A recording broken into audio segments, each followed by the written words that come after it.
The story opens with a cascade of system windows flashing across the public's view, each one warning citizens about a string of strange and abnormal events breaking out in different corners of the world. One alert reported that fishermen off the coast had discovered a monstrous abalone, so huge and unnatural that even 10 grown adults linking arms could not fully circle it, and many suspected it was a grotesque mutation caused by nuclear wastewater. Another notice described an ancient tree in a popular tourist area that had suddenly grown out of control, its roots spreading for kilometers like living veins beneath the earth, while deep cracks split open the ground, as if some abnormal pulse had awakened below. The notifications kept pouring in, speaking of giant vines dropping from the sky, as if fairy tales had forced their way into reality, and of subway tracks in multiple areas being torn apart, causing confusion, destruction, and even a number of casualties. But hardly anyone took those warnings seriously, because to most people it all sounded like the same old sensationalist nonsense, no more believable than that ridiculous zombie bite panic from years ago that had ended up being nothing at all. At the school gates, large groups of students were already gathered together, chatting noisily and trading gossip, clearly finding local rumors and campus drama far more entertaining than the bizarre news playing out beyond their little world. Then, in an instant, every wandering eye and scattered conversation was pulled toward a single approaching figure. The one walking over was none other than the school's acknowledged beauty, Chu Qingli. The crowd immediately began to stir with excitement, wondering if she had finally come to dump her boyfriend. In their eyes, that relationship had never been equal at all, but more like an act of pity and charity from her from the very beginning. Chu Qingli had already secured her place at Qingqing University, while her boyfriend had not even managed to get into a respectable college. To everyone watching, their futures were already worlds apart. With that cold gap hanging in the air, Chu Qingli walked straight up to Fang Yi and called out to him, making him turn around with a faint, curious look in his eyes. Wearing an icy expression and not the slightest trace of softness, she told him that she had thought everything through carefully, and that the relationship between them was simply not realistic anymore. According to her, youthful love during school always reached the same bitter ending sooner or later, the moment when one finally wakes up, sees reality clearly, and understands that the two of them were never truly meant to walk the same road. She went on to say that building a life together required more than courage and feelings. It needed genuine compatibility, matching paths, and a shared future. For all those reasons, ending things now was the smartest choice. Deep down, she looked at him with disdain, convinced that no matter what he said or did to try to win her back, it would all be completely useless. Fang Yi said nothing at all, and when the people around them saw his silence, they quickly assumed he had been hit so hard by the breakup that his mind had gone blank, and he had practically collapsed on the spot inside. After all, she was the school beauty, the girl everyone admired from afar, so they expected him to drop his pride, get on his knees, and beg desperately for one more chance. Yet as they looked at him, they only sneered inwardly, thinking he had never been worthy of a rich and beautiful girl like her, just a toad dreaming of a swan.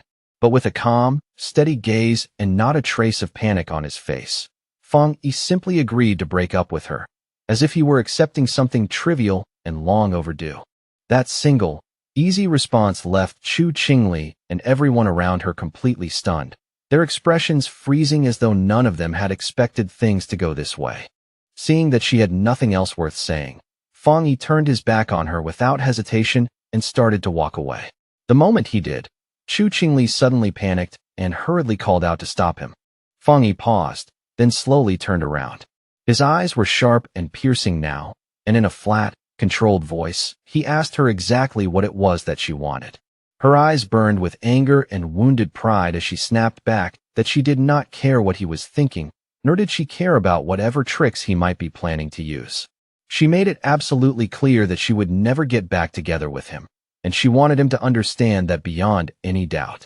Fang Yi looked straight at her for a moment, then told her not to flatter herself so much, coldly reminding her that being the so-called school beauty did not make her nearly as important as she imagined. The words struck her on the spot. Her eyes widened in disbelief, and then, almost instantly, her face flushed red, a mix of shock, embarrassment, and rising anger coloring her cheeks. The students around them were just as shaken, staring at Fong Yi as if they had suddenly become strangers to the same boy they thought they knew so well. What none of them understood was that Fong Yi already knew something they could not even begin to imagine, and he was fully aware that Chu Qingli and the others had no idea what was about to descend upon the world. He knew that the rules society currently worshipped, money, grades, status, education, all of it, would soon be reduced to ashes. None of them knew that he had returned from a future swallowed by disaster, reborn into this timeline with memories intact. Because of that, the Chu Qingli standing before him now was no longer someone close to his heart, but merely a distant stranger from another life. Without another glance back, Fong Yi left the school behind him and walked away. He had far more important things to deal with now. To him, school beauties, gossip, pride, and reputation had all become meaningless, because the entire order of the world was about to be torn down and rebuilt from the ground up. The true danger was not some campus scandal at all, but a terrifying crisis already looming over the whole of humanity on Blue Star. Everything had truly begun the night before, when Fong Yi suddenly woke from sleep, and strange cracks appeared before his eyes, showing him fragments of the future in flashes that felt both unreal and horrifyingly vivid. And then the system informed him that aura recovery had been detected. Its complete activation would arrive in exactly 364 days, 11 hours, and 59 minutes. Once that countdown ended, the world would undergo a transformation unlike anything humanity had ever seen.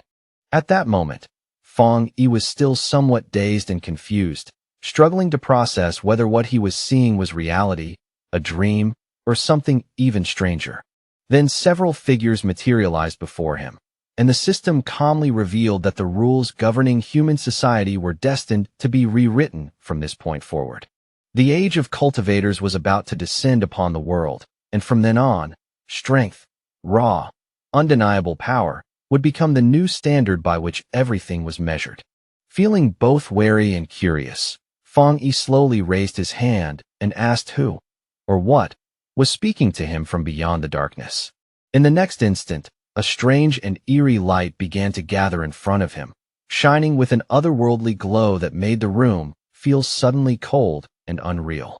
A system window appeared and explained that it came from the outer reaches of the universe, built with top-tier algorithms fused with cosmic secrets. Its purpose was to automatically generate cultivation techniques based on any spiritual material touched by the host. The screen also showed, almost mockingly, that his current number of techniques was 0. Fong Yi cautiously stretched out his hand, and his eyes widened in surprise when his fingers passed straight through the system window, as if it were made of light and nothing more. Then, without warning, a terrifying monster burst into view and let out a deafening roar, its presence so violent that it seemed to shake the air itself. Fong Yi froze where he stood, his whole body going stiff as fear rushed into his eyes and a cold chill ran through him. Inside the monster's gaping mouth hung a corpse, and the system coldly informed him that this was the end awaiting him as an ordinary person, along with the same doomed fate that would swallow billions across Blue Star. Fong Yi swallowed hard, his throat dry, and no matter how much he tried to steady himself, he could not stop the fear rising inside him. He pressed a hand against his chest as if trying to quiet his pounding heart, while worry and dread gathered heavily in his eyes. As the shock lingered, Fong Yi fell into deep thought, and memories from his previous life began to surface one after another with painful clarity. In that former life, he had been nothing special at all, just an ordinary man dragged along by the tide of chaos, struggling day after day simply to survive, while clinging to the faint hope of somehow enduring the coming disaster. But he had witnessed the collapse of his nation with his own eyes, seen the people suffer in misery, and in the end, even he had failed to escape the jaws and claws of the mutated beasts. He remembered dying in utter despair, his heart packed with rage, helplessness, and a hatred so deep that even at death's door, it burned like a final curse. A sharp light gradually returned to his eyes, filled now with determination, as he realized that perhaps this was exactly why the system had chosen him and sent him back one full year before aura recovery began. He slowly lifted his hand again, fully aware that at this very moment, most of the world was still living in ignorance, with no clue that a great and terrible change was already drawing near. Fang Yi touched the fragments of the system and made up his mind that he would seize every anomaly born from the aura and turn each one into an advantage for himself before anyone else could react. At that moment, the system began initializing a brand new evaluation, as if the first step toward rewriting his fate had finally, truly begun.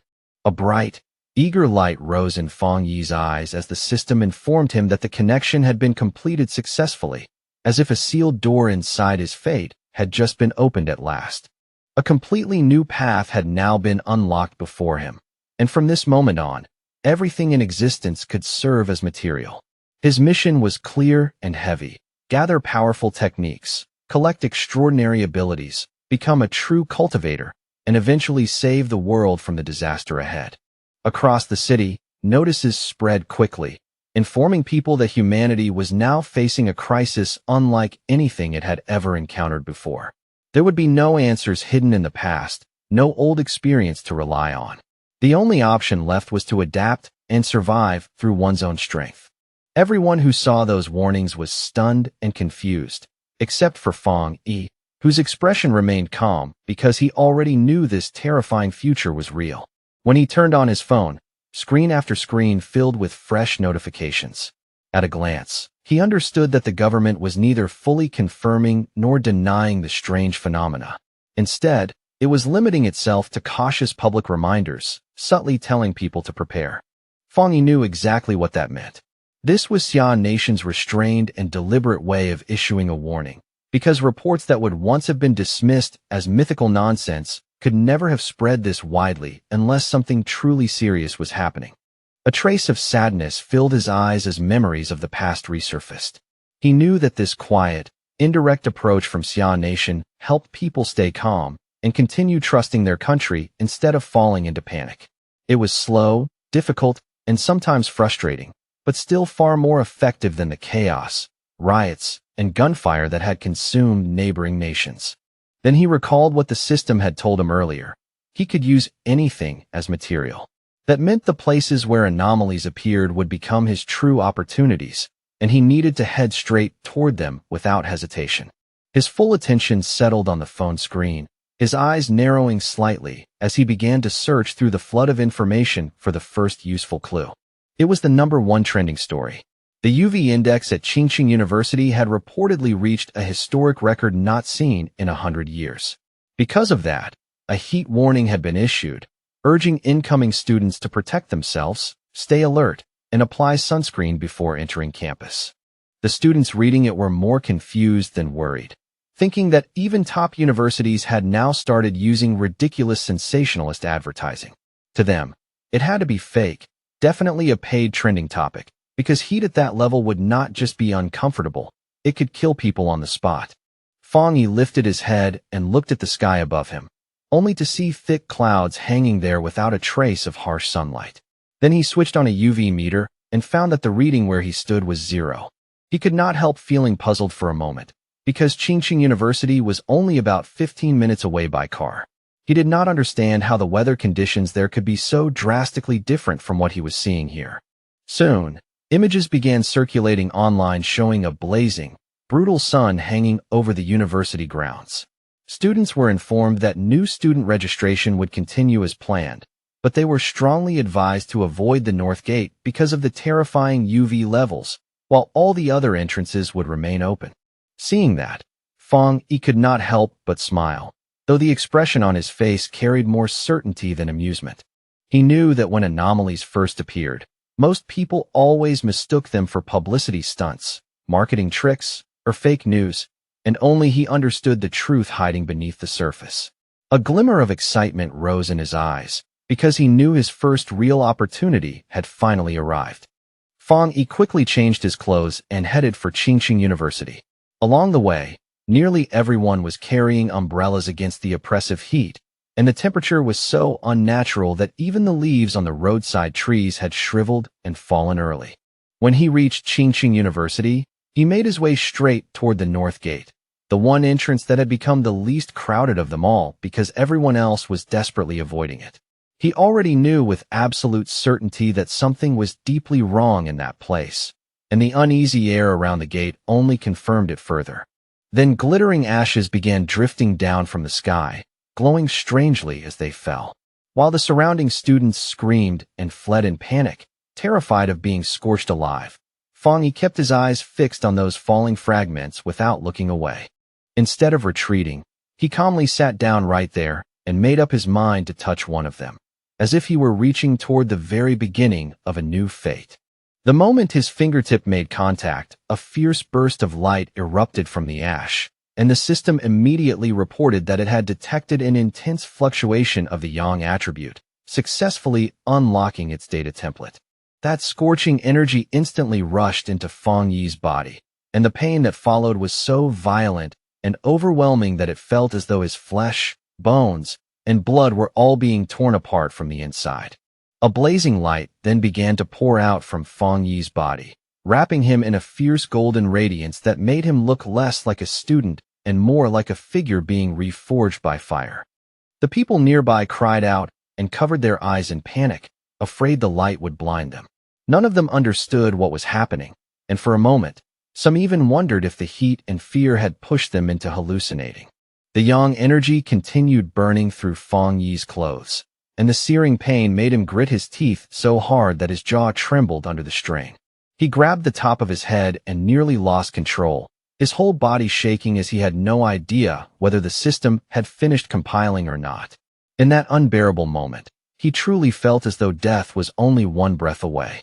Then, at last, the compilation was completed, and Fang Yi successfully obtained a yang attribute cultivation method, the Golden Sun breathing technique. Not long after that, it was the official registration day for the new students at Qingqing University, and the campus was once again crowded with noise, movement, and fresh faces. Fang Yi's ex-girlfriend arrived at the registration area looking as eye-catching as ever, and almost immediately a young man stepped forward with a flattering smile, offering to carry her suitcase for her. Before long, several more boys came over one after another, all trying to seize a chance to get close to her, but she rejected every one of them with cold indifference, making it clear that she did not need anyone's help. She turned and glanced at a nearby couple with a sneer, her expression carrying that same familiar arrogance and quiet contempt. But in the very next instant, a brilliant golden flash suddenly lit up the area, startling her and the surrounding students so badly that all their attention snapped toward the source. A tense voice came through the loudspeaker, urgently ordering everyone to stay away from the north gate and keep their distance from the area at once. Her expression immediately turned serious, and curiosity mixed with unease as she decided to go and see for herself what exactly was happening over there. At the north gate, a massive burst of golden energy illuminated the entire area, turning the air bright and harsh as though a second sun had exploded right on campus. From within the swirling smoke and distorted air, a dark figure slowly emerged, giving off a heavy, oppressive presence that made everyone around instinctively tense up. He drew in a deep breath, and as he did, his eyes lit up with a fierce golden glow, sharp and powerful, like fire gathering behind his gaze. A system screen popped up before him, informing him that he had successfully created a new technique and had been awarded 50 points as a result. Fang Yi looked at the screen and frowned slightly, wondering what exactly those points were meant to be used for and what kind of value they truly held. After a brief pause, he decided it was not something worth dwelling on right now, though he instinctively felt that those points would probably become useful sooner or later. Time passed quietly, and before long night had fallen, with a strangely eerie moon hanging in the sky above, casting an unsettling light over everything below. Under that unusual moonlight, the young man began practicing his newly acquired breathing technique, carefully guiding each breath as he adapted himself to the power now living inside him. When the next day arrived, a bright sun once again hung in the sky, and a new wave of energy seemed to spread subtly through the university grounds, making the whole campus feel faintly different. Some students suddenly noticed the sky darken and the temperature cool for just a brief second, and that strange change sent them running toward the north gate. Before long, A large crowd had gathered there, all trying to see what kind of disturbance was happening. The university's dean was furious and demanded to know why no one had listened to the repeated warnings telling them to stay away from that area in the first place. A group then pushed its way through the crowd, and the students instinctively stepped aside to let them pass as they moved toward the very center of the commotion. At the center stood a hooded figure with a stern, unreadable expression, who coldly instructed the dean to seal off the north gate completely and not allow anyone else to approach. At that exact moment, the system informed Fong Yi that he had successfully cleaned a polluted area, confirming that what had happened there was far more important than it had first appeared. From that, he realized that the government already knew about places like this, and he could not help wondering whether there were other people in the world just like him.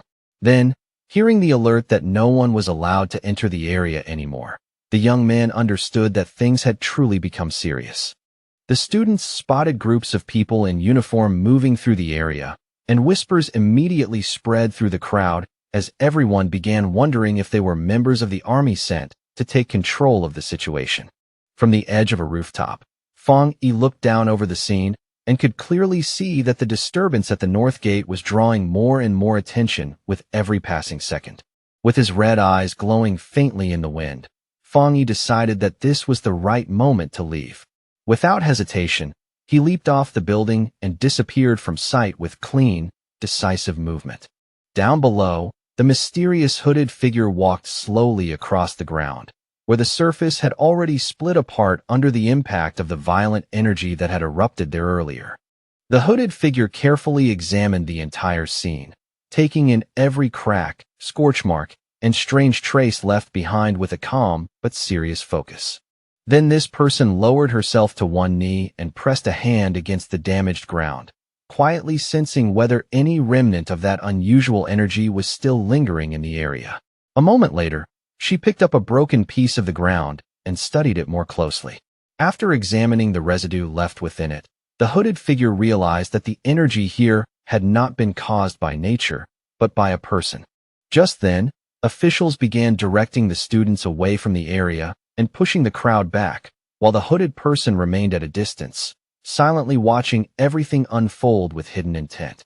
Amid the restless crowd, Fong Yi's ex-girlfriend was visibly shaken when she heard that all of this destruction and strange energy had apparently been caused by a single person alone. At that exact moment, she caught sight of a figure jumping away in the distance, and for one brief second, an absurd thought crossed her mind as she wondered if it could somehow have been her ex. But she immediately forced that thought away and rejected it herself. With his grades and background, there was no way Fong Yi could ever have entered this school, much less appeared in the middle of something like this. Far away, back at Fong Yi's home, the last light of day gradually faded, and evening quietly gave way to deep night around the apartment building. Lying on his bed, Fong Yi let out a frustrated complaint that his whole body still felt unbearably hot, even after taking a cold shower to try to wash the heat away. Because of that lingering heat burning under his skin, he was already starting to worry that there was no chance he would get any real sleep that night. At the same time, another concern lingered in his mind. After everything that had happened during the day, he could not help wondering whether someone had already noticed him or started to suspect something. He then picked up his phone and noticed a popular news story discussing a cultivation association. Seeing it made Fong Yi remember how, in the past, most people had treated that name like nothing more than an internet joke or some ridiculous online fantasy.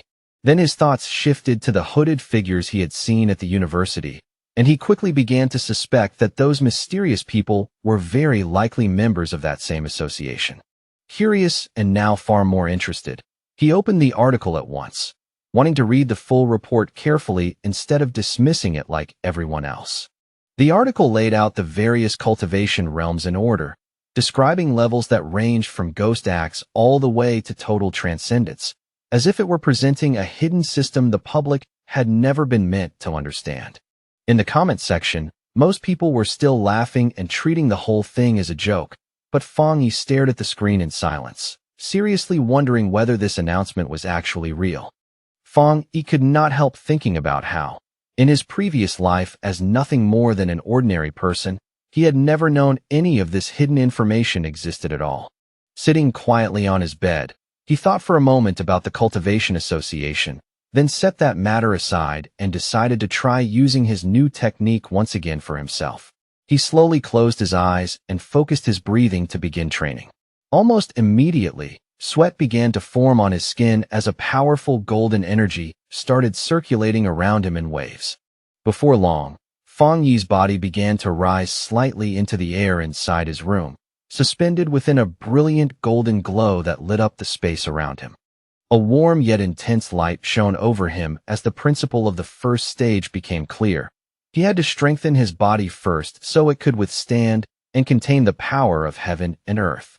Step by step, he successfully brought the energy under control and even shaped that fierce golden force into the form of a divine axe, solid and imposing in front of him. His eyes shone with a bright, excited light, and a satisfied smile appeared on his face as he felt real strength filling his body for the first time. At that moment, the system informed him that he had reached the Dushui level, and along with that breakthrough, it awarded him another 50 points. Hearing that, Fang Yi immediately remembered the points he had earned before and looked more closely at the new screen, which now stated that another path had been opened to him. The system then explained that these points could be used to implant the compiled data into physical objects, turning ordinary items into carriers of cultivated power. Fang Yi thought carefully about the idea of placing power into an object, and as he considered it, his gaze slowly shifted toward the mug resting quietly on the table nearby. He raised his hand toward the mug, and a golden glow of power began to gather around his palm, flickering softly in the dim room. The system asked whether he wanted to spend 1 point to infuse the mug with the yang attribute. Fang Yi immediately realized that this was essentially a way of enchanting an object and granting it a special ability. He quickly understood the deeper meaning of that function and thought that if he used it on a weapon instead, it could become a personal battle item perfectly suited for future fights. The more he thought about what lay ahead, the more certain he became that having a weapon enhanced by power would be extremely important for surviving what was coming. With that in mind, Fang Yi searched his shelf, found a small sword there, and decided to use it as a test subject for this new ability. He thought that if this experiment succeeded, then the next step would be to buy a real weapon and prepare properly for the day he would have to face monsters again. Just then, in the middle of the quiet night, a strange sound from outside the building suddenly caught his attention and broke his concentration at once. Outside, hidden in the darkness, a shadowy creature with enormous claws was lurking near Fang Yi's apartment, silently watching his window like a predator studying its prey. Its red eyes glowed eerily in the dark, and as it bared its sharp teeth, the creature looked even more sinister and inhuman beneath the weak night light.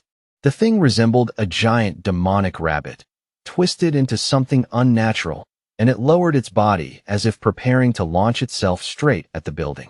But inside the apartment, Fang Yi still had no idea that danger had already arrived outside and was drawing closer by the second. Lying in bed, Fang Yi only felt restless and uncomfortable because of the aftereffects of his new cultivation technique, not yet realizing that the discomfort was not the only thing keeping him awake.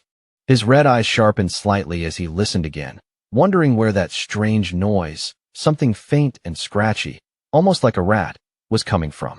At first, he reasoned that it was probably not coming from inside his room or from the pipes, and guessed that maybe it belonged to some pet kept by a neighbor nearby.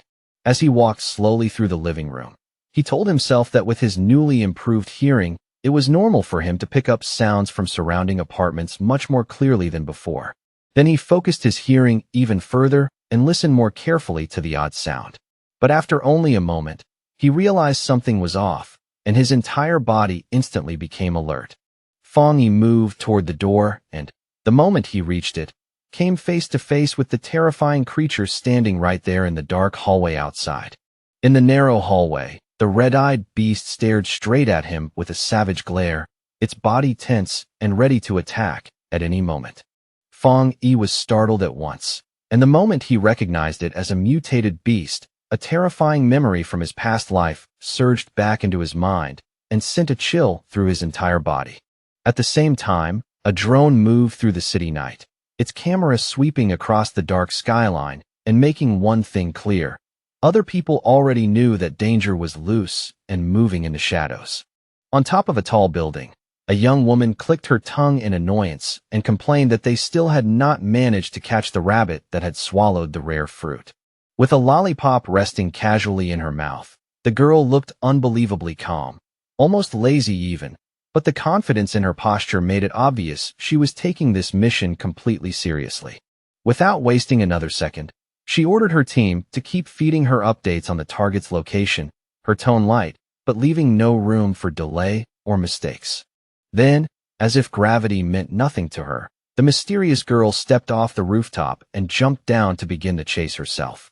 She fell at astonishing speed, yet her body moved with effortless control, weaving through the massive city buildings like someone who had done this countless times before. Suddenly, the young woman felt the mutated beast's presence more clearly, and the sharp shift in its aura told her she was rapidly closing in on it. Her eyes began to glow faintly, and the moment she finally locked onto the creature's position, her whole expression sharpened as she prepared herself for a fight. The mysterious hunter came down hard onto a rooftop, landing with incredible precision and balance, her movement fierce, clean, and controlled from start to finish. As she ran straight down the side of a building, she received the order to pursue the target no matter what, and her speed only increased after hearing it. With another perfect landing, the young woman pushed forward without the slightest pause. Leaping from building to building, she warned that the creature had eaten a special fruit and might evolve at any time. At that exact moment, a man still working late caught sight of something streaking past his window and froze in confusion. He rubbed his eyes and wondered if he was imagining things from exhaustion, but before he could think further, his boss shouted at him for standing there doing nothing. Meanwhile, high above the city, the hunter stood like a shadow cut into the moonlight, poised near the 65th floor with an eerie stillness that made her look almost unreal. Back inside the apartment building, Fong Yi faced the strange creature head-on as it let out a harsh, vicious scream right in front of him. With golden light burning in his eyes, Fong Yi could feel that his body was no longer the same as before, and that change gave him the confidence to meet this monster in a fair fight. The creature slashed forward with its claws in a savage burst, but Fong Yi twisted aside with astonishing speed and avoided the attack cleanly. In that instant, Fong Yi realized just how much his body had transformed, because the beast's once deadly attacks now seemed to move almost in slow motion before his eyes. Golden sun energy gathered in his hand as he stared at the beast, wondering why a mutated creature had appeared so early, far sooner than it should have. Even so, the memories of his previous life surged up inside him, and Fong Yi steadied himself as he faced the monster without backing down. He knew this creature had not fully evolved yet, but he also understood that the night made it more violent, more unstable, and much more dangerous than it would be by day. So Fong Yi charged first without hesitation, because he knew that if he failed to stop it here, everyone living in this building would end up dead. In the middle of the clash, Fong Yi managed to catch hold of the creature using a hand wrapped in concentrated energy, stopping its movement by force.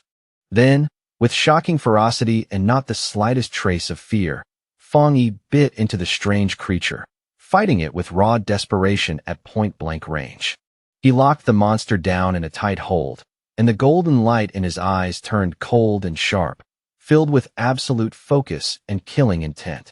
As he swung the creature through the air, Fong Yi quickly noticed something important and realized that its tail appeared to be the beast's weak point. The moment he saw the opening, he seized the creature's tail with all his strength, refusing to let go no matter how violently it struggled. Fong Yi then hurled the monster straight into the window, and the glass shattered instantly under the force of the impact, spraying fragments everywhere. With golden light blazing around his fist, Fong Yi drew back and prepared to unleash a heavy, decisive punch. In the next moment, he fired out a beam of energy that tore through the air and struck the creature head-on while it was still suspended. The monster was immediately swallowed by that brilliant golden beam, its body disappearing inside the fierce light flooding the space. But the strange creature suddenly reached out with its claws and grabbed at the golden energy itself, trying to seize and devour its power. Fong Yi instantly realized that the monster was attempting to steal his yang energy, and he pushed back with everything he had. At that moment, Fang Yi understood that the power of the sun was far too violent for this beast to handle, and that the rabbit was essentially destroying itself by trying to absorb it.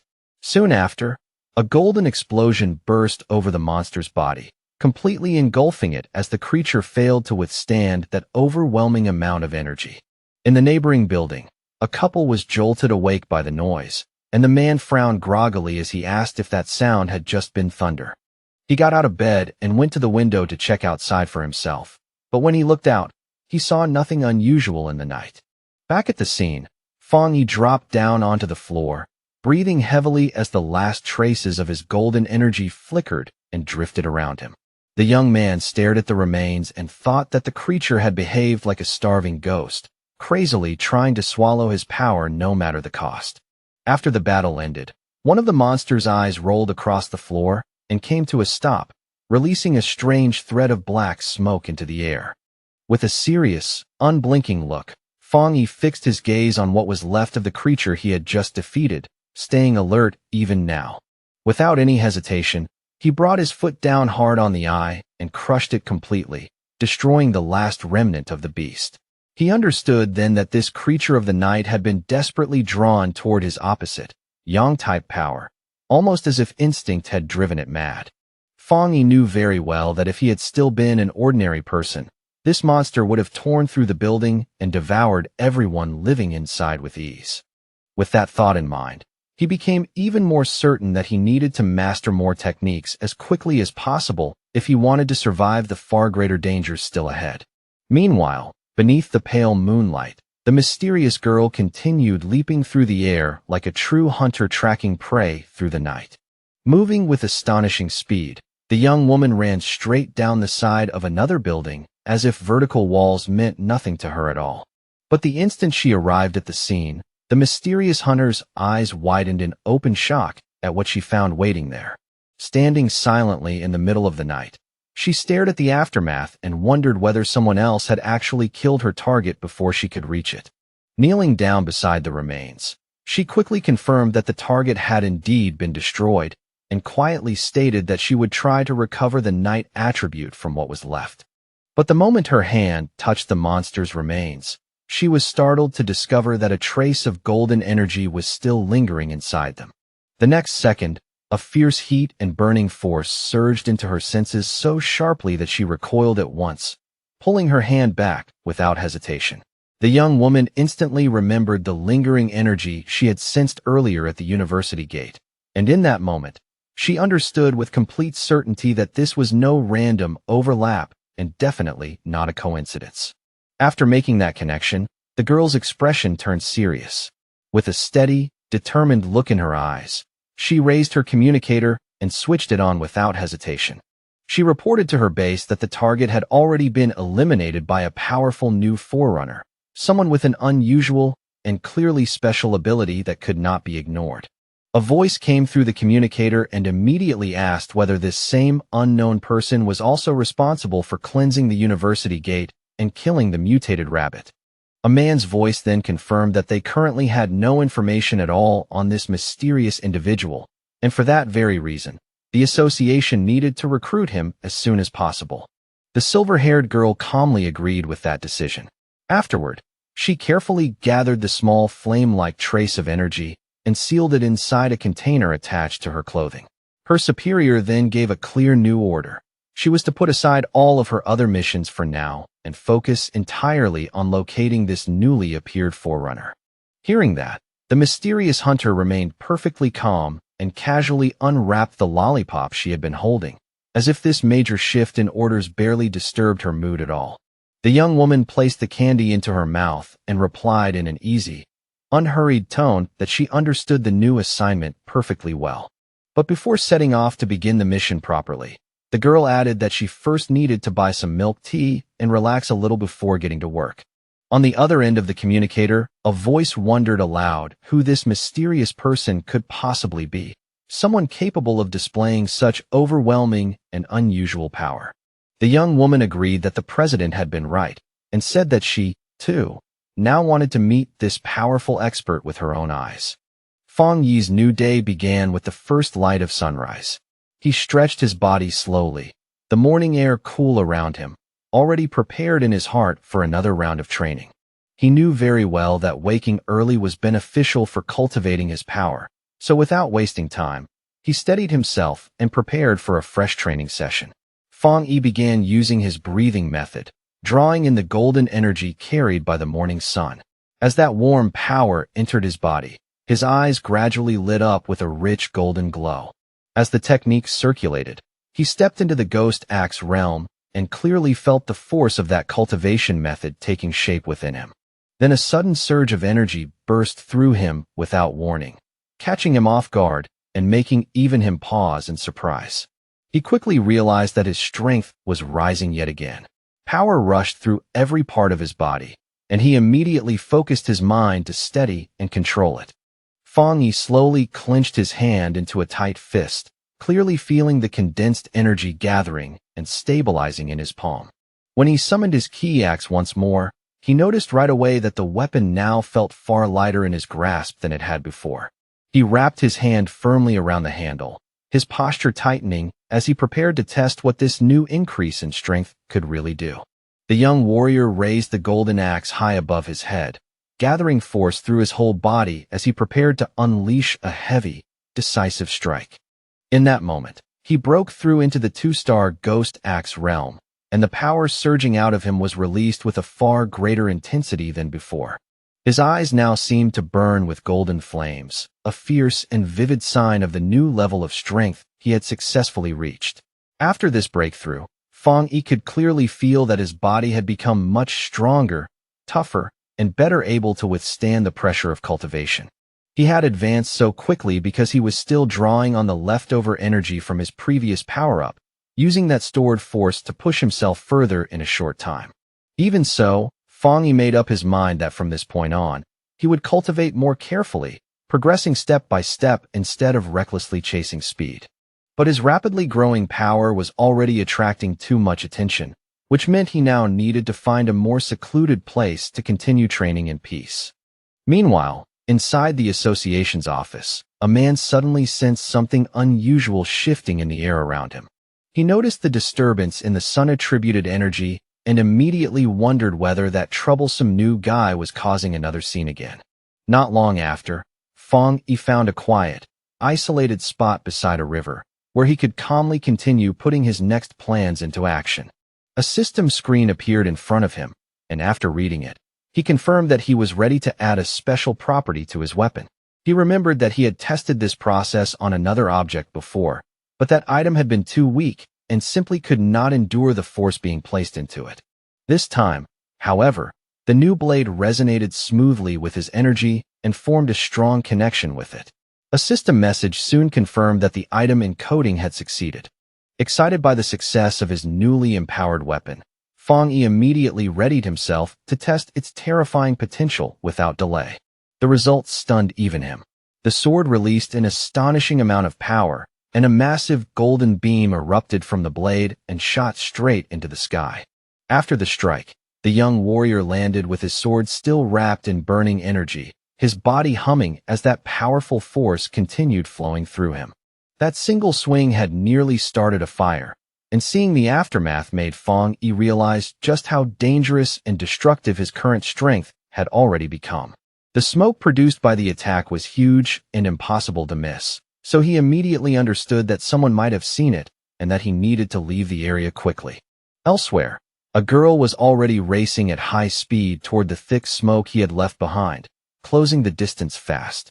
As she ran, she complained in frustration that she had only stepped away for a moment, yet somehow had still managed to miss everything important. Then, all at once, the young woman came to a sudden stop, her expression shifting as she took in what was in front of her. She saw that the river itself was actually boiling. Flying over the damaged area, the agent stared in disbelief and wondered what exactly the new guy had done to this place. She could already imagine herself getting scolded later, because ever since this mysterious person had appeared, nearly everything around her seemed to be going wrong. Just then, a flash of golden light in the distance caught her attention, and her eyes sharpened at once with fresh curiosity. The hunter was genuinely shocked by what she sensed next. It should not have been possible. His power had jumped from 1 star to 2 stars so quickly, and on top of that, he had even created a spirit weapon. The association possessed only 2 such weapons in total, and even now, the method for creating them was not fully understood or mastered. That made the girl deeply suspicious, and she could not stop wondering how someone working entirely on his own could possibly have gained this kind of power. Still, after thinking it over, she told herself she might be mistaken and decided to begin cleaning up the mess he had left behind first. Far away from all that, Fang Yi thought about how his weapon now carried the Yang attribute successfully, yet even with that achievement, he knew he still wanted more power. Since the system could encode almost anything, he decided to push the blade even further and add more traits to it. Then, out of nowhere, his phone buzzed. A message from a complete stranger popped up, and only then did he realize he had totally forgotten to stay private. Now some unknown person was inviting him into a pioneers group. He was stunned when he found out that official members were supposed to be at least at the Ghost Axe realm.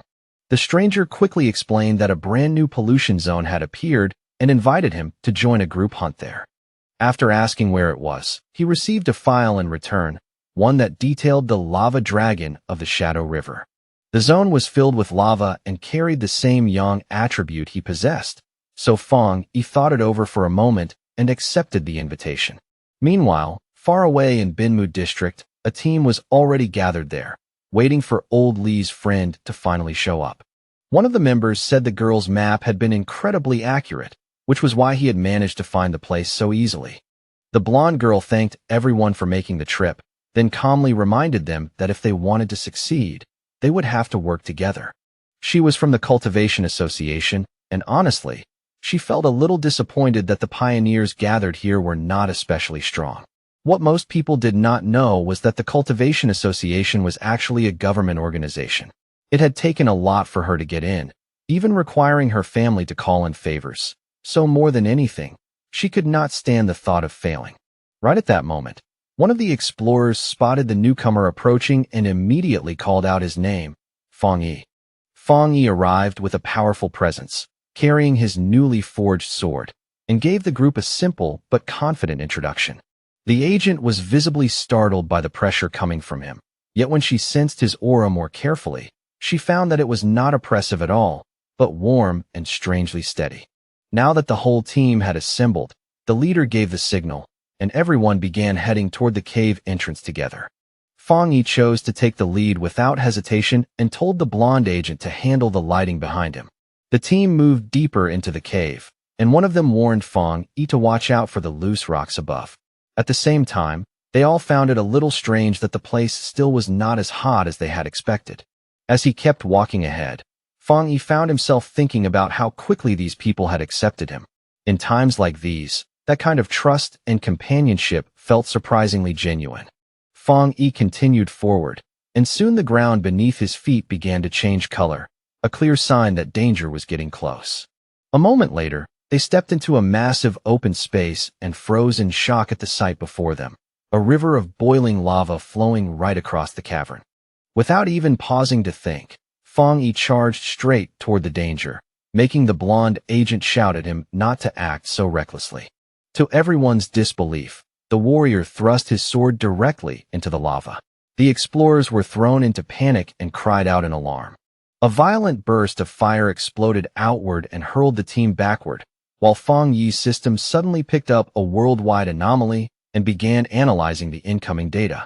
As Fang Yi drove his sword into the lava, his system broke down the anomaly and uncovered a new power called Inner Flame, a force with an unbelievably high internal temperature and explosive properties. At the same time, it derived the Scarlet Flame sword technique, which released that power the instant the blade was drawn, wrapping the sword in blazing fire and crackling lightning. With his mind made up, Fang Yi tightened his grip around the sword. Both his eyes and the blade lit up with burning power, as if this technique had been made perfectly for his Tang sword. Down below, the other explorers, still sprawled where the previous blast had thrown them, could only stare in astonishment as Fang Yi stood completely unharmed inside a swirling vortex of fire, finally realizing that his weapon was drawing in the power of the lava itself. Fang Yi then spent his script points and permanently engraved the Scarlet Flame attribute into the sword, which now blazed with a fierce new energy. When the flames finally died down, his teammates assumed he had only gone through a minor cultivation mishap and had already recovered from it. The whole group was overjoyed when they noticed the cave's spiritual energy had become stable. One person happily celebrated that he could now absorb it without trouble, while another, just about to step onto the path of cultivation, excitedly shouted Zhang Xiaoya's name. The blonde agent, Zhang Xiaoya, urged them to make the most of the chance and cultivate while she stood guard, and the team gratefully thanked her for giving them that opportunity. Their brief moment of peace did not last long, because Zhang Xiaoya suddenly sensed several figures nearing the entrance and warned everyone that other pioneers had arrived. 3 heavily built men stepped inside, and at their front was a one-eyed man with an eye patch and glowing red eyes, who arrogantly announced that this resource-filled place belonged to them now. Zhang Xiaoya's heart sank at once, because she recognized that all 3 of the newcomers had reached the 1-star Ghost Axe realm, far beyond what her current team could handle.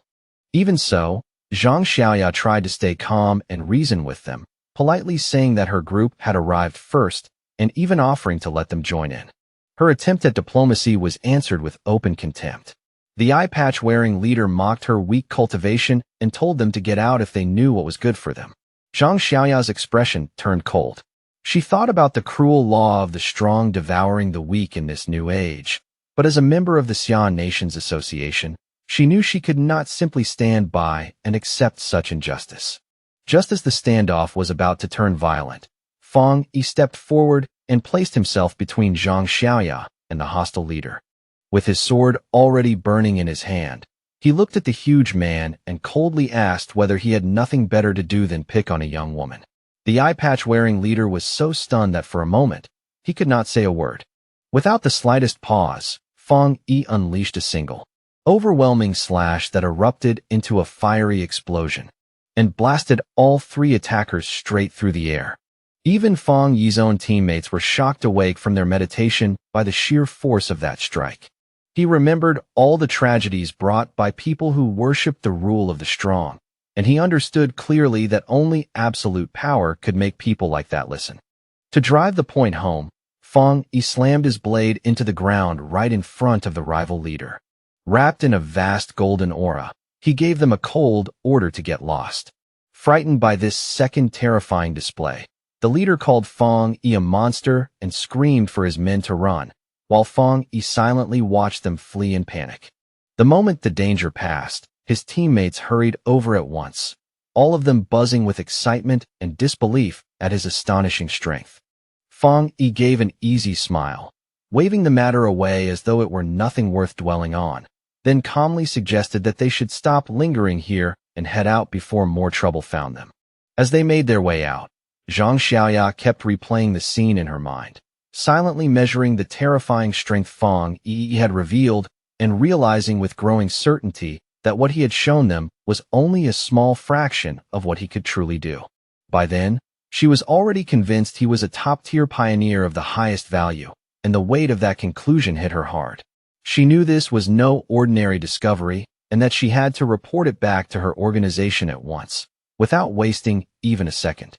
The scene then shifts away from the mountain and into the office of the Spiritual Energy Cultivation Association, where the atmosphere is far more tense than the bright daylight outside. There, a woman speaking with Zhang Xiaoya over the phone repeated the news in open surprise, almost unable to believe what she was hearing as she asked again whether another high-attribute pioneer had truly appeared. The office worker immediately grew flustered after blurting that out, her expression tightening as she realized she had spoken too freely, especially with an imposing man standing silently behind her and hearing every word.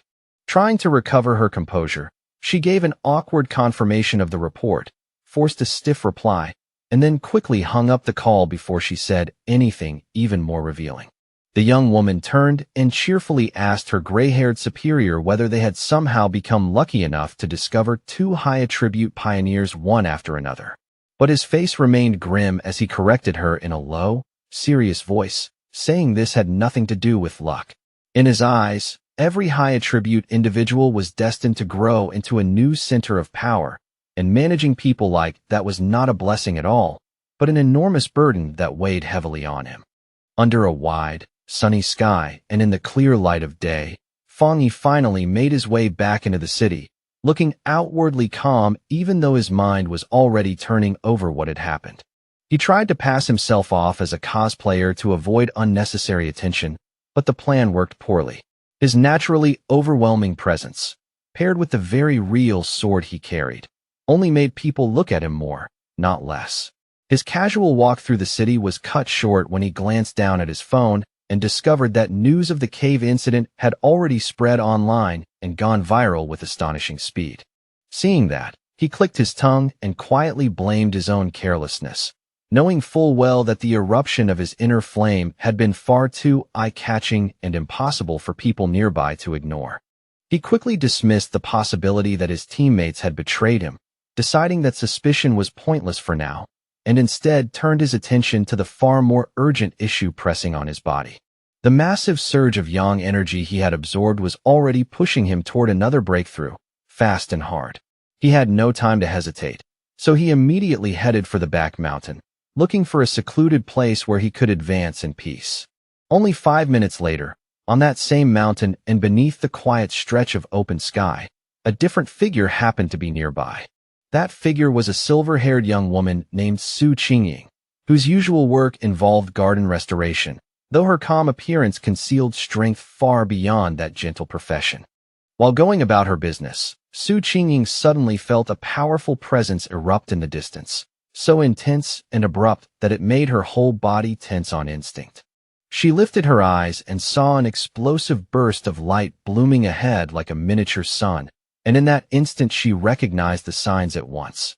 A cultivator was breaking through into the 3-star Ghost Axe realm. The sheer scale of the energy left her stunned.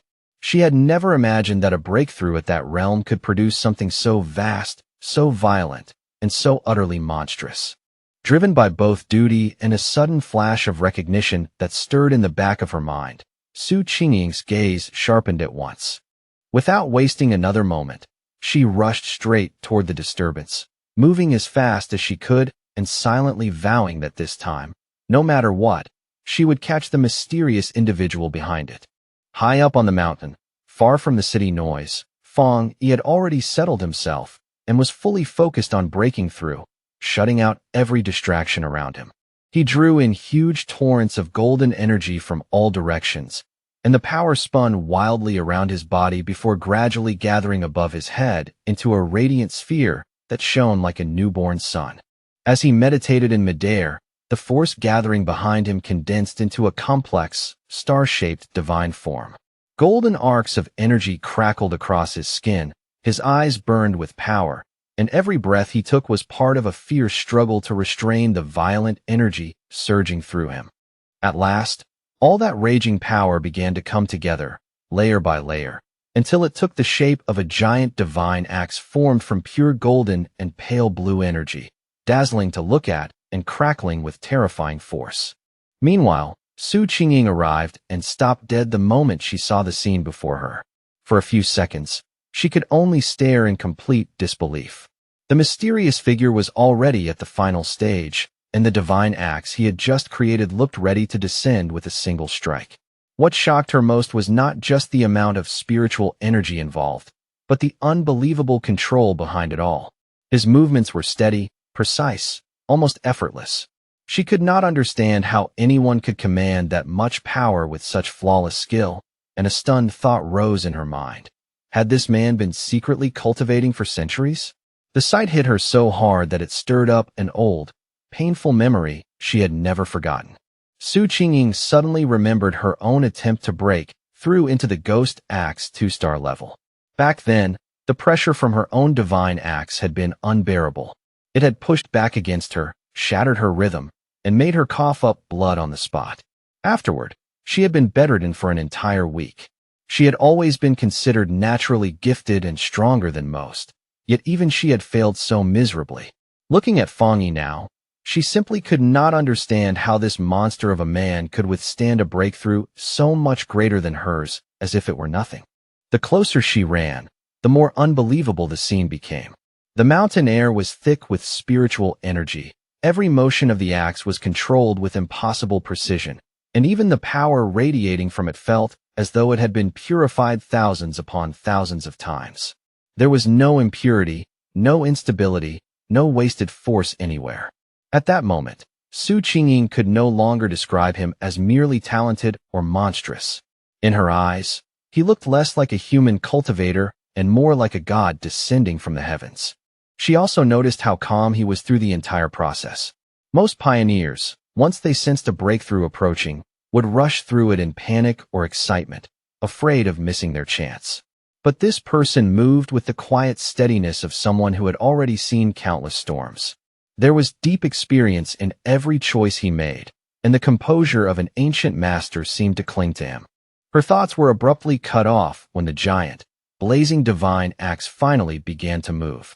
She watched, breath held, as the overwhelming weapon shifted with clear intent and then swung outward toward the east. At the very peak of his power, Fang Yi's eyes blazed with pure golden light, while thin cracks of raw energy spread across his face like glowing fractures struggling to contain what was inside him. He floated within a blinding storm of golden force, his body at the center of the raging brilliance, as he successfully brought the enormous mass of gathered energy under control and forced it to evolve. Then a system window appeared before him, crisp and undeniable, formally confirming his success. He had officially stepped into the Ghost Axe realm, 2-star.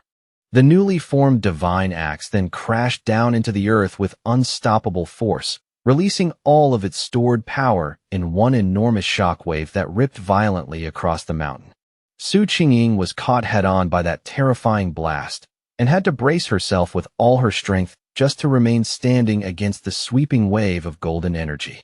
The remaining force carved a massive path straight through the forest before slowly fading into silence. And when Su Qingying finally raised her head again, the mysterious man was already gone without a trace. Breathing hard from both the effort of the chase and the sting of frustration, Su Qingying could hardly believe she had missed him again, especially after reaching the area in barely 30 seconds. A troubling thought soon crossed her mind. He must have realized that someone was tracking him. And if he remained this cautious, this elusive, and this difficult to pin down, then her mission to recruit him into the association might become impossible from the very start. Just when she was about to give up and retreat, she suddenly paused. An idea flashed through her mind. Instead of continuing to stare at the torn path left by the shockwave, she turned toward a giant old tree nearby, its trunk still glowing faintly with leftover golden light. That small detail gave her a new sense of certainty. Looking into the woods that appeared empty, she called out respectfully, addressing him as senior and asking whether he was still somewhere in the area. From the deep shadows of the forest, Fang Yi stepped out at last, his hooded figure carrying a quiet, almost chilling confidence. His red eyes still glowed faintly as they settled on Su Qingying, and the moment he saw her, he immediately understood that she was the one who had been investigating him over the past few days. Now that she had been discovered, Su Qingying forced herself to remain steady and formally introduced herself without retreating. She stated that she was the captain of the Firefly Squad under the Spiritual Practitioners Association of Xia Nation and also one of the nation's earliest pioneers. Then, on behalf of the association, she sincerely invited him to join them. She openly admitted that she had been following him for 2 days and said she hoped her methods had not caused him to think poorly of her intentions. Throughout her explanation, Fang Yi said nothing at all, and the expression hidden beneath his hood remained impossible to read. Trying to strengthen her case, Su Qingying added that although the public still knew nothing about it, all of the official documents for the association had already been fully prepared. Inside, however, she was extremely nervous. Every word had to be chosen carefully, because she could not tell whether she was already offending him or pushing the patience of a man far stronger than herself. She knew she had to keep her tone soft, respectful, and measured. But before she could continue with the speech she had prepared in advance, Fang Yi cut straight through it with a simple, direct question. Why should I join? The blunt question caught Su Qingying completely off guard. She froze for a brief moment, then stuttered as panic rushed into her thoughts. In that instant, She understood that polite slogans and empty promises would mean absolutely nothing to someone as sharp and perceptive as him. So she decided the truth was her only real option. Steadying herself, she explained the purpose behind the association as plainly as she could. She told him that Xia Nation wanted to gather the early pioneers together, unite them, guide them onto a more organized path, and offer them greater protection as the world changed. She admitted that everything was still chaotic and uncertain, and that to someone like him, an organized group might easily sound like a cage built to restrain a free spirit. Even so, she asked him to look beyond that. A great return of spiritual energy was coming, and when it fully arrived, they would all need to stand together against the unknown enemies waiting in the future. After quietly listening to her earnest and passionate explanation, Fang Yi merely leaned back against a nearby tree, looking tired, relaxed, and not especially moved. Then he gave her a plain answer. He was not willing to join. For now, he said, he still could not bring himself to place full trust in either her or the association standing behind her. Su Qingying was left utterly stunned by that straightforward refusal, her eyes widening as if she had not even prepared herself for the possibility that he would reject her so cleanly. Faced with his refusal, Su Qingying immediately grew anxious and desperate. In a hurry, she reached into her jacket and pulled out her identification card, as though that single object might still salvage the situation. Holding the card up where he could clearly see it, she quickly introduced herself once more as Su Qingying and added that before the return of spiritual energy, she had once been a well-known athlete. Her voice carried an unmistakable plea as she begged him to believe her, hoping that her former public identity might at least give him one reason to trust that she was sincere. Fang Yi paused at that, his expression shifting ever so slightly as he considered her words. Then he touched his chin in thought and said that he now vaguely remembered who she was.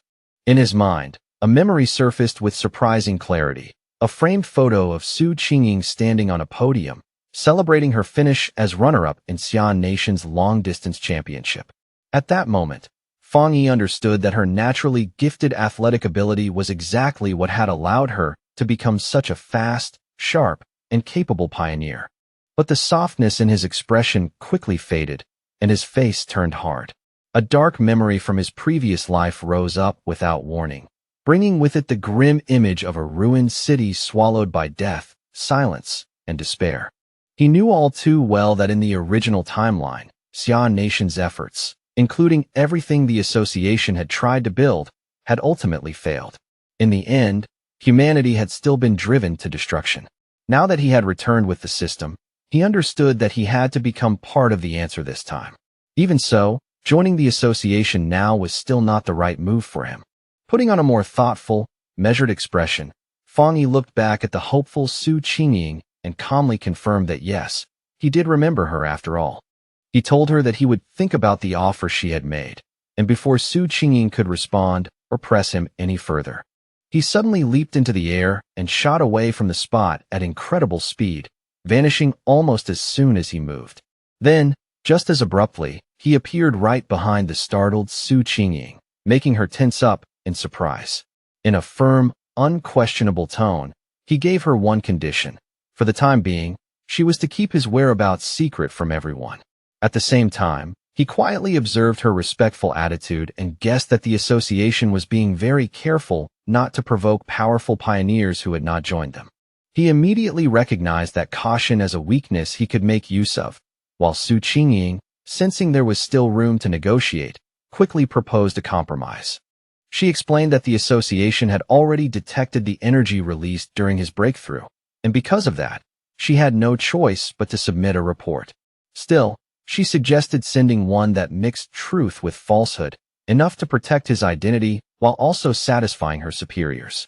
Fang Yi considered her words for a brief moment, then gave a quiet nod and agreed to the plan. Su Qingying tried to call out to Fang Yi the moment he accepted her suggestion, but in the blink of an eye, he had already disappeared once again, leaving only the empty air behind. She immediately ran down the mountain slope after him, moving as fast as she could through the rough terrain, but it was completely useless. There was no sign of him anywhere. Tired, irritated, and left with no choice, Su Qingying walked alone along a damp forest path, muttering under her breath in growing frustration about how many times she had already failed to catch him and how he was clearly trying to avoid her now. Letting out a weary sigh, she grumbled about the exhausting job of cleaning up and erasing the powerful energy traces he left behind after every incident. Her irritated thoughts were suddenly interrupted by a voice coming through her earpiece, telling her to stop dwelling on that impossible-to-track pioneer and to refocus on the mission already in front of her. The voice then informed her in a serious tone that the strange creatures had appeared again. Su Qingying froze on the spot, her eyes widening at once as she asked, almost in disbelief, whether they had really returned. A terrifying memory instantly flooded her mind, showing her trapped in the middle of a pack of wolf-like creatures, their mouths slick with blood and their red eyes burning with savage hunger in the dark. She thought to herself that she would never forget those bloody, unnatural beasts for as long as she lived. The story then explained what they truly were: cold, vicious, bloodthirsty monsters born from the contamination zones created by the return of spiritual energy. These creatures drew strength from those zones, evolving into monsters that hunted and devoured humans. Some of them could even disguise themselves as natural disasters, using destruction as cover while tearing apart whole regions and creating new contamination zones in the process. If no one stopped them, their destructive nature would allow them to keep consuming the human world piece by piece until nothing remained. Not long after, a heavy storm suddenly crashed down over the city with frightening force. That night, the sky was no longer lit by ordinary streetlights, but by relentless, violent flashes of lightning that split the darkness again and again. Rain poured down in sheets, drumming against windows and streets, while red emergency alerts lit up people's phones one after another, warning of a severe thunderstorm and urging everyone to remain indoors. Another alert soon followed, announcing that the Yuhuang Mountain area had been officially closed due to the growing risk of flooding and related danger. Standing by their windows, people stared out at the terrifying weather and commented that they had not seen a storm this severe in years. Some even joked nervously that maybe a powerful being was up on the mountain undergoing some kind of lightning tribulation. Hidden inside a narrow, rain-soaked alley, Fong Yi watched the storm with a grim, focused expression, one red eye glowing faintly in the dark. He could clearly feel the enormous thunder energy saturating the air and recognized at once how wild and violent it was. This was no ordinary storm. It was another anomaly, and all that terrifying power was gathering toward a single point. His gaze swept past the rows of city buildings and distant lights before locking firmly onto a faraway mountain peak, where bolts of lightning were striking over and over without pause. In that instant, he knew he had found the true center of the storm. Without the slightest hesitation, Fong Yi rushed straight into the pouring rain, leaping across rooftops with explosive speed as he made for the mountain through the storm. The moment Fong Yi arrived at the foot of Yuhuang Mountain, the system immediately reacted and confirmed that a contamination zone had been detected. He raised his eyes toward the peak, but instead of the familiar beauty the mountain usually carried, he saw a grim and twisted sight, with skeletal remains scattered among warped trees as if the whole place had already been claimed by death. At the same time, another system notice appeared, adding to the danger by stating that the contamination level was unknown. Even so, Fong Yi did not stop for even a moment.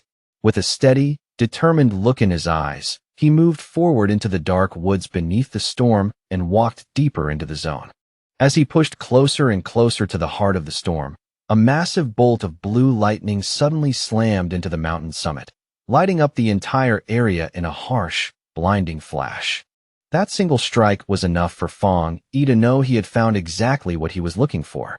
Inside the Spiritual Practitioners Association's command center, officials were already gathered in a tense emergency meeting. At the front of the room, a large screen displayed the image of a swirling vortex of blue energy hanging over the mountain peak. One official reported that the danger level on Mount Yuhuang was rising at an alarming speed, forcing them to seal the area and designate it as a new contamination zone. Hearing that, the association leader, his face grim and heavy, said the situation had become so serious that he had no choice but to pull Su Qingying away from another important mission. He then asked her to give a direct report on the situation.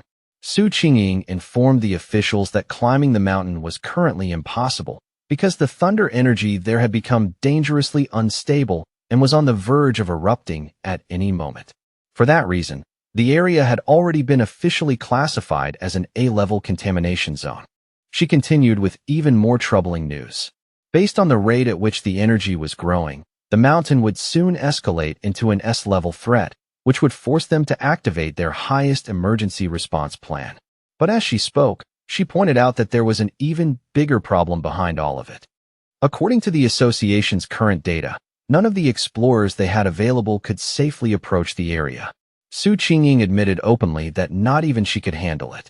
A wave of shock swept through the room as the calculations made it clear that the mission would amount to certain death even for highly advanced explorers. Faced with that impossible reality, a man in a security uniform immediately ordered that the entire foot of Mount Yuhuang be fully sealed off, with patrol teams sent out around the clock to prevent anyone from attempting to climb it. The association leader gave a firm nod and agreed at once. He declared in a hard voice that their only option for now was to contain the threat by sealing the mountain completely, and that no one was to go near it until the concentration of thunder energy finally dropped. But while the association judged Mount Yuhuang too dangerous for anyone to enter, Fang Yi was already deep inside the contamination zone, moving straight toward its heart. Massive bolts of blue lightning crashed down all around him, each one violent enough to tear through rock, earth, and trees in an instant. Even as the storm raged wildly around him, Fang Yi stood his ground without flinching, protected by the golden aura created by his breathing technique. Still, he knew that merely surviving inside the storm was not enough. If he wanted to obtain the purest and most concentrated thunder energy, then he had to climb all the way to the very center of the storm at the mountain's peak. That choice was not driven by recklessness, but by the dark memories he carried from the past. He knew better than anyone that the creatures appearing now were only the beginning, and that even more terrifying monsters would emerge in the future. He understood with absolute clarity that his current fire-based abilities alone were not enough to face the disasters that were still to come. He needed to become stronger with his own body and strength, rather than continuing to depend too heavily on the power of his weapon. Standing amid the violent lightning, Fang Yi realized that this was a rare and nearly perfect chance to use the thunder energy itself to temper and strengthen his body. He knew very clearly that if he let this opportunity slip away and failed to grow stronger now, then the disasters waiting ahead would almost certainly lead him to death. With golden light blazing in his eyes, Fang Yi drew his flaming sword, roared in open defiance at the storm above him, and drove the blade straight into a massive bolt of blue lightning. The wild thunder energy exploded through his body in an instant, bringing unbearable pain that felt as if it might tear him apart from within, yet Fang Yi's face never wavered. He endured it with grim determination, refusing to bend. His whole body trembled violently as the raging electricity tore through him, every muscle tightening under the brutal force, as if his flesh and bones were being hammered apart from the inside. In that instant, Fang Yi realized this thunder power was not some passive natural force. It felt like a divine punishment made real, a violent will that was actively resisting him and trying to crush him where he stood. The storm itself seemed furious that he had stepped into its domain. Its madness rolled through the sky like a living thing, as though it were screaming at him to retreat, surrender, and abandon this reckless attempt at defiance. Staring up into the chaotic, lightning-torn sky, Fang Yi forced himself to think through the pain. How could he possibly make a force this wild submit to him? Then a thought flashed across his mind. He steadied his breathing, calmed his heart, and remembered the rule of the system. If he wanted to claim a power, he first had to come into direct contact with its source. A golden aura burst outward from his body in a blazing wave as he activated his golden sun breathing technique with everything he had. Refusing to be pushed back by the storm, Fang Yi roared and drove himself forward, swinging his flaming sword to carve a burning path through the raging sea of blue lightning. The collision between his radiant golden power and the storm's savage thunder force triggered a massive, chaotic explosion that shook the mountain and sent violent currents tearing through the air.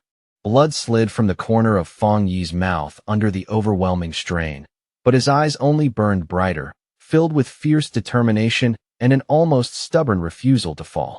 He knew better than anyone that this was a desperate gamble with no safe outcome. He had to push himself beyond his limit, stand at death's edge, and risk everything now if he wanted even a chance to keep living in the future. At last, after fighting his way through that merciless torrent of thunder and pain, Fang Yi finally reached the mountain's peak. The moment he arrived at the very center of the storm, he drove his sword into the ground with brutal force, splitting the rock beneath him. Here, the thunder power was far more terrifying than below, a violent flood of raw energy so dense and oppressive that even drawing breath felt difficult. Standing there, Fang Yi could clearly feel the storm's full attention settle on him. It was no longer merely trying to drive him away. Now, with unmistakable malice, it wanted him dead. As if answering that realization, the storm gathered all of its power into one terrifying strike and hurled a massive beam of white-hot lightning directly at him. A final attack so overwhelming it was clearly meant to erase him completely. Just as Fang Yi faced that ultimate strike head-on, the system suddenly activated. It detected an extremely powerful thunder attribute within the attack and immediately began processing and analyzing it. Far below in the city, people stood by the windows of a tall building and watched the distant mountain in stunned amazement. One man, holding up his phone to take a picture, muttered that he had never seen lightning that enormous in his life. Another stared into the sky and half joked, half believed that perhaps a god was undergoing some kind of heavenly trial, swearing he had even seen the outline of a person in the storm. At the mountain's peak, the struggle ended in a dazzling explosion of light that lit up the storm itself. Fang Yi had won. A system message appeared to confirm it, announcing that he had obtained refined divine thunder power and could now summon heavenly lightning to temper his body into something godlike. As an additional reward for surviving and succeeding, he received 5 writing points from the system. Now floating in midair amid crackling blue lightning and the glow of his golden aura, Fang Yi quietly grasped the nature of his new power. The thunder attribute was a top-tier force, terrifying in both offense and defense. Unlike his sun power, which leaned more toward protection and endurance, thunder could refine the body itself and transform it into a far more violent and concentrated form of energy. He quickly decided that from this moment on, thunder would become both his spear and his shield. And the more he understood it, the clearer it became that this power was not only about destruction. Hidden within it was also purification, rebirth, and the force of violent renewal. He could feel that new energy flowing through him, sinking into his bones, muscles, and veins, strengthening his body piece by piece without bringing any of the pain he had expected. Then the system presented him with another option, offering an upgrade called Punish Evil. It promised to grant double critical damage and asked whether he wanted to spend writing points to unlock it now. After descending gently and landing on the ground without a sound, Fang Yi lowered his gaze and began thinking carefully about what he should do with this newly gained power. His first instinct was to channel the thunder attribute directly into his Tang sword and strengthen the blade even further. Still, he did not rush. He paused and considered the idea with unusual care. Although doing that would certainly make the weapon stronger, Fang Yi worried it might disturb the purity of the sun attribute already stored within it. He also understood that cramming too many different forces into a single weapon could make it unstable, or worse, damage it beyond repair. Then, all at once, a sharper and far more daring idea came to him. Looking down at his own hand, Fang Yi made a different choice. Instead of placing the thunder attribute into the sword, he decided to implant it directly into his right hand. The system responded at once, asking whether he wished to infuse the selected item with the thunder attribute. A confident, almost amused smirk spread across his face as he gave the command without the slightest hesitation. In the next instant, all the wild blue lightning still lingering in the air rushed toward his right hand in a violent stream, as though the entire storm had been seized and claimed by him alone. By the next day, on the storm-shattered peak of Mount Yuhuang, the immediate danger had already passed. Below a cliffside, Su Qingying stood beside an army officer named Han Li, both of them overlooking numerous body bags lined up in grim silence. Su Qingying reported that the contamination zone's energy had fallen in a strangely sudden way, dropping from its highest danger level down to a mild one in only 3 hours, although traces of electricity still lingered in the air. Han Li listened to her report and almost immediately formed his conclusion. Someone had definitely been here. In his judgment, it had to be a seeker, someone who actively hunted down dangerous events like this instead of avoiding them. Su Qingying was visibly shocked by that idea. She wondered out loud whether another seeker had truly been involved and, more importantly, whether anyone could actually survive something like what had happened here. She crouched down and carefully searched the area for any clue left behind, but she could sense nothing useful. In the end, she could only guess that the heavy rain from the night before had washed away whatever traces might once have remained. After piecing together the timing, she concluded that the seeker must have safely left the mountain at around 8 o'clock the night before. Han Li agreed with her estimate, noting that the strange event had first begun around 6 p.m., and the army had sealed the mountain by 7 p.m., which meant the seeker must have climbed it before the lockdown began. He further pointed out that their instruments had predicted the threat would rise to escalate, yet after 8 p.m., the energy had suddenly started to collapse instead. Standing at the point where the lightning had once been strongest, Han Li gave his own theory. He believed the seeker had not only survived the storm, but most likely possessed a thunder-related ability and had turned a deadly disaster into an extraordinary opportunity. From that, he concluded that this mysterious individual was the direct cause of the sudden shift in the mountain's condition. Then Han Li voiced his greatest concern. People like this were the most dangerous of all, because no one yet knew whose side they would choose. Su Qingying agreed at once, adding that if someone this powerful ever became a true threat, the disaster they could bring would be almost unimaginable. That was exactly why they had to find this person as quickly as possible. Miles away from all of that, sitting comfortably on his couch and completely unaware that a military operation was now beginning to focus on him, Fang Yi suddenly let out a loud, unexpected sneeze. Back on the mountain, Han Li made his decision without delay. In a firm voice, he issued a direct order to his troops. Find this person immediately, no matter the cost. As soon as the command was given, he assigned the mysterious target a temporary code name of his own. From that moment on, they would refer to him as the Tyrant. The investigation on Mount Yuhuang began at once. The army hoped that the Spiritual Practitioners Association would be able to recruit the mysterious individual codenamed the Tyrant as soon as possible. Until then, they would keep every detail of the incident hidden from the public and quietly launch their own separate investigation. On the rain-soaked mountain peak, the association leader told Han Li that they already had a high-level pioneer attempting to establish contact with the unknown person. After saying that, he turned towards Su Qingying and ordered her to deliver her report directly to the major. Caught completely off guard by that sudden command, Su Qingying sucked in a sharp breath and visibly panicked for a brief second. Forced to think quickly, she immediately began giving the half-true report she had prepared in her mind. To make it believable, she linked the current mountain incident to the mysterious pioneer who had recently cleared the contamination zone at a local university. Inside, her nerves were in complete chaos. She was terrified that one wrong word might expose her secret arrangement with Fang Yi. Still, she forced herself to continue, explaining that she had been trying to get in contact with him, but that he was extremely difficult to track down. She mentioned the corpse of the mutated rabbit he had killed and used that evidence to correctly identify his yang flame attribute. She ended by promising that she would do everything she could to get closer to him and learn how he had cleared the university's gate.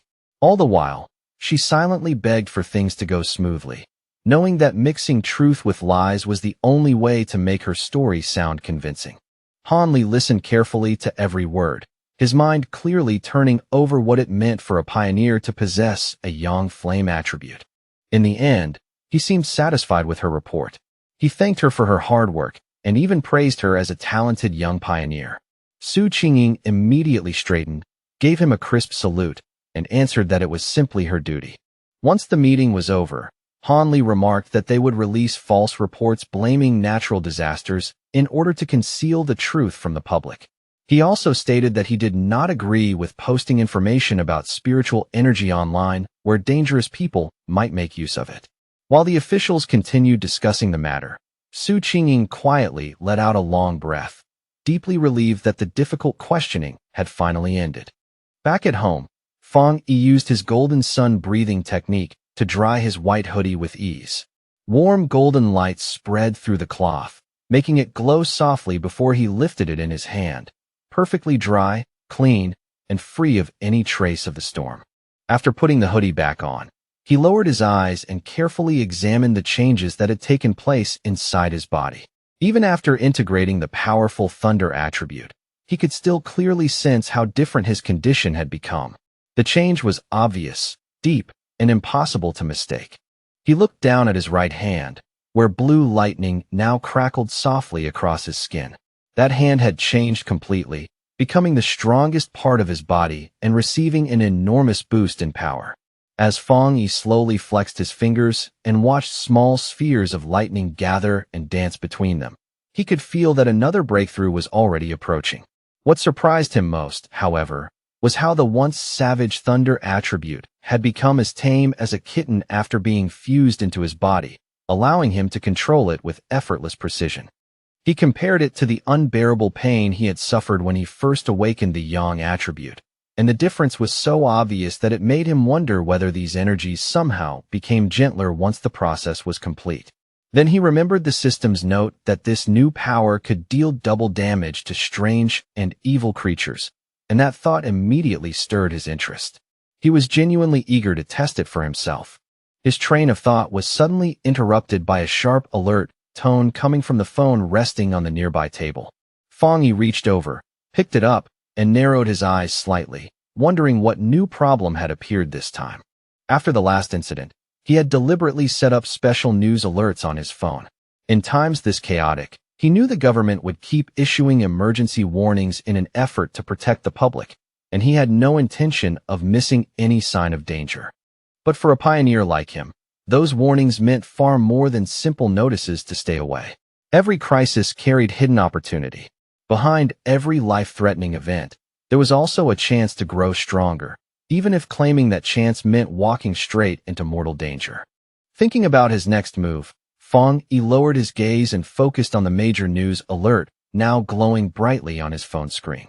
The report stated that a massive explosion had just occurred inside a chemical plant, causing serious pollution in part of the city. Officially, the announcement claimed that no one had been injured and urged the public to remain calm. But to Fang Yi, an event on that scale felt far too suspicious to accept at face value. He immediately checked the online forums, where eyewitness accounts painted a much more disturbing picture. People living nearby described a deeply unsettling feeling they could not properly explain, something cold and wrong that made their skin crawl. One person asked whether it had felt like some kind of evil aura, and another quickly replied that it was exactly that. Even with plenty of skeptical voices mixed in, the overall mood online was still one of dread, fear, and rising unease. The phrase cold and evil aura struck Fang Yi at once. It felt uncomfortably familiar, like something he had heard before in a far darker place.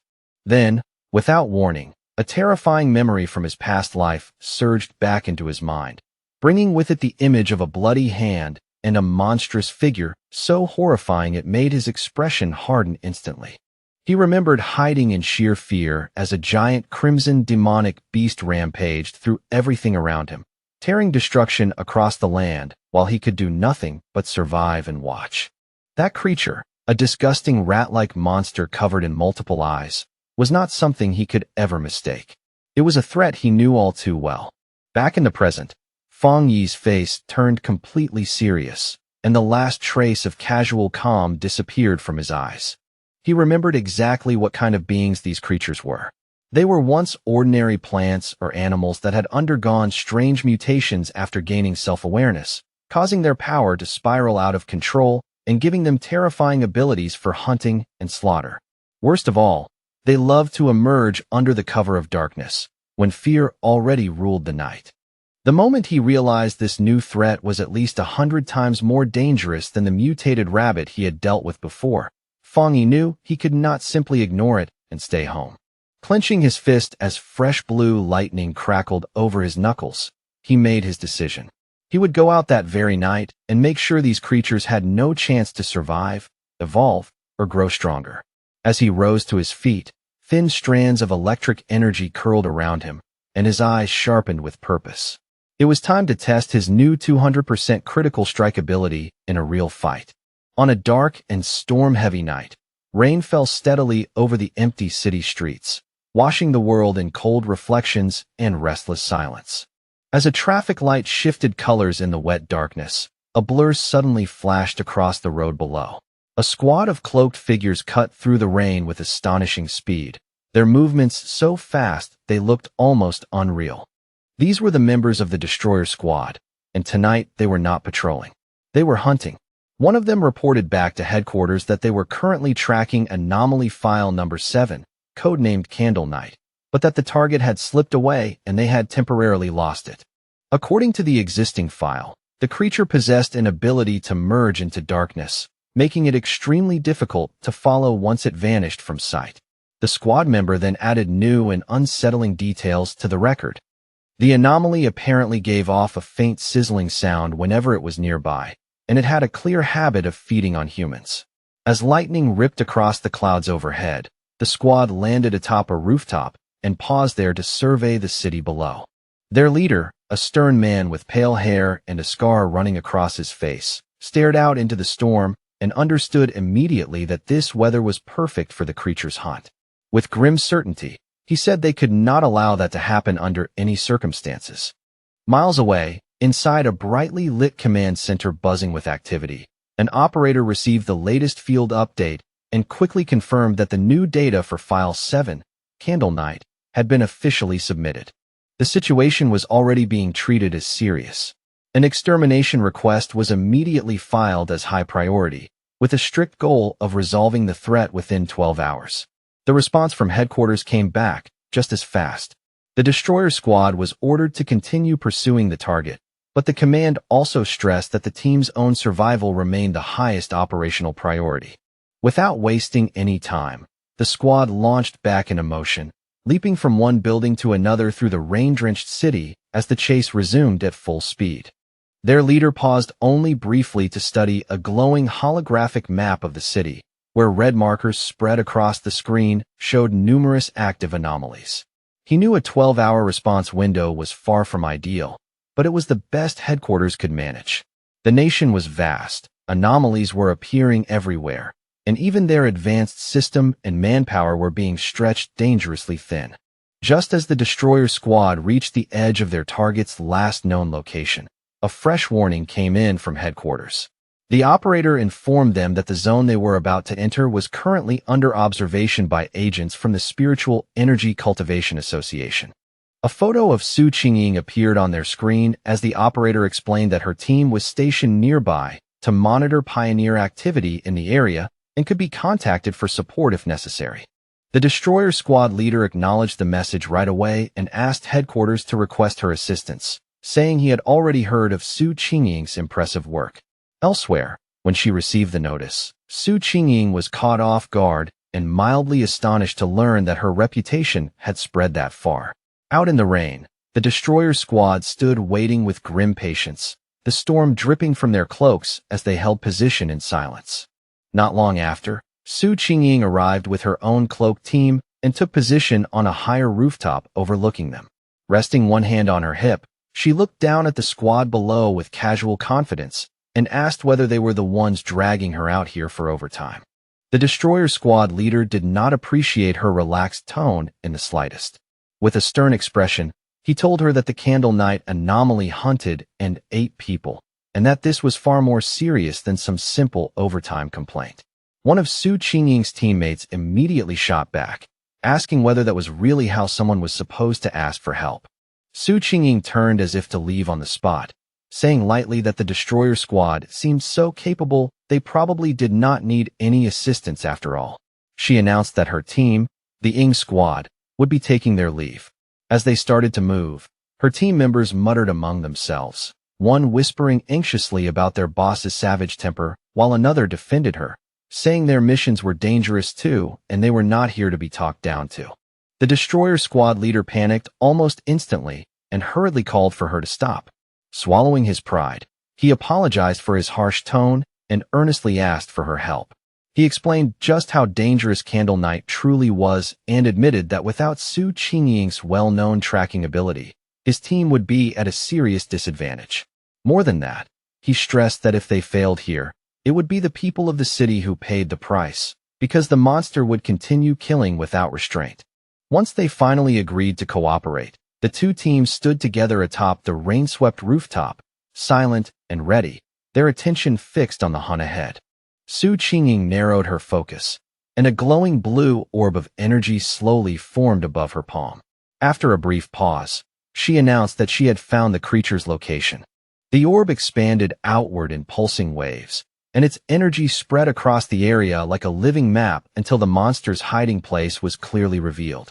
Hidden within the dark, rain-soaked ruins of a chemical plant, the monstrous rat-like creature known as Candle Knight was crouched over something and feeding in silence. Its file described its habits clearly. It preferred darkness, damp environments, and human flesh. Seeing it in that ruined place only made the description feel more horrifyingly real. The moment the target was confirmed, Su Qingying's expression sharpened, and she gave the order for the joint operation to begin. But the creature's senses were terrifyingly sharp. It lifted its head at once, instantly aware that it was no longer alone. It sprang away in a blur, just as an attack smashed into the ground where it had been crouching a heartbeat earlier. One member of the destroyer squad shouted that the target had detected them and immediately ordered the team to close formation. The squad moved with breathtaking speed, their cloaks streaking through the rain as they rushed after the fleeing creature. In a matter of moments, they surrounded the monster from every direction, and with their prey finally boxed in, they shouted in unison as they prepared to strike together. One of the destroyer squad members lunged forward first, his voice cutting through the rain as he shouted the order to attack. His blow landed hard and sent the creature flying backward, crashing violently into a heap of broken rubble with a spray of stone and filthy water. But instead of weakening, the monster's body began to mutate even further.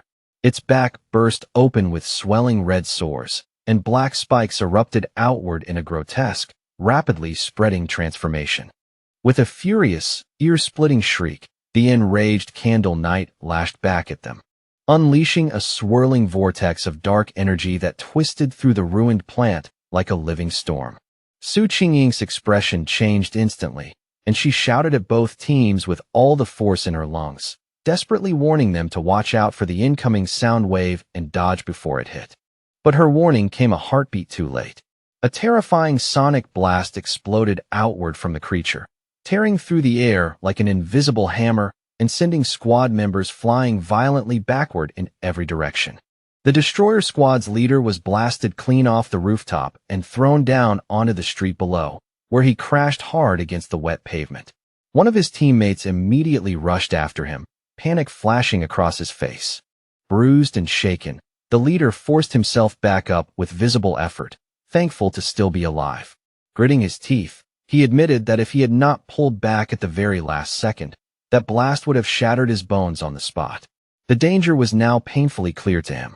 If this creature remained in the city much longer, the destruction it caused would be enormous.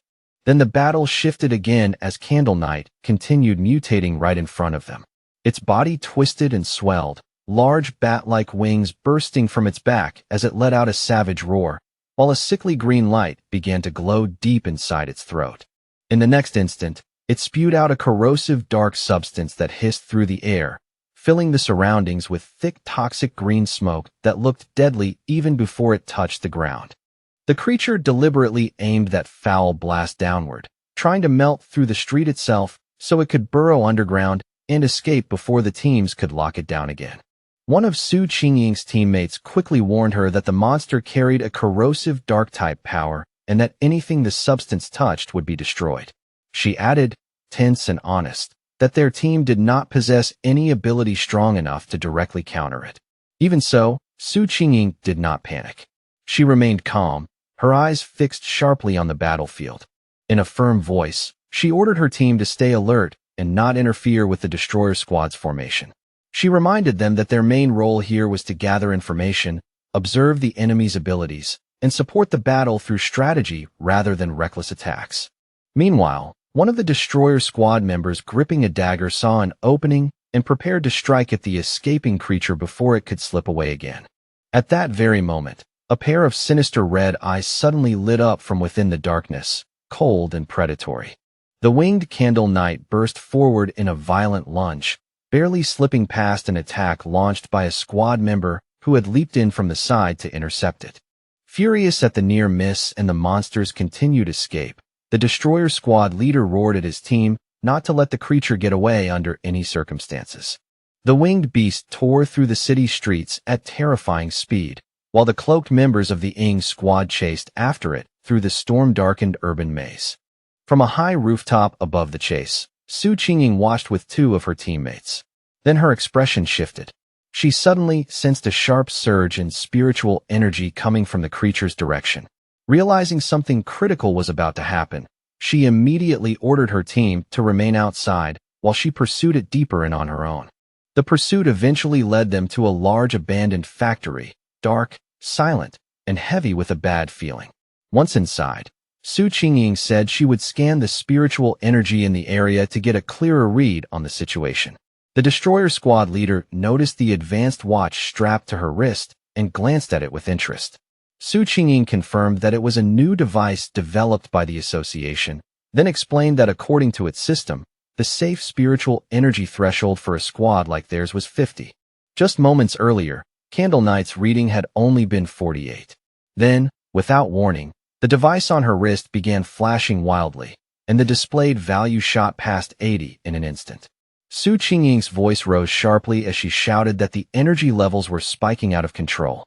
At that same moment, a massive shadowy shape with glowing green eyes silently appeared high above them in the rafters, watching like a predator that had been waiting all along. Only then did the truth hit them. They had been lured into a trap. Horror flashed across Su Qingying's face as she realized there was more than one creature hiding inside the factory. Behind them, the monstrous face of a second creature emerged from the darkness, huge and unnatural. The destroyer squad leader immediately panicked and yelled that they needed to retreat at once. Taking control of the situation, Su Qingying proposed a tactical withdrawal toward the main entrance, hoping to force the hidden enemy into revealing itself fully. She fired out a blast of energy to open a path through the danger, shouting for her team to move and follow her without hesitation.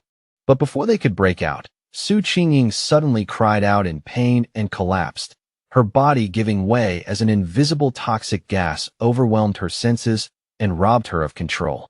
When her vision steadied again, Su Qingying found herself standing alone in the vast green gloom of the factory, swallowed by an eerie darkness that seemed to breathe around her. She called out for her teammates, her voice echoing into the emptiness, but no answer came back from anywhere. She could tell they were still somewhere nearby, but the poison had dulled their senses so badly that they could no longer detect her presence. Piece by piece, the whole trap became clear in her mind. Candle Knight had deliberately drawn them into this place because it was the territory of a far more powerful creature, a giant serpent whose presence she had only faintly sensed before. As though summoned by that realization, the huge armored head of a shadowy serpent slowly rose before her, its green eyes glowing with cold hunger. In that instant, Su Qingying understood the difference between the two enemies. Candle Knight's darkness was only a crude dark attribute, but this serpent's black mist was a true poison, and they had been breathing it in from the moment they entered. The gas was silent and vicious, paralyzing its victims little by little while draining away their spiritual energy. The cruelest part was that resisting it only made things worse, because fighting back consumed even more power and sped up death. Su Qingying could already feel her own spiritual energy nearly exhausted, and she knew that once it ran out, she would become just another corpse in this place. As her legs gave out and she collapsed onto the factory floor, all her strength draining away, despair surged through her. What terrified her most was not just the creature's power, but its intelligence. It had not simply hunted them. It had toyed with them. She slowly closed her eyes, asking herself in that fading moment whether this was truly the end. Yet even as she lay there defeated on the cold factory floor, she suddenly saw a single narrow ray of light cut down through the thick green darkness above. A faint flicker of hope returned to her eyes, fragile but unmistakable. Then, without warning, the factory's ceiling exploded inward with a deafening crash, and a blinding flood of light poured into the darkness like dawn breaking through a nightmare. Su Qingying's eyes widened as she saw a figure descending through the shattered opening, framed by dust, debris, and light. It was Fong Yi. He dropped lightly into the rubble below, landing with effortless grace, his hooded figure sharply outlined against the brilliant hole torn open in the ceiling above.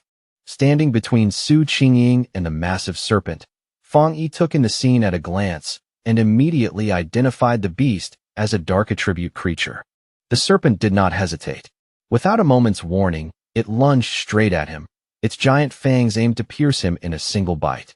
At the same time, Candle Knight burst out from the shadows behind him and attacked from the rear, trying to trap him between the two monsters. Fong Yi slipped past the serpent's strike and turned just in time to come face to face with the snarling rat-like beast.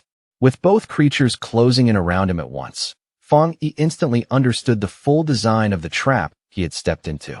Then, in a move shocking enough to freeze anyone watching, Fong Yi allowed Candle Knight to clamp its jaws into his shoulder.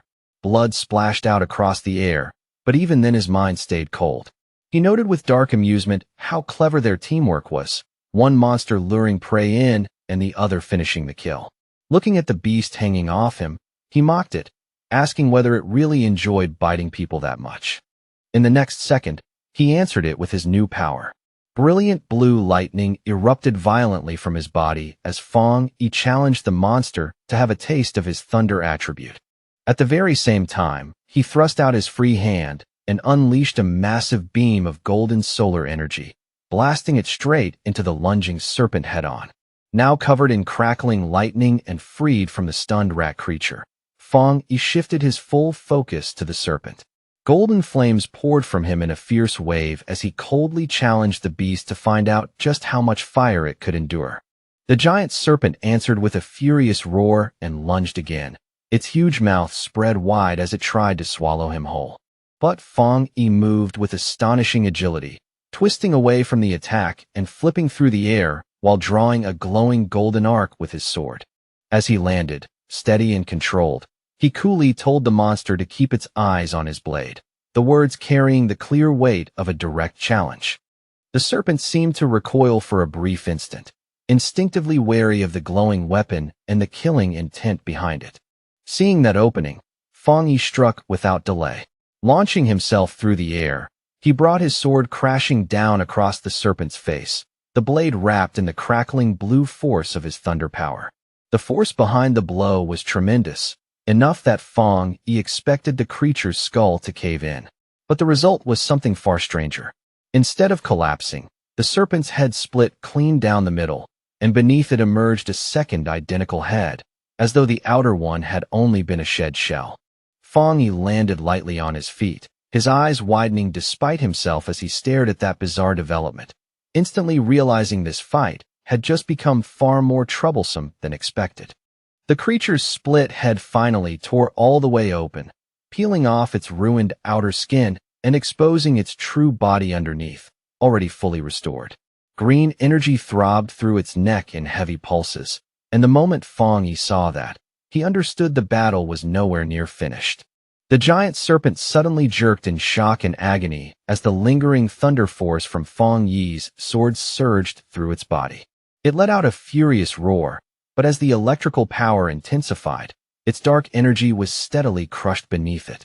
Seeing the monster convulse in pain, Fong Yi's lips curled into a faint, confident smile. He already knew the upper hand was his, because the moment he sensed this serpent's dark aura, he realized it was even stronger than Candle Knight's. Only then did he reveal the trick behind his move. When he swung his sword earlier, he had deliberately held back the full power of his flames.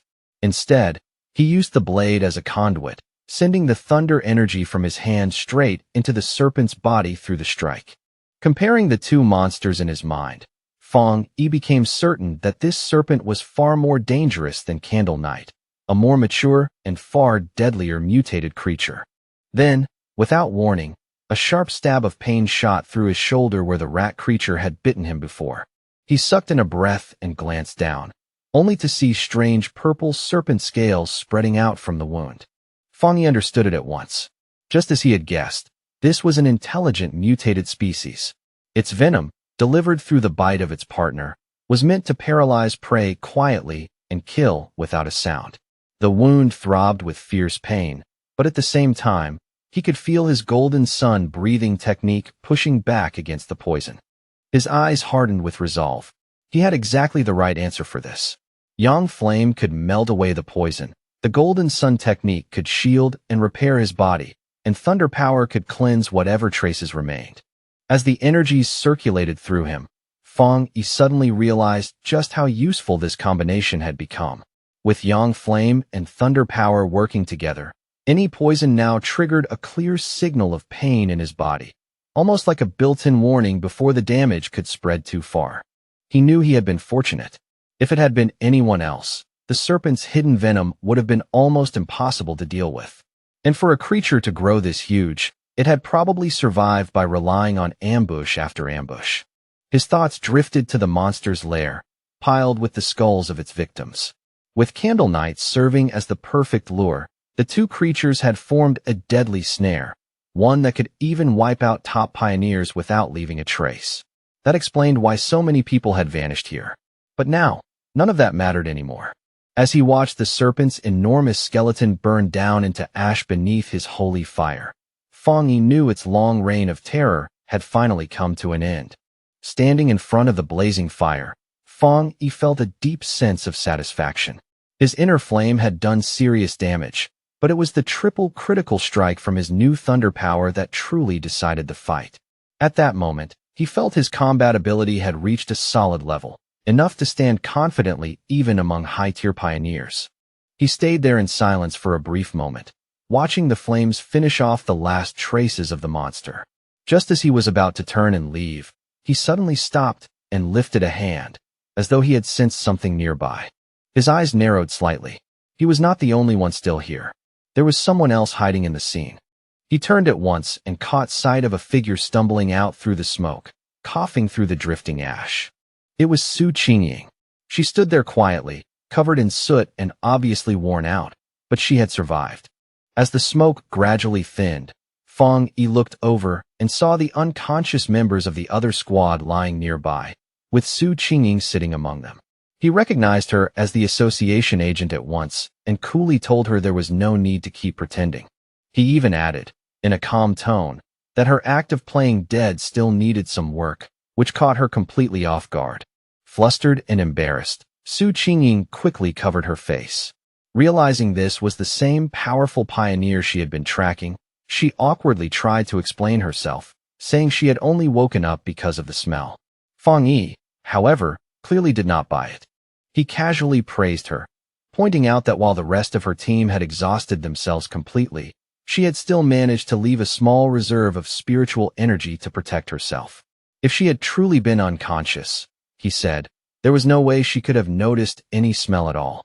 Caught red-handed, Su Qingying could only force out an awkward thank you. Inside, she was stunned. He had seen straight through her with ease. She really had kept a little spiritual energy in reserve for self-defense.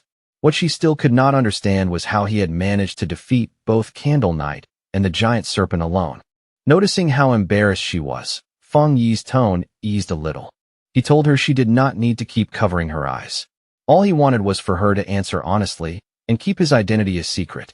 Since she and her team were safe now, he said, it was already late and he would be going. Su Qingying hurriedly tried to stop him, but she was already too late. Saying that explaining everything now would ruin the surprise, Fang Yi leaped lightly through the hole he had torn open in the factory ceiling and vanished into the night sky. As he moved swiftly over the rooftops, Fang Yi continued thinking back on the battle.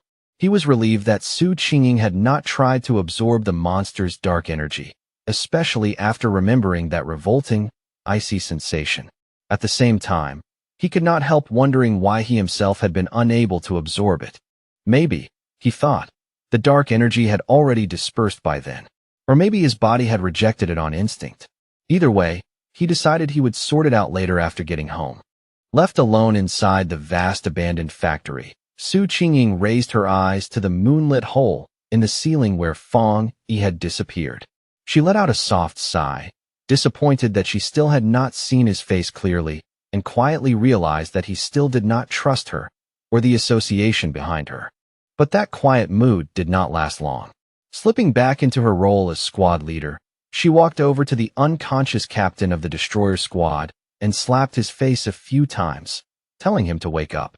The man let out a groan and slowly opened his eyes, looking bruised, dazed, and completely lost. His first reaction was pure panic. He jolted upright and shouted that they had been ambushed, while Su Qingying simply stood there watching him with calm eyes. Then he and the rest of his squad saw the reason for her composure, the giant serpent's massive skeleton still smoking in the distance. They stared at the sight in utter disbelief, unable to make sense of what they were seeing. The leader immediately demanded to know what had happened and where that overwhelming yang energy had come from. Su Qingying calmly gave the report she had already prepared, explaining that a powerful pioneer had appeared and saved them. She continued by saying this person was most likely the target from her original mission, an extremely high-level individual with a yang attribute. Then she let the words hang in the air, quietly implying that his appearance had simply been a stroke of luck. The other squad members were completely stunned. One of them blurted out that it was unbelievable for a single person to defeat both monsters alone. Su Qingying added that she still had not succeeded in recruiting him, and that he had even managed to trace her movements back to her, which only made him seem even more mysterious. Returning to the grim work at hand, the destroyer squad leader asked where Candle Knight's body had gone. As he activated a green energy technique to begin clearing the battlefield, he remarked that they needed to recover the remains for the association. As both squads started cleaning up the factory, the destroyer squad leader used a green orb of energy to gather up the strange dark remains left behind after the fight. But the moment he stepped forward, his foot crushed a piece of debris on the ground, and it suddenly burst apart in a flare of bright blue lightning. He recoiled at once with a shout, stung by the violent shock, while Su Qingying watched the scene in surprise. That discovery only deepened the mystery. The remains they now understood to be Candle Knights were still crackling with residual electricity. The squad leader immediately turned towards Su Qingying and questioned her report. She had said the pioneer possessed a yang attribute, but this terrifying electrical power suggested something else entirely. The two squad leaders crouched down beside the body to inspect it more closely. Su Qingying was shaken by the sheer purity and intensity of the thunder power still clinging to it, enough to confirm it was a high-tier ability. That led the destroyer squad leader to a new conclusion. Perhaps two high-level pioneers had appeared that night, one who killed the serpent and another who dealt with Candle Knight, before both of them left together. Su Qingying knew that guess was wrong, yet she had no idea how to explain the truth, because what she remembered so clearly was that lone figure standing there with crackling blue lightning in one hand and blazing golden fire in the other. She knew perfectly well that no one would believe it. Just one top-level power was enough to make someone a genius. Possessing two at once was something so rare it was practically unheard of. And yet the proof was right there before their eyes. The giant serpent's burning skeleton carried the unmistakable mark of a yang flame walker, while Candle Knight's electrified remains were the clear signature of a thunder tyrant. The two squads could only stand there in complete disbelief, staring at the aftermath and wondering what kind of terrifying monster this mysterious pioneer truly was. As reinforcements from the association finally poured in, Su Qingying felt a cold wave of relief wash through her. More than anything, she was grateful she had left team members stationed outside. If she had remained trapped inside too long without a single update, they would have reported her missing almost immediately. The grim truth settled heavily in her chest. The rescue force now surrounding the scene had most likely been dispatched under the assumption that they were coming to recover corpses, not survivors. Her two subordinates, who had been knocked unconscious by the serpent's venom, gradually came to at last. The moment they saw Su Qingying still standing there alive, both of them rushed over in a panic, their eyes red as they nearly broke down in tears. Their relief was raw and unguarded, and for a brief moment, The tension of the entire battlefield seemed to loosen around them. Now that the threat had been completely eliminated, the association team moved into action without delay. The atmosphere shifted almost instantly. What had begun as a desperate rescue operation was no longer about saving lives. It had become a formal forensic investigation, cold, methodical, and focused on uncovering the truth of what had happened here. Using advanced scanning technology, they began a careful sweep of the battlefield. Every trace of lingering spiritual energy, every scar in the terrain, every broken pattern left behind by the clash was recorded and analyzed in detail. Piece by piece, they worked to reconstruct the battle, hoping to build a complete picture to send back to headquarters. Before long, one of the specialists walked over to Su Qingying and the leader of the destroyer squad with a grim expression and his compiled findings in hand. After comparing all available data, from combat habits and energy patterns to the precise methods used to kill both monsters, he reported that the conclusion was nearly certain. There was a 99% probability that both creatures had been killed by the same person. The two squad leaders looked at each other in stunned silence. Neither of them spoke right away. Shock flashed across their faces first, followed by something much heavier, serious concern. They both understood exactly how frightening that conclusion really was. Around them, the other squad members broke into low, disbelieving murmurs. The realization was almost too much to process. The person who had saved them was a pioneer who possessed not one, but two different high-tier powers, something they had never imagined could exist in one individual. They all knew very well that either of those monsters could have slaughtered every one of them with ease. Yet this mysterious powerhouse had cut them both down, and from the evidence, it looked as though each had been finished in a single, overwhelming strike. The gap between their strength and his was so absurd that it barely felt real. The moment she understood how significant this discovery was, Su Qingying immediately contacted her superior.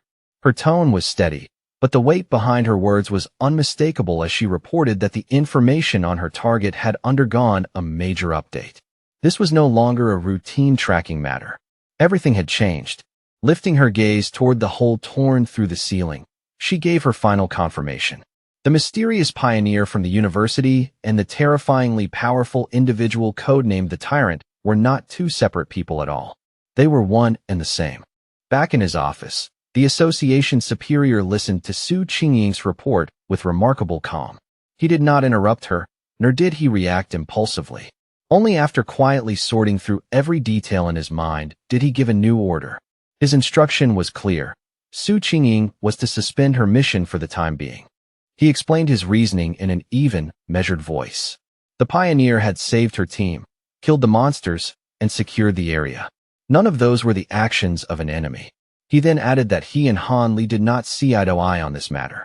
For Su Qingying's safety, and to avoid creating a bad impression with someone who might become an extremely powerful ally, she was to cease all contact with the Tyrant for now. Even while still on the phone with her superior, Su Qingying could not keep herself from adding one more crucial point. Although she had accepted the order to pause her mission, she said she still had a theory she needed to report.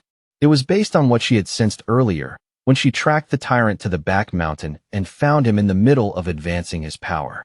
Her superior's interest was immediately piqued. His tone sharpened slightly as he told her to continue and explained everything in full. Clearly, he understood that whatever she was about to say might change their entire judgment once again. Su Qingying then explained that during that earlier encounter, she had felt an unbelievably powerful aura surrounding the place where he was active. At the time, she had briefly suspected he might possess a spiritual weapon, but the idea had seemed too far-fetched, so she did not press the theory. But now, with it confirmed that he held two high-tier powers, what once felt unlikely suddenly seemed far more possible, frighteningly possible, in fact. The association superior was visibly surprised by this new detail. For the first time, a note of genuine disbelief entered his voice as he questioned whether the pioneer might truly possess a spiritual weapon. Even to him, that possibility sounded extraordinary. But after that initial surprise, skepticism quickly returned. Leaning back in his chair, he said it was still highly improbable. No matter how gifted someone was, a lone pioneer should not realistically be able to obtain such an incredibly rare object without outside support. On top of that, the team at the scene had not detected any trace of a third spiritual energy signature, which would normally appear if a spiritual weapon had been separately forged. Su Qingying immediately corrected him, her voice firmer now as she clarified the key detail he was missing. The aura she had sensed during that first encounter did not feel foreign or separate at all. It was distinctly of the yang attribute, clear, pure, and directly tied to his own energy. That single detail changed everything. The superior's eyes widened as the implication struck him all at once. If the weapon's attribute was not separate, but instead originated from the user's own yang power, then this was no simple case of wielding a spiritual weapon. It meant he was forming it himself, shaping it directly from his own energy. From there, the conclusion became both incredible and terrifying. If he could create spiritual weapons with his own power, then he could only be a cultivator of the spirit creation realm. In theory, someone at that level could indeed accomplish such a feat alone. But beings of that level were so rare that they had practically become myth, names people discussed more like legends than reality. Su Qingying was completely stunned by that thought. She knew better than most how vanishingly rare cultivators of that realm truly were. In the entire world, there were barely more than 2 such figures known to exist. Realizing that someone she had personally tracked might stand at that level left her deeply shaken. Then her superior considered an even more horrifying possibility, and his expression darkened. If this person truly possessed a third, distinct attribute, the consequences would be enormous. It would not simply be a personal secret. It would shake the entire pioneer world and potentially overturn the existing balance of power. According to all known research, different spiritual attributes naturally repel and clash within the human body, making stable coexistence nearly impossible. Up to this point, no pioneer had ever been definitively confirmed to possess 3 different spiritual attributes. Because of that, if the pioneer really did have a spiritual weapon, then perhaps the absence of a third detectable energy signature was actually a blessing rather than a concern. As the call finally came to an end, the superior sat in silence with one heavy thought lingering in his mind. He could only hope that a pioneer this powerful would never, under any circumstances, become an enemy of humanity. Back at his apartment, Fang Yi stood beneath the stream of a hot shower, letting the water run over his shoulders as steam filled the small space around him.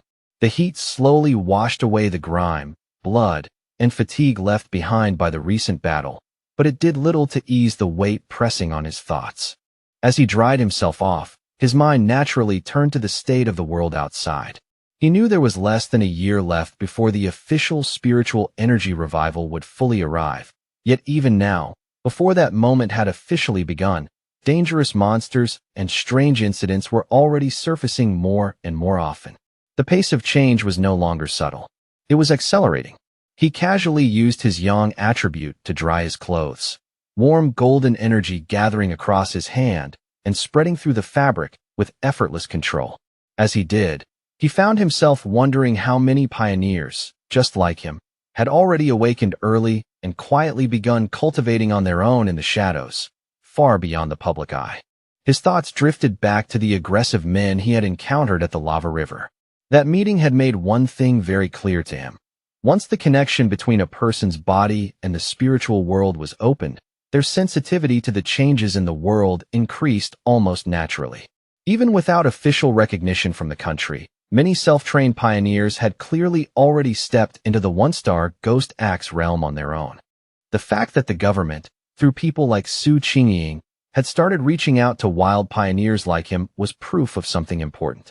For now, both sides were still in a relatively cautious and peaceful phase, testing each other, observing each other, and trying to understand what kind of relationship might form in the future.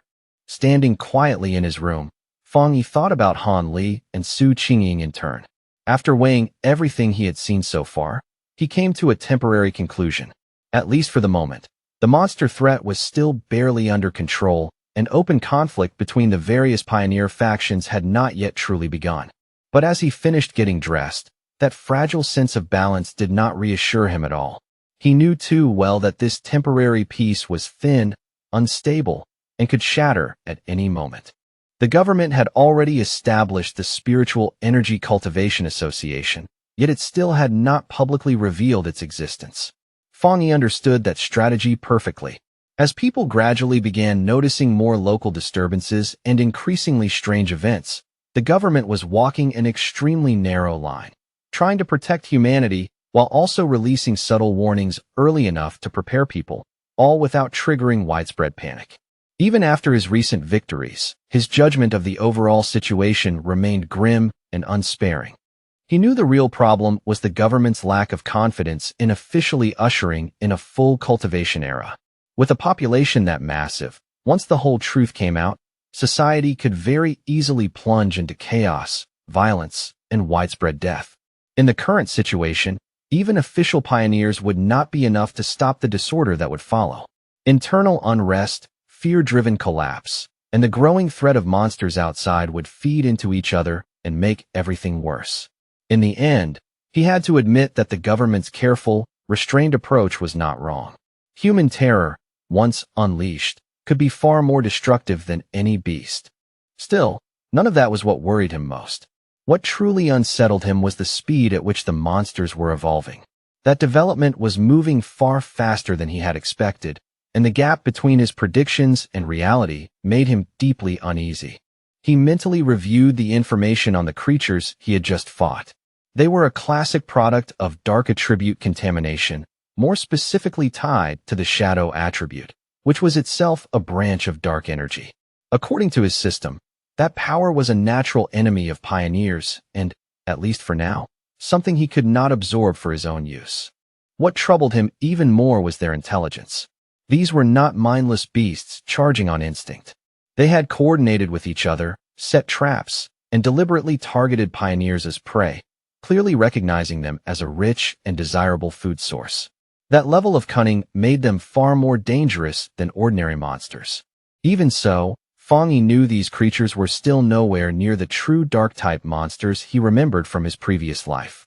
Those horrors were on an entirely different level.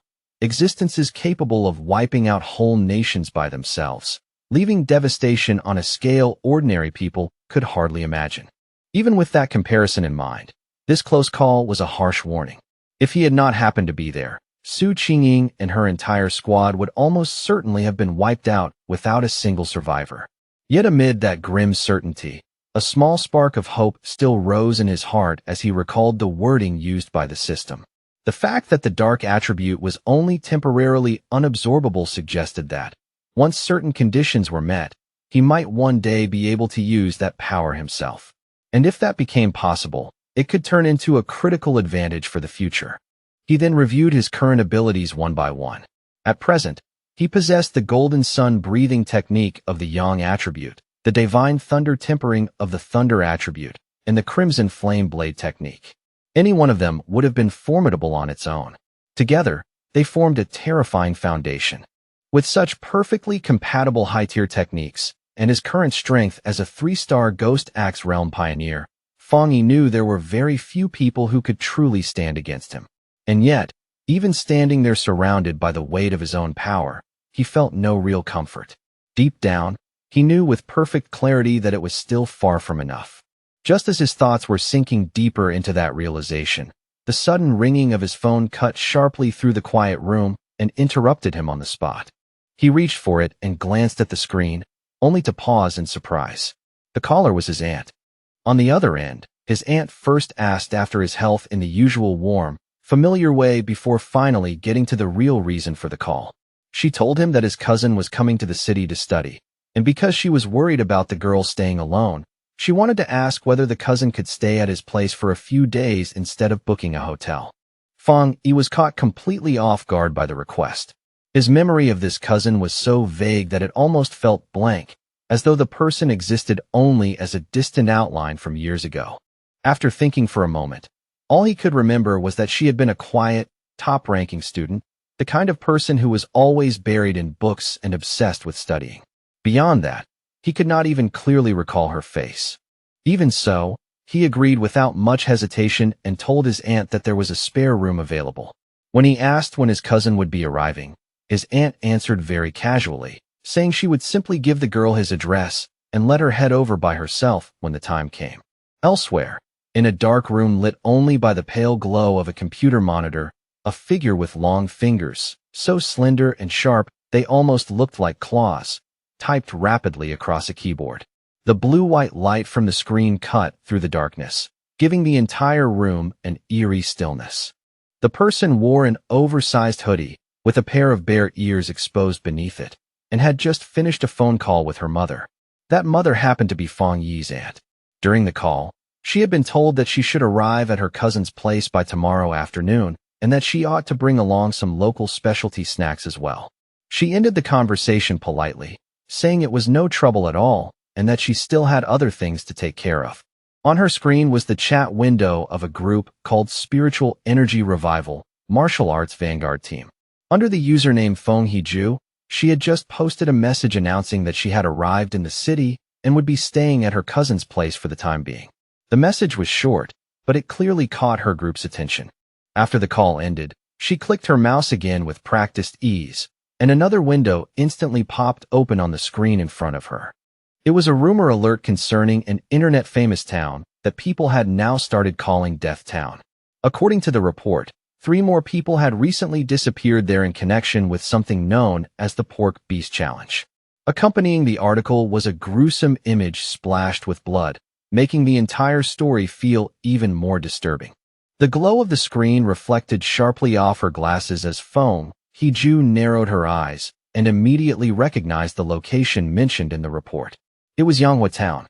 At once, a clear spark of interest lit up in her expression, as if she had just found something far too intriguing to ignore.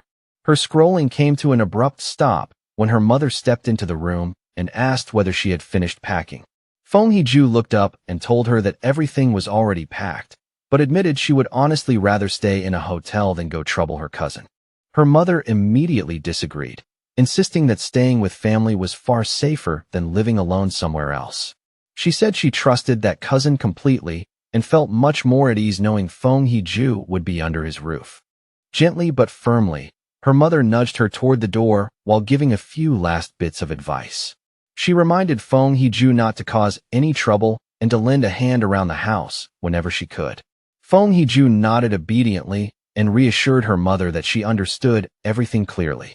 As soon as the door clicked shut behind her, Fong Hee-ju let out a quiet sigh, the kind that came from bracing herself mentally for something unavoidable, and began preparing herself for the visit ahead. In her mind, this was simply one more hurdle she had to get past. She pushed up her glasses, eyes sharpening with determination, and told herself that no matter what kind of person her cousin turned out to be, he could not possibly be harder to deal with than an actual monster. The next day, beneath a wide, bright blue sky washed clean by the morning light, a young woman with long dark hair and glasses slowly pulled her suitcase toward an apartment building, her figure neat and quiet against the sunlit street.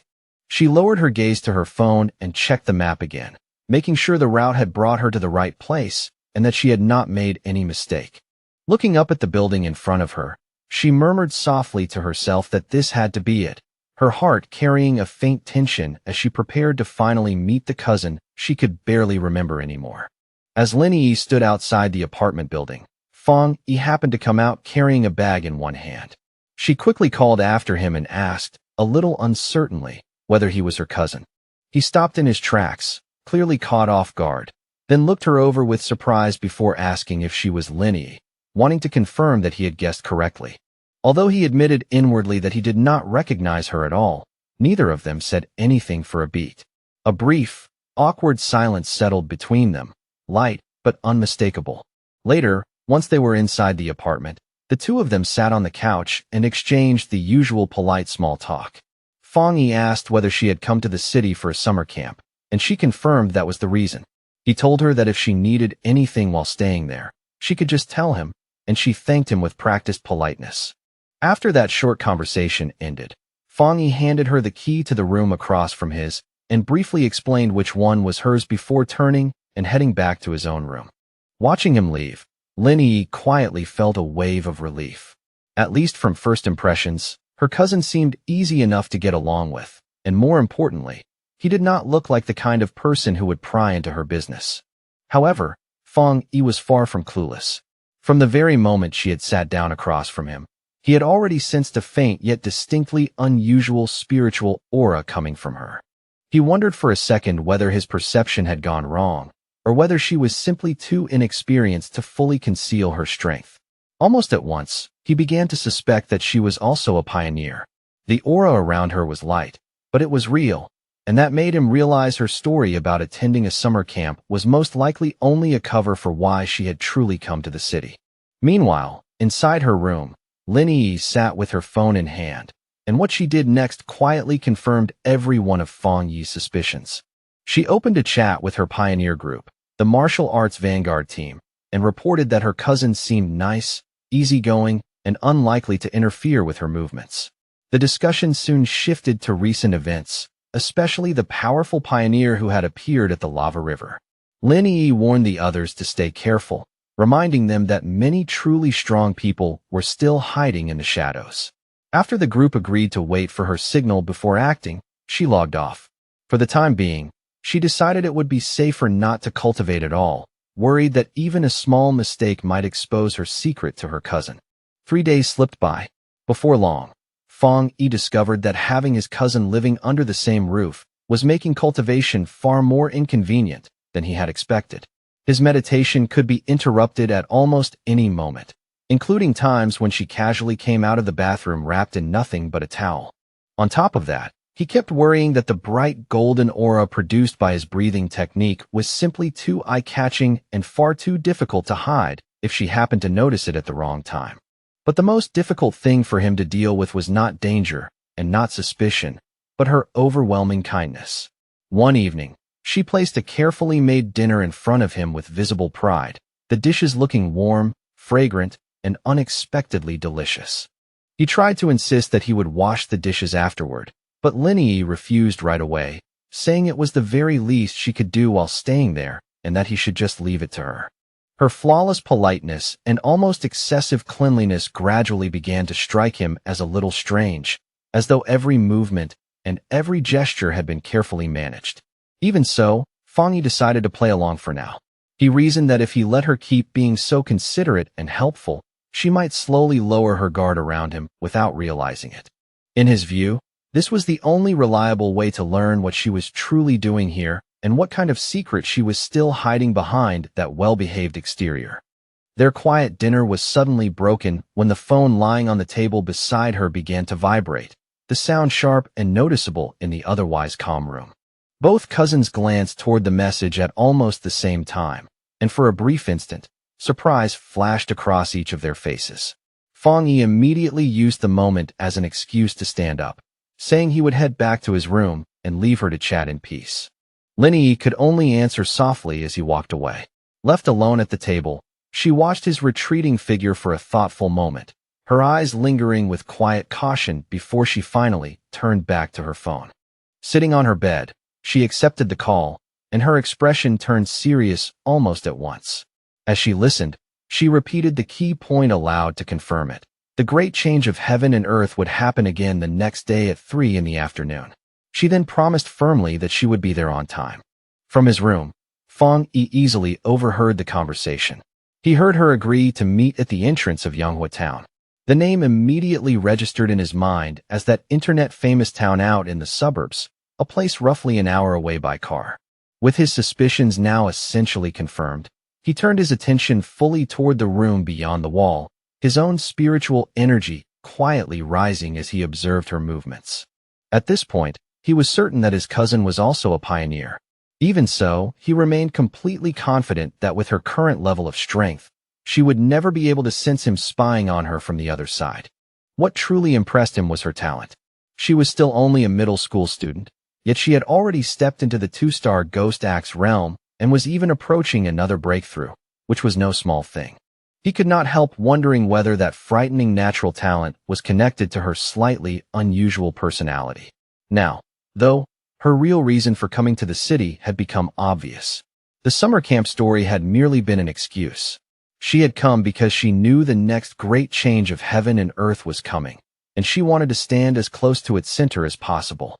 Fang Yi understood very well what that meant, because every single one of those great changes represented an opportunity to obtain a new technique and push his own strength even higher.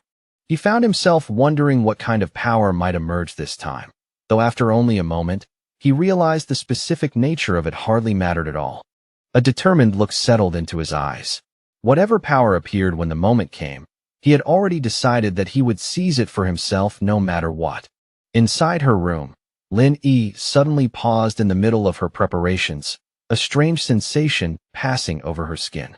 She slowly lifted her head and looked around, unsure whether it was only her imagination or whether someone really had been watching her just now.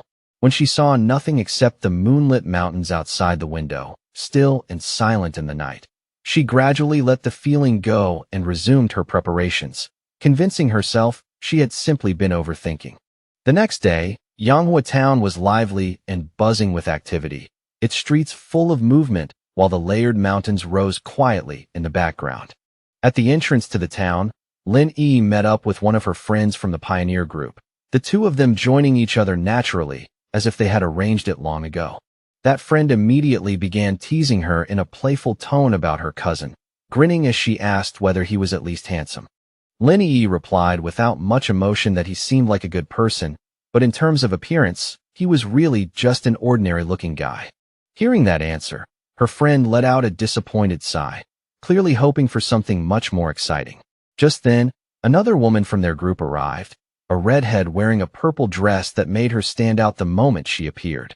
In a lightly amused tone, she reminded the first friend that Lin Yi herself had always described herself as nothing special, just an ordinary person. Once the rest of their team had gathered as well, the redhead's expression sharpened, and she announced that it was time for them to get down to business. One of the male members looked around and then asked whether a certain person was not coming after all. The redhead confirmed that today it would be only the 6 of them taking part, adding that the missing member had always been mysterious, rarely showing up in person and never easy for anyone to predict. Unknown to any of them, Fong Yi was watching everything from the balcony of a nearby cafe, seated in the shade with his sword resting quietly beside him as his eyes followed every move below. After observing them for a while, he noted that his cousin's little squad was surprisingly low-key, not loud or careless like many rookie groups, but cautious enough to blend into the crowd. Even from that distance, he could clearly sense their strength. The weakest among them had already reached the 2-star Ghost Axe level, while the man who had spoken earlier was even stronger, standing firmly at 3-star. He also overheard them mention that their team was usually stronger than this, with one especially powerful member often missing from the lineup. As Fong Yi sat there quietly watching, however, his attention soon shifted away from them and toward the mountains looming over the town. His eyes narrowed slightly, anticipation gathering in them, as he sensed that the true event everyone had come for was about to unfold somewhere in those mountains. High in the mountains, the great change of heaven and earth finally began to reveal itself. A giant green vine descended from the clouds, towering and unnatural, almost like the beanstalk from an old fairy tale brought violently into the real world. This bizarre phenomenon appeared at random and was not destructive on the surface, yet for pioneers, it was an extremely important sign, a key clue in understanding the strange transformations overtaking their world. Deep within the misty mountains, Lin Yi and her squad finally saw the unbelievable sight with their own eyes, and the moment they did, the air around them seemed to grow heavier. The red-haired leader lifted her head and stared upward in open awe, then quietly confirmed that this was exactly what they had been searching for. For a moment, the whole group stood frozen in disbelief before the massive, pulsing vine. But that sense of wonder did not last long. Almost as quickly as it came, awe gave way to fear. The squad's more adventurous friend suddenly went pale and urgently told everyone to stop at once, warning them in a strained voice that they absolutely should not go any farther. Her whole body was trembling with dread, and it was obvious that the fear gripping her was no small matter. She explained shakily that seeing the vine in person was completely different from hearing about it, and that the moment she laid eyes on it, a terrible feeling had risen in her chest. Hearing that, the leader asked whether the others had seen the rumors being discussed on their internal pioneer forums. The source of the girl's fear came from a dark story she had heard before. She said she personally knew some of the pioneers from a team that had tried to touch the vine the last time it appeared. Those people had all been powerful, far stronger than she was, and yet every single one of them met a horrible end. She went on to explain that after those pioneers came here, all of them were buried, and now their skeletons were said to be twisted deep within the roots of a dark version of the vine, as though they had been absorbed into it forever. Overcome by terror, she grabbed her head in panic, her breathing growing ragged as she confessed that she had a sickening feeling they would all end up the same way. And as those words left her mouth, reality around the group seemed to distort, and suddenly they were no longer standing on a mountain path. Instead, they appeared trapped inside a horrifying, pulsating red cavern made of living flesh, where the ground under their feet was nothing but a grotesque mass of writhing organic tendrils. But that horrifying scene was only a frightening premonition. Back on the misty mountain path, the squad's adventurous friend, scammed an online romance out of 50 cents, was still visibly shaken by the dread pressing down on her. She admitted that when she first came here, she had been ready to take a pioneer's risk and either return rich or die trying. But the moment she actually saw the vine, an overwhelming fear took hold of her. Her instincts were screaming that this thing was some new, unknown, high-level monster, a mutation far beyond anything she could handle. Tears welled in her eyes as she confessed that she was not ready to die in a place like this and wanted to back out while she still could. The red-haired leader and Lin Yi looked at their distraught teammate with clear understanding rather than blame. They admitted that they too had felt the same heavy, oppressive sensation coming from the vine the moment they saw it. Lin Yi explained it more carefully, describing the feeling as a kind of complete emptiness hidden inside that wood-type vine. It was deeply strange, she said, like all life within it had long ago been swallowed up by time, leaving behind only a hollow shell. That was why the fear felt so natural. After hearing her explanation, the group arrived at a chilling conclusion. The vine was trying to devour their life force.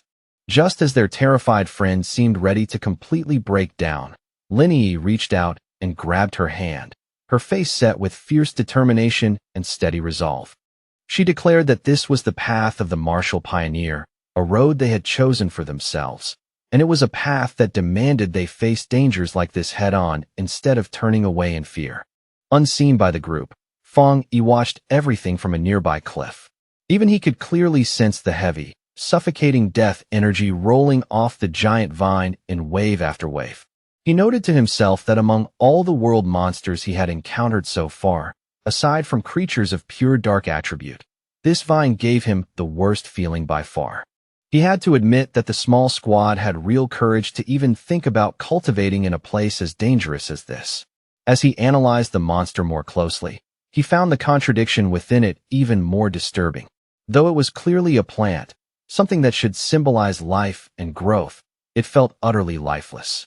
It was not truly alive at all, but more like a dead thing imitating the form of something living, with no spiritual energy of its own. And from what he could sense, it was stained with the blood, remains, and lingering traces of those it had killed before. Back with the squad, Lin Yi quickly took control of the situation. Standing near the edge of a cliff, she spoke to her teammates with renewed purpose and told them they did not have much time to stand around hesitating. Since they now understood the danger more clearly, she proposed a different plan. Instead of approaching recklessly, they would carefully sense the energy throughout the area and investigate the monster from a distance, learning what they could without getting close enough to trigger an attack. Lin Yi was confident in that judgment. In her view, if they only observed and sensed the monster's energy from afar, then her team should remain safe enough while still gaining something from the trip. She selected a spot high up in a tree, settled herself there, and began to meditate. As she entered that state, a protective bubble of blue spiritual energy formed around her body and shimmered softly in the mountain air. From a distant clifftop, Feng Yi watched them in silence. He was genuinely impressed by their caution and noted that they had chosen a range that was both reasonably safe and still useful for cultivation. He gave quiet credit to his top student cousin for correctly judging the best distance, a position that was neither recklessly close nor timidly far. And as Lin Yi continued cultivating, the spiritual energy around her gradually began to rise and surge. Feng Yi's eyes sharpened with surprise when he realized what was happening. Lin Yi was on the verge of breaking through into the 3-star Ghost Axe realm, and the realization left him genuinely impressed. His cousin's talent was no joke. Then, in a bright flash of blue light, she successfully broke through. Her teammates stared in open amazement, stunned that she had already climbed to such a high level of strength at her age. However, the huge spiritual disturbance created by that breakthrough did not go unnoticed. Deep in the forest, the dormant roots of the giant vine began to twist awake, glowing with a frightening green light. The pioneers felt the ground begin to tremble beneath their feet, and one of the men turned back in alarm, his expression changing at once. The whole group panicked as the monstrous vine began moving straight toward them, its tendrils ripping violently up through the earth. Even the team's leader was stunned, unable to understand how the creature had managed to sense them from so far away. The vine's attack came fast and without mercy. Savage green tendrils shot upward from the ground and instantly trapped two of the male pioneers. The rest of the squad scattered in fear as one of their friends screamed for everyone to run, shouting that if they did not escape right now, they would all die there. The team's leader quickly realized what had caused the disaster. Lin Yi's breakthrough had created too much of a disturbance and drawn the monster's attention. As she shouted a warning, dark green tendrils began winding around Lin Yi's protective bubble, which was still shielding her while she remained vulnerable after the breakthrough. The leader knew they absolutely could not let themselves be caught. Once the vine wrapped around someone completely, its deathly aura would consume them in an instant. Under that immense pressure, Lin Yi's energy shield began to crack, thin fractures spreading across its surface one after another. Chaos exploded around them as the red-haired leader tried to drag her panicked friend to safety. The others cried out that they could not just leave Lin Yi behind, but the leader answered desperately, asking what exactly she was supposed to do. She shouted in frustration whether she was expected to burn her own precious spiritual energy protecting Lin Yi and basically die so her teammate could level up. As the situation spiraled further out of control, the red-haired leader also had to deal with one of her male teammates, who coldly argued that they should abandon Lin Yi and save themselves. He said life and death were up to fate, and if they did not leave immediately, then everyone would die with her. He reminded the leader that they were all just people who had met by chance and accused her of being far too emotional. That cold, practical attitude, however, only made the leader even angrier, her eyes flashing as her temper finally snapped. She shoved him aside and shouted that she would not abandon her teammate, even if it meant standing against the rest of them by herself. From his place on the cliff, Fang Yi watched the desperate scene unfold below. He knew that his cousin, still just a student despite her talent, was probably completely unaware of how grave her danger had become while she remained trapped in her weakened meditative state. The vine's power was terrifyingly overwhelming, and Fang Yi could not even be sure whether, with his current strength, he would be able to save her once he got involved. But one thing was obvious. He had to move quickly, because the tendrils had already begun crushing her protective barrier. He clenched his fist, and a golden aura burst around him in response. He had made a promise to his aunt that he would look after her daughter, and once Fang Yi gave his word, he had no intention of breaking it. The red-haired leader made her move first, leaping through the attacking vines and forcing her way toward Lin Yi. She landed a fierce kick on one of the tendrils, and the impact was strong enough to snap it apart on the spot. But that small victory lasted only a heartbeat before the situation turned against her again. Dozens more vines burst out at once and coiled around her from every direction, binding her tightly and trapping her completely before she could break free. Just as the writhing vines were about to crush them completely, Lin Yi's protective shield finally shattered with a sharp, brittle crack. But before the monstrous plant could seize its new prey, Fang Yi stepped into the fight without the slightest hesitation. He leaped through the air in one clean motion, and as his sword swept forward, two blazing arcs of golden energy tore outward, brilliant and sharp enough to split the darkness in front of him. The rest of Lin Yi's squad could do nothing but watch in horror, their hearts dropping as they saw her shield break apart. Several of them screamed her name instinctively, helpless and panicked. Then a massive blast of fiery energy shaped like a descending phoenix crashed down from the sky, slamming into the tangled mass of vines with explosive force and scorching brilliance. Fong Yi landed lightly in the newly cleared space, calm and steady, while a narrow pillar of golden flame rose from the ground where he stood. He had arrived at the final possible moment, saving both his cousin and her brave red-haired leader from death. Bathed in a dazzling aura of golden light, Fong Yi did not even need to move again for his presence alone to suppress the deathly vine. The surviving pioneers stared in stunned silence as the monstrous plant, which had been moments away from killing them all, halted its assault and began shrinking back under the crushing pressure of that overwhelming yang energy. The tendrils recoiled from the fierce light, hissing as they retreated, their surfaces smoking and dissolving bit by bit as though the radiance itself were poison to them. As Fong Yi descended through the blinding brilliance around him, the pioneers could only raise their arms to shield their eyes, barely able to make sense of what they were seeing through the glare. The practical male pioneer who had argued for abandoning Lin Yi was completely shaken, wondering aloud whether this newcomer was another pioneer at all. The red-haired leader, just as stunned, understood more clearly what she was witnessing. This was the purest kind of yang power. Only a high-tier force of this level could possibly suppress such a terrifying, life-draining monster. The male pioneer felt his confidence begin to crack. He had always believed he was exceptionally gifted, having reached the 3-star Ghost Axe realm in a remarkably short time, something very few people in Xiaoguo could accomplish. He had known that even talented Lin Yi only barely kept pace with him in terms of cultivation skill and growth. And yet this mysterious stranger standing before them was clearly operating on a level far beyond anything he had ever imagined. He lowered his gaze to his own trembling hands, then looked back up at the glowing figure on the cliff, suddenly feeling small, ordinary, and almost laughably insignificant. If pioneers like that truly existed, then what did that make the rest of them? The gap was not just large. It was crushing. This newcomer had not simply outclassed him, but all of them together, through sheer, overwhelming power alone. And as Fong Yi stood within that burning golden light, his system activated. It detected the extreme wood attribute within the deathly vine and immediately began the auto-writing process, rapidly completing a brand new technique. A moment later, the system window displayed the details of his new ability. Endless Vitality, a technique capable of instantly absorbing all nearby life force to rapidly heal injuries.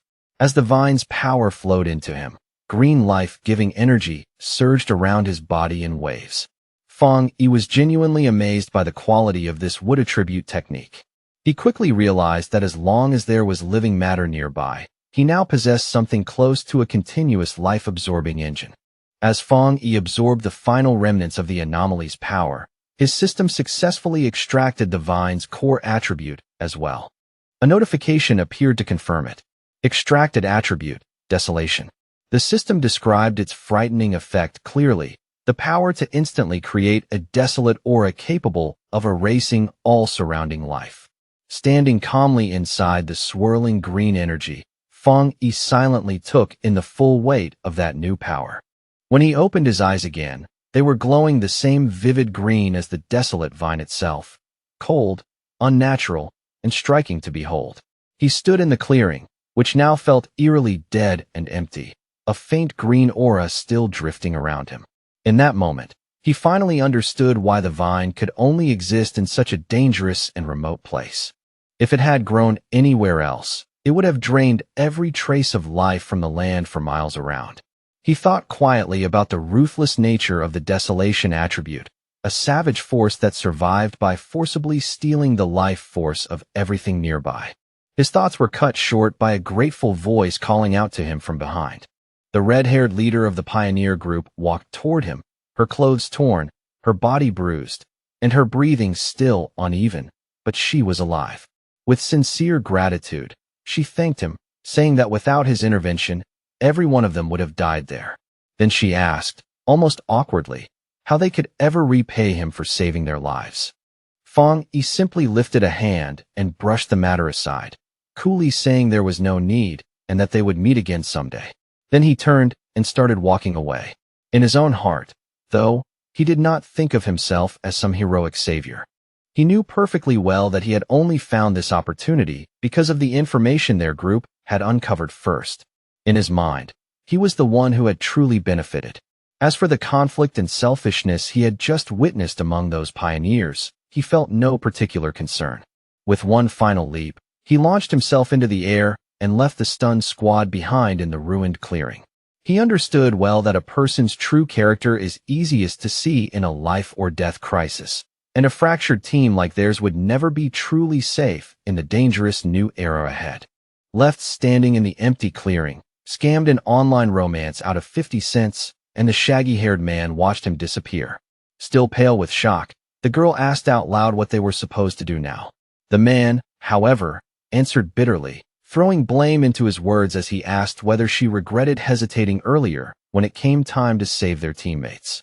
With the immediate threat gone and Lin Yi now having stepped into the third tier, the red-haired leader quickly understood that their best chance of getting through this was to stay together rather than fall apart. Sometime later, Lin Yi's eyes slowly opened, glowing with a brilliant blue light as she finally emerged from her meditative state. Her teammates rushed to her side at once, relieved to see that she was awake at last. The male pioneer who had earlier suggested abandoning her now said that their survival had depended on their leader's wisdom, but another teammate cut in and said their attention should really be on the mysterious stranger who had saved them all. Still confused and not yet fully aware of what had happened, Lin Yi asked them what was going on. When she noticed her other teammates lying unconscious on the ground, she immediately stood up, only to be struck by the fierce, burning warmth of lingering yang energy still clinging to a nearby tree. Even from several steps away, she could still feel that intense heat clearly against her skin, as if the power had only just passed through. At that point, the shaggy-haired man stepped forward and offered to explain everything that had happened while she was still unconscious and defenseless. Later that same day, back outside her cousin's apartment building, Lin Yi was still trying to fully process the unbelievable events she had gone through. She found it hard to believe that someone that powerful could actually exist in the real world. Her teammates' words kept echoing in her mind over and over. He had called that mysterious pioneer a monster. He had described how the vines they could not even scratch with all their effort had been effortlessly driven back by that man's power, and how even the enormous beanstalk-like vine had withdrawn far back into the sky, no longer daring to draw near them after his appearance. That was the kind of overwhelming presence the man who saved them had carried.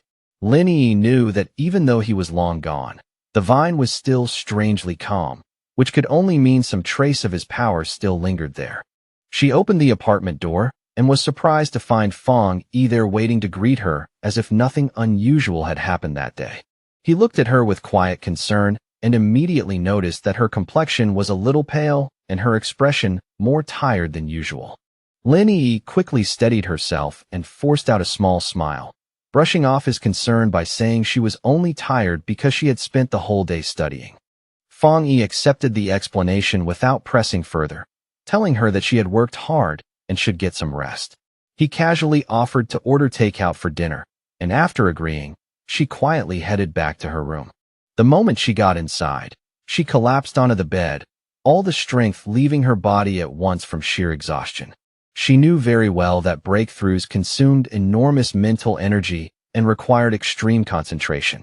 Right now, she felt more drained than if she had stayed awake for an entire month without rest. Lying there on the bed and scrolling through her phone, she felt a strange sense of relief mixed with fatigue. She was no longer an ordinary person. A few sleepless nights would not kill her anymore. And deep down, she had already accepted that this constant, life-threatening struggle was simply the fate of a pioneer in a world that had already begun to change. She thought of Fong Yi and the seemingly normal, peaceful life he appeared to be living, and she knew with quiet certainty that such a life was no longer possible for her. Her private thoughts were suddenly interrupted when a new message popped up in her Pioneer group chat. It came from a user named Jialon, the mysterious and powerful group member who was usually absent and almost never spoke. Jialon's message was simple and direct. If there are any more traces of that strong man, please inform me. It was the first time Jialon had ever spoken in the group, and it immediately drew Lin Yi's full attention. She quickly replied that she would do so, then asked her own question in the chat. She wanted to know whether they thought the man who had saved them might be the same person involved in the Dark River lava dragon incident. And if that was true, why someone like him would have chosen to help them. The group chat instantly came alive with a post discussing the mysterious high-tier Yang attribute master. The post described his sun-splitting slash in vivid detail, saying the witness had been forced out of the cave by a blast of white-hot light. The writer declared with absolute certainty that no other pioneer in Shagwa could rival that kind of power, and warned everyone that if they ever encountered him, they should stay far away. Meanwhile, Fong Yi was already heading out for the evening on his bicycle, looking entirely relaxed despite everything that had happened earlier. He was confident that after the events of the day, Lin Yi would have lowered her guard around him even more, making it easier for him to come and go freely without arousing any suspicion. With this new freedom in hand, Fong Yi immediately turned his thoughts toward a fresh objective. It was time to find a suitable carrier for the desolation attribute he had just obtained. He understood that this kind of power was most naturally compatible with plants, so without wasting another moment, he pedaled off into the deepening night to begin his search. As he rode beneath the night sky, Fong Yi kept thinking through the best possible use for his newly acquired desolation attribute. Powerful as it was, he knew its essence was still dangerous, rooted in decay, destruction, and the stripping away of life itself. That was exactly why he hesitated to fuse it directly with his own body.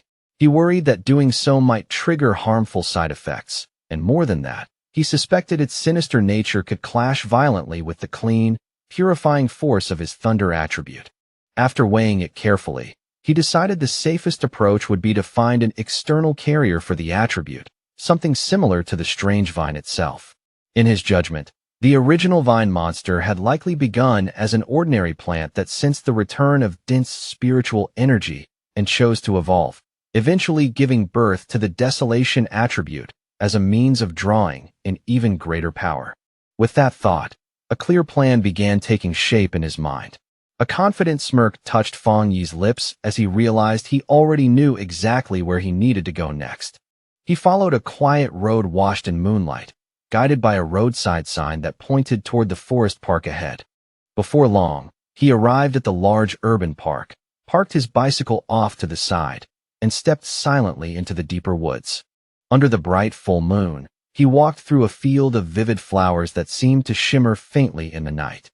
He knew he had to find the perfect lucky one, a plant that could form the strongest resonance with his spiritual energy and show the clearest sense of affinity toward him. Closing his eyes, Fong Yi steadied his breathing and focused, quietly extending his own spiritual energy outward into the forest around him. A rich green aura flowed out from his body, spreading layer by layer through the trees and grass until it washed over the plants like a silent tide. Almost immediately, he felt the plants responding. Their own faint spiritual energies rose up in waves to meet his, as if the whole forest were answering his call. Even so, Fong Yi quickly noticed that although the response was broad and lively, none of it was strong enough for what he truly needed. So he continued releasing more of his spiritual energy, searching deeper and waiting for a much stronger answer from the surrounding plant life. Then, all at once, he stopped mid-step, his attention caught by a single presence in one particular spot within the forest. There, nestled among the tall grass, a lone white flower with a softly glowing center swayed gently in the breeze, delicate and quiet, almost as if it were calling out to him. Fong Yi narrowed his eyes slightly and wondered whether this was the one he had been searching for.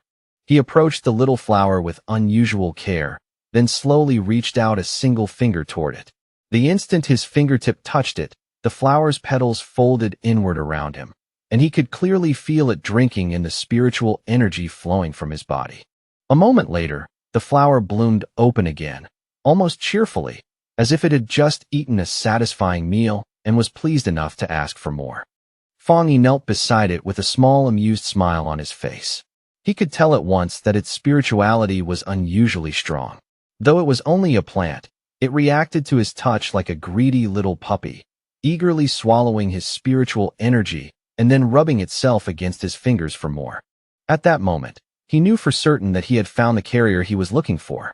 Out of the entire forest, this tiny flower had shown the strongest reaction to his aura, making it the ideal container for the desolation attribute. Fang Yi looked at it and quietly told it that it was the chosen one, then asked whether it was ready. Without waiting for any answer, he released a vortex of green spiritual energy and focused all of it onto the small white flower. At once, a system window appeared in front of him and asked for final confirmation. Do you want to forcibly implant the desolation attribute into this plant? With his eyes glowing a vivid green, Fang Yi gave his consent.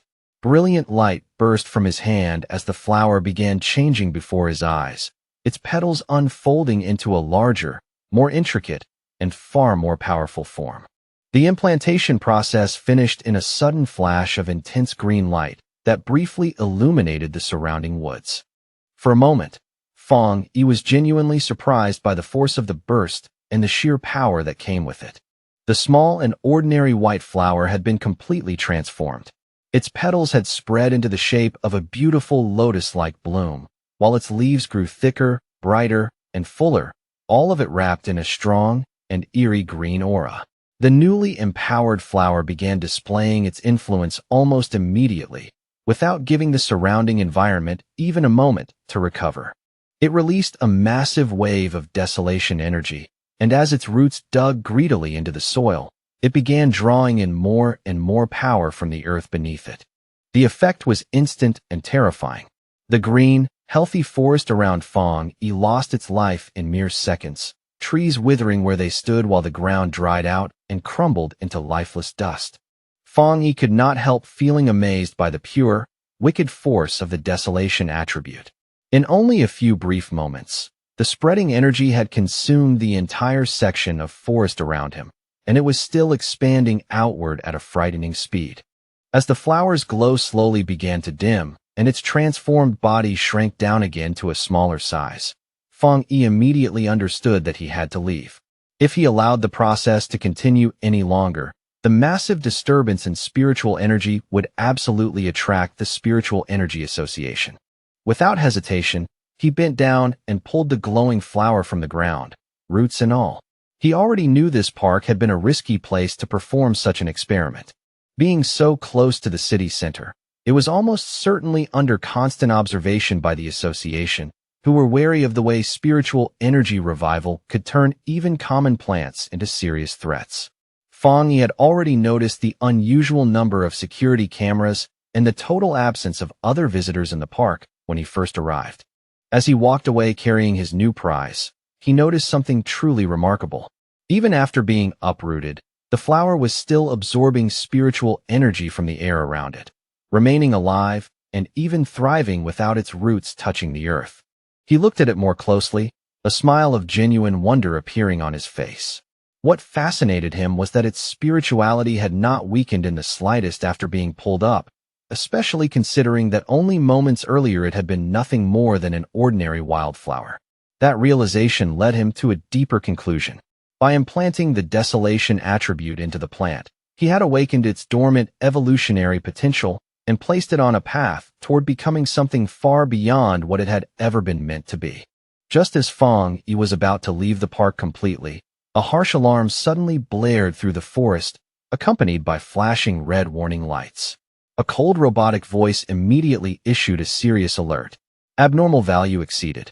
Fang Yi understood at once that although he had moved quickly, he had still triggered the park's monitoring system.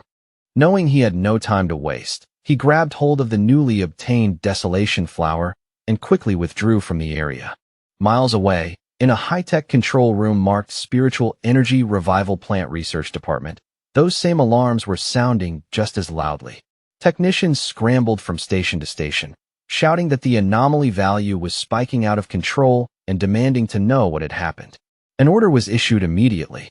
All staff were to equip their protective bracelets, enter the park, and seal off the area at once, preventing anyone from entering or leaving. Soon after, a team in full protective gear stepped into the now lifeless section of the forest, moving cautiously through the deadened landscape. One of the team members checked the reading on his wrist device and saw it display a dangerously high value of 30. Even through his mask, his voice tightened as he remarked that the number was terrifyingly high. For comparison, the anomaly at Qingqing University had only measured between 8 and 10, while even the powerful Dark River Lava Dragon incident had peaked at just 25. Another member added nervously that the park's original spiritual energy value had never even exceeded 10 before this incident. While one researcher crouched down to collect a soil sample, another reported his findings in confusion.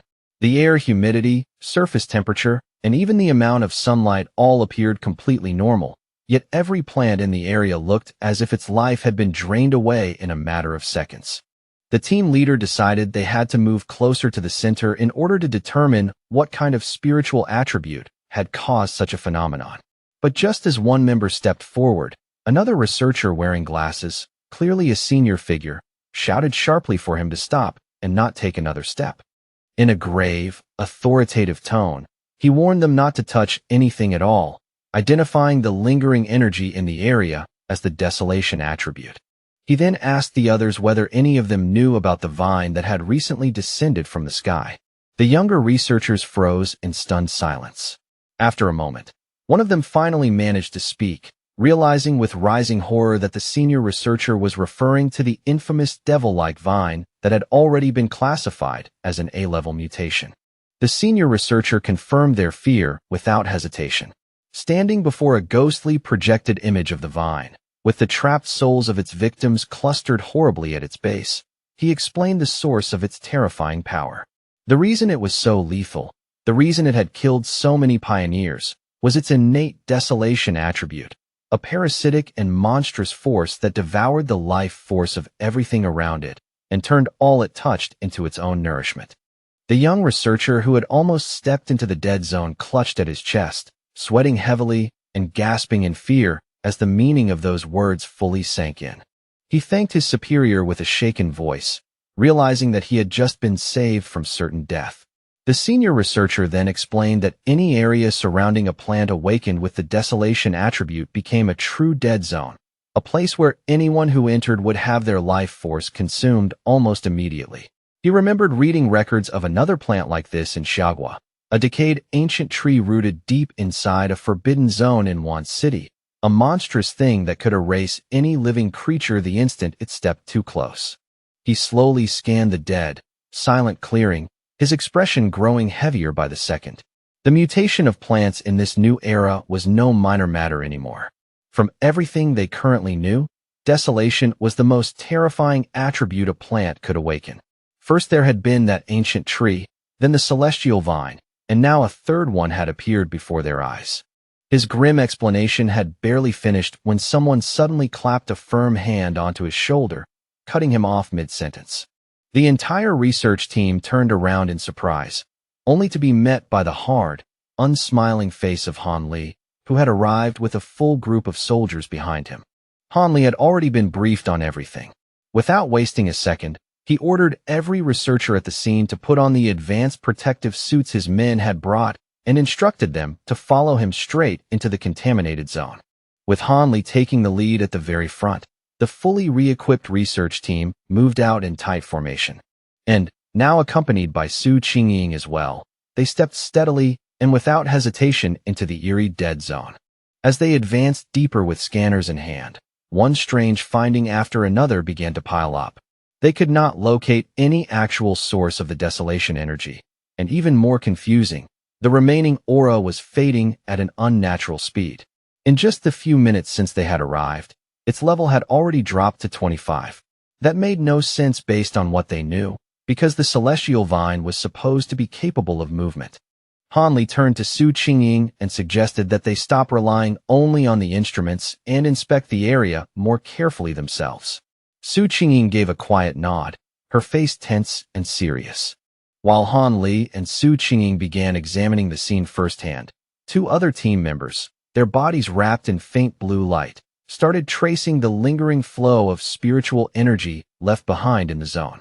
Following the residual trail step by step, they discovered that every strand of energy from the outer edge of the dead zone eventually converged back toward a single origin point. But the moment they drew near, both of them froze where they stood, shock written all over their faces. At the same instant, Han Li and Su Qingying understood the horrifying truth as well. The source of the desolation energy had already been dug out of the ground and taken away. One researcher inside a protective suit blurted out in disbelief that such a thing should have been impossible. Han Li's eyes darkened at once. If someone truly possessed the ability to enter a desolation dead zone and steal its source, then that person's identity was far too important to ignore. Su Qingying, however, seemed to be considering a different possibility. She raised a glowing datapad toward Han Li and explained that after running a large-scale data analysis, they had isolated one person whose recent movements lined up with both this case and another mutation incident from not long ago. On the screen, the file displayed a clear photograph of Fang Yi, with his name standing out unmistakably beneath it. Just then, Han Li told Su Qingying that he would send over all of Fang Yi's information, confirming that Fang Yi was highly likely the same pioneer she had already been in contact with before. After saying that, he tipped his hat slightly and left the remaining matter to her association to handle. Once everyone else had gone, Su Qingying remained standing alone in the desolate forest, the cold air pressing in around her. She held the datapad in silence, her expression dark with understanding, as though several scattered clues had finally connected in her mind. 2 hours later, back in the quiet safety of his apartment, Fang Yi carefully set his newly acquired desolation flower into a small flower pot with surprising patience. A faint smile touched his face. It was the first time in either of his lives that he had ever seriously raised a flower.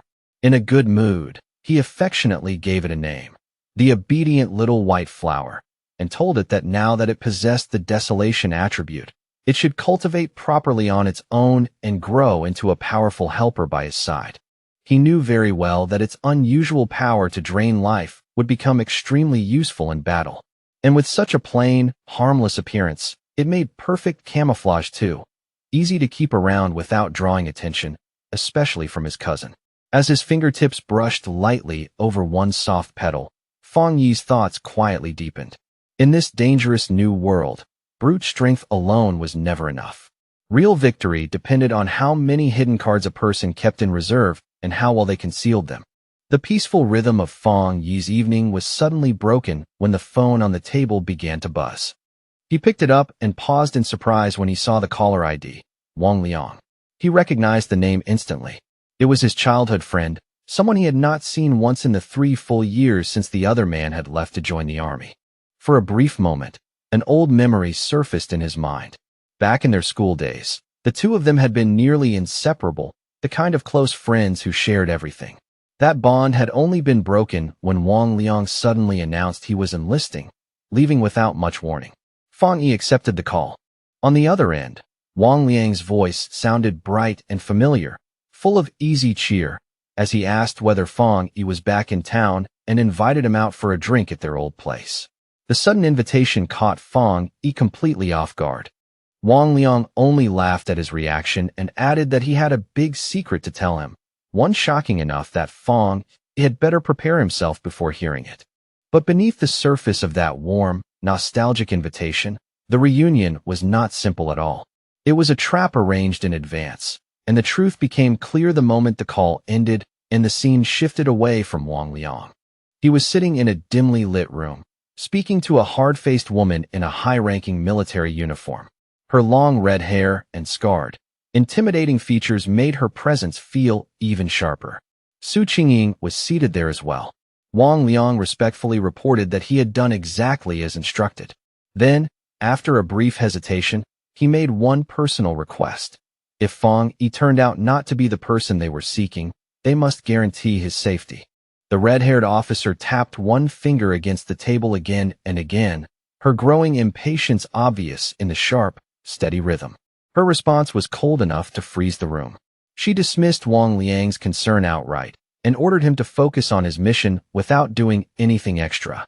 Then, with chilling indifference, she added that if Fang Yi proved to be the wrong person, Wang Liang could simply treat it as his friend's punishment. Later, at a quiet bar filled with low music and dim yellow light, Fang Yi and Wang Liang raised their beer glasses and clinked them together. They sat across from each other and drank while catching up on the 3 years they had spent apart. As Fang Yi watched him talk, he noticed that his old friend had changed a great deal. Wang Liang seemed far more mature now, and just from that alone, Fang Yi could guess that military life had not been easy on him. Wang Liang spoke first about his own time in the army, casually sharing bits of what he had gone through before finally turning the question back on Fang Yi and asking how he had been living. Fang Yi kept his answer simple, saying only that he was doing fine and had gone to college. As he slowly drank his beer, Fang Yi's thoughts drifted back to his previous life. In that chaotic era, events had spiraled so quickly and violently that he had never gotten the chance to meet Wang Liang again. He remembered thinking that Wang Liang, as a soldier thrown into that merciless world, had most likely died in some nameless battle no one would ever remember. And because of that, Fang Yi could not help wondering whether this second life might allow him to change his old friend's fate. After a while, Wang Liang shifted the conversation. His tone lost its earlier ease and became noticeably heavier. Looking at Fang Yi, he asked whether he had seen anything strange lately, things like zombies, monsters, or creatures that felt as though they had stepped right out of a movie. Fang Yi became alert at once. Someone in the military knowing about the spiritual energy revival was not surprising in itself, but the directness of the question made it feel less like curiosity and more like a test. It was as if Wang Liang had come to gauge exactly how much he knew. Keeping his face blank, Fang Yi chose to play dumb and simply asked what Wang Liang was trying to say. Wang Liang let out a quiet sigh and said he was not trying to comfort him, but to warn him. In a low voice, he told Fang Yi that before long, all the things people once valued, education, wealth, status, reputation, would lose their meaning. The entire order of the world was about to be overturned. Fang Yi listened without interrupting, his expression giving away nothing at all.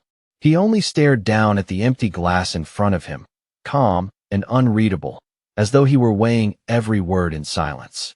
He knew clearly that ordinary soldiers were bound by strict secrecy and were not allowed to leak anything about the spiritual energy revival. That alone confirmed what he had already suspected. The military had marked him as someone worth watching, and Wang Liang, his own childhood friend, had been sent here to probe him. Seeing Fang Yi stay silent, Wang Liang tried to reassure him in a softer voice. He said there was no need to panic and that as long as Fang Yi did not expose anything, he would be fine. But Fang Yi understood what was really happening beneath those words. Even while pretending ignorance, Wang Liang was still trying to protect him. Risking military discipline, he was using this chance to give Fang Yi a sincere warning about the dangerous changes approaching. Their conversation ended abruptly when Wang Liang's phone began vibrating sharply and repeatedly, the urgency impossible to miss. He answered at once, and a furious voice on the other end barked an order for him to return to his unit immediately and report to the target location within 10 minutes. Wang Liang instinctively straightened like a soldier on parade and accepted the order without hesitation, while Fang Yi watched everything in silence. The moment the call ended, Wang Liang shot to his feet. He apologized quickly to Fang Yi, saying he had an urgent mission and would not be able to stay any longer or even walk him home.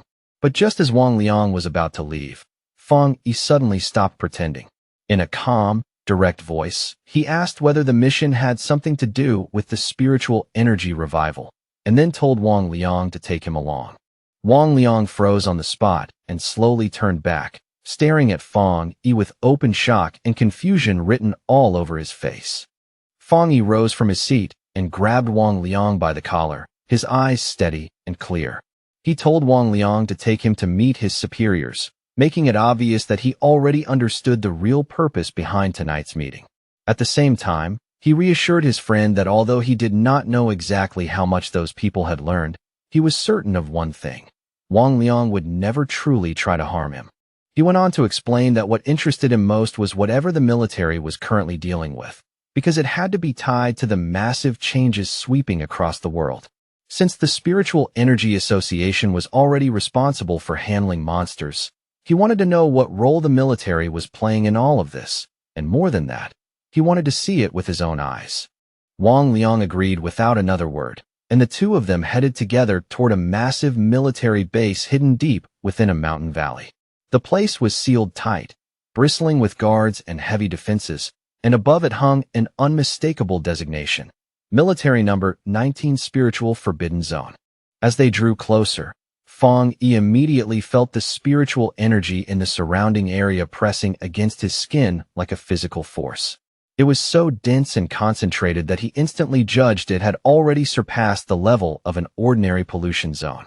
Before he could study it further, a squad of soldiers intercepted them, and one of them sharply ordered Wang Liang to return to his assigned team.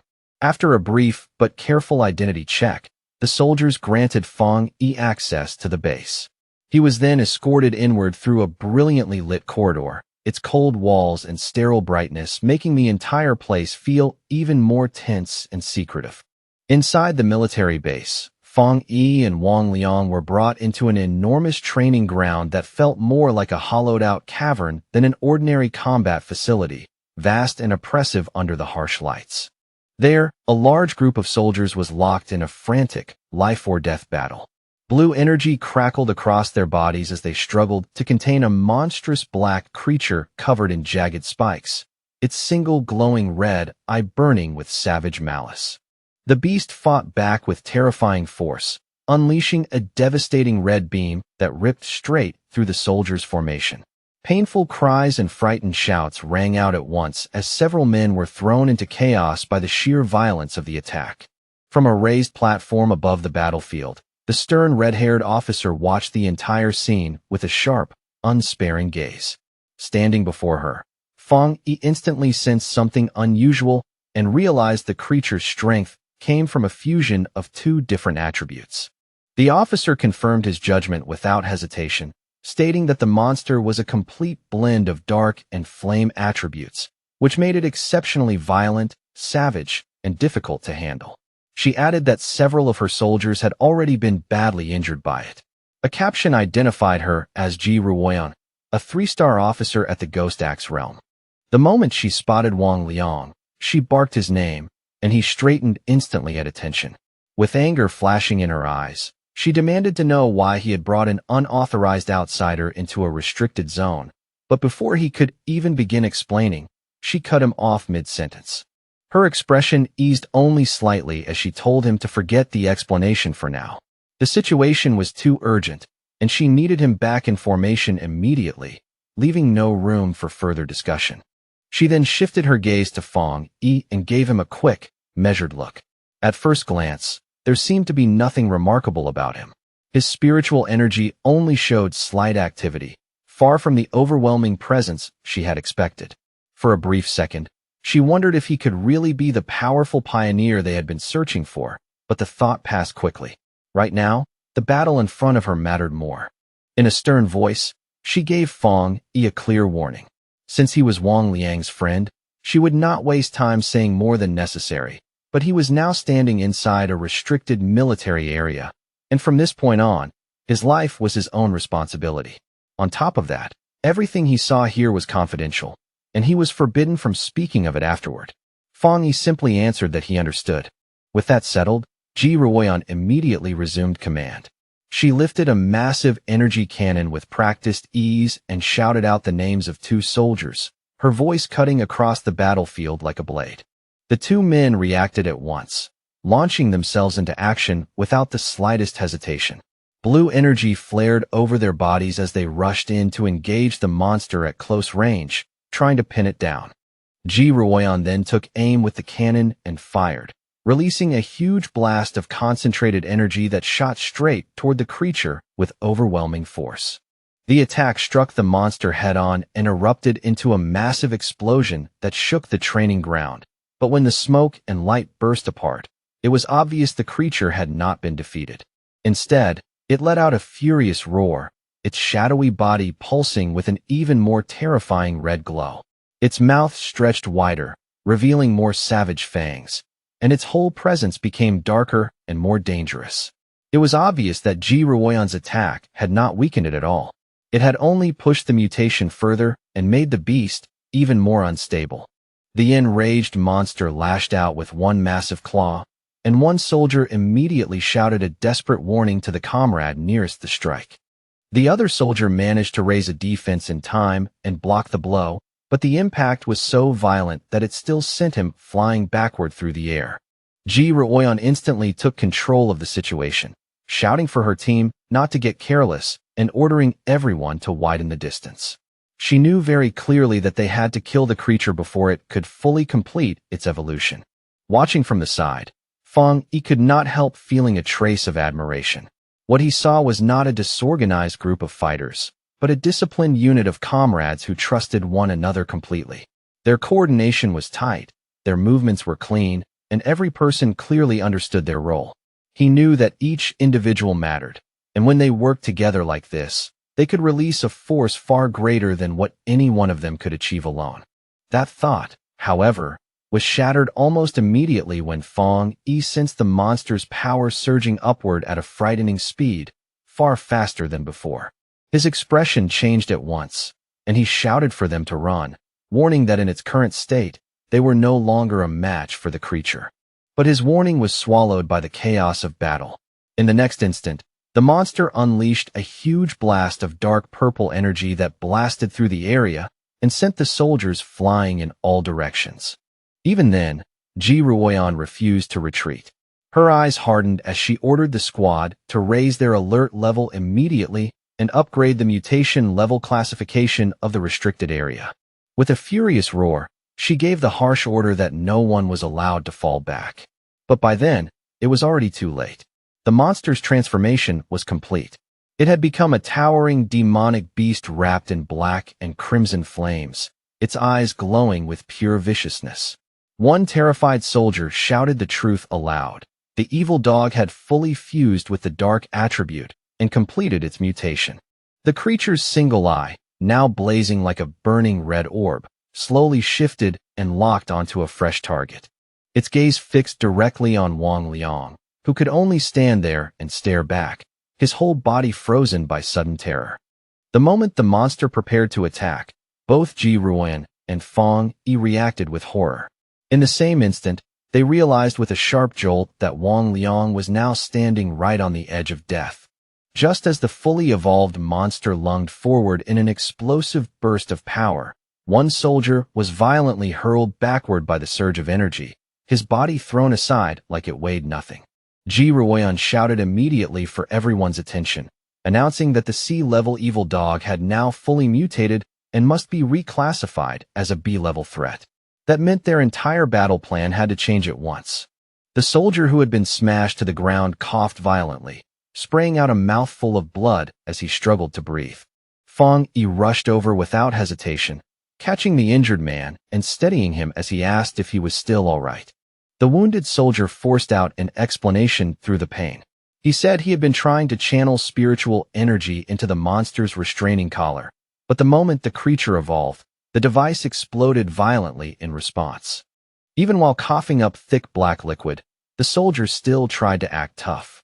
He told Fong Yi not to worry about the officers of Restricted Area 19, clearly trying to stay brave despite how badly he was hurt. Fong Yi could only stare at him with a dark, grim expression, anger and frustration building silently in his eyes. Realizing that her ordinary weapons had become useless against the newly evolved monster, Ji Ruoyan let her heavy energy cannon fall to the ground with a hard metallic thud. She stepped forward in front of her remaining soldiers, her posture still firm and her resolve completely unshaken. Then she gave a final order, desperate but unwavering. No matter what price they had to pay, even if it cost them their lives, they could not allow this B-level mutation to break out of the restricted zone and escape. But just as Ji Ruoyan and her team were preparing to make their final stand, Fong Yi suddenly stepped forward and placed himself directly in front of her, blocking her path without the slightest hesitation. Ji Ruoyan demanded sharply to know what he thought he was doing, but Fong Yi did not answer her at all. His hand and eyes began to glow with a brilliant blue light, and arcs of raw lightning started snapping and crackling around him. It was instantly clear to everyone present that he was about to enter the fight himself. Wrapped in violent blue lightning, Fong Yi looked at the monstrous creature with open contempt. His eyes shone with power as he mocked it coldly, questioning just how tough it really thought it was. Then he moved. Fong Yi charged straight toward the mutated beast, his arm blazing like a bolt of blue energy as he drove directly for the creature's head. The instant he connected, a massive explosion of divine thunder erupted outward. The impact was overwhelming, and the monster was completely swallowed by the violent burst of lightning.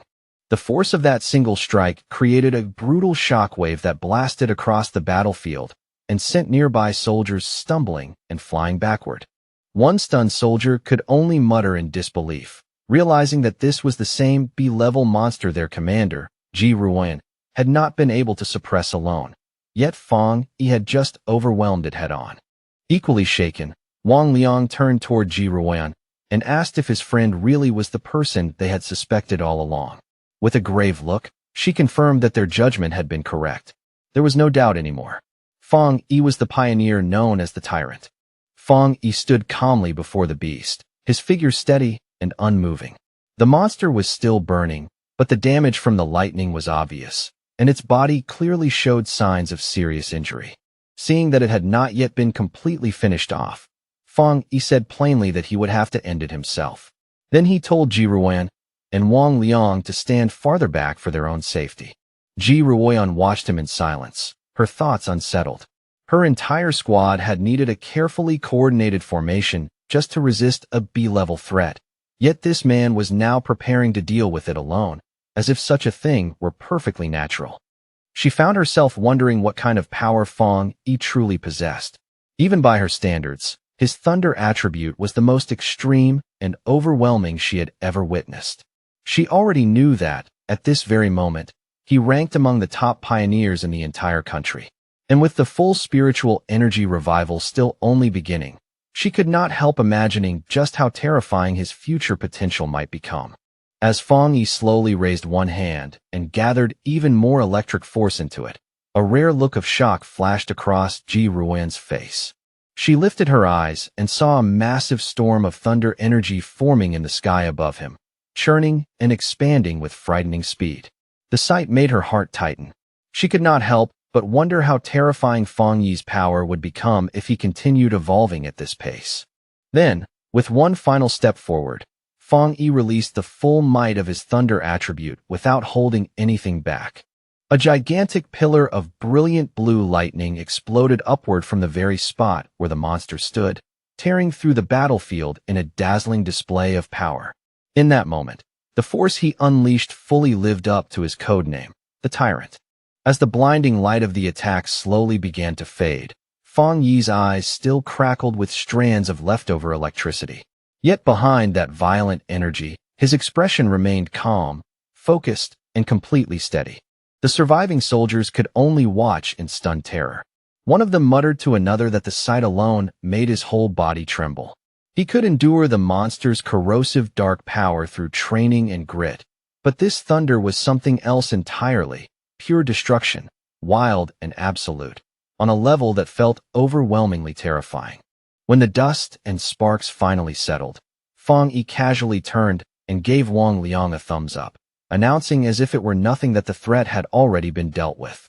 Wang Liang rushed over at once, shouting in relief that Fang Yi had nearly scared him to death.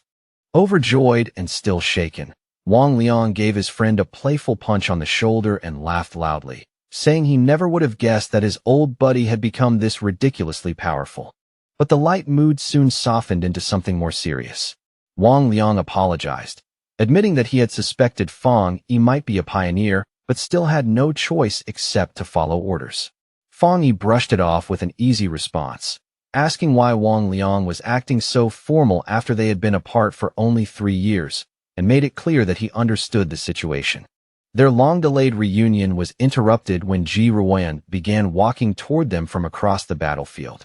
She stopped in front of Fang Yi and formally thanked him for stepping in to help, even extending her hand toward him as a sincere gesture of respect. With a faint, relaxed smile, Fang Yi accepted her gratitude without any arrogance. He shook her hand and replied that it was no trouble, since he had mainly acted to save his friend in the first place. Ji Ruoyan then formally introduced herself as the warden in charge of Forbidden Area 019.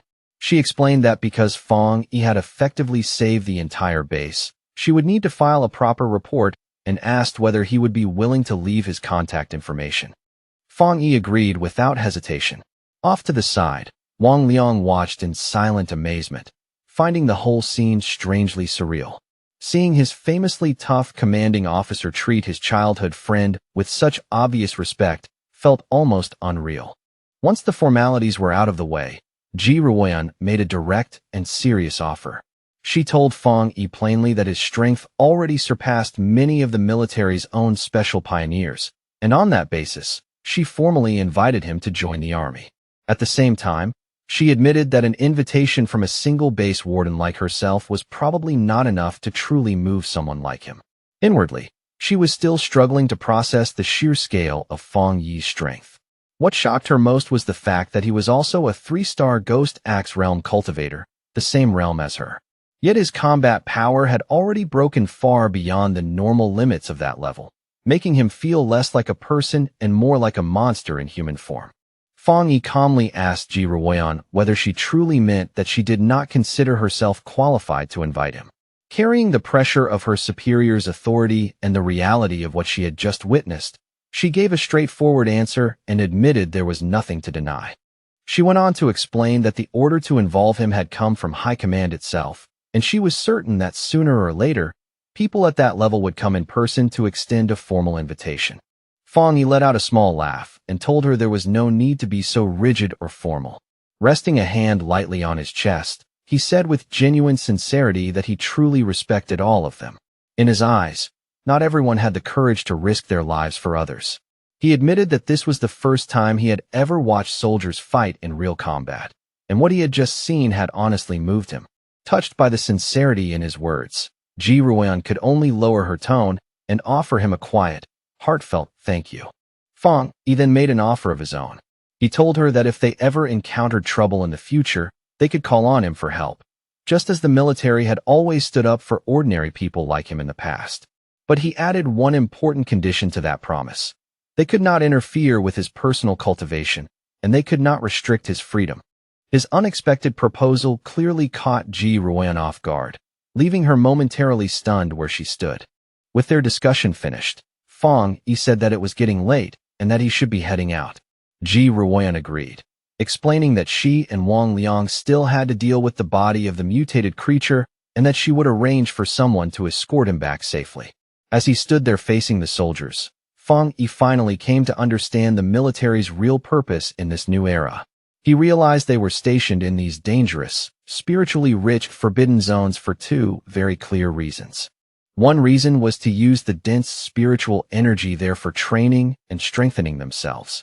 The more important reason, however, was to serve as a vital line of defense between the ordinary human world and the strange monsters that now threatened it from the shadows. After Fang Yi left, Ji Ruoyan turned to Wang Liang and said that a simple word like impressive was no longer enough to describe his friend. She was certain that what they had witnessed today was only a very small glimpse of Fang Yi's true strength. The fact that a pioneer could rise to such a terrifying level so quickly proved that Fang Yi possessed astonishing insight. In her view, he was a rare blend of luck, courage, judgment, and raw talent, all the qualities needed for someone destined for greatness. Seeing how deeply his commander respected Fang Yi, Wang Liang immediately grew excited and suggested that if Ji Ruoyan felt she was not the right person to recruit him, then maybe she should let him handle it instead, since he was Fang Yi's childhood friend. Ji Ruoyan, however, quickly dragged him back to reality with a sharp tap on the head, telling him to stop daydreaming, quit talking nonsense, and help clean up the mess. Wang Liang could only agree helplessly before being hauled off to work. Later that same night, back at his apartment building, Fang Yi sat cross-legged on the rooftop in meditation, his body surrounded by a brilliant golden aura that lit the darkness around him. His thoughts returned to the meeting with the military. He knew that although the trip had exposed his identity to them, he had revealed only his thunder attribute and had successfully kept his other abilities hidden. Judging from the military's attitude and the respect they had shown him, Fang Yi concluded that this was probably a good outcome. He now understood that his rare thunder attribute was a natural counter to the dark monsters they were fighting, which made him an extremely valuable asset in their eyes. That meant they would most likely try to recruit him rather than threaten him, and that alone could give him access to the fastest channels for growing stronger, along with the most advanced information available. At the same time, the events of the day had also made the division of labor between the nation's two major pioneer forces much clearer to him. The military, represented by Ji Ruoyan, were the Night Watchers, the hidden guardians defending the nation from the darkest threats. Meanwhile, the Spiritual Energy Cultivation Association, represented by people like Su Qingying, was responsible for dealing with the dangers that slipped into the cities and for protecting civilian life as much as possible. Fang Yi also understood the government's broader two-part strategy. They were using the forbidden zones to contain the greatest dangers while gradually releasing information to the public about the world's coming transformation. It was a careful and deliberate approach, one designed to buy precious time and keep society from collapsing into panic and chaos. As his meditation deepened, a bright orb of golden energy pulsed steadily within his core, glowing with increasing intensity. At first, Fang Yi noted that even after absorbing the rich energy from the Forbidden Zone, he had not felt any immediate pressure to advance. But that calm feeling changed almost at once. Golden energy suddenly surged through his body, and cracks of power began spreading across his face. Even a short stay in such a spiritually dense place had filled him to the limit. Fang Yi recognized the signs immediately and without mistake. He was standing right at the edge of another breakthrough.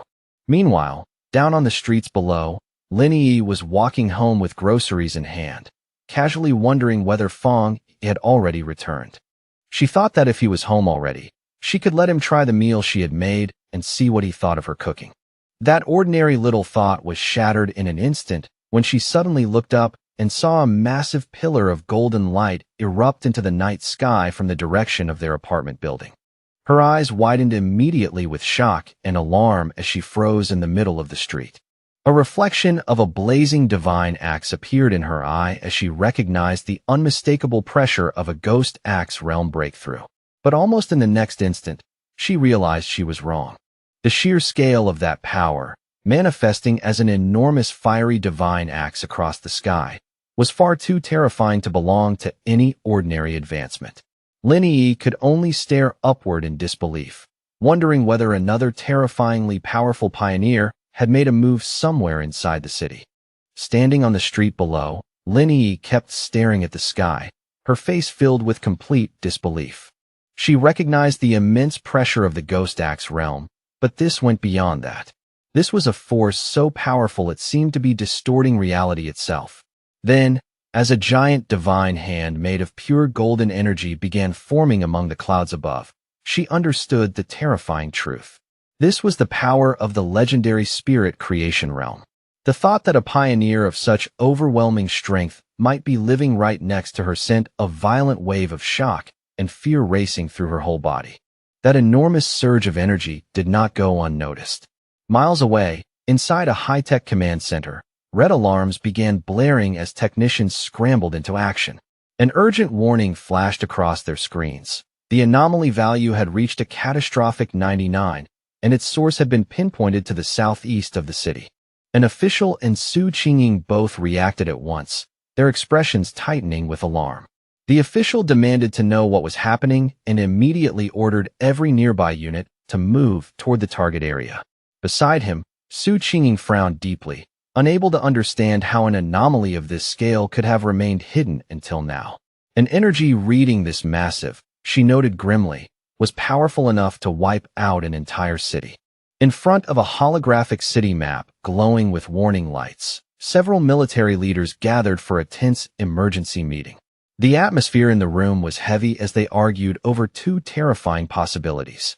Either a newly born, godlike spirit creation pioneer had appeared out of nowhere, or the city itself was on the verge of a catastrophic disaster.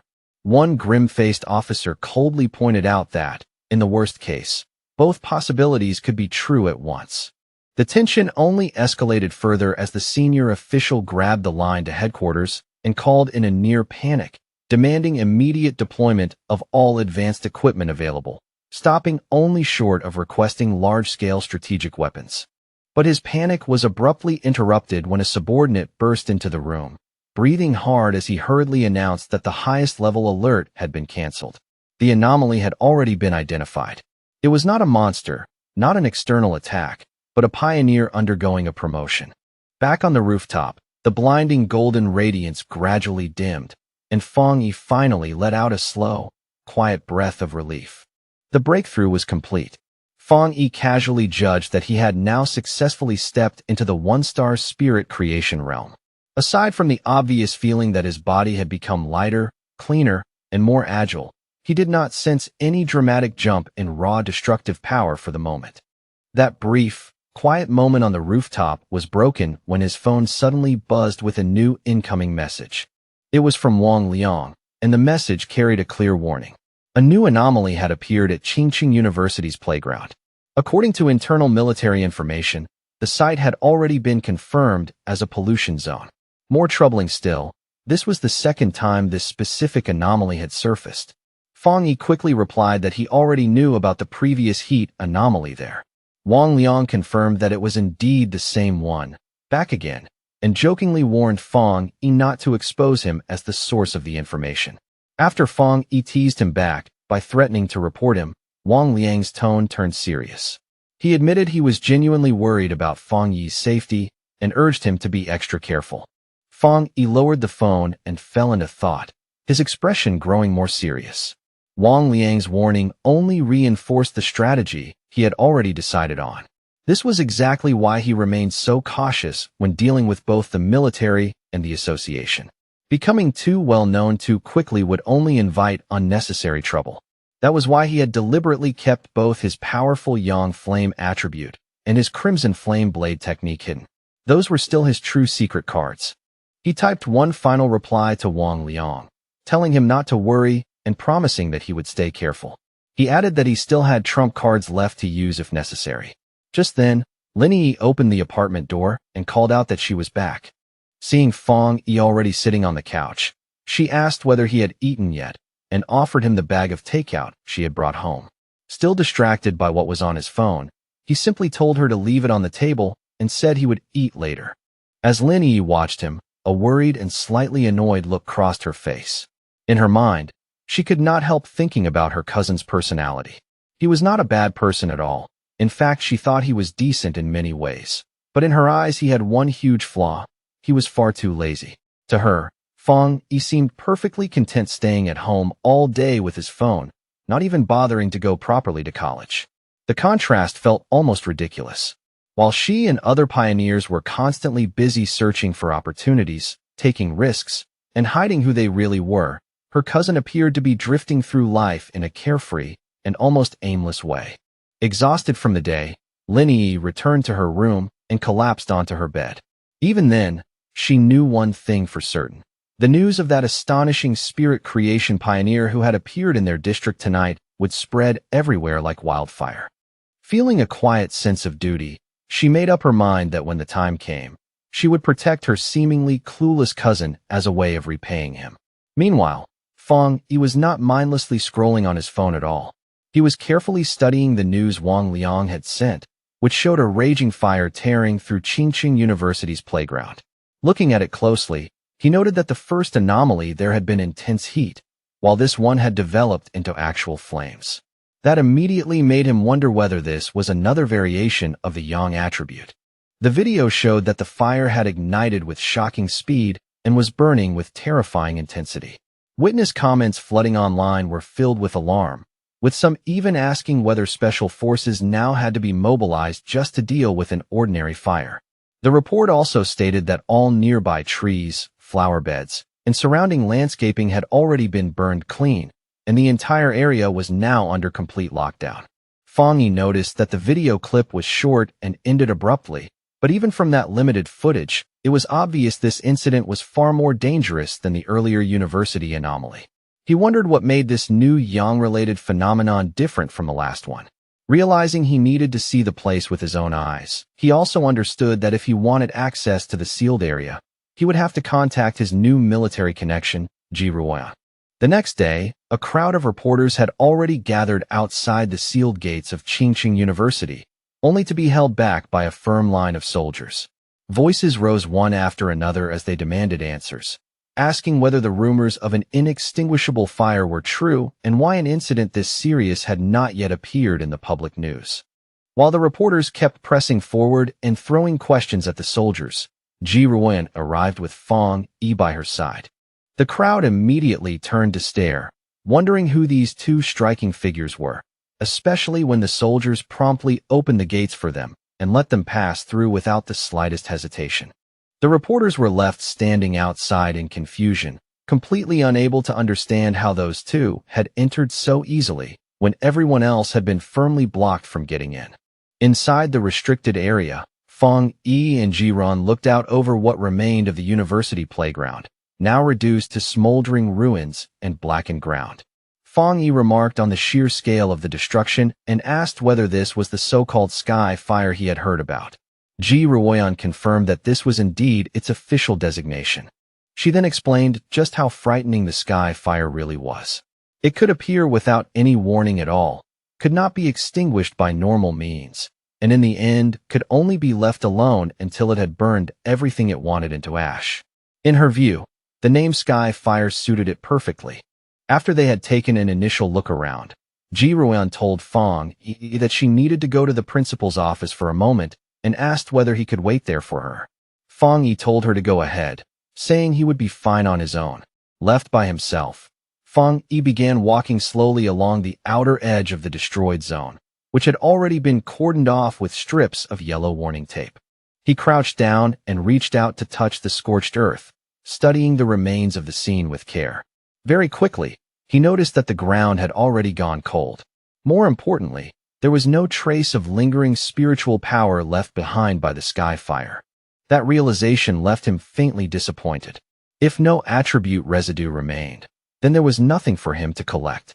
His original plan, he thought to himself, had clearly been too simple. His thoughts were interrupted without warning when a familiar voice suddenly called his name. Looking up, Fong Yi saw Chu Qingli standing on the nearby steps with another girl beside her. Surprise showed on Chu Qingli's face as she asked what he was doing there. The girl beside her, wearing glasses, immediately reacted when she heard his name. She turned to Chu Qingli and asked whether this was the ex-boyfriend she had mentioned before, the one who had ended up going only to a vocational college. Chu Qingli simply acknowledged that yes, it was him. The friend then gave Chu Qingli a smug little pat on the shoulder and looked at Fong Yi with open condescension.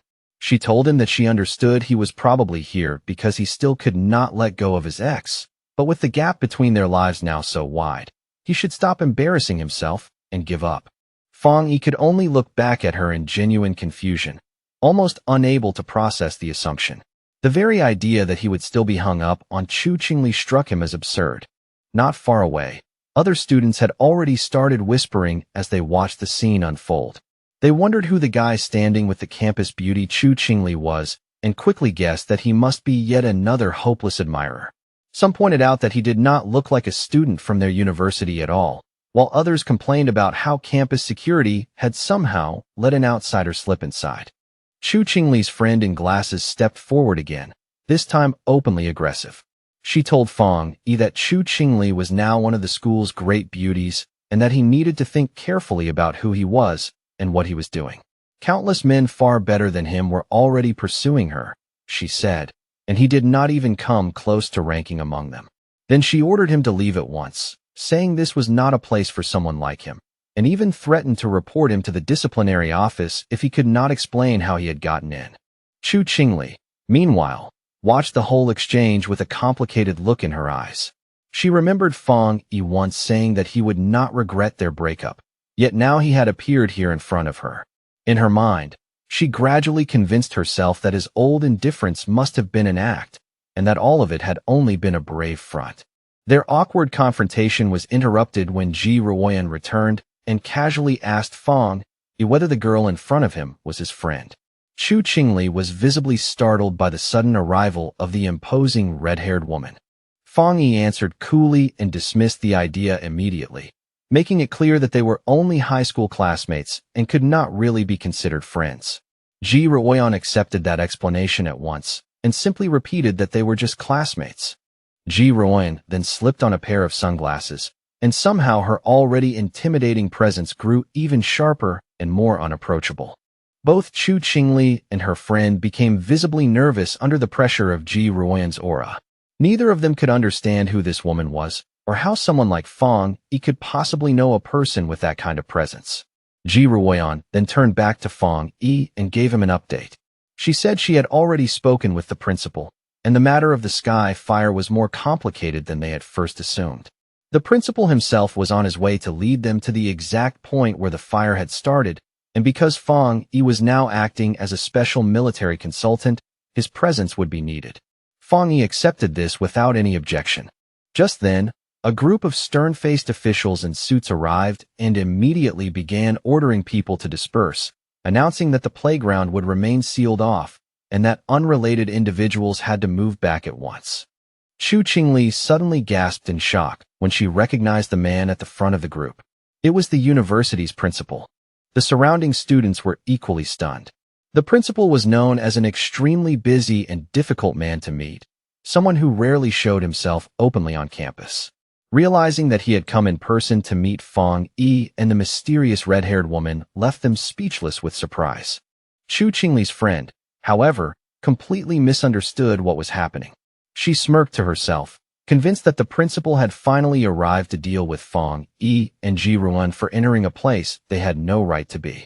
Chu Qingli, by contrast, said nothing, her face filled instead with uncertainty. But to the absolute shock of both Chu Qingli and her friend, the principal and his entourage did not approach Fong Yi and Ji Ruan like they were trespassers at all.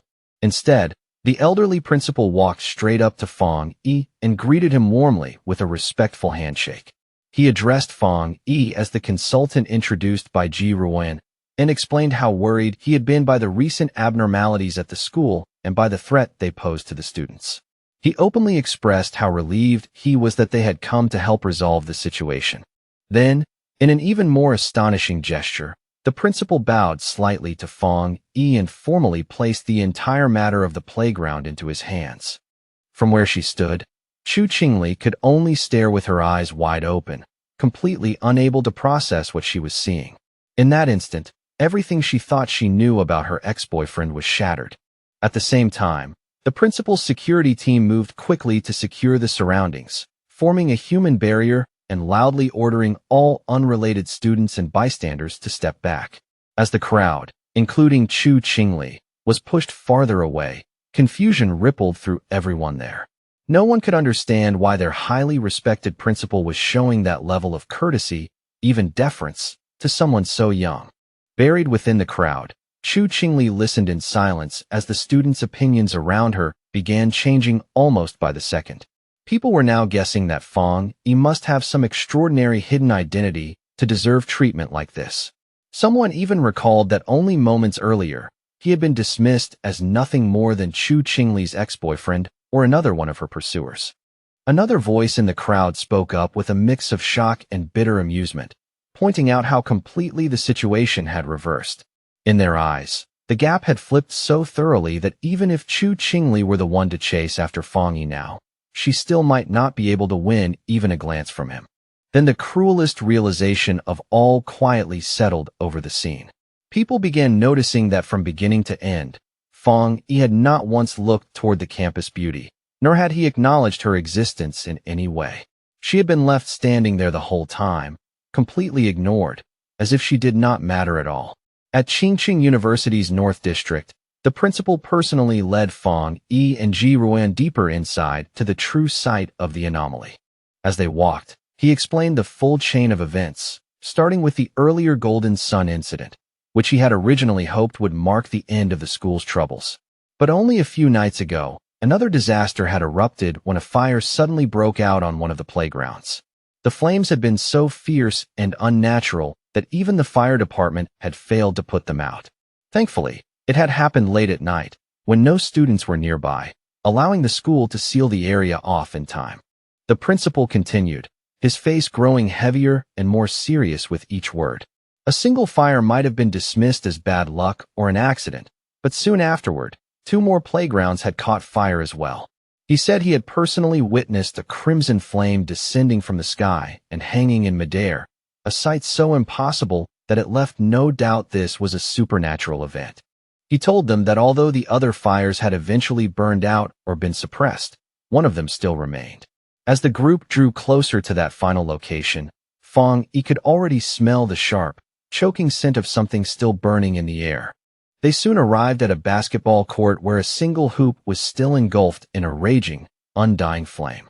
The principal confirmed in a low voice that this was the original point of eruption, the one place where the fire simply refused to go out. As the three of them stood there watching the anomaly, Ji-ruan glanced down at a device on her wrist, and its reading showed 11. She explained to Fong Yi that the device was a basic spiritual anomaly detector used for quick field judgment. Then she clarified that for ordinary civilians, any reading above 10 already counted as a disaster-level threat and required a full lockdown of the surrounding area. Without warning, the detector suddenly began flashing and beeping wildly, and the number on the screen shot upward in an instant, climbing all the way to 60. Ji-ruan cried out in alarm at the absurd spike in value. A trace of real panic entered her voice as she warned the principal that if the energy continued rising like this, then the danger would no longer be limited to the university grounds alone, but could spread outward and threaten the entire city.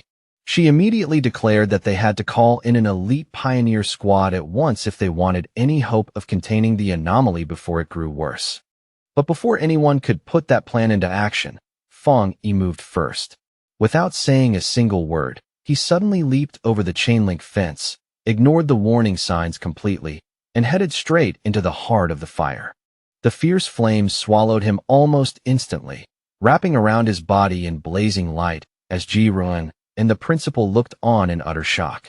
At that exact moment, the number on Ji-ruan's detector jumped again with another violent surge. And this time the display showed an astonishing reading of 110. She shouted that the anomaly had just been elevated to S level, her voice ringing with disbelief.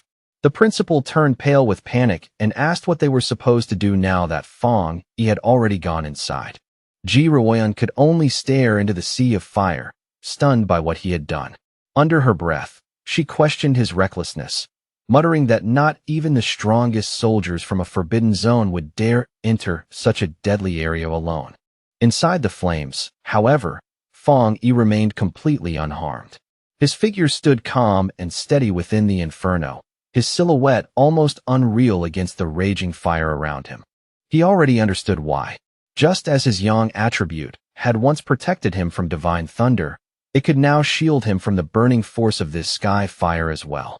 But almost immediately, he discovered a serious problem. His power was indeed protecting him, yet that same protection was also keeping him from making direct contact with the source flame itself.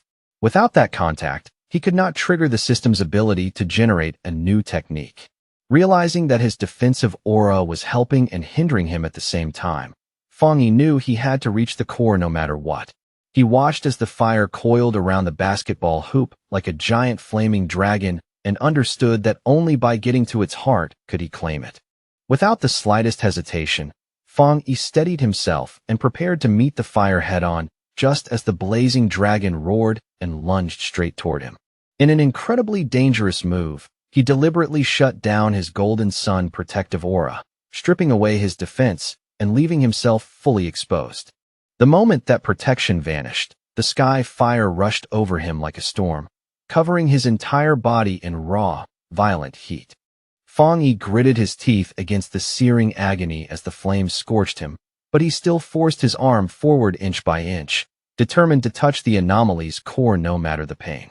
His gamble paid off.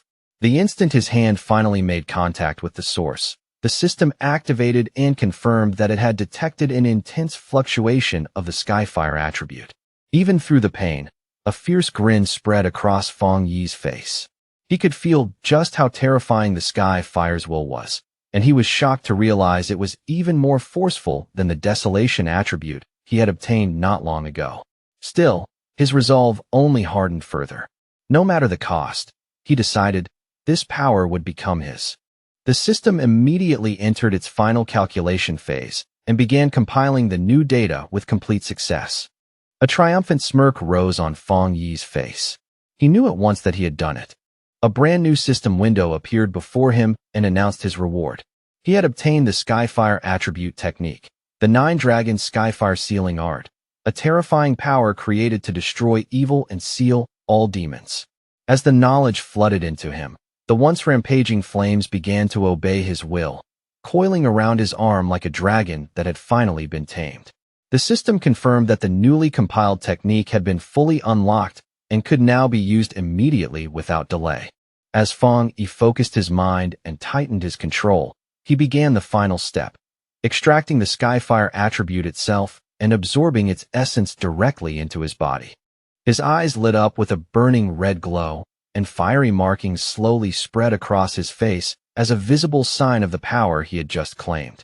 With both hands forming a seal and red energy blazing in his eyes, Fang Yi prepared to use his new technique and called out the name of the 9-dragon Skyfire sealing art. The instant Fang Yi released the technique, massive glowing red chains burst from his back and tore violently into the surrounding sea of fire.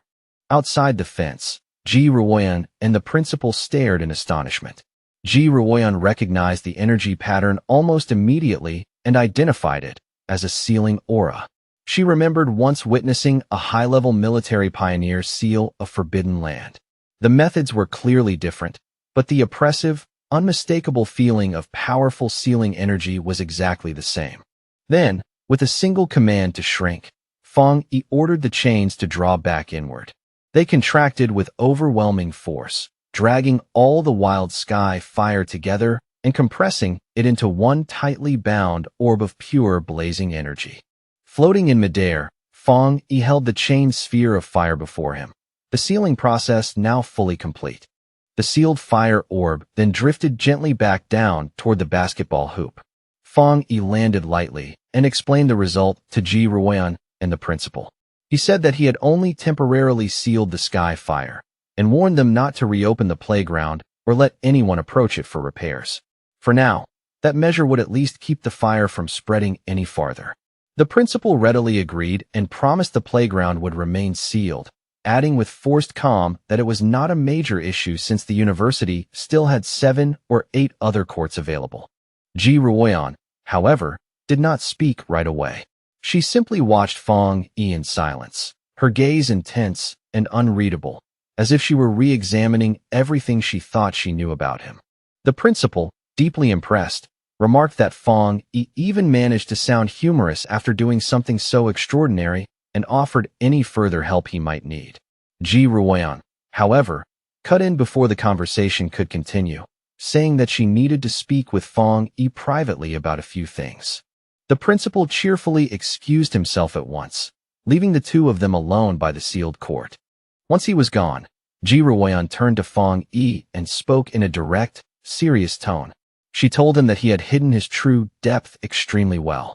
Fang Yi tried to brush it aside casually, saying only that the sky fire had been troublesome and unusually powerful, but Ji Ruoyan saw through that excuse immediately.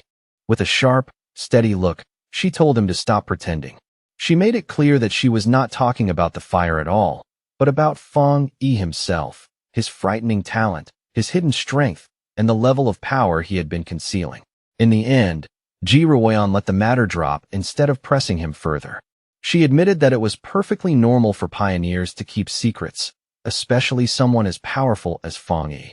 Hearing that, Fang Yi said nothing and simply continued listening with a calm, unreadable expression. Then her tone changed again, becoming quieter, more sincere, and far more serious. She explained that although she had no right to demand anything from him, she still hoped he would listen carefully. She painted a bleak picture of the future, a world descending into chaos, an era of violent change in which Xiagua would desperately need top-tier talents like him to survive what was coming. To make her meaning absolutely clear, she told him that once the spiritual energy revival fully arrived, a person with his level of power would become as strategically important as a modern nuclear weapon. And because of that, she warned, every major force, from the various military forbidden zones to the Spiritual Energy Association, would inevitably rush to recruit him. She told Fang Yi to be prepared, because sooner or later, high-ranking officials would personally come to him with invitations and astonishingly generous terms. She openly admitted that she had selfish reasons for warning him. If Fang Yi chose to join her military side, it would be an enormous gain for them, and would also mean gaining a powerful ally. That was why she wanted him to start thinking about his choices now, before the real invitations began arriving. Fang Yi, however, fell silent for a brief moment before asking a question of his own. He wanted to know why Ji Ruoyan and even Wang Liang had both seemed so hesitant when it came to recruiting him into their own forbidden zone, almost as if they believed he should be joining somewhere else instead. still carrying herself as though she were not truly qualified to speak for that level. Ji Ruoyan explained that the reason was another legendary military region, a place so overwhelmingly powerful and so absurdly formidable that, in her eyes, Fang Yi would be far more suited to it than to any ordinary forbidden zone under her command. A faint, knowing smirk tugged at Fang Yi's lips as he looked at her and quietly confirmed whether she was referring to a top-level unit, the kind of force ordinary people rarely even heard mentioned out loud. She nodded and confirmed it was exactly that, though she admitted, with a slightly lowered voice, that even she had barely seen those people herself. All she really knew was what she had heard. They had been unbearably busy lately, moving so intensely that even officers from other military regions were beginning to feel the pressure left behind by their operations. Then, as if she did not want to dwell on such a heavy topic for too long, she changed the subject and urged him to stop standing around talking. The principal had invited them to eat at the university cafeteria, and they should head over. As Fang Yi walked beside her, his expression remained calm, but inwardly he came to a silent conclusion. Even the strongest forces in the nation were no longer as unshakable as they seemed. They, too, were facing enormous trouble. His thoughts spun rapidly as the meaning behind Ji Ruoyan's words settled deeper into his mind.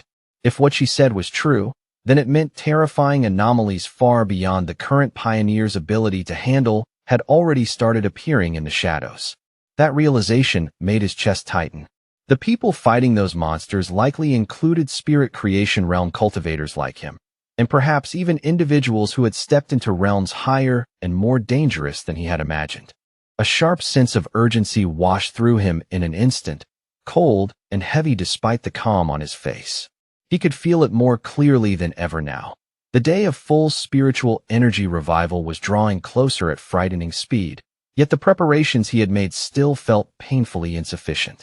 Before long, his mind returned from that distant pressure to the problem right in front of him: how to make the best possible use of the Skyfire attribute he had just obtained. He carefully examined its nature in his thoughts. It was not an ordinary flame at all, but something violent, irregular, untamed, and voracious, a fire that consumed everything in its path and left absolutely nothing behind. The more he thought about it, the clearer it became. This would be the ideal weapon against anomalies that multiplied endlessly, regenerated again and again, or refused to die no matter how much damage they took. Then, all at once, a bright idea flashed through his mind like a spark catching dry tinder. The fierce, overbearing nature of Skyfire matched his crimson flame blade technique almost perfectly. Fang Yi could already picture the scene in his head, his sword wrapped in that savage new power, every strike carrying a far more terrifying destructive force than before. Just imagining it made his blood stir. If he truly merged the two, his combat style would be elevated to an entirely new level. Wanting to test this newly gained power as soon as possible, Fang Yi made his way toward the back mountain, the secluded place he often used for training whenever he needed silence, space, and freedom to unleash his strength. But when he arrived, he stopped in surprise. The familiar path had been blocked off, and in front of it stood a large warning sign declaring that the mountain was dangerous and that entry was strictly forbidden. He narrowed his eyes slightly and wondered who could have gone to the trouble of doing this. There had never been any monsters wandering around this area before, so that explanation made no sense. And as for the military, he doubted they could have discovered his private training ground this quickly. After thinking it through, he soon arrived at the most likely answer. The only group that both knew his habits and would do him this kind of quiet favor was the Spiritual Energy Cultivation Association. They had clearly handed this place over to him in all but name, turning it into a private training ground as a gesture of goodwill and a way to earn his favor. A small smile appeared on Fang Yi's face. Since they were being tactful, he decided he would tactfully accept. However, before that thought could settle, his expression shifted. His sharpened senses suddenly picked up the presence of someone, or something, that absolutely did not belong there. In that instant, Fang Yi realized that an intruder had somehow slipped onto the mountain without permission and was now hiding within the forested quiet. He focused for a moment and caught the trace of a familiar aura. It was extremely similar to the one he had sensed at the factory before, though this one was clearly weaker and less oppressive. Not far away, concealed among the dense trees and broken shadows, a monstrous creature shaped somewhat like a monkey crouched in silence.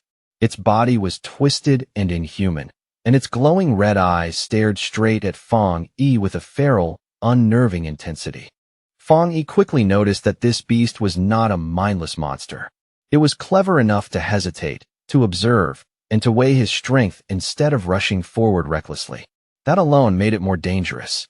With spiritual energy already gathering along his sword, he lifted the weapon slightly and decided this was the perfect chance to put on a real show of force. At that very moment, a system window appeared before his eyes, asking whether he wanted to infuse the newly acquired Skyfire attribute into his Tang sword. The system's description was brief but striking. Skyfire was a powerful light attribute, especially suited to destroying evil and purging corrupted beings. Fong Yi's gaze sharpened, fiery resolve filling his eyes. Without the slightest hesitation, he chose to accept. The moment the choice was made, his sword erupted with a towering column of crackling, endless flame. The fire roared upward with astonishing force, wild yet controlled in his hand. Fong Yi looked at it with an excited smirk spreading across his face, already eager to see what would happen when the endless power of Skyfire was combined with his crimson flame blade technique. His eyes shifted toward the mutant creature, and his intention became simple and direct. This thing would serve as the very first test subject for his new power. Without wasting another breath, Fong Yi swung and unleashed a massive firestorm toward the monster, the attack bursting forward with overwhelming heat and violent momentum. The creature was completely caught off guard. Its red eyes widened in instant terror, and before it could properly dodge, the storm of flames swallowed it whole. A harsh, desperate screech tore out of its throat as it writhed in agony under the blazing force. Standing calmly in the center of the flames he himself had created, Fong Yi observed the effect of the attack with sharp attention. Very quickly, he came to a startling conclusion. The energy released by this strike was now at least double what it had been before, perhaps even triple. More importantly, despite being surrounded by those violent flames, he felt no injury at all. He even reached out and lightly touched the blade of his sword, which was still wrapped in living fire, only to find that it felt unexpectedly cool beneath his fingers. Then his expression changed again. He sensed that the creature had somehow survived the blast and was already trying to flee deeper into the forest. A determined look entered his eyes at once. Since it had endured the attack, he would chase it down and see exactly what this intruder was capable of. Meanwhile, elsewhere in the same forest, a young woman with curly red hair was happily live streaming with her phone mounted on a selfie stick, completely unaware of the danger creeping closer around her. Facing her viewers with easy confidence, she insisted that she was not a liar at all. She was just unbelievably lucky, and for some reason, incredible content always seemed to fall right into her lap. Her audience was far less convinced. The comments were full of skepticism, and one viewer even challenged her to prove that ridiculous luck by going to Ching University and filming the mysterious sky fire everyone had been talking about. Her confident tone and playful expression vanished almost instantly. Mid-broadcast, her face stiffened and then changed into pure, undisguised shock. The reason became clear the next second. The monkey-like monster that had escaped from Fong Yi suddenly burst out of the woods and lunged at her with savage force, attacking without warning. The impact sent her phone flying out of her hand. It hit the ground hard enough to crack the screen, yet the live stream did not cut off, and the broken camera kept recording everything from where it had landed. Through that fractured screen, her viewers could see the monster pinning her to the ground. But instead of realizing the danger, many of them assumed it was just another staged stunt, some cheap fake fight with bad visual effects and overdone acting. But the streamer herself was in very real, immediate danger. Her body trembled violently as she cried out in terror, only to have the sound muffled when the monster pressed her down and clamped one of its paws tightly over her mouth.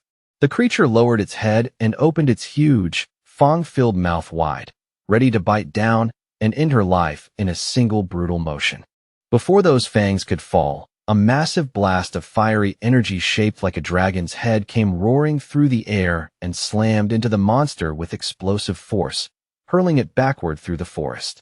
The streamer looked up in stunned disbelief, having been saved at the very last second. On the other side of the cracked screen, her viewers were equally blown away, though not for the reason they should have been. Instead of understanding the life-and-death danger, they were amazed by what they thought were unbelievably realistic fire dragon special effects. The sudden drama, the fear, and the impossible visual spectacle sent the livestream's popularity soaring on the spot, and her viewer count shot past 13,000 people in a rush. Still shaking from fear, the streamer instinctively turned her head and looked over her shoulder, her voice trembling as she asked who was there. Panic still lingering in every movement, she hurriedly scrambled across the ground and snatched up her fallen phone. Once back on her feet, she pointed the damaged camera toward the source of that fiery attack.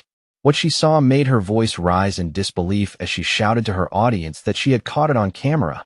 There was really someone standing right inside the raging fire.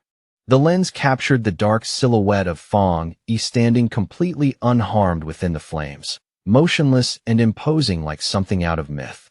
In her terrified, overwhelmed, and half-dazed state, the streamer could only come to one conclusion. The person who had saved her was not an ordinary man at all, but a true immortal. The video of Fong Yi rescuing the live streamer Malala spread across the internet almost immediately after that. It exploded into the top trending topic online, drawing more than 13.5 million views in a very short time. The headlines grew more dramatic with every repost, calling him the mysterious man of Skyfire, the king of flames, and even an immortal descended to Earth to save the world. In an office elsewhere, a friend of Chu Qingli excitedly called her over to look at the video playing on her computer screen. She was practically glowing with excitement as she told Chu Qingli this proved powerful cultivators were real after all, and that the Skyfire incident at the university had definitely not been fake. Chu Qingli, however, reacted with immediate dismissal. She told her friend not to believe such ridiculous things and insisted it was obviously all staged, just acting, editing, and special effects. But the moment she looked more carefully at the figure on the screen, her doubtful expression froze where it was, slowly hardening into visible shock and recognition. Her friend, still too excited to notice anything strange, kept pointing at the screen and triumphantly declaring that she had been right all along. She even laughed and commented on how handsome the man in the video was before finally noticing Chu Qingli's silence. Inside, however, Chu Qingli was already in turmoil. She kept desperately telling herself that the video had to be fake, that it simply could not be real, and that the figure inside the flames only happened to resemble Fong Yi. She forced herself to reason through it, clinging to denial. If that person were really Fong Yi, then flames that intense should have burned him to ash long ago. But that argument quickly began to crumble, and her denial turned into fear. What if it really was him? What if he had truly become that powerful? The thought made her stomach tighten. She worried that after everything between them, he might use that terrifying new strength to take revenge for their breakup. Even so, stubbornness rose in her chest, and she swore to herself that no matter what happened, she would never lower her head to him. Elsewhere, the red-haired leader of Lin Yi's pioneer squad was showing the same video to Lin Yi on her phone.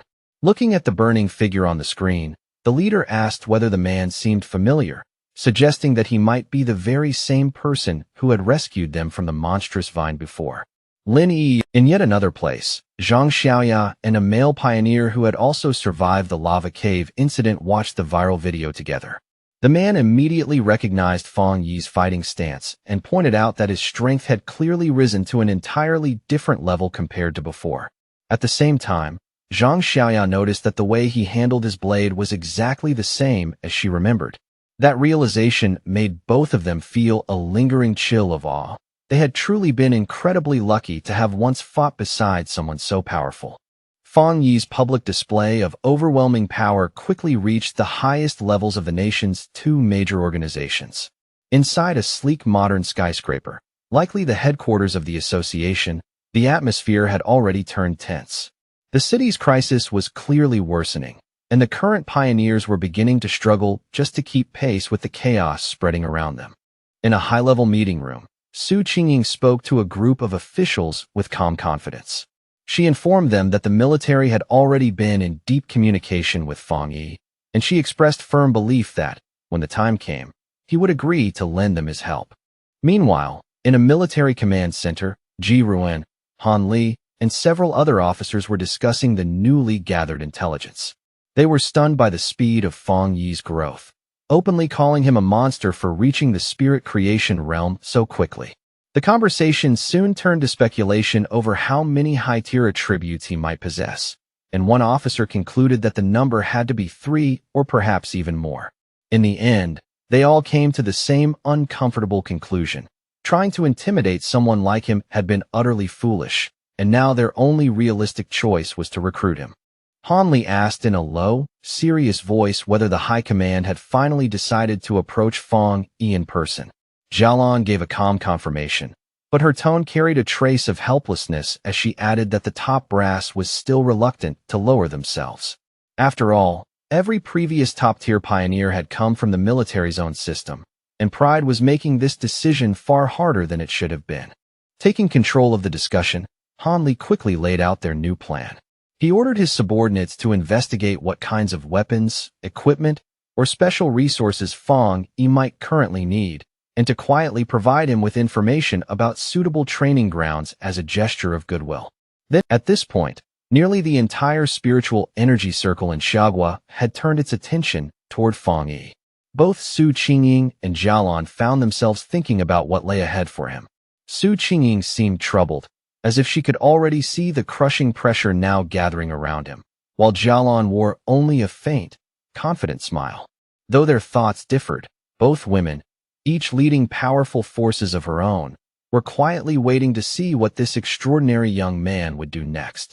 In a quiet hospital room filled with pale light and sterile stillness, the steady beeping of a heart monitor sounded especially clear, breaking the silence one measured note at a time.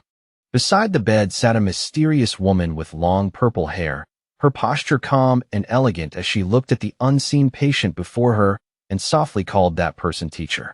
Her voice was gentle, almost tender, as she said that Xiagua seemed to have finally found a new ray of hope. With someone as powerful as Fong Yi appearing at such a critical moment, she whispered, the chances of her teacher waking up at last had become just a little greater than before. One day later, back at the apartment, Fong Yi sat at the table eating breakfast while quietly thinking over everything that had happened the day before, his expression calm, but his mind still turning over each detail. As he ate, he reflected on how the fight on the back mountain had somehow spread across the internet overnight, all because one reckless live streamer had sneaked into the restricted area in search of views and excitement. Between bites, he casually checked the aftermath and noticed that the video had already been wiped clean from the internet, while the streamer's account had been banned altogether. He immediately guessed who had done it. Whether it was the military or the Spiritual Energy Cultivation Association, someone with enough authority had clearly stepped in and cleaned up the situation fast. His thoughts had only just begun to settle when his expression suddenly changed. A small but unmistakable sense that something was wrong cut through his casual mood. He quickly realized what had been bothering him. Lin Yi had not come home the night before, and there had not been a single message from her either. Even if she had gone out on a mission, that kind of silence was unusual enough to make him frown. A growing unease spread through him as he picked up his phone and tried to call her, only to be met immediately by an out-of-service message. The cold, mechanical reply made the room feel even quieter. Now genuinely alarmed, Fong Yi no longer treated it as a small matter. He knew something had to be wrong, and without further hesitation, he decided he had to go find her himself. Meanwhile, deep inside a dark and mist-covered forest, Lin Yi and the red-haired leader of her pioneer squad were still trapped, lost in the endless gloom with no clear way out. Breathing hard, the red-haired leader asked Lin Yi if she had any idea how long they had been stuck in that cursed place. Lin Yi gave a rough estimate of around 10 hours, though even as she answered, she admitted she could barely keep track of time anymore in that oppressive fog. The red-haired leader, her face pale with exhaustion and her body marked with bruises, apologized again and again, clearly blaming herself for dragging Lin Yi into this nightmare. She admitted that when they came here, she had believed they were only investigating some strange phenomenon, not walking into a death trap. As she spoke, she pressed a hand to her side and winced from the pain. Lin Yi told her firmly to stop apologizing, insisting that the real problem was her own lack of strength. There was no point wasting breath on regret now. She urged her leader to stay alert, keep calm, and conserve whatever little spiritual energy and stamina they still had left. Even while forcing herself to stay steady, Lin Yi's thoughts drifted to the overwhelmingly powerful master she had once seen. In a moment like this, with death pressing in from all sides, she could not help wishing she had even a tiny fraction of that person's strength to save both of them. Their tense exchange was abruptly cut short when something moved in the fog behind them. A massive, shadowy monster with glowing red eyes and a menacing, spiked outline slowly emerged from the gray mist, its presence thick with danger. The monster suddenly lunged out of the fog, its claws slashing straight toward the red-haired leader.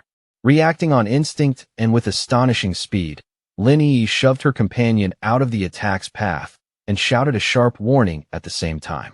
In the very next instant, she thrust out her hand and released a burst of bright blue spiritual energy. The power condensed into a sharp blade of light that flashed through the air and neatly severed the creature's head in one clean strike. But even as they struggled back to their feet, more of those shadowy, zombie-like figures began stumbling out of the fog one after another. Seeing them clearly, Lin Yi felt horror creep into her chest. These things were not normal monsters at all. They had to be the reanimated remains of other people who had been trapped here and died. After cutting down one of the creatures and watching it dissolve into a puddle of black mist, Lin Yi quickly explained what she had figured out. The real monster was not trying to kill them outright yet. It was toying with them, turning dead victims into these grotesque puppets and sending them forward one by one. The red-haired leader added grimly that their attacks did almost nothing to the mist itself, while their spiritual energy was draining away fast, and all the while the true enemy remained hidden somewhere out of sight. Before long, they came to an even worse realization. They were trapped inside some kind of illusion or domain created by the monster, a swirling gray world where the enemy seemed almost impossible to defeat. It was not rushing to finish them. It was simply waiting, letting exhaustion and fear slowly wear them down until resistance became impossible. A bead of sweat slid down the red-haired leader's face as the full weight of their hopeless situation finally sank in, and for a brief moment, even her expression showed cracks of real fear. Then, without warning, the sky above them split open. From that tear appeared a single enormous blood-red eye, staring down at them with terrifying malice. The sight was so grotesque and sudden that the red-haired leader screamed Lin Yi's name in panic. The eye was not simply watching them. It was a disgusting, pulsing mass of flesh that began to writhe, bubble, and multiply right before their eyes, splitting apart into numerous smaller, wet, slimy eyeballs that hovered in the air. Driven by anger, fear, and pure desperation, the red-haired leader snapped. She rushed forward and furiously hacked at the flying eyeballs, chopping several of them apart in a frantic, almost reckless frenzy. Lin Yi, however, felt the shift in the creature's energy almost immediately. Her face tightened as she sensed the atmosphere changing, and she urgently warned her leader not to act carelessly. The hidden enemy was no longer content to toy with them. It was finally beginning to lose patience. The giant main eye responded at once, firing a concentrated blast of red energy straight at them. Lin Yi reacted just in time, raising a crystal barrier in front of them, but the force that slammed into it was terrifyingly heavy. The barrier shattered under the impact, and in the blink of an eye Lin Yi found herself separated and alone, swallowed by heavy darkness and surrounded on all sides by dozens of glowing red eyes. In that suffocating moment, she felt hope draining away and could not stop herself from wondering whether this was really how she was going to die. Trapped inside the monster's dark domain, Lin Yi felt shadowy tendrils slowly wrap around and consume her body. She could no longer hear the red-haired leader's voice at all, and that silence made the truth clear. They had both been dragged into the darkness and swallowed separately. A heavy wave of regret washed over her heart. Inwardly, she blamed herself for being too confident and too careless, admitting with bitter clarity that she had been wrong to think the two of them could handle a mission this dangerous on their own. As the darkness closed in and her resistance weakened, her thoughts drifted helplessly toward a future she would never live to see. She found herself wondering what the world would become after the full spiritual energy revival finally arrived. With despair filling her chest, she lamented that she would never witness that magnificent era to come. Her hand reached weakly into the abyss as her body continued sinking deeper into that sea of glowing red eyes. Tears streamed down Lin Yi's face as she finally closed her eyes, her lashes trembling, her whole body giving in as she quietly prepared herself for the end. Just when all hope seemed to have completely vanished, a massive explosion of brilliant blue light suddenly erupted, ripping through the darkness with overwhelming force and tearing the domain apart. A figure burst through the shattered shadows, wrapped in an immense aura of crackling blue energy that lit the entire space like lightning brought into human form. It was Fong Yi. His eyes shone with power, and even in that urgent moment he muttered to himself that he had almost arrived too late. There was relief in the thought, but only just barely. Lin Yi stared at him in complete shock, tears still clinging to her cheeks as recognition hit her all at once. Her lips parted, and in utter disbelief, she gasped his name, realizing that the person who had saved her was actually her own cousin. Without pausing, Fong Yi raised his power and unleashed a violent blast of divine thunder, smashing through the monster's shadowy domain and completely shattering the false darkness that had trapped them. He landed lightly in the now-cleared forest, one hand still crackling with leftover arcs of electricity. Both Lin Yi and her unconscious leader had been saved. Lin Yi could only stare at him, her mind in total chaos as the truth overturned everything she thought she knew. Her seemingly ordinary, lazy cousin was in fact an unbelievably powerful pioneer. But the battle was not finished yet. From the shadows behind Fong Yi, the anomaly's true body finally revealed itself, a grotesque, fleshy orb covered in multiple eyes and radiating something deeply unnatural. Lin Yi snapped out of her daze at once and shouted a desperate warning, telling Fong Yi that the creature's real body was right behind him. Fong Yi, however, showed no sign of panic. Golden red skyfire ignited in his hand, bright and fierce, while a confident smirk slowly spread across his face as though the situation was completely under his control.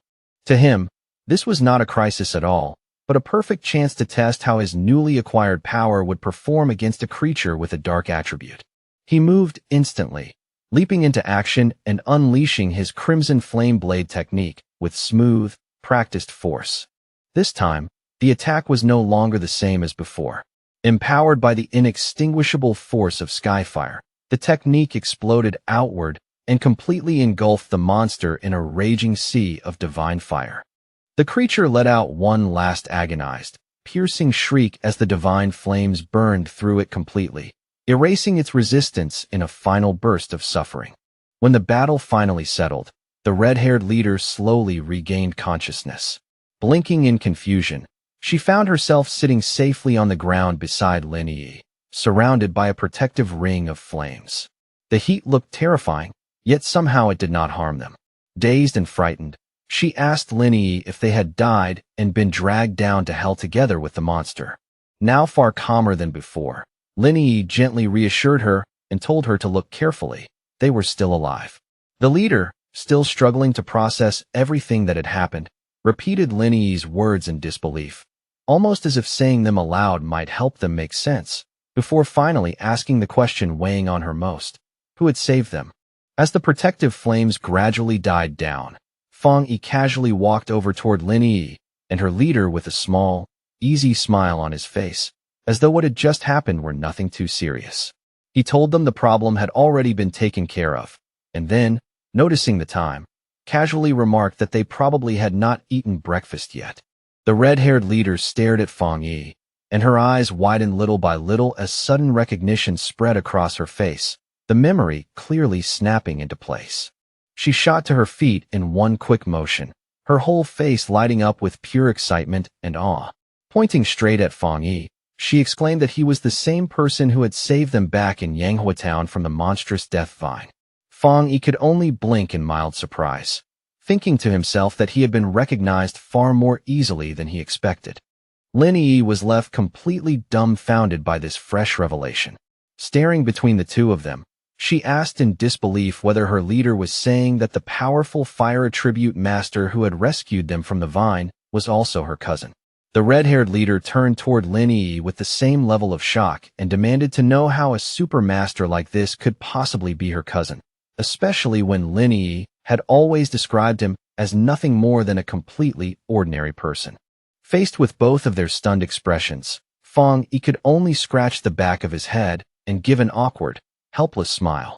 Still overflowing with excitement, the red-haired leader grabbed Lin Yi by the shoulders and reminded her that this was the very same savior who had cut down the desolation vine with one unbelievable slash. Her voice was practically shaking with energy. Meanwhile, Lin Yi's thoughts began racing wildly as she tried to piece everything together in her mind. Bit by bit, the truth became impossible for Lin Yi to deny. Her cousin really was that high-level fire user. But the more she thought about it, the more confused she became, because she had just watched him use an incredibly pure and terrifyingly powerful thunder attribute to tear apart the monster's dark mist. Her thoughts spiraled faster and faster as the implications fully hit her. The sheer strength of both his fire and thunder abilities meant he was not just talented, but a true super genius with dual high-grade attributes. Then another, even more shocking thought struck her. She remembered the overwhelming spiritual disturbance that had erupted near her neighborhood before, the one that clearly signaled someone breaking through into the legendary spirit creation realm. Could that astonishing breakthrough have also been her cousin's doing? Seeing how tangled their thoughts had become, Fang Yi finally cut in and calmly confirmed that yes, all of it had indeed been him. Then, without lingering too long on the shock, he shifted the conversation and asked them about the dark attribute anomaly instead. His tone turned more serious as he said they should have known a creature like that was not something to treat lightly. He wanted to know why only the two of them had come and where the rest of their teammates were. The red-haired leader answered that their other teammates had not been available. She explained that one teammate was sick and stuck at home, while another had been sent on a more difficult mission elsewhere. Their squad, she clarified with a tired sigh, did not always move as a full unit every time. Lin Yi then lowered her voice and admitted that the mistake was really her own. She confessed that after her recent breakthrough, she had gotten carried away and become reckless, wrongly believing she was strong enough to handle the mission almost by herself. Fang Yi listened quietly, his expression thoughtful rather than harsh. He remembered the tension and infighting he had seen within their team before. Now, though, he noticed something different. The red-haired leader, who had once openly criticized her own teammates, was now instinctively defending them in front of an outsider. That told him a lot about her character. He could also tell that his sharp-minded cousin had probably already sensed the instability within the squad long ago. Now that his identity had been exposed to two people he genuinely felt he could trust, Fang Yi made up his mind and offered them a proposal. He looked at his cousin and then at her friend, and in an easy, direct tone, he asked whether the two of them would like to form a team with him. For a brief second, both women were so stunned that neither of them could speak. Then the red-haired leader burst into open joy. She clasped her hands together, almost unable to contain herself, and excitedly exclaimed how unbelievably lucky she was to be able to team up with a master this powerful, all thanks to Lin Yi's connection. Lin Yi, however, was struck by something deeper than simple excitement. In that moment, she understood that a pioneer as powerful as Fang Yi must have known her own secret for a long time and had likely been quietly watching over her all along. The thought hit her hard. On this difficult, lonely path of cultivation, where danger and uncertainty followed every step, she had unknowingly had a reliable and powerful family member standing near her the whole time, helping her without asking for anything in return. That realization filled her with a powerful wave of happiness, warmth, and relief. A single tear of gratitude slipped quietly down Lin Yi's cheek before she could stop it. She quickly wiped it away, then looked up and flashed Fang Yi a bright, genuinely happy smile along with a playful peace sign. Laughing through the emotion, she thanked him sincerely and promised that she would make him 2 extra eggs for dinner. Just then, Lin Yi's phone buzzed with a fresh notification. Glancing at the screen, she announced that Jialan, the mysterious and powerful member of their pioneer group, had just posted a brand new mission. The message was an alert for a high-risk collection mission in a place called the Boundless Dark Realm, and it was clearly stated that the task was related to the dark attribute. At the end of the post, Jialon added a stern warning, telling everyone to think very carefully before choosing to sign up. Fang Yi asked at once whether they knew anything about this place. Lin Yi explained that it was a border zone strictly forbidden by Xiagua, an area ordinary pioneers were absolutely not allowed to enter. She went on to explain that the dark attribute energy in that region was so overwhelmingly dense and dangerous that most pioneers deliberately avoided it at all costs. In fact, many of the strange anomalies that had been appearing throughout their city were actually the result of energy leaking out from that forbidden zone. Because the place was simply too dangerous, even the government had never been able to explore it in depth, since previous attempts had ended in serious accidents and heavy losses. Rather than being intimidated, Fang Yi grew more interested. He said they should give it a try and asked Lin Yi to message Jialon for more detailed information about the actual mission content. Lin Yi immediately replied that doing so would probably be pointless, because Jialon was famously mysterious and rarely said more than a few words no matter what the situation was. Fang Yi quietly considered that information. Based on what he knew, he reasoned that for Jialon to openly release a mission tied to a top-secret area under government control, there were only two real possibilities.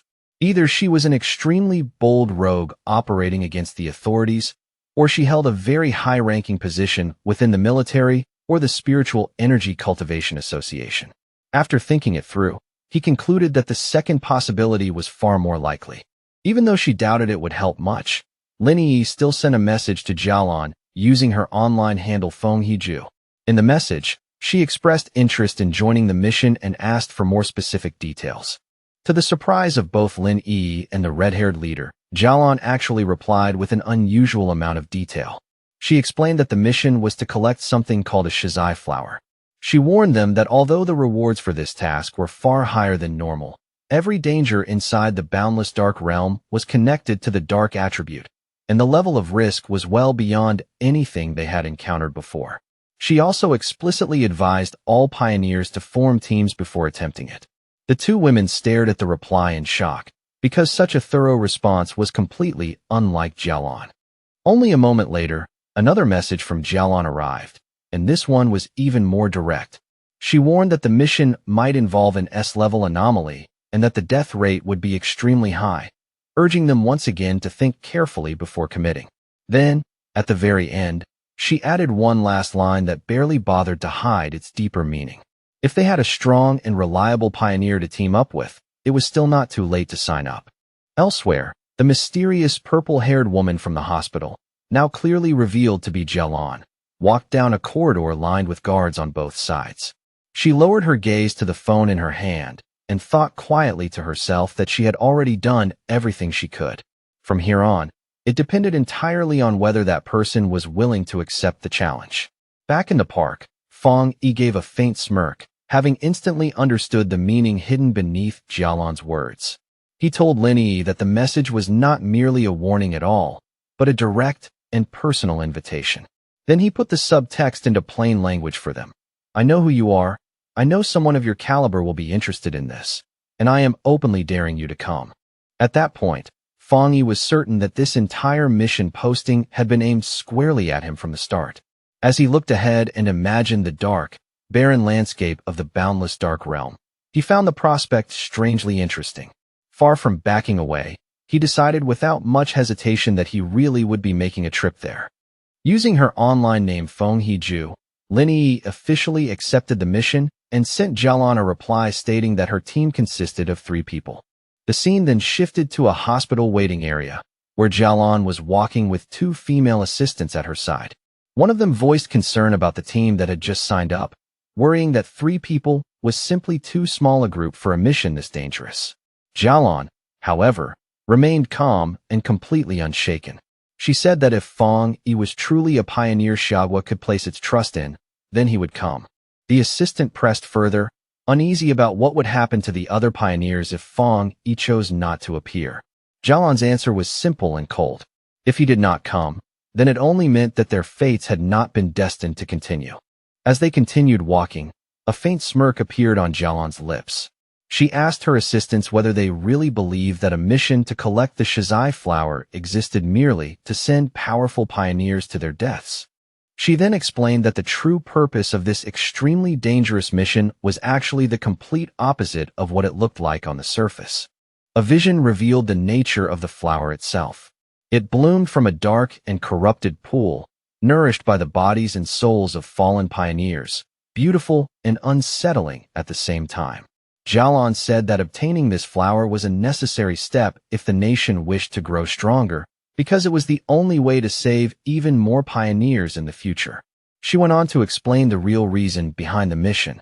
It was meant to protect the future main force of Xiagua, represented by the new generation of pioneers like Fang Yi and his team, who could be seen traveling toward the mission on the subway. At the same time, it was also meant to revive the top-tier combat strength that the nation had already lost in battle. Soon, they arrived outside the hospital room of her teacher, the elderly man who still lay in a coma. Standing by the bed and holding his hand, Jialan quietly repeated their objective to herself once more. No matter the cost, they had to obtain more Shizai flowers. Then she revealed who he truly was, and why this mission carried such enormous weight. Her teacher was the only pioneer in all of Xiagua who had ever reached the legendary Endless Spirit Sea realm, and the Shizai flower was the one and only thing capable of waking him from his coma.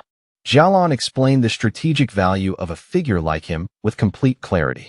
After the full spiritual revival arrived, a powerhouse of the Endless Spirit Sea realm would be no different from a modern nuclear weapon, making him the nation's greatest bargaining chip in dealings with other countries. From her perspective, sacrificing a few pioneers, or even entire squads, was a price worth paying if it meant bringing him back. One of her assistants, however, looked troubled and gently voiced concern for Jialan herself, saying that although the mission was important, her health mattered too. That simple comment caused the atmosphere around Jialan to darken almost instantly. Jialan's face turned cold as she slowly repeated the words, "My health is important?" Then all at once, pain and rage burst out of her together. She shouted that yes, her life was important, but only because it had been bought and paid for by the lives of her fallen comrades, the people who had died to save her. To her, her continued life was not a comfort, but a debt.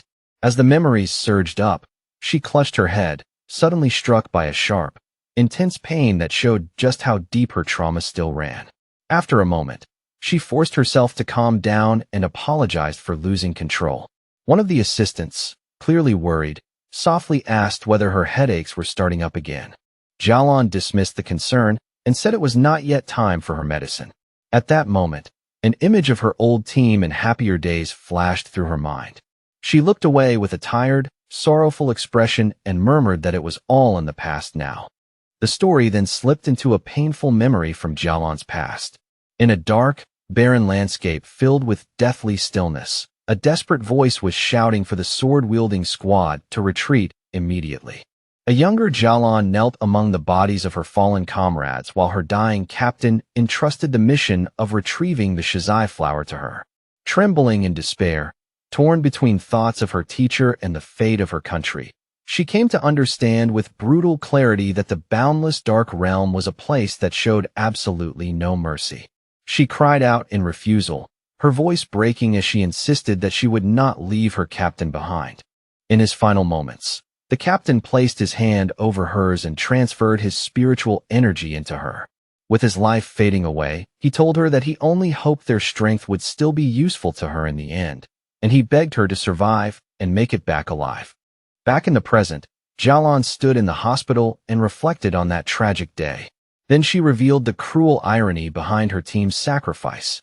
They had given her their power so she could survive, but none of them had known that a Shizai flower became useless if it was touched by blood or if it was not harvested perfectly intact. In other words, even as they succeeded in saving her life, the mission itself had already failed. Later, after a long and exhausting journey, Fang Yi's new team finally arrived at the empty outskirts of the boundless dark realm. The air there already felt bleak and unnatural. As they came to a stop, the red-haired leader complained out loud about how ridiculously long the walk had been. The red-haired leader looked up at the sky ahead, and, still catching her breath from the long approach, asked why they were not simply flying there instead. With the level of power they now had, it seemed like the obvious choice to her. Lin Yi explained patiently that even for pioneers, sustained flight was not something one could maintain casually. Unless a person's spiritual energy reserves were overwhelmingly vast, flying over a long distance would drain them far too quickly. Fang Yi said nothing. He simply kept walking in silence, his glowing red eyes fixed steadily on the destination ahead. His expression calm, yet focused in a way that made it clear his attention had already shifted fully to what was waiting for them there. Before long, they finally arrived at a massive checkpoint marking the entrance to the zone.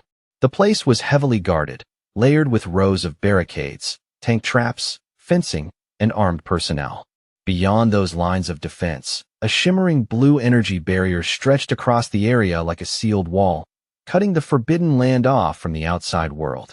Fang Yi looked at the scene ahead and quietly confirmed that this had to be the boundless dark realm. Even from this distance, and even through multiple layers of military defenses and energy restrictions, he could already feel the deeply unpleasant presence of the dark attribute leaking through. The aura was cold, oppressive, and instinctively revolting. Lin Yi and the red-haired leader were both visibly disturbed the moment they felt it more clearly. The red-haired leader spoke in a tense voice, saying that this presence was 1,000 times more terrifying than the dark monster they had fought before. Fang Yi, however, remained composed and simply told them to stay calm and not let the pressure shake them before they had even entered. He then glanced around and pointed out that they were clearly not the only ones who had answered the call. A large and varied crowd of pioneers had already gathered near the checkpoint, all waiting in tense silence or muted conversation for the mission to begin. Lin Yi guessed that those people were not gathered there just because of the high reward. She explained that the dark attribute had long been known as one of the most difficult and dangerous forces for pioneers to deal with. It was ruthless by nature, corrosive, and deeply hostile to human life. But now, with more and more violent dark attribute anomalies appearing in cities, the situation had changed. Pioneers were beginning to realize that they could no longer keep avoiding the root of the problem. Many of the people standing there had likely come not only for profit, but because they understood they had to confront the threat at its source and find some way to push back. The red-haired leader immediately agreed with that reasoning, clearly feeling the same.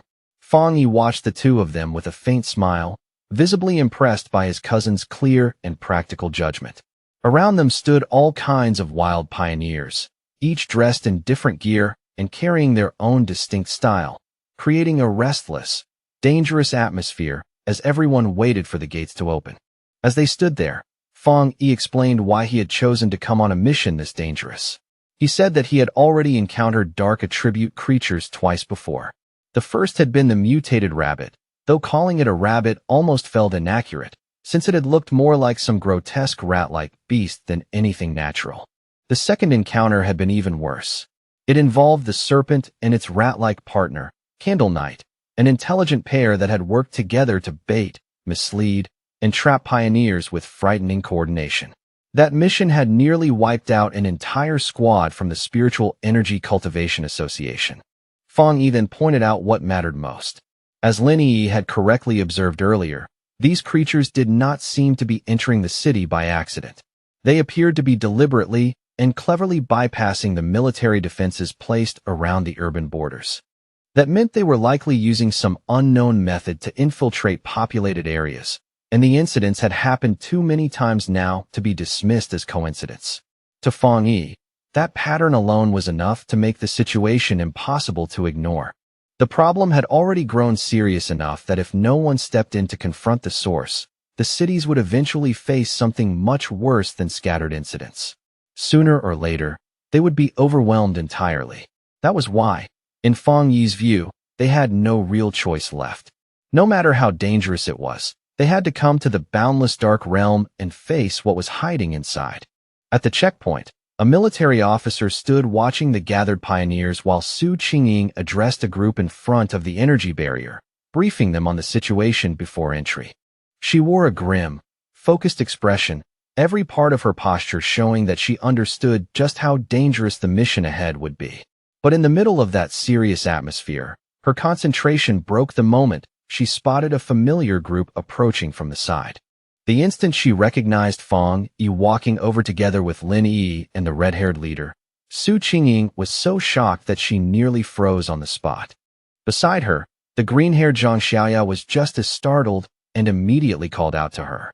But Su Qingying was already covering her mouth in alarm, her panic obvious as she stood there too stunned to react naturally. Inside her heart, she silently prayed that the great master would somehow fail to notice her among the crowd. But that hope shattered almost immediately. Fang Yi looked straight at her with a slightly puzzled expression and calmly called out to her by name, identifying her on the spot as Captain Su. With no way to avoid it now, Su Qingying could only walk over together with her cloaked squad members. She had already received military information regarding Fang Yi's team, so there was no room for pretending otherwise. The red-haired leader, naturally mischievous even in a tense place like this, sized up the beautiful silver-haired girl in front of them and grinned as she asked Fang Yi whether this was Lin Yi's future sister-in-law. That one teasing question instantly sent both Lin Yi and Su Qingying into visible panic. Su Qingying blushed hard and hurriedly waved both hands, exclaiming in embarrassment that it was a huge misunderstanding and absolutely not what it sounded like. Fang Yi, on the other hand, answered with complete calm and clarified that she was not. He explained matter-of-factly that Su Qingying was Captain Su from the Spiritual Energy Cultivation Association and that she helped him deal with miscellaneous matters from time to time. Somehow, that explanation only made Su Qingying even more flustered, because she found being described that way even more irritating than being teased romantically. Before the awkward exchange could go any further, it was abruptly interrupted by a loud, arrogant voice cutting across the scene. An imposing older man clad in heavy red armor stepped forward with two other armored pioneers at his side and sneered at them as a bunch of shameless brats. In a booming, condescending tone, he complained that the newer generation of pioneers was getting younger and more disrespectful by the day, to the point that they did not even know how to greet their elders properly. He scolded them for chatting so casually in a place this dangerous, then finished with a sarcastic remark that he hoped they would all be able to rely on each other once inside the boundless dark realm. The red-haired leader immediately bristled at his attitude and looked ready to snap back at him. But Lin Yi quickly reached out to hold her back, trying to keep the situation from turning uglier. At the same time, Fang Yi stepped forward calmly and placed himself between them, signaling in a quiet, steady way for his teammate to cool down. But the red-haired leader was not the least bit intimidated. She jabbed a finger toward the arrogant man and told him to mind his own business, then shot back that once they were inside, it was anyone's guess who would end up scared to death first. Her words made the man's face harden instantly, his arrogant expression twisting into a cold and angry glare. Just then, the rising tension was broken by the sound of an approaching vehicle. The armored man smirked as he saw it, apparently recognizing it as theirs. A large armored transport with flashing police lights rolled up to the checkpoint, and a moment later its rear doors swung open. From inside stepped the mysterious Jialan, and the moment she appeared, every pioneer present turned their attention toward her. A wave of surprise moved through the crowd as people recognized the infamous Jialan. She walked forward with calm authority, her guards positioned on either side of her, while whispers spread through the gathered pioneers. Many stared in awe, wondering what kind of status a person had to possess to arrive with such an overwhelming presence and such obvious protection. Fang Yi watched her approach in silence and quickly understood why she was here. She was not merely observing the mission. She was the one who would personally open the gate for everyone. Jialan came to a stop before the massive blue energy barrier, its surface crackling with power. Then she slowly raised one hand and began gathering a swirl of pure energy into her palm until a glowing blue symbol took shape there, radiant and precise. With a strong forward push, she drove that symbol into the barrier. The huge wall of energy immediately tore open under the force, revealing a dark passage that led straight into the forbidden zone beyond. And with the gate torn open like that, the S-Class mission officially began. Standing before the dark portal, Jialan remained composed as red and black energy currents whipped and coiled around the opening behind her.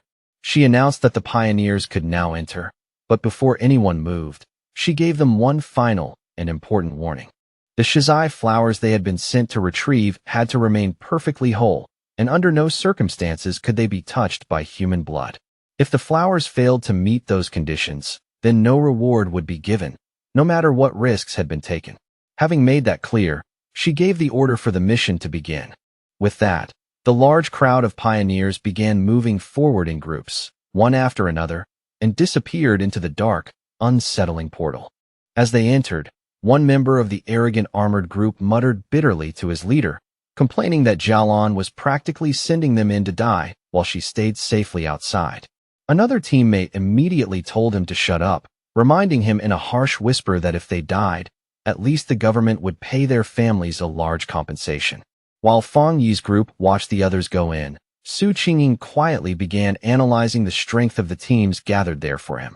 She identified the arrogant armored man as a one-star spirit creation cultivator, placing him at the same realm as Fang Yi. She also noted that several other dangerous figures were concealing their auras well enough that even she could not judge them cleanly, while the rest were solid pioneers around the 1-star or 3-star Ghost Axe realm. In the end, she concluded that the teams on the surface looked roughly balanced in strength. Fang Yi was slightly surprised to hear that the arrogant man was also in the spirit creation realm, because he had not sensed especially powerful spiritual energy from him earlier. That thought only reinforced another conclusion in his mind. This mission had to be far more difficult than it looked if it had managed to attract so many elite teams at once.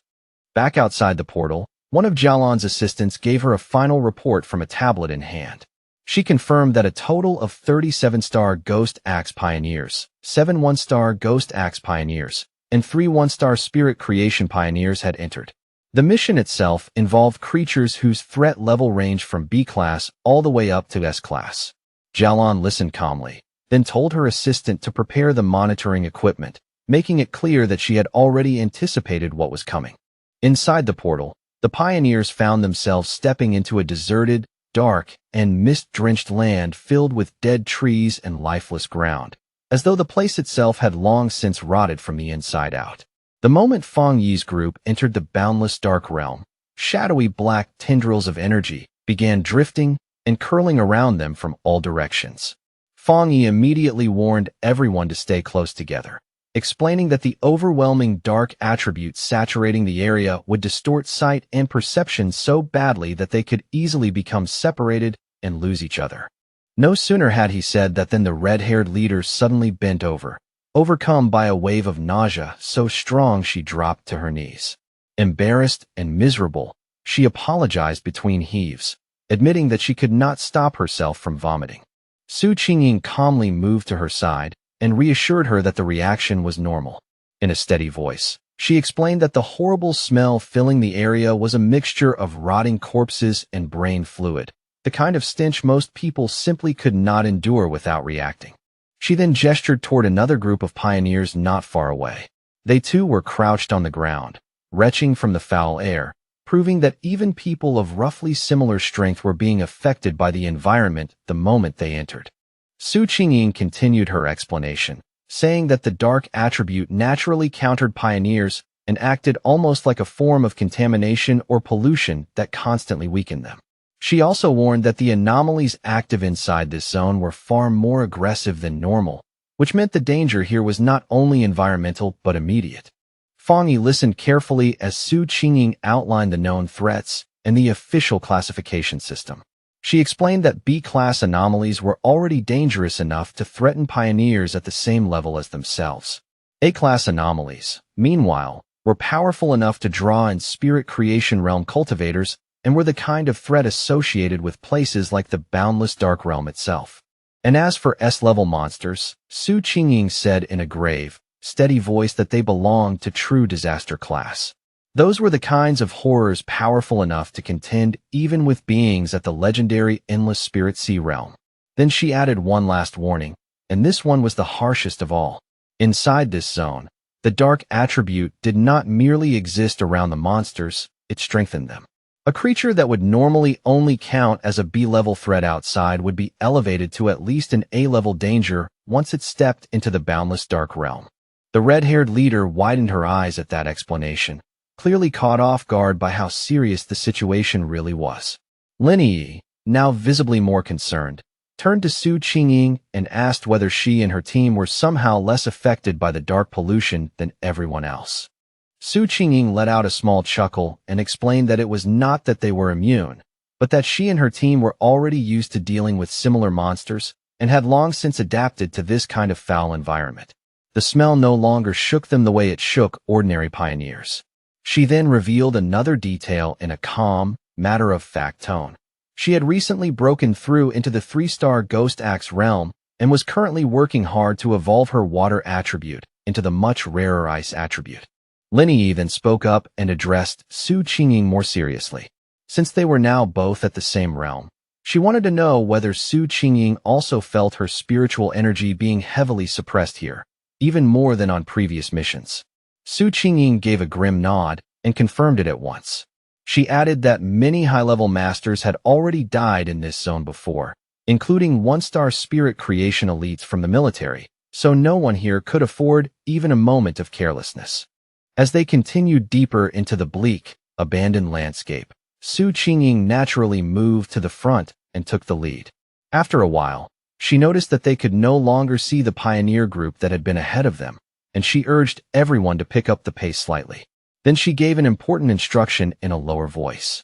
From here on, they needed to talk less, conserve their physical strength, and focus their spiritual energy inward so the dense dark mist would have fewer chances to exploit any weakness. While walking in silence, Fang Yi quietly assessed his own condition. To his surprise, he did not feel the same sharp discomfort the others were describing.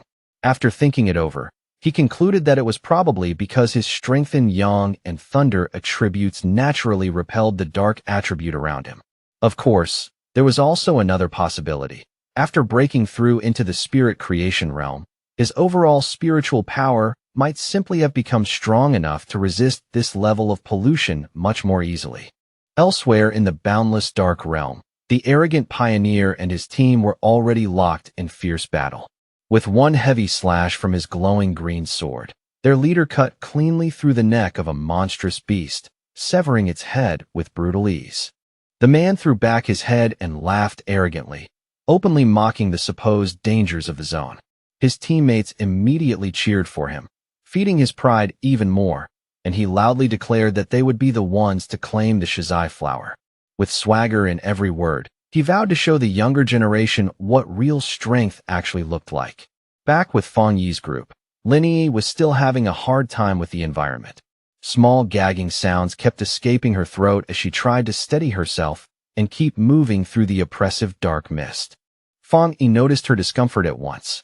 Watching her force herself to endure it, he could not help thinking that despite everything she had gone through and all the power she now possessed, she was still, in some ways, just a kid. Without making a fuss about it, he gently placed a hand against her back and sent a soft, steady wave of spiritual energy flowing into her body to calm and support her. The effect came almost instantly. The nausea that had been twisting Lin Yi's stomach, along with the deep, bone-chilling cold creeping through her body, faded away in moments. In their place came a gentle, comforting warmth, like standing beneath winter sunlight after being trapped too long in icy darkness. Lin Yi could not help marveling at how incredible the power of the spirit creation realm truly was. She commented in amazement on the warmth surrounding her, assuming it must be some especially rare and high-grade fire attribute. Her thoughts then drifted briefly to her own wood attribute, which absorbed energy slowly and steadily by nature, and to what Su Qingying had said earlier about evolving her water attribute into the much rarer ice attribute. Fang Yi corrected her with calm ease, explaining that what she was feeling was not a fire attribute at all, but the yang attribute. He even apologized lightly for never explaining that to her before. Then, almost casually, he revealed something even more shocking.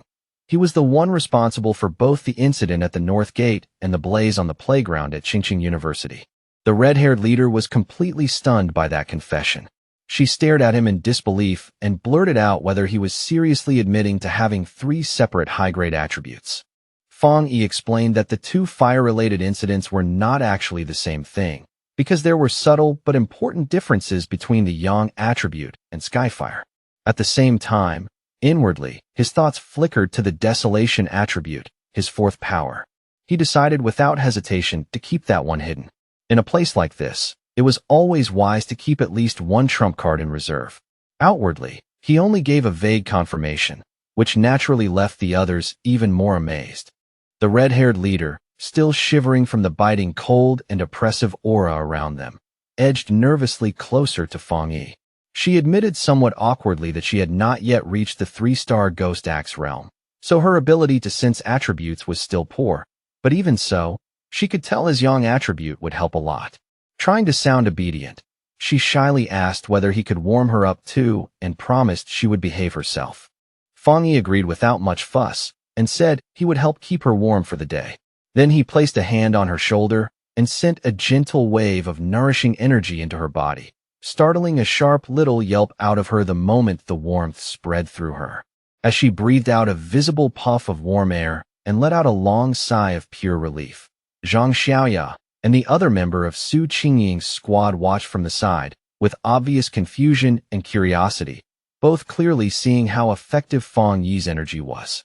Noticing their reactions, Feng Yi generously offered to do the same for Su Qingying's team as well. Su Qingying hesitated for a brief moment, but then admitted in a slightly awkward tone that the warmth did in fact feel very nice. Her two far more enthusiastic subordinates accepted almost immediately without any need for convincing. With a few quick, easy pats, Feng Yi passed his protective yang energy into all three women. Each of them reacted with visible surprise as the warmth settled in, and the tension in their expressions eased at once. Their gratitude was genuine, because in that hostile darkness, that simple comfort felt far more valuable than it would have anywhere else. But that brief moment of relief did not last long. It was suddenly shattered by the heavy sound of clawed footsteps crushing across the dead ground somewhere nearby, deep and deliberate in the fog. Feng Yi's expression hardened immediately the moment his senses locked onto the disturbance. In a sharp, low voice, he warned the whole group that a monster was approaching. The next instant, a huge shadowy wolf-like creature burst from the mist and lunged straight at them. Su Qingying reacted on instinct, leaping forward and forming a long blade of blue energy to intercept it. But the beast moved with eerie speed and landed with a heavy thud directly behind the terrified red-haired leader, forcing Feng Yi to shout a warning at her. Wrapped in a menacing purple-black aura, the monster threw back its head and released a furious roar that shook the air, then lowered itself and charged again with brutal killing intent. Su Qingying immediately identified it as a dangerous A-level monster. Declaring that she would handle it herself, she stepped forward and thrust out her hand, unleashing a fierce burst of razor-sharp ice energy that struck the creature head-on. To everyone's surprise, the monster did not collapse or bleed. The moment the attack connected, its body simply vanished into nothingness as if it had never been there at all. Su Qingying remained on guard, an ice crystal already forming in her hand for the next move, while Lin Yi stared and wondered aloud whether the thing had actually disappeared. But Feng Yi saw through the trick immediately. His eyes, far sharper than the others, pierced through the dark mist and exposed the truth. That wolf-like creature had only been a distraction. The real danger was a massive horde of zombie-like figures with glowing red eyes, shambling silently toward them from all directions. He instantly shouted for everyone to watch their feet, but the warning came a heartbeat too late. The ground beneath them suddenly burst open as countless shadowy hands and writhing tendrils erupted upward, seizing at their legs and pinning the entire group in place just as the red-eyed horde closed in around them. Even surrounded by grasping bodies and dragging hands, Feng Yi stayed completely calm. Drawing his sword in one smooth motion, he told the others to get back and leave the rest to him. A brilliant fiery light flared in his eyes, and in the next moment he released a massive, explosive wave of pure fire that burst outward from him like a sudden sun igniting in the dark. The entire zombie horde was swallowed at once by the blazing inferno, with no room left for escape. Their shadowy forms twisted and dissolved inside the flames as shrill cries of pain echoed out, then faded one by one into the burning haze. Standing among the dimming embers, Feng Yi casually spun his sword once and announced that they were safe for the moment. He then explained, in the same calm tone, that despite the illusion of being surrounded by a huge crowd, there had actually only been two real monsters controlling all those puppet-like figures from the shadows. Su Qingying was visibly shocked by that realization and said that the monsters in this zone had already evolved enough to mimic human language, which made them far more dangerous than normal. Fang Yi grimly suggested that this was probably because they had devoured many people and learned from their victims over time. The entire group was left stunned by the display of power they had just witnessed.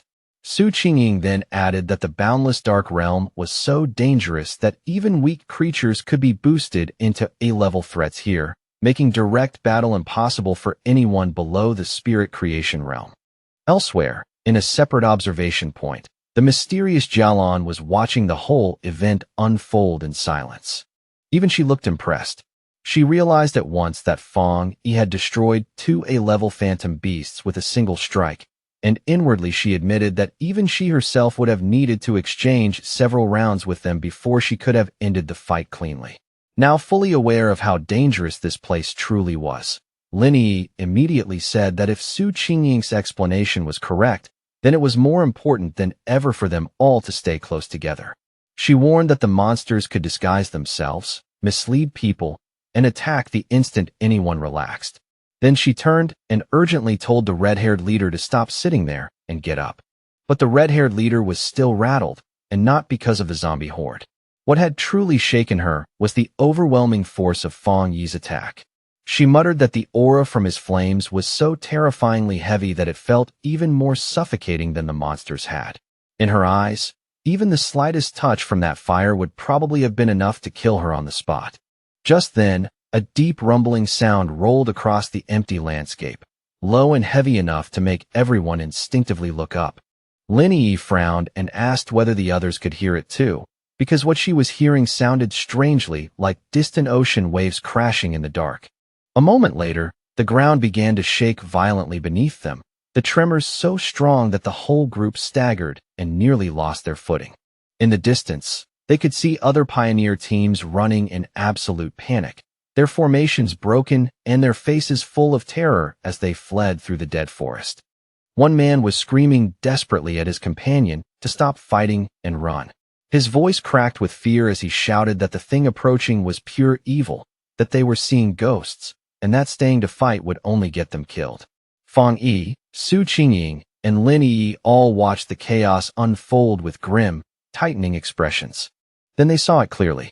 Before them, a massive swirling vortex made of pure dark energy rolled across the land like a living disaster, filled with countless twisted forms and glowing red eyes. It consumed everything in its path as it advanced, unstoppable and horrifying. Caught directly in the middle of that catastrophe was the arrogant pioneer and his team, now facing what was unmistakably the legendary Dark Tide. As the terrifying Dark Tide surged across the land and swallowed pioneers whose screams rang out in horror, the arrogant pioneer still gave a scoffing laugh. He dismissed the threat with blatant pride, loudly declaring that just because the regular troops could not handle it did not mean he was incapable of doing so. With a defiant roar, he raised his sword and summoned a huge barrier of green energy, proclaiming arrogantly that everything within this zone was his for the taking. And with that reckless confidence still blazing across his face, he charged straight into the heart of the swirling red and black storm. His confidence shattered the instant he stepped into the tide, as suffocating black tendrils coiled around him from every direction and swallowed him in their choking grip.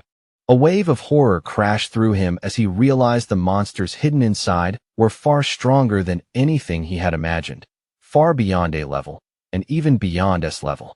Panic seized his heart. He knew he could not allow himself to be caught, but by then, the chance to escape was already gone. He, along with many other pioneers, was devoured by the overwhelming darkness, their desperate screams echoing through the air as they were dragged into the depths. From a safer distance, Fang Yi and the others could only watch the nightmarish scene unfold before their eyes. The red-haired leader, visibly shaken, muttered in disbelief, wondering if all those people were already dead and whether any of them still had a chance to get out alive. Beside him, Lin Yi turned to Su Qingying and urgently asked her to explain what this so-called dark tide really was. With a grim expression, Su Qingying explained that it was the ultimate manifestation of the dark attribute, a corrupt tide that devoured everything in its path, even other monsters. Her voice carried both confusion and fear as she said their mission had supposedly been arranged specifically to avoid the day of the tide. Now, seeing this happen in front of them, she could only fear that every pioneer who had gone ahead had already been lost. Lin Yi suddenly remembered reading about the dark tide on pioneer forums, where people described it as a disaster powerful enough to wipe out an entire city. Fear instantly gripped her, and she urged Fang Yi to retreat while there was still time. Fang Yi, however, remained completely calm.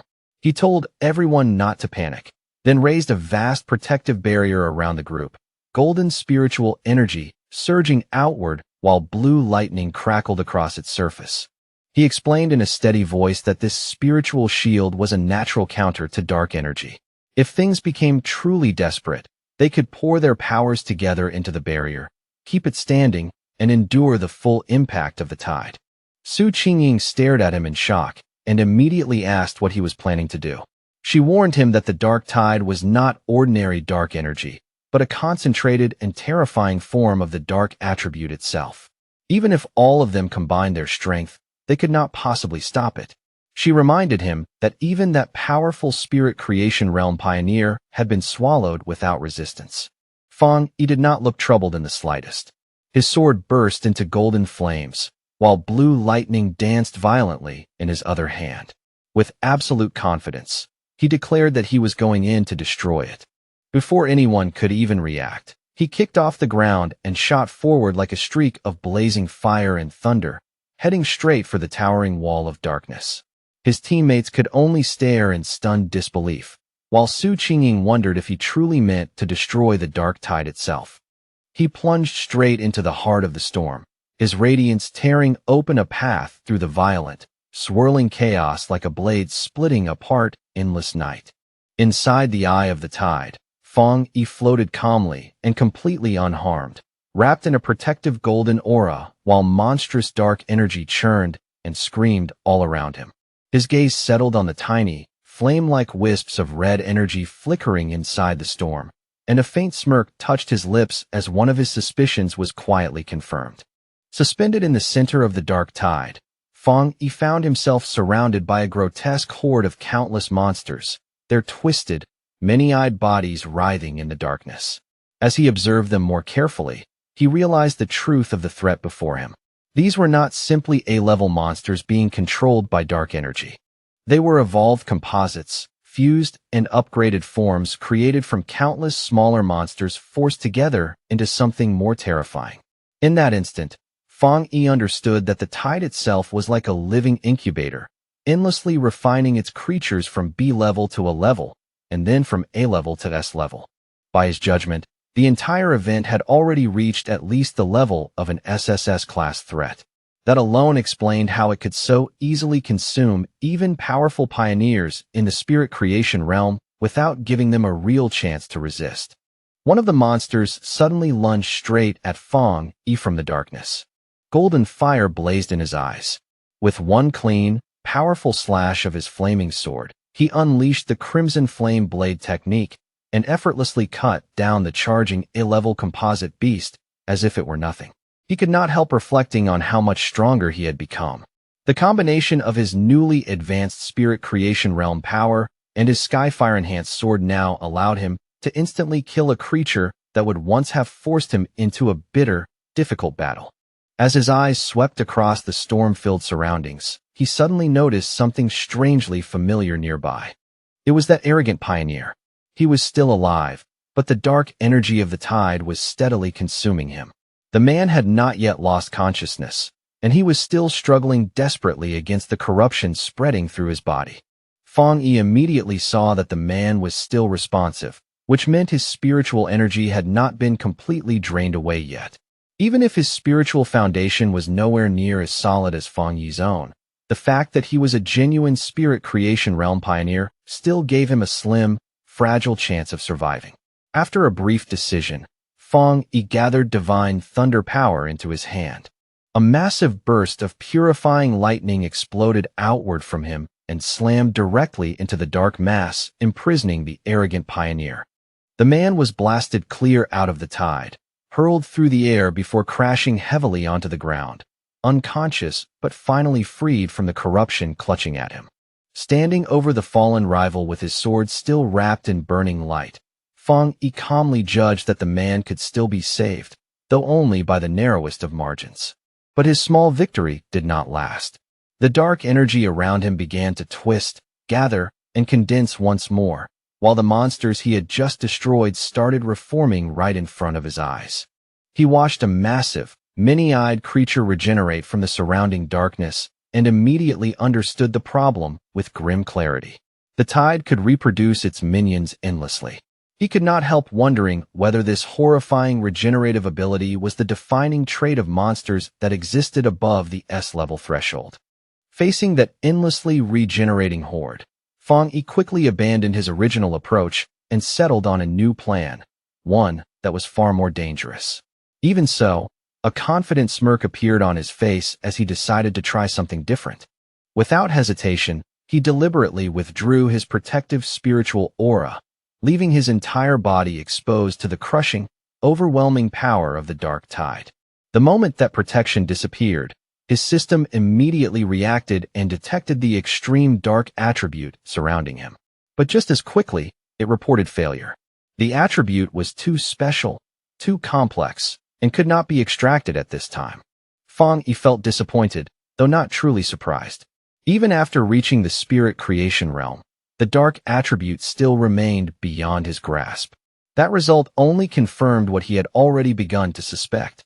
This power was fundamentally different from every other attribute he had encountered.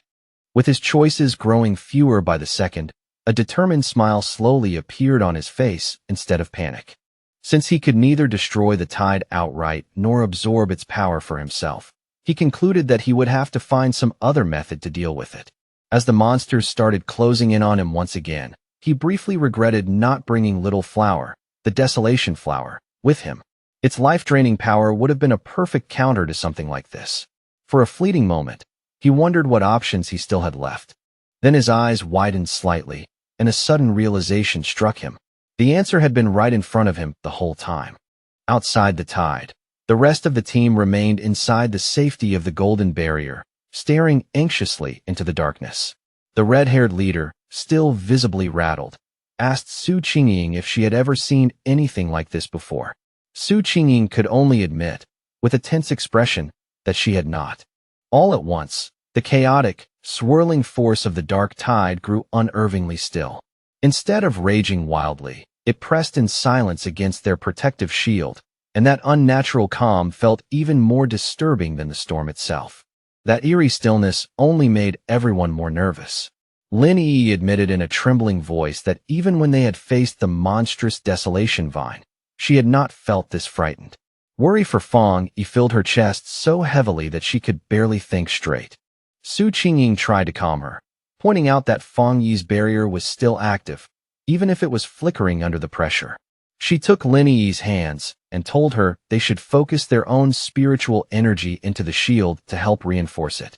Then, with grim honesty, she added that if someone as powerful as Fang Yi really fell here, their own fates would be sealed soon after anyway.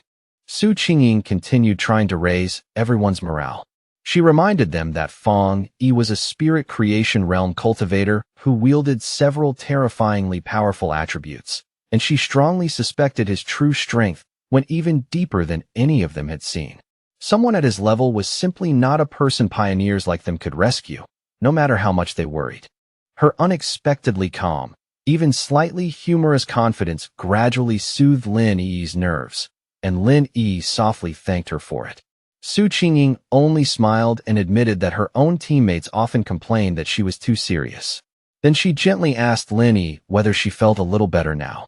Their strained waiting was suddenly broken by a towering column of pure fire that erupted from deep inside the dark tide, forcing back the oppressive darkness in an instant. From the blazing heart of that inferno, Fang Yi unleashed his ultimate technique, the Nine-Dragon Skyfire Sealing Art.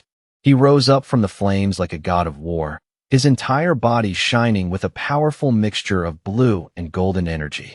Outside, his teammates watched in absolute awe. The red-haired leader excitedly pointed him out to the stunned Lin Yi, while Su Qingying could only stare in open disbelief at the terrifying scale of the power now unfolding before them. The technique took shape as 9 colossal fiery dragons, twisting, swirling, and dancing through the air with overwhelming majesty, their combined light completely swallowing the dark tide's darkness. Elsewhere, Jialan, who had been quietly monitoring the mission from afar, was thrown off balance by the immense wave of spiritual pressure that suddenly burst outward. She recognized that power at once as the legendary Skyfire attribute, and she realized the technique itself was a formidable sealing art. In utter disbelief, she watched the 9 dragons converge and compress the entire city-destroying dark tide into a single unstable orb of blazing energy, unable to believe he might truly have sealed the whole event. But Fang Yi was still not finished. After containing the tide, he gathered divine thunder power into both hands and unleashed it in the form of a massive vortex of crackling blue energy that spiraled violently around the sealed sphere of fire. With a thunderous roar that shook the air around him, Fang Yi called out the name of his fused technique, the 9 Dragons' Edict, his voice carrying a force that made the entire battlefield tremble. The 2 overwhelming forces of fire and thunder collided head-on in an instant, and the impact erupted into a massive explosion that blasted through the surroundings and shook the very foundations of the extreme dark zone. With one final, decisive command to seal, Fang Yi brought his hands together and forced the raging, chaotic power to collapse inward under his control. The violent vortex of fire and lightning compressed further and further, shrinking into a smaller, steadier sphere before finally settling into a bright, glowing orb filled with perfectly contained, pulsing power. After Fang Yi's unbelievable display of strength, the arrogant pioneer lay unconscious on the ground like a discarded shadow of his former self. Fang Yi glanced at him and thought that, at least for the moment, the danger had passed. He had even ended up saving someone by accident, which left him quietly wondering what exactly he should do with the man now. Lin Yi hurried straight toward Fang Yi, her face full of relief now that she could see with her own eyes that he was safe. Nearby, Su Qingying stood beside the unconscious pioneer and calmly offered to let her team handle the injured man from here.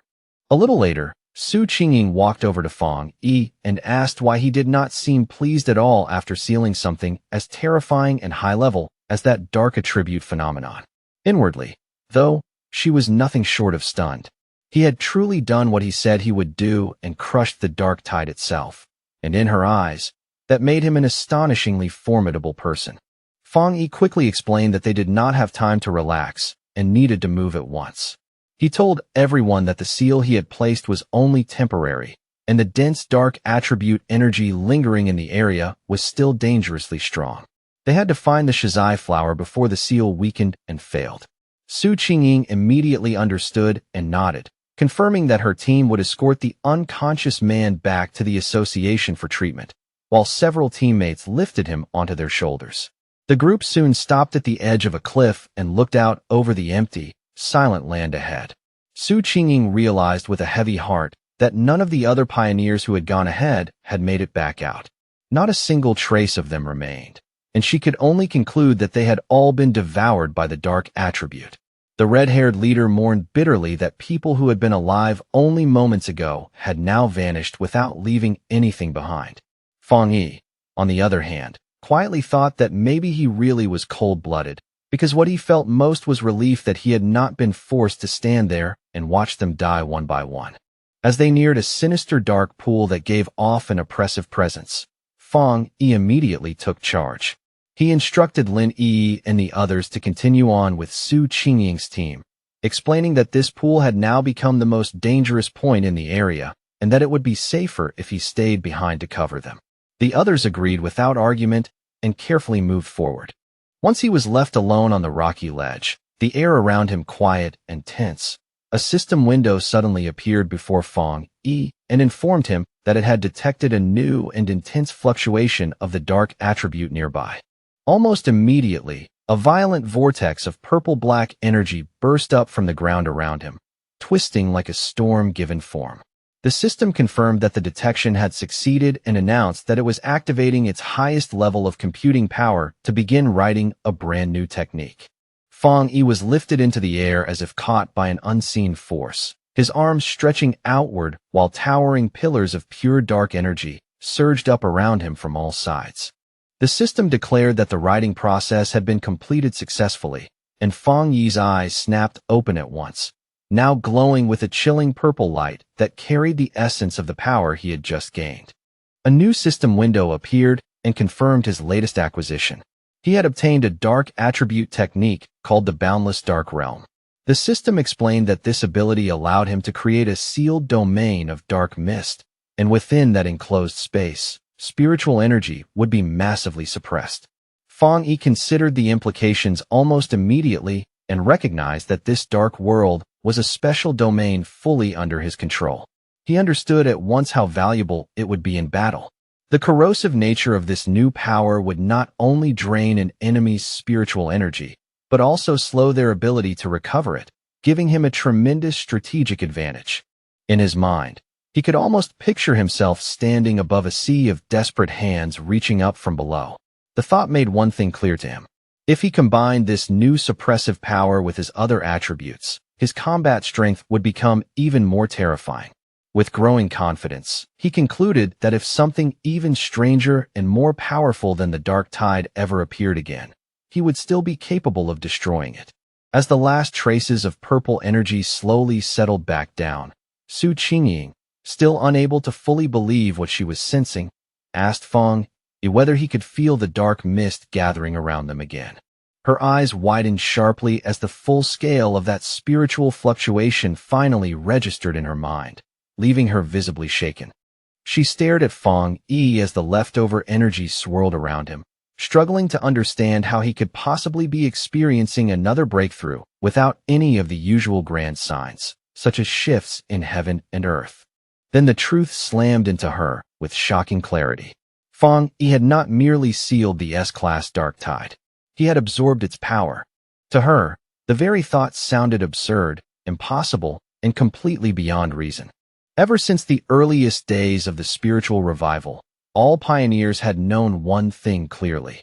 The dark attribute was the most terrifying of all powers, born from the negative emotions, resentment, and buried evil of living beings. Because of that, absorbing dark attribute power had long been strictly forbidden by the government. A flashback revealed a failed official experiment in which researchers had once attempted to purify dark attribute energy, only to pay a devastating price for it. In the end, it was classified as a uniquely dangerous monster-type power. Dark monsters could range anywhere from D-Class to S-Class, but even the weakest among them had been enough to overwhelm early pioneers. As for the Dark Tide, an absolute S-Class threat, it could devour even Spirit Creation Realm cultivators with frightening ease. Another flashback showed the tragic fate of a 3-star Ghost Axe pioneer who, before the ban was established, had tried to absorb the energy of nothing more than a sea-level monster. The backlash drove him completely insane. His skin began to rot away, his mind collapsed, and he ultimately ended up confined to a psychiatric hospital, where he remained to this day. Back in the present, the violent dark energy gradually subsided and flowed back into Fang Yi's body, and he let out a slow, quiet breath as the disturbance came to an end. He then calmly spoke into the empty, mist-covered landscape, saying that whoever had been watching them for so long could come out now. His red eyes swept the area with a sharp, certain gaze, as if he had already known someone was there. From within the drifting mist, Jialan finally emerged. Looking straight at Fang Yi, she confirmed that if her judgment was correct, he was the one who had single-handedly sealed the Dark Tide. Su Qingying was stunned by Jialan's sudden appearance and gasped out her name in disbelief.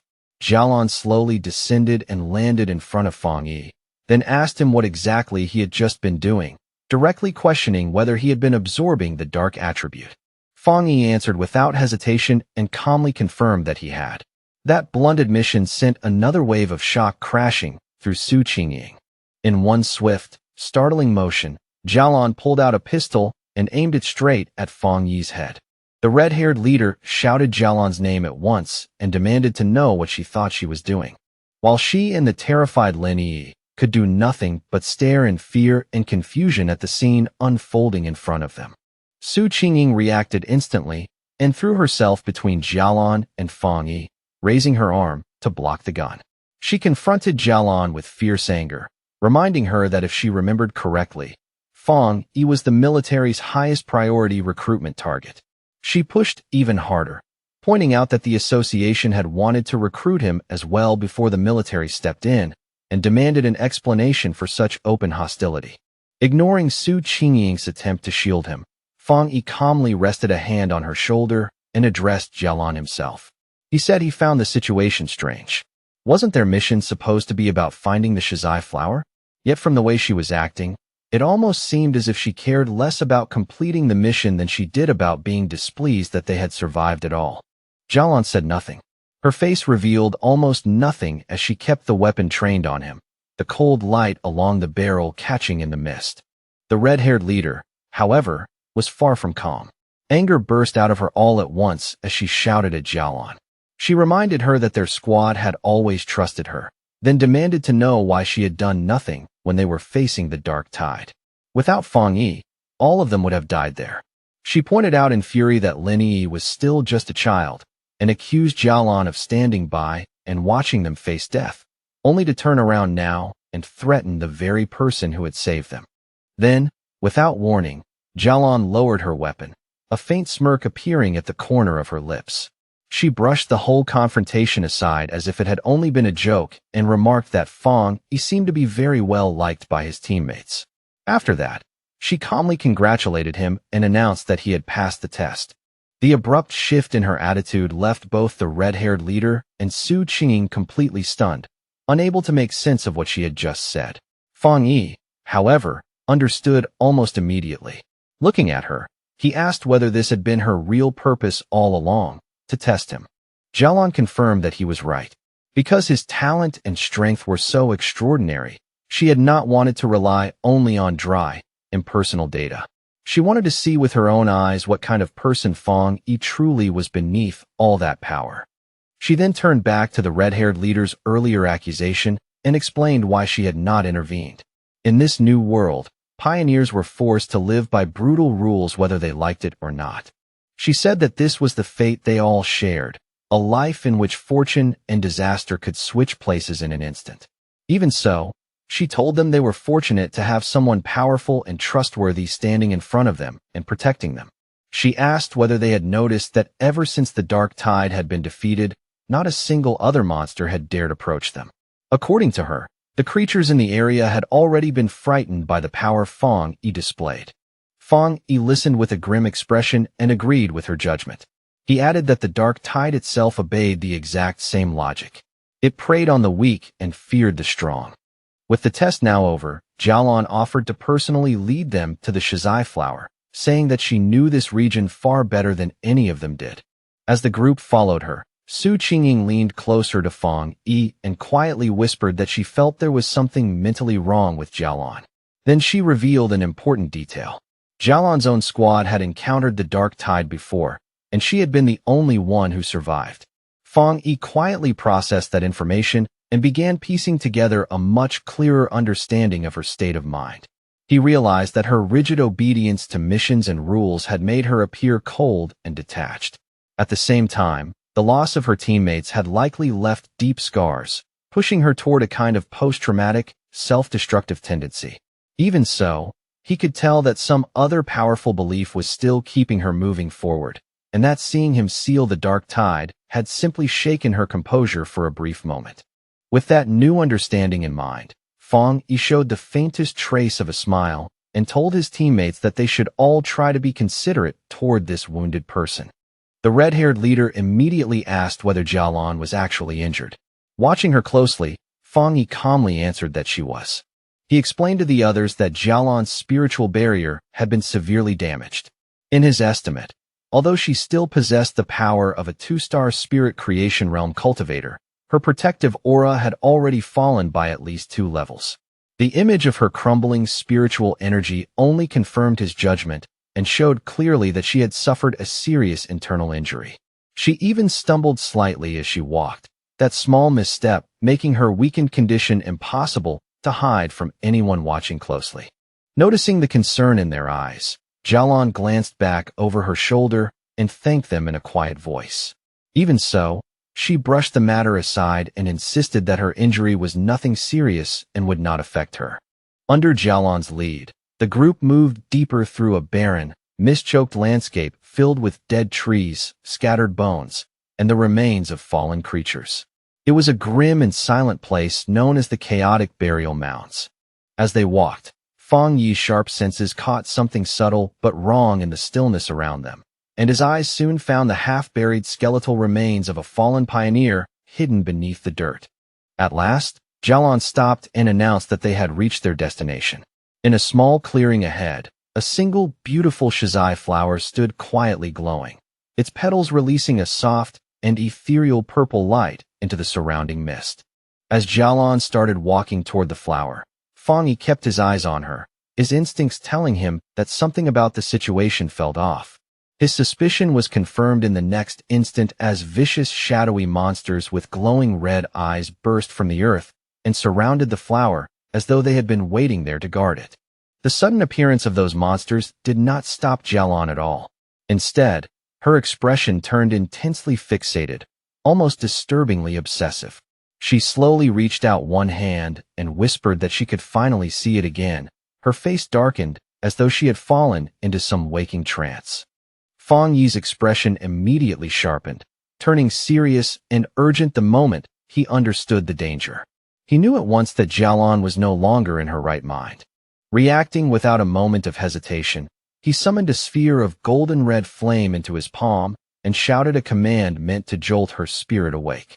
Then he hurled the blazing fireball straight toward the entranced Jialon, aiming not to harm her, but to forcibly snap her out of that dangerous state before it was too late. The fireball shot toward Jialon at high speed. At the very last second, she broke free from her trance and recognized the incoming attack as an extremely rare and powerful Yang attribute technique. With surprising speed despite her injuries, she knocked the blast aside with her arm, and the collision released a heavy shockwave that rippled through the clearing. A tense silence followed as she and Fang Yi stood facing each other, neither one moving first, while golden energy continued to crackle restlessly around his hand. Now fully awake, Jialon looked visibly shaken.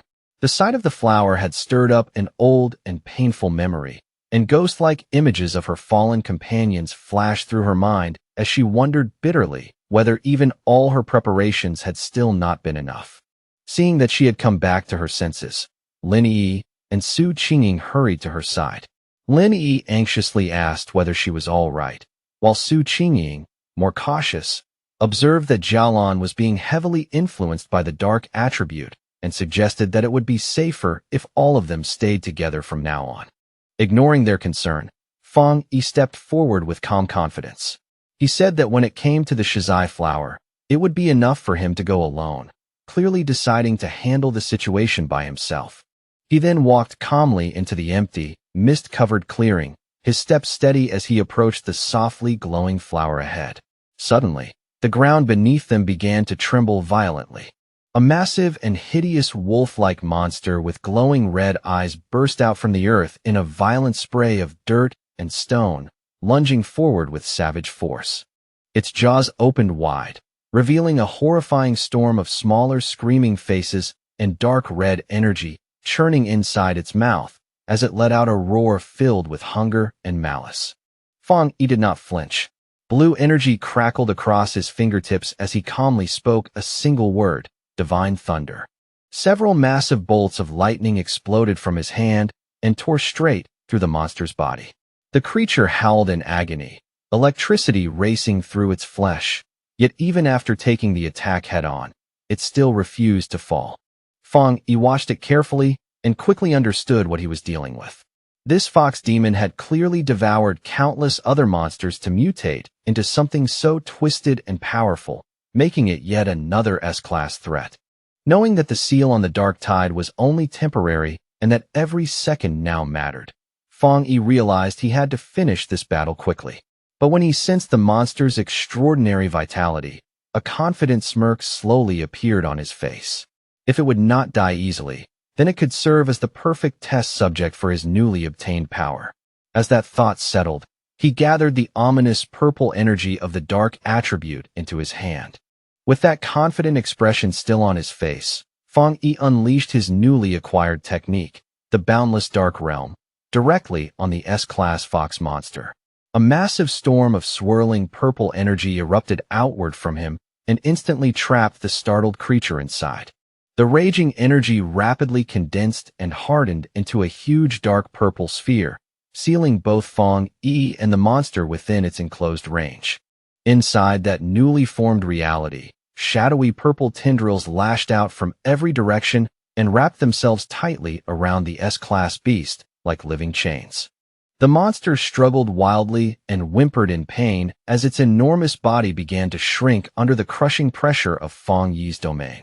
A system window appeared and confirmed just how devastating the technique truly was.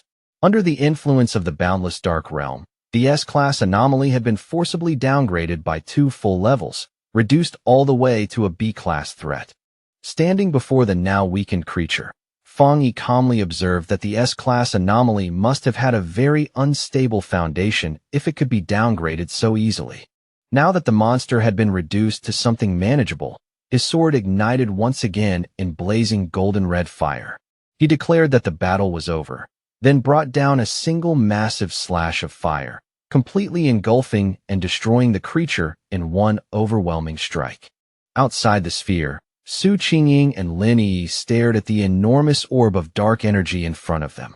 Su Qingying found it strange, noting that although it was clearly a dark attribute power, it felt different from the kind she was familiar with. Lin Yi agreed at once, saying that it lacked the usual disgusting heaviness and bone-chilling cold she expected from it. Jialan gave them the answer. She explained that what they were witnessing was Fang Yi's personal domain, a space he had created by himself after mastering the dark attribute without any teacher to guide him. As she spoke, Jialan thought about just how significant that achievement really was. She explained that creating a domain was an extremely difficult ability, something far beyond what ordinary pioneers could ever hope to do. Before this, the only person she had ever known who could form a spatial domain through spiritual power was her teacher. Aside from him, she guessed there were at most only 3 other people in the entire world capable of the same feat. A painful memory suddenly surfaced in her mind, showing a vision of a massive disaster that had once spread across an entire city. She remembered how her teacher had tried to stop it by using his own domain, only to fail in the end. Their thoughts were cut off as the purple sphere vanished, revealing Fang Yi standing alone in the clearing as if the battle had ended in the blink of an eye. Jialan and Su Qingying could only stare, stunned by how quickly he had finished it. With an easy wave of his hand and a reassuring smile, Fang Yi told them that the chaotic burial mounds should not be giving them any more trouble for the time being. With the surrounding area finally secured, Fang Yi calmly turned and walked toward the softly glowing shizai flower. He carefully cupped his hands around the plant and gently pulled it from the ground with its roots preserved, making sure not to damage it in the process. Holding the glowing flower in his hands, he examined it briefly and concluded that this should be enough to complete the mission. Jialan watched him with a tense, nervous expression, as though the mission had only now reached its most critical moment. Fang Yi returned to the group and handed the flower to Jialan, who remarked quietly on how small it was. He confirmed that their mission was now complete and urged everyone to leave immediately, explaining that the sealed dark tide was unlike ordinary monsters and could become a serious problem again at any moment. He added that they still needed to deal with the unconscious arrogant pioneer and the rest of that man's team as well. At that, the tension in Jialan's face finally melted away, replaced by sincere gratitude. Holding the glowing flower carefully, she thanked Fang Yi from the heart and admitted that it was only because of his overwhelming strength that they had succeeded. She then turned and thanked the others too, announcing that it was time for all of them to leave. As the group began to move away, Jialan paused for a brief moment and looked back at Fang Yi to thank him one more time. Then she finally revealed the full importance of the mission. Elder Wu, the Xia Nation's only Jingang realm pioneer, was on the verge of death, and the shizai flower was the only life-saving medicine capable of saving him. With a small but deeply grateful smile, She told Fong Yi that he had just saved the life of the nation's strongest protector. Fong Yi listened closely, his expression growing thoughtful as he took in this important new information, quietly repeating the name of that legendary Jin Gang realm to himself.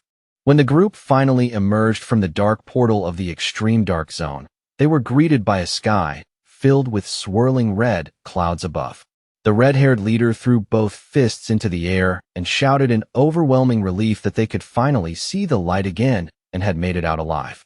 Beside her, Lin Yi nodded in agreement, deeply grateful to stand under daylight once more. Their return was greeted by a surge of loud cheers from the large crowd of officials who had been waiting in anxious silence the entire time. Relief spread through the scene as people celebrated the successful retrieval of the Shizai flower, openly admitting that when Jialan first reported it, many of them had hardly dared to believe it was really possible. As the team moved forward through the path the crowd hurriedly cleared for them, the red-haired leader looked around in surprise at just how many people had gathered there. Somewhere in the crowd, someone could not help wondering out loud who the person was that had actually managed to bring back the flower. Suddenly, Lin Yi's expression shifted in surprise as her eyes caught sight of something waiting directly ahead of them. Parked squarely in their path was a massive, heavily armored military vehicle, flanked on both sides by elite soldiers standing in rigid formation. The red-haired leader recognized it immediately, along with the unmistakable emblem of the legendary Star God Warzone, the strongest and most famous military force in all of Xia. Realization hit her in an instant, followed by a wave of embarrassment as she understood that Jialan belonged to that elite unit, making her suddenly regret yelling at her earlier. The Star God Warzone stood as the #1 military district in the entire nation. Ever since spiritual energy revival began, its unique advantages had allowed it to seize control of the most resource-rich forbidden zones, turning those deadly areas into priceless grounds for cultivation and military growth. As the group drew closer, one of the officials carefully took the Shizai flower, now secured inside a glowing blue container, and respectfully handed it over to a high-ranking officer waiting nearby. That officer was revealed to be Han Li, who accepted the container with a small, satisfied smile that showed just how important this delivery truly was.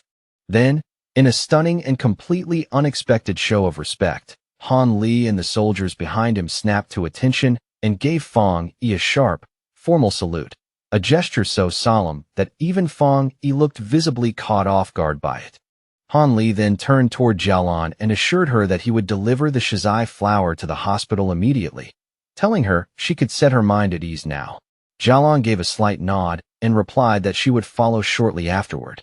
With its precious cargo secured at last, the armored vehicle roared to life and sped away without delay. Once the immediate crisis had settled, Jialan turned back to Fong Yi. He asked her directly whether she was from the Star God Warzone, and she calmly confirmed it. She added that news of his incredible strength had already spread across her entire military district. With a confident, knowing look, she told him that it would not be long before he became a figure of real fame and importance. Jialan continued speaking with complete honesty, openly admitting that Fong Yi's personal strength was already great enough to overwhelm even the most elite squads in her war zone by himself. Then she formally extended an invitation, pointing to his seemingly limitless potential and inviting him to join the Star God Warzone, promising him access to the finest cultivation resources the military could offer. She also reassured him that the rewards for this mission, both for his own team and for Su Qingying's squad, would be delivered soon. Fong Yi listened with a faint smile, though it was clear he was still weighing things in his mind. Then Jialan's tone turned noticeably more serious as she began explaining the true gravity of the situation facing the world. She told Fong Yi that with everything changing so fast, the nation's most urgent threat now came from dark attribute anomalies. A grim vision of a city being swallowed by an enormous cloud of purple-black energy seemed to embody her warning. She said the number of these anomalies was increasing at an alarming pace, and their influence would continue spreading like a malignant tumor, capable of triggering catastrophic disaster at any moment. Because the danger was so immense, she explained, they had no choice but to establish forbidden zones and assign organizations like the Spiritual Energy Association to guard them under the strictest control. She made it clear that she was not telling him all this to pressure him into joining the military. Rather, she believed that someone as outstanding and powerful as Fong Yi had earned the right to know the truth about the world they were now living in. Understanding the sincerity behind her words, Fong Yi smiled and gave her a calm, reassuring answer. He said he understood, and that if he encountered anomalies again in the future, he would not simply stand aside and do nothing. On that point, he told her, she could rest easy. Hearing that promise, the stern exhaustion on Jialan's face finally softened into a genuine smile of relief. Formally introducing herself again, she said it was a pleasure to truly meet him, and then she offered him a small dark token. Fong Yi accepted it, and saw that it was a black tablet engraved with a dragon emblem and the words Star God Warzone. Jialan explained that this token would grant him unrestricted access to any forbidden zone for cultivation, and that the gates of the Star God Warzone itself would always remain open to him. After that, she made one final request, and asked whether he would like to come meet Elder Wu. Fong Yi asked if she meant the Jingang Realm Pioneer. Jialan explained that Elder Wu was her teacher, and she felt Fong Yi should meet him. Still, she added that this was only a personal wish on her part, because she genuinely wanted to be his friend. Fong Yi accepted both her invitation and the token she had given him, slipping it calmly into his pocket. He agreed to go with her, saying with an easy tone that it was always good to have more friends. Then, as a gift to mark their new friendship, he raised a hand crackling with blue lightning and told her that he had something for her first. Jialan looked confused, but Fong Yi explained that he believed he could clear out the remaining dark attribute poison still left in her body. Before she could say anything else, he released a surge of blue lightning that instantly spread around her, leaving her startled where she stood. As the energy flowed through her body, she was stunned to discover that this thunder attribute carried a healing effect. The cold, deep pain that had lingered inside her was replaced by a warm numbness, and she quickly realized that the discomfort was fading away completely. Deep inside her body, the old wounds left behind by dark attribute damage began to heal as the energy purified her from within. It felt to her as though she were being reborn, with the rare and powerful thunder attribute washing every last trace of toxin from her system. When the treatment ended, Fong Yi asked Jialan how she felt. Surrounded by a few lingering sparks of lightning, she answered without hesitation that she felt great, and that the remaining dark energy inside her had been completely removed. Nearby, Su Qingying watched as paramedics worked on the unconscious, arrogant pioneer, quietly wondering whether someone injured that badly could even still be saved. Then she turned and noticed that Fong Yi and Jialan were still there, which surprised her, but what caught her attention even more was how different Jialan's aura now felt. The weakness and damage she had shown before seemed to have vanished entirely. Jialan explained that Fong Yi had used his rare and pure thunder attribute to completely cleanse the dark attribute poison from her body. Su Qingying was openly amazed by that revelation and finally understood the true nature of Fong Yi's power. It was not just something meant to destroy enemies, it could also save lives. She pointed at Fong Yi in disbelief, while he merely looked at her and asked what exactly she was staring at. At that moment, a brilliant idea struck Su Qingying, and she excitedly waved the paramedics over at once. She hurried to Fong Yi and proposed a partnership, explaining that if his spiritual power could be combined with their advanced medical equipment, they might be able to save many more pioneers suffering from dark attribute corruption. To show just how serious she was, she bowed deeply and earnestly asked him to demonstrate his power one more time. Fong Yi did not answer immediately, falling silent for a moment as he considered her request. In the end, Fong Yi agreed. He released a carefully controlled burst of blue lightning from his hand and calmly asked whether that was enough of a demonstration for them. One of the paramedics, after seeing that pure thunder energy up close, excitedly confirmed that it really did seem to work. A thunder attribute of that level, he said, was indeed capable of resisting and countering dark attribute corruption. Jialan added that when Fong Yi treated her earlier, the power had been sent directly into her body and had destroyed the corruption from the inside. Su Qingying immediately suggested that all they might need to do was let Fang Yi and the patient hold hands. But the paramedic quickly clarified that not every cultivator, not even one in the spirit creation realm, could necessarily withstand such pure and intense energy. Then, while Su Qingying was still smiling hopefully, he explained that although Jialan's injuries had been serious, they were still minor compared to the state of the other patient. He estimated that healing the arrogant pioneer would require at least 10 times more spiritual energy. Even then, he added, simply saving the man's life would already count as a major achievement, while a full recovery was probably impossible. Fang Yi agreed to try the procedure and asked the paramedics how he should transfer his spiritual energy. They quickly led him toward the waiting ambulance.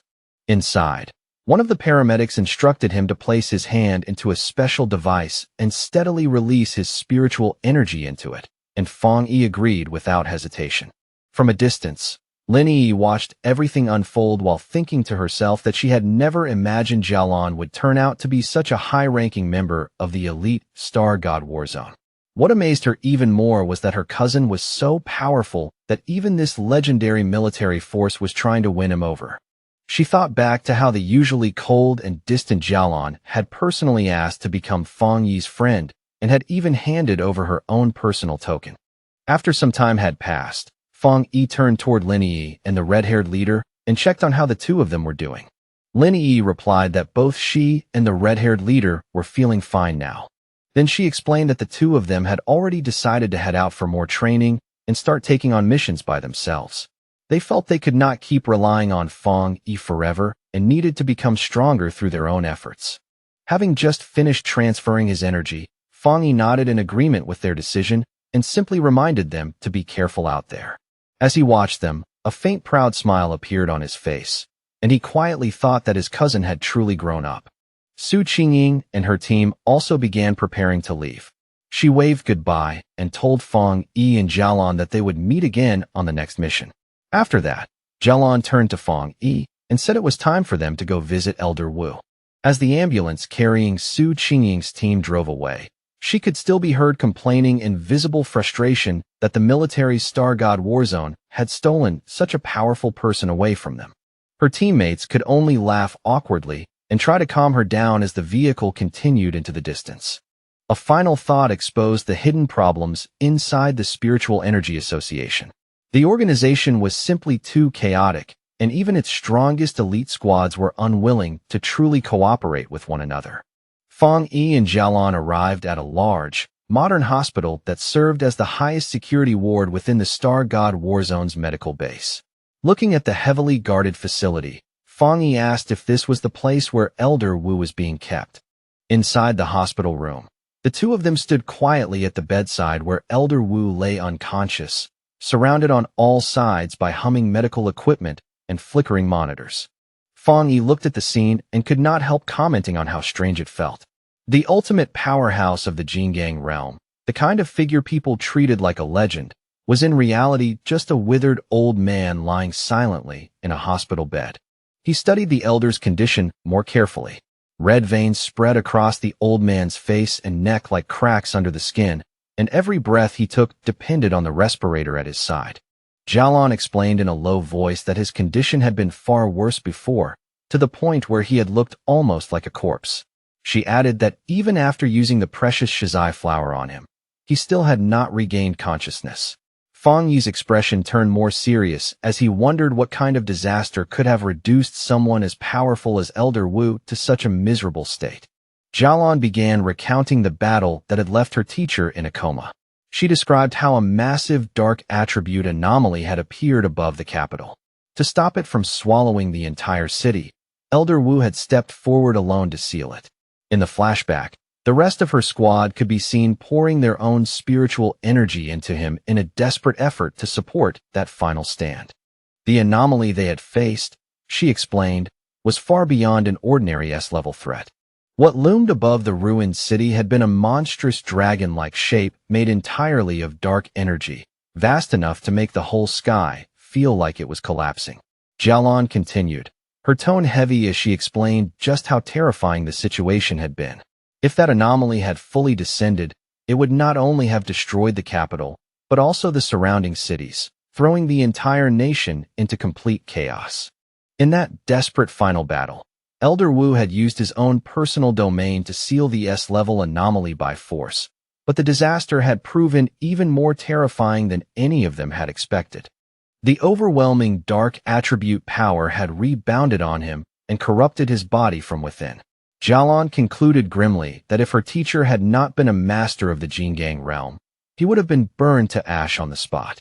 Back in the present, Feng Yi lowered his gaze to the comatose hero with a new sense of respect.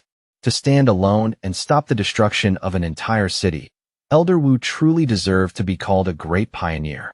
As Feng Yi looked at the unconscious Elder Wu, his thoughts drifted to his past life. He remembered how so many pioneers had sacrificed everything so that he could become the last surviving human. A sad realization then crossed his mind. In his original timeline, Elder Wu had most likely already died by this point. A fresh determination rose in Feng Yi's heart, and he reached a hand toward the elder without hesitation. Startled by the sudden move, Jialan shouted at him and demanded to know what he was doing to her teacher. Feng Yi calmly told her not to panic. He explained that although the Shizai flower was already taking effect, he wanted to try removing some of the stubborn dark attribute power still lingering inside Elder Wu's body. He placed his hand against the elder's chest, and a forceful stream of blue lightning immediately began flowing into the old man's body. Feng Yi explained that this should help him wake up faster.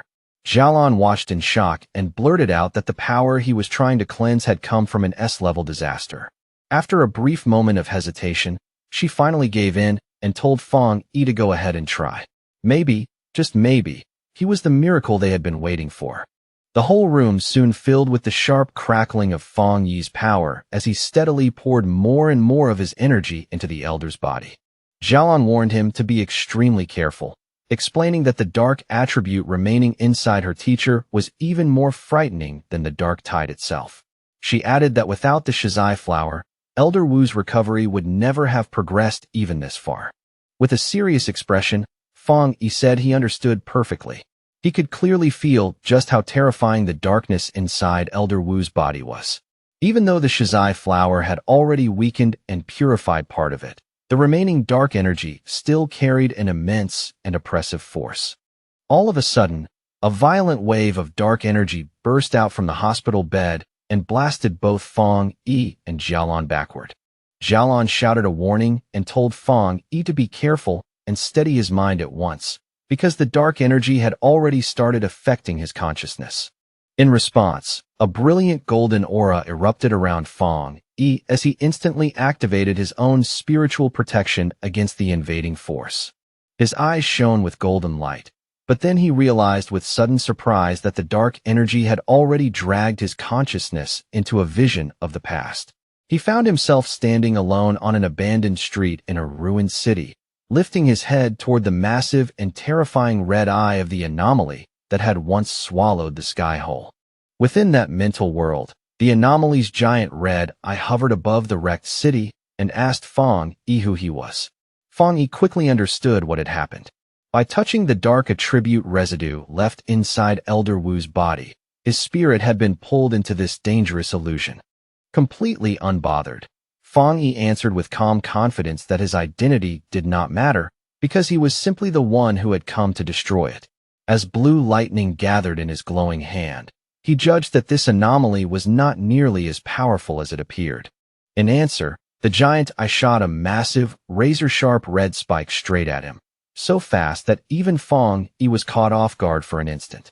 Feng Yi reacted immediately and activated his golden sun breathing technique, his eyes blazing with golden power as he prepared himself to defend against the attack. He moved swiftly through the ruined street, dodging the storm of red spikes that came raining down from the sky one after another. The anomaly then released tendrils of strange red-black lightning.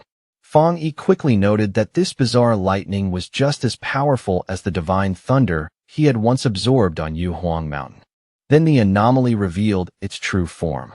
It shifted into an enormous swarm of countless insect-like creatures made entirely of dark attribute energy, all circling around a central red eye. Fong Yi immediately recognized that every one of those creatures was as strong as the monsters from the Dark Tide, and there were tens of millions of them. In the next instant, the entire swarm descended on him like a monstrous vortex, blotting out everything around him with sheer terror and weight. Facing that overwhelming threat, Fong Yi calmly summoned his flaming sword into his hand. Looking at the monstrous swarm rushing toward him, he declared that there was only one thing left to do now: wipe out every last one of these pests. With a determined shout, Fong Yi charged forward and unleashed a massive blazing slash that tore a brilliant path straight through the center of the swarm. That overwhelming strike succeeded in cutting the creature's central eye cleanly in two. As he assessed the enemy, Fong Yi identified it as an S-level collective anomaly. Even so, he guessed that its present strength had already been greatly weakened, either because this was only an illusion or because the Shizai flower used on Elder Wu had already purified part of its power. The two severed halves of the swarm crashed down toward the ruined city below and exploded violently the moment they struck the ground. Fong Yi landed steadily on a rooftop and surveyed the aftermath below. He estimated that the anomaly's current power was only around a level, and for a moment he felt genuine awe realizing that this was the city-destroying disaster Elder Wu had once faced entirely on his own. Then Fong Yi realized the danger was even greater than he had first assumed. Dark, swirling energy gathered into his palm, and without hesitation, he unleashed his own dark attribute technique, the Boundless Dark Realm. A massive vortex of pure darkness erupted from him and began swallowing up the insect-like anomaly. The creature was visibly shocked and seemed to realize that the being standing before it was no ordinary human. With a confident smirk, Fong Yi simply answered, "Guess so." Then he shouted a command to open, and his dark vortex completely absorbed what remained of the S-level anomaly. As the last fragments of its energy faded into nothingness, a final warning echoed through the emptiness like a dying whisper. "We will be back soon." Fong Yi floated inside a sphere of his own dark energy, and thought that the final message must have been a leftover fragment of the anomaly's consciousness.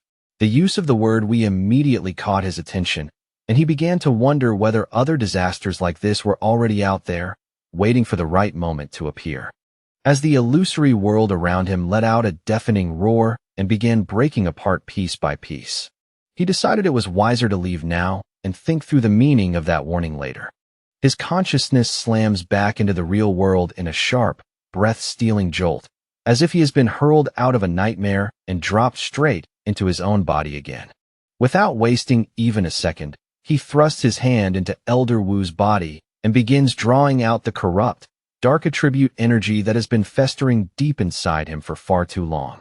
From the Elder's chest, a dense mass of dark purple energy is forcibly dragged out, crackling violently as Fong Yi's own blue lightning wraps around it and tears it free inch by inch.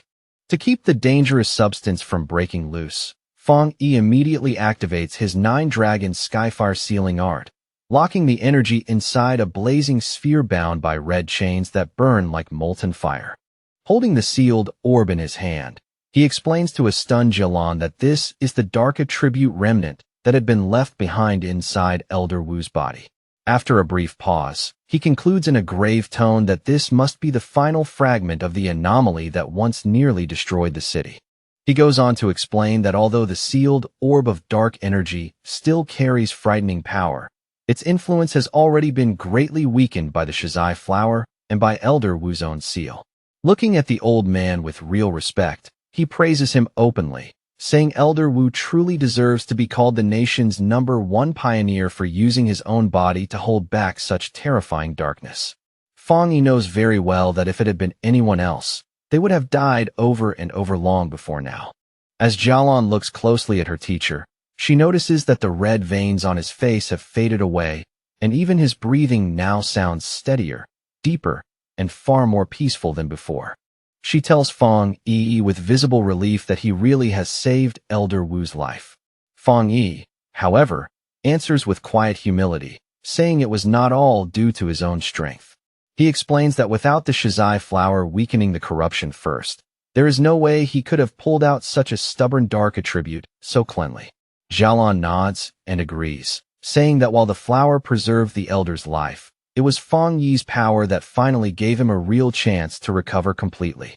With one final surge of force, Fang Yi tightens his fist and crushes the sealed orb of dark energy completely, grinding it apart until nothing remains but drifting dust.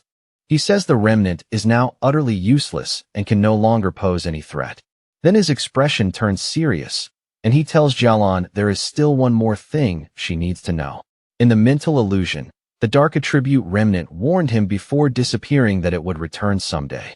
From that, he concludes that they must remain ready at all times, because no matter what happens next, they cannot allow an old man who has only just survived a life-and-death crisis to be dragged back onto the front lines again. Jialan quietly says she understands, because this is not the first time she has heard such a rumor whispered about. When Fang Yi asks what she means by that, she explains that both the military's monitoring departments and the association have long been collecting data on changes in spiritual energy across different regions. Based on that data, she reveals, a disturbing rumor began to spread. With the current level of power possessed by Xiagua, they might not even survive the first year after the full revival of spiritual energy. Even so, she adds with a faint, bitter smile, almost nobody was willing to believe it.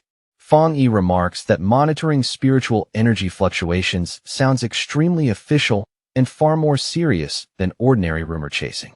Jialan then looks at him and asks directly whether he also believes that rumor may actually be true. A faint shadow passes across Fang Yi's face as he wonders whether his own rebirth has already begun to alter the future in ways he cannot predict. In his original timeline, he remembers surviving for 3 full years after the spiritual energy revival, and by then the entire planet had already been pushed to the edge of destruction, with ruins spreading everywhere he looked. Pulling himself back to the present, he gently places a reassuring hand on Jialan's shoulder and tells her not to think too much about it for now, adding that Elder Wu should wake up before long. Then he looks at her with a grave, unwavering expression and makes a solemn promise. If that disaster truly returns, he will stand with them and fight side by side. Deep down, he already knows that the final battle against the great catastrophe is coming sooner or later, and no one will be able to avoid it forever. With fierce resolve burning in his eyes, he declares that this time, no matter the cost, he will change everything. Later that same night, Fang Yi has returned to his apartment, the quiet of the room standing in sharp contrast to everything that happened earlier. He sits cross-legged on the couch in meditation, surrounded by the slow, swirling energy of his newly acquired dark attribute. As he calms his breathing, he reflects on his recent battles and senses that after facing 2 S-level anomalies in succession, he is already close to breaking through into the 2-star spirit creation realm. Even so, he knows the full spiritual energy revival is approaching far too quickly, and even with this new dark attribute in his hands, his current strength is still nowhere near enough. He thinks back to the anomaly he encountered in the mental illusion and feels a chill at the memory, realizing that even in a weakened state, its true power was already terrifyingly vast. His thoughts are suddenly interrupted when his eyes land on the potted plant he left on the table earlier, the obedient little white flower, sitting there quietly as if it has been waiting for him the whole time. He speaks to the faintly glowing flower in a half-gentle, half-apologetic tone, telling it that it really is not easy to carry around everywhere and admitting that it was his own mistake not to bring it along on the last mission. Smiling to himself, he picks up the pot, and the little flower seems to brighten at once in response. He tells it with some regret that he should have given it a chance to level up sooner, then casually decides to take it out for a walk. Fang Yi heads toward the back mountain, his own private training ground. As he walks along the narrow path under the moonlight, he can't help noting how capable the association's plant research department must be. In such a short time after the area was previously damaged, the forest has already started recovering again, a clear sign that nature's self-healing ability has become far stronger in this new era. After finding a suitable place deep in the woods, he kneels down and carefully removes the flower from its pot, preparing to place it into the rich, dark soil. At the same time, he makes a mental note to thank Su Qingying and her team later for helping secure such a convenient training ground for him. As he gets ready to plant it, He holds the flower in both hands and gently warns his new companion to take it slow and absorb only a little at a time. In an almost teasing tone, he reminds it that if it gets too greedy, then not even all the forests on the planet would be enough to satisfy its appetite. The moment it touches the soil, the obedient little white flower immediately takes root, as if it has been waiting eagerly for this exact chance. In the next instant, a massive vortex of green, life-draining energy bursts out from the plant and sweeps through the forest at frightening speed, devouring the vitality of every nearby tree in its reach. A few moments later, Fong Yi stands there with his arms crossed in a section of woodland that has already turned dead, gray, and empty, calmly deciding that the flower has fed enough for the time being. With a satisfied little smile, he bends down and gently pulls the brightly glowing flower back out of the ground, roots and all, then tells his companion that it is time for them to move on and find another place to feed. Holding the plant in his hand, Fong Yi watches as it seems to bloom with fresh power and wonders where exactly it would rank among all evolved plant-type spirits now roaming the world. After thinking it over, he concludes that with its terrifying desolation attribute, it must be at least an A-level threat. As he continues walking along a dark ridge, he becomes aware of just how unnaturally silent the forest has grown, and he quickly realizes that every animal that once lived nearby must have fled in terror from the flower's presence. That heavy silence is suddenly shattered by a loud, savage howl that tears through the night and echoes across the mountain. Fong Yi's expression immediately hardens because he recognizes the sound at once. It is the howl of a wolf, and not an ordinary one. On a nearby cliff beneath a blood-red moon, a pack of monstrous wolves with glowing crimson eyes has gathered together, their bodies shifting, swelling, and mutating before his eyes. Seeing the scene, Fong Yi realizes with a jolt of alarm that the entire wolf pack is in the middle of a dangerous evolution. Standing before the gathering of monstrous wolves, Fong Yi quickly identifies the largest beast on the cliff as the Wolf King, and from the aura pouring off it, he can tell its evolution is already close to completion. With another thunderous howl that shakes the night air, the Wolf King completes its transformation, its enormous body now shining with a sinister green energy that feels both poisonous and unnatural. Holding his potted flower in one hand, Fong Yi is visibly surprised by the immense spiritual pressure radiating from the creature, and he realizes with sudden alarm that it is just about to step into the level of an A-rank anomaly. The newly evolved wolf pack moves fast and surrounds him from every direction, cutting off every clear route of escape. At the same moment, Fong Yi figures out that the Wolf King has developed a new, powerful poison attribute from its original wood attribute, most likely because it absorbed lingering dark attribute energy from the area and mutated under that influence. Even facing that danger, Fong Yi remains completely calm, dismissing the entire threat in his heart as no more than A-level strength and nothing he cannot handle. He calmly takes his obedient little white flower out of its pod and tells it, almost like speaking to a partner, that it is time for the two of them to deal with this problem. Then he kneels and plants the flower into the ground, thinking that while the anomaly itself is only a level, the sheer number of wolves makes the situation troublesome. More importantly, the city lies just down the mountain, and if this pack is allowed to break through and rush downhill, the result would be a disaster. Just as the Wolf King lunges forward to attack, Fong Yi gives a calm order for the flower to begin, and brilliant green energy instantly starts flowing out from the plant. At the same time, he decides to use this chance to test the flower's compatibility, curious to see just how much destruction it can unleash on its own. A massive beam of green, life-draining energy suddenly shoots straight into the night sky, so bright and violent that it can be seen even far down the mountain, where another group of pioneers is already watching. This newly arrived squad watches the scene with growing concern. One of the men says the Wolf King has successfully evolved and that its current aura is incredibly strong. He immediately asks for the contamination level, and a cloaked figure beside him replies in a low voice that it has already reached 90%.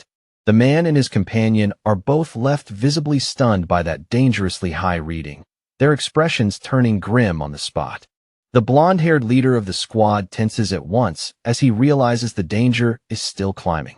He judges that the Wolf King's wood attribute has reached at least the 3-star Ghost Axe realm, and may even be approaching the Spirit Creation realm, while the rest of the Wolf Pack is clearly powerful enough to become a major threat on its own as well.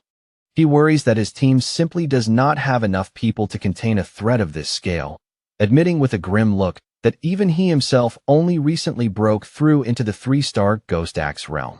Then, all at once, his eyes catch that enormous beam of green energy in the distance, and within it, he clearly senses the presence of the dark attribute.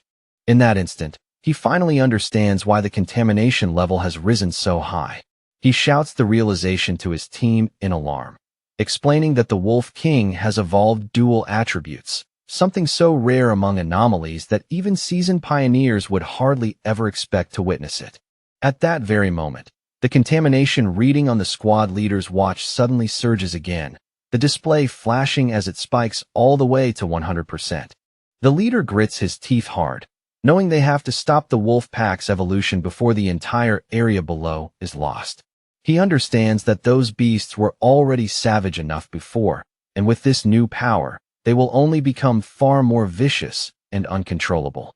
Realizing the danger is beyond what his team can safely manage alone, he makes the decision to call the Spiritual Energy Association for immediate backup.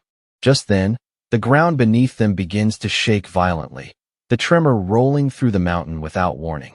One of his men blurts out in panic, asking if it is an earthquake, but the leader instantly knows the wolf's evolution should not be causing a disturbance on this scale. A cold feeling spreads through him as he realizes, with growing dread, that a completely different anomaly has appeared. His watch confirms the fear in the worst possible way, as the contamination reading does not merely rise but explodes upward, skyrocketing to an absurd and almost impossible 1,000. The pioneers stare in open terror as a massive eruption of green desolation energy bursts out from the mountaintop like a living disaster. The green-haired pioneer immediately recognizes that unmistakable power of desolation, and he can only wonder in disbelief why something like that would suddenly appear here, of all places. As the life-draining energy rushes toward them in a sweeping wave, the entire squad falls into panic. One of the men cries out in fear, asking if this could be the giant vine from the sky that had vanished before, his voice full of disbelief and frustration as he complains that there had been no warning at all. The squad leader immediately shouts for everyone to retreat, ordering his team to pull back at once and begin evacuating all nearby residents without delay. And yet, just as suddenly as it appeared, the huge wave of desolation energy seems to halt in place, as though an invisible hand has stopped it mid-surge. One of the men calls out to the leader, pointing out in confusion that the energy has stopped advancing. The whole squad can only watch as the massive vortex of green power begins to pull back and sink into the mountain again. For a brief moment, uncertainty replaces panic, and they start wondering whether the danger has really passed. One asks if they should still file a report, while another hesitantly asks whether they should move up the mountain to investigate. On the mountaintop where Fong Yi planted his flower, the ground is now covered by a sprawling network of thick green roots, twisting outward like veins across the earth. From those roots, dozens upon dozens of glowing white flowers begin to sprout, their pale light flickering in the darkness. A heartbeat later, they erupt with a massive burst of green energy, blooming together into a huge, radiant flower-like structure that dominates the entire area. That surging energy then transforms again, scattering outward into a vast sea of white petals that spreads across the mountaintop and blankets everything in sight. The Wolf King lets out a furious howl as those seemingly soft, harmless petals suddenly reveal their true nature, sharpening into a deadly weapon and forming a blade-like edge that slices through the air with terrifying speed. Fong Yi stands calmly within the storm of swirling petals, completely at ease in the middle of the chaos, and begins to explain just how terrifying his flower's power really is. This sea of spiritual flowers, he says, will keep growing back and multiplying without end, absorbing, wearing down, and purifying the enemy again and again until there is nothing left at all. Fang Yi stands atop his flower's massive root system as the wolf pack begins to collapse under its power. Looking toward the Wolf King, he taunts it coolly, asking how its pack members are supposed to survive without the same kind of spiritual protection that it enjoys. The smaller wolves are quickly caught by vines covered in white flowers, their bodies pinned and wrapped so tightly they cannot even struggle free. Their life energy is drained away at a frightening speed until nothing remains but bare skeletons, which soon crumble and collapse into dust. After absorbing the life force of the entire pack, both the flower and the countless petals around it slowly change color, turning into a deep, ominous red that feels far more dangerous than before. In one final desperate effort to fight back, the Wolf King gathers all of its remaining energy and unleashes a powerful green blast from its mouth, pouring everything it has into the attack. The red flower, however, responds with effortless ease, forming a protective barrier that catches the full force of the blast and absorbs it completely without even seeming to strain. Hidden among the swirling red petals and twisting vines, Fang Yi tells the beast in a calm, almost indifferent voice that such an attack is completely useless. He explains that the desolation attribute of his spiritual flower has already taken root deep inside the mountain itself. The sea of flowers, he says, draws power from the mountain and then turns that same power back onto the mountain, creating a self-sustaining cycle that feeds itself endlessly and never breaks. Now far more intelligent after completing its evolution, the Wolf King seems to understand exactly how hopeless its situation has become. Even so, stubborn and ferocious to the end, it still refuses to give up. Fixing on the central red flower as the true core of the power around it, the Wolf King makes its choice and charges straight toward it with all the force it has left. Fang Yi watches the beast rush forward and lets out a faint, amused smile, mockingly asking his little flower what it plans to do now that its core has been found. As if answering him directly, the central red flower suddenly swells to an immense size, its presence surging upward before it lunges forward to meet the charging Wolf King head-on. It spreads open its massive petals in one swift motion and traps the beast completely within its grasp, sealing it inside like prey swallowed whole. The Wolf King howls in agony as the powerful desolation attribute begins draining away its life force, the pain so intense that even its furious cries start to sound desperate. The giant red flower continues absorbing the Wolf King without pause, devouring the creature's green energy bit by bit as the desolation attribute consumes everything it can take. Watching closely, Fang Yi's expression turns serious, because even he is surprised to see that his flower is actually allowing the dark attribute to enter it instead of rejecting it outright. Soon, the Wolf King is fully consumed by the flower's pulsing red petals, its huge body disappearing completely into that living mass of devouring power. Fang Yi is genuinely astonished by what he is seeing, inwardly marveling at how formidable the desolation attribute has become in the flower's hands. He realizes that he never expected it to develop and shape its own technique without any direct guidance from him after he implanted the attribute. As the giant flower slowly shrinks back down, Fang Yi finally grasps the truly terrifying nature of this new ability. Once an enemy is trapped inside that sea of flowers, escape is no longer even a possibility. The flower then spits out the Wolf King's clean, bleached skeleton, stripped so completely that not a trace of flesh remains.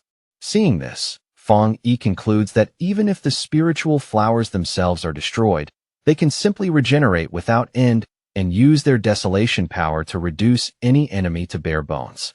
Standing in front of the massive red flower, now surrounded by an entire field of smaller red blossoms, Fang Yi decides that this newly born technique deserves a name. After a moment's thought, he calls it Endless Spirit Sea. A system window appears before him, confirming his judgment and announcing that the spiritual flower has successfully written a desolation attribute technique of its own, Endless Spirit Sea. With the battle finally over, the flower slowly closes its petals again, its whole body glowing brightly from within as though some new change is building inside it. Fang Yi watches in silence, a little weary from the battle, as a single red petal drifts gently through the air and brushes softly against his cheek. Then the flower suddenly erupts with a tremendous surge of energy, and Feng Yi's eyes widen in surprise as he realizes that his little flower is about to evolve as well. Far away, inside a high-tech control room, alarms begin blaring as an analyst urgently reports the appearance of an A-level anomaly. He explains that their instruments are detecting two completely different spiritual powers in the same location. Just as the Wolf King was evolving and generating a dark attribute, another separate and highly concentrated desolation attribute appeared there as well. Listening beside Su Qingying, the association superior immediately demands to know the exact location, his tone sharp as the seriousness of the report sinks in. A technician quickly points to the map and explains that the signal is coming from an area previously under Su Qingying's team's responsibility. The superior frowns at that, questioning whether the destroyer squad had not already been dispatched there to deal with the wolf pack. Before he can finish the thought, his question is abruptly cut off by an incoming call from the squad on the ground. The squad leader reports that a powerful wave of desolation energy suddenly appeared and wiped out the entire A-level wolf pack. However, he also adds that the desolation power then withdrew back into the mountain, where a large number of strange flower-type anomalies have since appeared. The pioneers stand before the mountain, which is now glowing red beneath a vast sea of flowers, and none of them are able to get any closer without feeling overwhelming danger pressing them back. The association superior continues speaking with the squad leader as the situation grows more serious by the second. The leader warns that if this new and still unidentified anomaly erupts outward, it will be far more terrifying than the celestial vine ever was. He urgently requests support, admitting that even with all the pioneers currently gathered there, they probably would not be able to handle any sudden change. The superior agrees after a brief pause and decides to dispatch two elite teams at once. Su Qingying, however, seems to have a different thought. She turns to look at her superior with a knowing expression and calmly says that she has a strong feeling the source of that desolation power is Feng Yi. She cuts into the call and points out that Feng Yi's home is in that very area, then declares with complete confidence that wherever he is, he will protect everyone there. As she says it, a vision seems to rise in the mind's eye. Feng Yi suspended above the city in a blazing aura, his figure wrapped in fire like a guardian descending from the heavens. Back on the mountain, the entire landscape has already changed, swallowed by a vast sea of red flowers stretching across the ground in every direction. Feng Yi stands in front of his obedient little white flower, which has now grown to an enormous size. Watching it closely, he confirms what he had already suspected. After devouring the Wolf King, the flower is now on the verge of evolving a second attribute. The giant red flower slowly blooms open, and from deep within its center, a brilliant golden light begins to shine, bright and intense like a newborn flame. Feng Yi's eyes narrow slightly in surprise as he realizes that the flower's newly awakened power is a fire attribute, something even he had not fully expected to see. He reaches out and touches the massive plant, remarking with real amazement that its method of evolution is absurdly simple, just swallowing enemies whole and turning them directly into strength. Once the evolution settles, the huge flower gradually shrinks down again until it returns to its original handheld size, though its petals have now turned a deep, heavy red. A system window appears in front of him, confirming that the spiritual flower has successfully completed its evolution. It is now classified as an A-level anomaly called the Desolate Fire Spirit Flower, possessing both desolation and fire attributes. The notification goes on to say that the flower has a powerful hunger for spiritual energy and can be placed inside the boundless dark realm for nurturing. Feng Yi reads that line twice, momentarily confused by the mention of the boundless dark realm, before a new idea suddenly flashes through his mind. He quickly realizes that he can place the flower inside his own personal dark domain. In his understanding, that domain contains a large number of dark attribute anomalies and offers exactly the kind of environment this flower could grow strong in. A thought follows naturally after that. If the spiritual flower keeps feeding on the energy inside, then it may even be able to evolve a third attribute, one tied to darkness itself. But just as he lifts the orb of his dark domain in his hand, the sky above suddenly begins to change, and a massive storm starts gathering overhead with alarming speed. Golden light flashes in his eyes as realization hits him. Another breakthrough is coming, and this time, he is about to step into the two-star spirit creation realm. He immediately sits down to cultivate, and in the next moment, a massive pillar of golden divine energy descends from the heavens and envelopes him completely. As he meditates within that overwhelming light, he feels his power becoming smoother and easier to command, while the spiritual energy of the world begins to merge with his body as naturally as if they had always belonged together. Elsewhere in the mountains, a muscular man with spiky hair senses the immense energy of that breakthrough from afar. Following the light like a hunter tracking prey, he arrives and is stunned by the source of such extraordinary power. He is instantly thrilled, recognizing what he believes to be the legendary divine blade, and realizes with excitement that he has found a cultivator who has reached the two-star spirit creation realm. While watching a video of Feng Yi's earlier battle, the man stands cloaked in his own blazing aura. With open arrogance, he declares that he will crush this new fire attribute pioneer and prove to everyone that he is the true number one. Back at the place where he is cultivating, Feng Yi's sharpened senses catch a new presence lurking nearby. Without even opening himself to panic, he raises his voice and coldly demands to know who is there. The mysterious man answers not with words, but by hurling a massive fireball straight at him, shouting as he attacks, and asking whether Feng Yi is a fire attribute pioneer. Completely unfazed, Feng Yi gathers dark energy in front of him and casually swallows the powerful attack with his own vortex. A faint smile appears on his face, clearly satisfied, as he realizes he has finally drawn this hidden enemy out into the open. Feng Yi recalls that he had already sensed the man hiding nearby for some time, and that the fool had not even bothered to properly conceal his spiritual energy. He quickly judges the newcomer to be a wild pioneer, the kind who belongs to no organization and lives only to challenge others. From the aura he gives off, Feng Yi can tell he has only just broken through into the spirit creation realm. The muscular man finally reveals himself completely and lands before Feng Yi in a burst of heat, his body wrapped in a fierce fire aura. He looks Feng Yi over with open interest and remarks that he is surprisingly interesting, adding that he can feel strong spiritual pressure from him. Then he introduces himself as Jiang Lu and aggressively demands to know how Feng Yi managed to avoid that fiery attack just now. Feng Yi says nothing at all, merely standing there and silently observing his new opponent from head to toe. With a cocky grin, Jiang Lu says he forgot to introduce himself properly. He repeats that his name is Jiang Lu and boasts that Feng Yi will remember that name very soon. The moment he finishes speaking, he charges forward without hesitation, flames wrapping around his body as he rushes in to attack head-on. In response, Feng Yi calmly lifts one hand, raises two fingers toward the sky, and says only two simple words in an even voice: divine thunder. At once, a massive bolt of brilliant blue lightning crashes down from the heavens, roaring through the night as it strikes directly toward the charging Jiang Lu.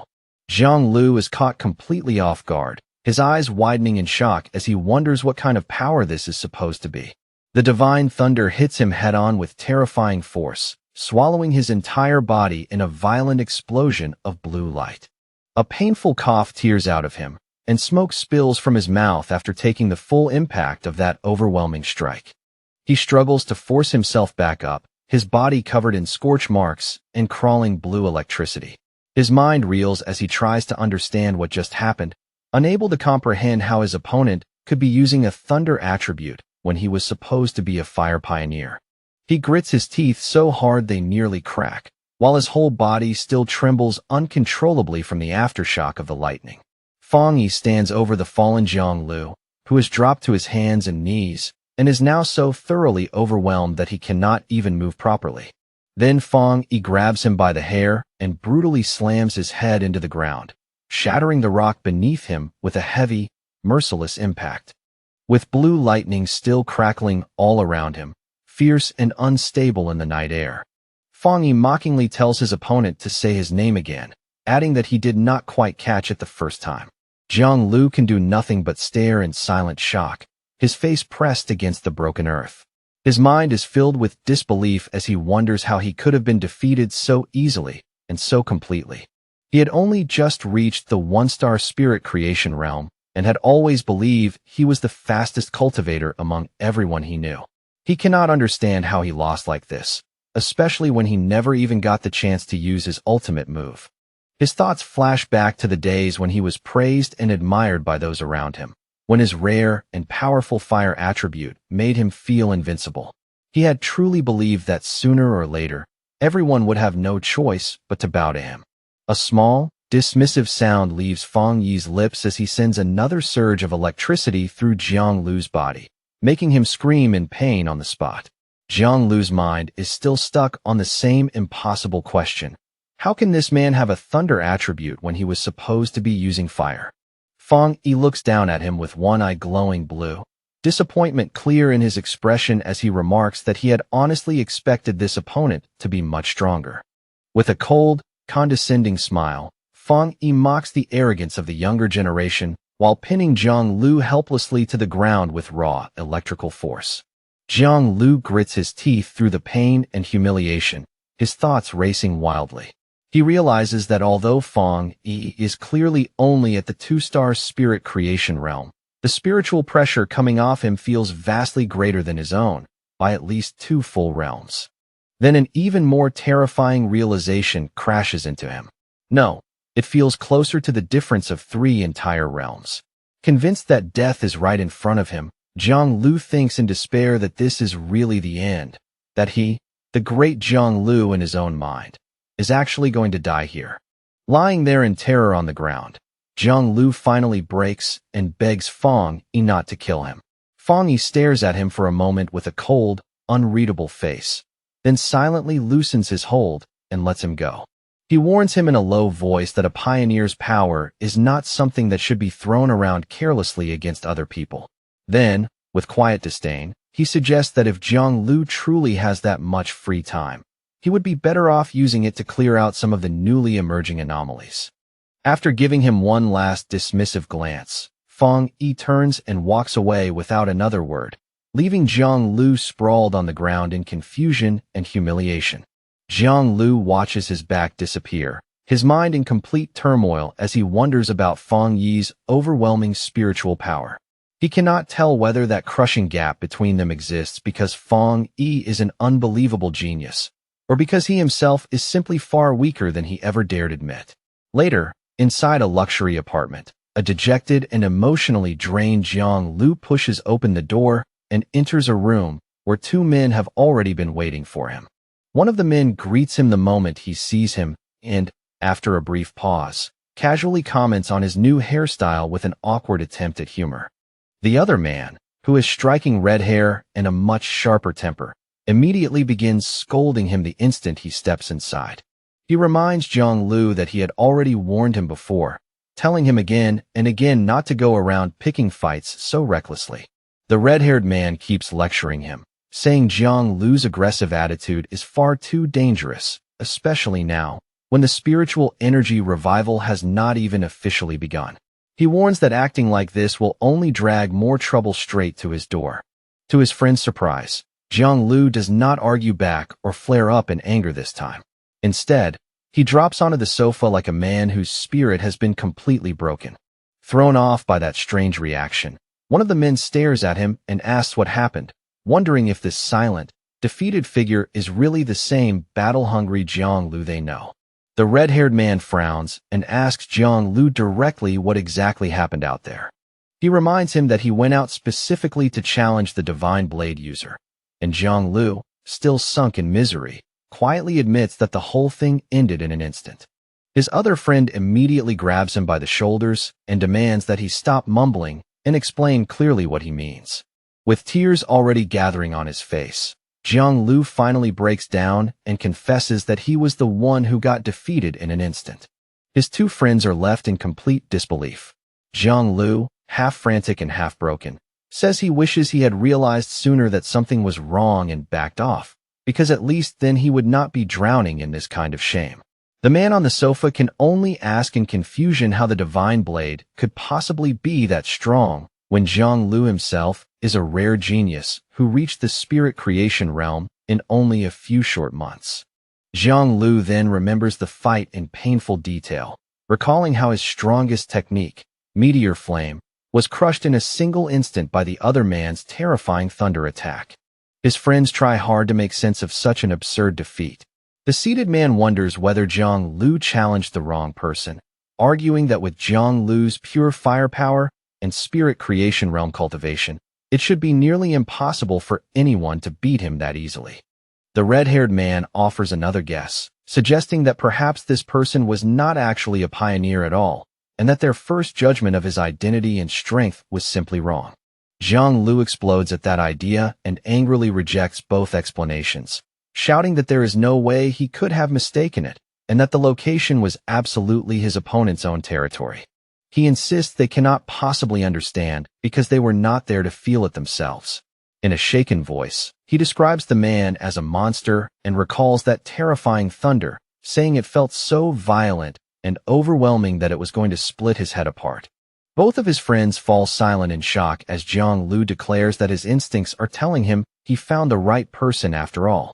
He then gives them his most horrifying conclusion. His opponent is a top-tier pioneer who possesses both fire and thunder powers, and somehow, that thunder power is many times stronger than Zhang Lu's own fire. He believes the man was deliberately hiding his true strength, and from what he felt, he guesses that person must be at least at the 3-star spirit creation realm. His friends are stunned by that judgment. The red-haired man cannot help thinking how absurd and impossible it should be for a wild pioneer to reach that level so young, and he slowly realizes that if Zhang Lu is telling the truth, then this mysterious person is going to become a nightmare for every other pioneer who crosses his path. After sitting in silence for a moment, Zhang Lu slowly lifts his head again, a new look of determination in his eyes, and asks his friends whether he should try becoming that man's apprentice. The question leaves both of them completely speechless. Meanwhile, back in his apartment, Fang Yi sits in meditation while a swirling golden aura turns around him like a living current of light. He soon finds it strange that the clear feeling of being right on the verge of breaking through into the 2-star spirit creation realm has suddenly vanished without warning. He opens his glowing, fiery eyes and quickly decides that the problem is not coming from his own body at all, but from some outside change affecting the environment around him. A moment later, he realizes what it is. The spiritual energy in the air has become unstable and disordered, making it impossible for him to gather it properly and complete his advancement. That realization confirms the fear already forming in his mind. Thinking back to the government's secret monitoring of spiritual energy and the rumors of an approaching disaster, he cannot help wondering if something truly terrible is about to begin. Looking out over the city, he sees a massive electrical storm brewing in the sky. The sight confirms his suspicion at once. The full spiritual energy revival is starting ahead of schedule, and it is beginning right here in his city. He immediately tries calling Jialan, wanting to know what the military has already discovered, but no matter what he does, the call refuses to connect. His expression darkens as he considers the worst possibility, that they may have already been forced into silence, which would mean the situation is even more serious than he hoped. Just then, his phone suddenly rings, and the incoming call is from Su Qingying. He answers through a burst of static, and on the other end, a panicked Su Qingying tells him that the situation has changed dramatically and that she needs his help right away. As Fang Yi asks whether the terrible signal is being caused by monsters appearing inside the city, a monstrous bat-like creature with glowing red eyes suddenly slams into his window, sending cracks racing across the glass. Through the broken static of the call, Su Qingying confirms that the problem is enormous and tells him that she is already inside the city herself. Then, with one final explosive crash, the creature wrapped in dark energy smashes through the window completely and lunges straight toward Fang Yi, who is still seated. Fang Yi does not even look impressed. In a calm, almost bored voice, he remarks that the creature is badly overestimating its own strength. Reacting in the same instant, Fang Yi summons a blade of pure blue electrical energy from his hand, the sharp light crackling violently around his fingers. He rises into the air and throws that lightning blade straight at the charging beast, piercing clean through its body and destroying it in a sudden flash of brilliant light. The noise immediately brings Lin Yi rushing out from her room, shouting a warning to her cousin about the bat-like monster that has just appeared. But she stops dead the moment she sees the shattered window and Fong Yi standing there calmly amid the fading arcs of lightning. Stunned, she asks him what is going on. Looking out through the broken window, Fong Yi explains that while monsters usually appear at random, it is deeply worrying that they are now spawning directly inside their home, and not just one of them, either. He says he believes the situation is still manageable for now. Then the two of them look out at the massive electrical storm spreading over the city, and Fong Yi quietly says that this may be the beginning of a major disaster. What troubles him most is how abnormal this feels. A 2-star Ghost Axe Realm monster would normally hide in darkness and wait for a better chance, not boldly attack a pioneer's home in the middle of the city like this.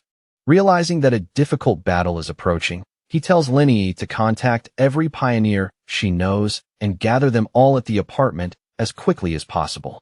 She agrees at once without even a moment of hesitation. Fong Yi then steps onto the ledge of the broken window and tells his cousin that since she is already close to her own breakthrough, he is trusting her with the safety of their home while he is away. He tells her clearly to guard the window and hold the apartment while he is gone. Elsewhere, across the chaotic city, Su Qingying and her squad stand on a rooftop, while the violent storm overhead is already interfering heavily with all of their communications. One of her teammates, Zhang Xiaoya, looks at the failing equipment and wonders aloud whether their devices are simply broken, though the tension in her voice makes it clear she already suspects the truth.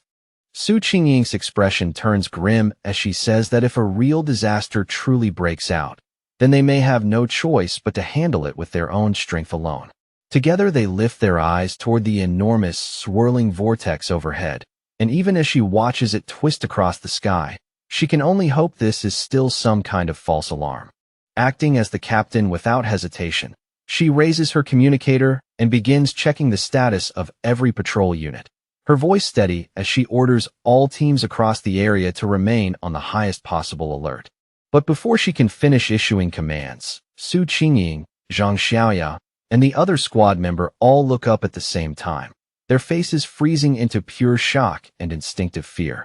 A massive swarm of those dark, bat-like monsters begins pouring down from the vortex overhead, and someone immediately shouts a warning that a large anomaly group has appeared, making it clear that the invasion has officially begun. All across the city, a red alert begins broadcasting warnings about the heaviest rainstorm seen in 50 years, repeatedly urging every citizen to stay indoors and avoid going outside. The streets quickly fill with fear, confusion, and spreading panic as people stare up at the darkened sky, unable to understand what they are seeing and wondering if this is the end of the world. At the same time, Jiang Lu and his red-haired friend race through the rain-soaked streets on their motorcycles, tires cutting through the wet road. The friend shouts over the storm that the whole situation feels terribly wrong and asks whether they should stay or leave, but Jiang Lu stays silent, his face dark and uneasy. Then, without warning, a monstrous bat-like creature wrapped in dark red energy dives straight down from the sky, toward them like a living spear.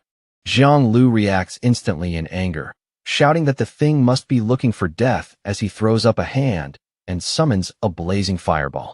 He fires a fierce blast of flame directly at the monster, while his friend stares in confusion and wonders aloud why it would attack them at all, since creatures like this usually avoid pioneers as strong as Jiang Lu. To their horror, the creature bursts back out of the flames with a shrill screech, completely unharmed. In that instant, Jiang Lu realizes with panic that it is not that the monster failed to burn. It actually regenerated the damage immediately. Shaken by the overwhelming strength of the monsters appearing all over this city, Jiang Lu makes a fast decision and says they need to head home right away. The scene shifts back several hours earlier to a high-tech control room inside the Spiritual Energy Association.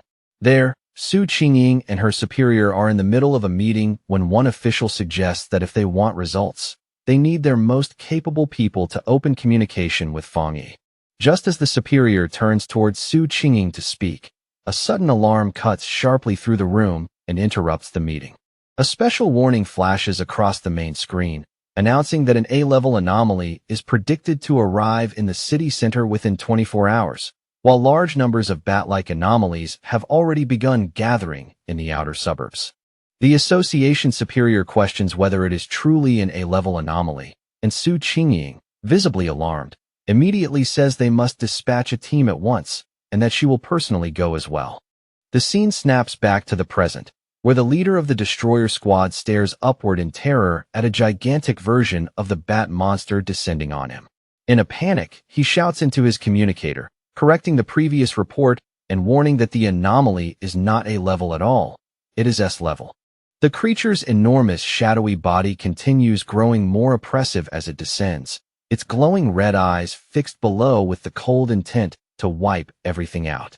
The scene then shifts again to a quiet military district, where sleek futuristic hallways stretch on in eerie silence, almost too still compared to the chaos elsewhere.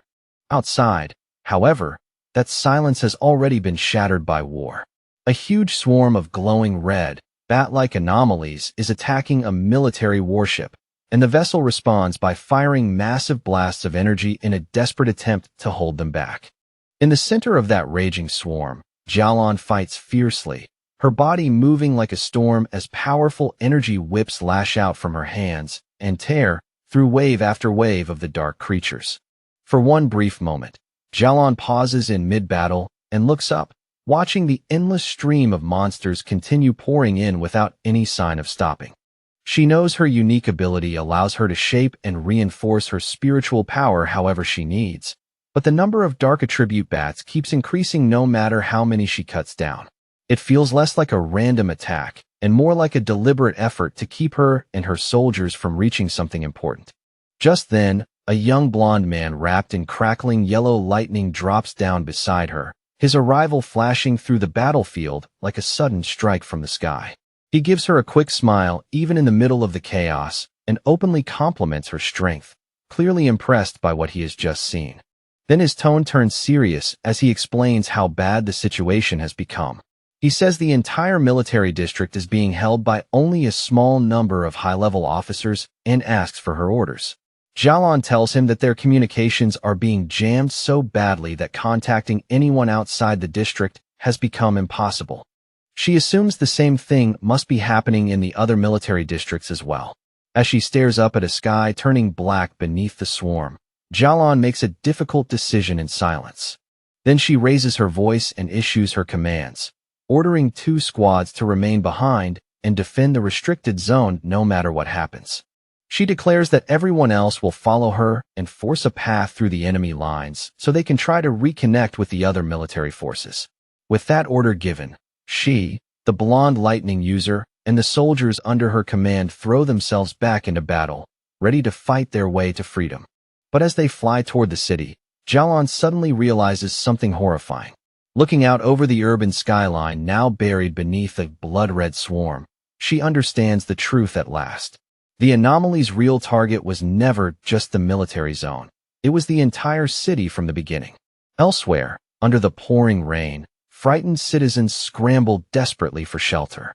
At a bus stop, the live streamer scammed an online romance out of 50 cents waits beside a man, but unlike everyone else around her, she looks more excited than afraid. She tells the man with eager eyes that this strange, oppressive rain is the perfect chance to make a stream that will explode in popularity. With a determined smile, she adds that sometimes you have to take a risk if you want truly unbelievable footage. That excitement, however, lasts only a moment before it twists instantly into raw horror. In the very next second, a shadowy bat-like monster lunges out of the darkness and devours the man right in front of her eyes, leaving scammed an online romance out of 50 cents screaming in shock. The entire street erupts into chaos as a huge swarm of those creatures descends from above. Scammed an online romance out of 50 cents turns and runs for her life, hearing terrified voices all around her shouting that the bats are draining people's blood. One of the creatures quickly catches up and attacks her, and she lets out a desperate scream, certain that this is where her life is about to end. But just as the monster is about to strike, a bright blue blade of energy tears through the air and slices it apart in an instant, killing the creature and saving her life. A figure wrapped in blue lightning lands gracefully behind her, the crackling energy around that person briefly lighting up the rain-dark street. The one who saved her is Su Qingying, standing there with two cloaked members of her squad. She reaches out a hand to the terrified scammed in online romance out of 50 cents and tells her that her teammates will escort her home safely. As the two squad members begin helping the shaken girl away, one of them warns Su Qingying that the number of C mystic level bat anomalies is rising fast, and worse, they appear to be evolving. Su Qingying's expression hardens with fury as she says that if they already know these creatures evolve by feeding on humans, then they must move faster and get every civilian they can to safety immediately. She then gives one final order, telling her teammates to regroup with her here later because this area currently has the highest concentration of anomalies.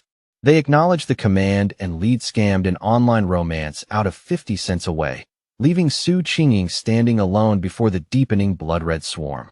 High above the city, Fang Yi leaps through the storm and lands on a rooftop, where he comes face-to-face with a gigantic multi-eyed form of the bat anomaly. Looking down at the endless swarm below, he is startled to realize that the entire group has already evolved, their collective power now pushing close to the 3-star Ghost Axe realm. In answer to that mounting threat, he raises his hand and summons a brilliant blazing sword made of golden fire, its light cutting through the darkness around him. Then, with a single powerful swing, he unleashes a huge wave of flames that tears across the swarm and instantly burns down a vast number of the creatures. Even so, as he watches the battlefield with one eye glowing red, he quickly realizes that this fight is far from finished. He understands at once that this anomaly is different from ordinary enemies. The bat swarm seems almost impossible to kill, healing and multiplying over and over, which makes simple attacks nearly useless. Looking farther out, he sees that swarms of these dark attribute creatures have already appeared in every crowded part of the city. It feels as if countless identical disaster zones have erupted all at once, and he knows there is no time to search through all that chaos for the association members. Looking out over the city now buried beneath swirling dark mist and blood-red movement, Fang Yi comes to a hard conclusion. Since there is no faster option left, he will have to deal with the swarms one by one. Choosing a new approach in an instant, Fang Yi lifted his hand and unleashed his ultimate technique, the Boundless Dark Realm. A gigantic vortex of dark green energy burst outward around him, spinning like a living storm, and he coldly declared that every one of these anomalies would be fed to his spiritual flower. As the vortex began swallowing the swarm bit by bit, his thoughts flashed to the people waiting behind him. In his mind, he saw the pioneers gathered at his home: Lin Yi, Su Qingying, Zhang Xiaoya, and the others. He knew there was no time to hesitate. With Cousin's ability and the protection of the other pioneers, his home should be safe for the moment. But he also understood the truth all too clearly. If this disaster kept escalating, the nightmare would become reality, and once that happened, survival would be nearly impossible for anyone. 10 minutes later, Su Qingying was still battling alone on a rooftop, hemmed in on all sides by an endless tide of vicious anomalies. She clenched her teeth in frustration as the swarm kept surging forward. No matter how many she cut down, more immediately took their place. Her spiritual power was recovering far too slowly, and a chilling thought rose in her chest. If this kept up, she would soon be completely drained. Even in the middle of that desperate fight, Su Qingying's thoughts flickered briefly toward her two teammates. She could only hope they were still safe while escorting the civilian through the chaos below. Then a sudden scream for help, sharp with terror, tore through the storm and made her snap her head upward. Looking into the sky, she saw a massive cluster of red anomalies drawing together at frightening speed, condensing into one dense, horrifying mass as a single monstrous creature began to take shape. The moment she realized the situation was getting worse, Su Qingying kicked off the rooftop and raced up the side of a nearby building. She knew exactly what this meant. If the anomalies continued evolving, they would soon break into the spirit creation realm. Her team was already stretched thin trying to save civilians, and they simply did not have enough strength left to deal with a threat like this, especially now that the creatures had begun directly attacking buildings. Without wasting a second, She thrust out her hand and fired several fierce blasts of blue energy into the bat-like swarm, trying to tear open a path through the writhing mass before it could fully gather. But the number of creatures was simply too overwhelming. They flooded over her from every direction, crushing her momentum and slamming into her hard enough to knock her straight out of the sky. As her body dropped through the rain and darkness, a horrifying realization suddenly struck her with cold clarity. Staring at the enormous vortex of dark energy and crackling lightning twisting above the city, she finally understood the swarm's true goal. This was not random destruction. An anomaly king was about to be born. All across the city, ruin was spreading fast. Under the relentless downpour, countless shadowy bat-like creatures poured through the streets and skies in a black flood. The scale of the disaster was so overwhelming that it felt as if no one, not even the military, not even the Spiritual Energy Association, could stop the city from being swallowed whole. In the heart of that chaos, pioneers fought with everything they had. One desperate report after another came in, each worse than the last, saying pioneer teams were either sacrificing themselves to hold the line or being completely wiped out. Su Qingying continued fighting alone, her protective barrier straining as it held back the endless horde pressing in from all directions. Then a fresh alert arrived, and the cold classification sent a chill through everyone listening. The S-level anomaly had now been identified as an anomaly king.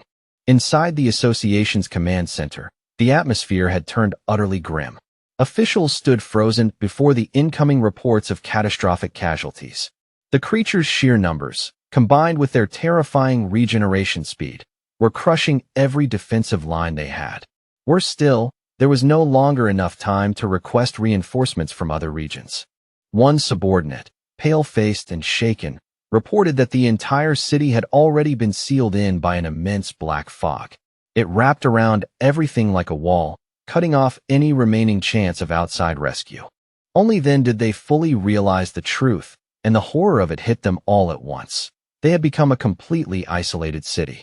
Faced with what might be the city's final moments, the association superior stood beside his men and spoke with grim, unwavering resolve.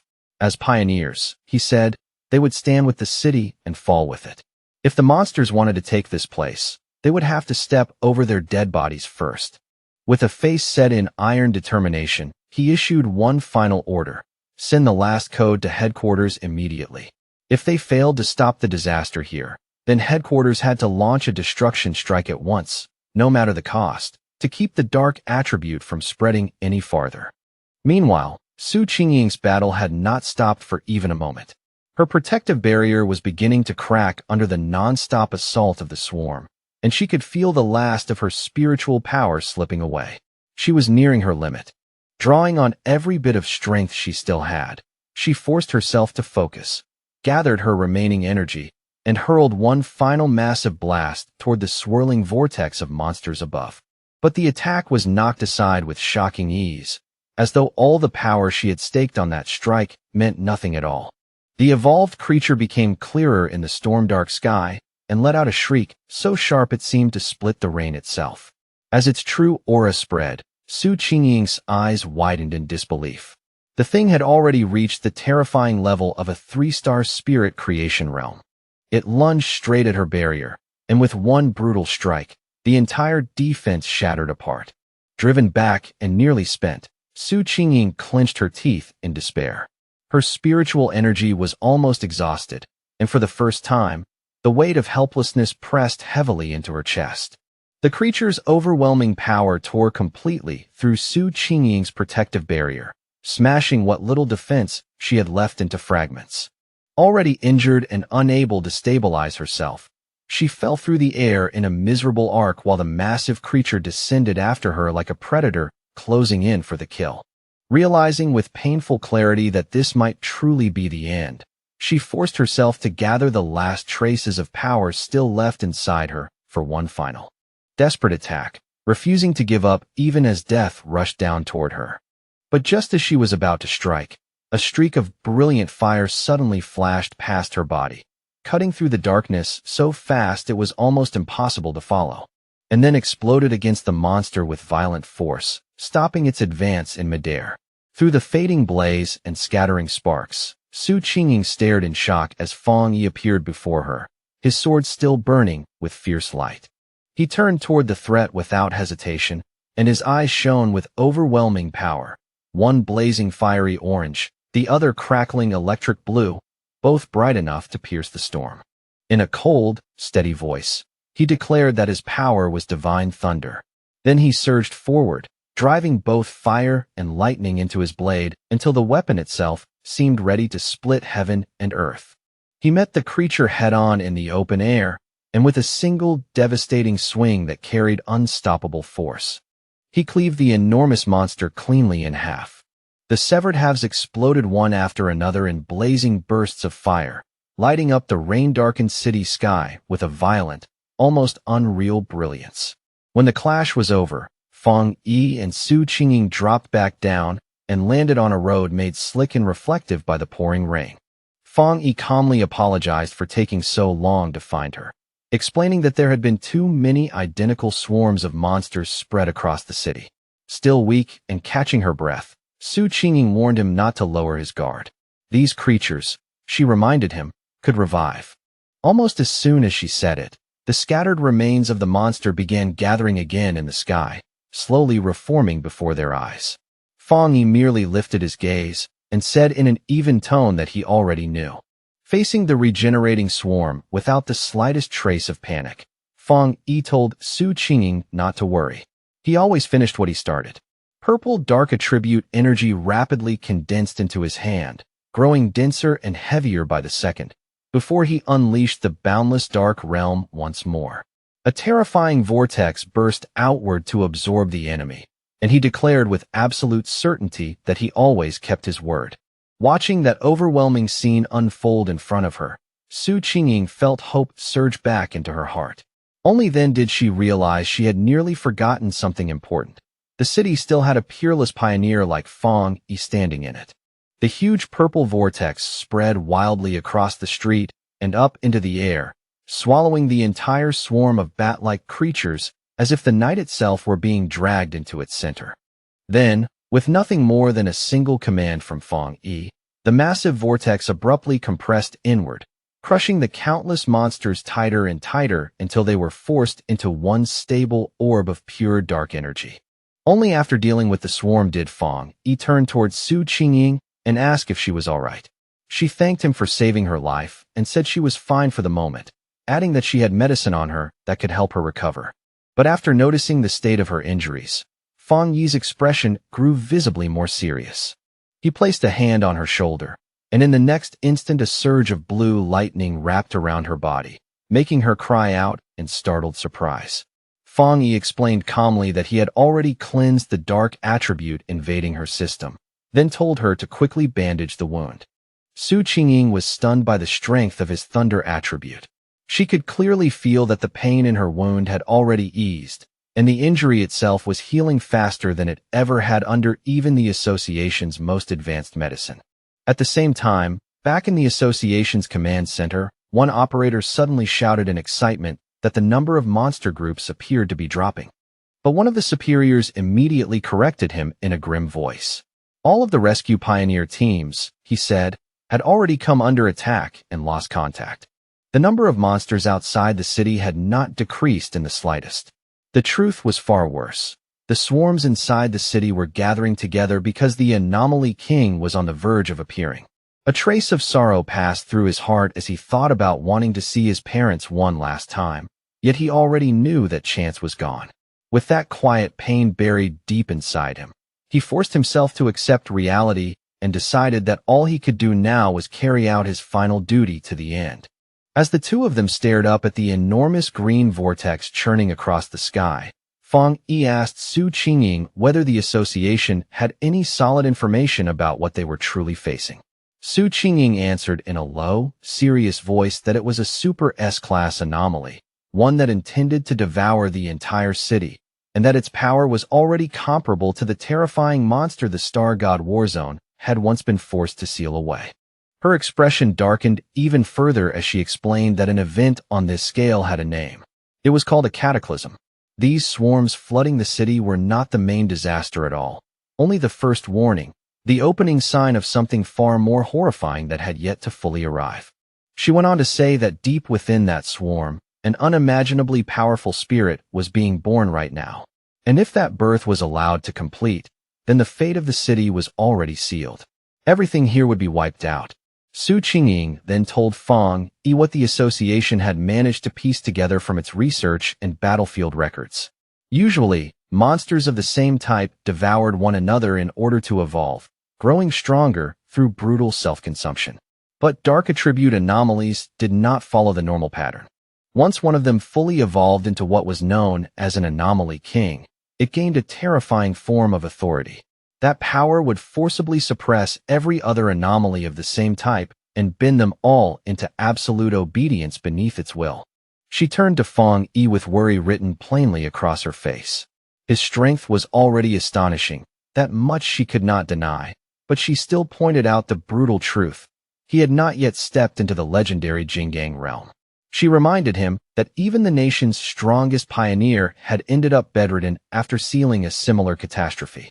Her voice turned urgent, almost pleading, as she told him they could not afford to lose another genius like him. She begged him to break through the monster blockade, escape the city while he still could, and inform the military that they needed to abandon this place before everything was lost. Before her desperate plea could continue, Fang Yi gently tapped her on the head, cutting her off in the softest possible way. There was even a faint hint of playfulness in his tone as he asked whether she had forgotten everything she had learned back in school. Then the lightness disappeared from his face. His expression hardened, steady and immovable, as he declared that this city was his home. No matter what it cost him, no matter how much he had to sacrifice, he would protect it. Su Qingying could only stare at him in silence, completely speechless before that level of resolve. For a moment, even the storm and the chaos around them seemed to fade beside the certainty in his eyes. Without saying another word, Fang Yi turned and walked away through the rain, then sprang upward in one clean motion to the top of a high rooftop, where he stood alone before the massive green vortex, facing the place where the anomaly king was slowly, horribly emerging into the world. Bathed in a brilliant golden aura, Fang Yi looked up grimly and said that it really did seem as though the whole city was being offered as a sacrifice for the birth of this king. As the words left his mouth, the power of the golden sun ignited around him in blazing waves. He then glanced back at Su Qingying, who had followed him up, and asked to borrow her wrist device. He explained that he needed it both to detect the anomalies more clearly and to establish contact with the Association Command Center. Su Qingying handed it over without hesitation. Holding the device in one hand and his blazing sword in the other, Fang Yi lifted his gaze to the storm above and said that he had to go up there himself and destroy the creature before it could completely take shape. He stood ready beneath the storm like a drawn blade, every muscle tense, while high above him the monstrous anomaly king continued forcing its way out of the swirling vortex hanging over the city. Back in the association's command center, the suffocating tension was suddenly broken when an operator shouted that they had reconnected with the signal of a missing pioneer. It was Su Qingying's signal, and for a brief instant the entire room froze in disbelief. A second later, that disbelief turned into shock. The operators saw her tracker moving at an incredible speed, flying straight toward the very center of the storm, the most dangerous point in the entire city. They immediately shouted for her to turn back, because everyone there knew the same thing. Rushing in alone was nothing less than a suicide mission. One official grabbed a communicator at once and tried desperately to reach her, raising his voice as he ordered her to stop immediately and hold her position until reinforcements from headquarters and the military could arrive. On the rooftop, Fang Yi held Su Qingying's wrist device in his hand as it crackled with bursts of static, the sound sharp and unstable in the rain-soaked air. After fumbling with it just long enough to finally understand how it worked, he spoke into the communicator and asked, calm and direct, whether the people on the other end could hear him clearly. The official in the command center was stunned and immediately demanded to know who he was and where Su Qingying had gone. Fang Yi ignored every one of those questions. Taking control of the conversation without hesitation, he told the official that he needed everyone in the command center to cooperate with him, because he was on his way to destroy the anomaly king at the center of the storm. As Fang Yi flew toward the massive vortex, wind and rain tearing around him, he continued in the same commanding tone. He told the speechless official that if they truly did not want to see the city destroyed, then they would work with him from this moment onward. He demanded that every piece of communication equipment they had and every scrap of information available be used to support him. The command center fell into a short, stunned silence, and then the official made his decision.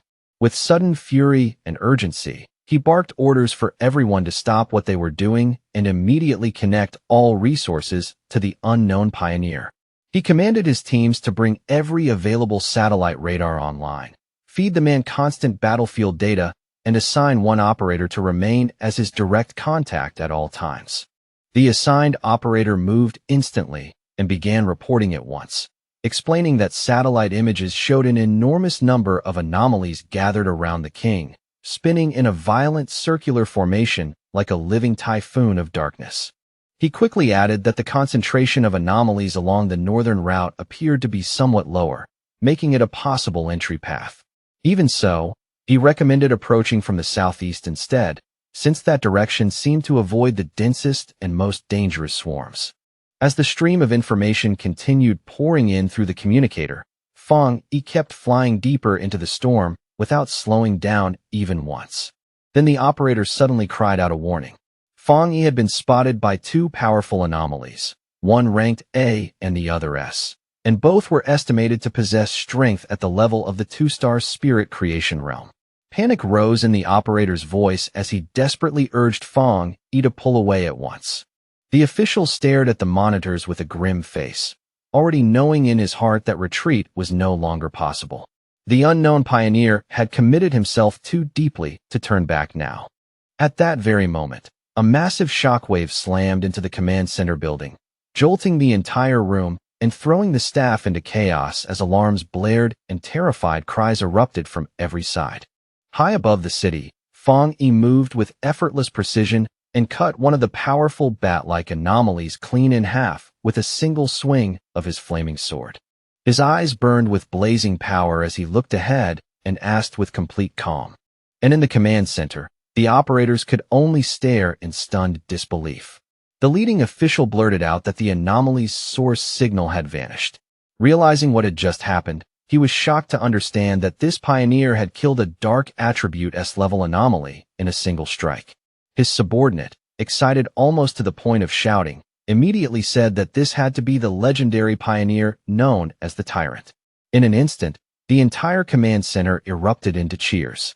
The fear that had been crushing everyone moments earlier gave way to wild relief, and for the first time in a long while, they felt that they might actually be saved. Meanwhile, Fang Yi remained far calmer than the people watching him. Even as he flew through the storm, he was already analyzing the battle situation in detail. He understood that after enchanting his sword, the flames coating the blade could now directly suppress the dark attribute, which greatly slowed the anomaly's regeneration. But when the creature he had just slain began reforming again from scattered dark energy, he immediately realized the limit of his current strength. It still was not enough to completely erase that regeneration. He concluded with faint irritation that if he had broken through to the next level a little earlier, one hit would have been enough to finish it for good. Realizing that brute force alone would not solve this, Fang Yi clenched his fists and drew both fire and thunder energy together inside his body. He quickly changed his strategy. Since a single strike could not fully destroy them, then speed and relentless attacks would have to make up the difference. With that decision made, he unleashed a storm of rapid slashes, shredding the reforming monster into pieces again and again, though he could not help noting in annoyance that the endless number of these creatures would become a serious problem. Then, without warning, a strange green orb of swirling energy appeared high in the sky, instantly drawing the attention of the dark creatures around it.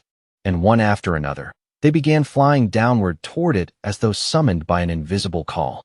On the ground below, a group of cloaked pioneers looked up in confusion.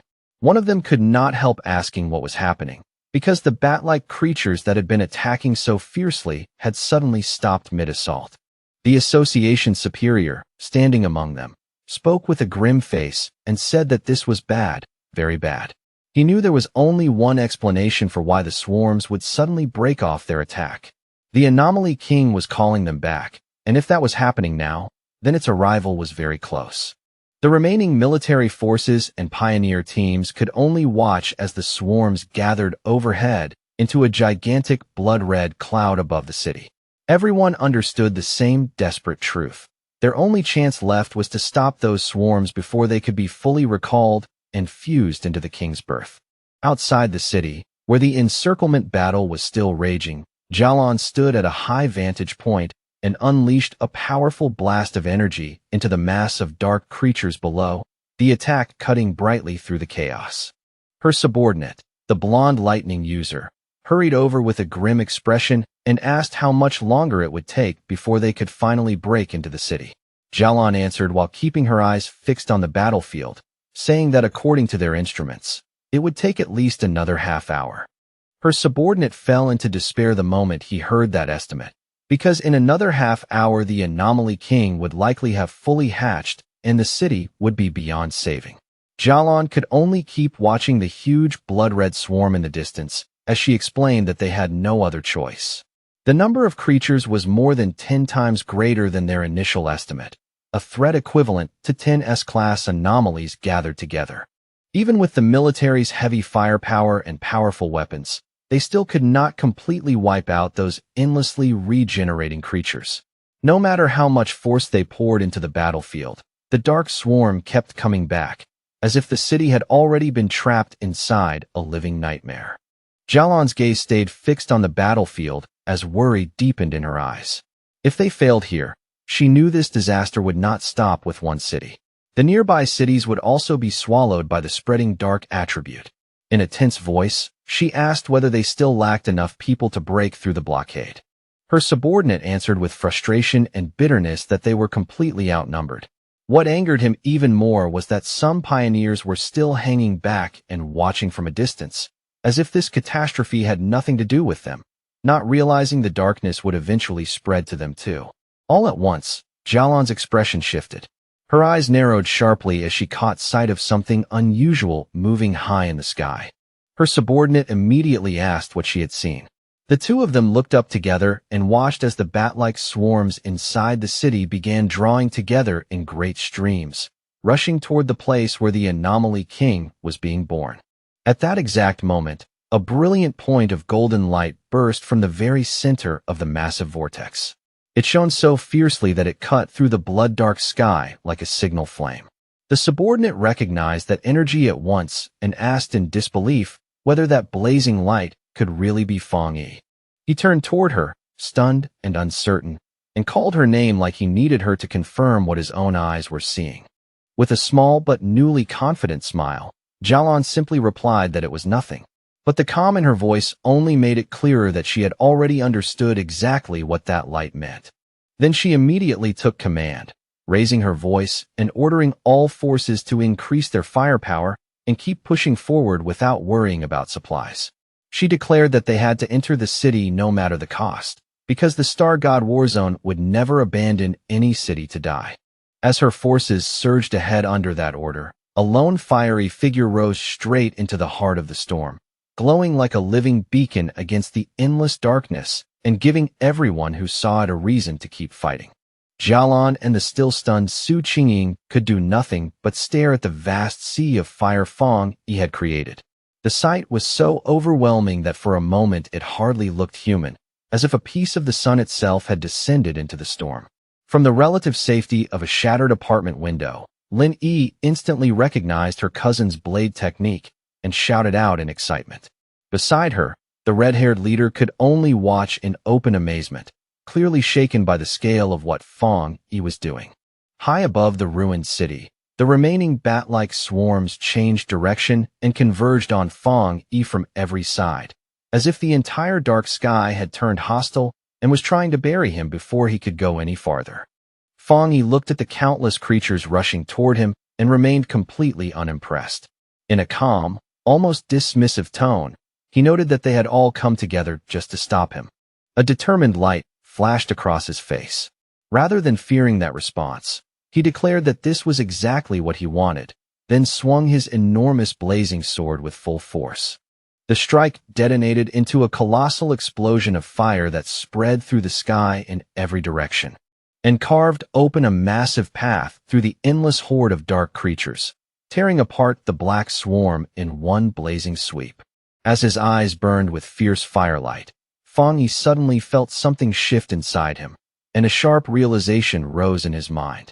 That familiar sensation had returned, the feeling of standing right at the edge of a breakthrough. It was the same intense state he had lost earlier, and now it was surging back more clearly than before. He immediately understood what it meant. Even though the spiritual energy in the surrounding air was still thin and unstable, he had finally found the right conditions to break through once again. A confident smile appeared on his face. Since the chance had come back to him in the middle of battle, he decided he would not wait for it to happen naturally. He would force the process to speed up. He lifted one hand, and a swirling vortex of purple energy burst into being as he unleashed the boundless dark realm. It opened across the sky like an enormous dark eye, with Fang Yi himself shining at its center like a star burning inside the void. Stretching out his hand toward that vast darkness, he called for his spiritual flower to come forth and answer him. A glowing red orb appeared in front of him, bright and ominous, as fine cracks rapidly spread across its surface like something powerful was about to break free. From inside that orb, the massive red desolate fire spirit flower emerged, crackling with dark energy and radiating a savage, predatory presence. The moment it appeared, it launched itself at the swarms, draining their life force as Fang Yi ordered it to devour them and help push his breakthrough forward. The newly summoned desolate fire spirit flower did not hesitate for even a second. The instant it was born into the battle, it began moving according to Fang Yi's will. The huge red flower erupted with violent power, sending out wave after wave of dark tendrils toward the mass of bat-like creatures surrounding the sky. Those tendrils pierced through the monsters with terrifying ease, as though their bodies offered no resistance at all, and the flower immediately began consuming them one after another. Using the dark energy torn from their bodies to feed Fang Yi's breakthrough and help drive his power to the next level. Once the swarms in that area had been cleared away, Fang Yi descended gently and landed in the center of the now enormous red flower, standing there as though it were a throne formed in the middle of battle. From that position, he looked up at the vast green and red vortex in the sky where the Anomaly King was still taking shape. His eyes glowed a deeper red as he observed that although the giant creature's form could be seen, it still felt strangely unreal, almost like a reflection wavering on the surface of water rather than a fully solid existence. Even so, a confident smirk slowly formed on his face. In that unstable and half-hidden presence, he had still managed to sense something crucial, the creature's true core. He could even hear it beating. The sound was low, heavy, and powerful, like distant war drums pounding through the storm and shaking the air around him. Fang Yi understood at once that this king possessed a deeply dangerous power. It could awaken the darkest and most evil desires buried in people's hearts, turning it into a threat far worse than simple destruction alone. A fierce red light burned in his eyes as he realized something else. The king was still holding back and deliberately hiding part of itself, most likely because its evolution had not yet been fully completed. Standing atop his flower in the middle of the storm, Fang Yi asked it directly whether it had already found the Anomaly King's exact location. The flower seemed to respond at once, as if confirming that it had. In the next instant, it sent the detected location straight to the device fastened to Fang Yi's wrist. The device lit up with a sharp red glow and projected a beam into the sky, clearly marking the hidden core of the Anomaly King inside the swirling vortex above. Now that the target had been pinpointed, golden light began filling Fang Yi's eyes as he pushed his golden sun breathing technique to its absolute limit. A tremendous explosion of pure golden energy burst out from his body and surged upward like a rising sun tearing into the heavens, carrying enough force to completely destroy the dark creatures if the strike connected cleanly. Far below, in the broken remains of the city, Jiang Lu and his companions could only stare at the sky in utter disbelief. They wondered what kind of power could produce such a blinding light, and first guessed it had to be some kind of fire attribute. But one of them quickly realized ordinary fire could never be this overwhelming, nor could it suppress dark power so completely. That left only one possible answer. It had to be a high-tier yang attribute, the natural enemy of darkness itself. Meanwhile, inside the association's command center, the suffocating tension was shattered by sudden cries of joy. An operator reported that the number of monsters was dropping rapidly and that the containment field was shrinking fast. The officials stared at their monitors in stunned disbelief, barely able to process how suddenly the entire situation had begun to turn around. Outside the trapped city, a military convoy was forced to halt in place. A subordinate hurriedly reported to Jialan that all the swarms blocking their path were turning back toward the city at once, as if they had just received a new command from something higher. From her position, Jialan looked toward the massive golden radiance blazing over the city and immediately realized what Feng Yi must be doing. He was attacking the Anomaly King's core directly. Her blonde subordinate stepped up beside her and confirmed that the incredible power filling the sky belonged to the tyrant. He recognized it as the purest and most refined form of the yang attribute he had ever seen. Jialan, however, did not look relieved. She admitted that she was worried about Feng Yi facing an enemy of that level entirely alone. Her subordinate, burning with urgency, said they had to enter the city immediately and support him, but Jialan suddenly stopped him and shouted for him to look at the sky. The expression on her face was pure shock, stripped of all calm and certainty. Inside the giant vortex, a strange green-spiked sphere had appeared, resembling some enormous twisted virus pulsing in the storm. The moment Jialan saw it, horror flashed across her face. The Anomaly King was beginning to hatch ahead of time. Down in the streets below, other pioneers also saw the terrifying change. One man stared at the pulsating green mass and identified it as the source of all this evil. Grief and fury welled up in him as he thought of the friends they had already lost, and he swore together with the others that they would kill every last monster.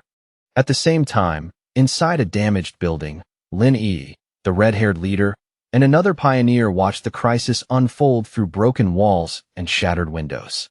Lin Yi insisted that they could not just sit there and wait to die. They had to do something to help her cousin. She understood clearly now that the birth of the Anomaly King would demand the whole city as a sacrifice. Elsewhere in the ruined city, Su Qingying used her power to treat an injured pioneer, showing that the desperate struggle was still raging everywhere at once. Even while Feng Yi fought in the sky, the people below were still battling, bleeding, and trying to keep one another alive. Lin Yi quickly rallied the other pioneers hiding inside the damaged building. Her voice was tense but steady as she reminded them that the creatures trying to stop her cousin were the very same monsters that had already hurt their families, destroyed their homes, and taken away people they cared about. As those words left her mouth, a sudden idea flashed through her mind like a spark cutting through the chaos. She remembered the enormous flower Feng Yi had summoned earlier, the one that was devouring the swarms of bat-like creatures high above the city.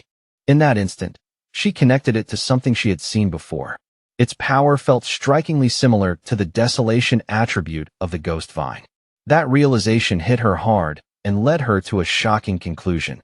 Her cousin also possessed the power of the desolation attribute. With that new understanding, Lin Yi immediately proposed a bold plan. She told everyone that they should pour all of their spiritual power into the network of vines created by Feng Yi's flower, feeding it with their energy so it could become even stronger for the final battle ahead. The other pioneers did not hesitate for even a moment. One after another, they raised their hands and released their combined spiritual power, sending streams of energy surging toward the great flower in the sky. From the ground below, the Association Superior noticed those trails of blue energy rising into the air like rivers of light cutting through the ruined city.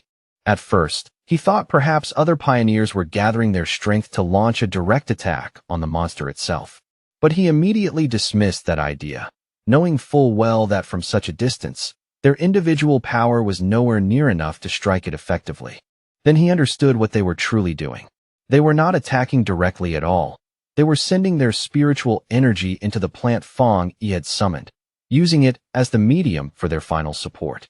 Moved by their courage, the superior declared that he would help as well. With a fierce shout, he released a powerful surge of blue energy from his own body and sent it streaming upward toward the sky. Across the city, the remaining pioneers saw what was happening and followed his lead without hesitation. They steadied their hearts, focused their wills, and poured out their spiritual power together, creating a vast tide of energy that rose toward the heavens to support the fight above. While treating an injured pioneer, Su Qingying suddenly felt the enormous shift in spiritual power spreading across the city like a shockwave.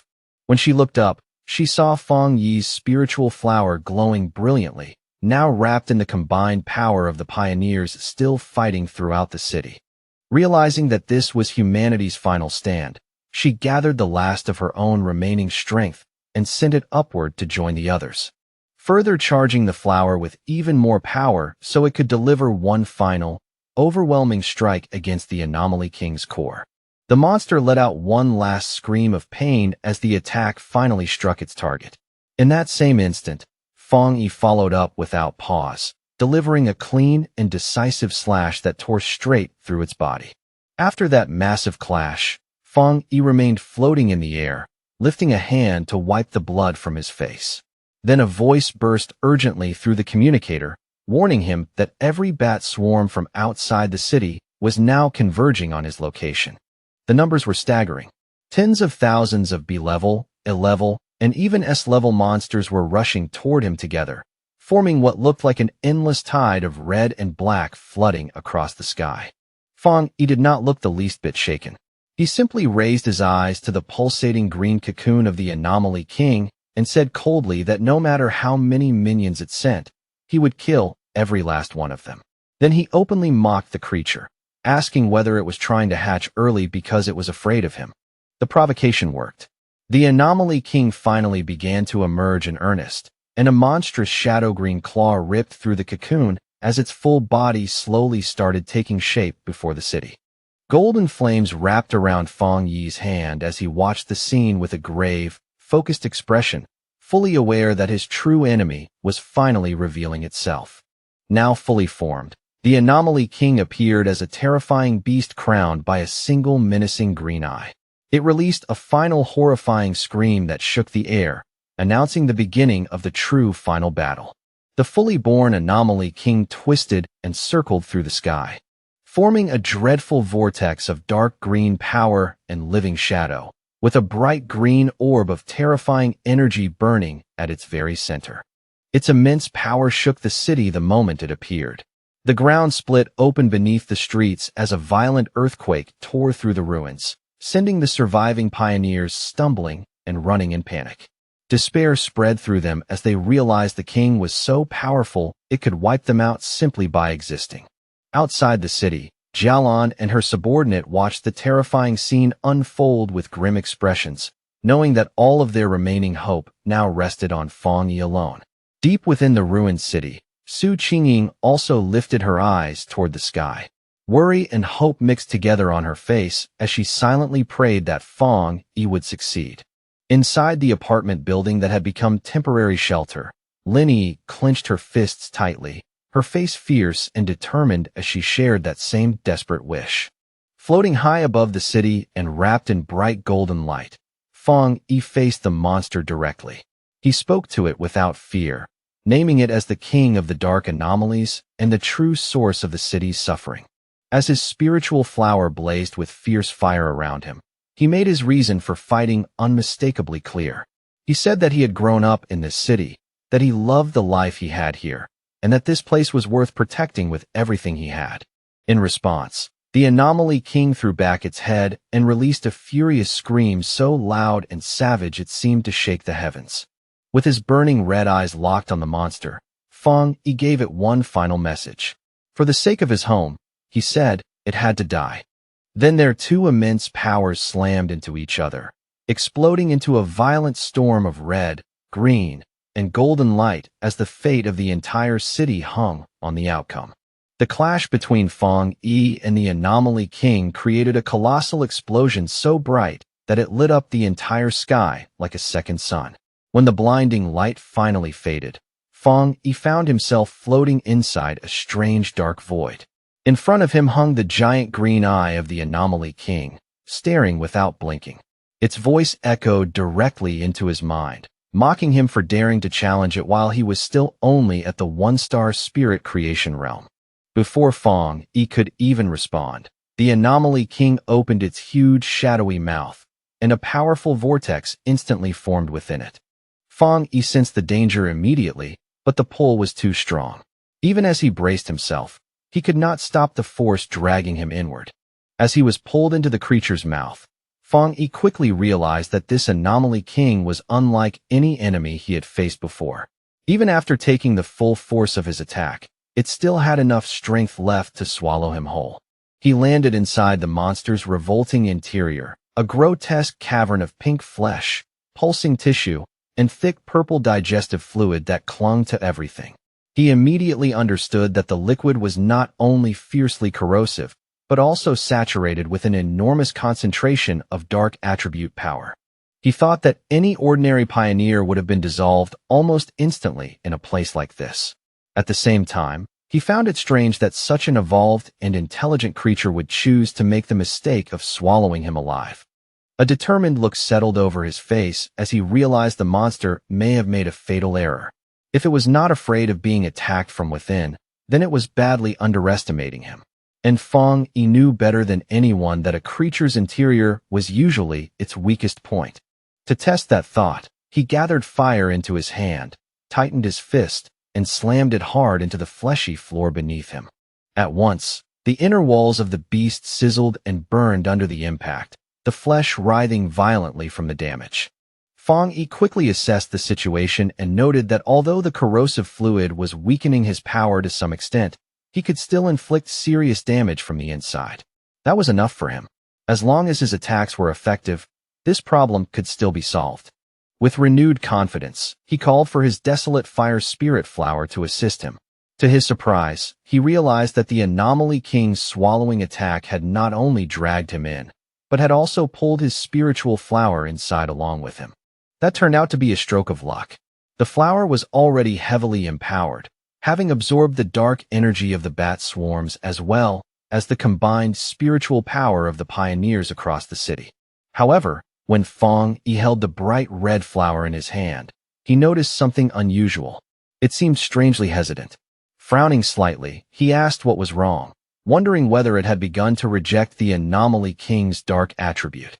To his surprise, the Desolation attribute flower, which normally fed on dark energy without restraint, seemed to be repelled by the Anomaly King's unique power.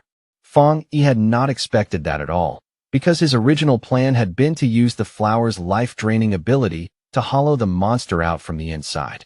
Realizing he would have to change strategies, he gripped the flower in one hand and drove his other fist into the fleshy walls of the monster's stomach once again. After the fierce clash, the Anomaly King's form suddenly broke apart and dissolved, but the victory lasted only an instant. Almost immediately, its shattered presence began reforming in the sky, twisting back into a colossal vortex as it summoned every remaining bat-like swarm to return to it. On the ground below, Lin Yi and the red-haired leader could only stare upward in confusion and fear. The leader asked what in the world was happening, but Lin Yi could only shake her head. She did not know. The only thing filling her mind was one desperate worry, where Fong Yi was now. Elsewhere in the chaos, Su Qingying was still bravely directing the evacuation of civilians. She kept her voice steady as she urged everyone to move in an orderly line, promising them that the pioneers would do everything they could to protect them until the very end. But when someone anxiously asked where Fong Yi was, the calm on her face cracked at once. With pure panic flashing in her eyes, she explained that he was still fighting the Anomaly King from inside its body. At that moment, the military finally arrived in force under Jialan's command. An officer quickly reported that both the swarms and the Anomaly King had begun attacking the city in a chaotic, random pattern, then immediately ordered a rapid evacuation to reduce casualties as much as possible. Jialan stood atop a military vehicle, issuing firm and precise commands to the soldiers around her. Yet even as she maintained control, She could not stop herself from looking up at the horrifying creature in the sky, dread clear in her expression. High above them all, the Anomaly King began absorbing the swarms back into itself, drawing them into its spinning form one after another as it tried to recover the power it had just lost. Inside the monster's stomach, Fang Yi felt the change immediately and was shocked by it, realizing at once that the creature was far from defeated and still had strength left to turn the battle around. As the monster's digestion intensified and its corrosive power pressed down on him from every direction, Fang Yi felt his own strength starting to dissolve. Even his body seemed to be slowly breaking apart under the crushing force of that terrible energy. He noticed the dark energy around him beginning to thin and shift strangely, and for one brief moment, he closed his eyes in silence. When Fang Yi opened them again, the stomach and the flesh around him were gone. He was no longer inside the monster at all. Instead, he found himself standing alone in the ruins of a completely destroyed city.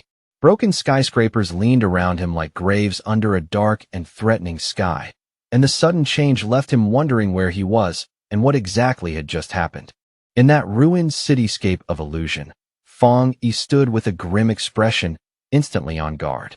Behind him, from the darkness between the wrecked towers, a huge shadowy beast with glowing red eyes slowly emerged. The monstrous creature did not hesitate. The instant it appeared, it lunged forward and drove a massive punch down toward Fang Yi with crushing force. Fang Yi sharpened his senses and quickly realized something deeply unsettling. His spiritual power was gone. Not weakened, not blocked, but completely absent. The beast pressed the attack without pause, swinging its enormous fist down at him again with enough force to crush the ground flat.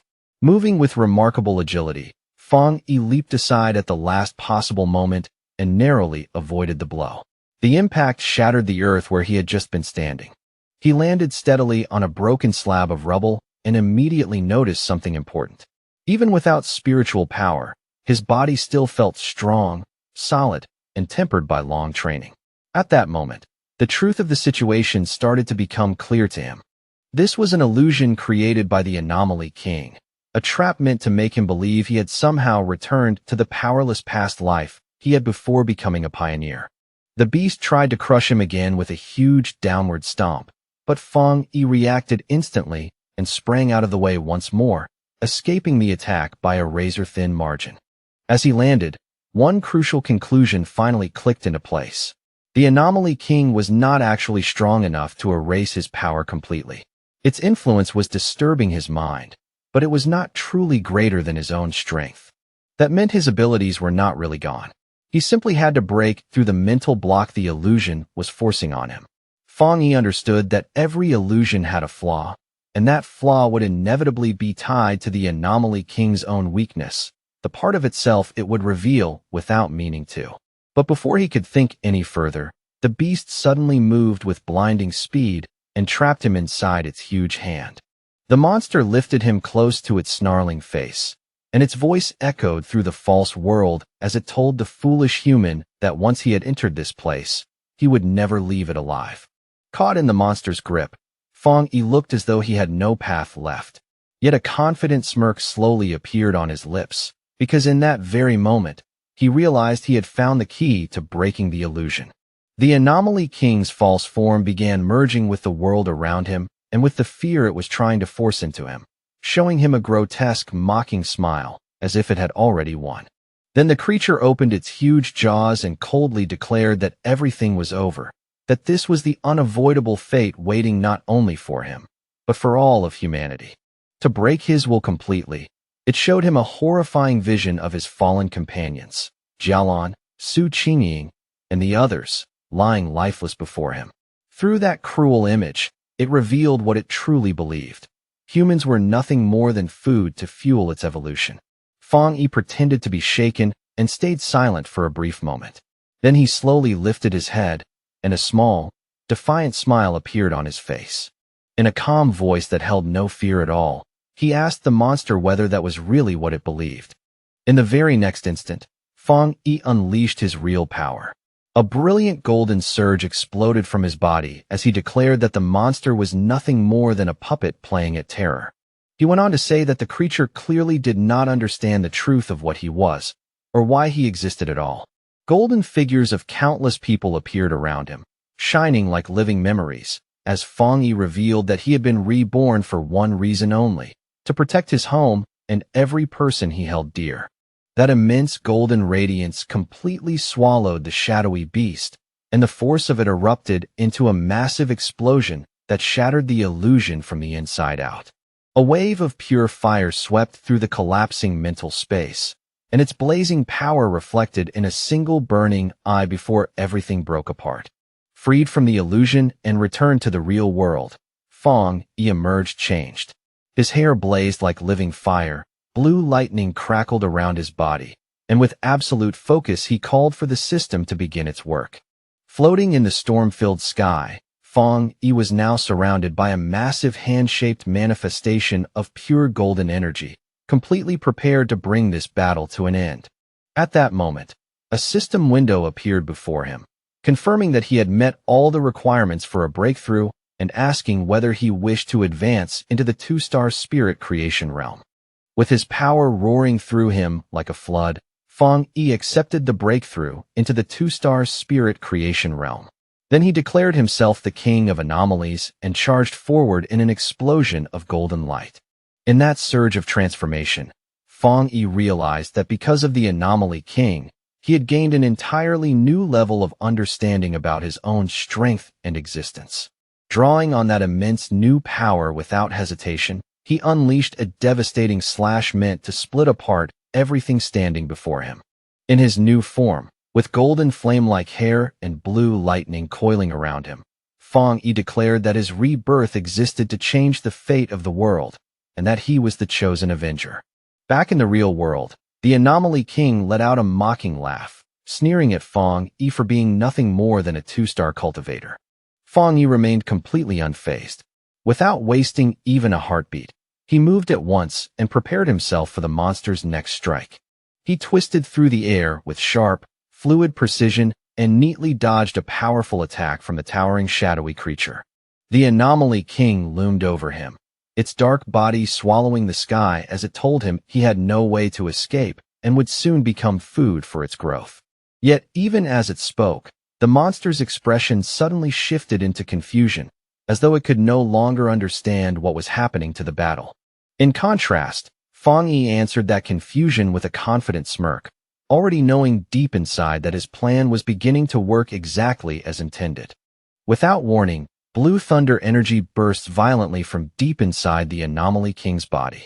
The giant monster convulses in midair, twisting in agony as it howls at the foul-smelling human who somehow managed to hurt it, unable to understand what this strange and terrifying power inside its body even is.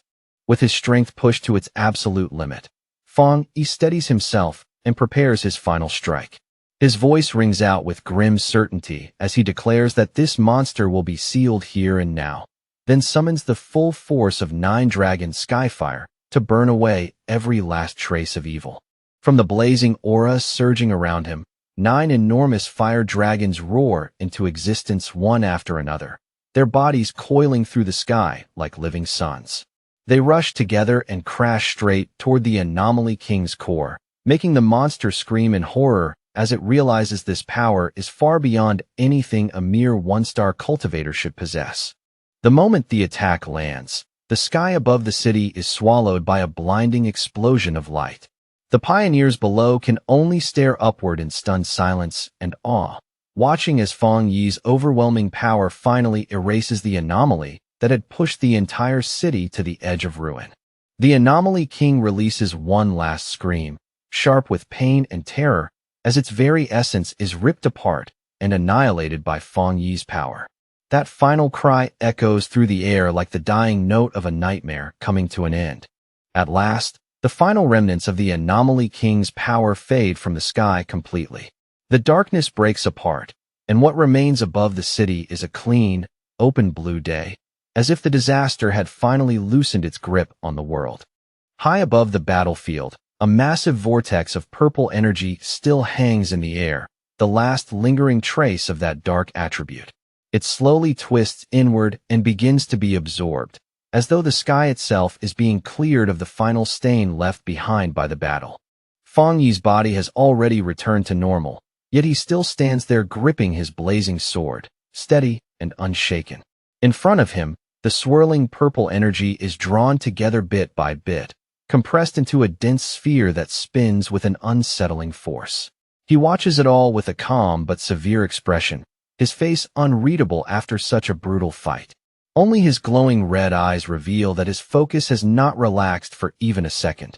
Then Fang Yi opens the boundless dark realm, creating a vast vortex that devours everything left behind by the battle. All the scattered, chaotic energy in the surrounding sky is pulled inward, leaving no chance for the disaster's remnants to spread any further. Down on the streets, the surviving pioneers and soldiers lift their heads and stare at the peaceful sky in disbelief. One of them murmurs, almost afraid to believe it, that the nightmare might finally be over, and another answers with a shaky breath that yes, the battle has truly ended. Standing atop a military vehicle, Zhao Lan is greeted by an overwhelming roar of cheers from the survivors around her. The crowd celebrates with raw, exhausted joy, shouting that the city has been saved and that somehow, against all odds, they have lived through it. As the first light of dawn slowly spreads across the horizon, Zhao Lan's blonde subordinate asks whether she plans to go find Fang Yi. Zhao Lan turns toward the rising sun and smiles softly, her tired expression gentler now, before explaining that they each have their own responsibilities to carry from this point on. She says their duty now is not to chase after heroes, but to help ordinary people reclaim their lives. The city must be restored, order must return, and the wounds left by this disaster have to be healed one step at a time. Below them, the survivors cling to one another in the pale morning light, some laughing, some crying, some simply collapsing into relieved embraces. After all the terror they endured, those tears and cheers feel more honest than words. Miles away, the staff of the Spiritual Energy Association are celebrating as well. Their faces are full of disbelief and relief, overjoyed that they played a part in stopping the Anomaly King, as though they have only just awakened from a long and terrible dream. They gather by a window and look out in quiet reflection, their emotions gradually settling. More than anything, they feel grateful that Fang Yi appeared when he did and struck down the king, because without him, they know they would have been left carrying the humiliation and guilt of the city's fall. Elsewhere, Su Qingying stands beside a superior from the association, watching paramedics rush injured pioneers away on stretchers. Her voice is tense with concern as she asks whether those pioneers are still alive. The superior gently places a reassuring hand on Su Qingying's shoulder and tells her not to worry. Their medical centers were not destroyed in the disaster, so the wounded can still receive treatment, and there is still hope for everyone who made it out alive. Su Qingying knows very well that without Fang Yi, none of them would even have had the chance to save the injured. As she watches the aftermath, she cannot help wondering again who he really is and just how frightening his true power has become, especially when he keeps doing things everyone else thought were impossible. Her superior agrees with a grave nod, saying that what they all witnessed makes one thing obvious. Fang Yi has already stepped into the two-star spirit creation realm. He is certain headquarters will move quickly after this, and that someone else will probably try to reach Fang Yi before they do, while Su Qingying quietly reflects on just how far he has come. There was a time when Su Qingying believed she could still stand beside him and compete with him. But now, after seeing everything with her own eyes, she has no choice but to admit that Fang Yi has already surpassed her completely and become one of the most extraordinary geniuses in all of Xiaogua. The superior recalls the golden light that lit up the sky and the 9 fire dragons that sealed the anomaly, a scene witnessed by countless people across the city. He knows an event on that scale will set off endless discussion and shockwaves everywhere, so they cannot afford to move slowly now. Still trying to follow his meaning, Su Qingying looks at him in confusion and asks what exactly he is talking about. Her expression shows that she senses the weight of his words, but not yet the conclusion he has already reached. The superior suggests that Fang Yi be given a new title, the Sealer. In his eyes, it is a perfectly fitting name, one born directly from the unbelievable scene of Fang Yi sealing the disaster with his own hands. After the great battle ends, Lin Yi and the red-haired leader race through the shattered streets, their footsteps echoing over broken concrete and debris. Lin Yi calls anxiously for her friend to slow down, then panics as she wonders out loud where Fong Yi could possibly be, while the red-haired leader keeps trying to calm her and tell her not to think the worst. Then, all at once, Lin Yi's eyes catch something in the distance amid the wreckage. She freezes for a brief second, her breathing stopping as though she cannot trust what she is seeing. The next instant, relief floods across her face so quickly it almost breaks her. Her eyes fill with tears, and with her voice trembling from joy and release, she cries out Fong Yi's name. There, standing quietly among the ruins as if the chaos around him has already faded away, is Fong Yi. He is still holding his sword, calm and upright in the rubble, like the last flame left burning after the storm. When they rush over, Fong Yi looks at them and asks in a low, tired voice why they came looking for him. Even now, after everything, his tone carries that same familiar steadiness. Lin Yi runs straight to him and hurriedly asks whether he is all right after the battle.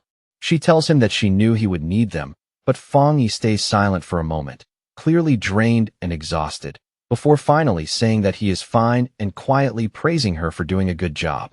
A moment later, he reaches out and puts an arm around both Lin Yi and the red-haired leader, using them for support at last. Deep down, he admits to himself just how brutal that fight really was, knowing he had poured all the power from his recent breakthrough into that final attack, without leaving anything in reserve. Even in that state, Fong Yi feels a faint trace of embarrassment seeing them worry so much over him.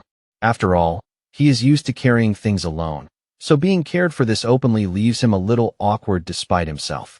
Hearing that, Lin Yi suddenly catches on to something important. Her expression shifts at once, as if one small detail in his words has finally connected in her mind. She blurts out in shock, asking whether he really broke through into the two-star spirit creation realm. The speed of his growth and the sheer scale of his talent leave her utterly amazed, while the red-haired leader is equally stunned, realizing that this terrifying big shot has actually broken through yet again. Meanwhile, news of the battle spreads everywhere at astonishing speed. Online forums explode with discussion about the man who saved the city, the pioneer now being called the Sealer, as people ask who this mysterious figure really is, and whether he is practically a god for defeating the Anomaly King with a single overwhelming slash, when even the association and the military failed. Some begin guessing that he must belong to a hidden organization, or perhaps that he is a secret weapon carefully cultivated by Xiaogua itself. In another place, Zhang Lu's red-haired friend points excitedly at a computer screen, convinced that the person shown in the video is the same man who once defeated Zhang Lu. His voice is full of certainty, as if he has finally matched the legend on the screen to the fighter they already know. Zhang Lu watches the footage with bright, restless excitement in his eyes. Far from feeling bitter, he declares that losing to someone this powerful is actually an honor, as though his old defeat has suddenly gained a whole new meaning. He jumps up from his chair in one burst of energy and loudly announces that he is going to find this man no matter what. More than that, he says he wants to ask Fong Yi to take him in as a student. His friend quickly tries to talk him out of it, reminding him that Fong Yi will definitely be the center of attention now. With so many people searching for him at once, this is probably the worst possible time to rush in blindly. The scene then shifts away from the recovering city and moves to the great capital of Xiaogua. The atmosphere changes sharply, from the warmth of survival to something colder and far more secretive. Inside a dark and hidden room, several shadowy figures sit gathered around a glowing table. They have come together to discuss the recent events, and the dim light only makes their presence feel more dangerous and unsettling. One man casually exhales smoke and says with open disappointment that he never got the chance to watch the military and the association destroy each other in the middle of the disaster. His tone is light, but the malice behind his words is impossible to miss. Another member coldly suggests that they simply find a pawn, or perhaps an assassin, to deal with this newly emerged powerhouse. To him, removing Fong Yi sounds like nothing more than a practical next step. But a mysterious woman with long, razor-sharp fingernails dismisses that idea immediately. In her eyes, such a crude and simple method is nowhere near worthy of the so-called chosen one, the savior of the world they are all suddenly talking about. She lifts a photograph of Fong Yi between her fingers and looks at it with naked contempt. With a mocking tone, she repeats his new title, the Sealer, as though the very name amuses her. Then, with a swift and merciless motion, she drives one sharp nail straight through the photo at Fong Yi's neck. The paper tears instantly beneath her hand, the gesture carrying a threat far uglier than words. She calmly says there is no need to rush yet, her voice almost lazy in contrast to the violence of her movements. As she speaks, the photo in her hand suddenly ignites, burning away inside a strange purple flame. She declares that anyone who dares stand in their way will be destroyed without exception. Around her, the purple fire twists into the shape of sinister eyes, turning her warning into something living and unmistakably menacing. Later, while Fong Yi and Lin Yi rest in their apartment after the exhausting battle, the hard-won quiet is suddenly broken by a knock at the door. Both of them are startled at once, pulled out of their fragile calm by the unexpected sound. When Fong Yi opens the door, he finds Su Qingying standing there beside the association's superior. Their unexpected visit immediately gives the quiet apartment a more formal, serious air. Su Qingying is carrying several large gift boxes in both hands, clearly having come prepared. Beside her, the superior offers his sincere thanks on behalf of the Spiritual Energy Association, admitting that they made a grave mistake during the S-class anomaly invasion and that only Fong Yi's intervention saved them from catastrophic consequences, while Su Qingying, unable to hide it, excitedly thinks of him as an even bigger shot than before. Fong Yi brushes it off with calm ease, saying it is no problem at all. Then he steps aside and politely invites the two of them into the apartment. After bringing them inside, Fong Yi serves everyone water and the group settles around the table. Lin Yi also comes over to join them, making the small room feel crowded but unexpectedly warm. As he takes in the modest apartment, the association superior cannot help thinking to himself that the association really ought to arrange a far better residence for Fong Yi. For someone of his importance now, this place feels far too ordinary. Once the brief courtesies are out of the way, the superior gets straight to the real reason for their visit. He explains that the association has another matter to discuss, namely their plan to publicly promote the title of the Sealer, and Fong Yi, visibly intrigued by the sudden shift in tone, asks him to explain it in detail. The superior projects a map that marks the powerful pioneers who have appeared in every major city, explaining that these are all famous figures whose names already carry weight.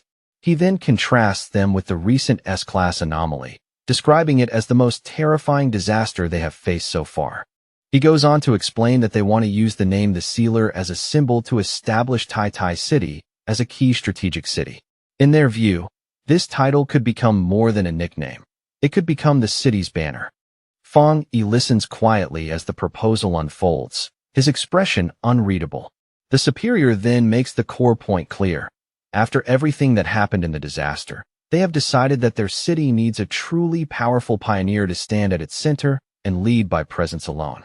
Su Qingying adds that anomalies will only become more frequent in the future, not less. Because of that, they cannot allow Tai City to come so close to being abandoned ever again. When Fong Yi questions what she means by an abandoned city, Su Qingying explains it plainly and without decoration.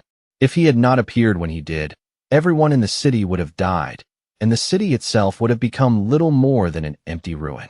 Hearing that, Fong Yi turns to Lin Yi and says he understands now. He admits that his understanding of the world is still incomplete, though he gently reassures her and the others that there is no need to be so pessimistic about the future. At that moment, Fong Yi realizes something he had overlooked for a long time.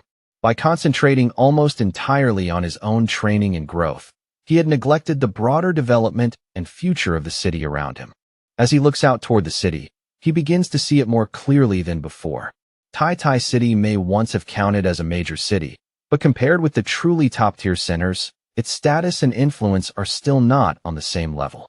He recalls that among the more than 100 cities, the top 3 are Dushan, Tian, and Kong, while several other major hubs also hold enormous importance. Thinking it through, he realizes that this disaster, terrible as it was, could also become a rare opportunity for Tai Tai City to rise and gain greater significance. The superior nods and confirms that this is exactly the reality now. Cities are increasingly judged by both the number and strength of their pioneers, and the higher a city's rating climbs, the more resources, protection, and attention it receives. He concludes by saying that people need more than safety. They need a symbol of hope they can believe in. So the association intends to protect Fang Yi's true identity while building a mysterious public image around the sealer, allowing others to imagine, discuss, and gradually elevate his legend on their own. Fang Yi agrees after a moment of thought, recognizing that keeping some mystery around himself is far wiser than exposing everything openly. In a world like this, being fully seen can be more dangerous than being misunderstood. Lin Yi agrees as well, adding that human imagination can sometimes feel even more threatening than reality itself. Fang Yi calmly says he has no objection to the association's plan, especially since it benefits both him and the people he cares about, and he expresses hope that this will lead to a strong and lasting partnership. With that, Fang Yi extends his hand across the table to make it official. The simple gesture catches both the association's superior and Su Qingying slightly off guard, as if neither expected him to accept so directly. A moment later, Fang Yi and the superior clasp hands firmly, sealing their new partnership. The atmosphere in the room shifts at once, becoming more solemn and more meaningful than before. The superior then formally welcomes him with visible respect, addressing him by his new title at last, the Sealer. The name lands with quiet weight, as though it marks the beginning of a new chapter. Over the following days, with the association and the military working in full cooperation, Tai Tai City begins recovering at a remarkable pace. Reconstruction moves forward in an orderly way. The injured are rescued and treated methodically, and in the shadow of that great disaster, a new order across the world seems to be forming even faster than before. The scene then shifts to the sleek, modern headquarters of the Spiritual Association in Dushan City, where news of Fang Yi's actions has already reached the highest levels. Even here, far from the battlefield, the impact of what he did is impossible to ignore. Several officials discuss whether the sealer is truly the same pioneer who resolved the S-class anomaly in Tai Tai City. Inside one office, a group of men studies the reports, with one remarking that Fang Yi is already the most outstanding figure among the newest generation of pioneers, while another adds that his high-grade yang attribute alone makes him a chosen individual and a natural enemy of the dark attribute. Then one official points at a monitor displaying footage of Fang Yi and reveals that the data suggests he possesses more than just one high-grade attribute. He reminds the others about the viral Skyfire/video, which clearly pointed to a high-grade fire attribute, and about the military codename the Tyrant, which came from his high-grade thunder attribute. The others are left visibly stunned by that conclusion, their expressions tightening with disbelief. But the bespectacled man insists that there is something even more unbelievable about Fang Yi still waiting to be uncovered.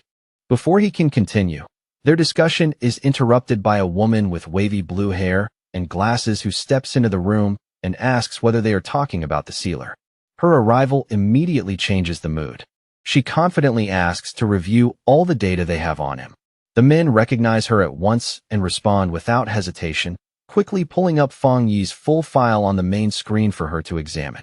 As she studies the information in silence, she thinks to herself that with more and more pioneers emerging, and with someone like Fang Yi suddenly taking the lead, it is inevitable that many people will eventually challenge his position and authority. Power like his never stays uncontested for long. A determined light flashes across her lenses as she quietly admits that even she wants to witness his strength with her own eyes. In her mind, she is already certain that she and the sealer will probably meet very soon. The scene changes again, this time to a modern library in Kong City where readers sit in silence under bright lights. The calm atmosphere is orderly and restrained, a sharp contrast to the violence unfolding elsewhere in the world. At one of the desks, Fang Yi's ex-girlfriend, Chu Qingli, is focused on her laptop when a young man nervously approaches her. His careful steps and tense posture make it obvious that he worked up a lot of courage just to come over. Blushing awkwardly, the The young man stammers as he tries to ask for her contact information. But before he can finish, Chu Qingli coldly cuts him off and reminds him that this is a library and that he is disturbing everyone around them. Embarrassed and dejected, the young man quickly walks away while Chu Qingli turns back to her work without another glance. Inwardly, she dismisses him as dull and insignificant, thinking that people like him have no idea how drastically the world is changing around them. Her thoughts drift to her own recent transformation, and she recalls how everything changed after an exam. It was then, unexpectedly, that she awakened spiritual power and became a one-star Ghost Realm pioneer. She knows very well that becoming a pioneer is something incredibly rare, something most people will never experience in their lives. In her eyes, that means she now belongs to a select and chosen few. A faint smile appears on her face as she convinces herself that this new power is the reason she survived the recent disaster that struck Tai City.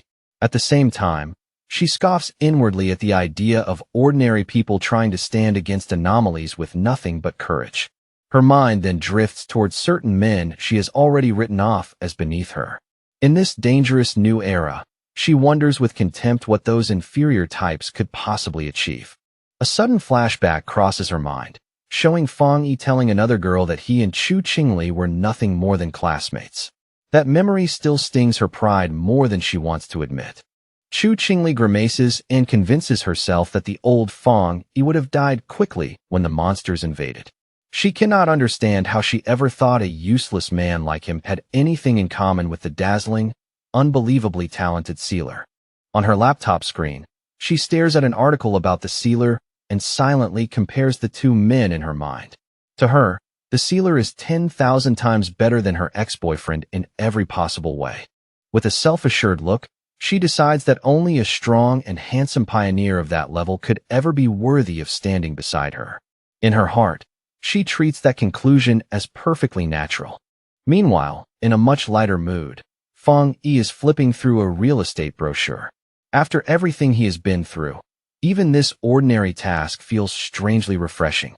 He and his cousin Lin Yi, both dressed in stylish new outfits, stand ready to head out for the day. Fang Yi announces that they are taking a proper break from training so they can look for a new house. Lin Yi playfully asks whether they really are not going to train at all today, clearly half joking and half serious. Fang Yi explains that training and rest need to stay balanced, and adds that the association's suggestion to improve their living standard was actually a very sensible one. Lin Yi then remembers that the idea originally came from Su Qingying. Su Qingying had told her quite directly that their current living conditions needed an upgrade, and she had even said she would go house hunting with them herself. Lin Yi is thrilled by the thought and a little stunned as well, amazed that Su Qingying has access to that kind of wealth and influence. To her, casually offering them two high-end houses sounds almost unreal. As Fang Yi and Lin Yi enjoy their rare day off and continue house hunting, something strange begins to drift through the air around them. A foul-smelling green vapor slowly floats nearby, instantly ruining the relaxed mood. Lin Yi wrinkles her nose and asks Fang Yi whether he can smell that awful stench too. Fang Yi agrees at once, frowning as he says the smell is so bad it reminds him of a sewer. Fang Yi's expression suddenly turns cold and sharp. In an instant, he realizes that the disgusting smell is no accident at all, and that someone has been trailing them on purpose. At the same moment, both he and Lin Yi react without hesitation and quickly turn around. Their relaxed mood vanishes completely, replaced by immediate vigilance. Out of the drifting green haze, three men with vicious looks slowly step forward. Their leader, a large, bald, heavily built man gripping a thick metal pipe, sneers as he identifies Fang Yi as the sealer and mocks him for only noticing them after he and his little group had already lured them right into a trap. The bald leader openly dismisses Fang Yi as nothing more than an overhyped pretty boy with no real power behind his name. At the same time, one of his companions releases even more of the strange gas, while another laughs scornfully and says Tai City must be full of complete trash if they picked a young brat like Fang Yi to act as their captain. With their greed laid bare, the three men surge forward aggressively and demand that Fang Yi hand over every benefit and resource he has received from the city. Their voices are loud and shameless, as if robbery in broad daylight is the most natural thing in the world. Lin Yi moves first, springing into action with impressive speed as she thrusts out her hands and fires a powerful blast of blue energy. But the attacker wielding the axe reacts just as quickly, leaping over her strike with practiced ease.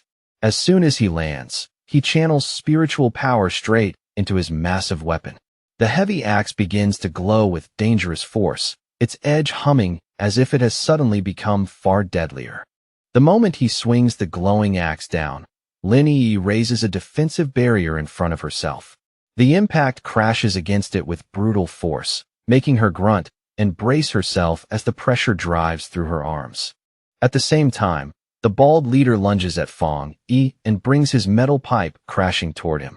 Lin Yi shouts for her cousin to be careful, warning him that these men are pioneers too and possess spiritual power, but Fong Yi does not even flinch. He simply catches the weapon with his bare hand and stops the attack completely, as though it weighs nothing. The bald leader can only stare, frozen in shock. He simply cannot believe that a strike he delivered with full confidence was stopped so casually and so completely. Fong Yi looks at him with obvious contempt, and in the next instant, flames burst brilliantly to life around his hand. In a cold, mocking tone, he asks what kind of stinking fish and rotten shrimp would dare try to rob him in the middle of the street. Before the man can even process those words, Fong Yi throws a punch without the slightest hesitation. His fist, wrapped in blazing fire, slams straight into the bald leader's face. The impact sends the man flying backward through the air. He screams in disbelief and pain, unable to accept that he was beaten down so quickly and so easily. Nearby, the accomplice carrying the gas tank stares in utter shock, completely baffled that Fong Yi is still unaffected. In his mind, the special universal permeating potion should have already broken through Fong Yi's defenses and left him paralyzed. Fong Yi merely looks back at them, calm and unimpressed, while fire continues to flicker across his hand. The green gas they released is revealed to be a potion refined from the sweat of a wood attribute pioneer, meant to corrode an opponent's spiritual barrier and leave them vulnerable, though its effect comes with a revolting smell that lingers stubbornly in the air.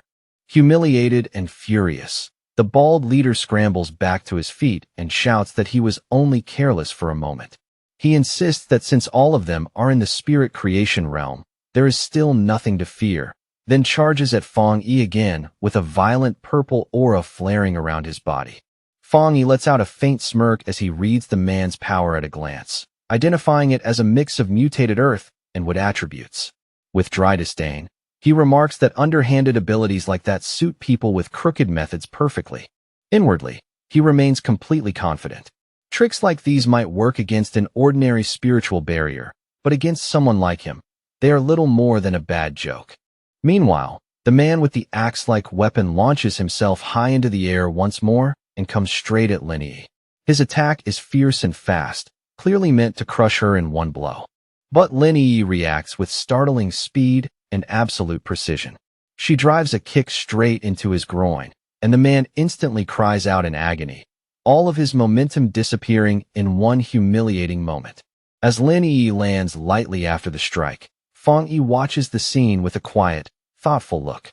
He does not want to make too big a spectacle in public, but having his ordinary day interrupted like this is genuinely starting to irritate him. He slowly removes his sunglasses, and the atmosphere around him changes at once. His expression turns completely serious, his red eyes begin to glow with frightening intensity, and after telling Lin Yi to move aside, Fong Yi finally releases his true power. A massive wave of brilliant golden energy erupts from his body in an instant. The sheer force of it blows back the attackers and makes the surrounding air tremble violently. Fong Yi stands at the center of that eruption like the core of a newborn sun. Golden light floods the entire area around him, so bright and overwhelming that his stunned opponents can barely keep their eyes open. The golden power continues spreading outward without pause, swallowing the space around the three men. In moments, they are completely trapped within the expanding field of burning light. Wrapped in those intense, sacred flames, the three men scream miserably as pain tears through their bodies. In panic, they cry out, asking what kind of terrifying fire this is, and only then do they truly understand the sealer's real strength, begging desperately for the agony to stop. Just as Fong Yi is about to push his power even further and end the matter completely, Su Qingying suddenly rushes onto the scene.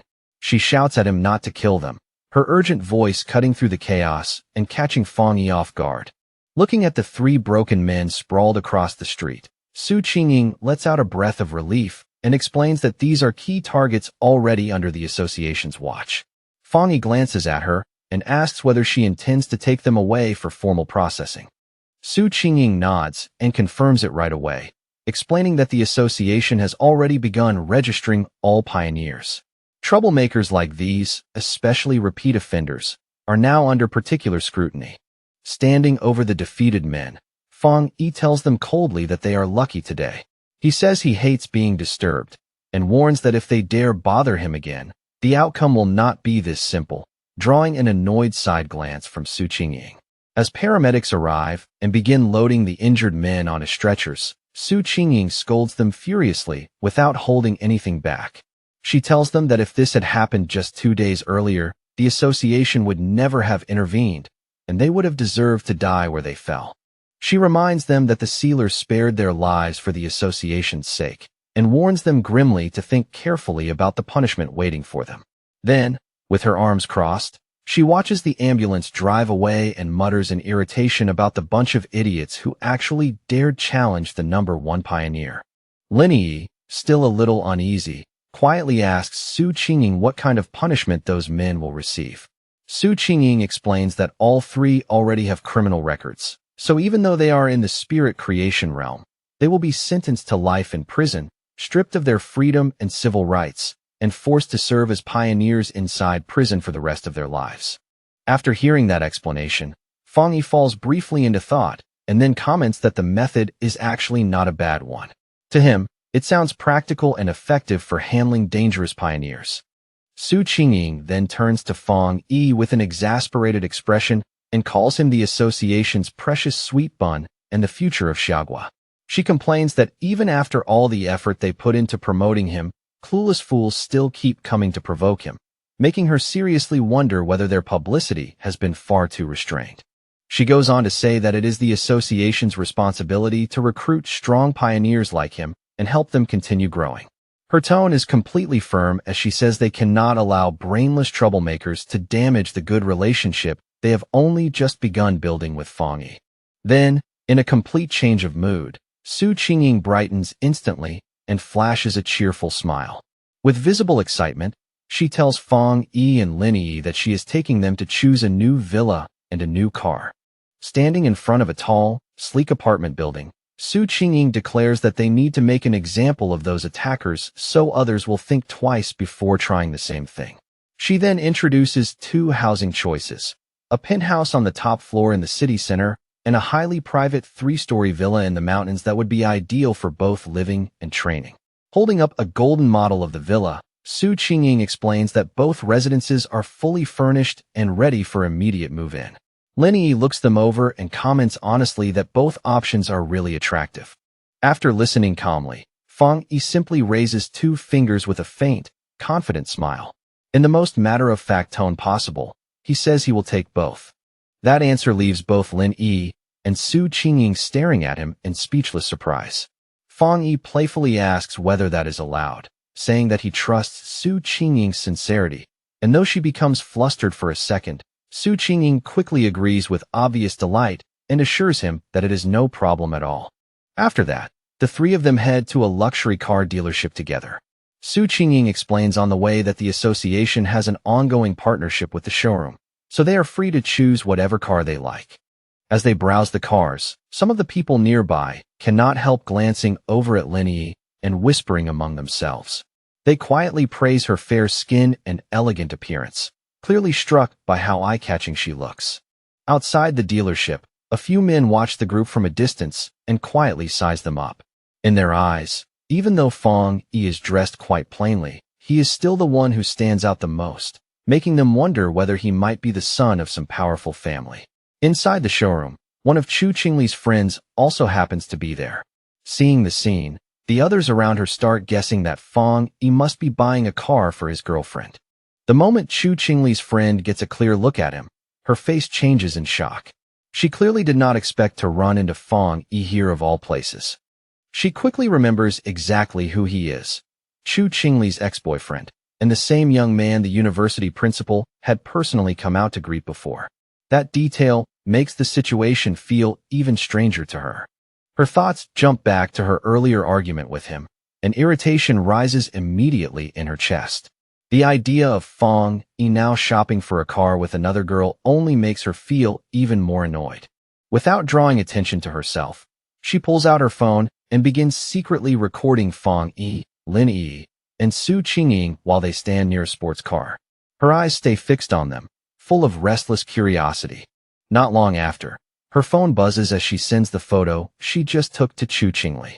The message goes out immediately, carrying with it the start of new trouble. Excited by what she has just seen, she quickly sends her friend a message saying that she spotted Chu Qingli's ex-boyfriend at a VIP dealership. She adds, with obvious relish, that he seems to be buying a car for a beautiful girl. Chu Qingli replies almost immediately, but her response is cold and dismissive. She simply says, "So what?" trying to make it sound as though none of this matters to her at all. But sitting in the lecture hall, Chu Qingli is clearly more bothered than she wants to admit. A trace of irritation sits on her face as she wonders where Fong Yi suddenly got that kind of money, then scornfully assumes he must have survived the disaster by sheer luck and is now being supported by someone wealthy. A cold, self-satisfied smile slowly appears on her face. In her mind, the gap between her and Fong Yi has already become far too wide for him to ever cross. As she walks confidently through the lecture hall, her expression calm and proud, she tells herself that once she rises to the top of the pioneer world, matters like this will be beneath her notice. To her, Fong Yi is nothing more than a vulgar fool unworthy of serious thought. After choosing their new home, Fong Yi and Lin Yi arrive at the modern villa together. The moment she sees it up close, Lin Yi is overwhelmed with excitement, running up the stairs and shouting in disbelief that they really, truly have a villa of their own. Inside the elegant living room, she spins around and stares at everything in open amazement, taking in the polished floors and luxurious furnishings. Fong Yi follows behind with their bags and teasingly tells her to wipe her drool, reminding her with a smile that they also still have the penthouse in the city. Too excited to stand still, Lin Yi declares that she is going upstairs to look around right away. She dashes up the grand staircase at full speed, while Fong Yi watches from below with a fond, helpless smile, amused by how childlike she is acting. As he watches her disappear upstairs, Fong Yi's thoughts gradually grow more serious. He realizes that she is finally acting like someone her age should, and that small, lively moment stirs an old memory from his previous life, one tied to a fallen pioneer. Before his rebirth, he never saw his cousin again, and he can only assume she became a trusted pioneer who later died in the line of duty. With quiet resolve hardening in his heart, he vows that this time, no matter what happens, he will not let her die again. Just then, the sound of his phone ringing cuts through his thoughts. He glances down at the screen and sees the caller ID, Xiaolan. Fong Yi answers, and Xiaolan's voice comes through with easy confidence as she congratulates him on his promotion to Captain Fong. In the same breath, she teasingly remarks that she has already heard the association recently gifted him 2 houses. Leaning back on the sofa, Fong Yi replies with a lazy smirk that he thinks this is a very good habit and one they should definitely keep going. His tone is light, but the joke lands cleanly. Xiaolan tells him not to bother flattering her, fully aware that someone as powerful as Fong Yi does not truly care about that sort of thing. Still, she admits that when it comes to improving a person's living conditions, there is currently no reward more practical than this. Then she adds that once the first spirit fruits born from the spiritual energy revival are ready, she will make sure to send some to him as well. Inwardly, Xiaolan understands the reality of the new world far better than most. She knows there is already a huge gap between ordinary people and pioneers, a divide created by raw power, and beyond that lies an even greater gulf between normal pioneers and a truly top-tier existence like Fong Yi. Then, finally getting to the real reason for her call, Xiaolan places one hand on a top-secret folder in front of her and tells Fong Yi that she has an internal mission she hopes he will agree to join. Her tone turns noticeably more serious. Fong Yi understands at once that this is the true point of the conversation. Without wasting words, he tells her to go ahead and explain the mission. Zhao Lan asks whether he knows about Tianbao Building in Kong City. Fong Yi immediately recalls that it is the city's largest shopping mall and one of its most recognizable landmarks. Zhao Lan confirms that he is right, but explains that the building was recently sealed off after a monster invasion there caused a large number of deaths and provoked intense public anger. What was once a bustling center of the city has now become a source of fear. She then reveals the worst part in a low, grave tone. The building has now become a literal ghost building. It is no longer just dangerous. It has turned into a true anomaly zone. Kong City soon becomes the center of attention as the enormous Tianbao building looms over the area like a dark monument. It was once the city's most famous landmark and the busiest place in the entire district. But recently, because of repeated strange vibrations and other terrifying incidents, the building has transformed into a place of dread. Wrapped in a dark, swirling mass of red and purple energy, it has become so dangerous that the Kong City Spiritual Association had no choice but to completely seal the area off. Fong Yi travels to Kong City to assist with the mission. When he arrives at the meeting point, he raises a hand toward the group waiting there and calmly introduces himself as the one who accepted the assignment. There are 4 other people already gathered. Fong Yi remembers Zhao Lan's warning not to expose his true identity or actual power level yet, so he decides from the start to stay quiet and keep a deliberately low profile. Without saying much, Fong Yi quietly studies his temporary teammates one by one. His eyes move calmly over them, already forming an assessment. He quickly notices that the team is made up of very different types of people. Their temperaments, bearing, and equipment do not match, making the group feel more like a forced combination than a polished unit. From their clothing and overall posture alone, Fong Yi guesses that 2 of them are from the military. Even without introductions, the disciplined details give them away. The remaining 2, a gray-haired man with a stern expression and a woman with short purple hair, introduce themselves as members of the Kong City Spiritual Association. They explain that Zhao Lan has already spoken to them in advance, and that all of them will be working together on this mission. Soon after, the group climbs into an armored vehicle and heads toward the sealed building. Outside, heavy rain crashes down around them, turning the entire trip into a grim ride through a storm. Inside the vehicle, the atmosphere is tense and uncomfortable. The brown-haired man drives in silence while the blonde girl seated beside him looks visibly nervous, her unease obvious even without words. Unable to bear the silence, she finally speaks up and suggests that since none of them truly understands the other's strengths yet, they should at least agree to support one another once they step into the danger zone. Her tone is cautious, but sincere. The back seat feels even more awkward than the front. Fong Yi sits there casually beside the stern man and the short-haired woman, while both of them keep their arms crossed and remain stubbornly quiet. Resting his chin on one hand, Fong Yi silently judges the team. To him, the lineup feels messy, and the overall quality of the Kong City Association members does not leave a very strong impression. The stern man in the back seat throws Fong Yi a sharp, suspicious glare. His eyes linger on the young newcomer with obvious doubt. He leans closer and whispers to the short-haired woman, asking whether this young guy really is the powerful expert Zhao Lan promised to send. In his opinion, Fong Yi looks far too thin and ordinary, more like a student than any kind of hidden powerhouse. He also notices that Fong Yi is not wearing any official device, and that his aura is so thoroughly concealed that no one can read his strength at all. That only makes him more suspicious, not less. However, the short-haired woman keeps staring at Fong Yi with a stunned expression. Unlike the man beside her, her reaction is not simple doubt, but rising shock. In her mind, rumors begin flashing back, stories of a legendary figure wreathed in flames, a godlike being who stopped a natural disaster alone. She wonders if this student-like young man could really be the sealer, but when she looks at his age and unassuming appearance, the idea still feels almost impossible to believe. The short-haired, Purple-haired woman continues staring at Fong Yi with growing interest as the pieces slowly come together in her head. This young man matches the description of the legendary figure said to possess 3 rare high-level powers and to have sealed the king of anomalies.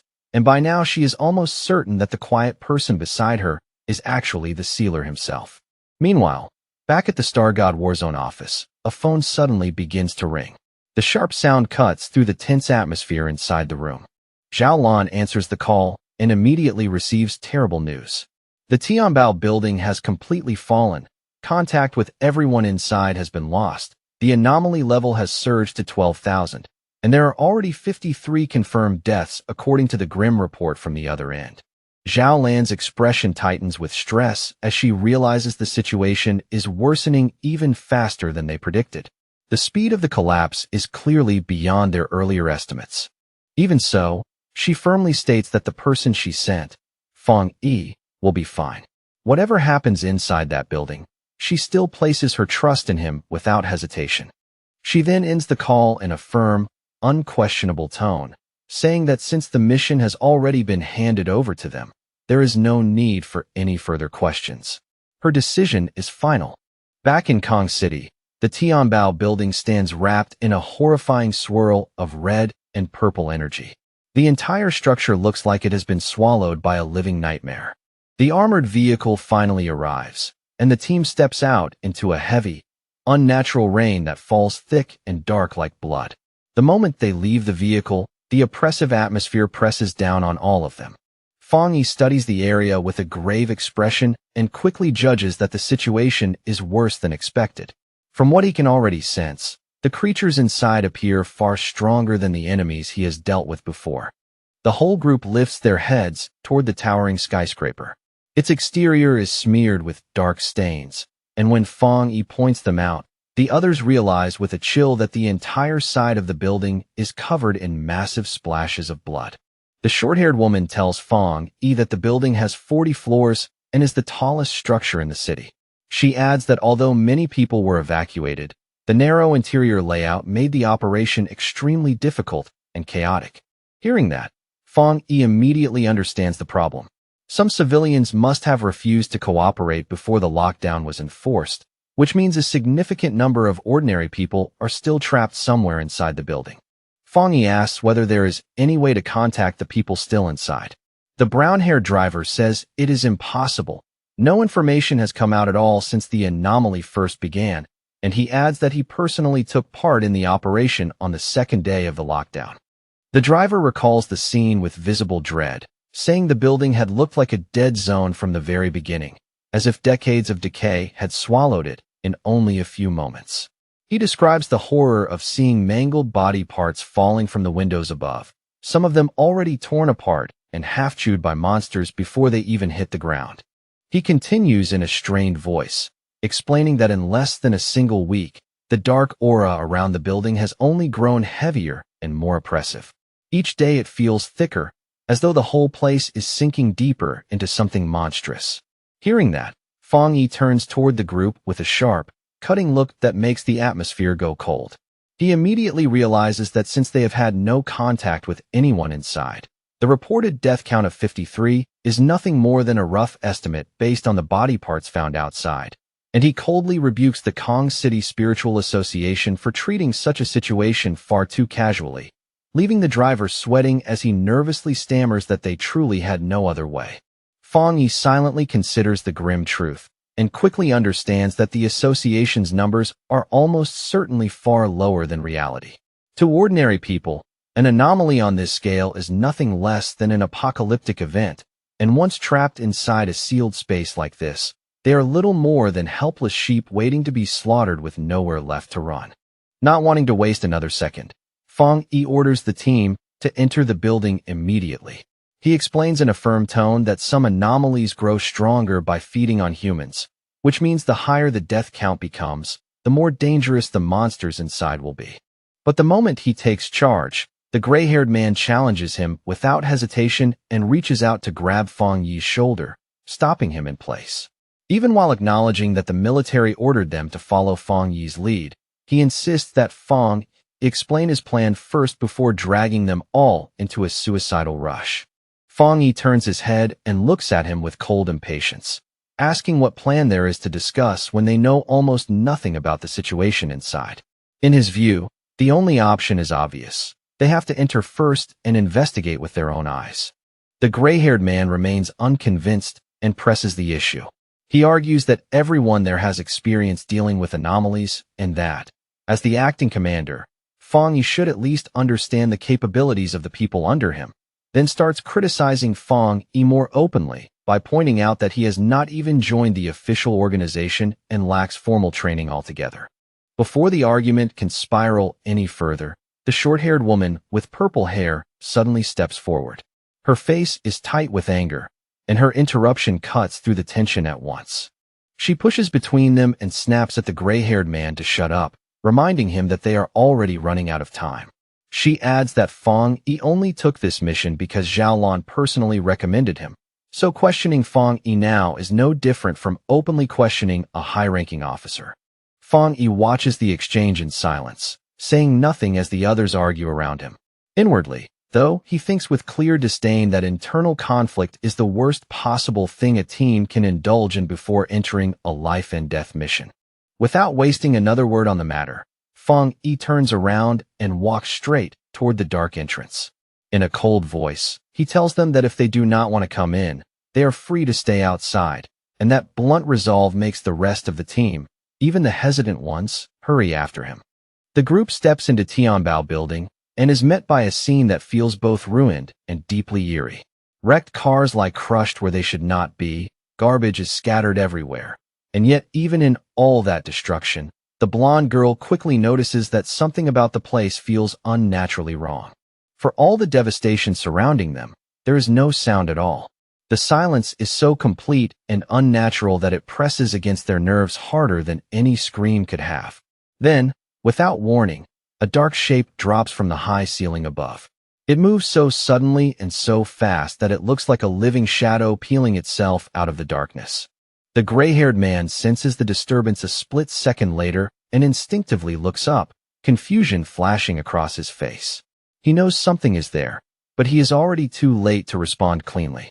Before he can do anything, a horrifying green-eyed monster comes diving down from the dark overhead space, shrieking as it launches its ambush. Its attack is savage and direct, aimed at him before the team can properly form up. Fong Yi reacts instantly, faster than anyone else can even shout a warning. His sword appears in his hand in the same motion, and the blade erupts at once into fierce, blazing fire. With a clean, ruthless swing, Fong Yi sends a wave of flame straight at the descending creature. His expression stays cold and focused, without even the slightest trace of panic. The monster has no chance to resist at all. In less than a heartbeat, it is carved apart by a flash of light and slashing sword energy, its attack ending before it truly begins. Fong Yi lands smoothly and steadily, his flaming sword still burning bright in his hand. Behind him, the monster's body is already falling apart, completely destroyed before the others have even fully processed what happened. The gray-haired man and the short-haired, purple-haired woman are left staring in shock. They can barely believe the fight is already over, as if the entire clash lasted no longer than a blink. The woman keeps staring at the enormous blade of fire in Fong Yi's hand, her eyes wide with disbelief. She cannot stop wondering where he obtained a weapon so terrifyingly strong, or whether the weapon itself is only a small part of what makes him frightening. Ignoring the stunned looks around him, Fong Yi crouches down beside what remains of the creature. His attention shifts immediately from combat to analysis, calm and efficient. He picks up a piece of the corpse and studies it closely before rising to his feet again. Based on its twisted form, he judges that the monster looks like a grotesque fusion of a bird and a gecko, and from the extreme level of mutation in its body, he grimly concludes that it has already devoured a large number of humans. The short-haired, purple-haired woman steps closer for a better look, and the moment she does, a terrifying realization flashes across her face. What she is seeing is far worse than she first thought. She identifies the dead creature as an A+ grade anomaly, and that recognition sends a wave of fear through the team.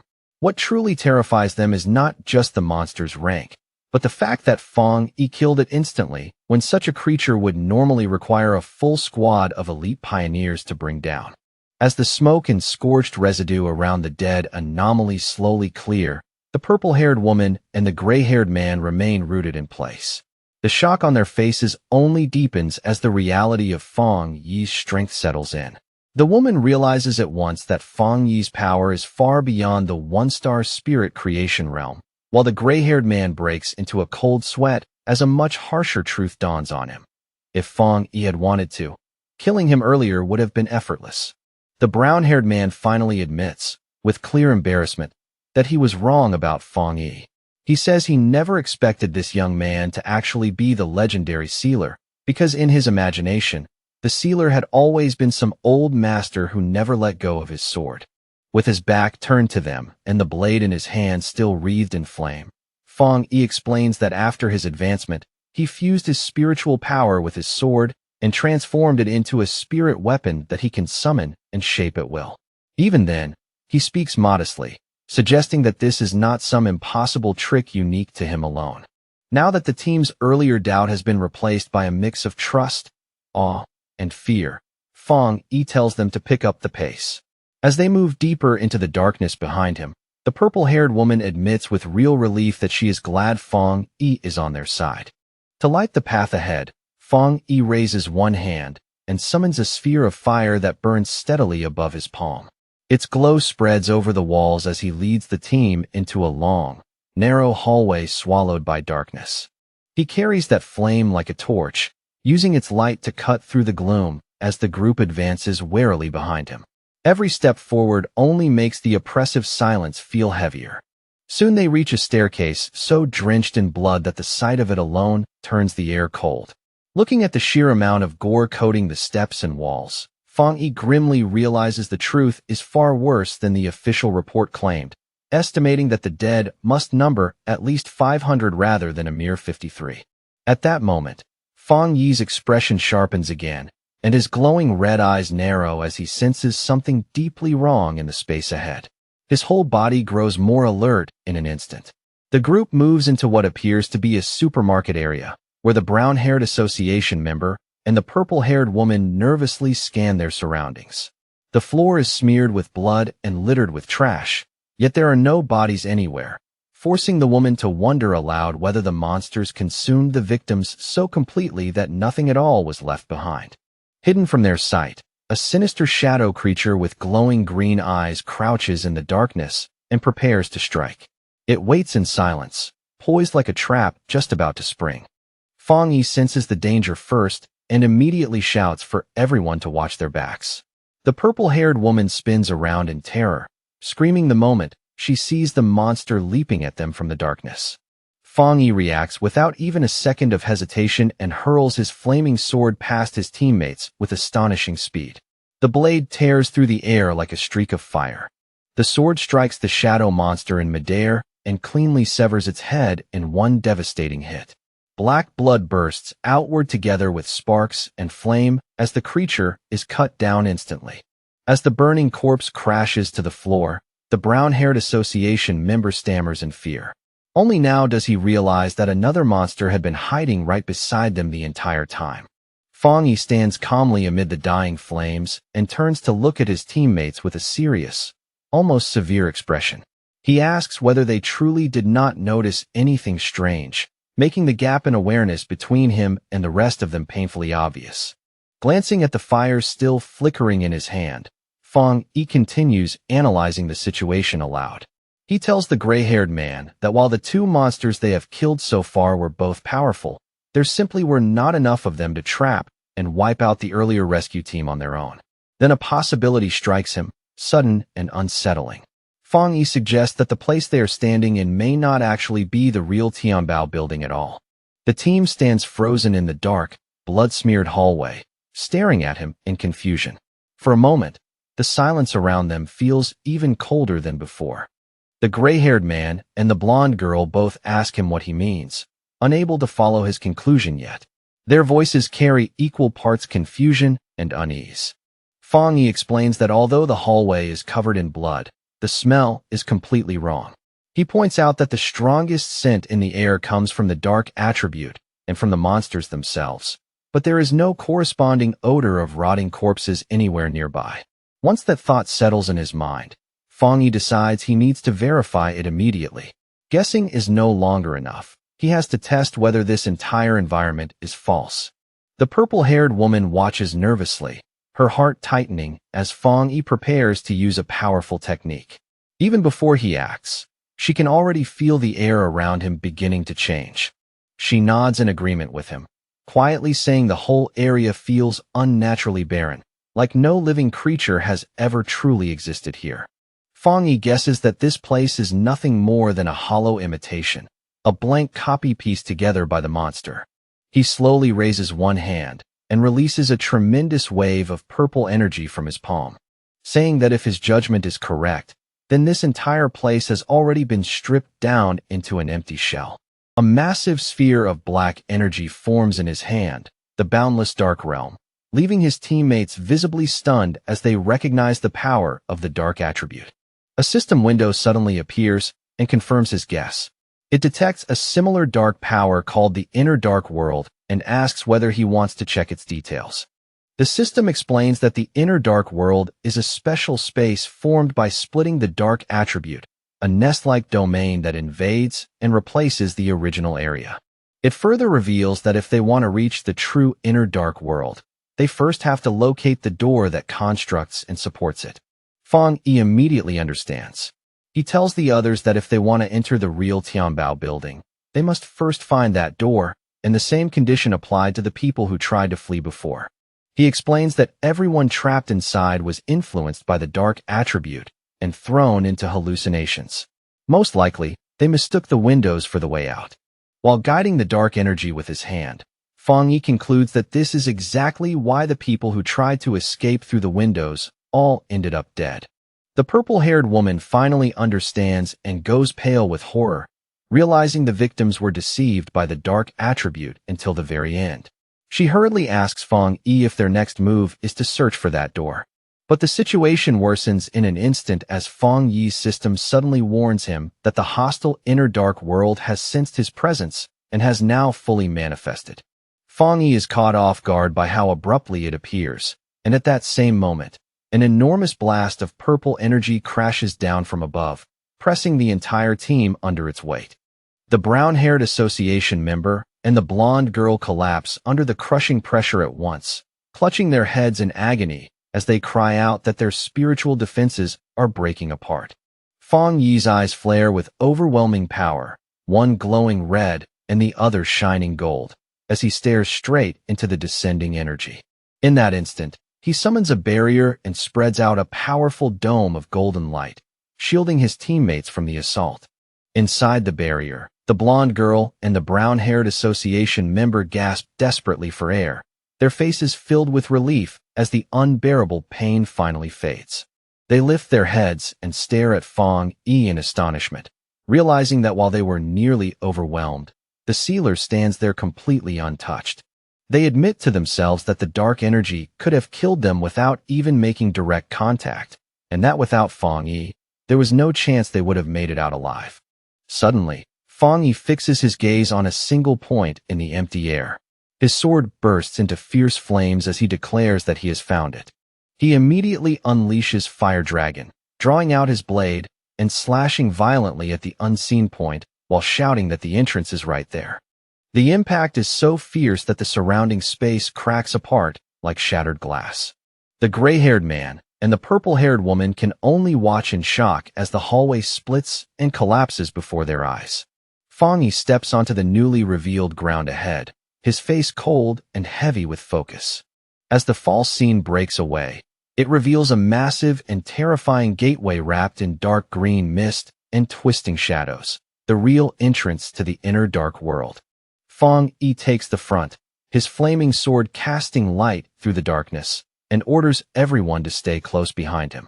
As they move deeper into the real building, Fong Yi maintains a golden barrier around the team, shielding them from the disgusting red flesh-like veins now spread all over the walls. The blonde girl suddenly turns sick, covering her mouth as she says there is a horrible smell in the air. Fong Yi stares ahead with a grim look and says the stench is unmistakable, the smell of blood and corpses from their own people. Not long after, the group comes upon a horrifying sight. The floor is littered with the bodies of the missing pioneers, proving they had been trapped here and slaughtered inside this dark space. Before they can fully react, the group is ambushed as a swarm of shadowy bat-like creatures suddenly pours down from the ceiling and surrounds them. Looking up, the team sees a terrifying mass of monsters swirling overhead, sealing them in from every side. Then, from the heart of that swarm, a gigantic A-plus, gray demon-like monster with glowing red eyes dives straight down to strike. The gray-haired man and the brown-haired association member are stunned, shouting that it is insane to run into another high-level dark monster so quickly. Fong Yi responds without the slightest hesitation, summoning his blazing sword at once. He hurls the sword forward, and it tears straight through the descending monster's chest in an eruption of fire. The monster lets out a painful roar, and Fong Yi charges in immediately to finish it off. He drives his sword into the ground and grips the hilt firmly. Then, with a blur of unbelievably fast motions, Fong Yi unleashes a storm of flaming slashes across both the swarm and the giant monster. He lands with effortless grace, triggering a huge explosion of holy fire that engulfs and burns everything around him. The blonde girl and the purple-haired woman raise their arms to shield their faces from the searing heat, shocked to see the dark monsters melt away the moment they touch his flames. Only then do they realize that ever since this mission began, they have hardly needed to do a single thing. Fong Yi walks through the blazing aftermath, his sword glowing red like molten lava. He slowly reaches one hand toward the floor, where the bodies of the earlier victims still lie.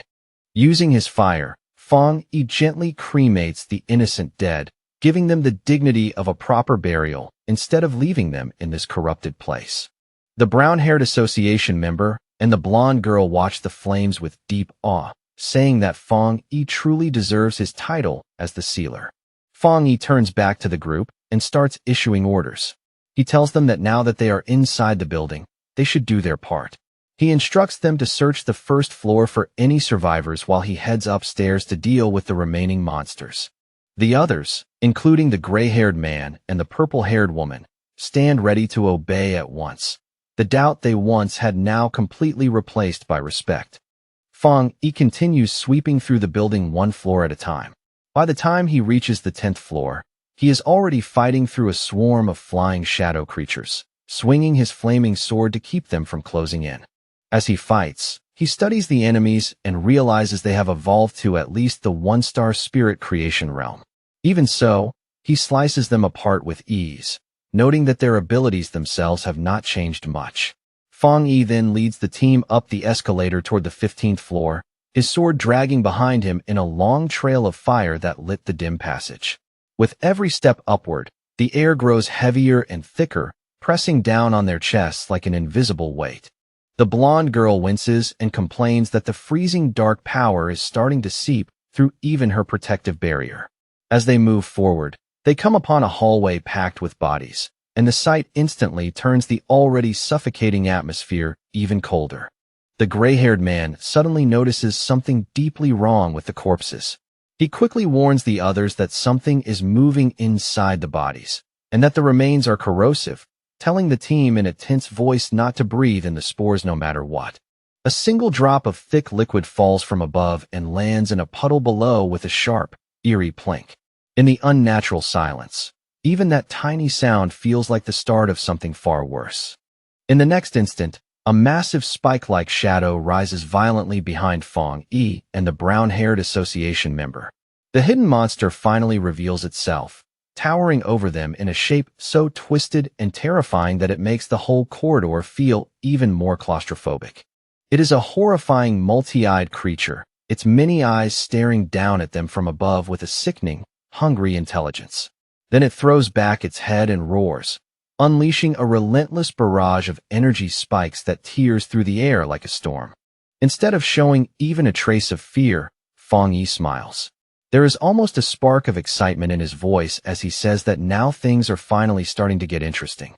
Fong Yi spins his sword at blinding speed, and the motion instantly forms a burning shield of fire around him. The incoming energy spikes slam against the flaming barrier one after another, only to be deflected away in showers of sparks. The monster drops lower and charges in for a direct attack, but Fong Yi is already preparing to meet it head-on. In that brief exchange, he realizes the creature is not fighting seriously yet, but stalling for time so it can continue evolving. Without hesitation, he hurls his flaming sword forward with crushing force. The attack catches the monster off guard, and the instant the blade strikes, a violent explosion erupts and fills the corridor with blazing light. Fong Yi reaches out his hand toward the aftermath, his expression almost disappointed. He tells the defeated monster that he gave it too much credit, because he had expected at least a challenge on the level of a 3-star spirit creation opponent. The gray-haired man stays on full alert and turns sharply the moment he hears a faint sound nearby. At the same time, Fong Yi lifts his gaze toward the source and calmly asks who is hiding there. Looking inside, Fong Yi asks whether they are survivors. A young man hiding nervously behind the door stammers in fear and disbelief, asking if they are the forerunners who were sent to save them. The team soon discovers 5 people still alive inside what appears to be a hidden storage room belonging to a luxury brand store. The survivors are packed tightly together in the darkness, trembling and pale, with terror written all over their faces. Fong Yi quickly understands that they must have hidden in this room to escape the attack outside. Judging by their condition, they had likely been trapped here for a long time, barely daring to make a sound. Seeing how frightened they are, Fong Yi softens his expression and gives them a gentle smile meant to calm them down. He reassures them that everything is under control now and tells them clearly that they have come to rescue them. The brown-haired association member steps forward with a warm, friendly smile and introduces the group as the Kong City Spirit Association. He tells the survivors that the monsters outside have already been dealt with and urges them to come out quickly while it is safe.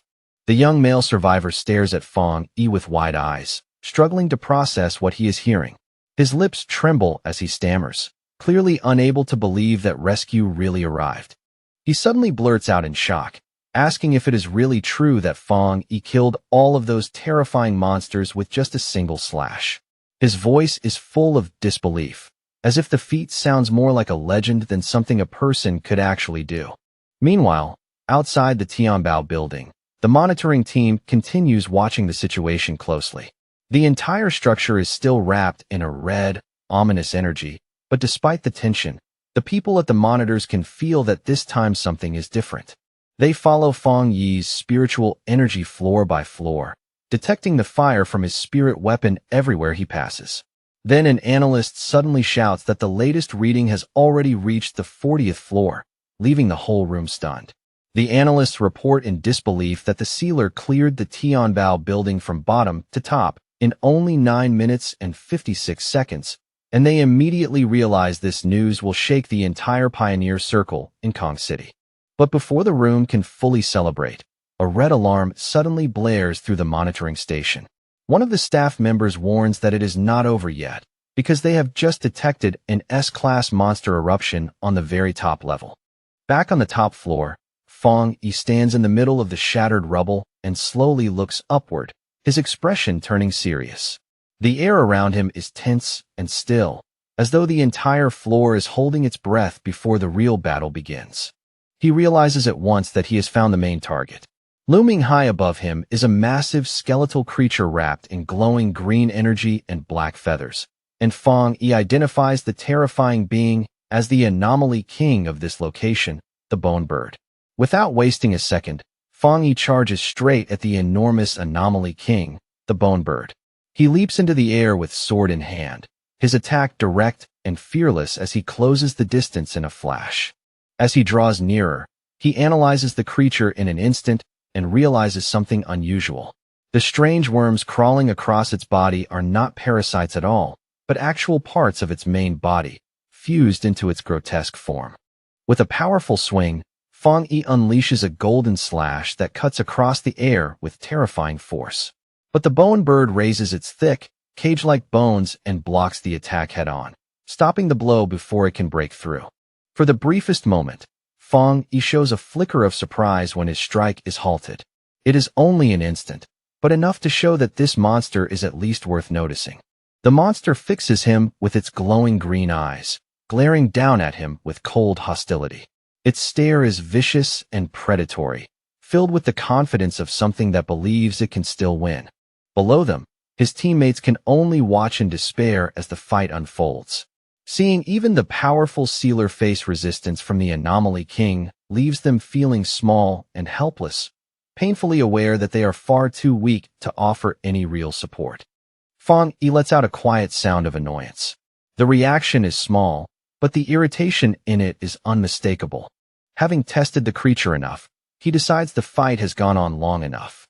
He stops holding back and makes it clear through his presence alone that he is about to end the battle for real. He calls forth divine thunder, and crackling blue lightning instantly coils around his sword. The weapon hums with violent energy as the air around him fills with the sound of snapping electricity. With the added power of thunder surging through his blade, he swings again. This time the attack cuts through the bone defenses that had stopped him before with shocking ease, as though they were never strong enough to matter.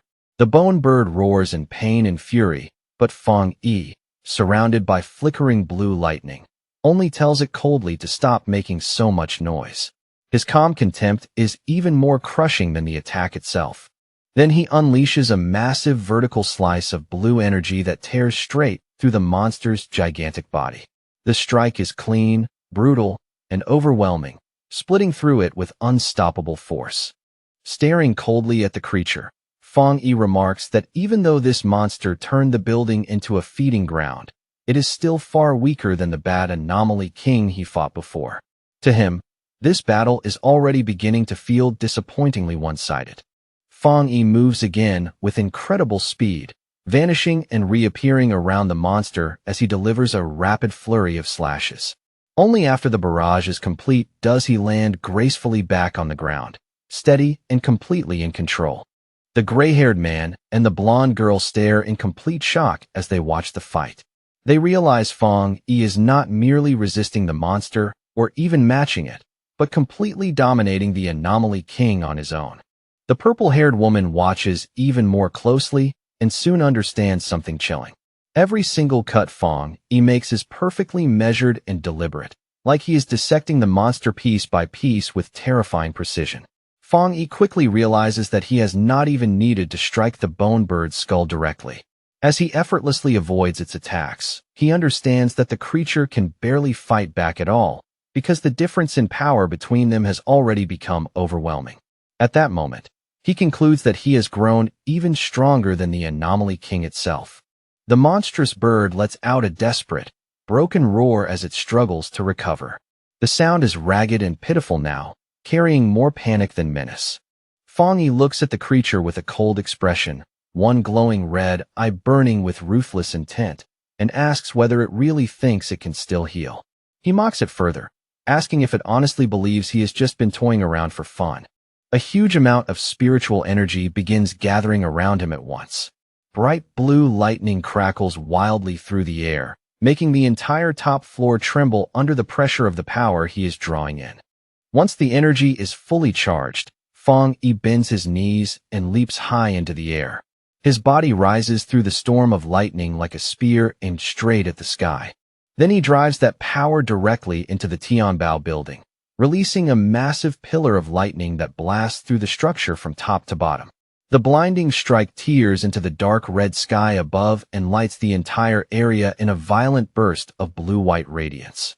The unleashed energy begins to swirl into a giant vortex overhead, sweeping outward as it purges the surrounding darkness. Layer by layer, the corrupt atmosphere is stripped away under the force of his attack. As the attack finally comes to an end, the dark clouds above split apart. Golden light from the setting sun pours through the broken sky, warm and clear, signaling that the suffocating darkness has at last been wiped away. Outside the building, the association's monitors can only watch in stunned disbelief as the Anomaly King's energy signature vanishes completely. In that moment, they realize Fong Yi is a pioneer operating on a level far beyond their own, and they cannot help wondering whether this is the true distance between ordinary talents and a top-tier genius. They reveal that this S-class invasion has been officially classified as the King's Sacrifice Hell, and that all details regarding how it was resolved have been sealed into top-secret files. Even among the stunned observers, everyone understands one thing clearly. Fang Yi's solution was something no one else could possibly replicate. Fang Yi lands steadily on the broken rubble as the last clouds of dust slowly settle around him. The violent clash is finally over, and in the fading haze, his figure stands calm and unmoved amid the wreckage. He turns toward the purple-haired woman and the gray-haired man and tells them in an even voice that the bone bird is dead. Now that the anomaly king has been eliminated, he says, they can finally re-establish contact with the outside world. The purple-haired woman immediately activates her communicator and identifies herself as Songyu, her voice turning crisp and professional. She reports that the incident has been successfully resolved and confirms that, thanks to the sealer's intervention, the mission was completed smoothly and far faster than expected. As she continues speaking into the communicator, Fang Yi quietly starts walking away toward the exit, as if this overwhelming victory means little to him. Songyu adds that she hopes the Kong City Spirit Association will show proper cooperation and gratitude for the help he has given them today.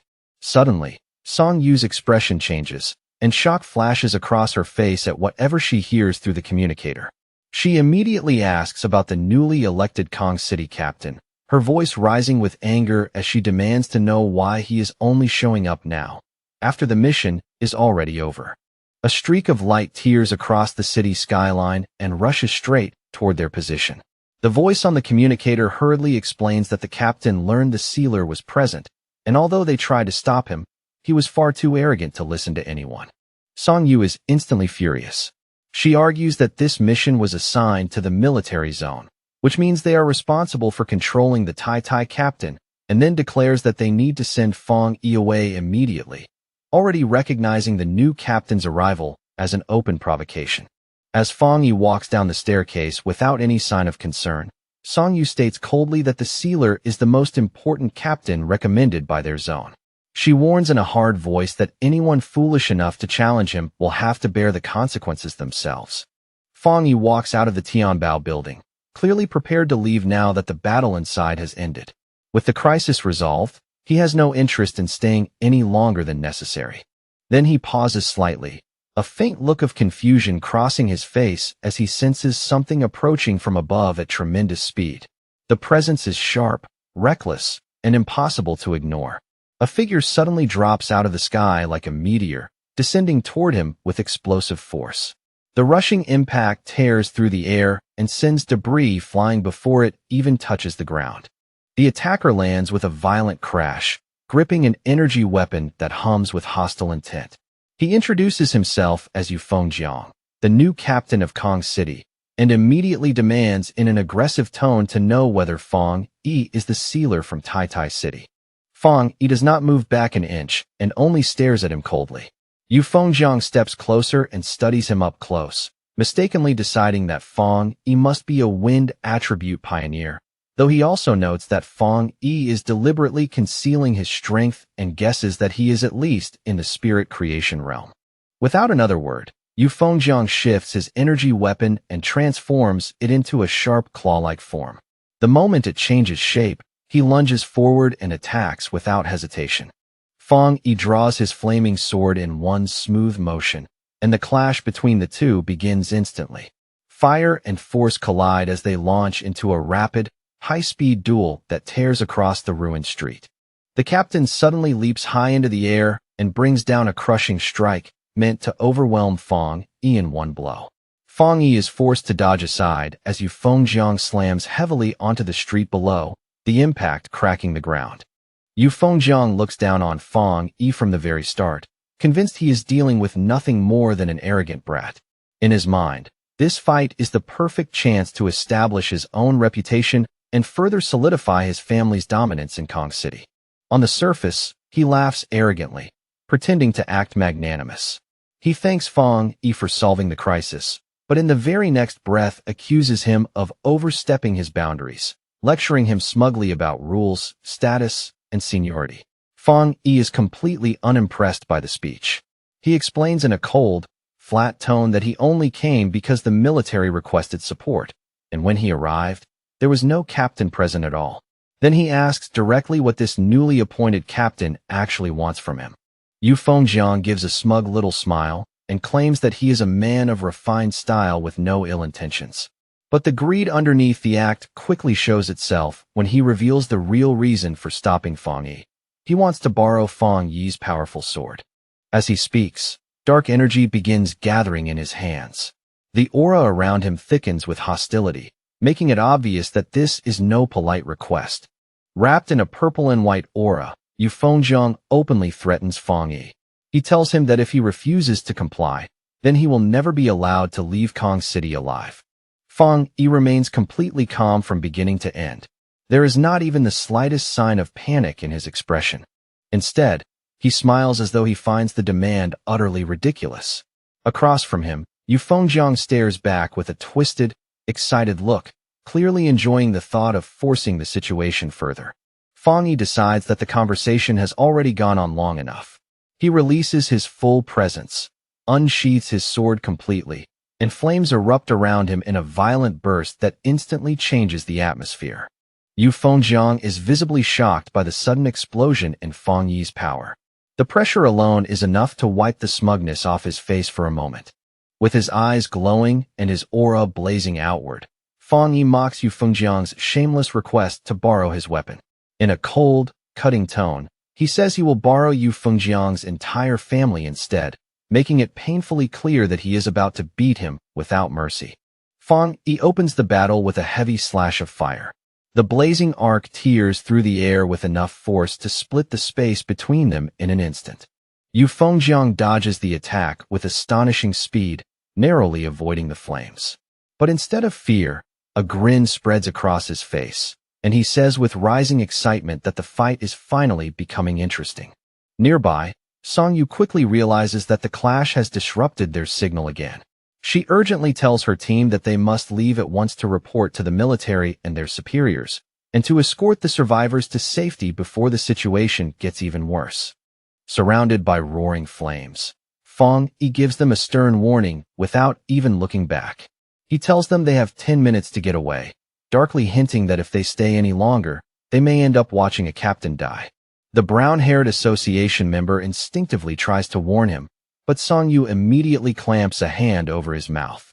She shouts that she understands and drags him away without hesitation, determined to get everyone out before the fight turns even more deadly. As the group runs off, Song Yu curses Yu Fengjiang in frustration, angry that he is stirring up trouble right after being elected. Her teammates grimly agree that it might actually do their arrogant captain some good if the sealer teaches him a painful lesson.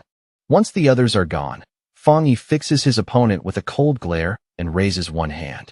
In the next instant, he unleashes a powerful thunderbolt straight at Yu Fengjiang.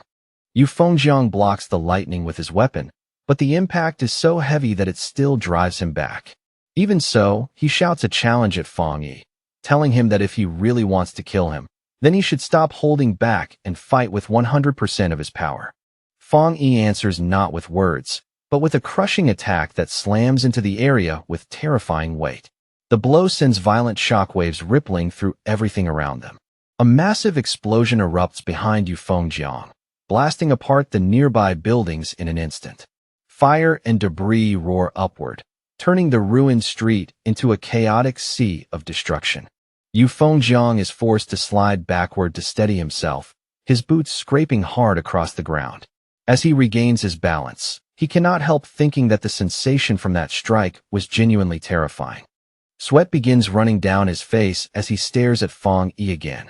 He realizes with growing alarm that Fang Yi's yang power is not only extremely strong, but explosively violent in a way that is hard to defend against.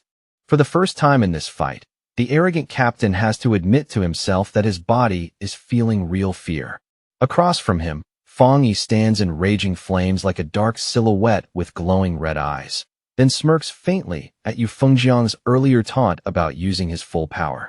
He replies coolly that if he truly used 100% of his strength, he is afraid Yu Fengjiang would not even last 10 minutes. His tone is calm, but the contempt in it hits harder than any insult. Yu Fengjiang only smiles back with forced confidence. Even now, he refuses to let his pride fully crack. He bursts into manic laughter, convincing himself that the true power must lie in the sword rather than in Fong Yi. In his mind, it has to be some new secret weapon from the Spirit Association, and Fong Yi is merely lucky enough to be the one holding it. Fong Yi says nothing in response. He simply stares at Yu Fengjiang with a cold, unimpressed expression, as though the man's delusion is too foolish to deserve an answer. In Yu Fengjiang's imagination, he pictures the weapon locked inside a containment tube, as if it were some terrifying classified prototype. The thought makes him even more jealous that something so special was handed to a kid like Fong Yi. He presses a hand to his chest and decides that coming to this city was worth it after all, because in his eyes he has just found a priceless treasure waiting to be stolen. Completely consumed by greed, Yu Fengjiang rips off his shirt as purple energy surges over his body. He arrogantly calls Fong Yi a mere two-star cultivator, demands that he hand over the blade, and openly threatens to kill him for it, shouting that Fong Yi still has not displayed enough power to truly impress him. Meanwhile, at the Tai Tai Spirit Association headquarters, the atmosphere is tense and heavy. A superior slams both hands onto the table in fury after learning that the Kong City captain has started a fight with their own captain, Fong Yi. Su Qingying looks deeply worried as the superior breaks out in sweat, finally realizing just how serious the situation has become. She points out that the sealer was invited by the Star God Warzone, meaning this conflict is no longer a simple personal dispute, but one tied to high-level military politics. The superior freezes when his assistant leans in and whispers a new update. Staring in disbelief, he asks the assistant to repeat the absurd piece of news, as though he cannot trust his own ears. The assistant explains that they already contacted Kong City, but the reply they received was infuriatingly arrogant. The other side said that if the fight is not stopped within 10 minutes, the situation will become irreversible, clearly assuming that Fong Yi is the one in danger. In their eyes, Kong City is the third-ranked city, so they are convinced their captain is superior and simply cannot lose. The Tai Tai officials are both shocked and deeply insulted by Kong City's attitude. The sheer contempt in that response makes it painfully clear that the other side is openly looking down on them. The superior slams his fist onto the desk again, his face dark with anger as he calls the Kong City officials complete fools. He realizes they think sealing a top-level monster is some easy, routine task, and that they have utterly failed to understand what kind of person Fong Yi really is. The assistant quickly adds that the Kong City captain is rumored to have only recently stepped into the 3-star rank. On top of that, he is backed by a massive family with seemingly endless resources, which is why he has become so confident and untouchable. The superior turns to look out the window and gives a cold scoff at the mention of a mere 3-star rank. With a grave expression, he explains that Fong Yi possesses multiple top-level powers, and that his true combat ability has long surpassed the realm shown on paper. He reaches a grim conclusion. Because Kong City never experienced the king's sacrifice hell for themselves, they have no idea what Fong Yi's title truly means. In his view, the Kong City captain will not simply lose this fight. He may very well end up dead. Back at the battle, Fong Yi draws back his arm and prepares a devastating punch. His glowing red eye burns with a ruthless light, making the pressure around him feel even more suffocating. The punch lands brutally across Yu Fengjiang's face with crushing force. Blood and broken teeth burst into the air at once, and the arrogant captain's defense is shattered in a single, humiliating instant. The battle surges higher and continues in the sky above the city. Flames, shockwaves, and streaks of energy tear across the night, like a disaster unfolding in full view of the world below. Yu Fengjiang grows increasingly confused as the clash continues. No matter how he attacks, his power seems unable to break through Fong Yi's flames, and he cannot understand why the fire blade feels so endless, as though it can never be worn down. As they keep fighting, Yu Fengjiang is horrified to realize that his spiritual power is vanishing the moment it makes contact, as if everything he releases is being swallowed by a vast sea. Under Fong Yi's relentless pressure and non-stop attacks, he begins to feel completely overwhelmed. Then, without warning, Fong Yi appears right beside Yu Fengjiang's face. In a cold voice barely above a whisper, he tells him that they have arrived. Yu Fengjiang jerks his head around in shock and sees, Right beside them, the Kong City Spirit Association building. The realization hits him instantly. They have been dragged all the way back to his own territory. Fong Yi hovers over him with a presence so oppressive it feels almost terrifying. He tells Yu Fengjiang that out of respect for Kong City and the military, he is willing to give him one final chance. Before Yu Fengjiang can even open his mouth to respond, Fong Yi drives a powerful kick into him and sends him hurtling downward. But Fong Yi has no intention of stopping there. He immediately unleashes a huge barrage of fire slashes toward the building below, shouting that he is worried some people might still be hiding inside. So he has decided to make his presence impossible to ignore. His words are mocking, but the warning behind them is deadly serious. Yu Fengjiang is caught in the middle of the blast, and his face twists with shock and pain. The arrogance he wore so easily earlier is now being burned away by raw terror. The resulting explosion is enormous, bright enough to light up the entire city skyline. On the ground, people stop and stare upward in confusion, wondering whether some giant fire has suddenly broken out in the middle of Kong City. Panic begins spreading through the crowd as the temperature in the area rises all at once. A man wearing glasses points frantically at the sky and screams that he can actually see two people fighting above the city. High overhead, Fong Yi, wrapped in blazing golden fire, prepares to clash once more with Yu Fengjiang, whose body is covered in dark purple energy. On the ground, one civilian suddenly recognizes those flames from the news and excitedly tells everyone nearby that the rumors about the spiritual energy revival must have been real all along. Fong Yi looks down at his opponent with an icy, emotionless gaze. He checks the time and calmly informs Yu Fengjiang that he has only 5 minutes left. Then he throws the man's own words back at him, asking whether he did not want to witness 100% of his power. Beaten, furious, and unable to answer properly, Yu Fengjiang can only let out a low, enraged growl. The sound is full of humiliation and helpless anger.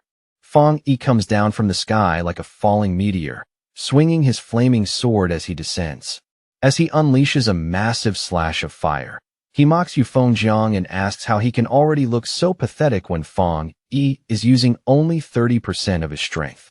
Yu Fengjiang's face fills with pure shock. He cannot understand how this could possibly not be Fong Yi's full power, because in his mind it should be absolutely impossible for a mere 2-star cultivator to be this monstrously strong. Real fear finally takes hold of Yu Fengjiang as he watches the attack coming straight at him. For the first time, his instincts scream louder than his pride. The massive beam of fire crashes into him head-on and blasts him across the sky. Wrapped in searing flames, he is hurled away like a broken projectile.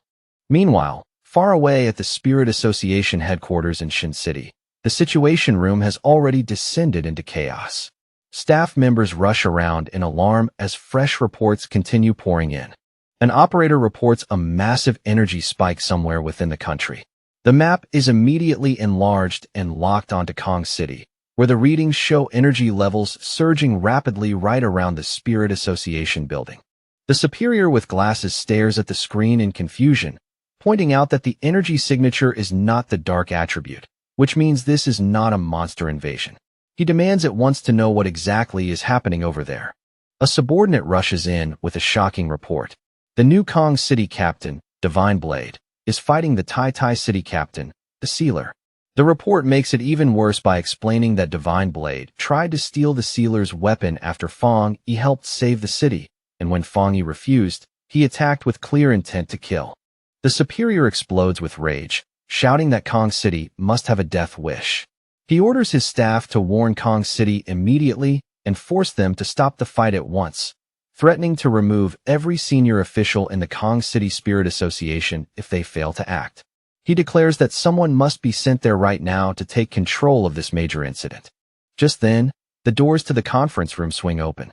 A lone silhouette appears in the entrance, instantly drawing everyone's attention. The blue-haired woman steps inside and volunteers for the mission without hesitation. She is Gu Yuro, headquarters forerunner of the Spirit Association, known by the codename Sea Mystic. Elsewhere in the city, a young girl standing by a window excitedly shouts to her mother that she can see a shooting star. The bright light of the battle reflects clearly in her wide, innocent eyes. Her mother reacts instantly, pulling her daughter back to protect her. She stares out in horror as an enormous burst of light flashes across the glass walls of the surrounding skyscrapers, then urgently tells the family to run. Inside their apartment, the family begins hurriedly packing bags with trembling hands. The father makes a quick decision and says that Kong City is no longer safe, and that they have to leave immediately for Shin City. As they cast one last look out the window at the smoke rising over the city, the mother starts crying in fear. The father does his best to steady the family, promising that they will find a way out as they leave behind their home and everything familiar. Back in the sky a minute earlier, Yu Fengjiang screams in agony while being swallowed by a massive wave of fire. Wrapped in the burning blaze, he struggles desperately against the unbearable heat. He bursts out of the flames battered, shirtless, and badly hurt, then furiously roars a threat at Feng Yi. He warns that his powerful Yu family will never let this go and will come after him for what happened here. Feng Yi hovers calmly in the sky, paying no attention to those threats at all, while Yu Fengjiang keeps screaming that the Kong City Spirit Association will not let him escape this. Inside the glass-walled headquarters below, a group of officials watches the fight in growing panic. Seeing the brightness and force of the attacks, they realize their captain cannot last much longer and begin shouting for someone to save him. They desperately demand that the Tai City captain stop his attack at once, but Feng Yi offers them nothing except a silent, icy stare. The annoyance on his face makes it obvious that their words mean absolutely nothing to him. Looking down at the officials gathered inside the building below, Feng Yi listens as they loudly declare that Yu Fengjiang is their captain and that attacking him is the same as directly provoking their entire association. Their outrage only makes their cowardice look more obvious. One of the officials slams his fist against the glass wall and shouts furiously that they will never accept this kind of behavior. His anger sounds bold, but it is backed by obvious panic. Feng Yi looks at them with glowing red eyes, completely unimpressed. Even when standing before someone far stronger than themselves, the Kong City Spirit Association still chooses arrogance over sense, and that only makes them look even more ridiculous to him. A huge swirl of fire rises around Feng Yi as he coldly mocks them. He suggests that they ignored the other captains because they assumed their own captain was stronger than everyone else, or perhaps because they simply did not want to get involved until the danger reached their own door. Having decided they need to be taught a lesson, Feng Yi swings and unleashes a massive fire slash straight at the Spirit Association building. The attack tears downward with merciless speed. The officials inside duck and hide in terror as the holy flames smash through the windows and sweep into the office space. Fire surges through the room, burning everything in its path and proving beyond doubt that their threats carry no weight in front of him. Feng Yi turns his back on the destruction with open disgust in his eyes. Floating above the battered Yu Fengjiang, he mocks him coldly and asks whether he truly believed he could take that sword from Feng Yi's hand with such pitiful skill. The battle reaches its most brutal point as Yu Fengjiang, once so arrogant and full of himself, is left bleeding, exhausted, and gasping for breath. His body trembles under the strain, and it is obvious he is nearing his limit. High in the sky, Feng Yi coldly challenges Yu Fengjiang to see whether he can withstand what comes next. Then, like a meteor falling from the heavens, he hurls his flaming sword straight down at him with unstoppable force. Instead of dodging, Yu Fengjiang actually smiles, his eyes overflowing with naked greed as he rushes straight toward the descending blade. While charging forward, he mockingly curses the local association for being useless, convinced that only someone like him is worthy of claiming such a powerful treasure. His face twists into a wild, almost insane expression as he screams at the top of his lungs that this treasure belongs to him and him alone. In that moment, all reason leaves him and only obsession remains. Feng Yi watches him in silence, one glowing red eye cold and merciless. Inwardly, he thinks that he will never understand pioneers like this. People who use the power meant to protect humanity to rob, kill, and seize what was never theirs in the first place. To Feng Yi, these kinds of people are no different from common criminals dressed up in power and status. Worse than that, he believes their existence is one of the very reasons humanity keeps getting pushed closer and closer to destruction. With one final icy glare, Fang Yi makes up his mind to end this matter once and for all. At the same time, Yu Fengjiang keeps charging ahead with feverish excitement, completely blind to the fact that he is rushing straight toward his own death. The very instant Yu Fengjiang reaches out and tries to touch the weapon, a massive explosion erupts. A giant sphere of fire swallows the entire area in one terrifying flash, blasting heat and light across the ruined skyline. Standing calmly inside the roaring flames, Fang Yi reveals in an almost indifferent tone that he forgot to mention one thing.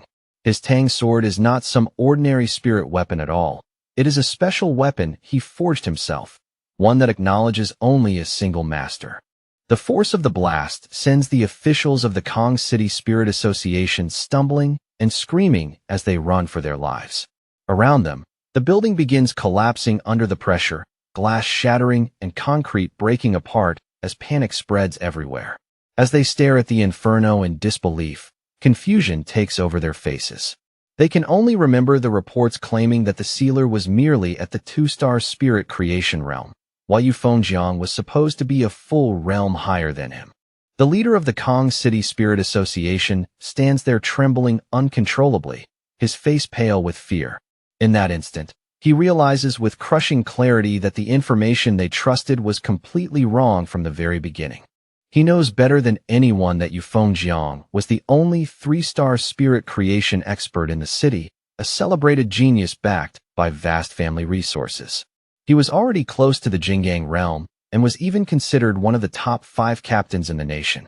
And yet, even with all of that status, talent, and support behind him, he was still no match for Fang Yi. As the dust slowly settles, Fang Yi descends softly onto the rubble, calm and steady, as if the violent battle had cost him almost nothing. Standing there in silence with his burning sword still in hand, Fang Yi gives off a presence that makes everything painfully obvious.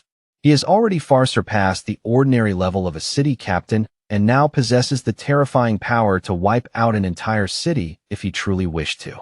Wang Zhong, the leader of the Kong City Spirit Association, trembles so badly he can barely stand.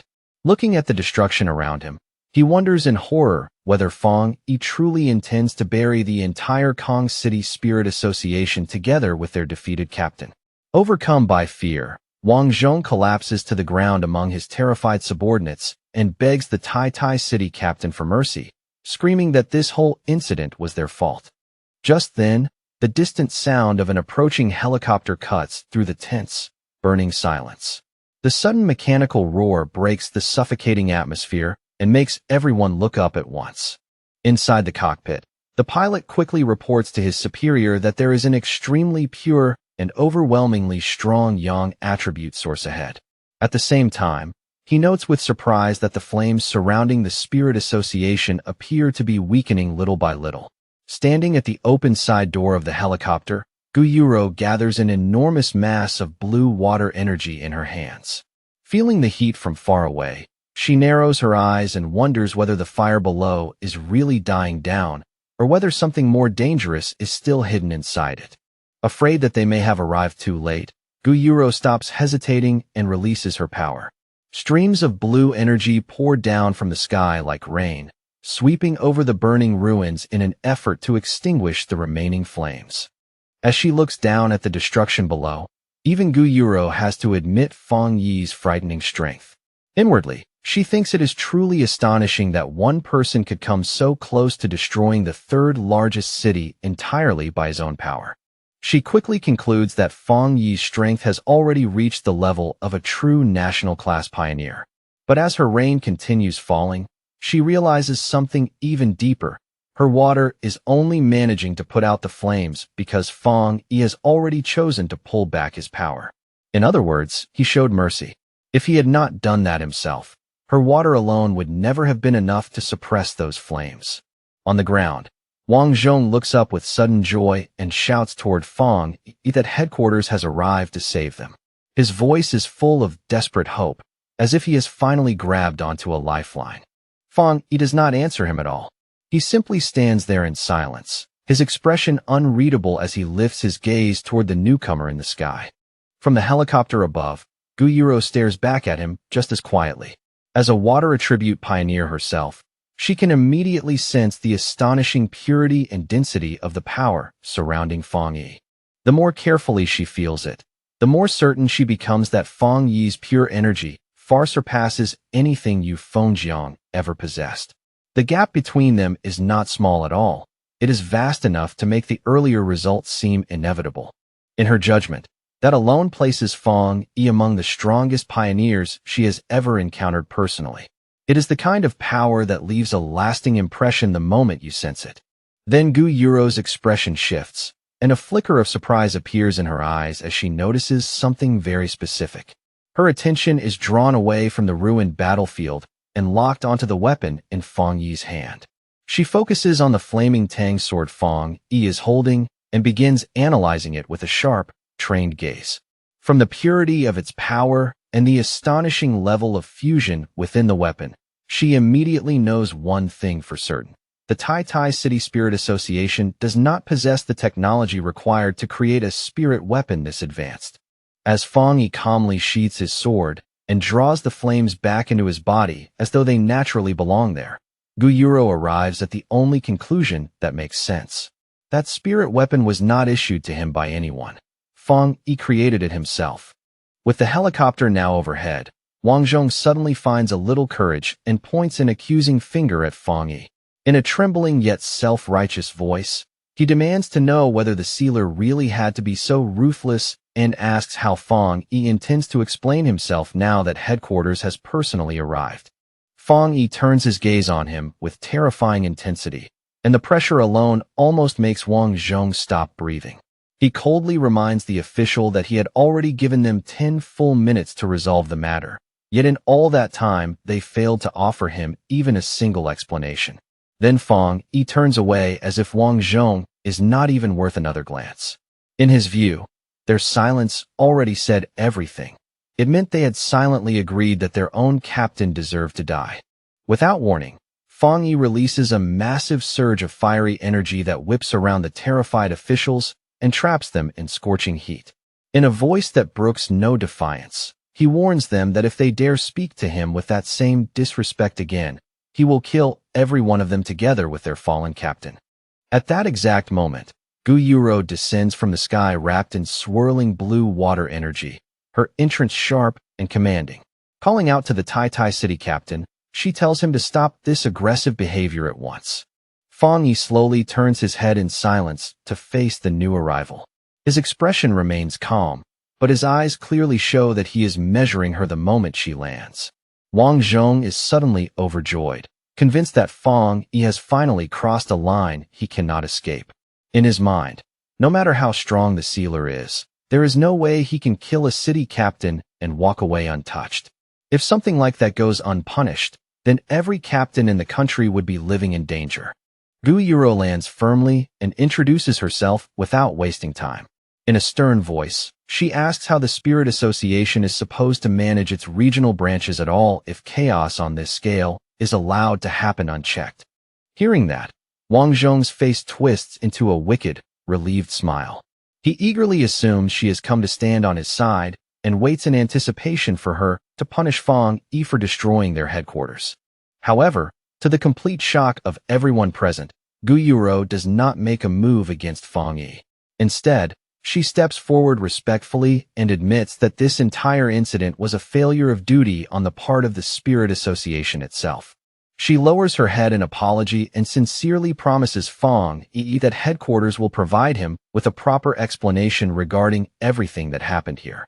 Her tone is serious and leaves no room for misunderstanding.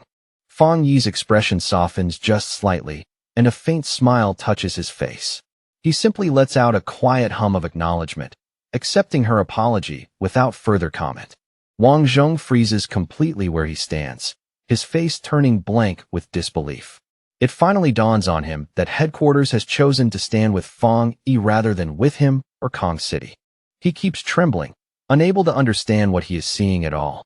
Everything is happening in a way that completely overturns the authority and certainty he thought he had. He watches in stunned silence as Gu Yuro bows to Fang Yi, and only then does he realize what this gesture truly means. This is headquarters' respectful way of handling the sealer. In essence, they intend to support him, compensate him, and avoid creating an even bigger conflict. Wang Zhong is horrified and cannot stop asking himself whether this is really the end of the matter. His captain was burned alive before his eyes, yet headquarters is not treating Fang Yi as the guilty party, nor are they placing the blame on him the way Wang Zhong expected.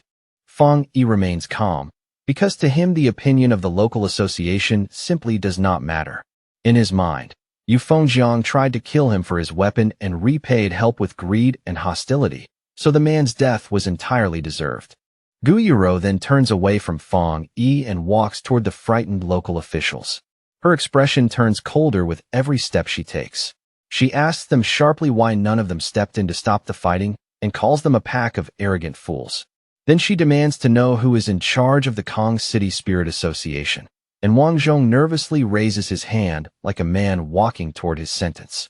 Wang Zhong forces an ugly, trembling smile onto his face as Gu Yuro gives him his orders. She tells them they have 3 days to stabilize public opinion in Kong City and produce a believable explanation to cover up the news of the battle. Then her face turns completely icy as she announces the real punishment. After those 3 days are over, every one of them will be dismissed from their posts, and headquarters will send an entirely new group to take over Kong City. The officials stand there stunned, their faces drained of all color as the reality sinks in. Gu Yuro gives them one final warning that if they fail to carry out those orders properly, they will face the full consequences without mercy. Watching from a short distance away, Fang Yi shows a rare flicker of surprise. He admits to himself that he truly did not expect Spirit Association headquarters to go so far as to dismiss the entire Kong City staff just to make their stance toward him unmistakably clear. Gu Yuro soon returns to Fang Yi after handling the officials. In a calm but serious tone, she explains that headquarters had to make its position absolutely clear this time, with no room left for misunderstanding. She states plainly that anyone who dares challenge the sealer again will end up just like the Kong City Spirit Association and Yu Fengjiang. Then she asks Fang Yi whether he is satisfied with how headquarters handled the matter and promises that an incident like this will never happen again. Looking relaxed, Fang Yi replies that anyone challenging him is effectively challenging headquarters itself. He says he has no real interest in the fate of those officials, but he is curious about something else: how she plans to manage public opinion now that supernatural events are becoming harder to hide. Gu Yuro immediately understands what he is really asking. She addresses the growing doubt over whether news of spiritual energy revival can still be suppressed in major cities, explaining that supernatural incidents are happening more and more often now, and anomaly-related disasters are appearing almost everywhere. She admits that many ordinary people have already begun to suspect the truth. Even so, the government still cannot make everything public yet, because the timing is not right. If they revealed the truth now, she warns, the entire world would change overnight. Society would descend into chaos, and the fragile order they have been struggling to preserve would begin collapsing from within. She makes it clear that the situation is extremely delicate, and quietly implies that if Fang Yi had not been there to save Tai Tai City, the consequences would not have been limited to one city alone, but might have affected the entire world. Hearing that, Fang Yi thinks back on everything that has happened in his recent battles. He realizes that the era of spiritual energy recovery may have officially begun the moment the Anomaly King was destroyed. And he cannot help thinking that without sacrifices from powerful people like Elder Wu, this new era might have arrived even sooner, when humanity would have been even less prepared to face it. At last, Fang Yi fully understands the government's reasoning. In the end, limited chaos among a small group of pioneers is still far better than total chaos spreading across all of society at once. In his mind, he pictures the powerful figures standing at the front of this changing world, people like Jialan and Su Qingying. He understands that if the country wants ordinary citizens to keep living under the appearance of peace, then it needs top-tier pioneers like them to stand in front of every crisis and hold the line. Fang Yi lowers his eyes to the ruined cityscape around him and finally understands why Xiahua is so strict when it comes to controlling public opinion. Looking at the wreckage, the logic behind that caution becomes impossible to ignore. By tightly managing information, They can stop weaker pioneers from recklessly stirring up trouble and prevent panic from spreading through the general population. That gives ordinary people more time to slowly adapt to the new era. Even so, Fang Yi clearly sees the weakness in the plan. It only works as long as enough powerful pioneers are willing to cooperate. A faint smirk appears on Fang Yi's face as that thought settles in. He realizes the situation is becoming more urgent by the day, and the pressure of what is coming is no longer something anyone can ignore. As Fang Yi prepares to leave, he quietly admits to himself that while his current strength was enough to resolve the disaster in Tai City, it still is not enough for what lies ahead. Compared to the future he is beginning to sense, this victory feels almost like a warning. Before he can continue that train of thought, Guyuro speaks up and interrupts him. With clear respect in her voice, she informs him that a special plane has already been arranged to take him back to Tai City, but asks him to spare her a moment first because she has a personal request. Adjusting her glasses with a soft smile, Guyuro openly expresses her sincere admiration. She tells Fang Yi that she genuinely envies Tai City for having someone so young who not only possesses the terrifying power to destroy a city, but also has the restraint and character to control that power properly. Fang Yi looks at her with mild interest and a hint of amusement in his eyes. He tells her there is no need to be so formal or polite with him. Guyuro then reaches out her hand toward him in a warm, straightforward gesture. Speaking not as sea mystic, but simply as Guyuro, she asks whether she can be friends with him. Fang Yi is genuinely surprised by how humble and sincere the request sounds. For a brief moment, even he is caught off guard by her openness. At the Star God Warzone headquarters, Jialon listens in silence as her blonde subordinate reports the full details of what happened in Kong City. The more she hears, the darker her expression becomes. Jialon suddenly slams her hand down onto the desk in anger, her voice sharp as she calls the whole situation ridiculous.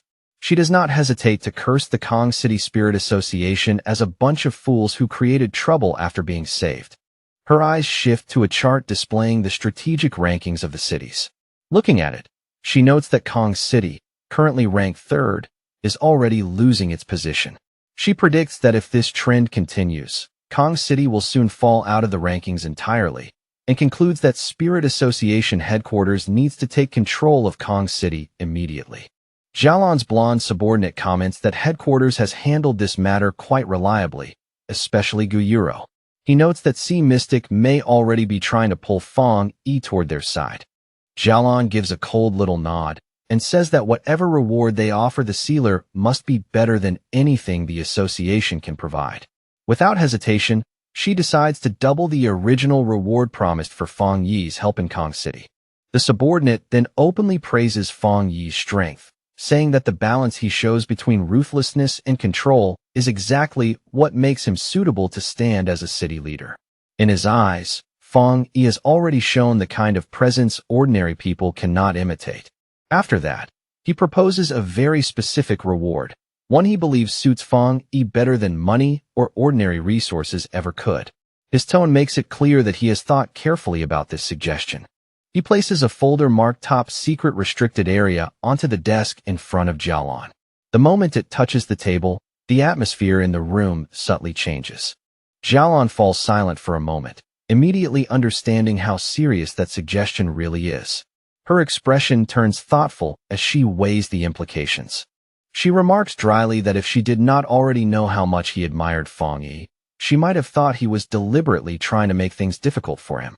The place he suggested is not somewhere people mention lightly. The subordinate only smiles and calmly argues that crisis and opportunity always come together. In his view, only Fang Yi is truly worthy of entering a place like that to train and grow stronger. He adds that another genius from their war zone is already training there as well. Then he explains that in the future, things even more terrifying than the king's sacrifice hell will appear, and if they want to face that unknown future, Fang Yi must become stronger as quickly as possible. Jialon slowly agrees and pulls the documents closer, her gaze growing deeper. As she looks over them, she even wonders whether their restricted area might still be too simple for someone like Fang Yi. At that moment, the door suddenly bursts open and a staff member rushes into the room in panic, loudly calling out for Jialon. The abrupt interruption instantly cuts through the heavy discussion. Breathing hard, the staff member delivers shocking news that leaves both Jialan and her subordinate stunned. Elder Wu has awakened, and the first thing he wants is to speak with her. Several hours later, back in Tai Tai City, warm sunlight spills over Feng Yi's new luxury villa. After all the destruction and tension of Kong City, the peaceful scene feels almost strangely unreal. Inside the villa, Feng Yi sits casually on the couch while checking his phone. The calm domestic quiet around him stands in sharp contrast to the chaos he had just walked through. A bank notification suddenly appears on the screen, informing him that 10 million yuan has been transferred into his account. He quickly figures that this is most likely the reward Jialan promised him earlier. Just then, Linyi walks in and happily welcomes her cousin home. At the same time, she tells him that she already saw everything about the Kong City incident spreading across the forums. Feng Yi lightly reassures Linyi and tells her not to worry too much, but she still looks anxious. The internet is already full of wild rumors claiming that he brutally killed Kong City's captain, Divine Blade. Feng Yi says those rumors are clearly exaggerated, then flicks her forehead in a familiar, teasing way. He tells her to stop wasting time reading forums all day and focus properly on her training instead. After that, Feng Yi rises to his feet and says that he is going to train for a while. He calmly adds that he wants to try for another breakthrough. Linyi stares at him in shock, almost unable to believe what she just heard. She asks whether he is moving too fast, because he only just advanced recently, yet now he is already talking about reaching the 3-star spirit creation realm. Feng Yi only laughs and says that nothing is certain yet. Once he leaves, Linyi remains standing there alone with her hands clasped together and a worried expression on her face. Deep down, she can tell that her cousin is carrying something heavy in his heart, even if he refuses to say it out loud. Upstairs, Feng Yi sits cross-legged on his bed as dark energy swirls around him in slow, heavy currents. The room grows quiet and oppressive as his power begins gathering inward.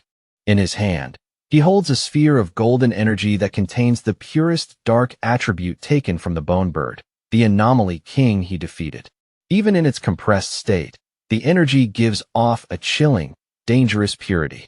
Feng Yi decides to merge that energy into his boundless dark realm and push the technique to a higher level. The moment he activates it, the spirit of the bone bird appears, as if the remaining will inside the power has been awakened. A system window immediately appears in front of him and asks whether he wants to embed the dark attribute. The prompt glows quietly in the dim room. Feng Yi accepts without hesitation, and a golden sphere of energy instantly blooms around him as the fusion process begins. Power ripples through the room in silent waves. The system soon confirms that the fusion was successful and that his boundless dark realm has been upgraded. From now on, any enemy dragged into his dark domain will not only face the realm itself, but will also be attacked by the bone bird and other anomalies sealed within it. Feng Yi continues floating in deep meditation, his body suspended slightly as power glows around him. The energy moving through him feels denser and more dangerous than before. Inside his mind, he begins to see the shapes of the countless monsters he has absorbed. Their silhouettes gather in the darkness like an army waiting in silence, all of them now existing as part of his growing power.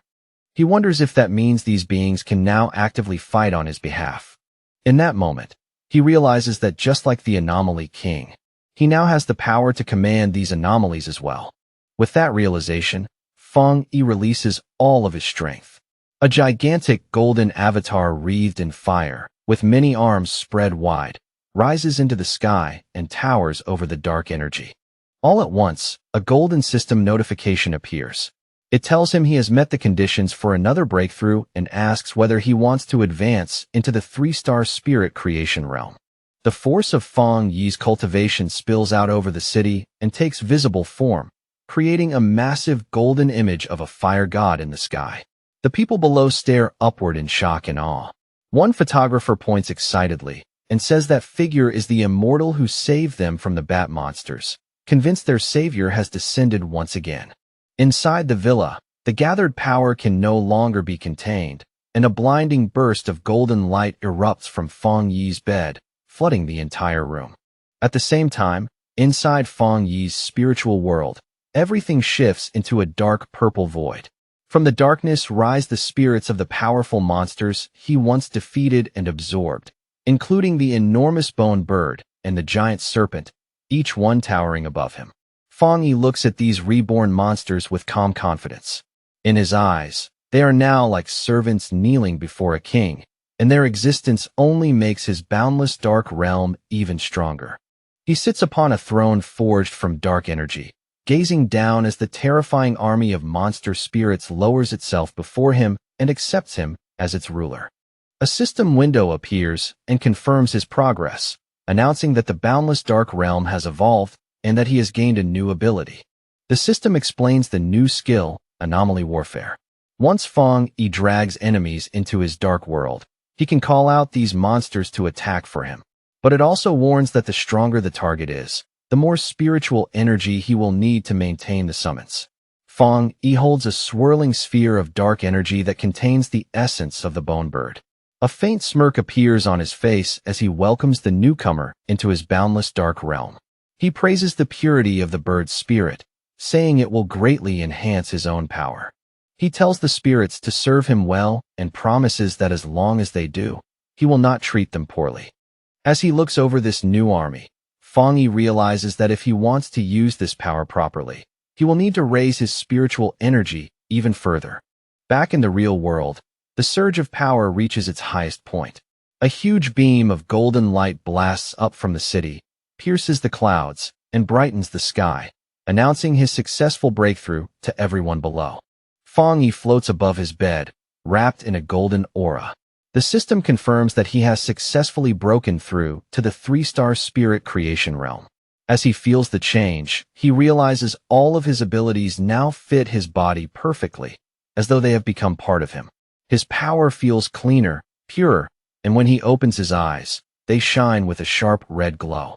He quickly notices one major difference. The discomfort he always felt when using the dark attribute has now disappeared completely. Fong Yi steps down from the bed, faint traces of golden energy still glowing beneath his feet. Standing quietly in his room, he gathers flames into his palm with a confident expression. He decides that the only way to truly understand his new powers is to test them in real combat. Later, at the headquarters of the Star God War Zone, Elder Wu, now fully recovered, stands beside a huge window with Jialan as they look out over the city. They speak about Fong Yi's astonishing growth, noting that he has risen in rank again in an incredibly short time. Elder Wu asks how long it has been since Fong Yi obtained the Shizai flower to save his life, and Jialan tells him it has only been half a month. Jialan thinks to herself that in just a little over 10 days, Fong Yi has already accomplished things that most pioneers could never achieve in an entire lifetime. Elder Wu admits that Fong Yi not only saved his life, but also helped preserve the future of Xiaogua's pioneers. He humbly confesses that even he, a Jinggang realm pioneer, cannot control the dark attribute as completely as Fong Yi does. Staring at their reflection in the glass, Elder Wu counts Fong Yi's achievements one by one, eliminating the anomaly kings of 2 cities, resolving major disasters, and breaking through twice in only a few days. He says with clear admiration that he truly wants to meet this heaven-favored genius. Meanwhile, at the Tai City Spirit Association, Su Qingying and the others are alerted to a massive wave of energy coming from Fong Yi's new home. Su Qingying is stunned as she realizes he has advanced again. The spiritual surge released by the sealer, Fong Yi, is even greater than the one that appeared when the Anomaly King descended. The staff at the association immediately launch an emergency response plan to make sure Fong Yi's breakthrough will not be interrupted. Later, Su Qingying looks down at her phone and thinks about how much Fong Yi has changed everything. Since the disaster, he has earned overwhelming respect, and even ordinary people now feel safe just knowing his spiritual power is guarding them. She scrolls through online discussions and quietly joins in under an anonymous account, telling people just how powerful the sealer really is. She mocks the pioneers from Kong City for looking down on him before and mentions how their captain ended up utterly humiliated. The thought satisfies her, since helping build his reputation should spare him trouble in the future. At the same time, in an office in Kong City, Chu Qingli sits in front of a computer with an annoyed look on her face. She complains bitterly that cultivation is far too difficult and that she has been stuck for ages trying to break into the 2-star Ghost Axe realm. She searches for information about the sealer on the Pioneer network, only to find that no one responds to her messages, which makes her angrily curse the other pioneers as mediocre fools. Deep down, she resentfully thinks the problem is simply that she does not know the sealer well enough. She even wishes she could meet him face to face, fully confident in her own beauty. But even then, she worries that in this new era, her current position and status may no longer be enough to catch his eye. Looking out over the damaged city, she reads online that Kong City has completely offended the sealer and is no longer a place worth staying in. At once, she decides she has to return to Tai City as soon as possible. With determination in her eyes, Chu Qingli turns and walks out, resolved to seize whatever future and opportunity she can still grasp. Sunlight falls across the modern house as Lin Yi asks her cousin whether he has finally finished breaking through. Inside, the two of them sit across from each other at a large dining table. Lin Yi asks if he feels any different now, and Fang Yi casually says it is nothing too special, other than his spiritual energy flowing more smoothly and his overall efficiency doubling. He says there are no dramatic changes for now, but in his heart, Fang Yi suspects that the real transformation will only appear once he steps into the legendary Jingang realm. Lin Yi then holds up her phone and shows him a message. She explains that Jialan asked whether she wanted to go to Tianhai Forest, because New World anomalies seem to have appeared there. Fang Yi says he received the same invitation. He guesses that the Star God Warzone is trying to make up for what happened in Kong City. Since both of them were invited, he decides they should head there together, and Lin Yi immediately cheers in delight. Not long after, they arrive at Tianhai Forest. It lies on the border of the Star God Warzone's territory, with warning signs everywhere forbidding entry. The forest used to be ordinary, but over the last 5 years it has grown wildly out of control. The spiritual energy inside is extremely dense, causing plants and animals to mutate at a very high rate. It is both a perfect place for training and a land filled with unknown danger, which is why it remains under military control. Under the bright forest sunlight, Fang Yi and Lin Yi are greeted by a familiar face. The purple-haired woman from the Kong City mission waves to them and warmly welcomes the captain from Tai City. She asks whether he still remembers her, then explains that she is currently stationed here. She adds that Jialan specifically asked her to receive them and brief them on the current situation. She tells them that shortly before they arrived, a strange new change appeared in the forest. A mutated flame emerged, but unlike the dark attribute, this fire feels deeply gloomy and cannot be extinguished. Fang Yi guesses that it may be some new and unknown fire attribute. The purple-haired woman confirms that possibility and offers to accompany them for safety. Fang Yi, however, turns to Lin Yi for her thoughts, implying that they may not need a guide at all. Lin Yi agrees without hesitation. The purple-haired woman accepts their choice and says she will stay behind to wait for them, though she warns them to be especially careful. As she watches the two of them, she realizes that all her attention had been on the sealer, and she had barely noticed the girl beside him. She is shocked when she senses just how powerful Lin Yi's spiritual energy is, perhaps even stronger than her own. As Fang Yi and Lin Yi head deeper into the forest, she watches them with a faint smile, wondering what kind of luck or destiny could make them both so absurdly gifted. The two step onto the scorched ground, hearing the dry earth crack beneath their feet as they enter the affected zone. Then they stop before a horrifying sight, a whole forest burning beneath a strange, violent blaze that stretches toward the sky. Fang Yi looks ahead and asks if this is the place. Fang Yi slowly extends a hand and carefully feels the energy in front of him. The moment it brushes against his senses, his expression tightens in shock. That wildly violent aura of death is insane, and the gloomy, freezing energy inside it feels every bit as overwhelming as the dark tide itself. He immediately recalls the warning that this strange fire cannot be extinguished and only keeps spreading once it catches. Without hesitating, Fang Yi activates his golden sun breathing technique. A fierce surge of golden power erupts from his body, and he urgently tells Lin Yi to step back at once. Almost the instant his power rises, The environment reacts as if it were alive. From the burning forest, dark and shadowy tendrils whip outward with murderous speed, lashing through the flames as they launch straight at them. While Fang Yi blocks the attack, he quickly understands that these flames are far more dangerous than ordinary fire. They are not just burning matter. They seem to hunger for human spiritual power itself, as though they want to devour cultivators from the inside out. The dark energy collides head-on with his own strength, producing a harsh, violent resistance. Fang Yi's eyes narrow when he realizes that even his supreme yang attribute is not suppressing it as strongly as he expected, which makes this strange fire even more troubling. Fang Yi immediately raises a golden barrier around Lin Yi, sealing her safely inside its warm protective glow. He tells her that the source of the black fire is somewhere ahead.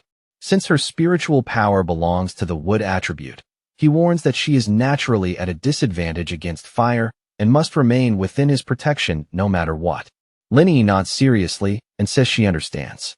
With danger closing in from every side, Fang Yi summons his spirit sword. The blade appears in his hand with a sharp hum, glowing brightly as he lowers his stance and prepares to force open a path through the burning forest. Then, with a single heavy slash full of power, he cleaves through the dark, burning trees ahead of him. The trunks split apart instantly, cut cleanly in two despite the violent black flames wrapped around them. Fang Yi and Lin Yi move forward through the passage he has just carved open. Fire rages on both sides of them like hungry walls, yet under his protection they pass through the burning corridor without being touched.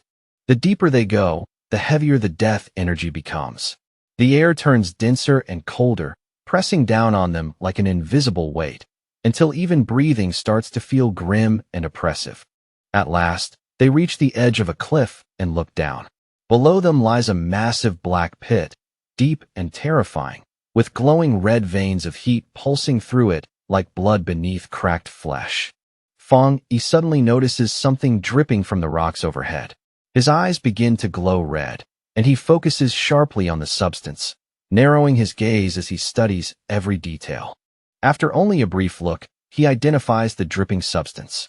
It is magma, thick, scorching, and full of unstable heat, slowly seeping from the rock like the breath of the earth itself. Only then do they fully realize they have reached the very center of the anomaly. They are standing above a pit filled with flowing lava, where heat, darkness, and death energy have fused into one terrifying source. A system window suddenly appears in front of Fang Yi. It informs him that a great change in heaven and earth has been detected. The system identifies the power as the Twilight Fire attribute and announces that it will automatically begin collecting data in order to write a brand new technique. Without drawing back, Fang Yi reaches his hand straight into the flowing magma. The moment he touches that strange source of power, another system window appears, informing him that he has obtained the Twilight God domain. The system immediately explains the nature of this new power. It can absorb nearby attribute powers and refine them, using those surrounding energies to strengthen Fang Yi's own yang attribute even further. Floating in midair above the pit and wrapped inside a sphere of blazing fire, Fang Yi is bathed in red, black, and gold light, his figure looking almost unreal against the boiling heat below. As he feels the nature of this power, Fang Yi wonders whether it is similar to the fire attribute connected to his desolation flower. The sensation is familiar, yet deeper and far more specialized than what he expected. The system adds another clarification at once, telling him that this power was specifically formed to enhance his main yang power. In other words, it is not just another element. It is something meant to push his core strength even higher. Suddenly, a horrifying red aura bursts out around him, twisting itself into the shape of a demonic face. At the same time, the system alerts him that he has obtained a new ability called Death Brand, while warning him that this is a special and extremely dangerous power. Fang Yi's expression turns puzzled as the system states that the ability grants infinite death. The system continues its explanation in chilling detail. If Fang Yi is killed, the brand will be placed on the killer, trapping that person in an endless cycle of death.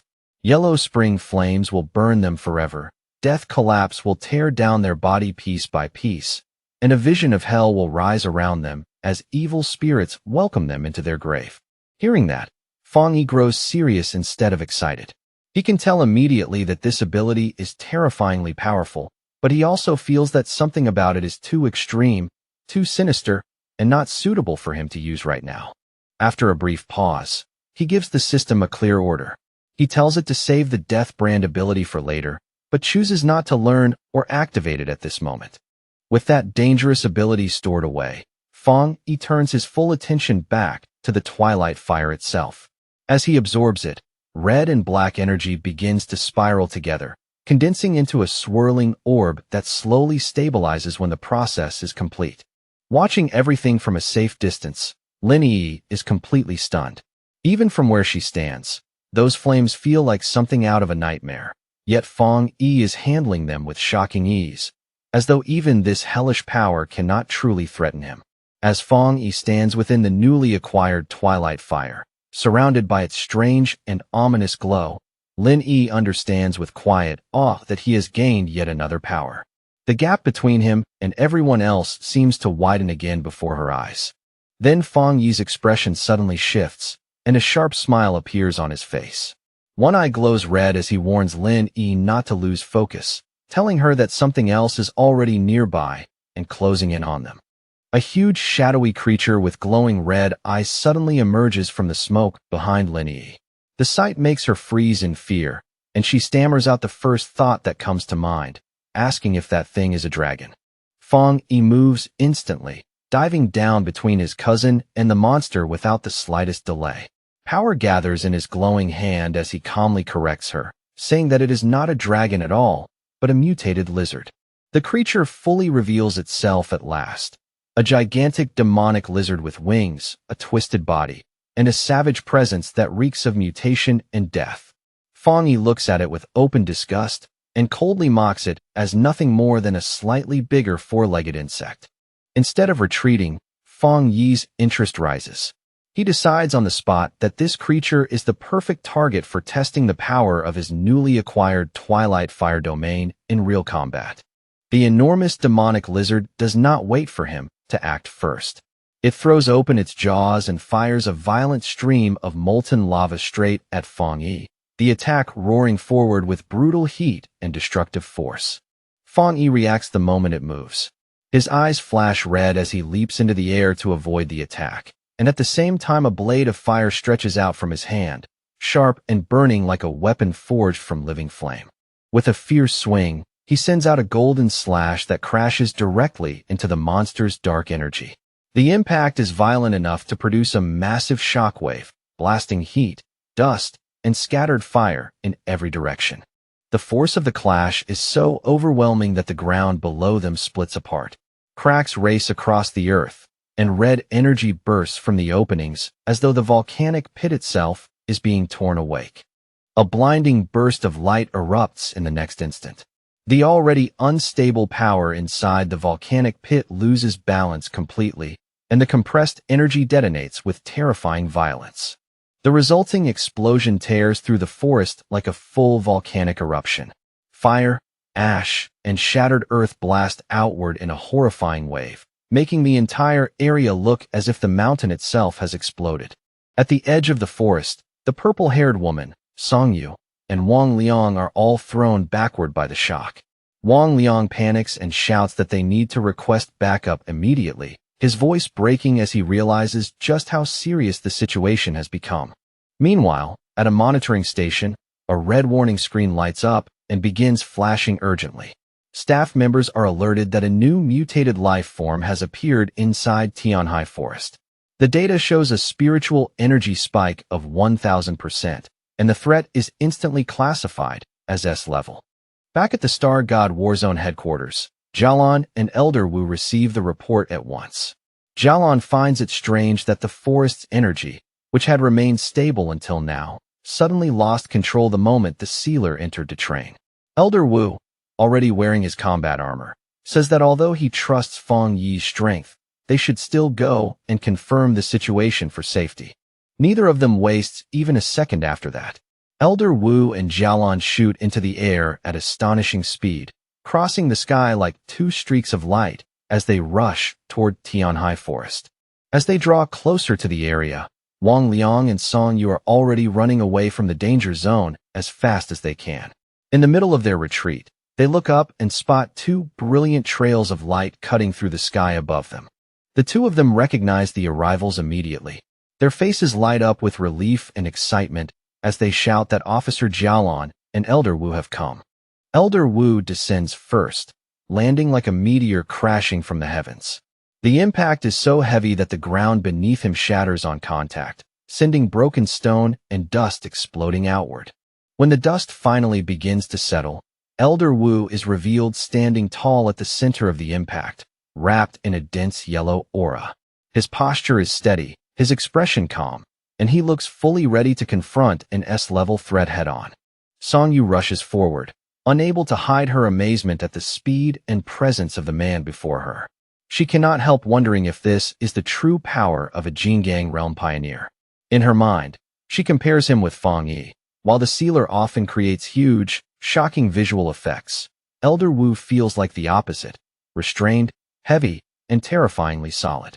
Only a few seconds later, they reach the exact location of the disturbance. Jialan lands gracefully beside him, quickly scans the area, and confirms in a serious voice that the target is right in front of them. Elder Wu steps forward with a grave expression. Raising his armored hand, he faces the solid rock barrier blocking the path ahead, as if judging its weight and deciding how much force it deserves. Then, with what looks like a simple swing of his arm, he unleashes a terrifying burst of force. The rock wall cannot withstand it for even an instant and shatters apart on the spot, exploding into fragments as the path is blown open. With the route forced open, Elder Wu gives a firm order for everyone to move in. He enters first without hesitation, with Jialan close behind him, followed by Song Yu and the other soldiers as the team pushes deeper into the danger zone. Deep within the pit, Lin Yi raises her arms to shield herself from the violent waves of energy still whipping through the air. Fighting against the pressure, she calls out anxiously to her cousin, asking whether Fang Yi is all right.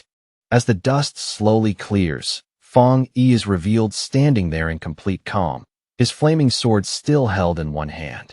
Behind him sprawls the enormous corpse of the mutated lizard, now lifeless and crushed by his power.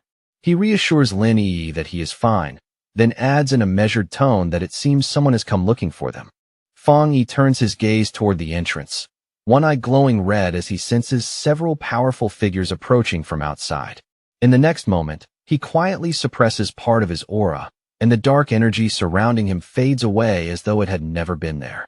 Elder Wu steps out from the tunnel first, the yellow aura around his body gradually fading as he comes to a stop. Then he and Fang Yi stand facing one another in silence, the first meeting between two generations of top-tier powerhouses carrying a natural weight all its own. It is Elder Wu who breaks the silence at last. Looking directly at Fang Yi, he recognizes him as the one who saved his life and addresses him respectfully as the sealer. A moment later, Song Yu and the others catch up from behind, their faces full of shock and tension as they take in the ruined battlefield before them. The sight of the giant corpse and the scorched surroundings leaves them visibly shaken. Elder Wu pays them no attention at all. His entire focus remains fixed on Fang Yi, as if everyone else has faded into the background the moment he arrived. Then his gaze shifts to the giant carcass of the S-level mutated lizard lying nearby, and even he cannot hide his astonishment. He asks whether the sealer truly reached this level of strength all on his own. As he studies the corpse more carefully, Elder Wu realizes the creature had been on the verge of a perfect evolution. Once it completed that final step and became a true dragon, its strength would have been comparable to the legendary Jingang realm. Continuing his analysis of the body, Elder Wu is even more amazed to discover that Fang Yi killed such a terrifying monster with a single slash.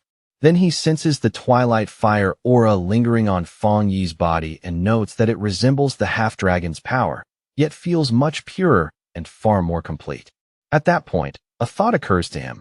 Perhaps the warning signal they received had not been detecting the monster at all, but Fang Yi's power instead. Jialan takes a step forward as well, staring at the dead beast with open disbelief. Even with the danger gone, the scene still feels unreal to her. She asks in shock whether he has solved the problem again. unable to believe that he eliminated it without even waiting for reinforcements. The more she thinks about it, the colder her body feels. If that half-dragon had truly broken through, it would have possessed Jingang realm-level abilities. And since they had failed to detect it beforehand, she can barely imagine the disaster that would have followed if the sealer had not happened to be here.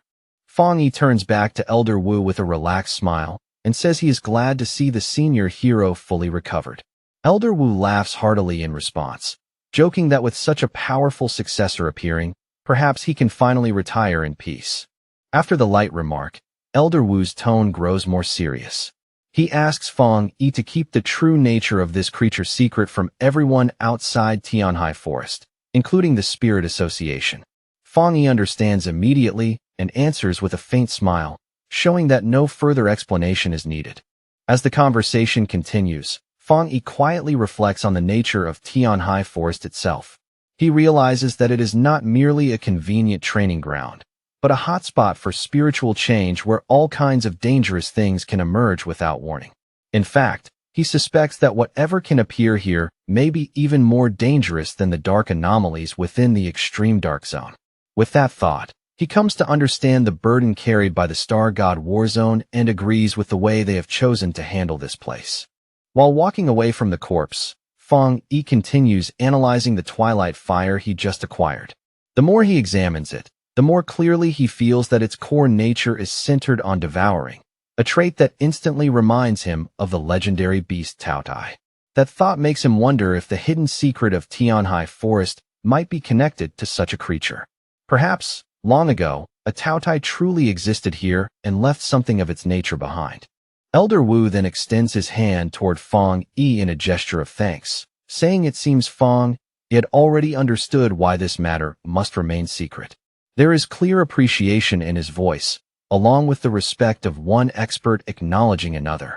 As the group slowly gathers together again, Elder Wu says they should not place their hopes on the birth of high-level anomalies, nor should they burden ordinary people with unnecessary fear and pressure. Fang Yi nods in agreement, fully understanding the point.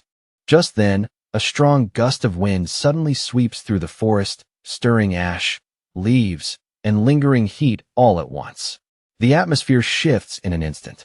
Fang Yi's expression sharpens immediately as he catches a distinct aura hidden within that wind. He lifts his head slightly, recognizing that the breeze is carrying something far more unusual than ordinary spiritual energy. The aura passes over the entire group like a wave.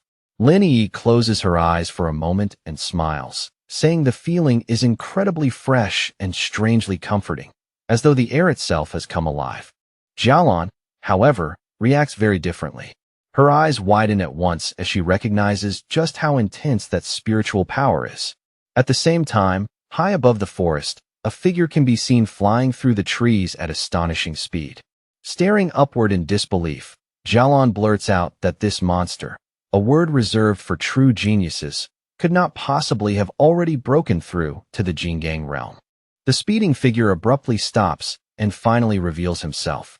He is a handsome young man with long blue hair, piercing blue eyes, and a confident smirk that makes him look both calm and dangerously self-assured. High among the bamboo canopy, Baisu, the wooded tribute pioneer and ace of the Star God Warzone, descends with elegant ease. In a display so light it almost seems unreal, he steps onto a single falling leaf in midair before drifting lower. The pioneers on the ground immediately look up in excitement, their spirits rising at once. Feeling the powerful aura radiating from him, they begin to speculate that he may have already entered the legendary Jingang realm, believing that their warzone has finally gained a true supreme expert. Fang Yi, however, watches with a much sharper and more analytical gaze, one eye glowing faintly red. After sensing Baisu's spiritual power for himself, he realizes it is not quite what the others think it is. Baisu lands lightly and addresses Elder Wu and Jialan in a calm voice, saying that he has finished his period of training. There is no arrogance in his tone, but his confidence is impossible to miss. Then he glances around with those glowing blue eyes, surveying everyone present. When his gaze finally lands on Fang Yi, he pauses and asks who this unfamiliar person is. Elder Wu introduces Baisu as the ace of their warzone, explaining that he had been in seclusion while attempting to reach the next level. Bai Su greets them plainly, but clarifies that he has only reached the half-step Jingang stage and has not actually completed the true breakthrough. Fang Yi smiles with easy confidence and introduces himself in return as the captain of Tai Tai City and the sealer. His tone is calm, but his presence alone gives the introduction real weight. As Fang Yi studies the green energy around Bai Su, he notices something different from what he usually feels from others. Bai Su's power is clean, steady, and unusually comfortable to be near. From that, Fang Yi judges that their strength is probably on a similar level, which only confirms for him how difficult the true Jingang realm is to fully enter. Bai Su shows a trace of skepticism when he hears Fang Yi's title, clearly uncertain of what to make of it. But Elder Wu immediately corrects him, explaining that Fang Yi not only saved his life, but also solved the Tai Tai City disaster and has already become a vital partner. His voice turns stern as he tells Bai Su to show proper respect.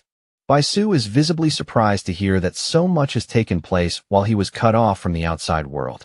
Elder Wu then explains to Fang Yi that Bai Su is a rare prodigy who awakened early and was raised with the nation's finest resources, allowing his growth speed to rival Fang Yi's own. That is why he has spent so long in isolation and remains largely ignorant of recent events. Elder Wu goes on to explain the harsh truth of the new world. Human cultivation, he says, runs against the natural order itself, which is why mankind evolves more slowly than the monsters and creatures they are forced to fight. He reveals that although pioneers may appear numerous on the surface, truly top-level power is still incredibly rare. At present, only 5 people in the entire world have reached the peak 3-star spirit creation level known as the Jingang realm. Fang Yi listens quietly as Elder Wu admits that hidden talents may exist somewhere, just as Fang Yi himself once did. Even so, the barrier separating this stage from the next is unimaginably vast. Elder Wu describes the Jingang realm as a sheer cliff that most pioneers will never be able to climb in their lifetime. Many do not merely fail there, they lose their lives attempting the breakthrough. But he also says that once someone truly crosses that threshold, the transformation is complete. Their body changes on a fundamental level, becoming almost like the immortals described in old legends. Then Elder Wu turns toward Bai Su with obvious pride in his eyes. Smiling, he says that reaching the half-step Jingang stage with such calm and pure energy is already an extraordinary achievement, one worthy of genuine praise. Fang Yi says nothing for the moment. He simply watches the exchange in silence, observing both Elder Wu and Bai Su with steady interest. Suddenly, Bai Su steps closer to Fang Yi and fixes him with an intense stare. He reveals that while he was in seclusion, he felt the shockwave from Fang Yi's breakthrough. According to him, that burst of energy became the final push that helped him reach his current state. Because of that strange connection, he says he has wanted to test himself against Fang Yi ever since. The two powerful pioneers face each other directly, and their auras rise without restraint. Around Fang Yi coils the image of a golden fire dragon, while Bai Su answers with a green dragon formed from nature itself.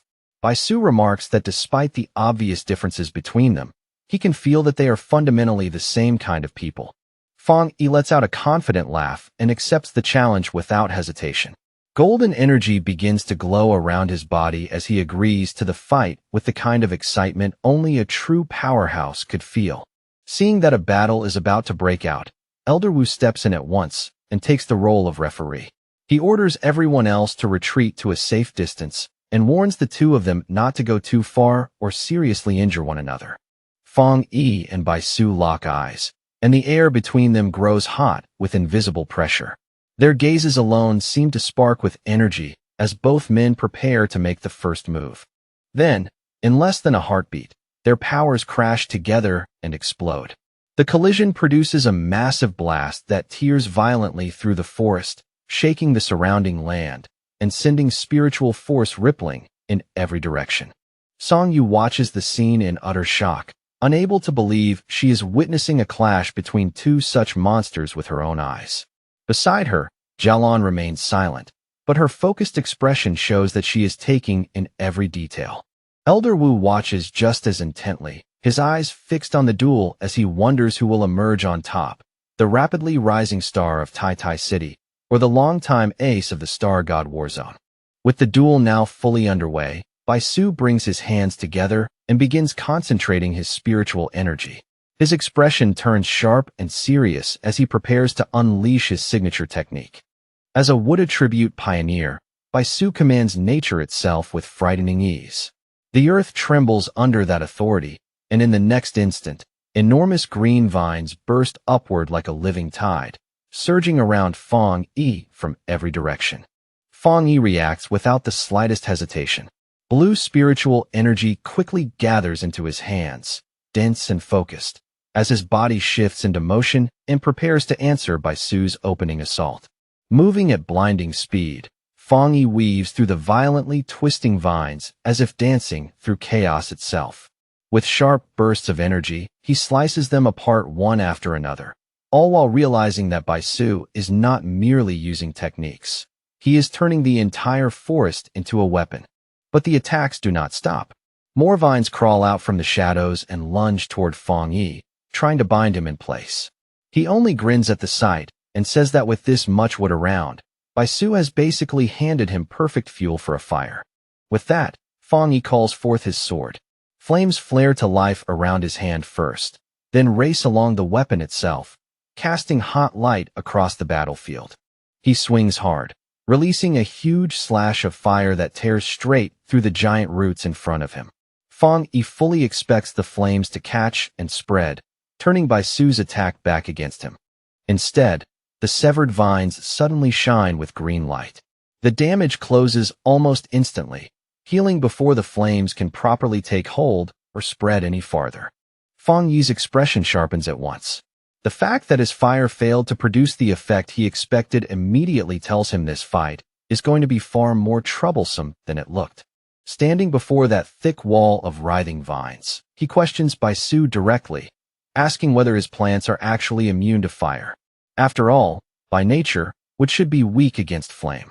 Baisu places a hand on the massive trunk beside him and explains with quiet confidence that while that would normally be true, his plant army is different. These plants have already evolved beyond ordinary suppression by the fire attribute. Across from him, Fong Yi stares coldly, one red eye beginning to glow brighter.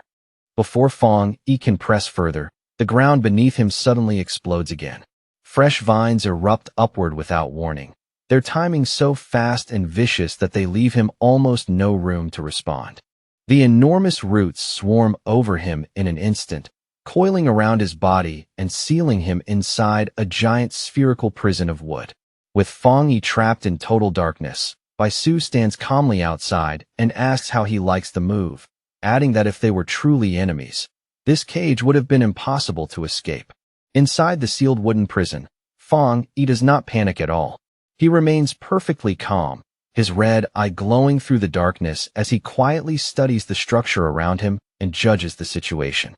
He reaches out and places a hand against the inner wall of the cage, his fingers glowing faintly with energy. At once, he senses that the wood energy inside it is exceptionally pure. But the moment he maintains contact, he also feels a corrosive toxin biting into his skin. Outside, Baisu watches with complete confidence and warns Fong Yi not to keep touching the wood for too long. He explains that the giant tree naturally carries toxins, and now that it has been infused with his spiritual power, the poison inside has become far more lethal than before. Instead of showing fear, Fong Yi smiles. Golden light starts to burn in his eyes as he questions Baisu's confidence and decides that, rather than avoid it, he wants to test for himself just how strong this poison really is. Then, without warning, a blinding light begins to pour through the cracks of the giant wooden sphere. It grows sharper and brighter by the second, as though something inside is about to burst free. Baisu's calm expression instantly breaks. The confidence on his face vanishes and is replaced by raw shock as he feels an overwhelming surge of power rising from within the prison. In the next instant, a gigantic pillar of golden fire explodes into the sky.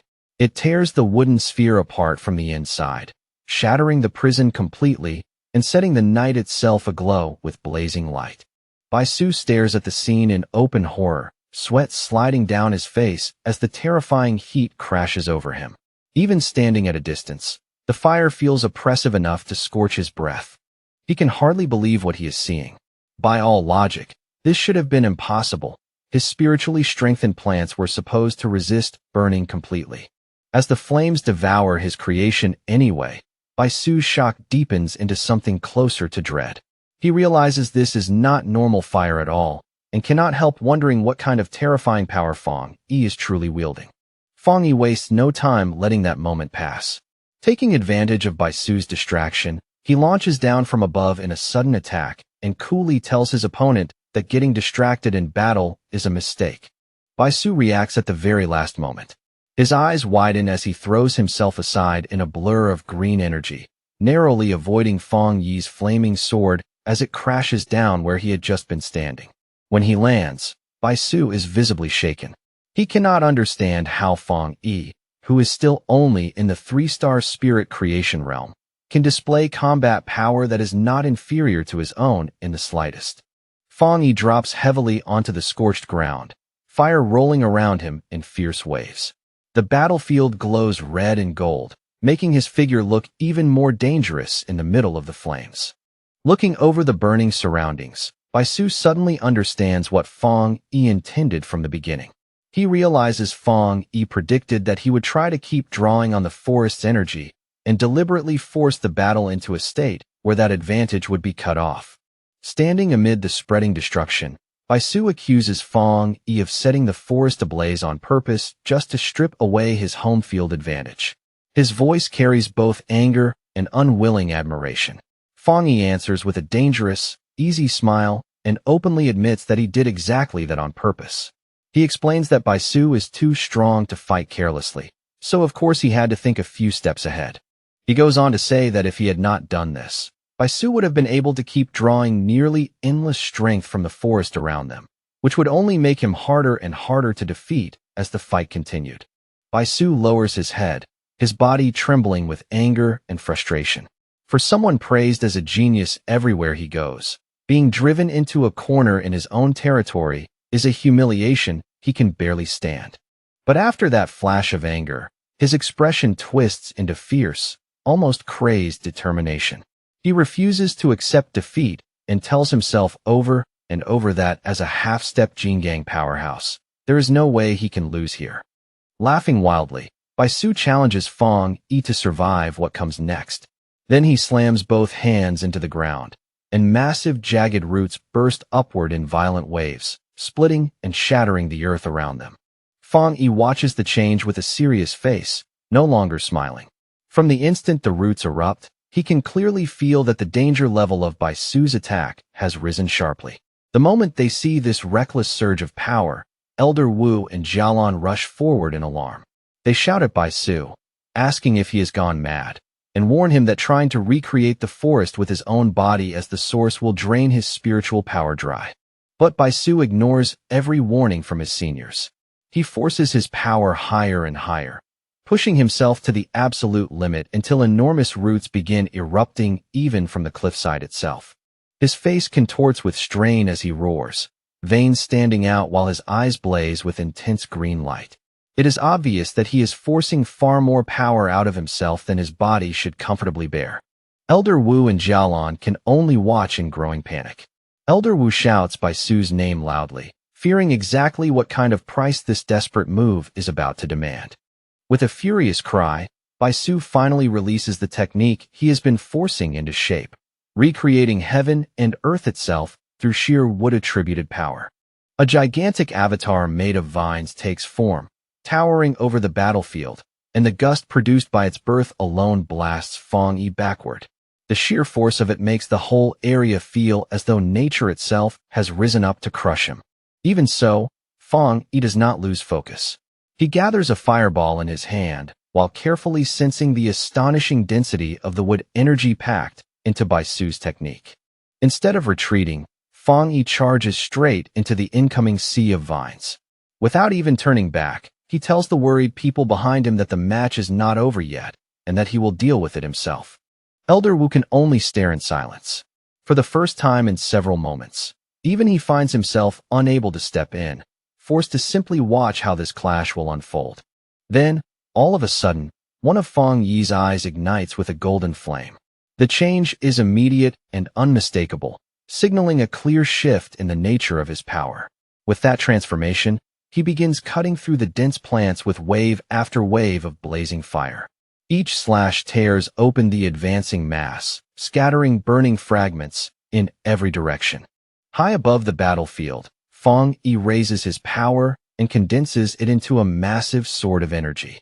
Seeing that giant blade forming overhead, Bai Su looks up in sudden surprise and realizes he has left himself exposed. Fang Yi brings the enormous blade crashing down in a devastating slash. Bai Su barely dodges in time, and the attack slices through the towering vines behind him with overwhelming force. But the burden of the battle has finally reached Bai Su's limit. As soon as he lands, he covers his mouth and coughs up blood, the backlash from forcing his power too far finally showing on his body. Even injured like that, Bai Su still refuses to surrender. With a wild light in his eyes, he clasps his hands together once more and shouts that he can still fight, that he will recreate the entire forest again if he has to. Looking down at him, Fang Yi gives only a faint, almost mocking smile. In a calm voice that cuts even deeper than anger, he asks whether this is really all the strength Bai Su has.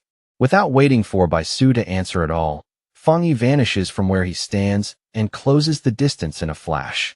In the next moment, he is already in the air, driving forward with a heavy, explosive punch aimed straight at his opponent.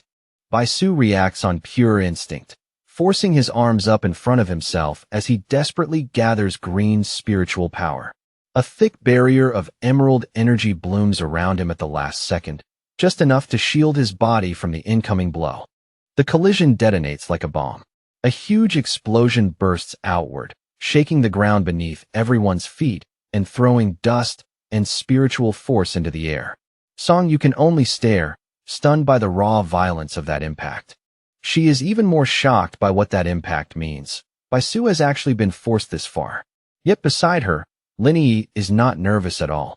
She simply watches with a small, confident smile, as if this result was exactly what she expected. Through the smoke, Lin Yi watches Fang Yi descend slowly and steadily, and inwardly, she cannot help mocking the so-called genius.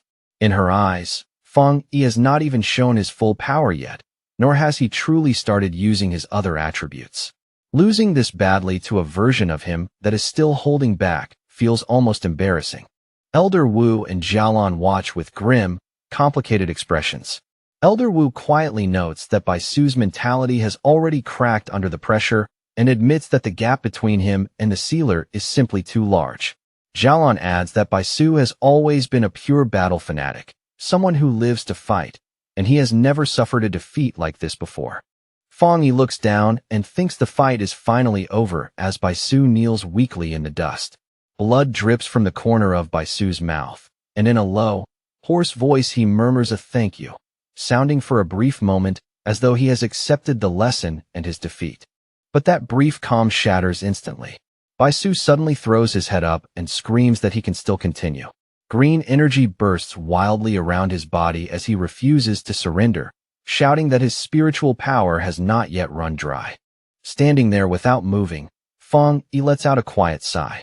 Looking at Bai Su's stubborn refusal to stop, he thinks to himself that it is finally time to put an end to this match properly. Bai Su brings his hands together again, every bit of his attention tightening into a single desperate focus. His posture stiffens, and the remaining spiritual energy in his body begins to gather with dangerous intensity. In a strained voice, he commands all living things to heed his call. At once, several glowing green avatars of himself appear suspended in the air around him, each one pulsing with power as they prepare for one final desperate assault.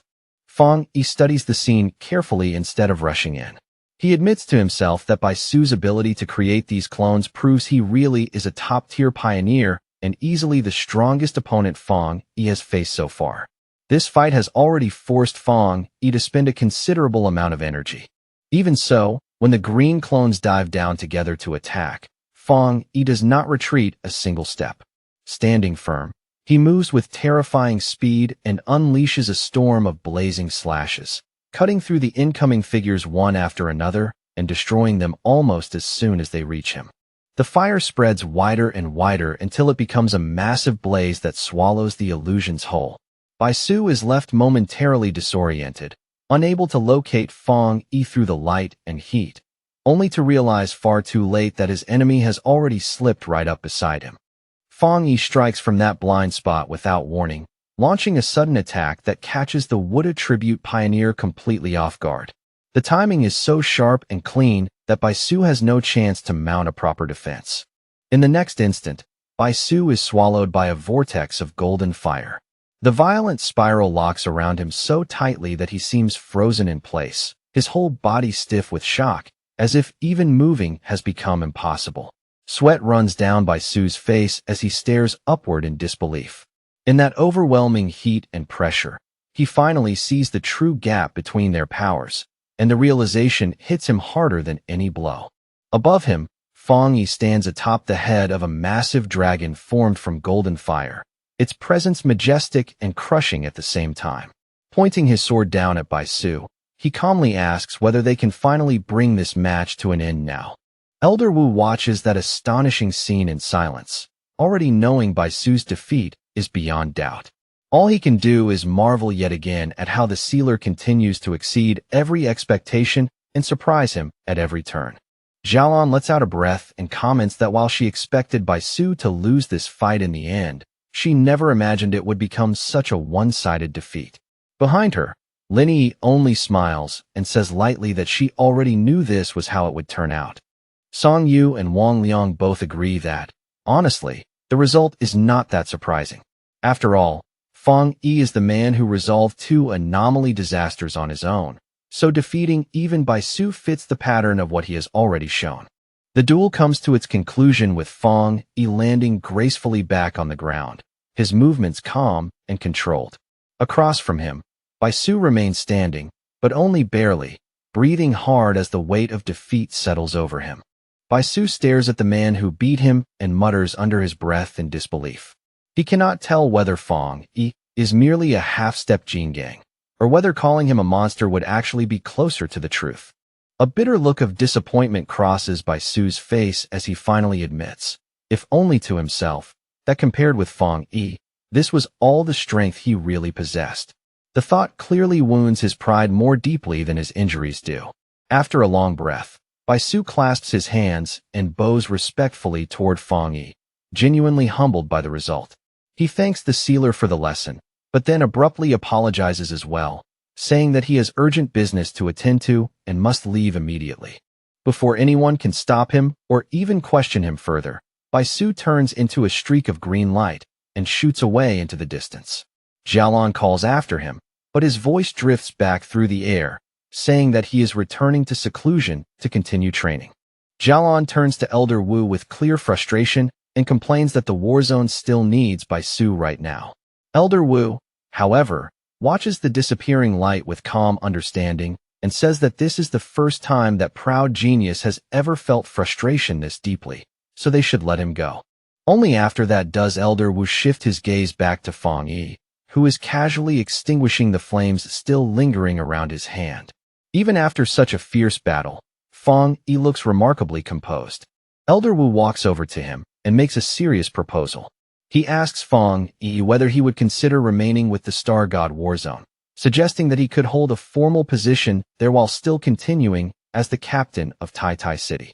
Then Elder Wu reveals the true meaning behind the offer, his expression turning even more solemn. What he really wants is not just Fang Yi's help for a time. He wants Fang Yi to become his successor. Fang Yi is visibly caught off guard by how direct and serious that offer is. For the first time in a while, genuine surprise flickers across his face.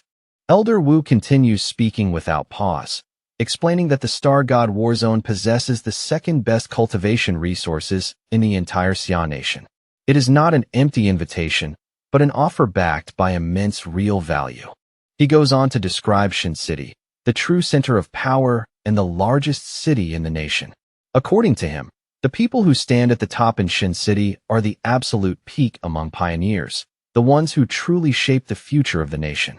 Elder Wu promises that if Fang Yi accepts this path, he will eventually be introduced into that highest circle. In other words, This is an invitation not just to join a faction, but to step into the core of national power itself. Even so, Fang Yi politely refuses. His red eyes glow faintly as he thanks Elder Wu for the respect behind the offer, but says clearly that he has no intention of making such plans. He explains that he is not even truly part of the Spirit Association and only accepted the title of captain in order to protect his hometown. More than anything, he says firmly that he does not want to belong to any single group. Song Yu and Wang Liang are both stunned when they hear that answer. They can hardly believe anyone would reject an offer like this so calmly, as if turning it down were nothing special at all. Elder Wu, however, accepts Fang Yi's refusal without anger or disappointment. He understands well that the strongest pioneers are often the least willing to be bound by rules, duties, or the structure of any organization.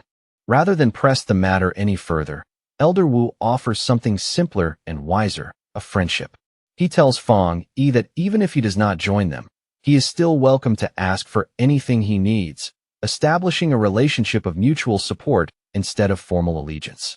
Fang Yi then states that he and Jialan will remain in the forest a while longer to continue training on their own. His tone makes it clear that he has already decided how he wants to use the rest of this opportunity.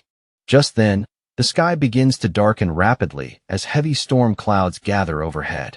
Elder Wu lifts his head and notes that the forest is rich with elemental energy, and that a thunderstorm is about to break over the area. He quickly realizes that the violent battle they just witnessed must have stirred the natural energy of the forest, causing the thunder attribute to grow especially intense. That thought reminds him that Fang Yi did not even use his thunder power during the match.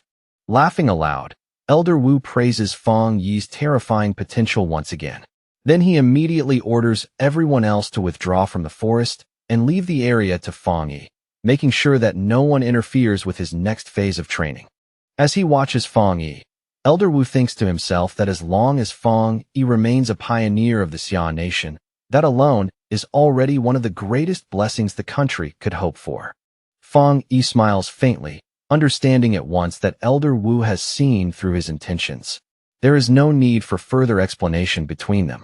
As he leaps into the air, Fang Yi reflects that the Star God Warzone will not try to pressure him precisely because his strength is already too great. At that moment, he clearly understands that true power is what grants him the greatest freedom of all. Blue electricity begins to flicker in Fang Yi's eyes as he senses the storm building above him. The thunder in the sky seems to answer his awareness almost immediately. Floating high in the air, Fang Yi opens himself to the lightning without fear. He activates his divine thunder technique, and a huge web of electricity spreads around his body as he begins a new round of training in the heart of the storm. In Tianhai Forest, under a sky growing darker by the second, Fang Yi flies directly into the raging storm of lightning. His figure rises into the chaos as though he is entering a battlefield made purely of thunder. On the ground below, Bai Su, still recovering from the humiliation of their fight, raises a protective barrier and looks up in disbelief. To him, it seems insane that someone with such a powerful fire attribute would dare reach for an equally pure thunder power. Bai Su knows exactly how dangerous that is. Two extreme powers of that level should clash violently and lead to self-destruction. Even pioneers who possess dual attributes usually have one dominant force and one supportive one. Never two pure, opposing extremes this terrifying. As Bai Su watches Fang Yi become completely wrapped in violent electricity, disbelief fills his mind. He cannot help wondering whether the sealer really does not understand such a basic rule about conflicting elemental power. Then, without warning, a massive bolt of lightning tears down from the sky and strikes Fang Yi directly. The flash is so fierce that it seems to split the storm itself open. And yet, instead of being wounded, Fang Yi's lips curl into a confident smile. Blue electric light ignites in his eye as he calmly absorbs the thunder's power, as though the lightning had come not to destroy him, but to feed him. From a safe distance, Song Yu panics and shouts toward Elder Wu and Jialan, demanding to know why they are not stopping him. She warns that the thunder power is far too violent for any living being to approach. To her surprise, neither Elder Wu nor Jialan shows the slightest sign of concern. Jialan turns to the others and reveals the shocking truth in a calm voice. Fong Yi is not in danger because he also possesses a top-tier thunder attribute. She explains that the pioneer known as the Tyrant and the Sealer are actually the same person. Song Yu and Wang Liang are left completely stunned by that revelation. Song Yu thinks that while dual attributes are not unheard of, Fong Yi's level of mastery is beyond reason. At that point, calling him monstrous no longer feels like an exaggeration. Xiaolan smiles faintly when she sees their reaction and admits that she had exactly the same response the first time she learned the truth herself. Even now, the memory of it still feels unbelievable. She reflects that everyone has been so focused on Fong Yi's identity as the Sealer that they nearly forgot something just as terrifying. He is also the Tyrant, one of the greatest geniuses of his generation. At the heart of the storm, Fong Yi steadily controls the berserk current around him. In his mind, the logic is simple. The stronger the lightning, the more power he can absorb, and the more thoroughly he can temper and strengthen his own body. Wrapped in a violent whirlwind of crackling electricity, Fong Yi throws his voice toward the heavens and demands more. He shouts that he still needs more spiritual power before he will ever be satisfied. Suspended within the raging electrical storm, Fong Yi uses divine thunder to temper every part of himself. He is no longer simply enduring the lightning. He is actively forging himself inside it. He feels that immense force rush through his bones, muscles, meridians, and flesh, refining everything it touches. The sensation is painful and exhilarating at the same time, like being broken down and rebuilt in a single breath. As the tempering continues, the various attributes inside Fong Yi, fire, yang, and even dark, begin to settle into one another with greater balance. The different forces that once clashed now start to harmonize more naturally within his body. One after another, system notifications appear and confirm the changes taking place. Each of his attributes has undergone tempering, and each one has become more refined than before. At last, a final message appears, announcing that the divine thunder tempering is complete. It states that his body and spiritual power are now fused more smoothly, and even the energy he had spent has been restored. A confident smile spreads across Fong Yi's face as he feels the difference for himself. In that moment, he has the overwhelming sense that he has been reborn all over again. To test this newly tempered power, Fong Yi casually flicks out a bolt of thunder toward a distant mountain. The strike lands with terrifying force, instantly blowing apart the peak in a thunderous explosion. Looking at the shattered mountain in the distance, Fong Yi quickly realizes that the thunder within this forest is no ordinary force. There is something unusually pure and powerful about it. From the ground below, Baisu watches in open awe. He knows the spiritual stones in the forest are nourished by this same thunder power, yet Fong Yi just destroyed a mountain with a single attack. Even more terrifying, Baisu can sense that Fong Yi did not use even a third of his full strength. That realization leaves Baisu deeply shaken. He concludes that no other pioneer he knows could possibly achieve something like that from such a distance. As the storm gradually begins to calm, Baisu watches Fong Yi descend from the sky. From the change in the atmosphere alone, he knows that this round of training has come to an end. His eyes harden with determination as he thinks to himself that one day, he and the Sealer will definitely fight again. This loss has only planted the seed for a future rematch. Nearby, Elder Wu watches everything with a smile that carries both admiration and amazement. This young talent, he thinks, truly never stops surprising him. His desire to bring Fong Yi into the Star God Warzone becomes even stronger than before. The more he thinks about Fong Yi's achievements and frightening growth, the more he feels that the young man's talent is practically without limit. In Elder Wu's heart, one thought becomes clearer and clearer. If someone like Fong Yi could truly become his successor, then he would have no regrets left in this life. As the storm fully fades, Elder Wu laughs aloud, while Jialan calmly remarks that the truth is simple. The Star God Warzone needs the Sealer's support far more than the Sealer would ever need theirs. Elder Wu then turns toward Jialan and comments on how much she has grown as well, which only makes him feel more confident about the future ahead. Slightly flustered by the praise, Jialan asks if he truly means that. Then Elder Wu's attention shifts again. When he notices Lin Yi meditating peacefully nearby, a new idea suddenly comes to mind. If Fang Yi will not join them, perhaps they can try inviting her instead. With his training complete, Fang Yi lands gently near his cousin. Lin Yi is still sitting there, quietly absorbing the rich spiritual energy left behind by the storm. His red eyes glowing faintly, Fang Yi tells her that this is a rare opportunity and urges her to make the most of it. His tone is calm, but clearly encouraging. At that moment, Fang Yi notices that Elder Wu and Jialan have not yet left the area. Their continued presence immediately tells him they still have something more to say. So Fang Yi asks them directly why they are still here. Elder Wu answers that he has another proposal to make, one that will ask nothing at all from Fang Yi himself. He then formally invites Lin Yi to train at the Star God Warzone. As his words fall, the green spiritual energy around Lin Yi begins to surge more noticeably, as though even her aura is responding to the moment. Fang Yi considers the offer in silence for a moment. He knows it is an incredible opportunity for his cousin, but even so, he cannot help wondering what Lin Yi herself truly wants. Having heard the entire conversation clearly, Lin Yi slowly opens her eyes and ends her meditation. Her expression is calm, but there is a quiet firmness in it now. Fang Yi turns back to Elder Wu and sincerely thanks him for the invitation. He explains that as her guardian, he would find it difficult to reject such a good opportunity on her behalf, but at the same time, he has no right to make that decision for her. Just then, Lin Yi rises to her feet. After Fang Yi asks whether she has finished her training, she looks straight at Elder Wu and says plainly that she will not go. Meeting the elder's gaze directly, she thanks him for the generous offer with proper respect. But even so, she repeats in a firm and steady voice that she does not want to accept it. Elder Wu is surprised by the answer, but he remains calm and open-minded. Rather than forcing the issue, he simply asks her for the reason behind her refusal. Lin Yi explains that her way of thinking might sound a little childish. She says that if her reason were simply that she did not want her cousin to be used, then that kind of thinking would actually be disrespectful.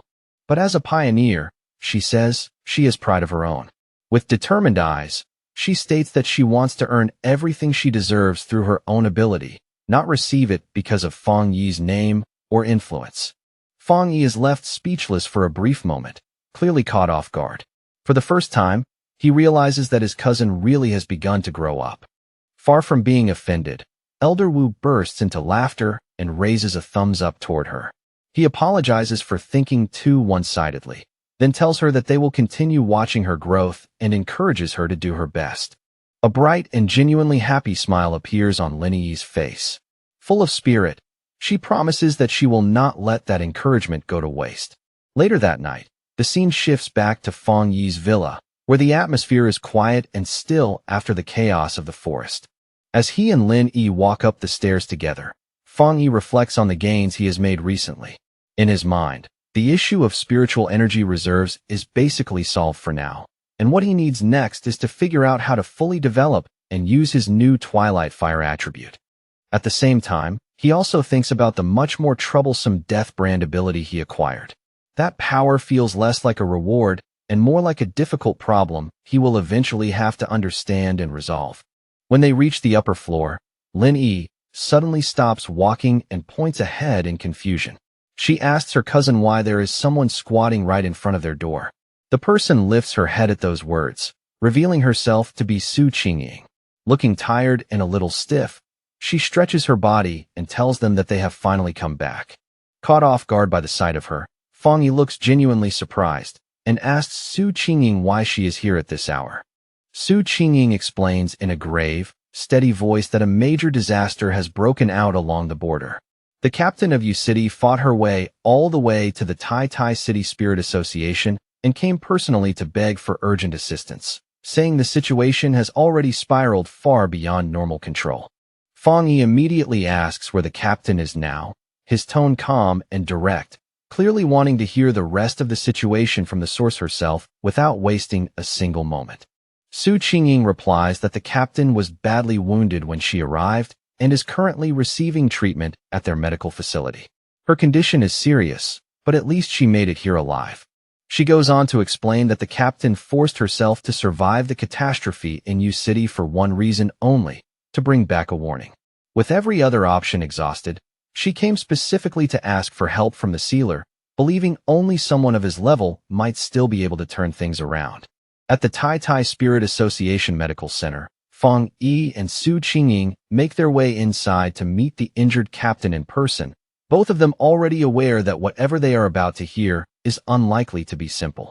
Inside the quiet hospital hallway, a young woman with short, messy dark hair and fresh bandages wrapped around her face and arms suddenly turns in surprise when someone calls her name, her tired eyes flashing with alertness despite her obvious exhaustion. It is Su Qingying, who has arrived together with Fang Yi. The young woman brightens the moment she sees Su Qingying and greets her with visible relief. But when her gaze shifts to Fang Yi, she pauses and asks, a little confused but curious, who the man beside her is. Su Qingying introduces him without hesitation as the captain of Tai Tai City and the sealer himself. She then turns and formally introduces the battered young woman as Chun Ruo, the captain of U City. The moment she hears that, Chun Ruo quickly steps forward, greets Fang Yi, and in a burst of desperation grabs both of his hands, pleading for his help. Her voice trembles as she explains that the anomaly in U City is far more dangerous than the official report suggested, absolutely beyond A+ rank, and that she has heard he has dealt with disasters of this scale before. Fang Yi says nothing right away. He simply studies her in silence, his expression composed and unreadable, as if weighing every word, every wound, and every sign of panic written across her face. Realizing she has acted too impulsively, Chunrua quickly lets go and apologizes, explaining that she is simply too desperate to stay calm. She says the anomaly was originally judged to be only B-level, yet pioneer after pioneer vanished without a trace. Her whole team was wiped out, the reinforcements also disappeared, and even her own powerful sister is now among the missing. Fang Yi listens carefully, his face growing more serious with every sentence. Inwardly, he finds it deeply suspicious that something classified as a B-level anomaly could cause this many disappearances, especially in a border city where even ordinary pioneer standards should be higher than usual. He turns toward the shaken captain and asks a blunt, precise question. The pioneers who vanished, including her sister, are they truly missing, or are they already dead? Chun Ruo parts her lips, but in the end she cannot give him a clear answer. Su Qingying gently tells her to calm down and speak more slowly, then helps her sit down before continuing. Chun Ruo explains with visible frustration that she honestly does not know what happened, because she has been completely unable to establish contact with any of them. Clutching her aching head in pain, Chun Ruo insists that her sister is different. She says the two of them share a special connection, and because of that bond, she can still feel, faintly but clearly, that her sister is alive somewhere. After speaking, she suddenly freezes for a second, as if a buried thought has just surfaced through the panic and exhaustion, and her expression changes as she remembers something important. She quickly tells Fang Yi that she nearly forgot the most important thing of all. She has brought a gift for him, both as thanks and as an offering in exchange for his help. With hurried, slightly trembling movements, she pulls a small dark brown box out of her bag and holds it out to him with both hands, pleading softly that she truly has no other path left to take. Fang Yi accepts the box and immediately senses that whatever is inside has been sealed with considerable care. Even so, through the layers of restraint, he can still feel a familiar yang-attributed energy leaking out from within, warm and sharp enough to catch his attention at once. He asks her what exactly it is and why it had to be sealed. The moment she notices the change in his expression, Chun Ruo's eyes brighten with hope. For the first time since meeting him, she dares to think that her gamble may actually have a chance of succeeding. Chun Ruo explains that the gift is a spirit crystal formed from a high mountain in U City after an enormous eruption of yang energy. She says it contains tremendous spiritual power and has long been regarded as one of U City's rarest and most precious treasures. Opening the box, she reveals a glowing yellow crystal shining from within.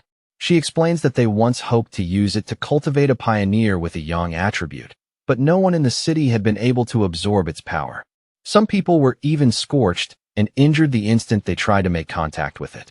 Standing beside Fang Yi, Su Qingying stares at the crystal in open shock. Even for her, Seeing a real spirit crystal with her own eyes is enough to make her breath catch for a moment. She quickly explains to Fong Yi that spirit crystals are exceptionally rare and valuable. For pioneers who have not yet awakened a specific attribute, absorbing one can trigger that awakening, which is exactly why such treasures are so fiercely desired wherever they appear. With a small, confident smile, Fong Yi closes his fist around the crystal and absorbs its golden radiance straight into his body, as if it were the easiest thing in the world. He tells Chen Ruo that they have a deal, then asks whether they should leave right now.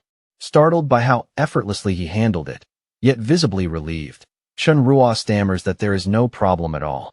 Later, the group travels by car along the winding mountain road toward Yu City, the vehicle cutting through the dim landscape as the atmosphere inside grows heavier with every passing mile. Inside the car, Fong Yi asks Chen Ruo to describe the anomaly in detail from the very beginning. Gathering herself, she explains that everything started when strange tombstones began appearing in the mountains out of nowhere. The villagers who first noticed them reported that they could hear unsettling sounds coming from inside the tombstones, as if something were moving within. Yet when pioneers were sent to investigate, the tombstones showed no obvious abnormalities at all.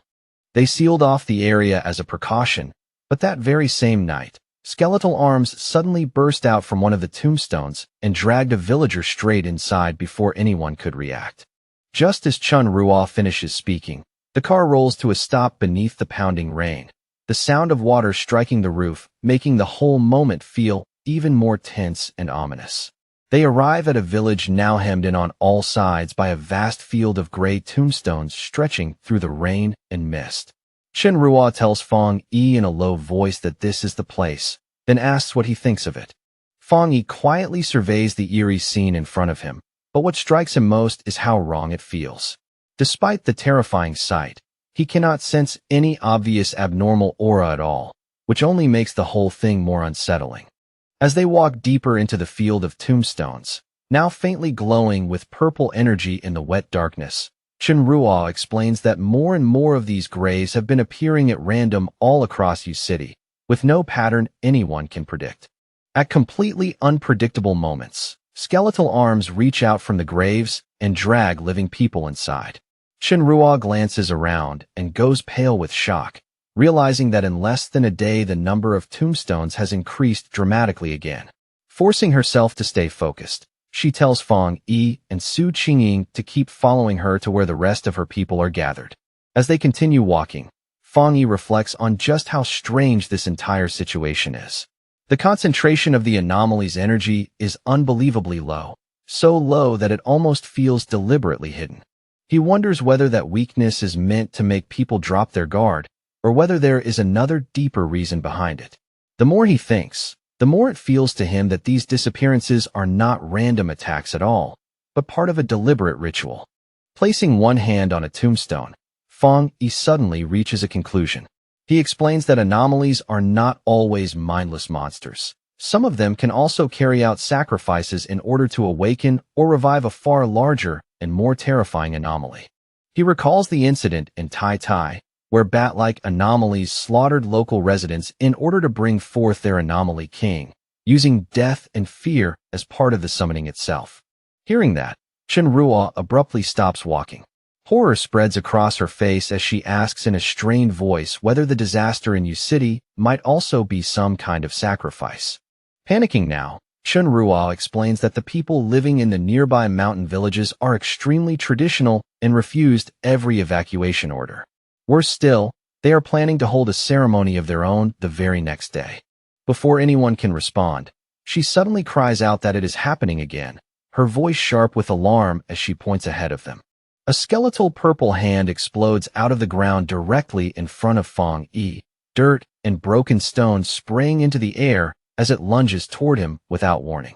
Fong Yi slips aside with effortless ease, avoiding the attack in a single clean movement. As he watches it, he calmly notes that the creature's power is not impressive at all, and is indeed only around the reported B level. Without hesitation, he summons his flaming sword, its heat flaring brightly in the rain, and brings it down in a swift strike that cuts the skeletal arm cleanly in half. But before the broken limb has even finished falling, Another skeletal hand bursts violently from the ground and clamps down around his glowing blade, stopping it with eerie precision. Fang Yi does not panic. He simply watches the movement with a sharp, focused gaze, carefully observing the reaction as if he has been waiting to confirm something. That skeletal hand is attached to something far worse, a much larger monstrous skeleton with multiple limbs, which tears its way up from underground in a brutal eruption of earth and grave dust. All around them, more skeletal creatures begin bursting from the ground one after another, rapidly closing in on Su Qingying and Chen Ruo from every direction. Chen Ruo shouts in stunned disbelief, unable to understand why these things are showing no fear at all toward Fang Yi's overwhelmingly powerful yang attribute. In the span of a few breaths, the entire area is flooded by a massive horde of glowing purple skeletons, their numbers swelling so fast that the grave field seems to come alive around them. Instead of looking troubled, Fang Yi's lips curve into the faintest smile. He thinks that his theory seems to be proving correct, though he still needs one final confirmation, and quietly remarks that this mission has suddenly become far more interesting than he expected. Amid the chaos, Chen Ruo raises her flute and plays through the storm of bones around her. Green blasts of spiritual energy burst outward with every sharp note, slicing through the surrounding skeletons and tearing them apart one after another. Chen Ruo says through clenched teeth that these skeletons are not especially high level, but they are terrifyingly relentless. Because they feel no pain and never hesitate, they keep coming forward like a tide that refuses to stop. Then she realizes with sinking despair that their numbers are far greater than before, so many that they seem impossible to fully wipe out. The hope in her eyes starts to dim as she cannot help wondering whether even the sealer might be powerless against something like this. Seeing her struggle and the fear rising in her face, Su Qingying kicks several skeletons away in one swift motion and tells her not to lose heart. Her voice is firm and steady, cutting through the panic like a hand dragging someone back from the edge. Suddenly, Su Qingying finds herself surrounded by a massive surge of hellish red flames that explode outward and burn the skeletons crowding around her to ash. She stares in shock at the blazing firelight, wondering what kind of terrifying new power this is. From the very center of the battlefield, Fang Yi unleashes his twilight fire domain. He rises into the air above a huge red sphere of energy, his figure suspended like the eye of a storm as blazing power pours out around him. Below him, the ground is swallowed by a rolling sea of fire that spreads in every direction. The skeletal horde is engulfed almost instantly, their bodies collapsing and vanishing as though they had never stood there at all. As this new power fully activates, a system notification appears, stating that a special death attribute has been detected. The system then explains that his domain is continuously absorbing this unusual attribute and converting that energy into nourishment for his own yang attribute, steadily making it stronger. A moment later, one final notification flashes before him, confirming that the enhancement process has been completed. The message is brief, but the change in power is immediate and unmistakable. Su Qingying and Chen Ruo can only watch in stunned silence as a huge burst of fire erupts across the battlefield and wipes out the last remaining skeletons. The final wave disappears in the flames, leaving behind only heat, smoke, and disbelief. Chen Ruo is visibly shaken and impressed, admitting that Fang Yi's reputation as the sealer is absolutely deserved. Relief washes over her at last, and for the first time she feels that Yu City might actually be saved. She apologizes for her earlier behavior, then says she will take them to meet the rest of her team. Chen Ruo leads them back to a camp that now serves as the temporary base of the Yu City Spirit Association. As soon as she arrives, a group of tired, battered pioneers looks up and greets her at once, calling out to their captain with obvious relief. Chen Ruo quickly introduces Fang Yi and Su Qingying to them, explaining that she managed to bring back reinforcements. She tells them that the famous sealer himself has come, along with the captain of the Tai Tai Association. Her three teammates, Chen Feng, Chen Xing, and Chen Shi, all stare at Fang Yi in disbelief. They find it hard to accept that someone this young could really be the legendary pioneer who once resolved a disaster on his own. One of them comments in a low, uneasy voice that his age may not matter, But the problem here in U City is completely different. Whatever they are facing now is not something ordinary strength can solve so easily. The tension sharply rises when Chun Feng angrily scolds Chun Ruo for coming back and even bringing outsiders here to die with them. He shouts that almost nobody is left, that the city is about to be devoured whole, and that they were all tricked from the start and lured here only to become sacrifices. As Chun Ruo tries to explain that her team has already suffered enough and that she had no other choice, Feng Yi simply watches them in calm silence. His eyes move over their expressions, taking in every trace of fear, anger, and exhaustion. With a serious, unshaken look, Feng Yi finally speaks and says that he accepted this request, so he will do what he came here to do. His tone is steady and absolute as he declares that he will solve the problem in this place himself. Meanwhile, Chen Shi explains to the upset Chen Feng that their city is remote and cut off, and because of that, many local customs remain deeply traditional. When the people face troubles they cannot solve, they do what they always have done for generations. They pray to the gods for help. From a clifftop, Feng Yi looks down toward a village wrapped in strange purple mist drifting from the tombstones below. Watching the eerie scene in silence, he wonders whether the people there are preparing to hold some large ceremony to beg for blessings.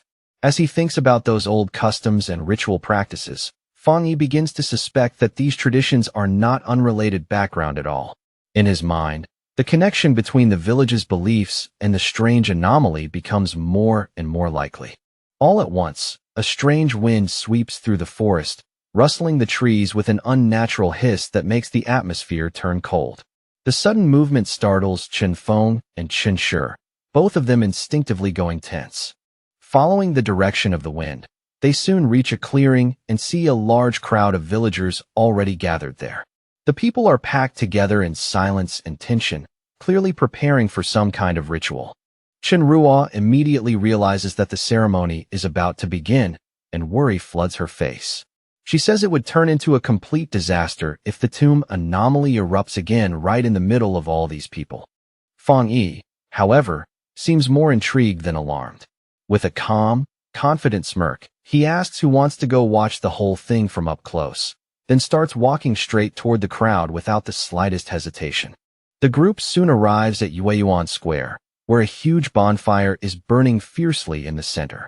Firelight flickers across the stone ground and the anxious faces of the gathered villagers. The villagers are in complete despair, crying out to their god to look upon their suffering. One man, his voice breaking with grief, offers up his own life and begs that his children be spared instead. All around the square, people kneel and bow low to the ground, their foreheads nearly touching the stone as they plead again and again for the heavenly God's mercy. The whole place is filled with fear, desperation, and trembling faith. Then, without warning, the bonfire suddenly goes out. The stone platform beneath it shatters with a violent crack, and long fractures begin spreading across the square like something underneath is forcing its way upward. That is when the real horror begins. Skeletal hands start clawing their way out from behind the tombstones, and someone in the crowd screams that the monsters from the tombs are coming out again. Out of the swirling purple mist, several skeletons slowly rise into view, their red eyes glowing with a sinister light. They stand there staring at the terrified villagers like predators, choosing where to strike first. Panic explodes across the square. An old man trembles so badly he can barely speak, insisting that this must be some kind of test from their god, while the rest of the villagers break apart and run wildly in every direction. A mother clutches her crying child tightly against her chest, her face drained of color and filled with terror. Through tears, the child asks in a trembling voice whether their god is still going to save them. The chaos only gets worse as the skeletons suddenly charge into the crowd. The villagers scatter in total fear, stumbling over one another and screaming desperately for help as the square collapses into madness. In the middle of that panic, one skeleton slams into the mother and knocks her away, tearing her apart from her child in an instant. The little girl can only watch in horror, crying out for her mother with helpless, broken sobs. Just as the child is left standing there all alone, an even larger ghostly skeleton slowly emerges from the mist behind her. Its towering form feels far more terrifying than the others, like death itself stepping out of the fog. The creature stretches out its bony hand toward the crying little girl. The motion is slow but inescapable, casting a shadow over her as she freezes in terror. But before that skeletal hand can so much as touch her, the creature is instantly blown apart in a flash of golden light. The strike is so fast and overwhelming that it vanishes before anyone fully understands what happened. Right after that, a huge wave of holy fire surges across the square, sweeping through the attacking skeletons and burning them down where they stand. In a heartbeat, the entire area is transformed into a blazing inferno of sacred-looking flames. The surviving villagers gradually stop running, too stunned to move any farther. One by one, they turn back toward the burning square, unable to believe what they are seeing. Fear disappears from their faces and is replaced by pure awe as they recognize the flames. Some begin shouting that it is heavenly fire, and their despair instantly turns into wild joy as they raise their arms toward the sky and cry out in worship. As the flames continue to rage across the shattered square, Fong Yi descends and lands on the broken stone platform at the center. His arrival, framed by fire and smoke, silences the scene even more completely. Standing against the firelight, Fong Yi looks at the stunned crowd and tells them that their prayers are no longer necessary. His voice is calm, but it carries across the square with unmistakable force. With a cold and serious expression, he states the hard truth without softening a single word. There are no gods in this world, and no god is coming to save them. For a brief moment, the villagers fall completely silent. Still kneeling on the ground, they stare at him blankly, trying to absorb the weight of what he has just said. But they misunderstand him completely. With tears of joy pouring down their faces, they start shouting that a god has descended and defeated the disaster for them. They immediately begin begging this new god to save them from the other monsters as well. Watching their reaction, Fong Yi can only let out a quiet sigh. Their misunderstanding is so complete that even he has no idea where to begin correcting it. Standing amid the flames, Fong Yi slowly raises one hand, his eyes glowing with power. The firelight reflects across his face, making him look even more unreal to the kneeling crowd below. Then he activates his Twilight Fire domain once again. In an instant, a massive swirling red sphere appears in the sky, spinning like a vortex and pulling in all the deathly energy, and broken skeleton remains scattered across the ground. After that, Fong Yi turns to the stunned villagers and makes himself clear. He tells them that he is not a god at all, but a pioneer captain from Tai Tai City, a man known by one title alone, the Sealer. The villagers and Chun Rua's team can only stare at the terrifying red sphere hanging in the air, their faces frozen with shock. The sight is so strange, so overwhelming, that for a moment no one can even find the words to react. Still reeling from what he has just seen, Chen Feng asks in disbelief what Fong Yi is actually doing. Chen Rua, already frustrated by her teammates' doubts, snaps back that she warned them from the very beginning that Fong Yi was no ordinary pioneer. She goes on to explain that Fong Yi is the very person who single-handedly resolved the disasters in both Tai Tai City and Kong City. She reminds them that even the highest-ranking authorities treat him like an honored guest, which should be enough to show what kind of figure he really is.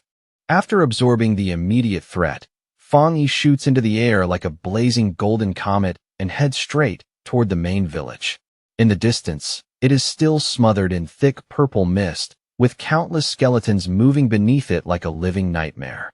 At that moment, a system notification appears before him, confirming that the Twilight Fire domain has successfully absorbed a massive amount of the death attribute. As a result, his own Yang attribute has been strengthened even further, becoming noticeably more powerful than before. Looking down from above at the sea of skeletons crawling through the village below, Fong Yi narrows his eyes and quietly gathers his strength. He is already preparing to unleash the power he has just gained. He summons his blazing sword once more, and this time the flames burning along its edge are brighter and fiercer than ever. The weapon hums with heat, as if it too has become sharper after the recent surge in power. With one powerful swing, he releases an enormous wave of fire and declares that he will free Yu City once and for all. His voice cuts through the chaos with absolute certainty, carrying both force and judgment. The flames, now laced with a strange purple color drawn from the absorbed energy, roar through the village like a storm. They sweep across the streets and tombs alike, burning through everything in their path with terrifying speed. From a safe distance, a group of survivors watches the scene unfold in utter disbelief before bursting into cheers. They cry out joyfully that the tombstones and skeletons are gone, celebrating through tears that heaven has not abandoned their city after all. Once the attack is over, Su Qingying quickly checks the readings on her device and reports that the anomaly levels in the Anding district have returned to normal. Her voice is steady, but there is clear relief beneath it. Standing beside her, Chen Ruo confirms that the Baimu district has also been cleared. She explains that only the Jinming district remains now, and that area has always had the highest concentration of the anomaly's power. However, just as they are about to move out again, Su Qingying's expression suddenly changes.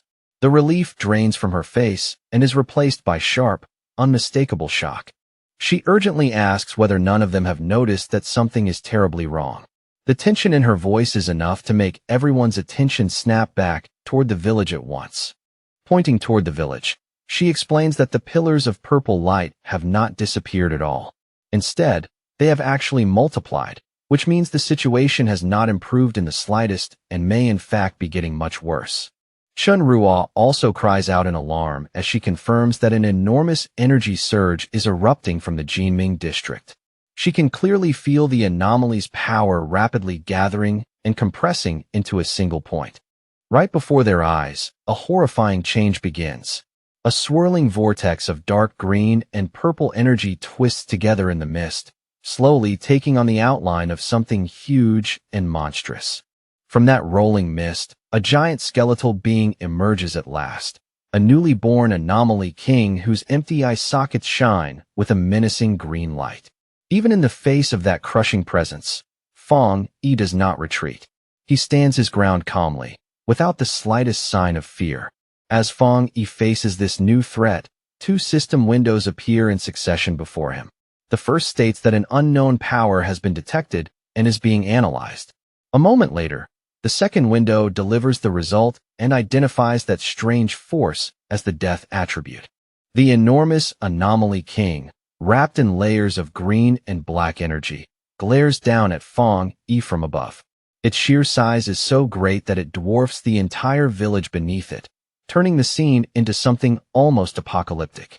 Floating in midair within his golden aura, Fong Yi stares back without blinking. As he measures the monster, he senses a deeply strange presence from it, heavy and hostile in a way that is far more difficult than anything he has dealt with before. Watching from a safer distance, Chen Ruo and Su Qingying are both stunned speechless. Chen Ruo finally stammers out a question, asking what kind of creature this thing even is, and says its bizarre energy feels even more oppressive than the S-class disaster in Tai City. In that moment, the group realizes that this new anomaly king must be the true source behind the pillars of light. Su Qingying suddenly shouts a warning to everyone, telling them that the creature is about to attack. Her voice is sharp and urgent, breaking the stunned silence around them. The anomaly king releases its power at once, sending out a swarm of shadowy black tendrils that rush forward like a living flood. They spread through the air in twisting waves, fast and vicious. That strange energy crashes over Fong Yi in an instant, and even he is visibly shaken by what it does. The reaction hits him so abruptly that his expression changes for the first time.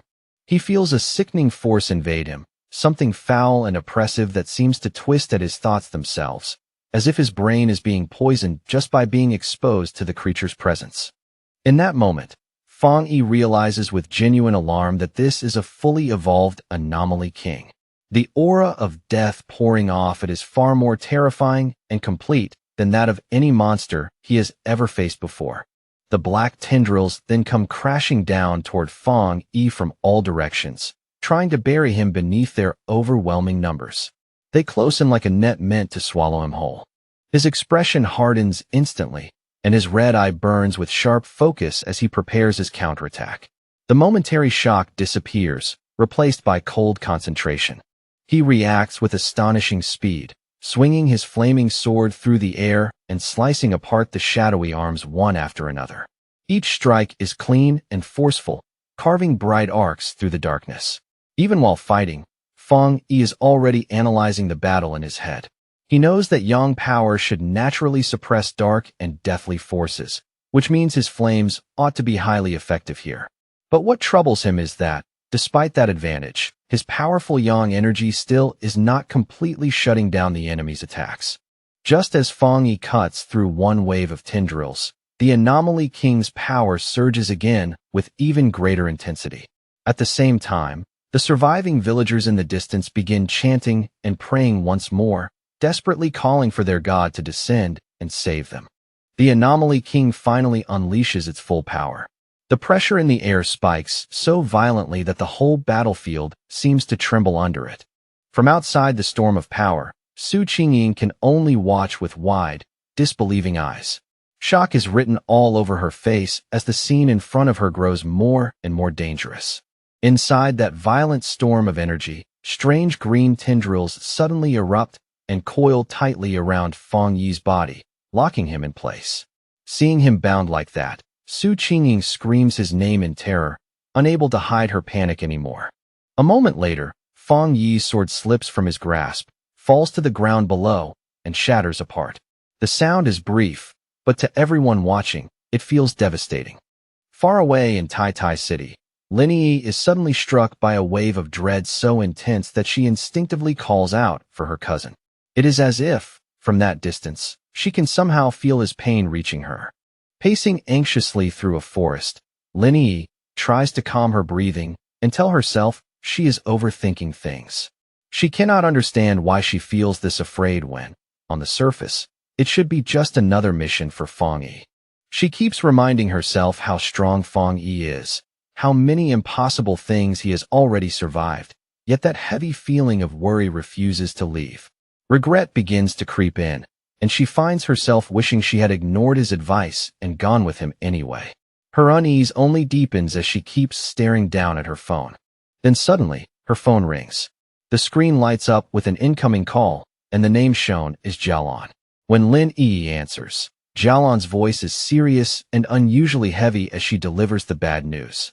They have received word that Yu City is now completely surrounded by a massive expanse of tombs, and an official lockdown order has already been issued. She then bluntly tells Lin Yi that Feng Yi is in danger.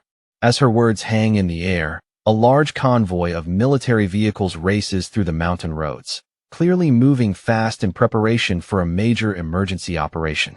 The report that Feng Yi may have died sends shock through the Tai Tai Spirit Association.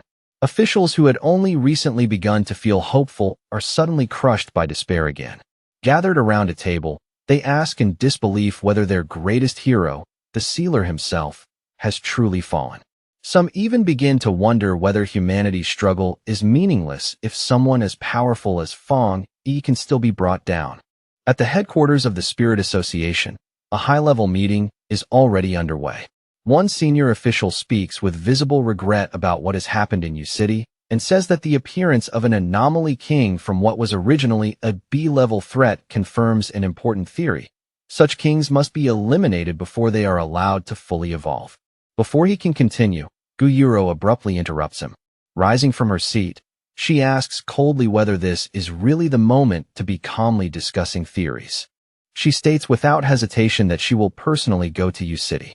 Another official immediately tries to stop her, reminding her how important she is to Shin City and insisting that the military has already taken over the situation.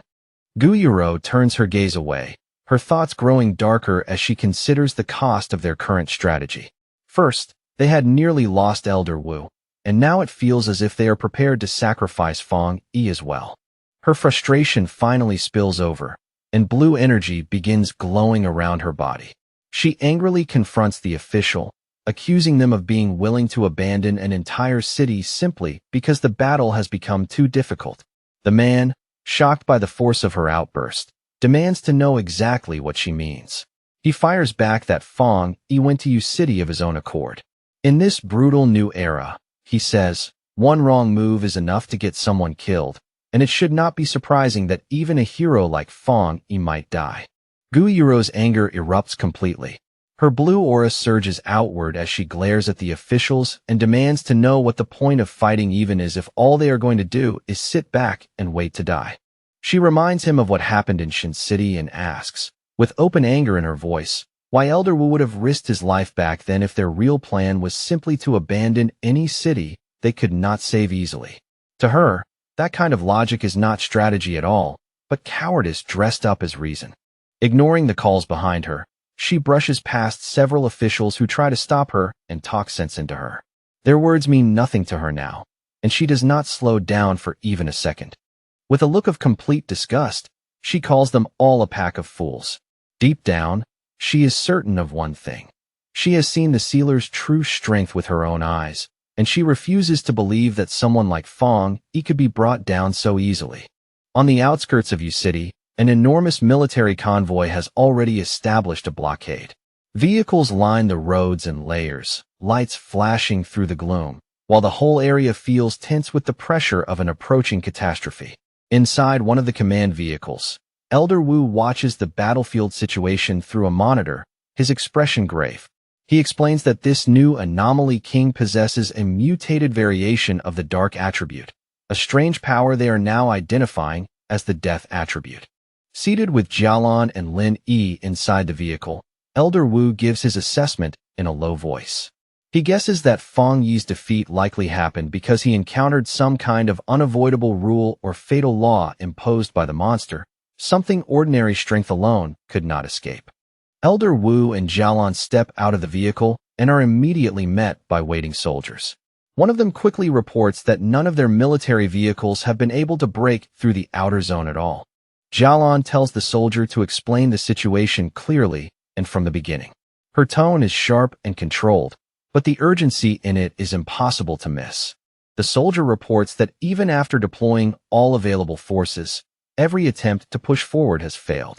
He explains that Yu City is now buried beneath an overwhelming number of tombstones, so dense that the entire city has become like a massive grave field. Whenever they send soldiers in, an equal number of tombstones rise up in response and attack them directly.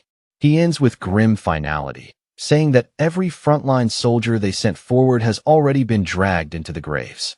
The soldier adds that the Anomaly King's influence is still slowly expanding outward from the city limits even now. Hearing that, Lin Yi's body trembles uncontrollably, fear tightening across her face. With a dark expression, the soldier says the chances of restoring Yu City to normal are effectively zero. He then asks Elder Wu whether they should issue a retreat order before the situation spreads any farther. He continues by saying that the Anomaly King appears to be immune to every power they have tried against it. Worse still, it has already captured all the pioneers stationed at the front, including Fong Yi himself. The moment she hears that, Lin Yi lets out a sharp cry and refuses to accept it. The words hit her like a blade, and disbelief flashes across her face almost as fast as panic. She turns toward Elder Wu and Jialan, thanks them for everything they have done, then firmly declares that she will go back to Yu City by herself. She says she will not drag anyone else along on what she believes may be a suicide mission. Deep within the anomaly zone of Yu City, the land has already changed beyond recognition into a terrifying and silent graveyard. The whole place is soaked in eerie green light, making everything feel cold, dead, and far removed from the living world. The ground suddenly trembles, and massive tombstones burst violently from the earth one after another. Carved into these newly risen stones are two names that strike like a curse, Su Qingying and Chun Ruo. Above that ghostly graveyard, the Anomaly King manipulates the dense death energy like a weaver handling threads. The power twists and braids together in the air with sinister precision. As the energy continues to gather, it condenses into the shape of a stone coffin standing upright in the middle of the graveyard. It looks ancient, oppressive, and completely unnatural, like a tomb prepared for something that should never return. Inside that coffin, Fong Yi is trapped motionless, his body hanging limp. From the outside, he looks as though all strength has already left him. Ghostly green centipedes crawl over his body in clusters, coiling around him layer after layer. They bind him in place with a slow, horrifying persistence, as though determined to keep him sealed there forever. He appears utterly lifeless inside the monster-made tomb, sealed away like a corpse offered to death itself. His eyes are hollow and dark, making it seem, at least on the surface, that the sealer has truly died. But in the deepest darkness of that death-like silence, a system notification suddenly flashes to life. The death brand ability Fong Yi obtained earlier has now been successfully activated, and the system confirms that he has acquired a new power, infinite death. Not long after that, the system announces that the death brand trial has officially come to an end. The message is simple, but it carries the weight of something immense having just been completed. Fong Yi is completely exhausted, but he is awake. Letting out a long, strained breath, he thinks to himself that the death brand trial was far more intense and brutal than he had expected. He lifts his gaze toward the enormous green skull-like face of the anomaly king looming above him and notices, with dry irony, that the king of death now feels much less threatening than before. Even so, as power glows in his eyes, he admits to himself that he never wants to go through a rebirth trial like that ever again. Just before he was sealed inside the coffin, Fong Yi realized what had happened. The anomaly king had targeted him with an unavoidable death ability, a fatal rule that could not be dodged or blocked through normal means. Faced with certain death, he made a desperate gamble. He chose to manually implant the dangerous death brand skill into his own body, the same ability he had obtained earlier from the magma, but had hesitated to learn because of how risky it was. The system immediately confirmed that the implantation had begun and started the learning process. From that moment on, there was no turning back for him. A violent surge of red, agonizing energy then burst out from Fong Yi's body as the skill fused into him. The pain was explosive and overwhelming, as though something alive were being carved directly into his soul. While the system prepared to activate the skill fully, that terrible energy compressed tighter and tighter around him. Every second of it felt like being crushed from the inside out. At the same time, Fong Yi could only stand there before the anomaly king, unable to escape, as the monster calmly prepared to kill him. It was a brutal moment of helplessness balanced on the edge of death. Then the system informed Fong Yi that the anomaly king's inevitable death rule had begun to take effect. The warning came with cold precision, leaving no room for hope or misunderstanding. In the next instant, Fong Yi truly died. His eyes rolled back, his body went limp, and all signs of life vanished from him. The system confirmed his death and stated that step 1 of the ability had been completed. But because Fong Yi had been killed by the monster while bearing the brand, the system immediately identified the killer and announced that the death brand had been planted into the body of the king of death itself, completing step 2. As Fong Yi's lifeless body fell, wrapped in the monster's dark and deadly power, the system began its final phase. It activated the death trial while he was already dead, which is exactly how he was later able to return to life and why, even now, the exhaustion in his body feels so deep. Now, standing within the coffin's eerie green aura, Fong Yi has successfully endured the entire process. Though drained to the bone, he has crossed through death and come back. The system explains that the death trial he just completed was actually a triple trial meant to test whether the holder was worthy. To obtain the death brand's 3 abilities, Fong Yi had to survive 3 separate and terrifying ordeals. The first was the fire attribute trial, Mystery Yellow Spring, in which he was burned without end by hellish flames. Every moment of it felt like being thrown alive into a furnace from the underworld. The second was the poison attribute trial, Death Collapse, where his body was cursed to rot, crack, and break apart again and again without ever being allowed true release. It was a slow and merciless kind of torment.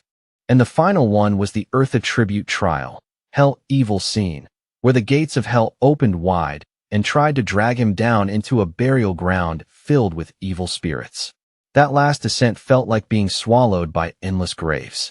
As Fong Yi recalls it all, he thinks to himself that the pain had been so intense it became hard to tell what was real anymore. It felt like being trapped in an endless cycle of dying over and over, with no clear beginning and no end. But after passing that brutal test through sheer effort and willpower, he has finally mastered the skill. His eyes open with a sharp red glow as he decides, with quiet certainty that now the real battle can finally begin.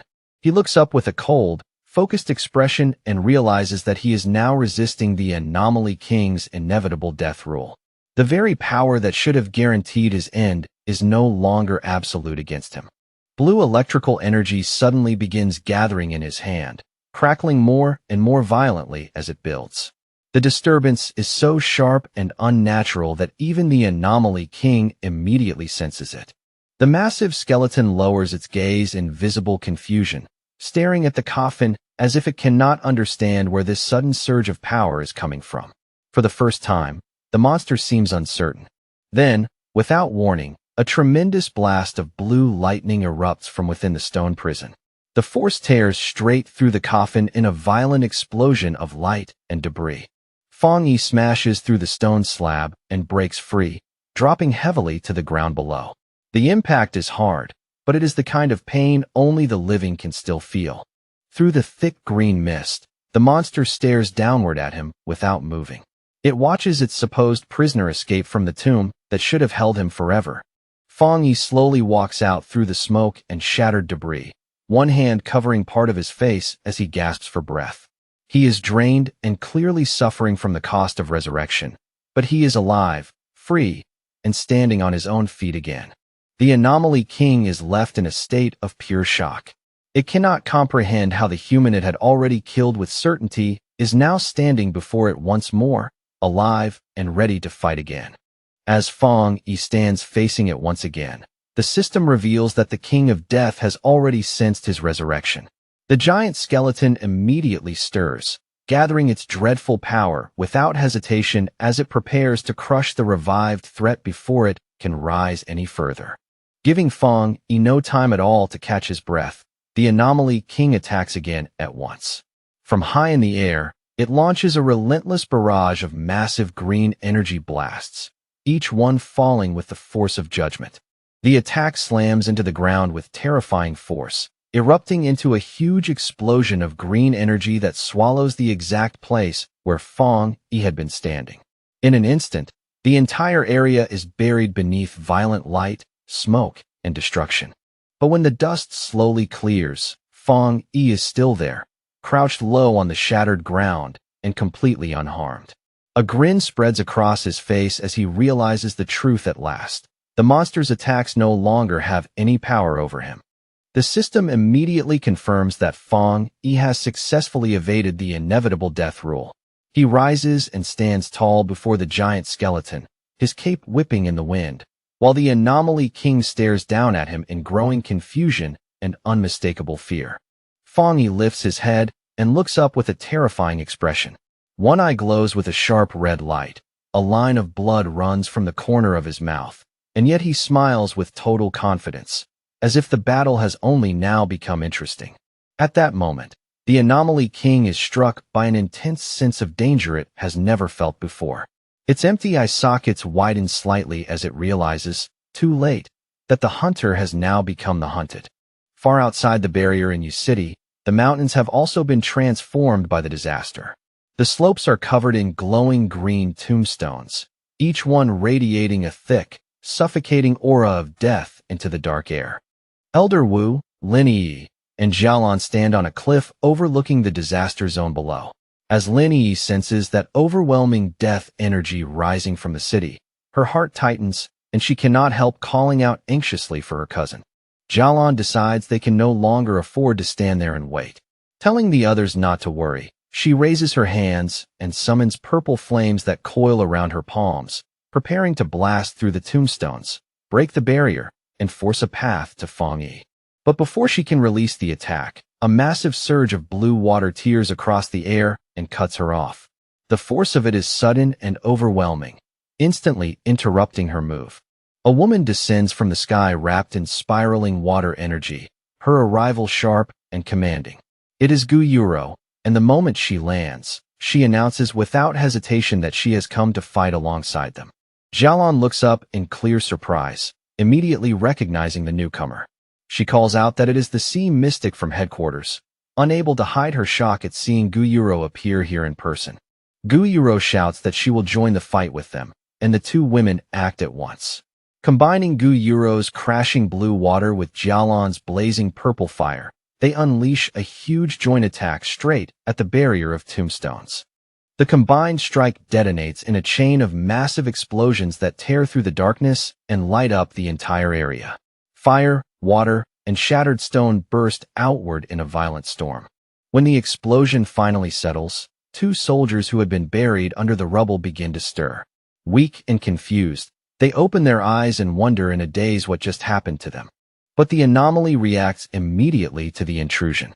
The earth starts shaking violently, and enormous green tombstones erupt upward from the ground like jagged spikes, sealing off the area again in an instant.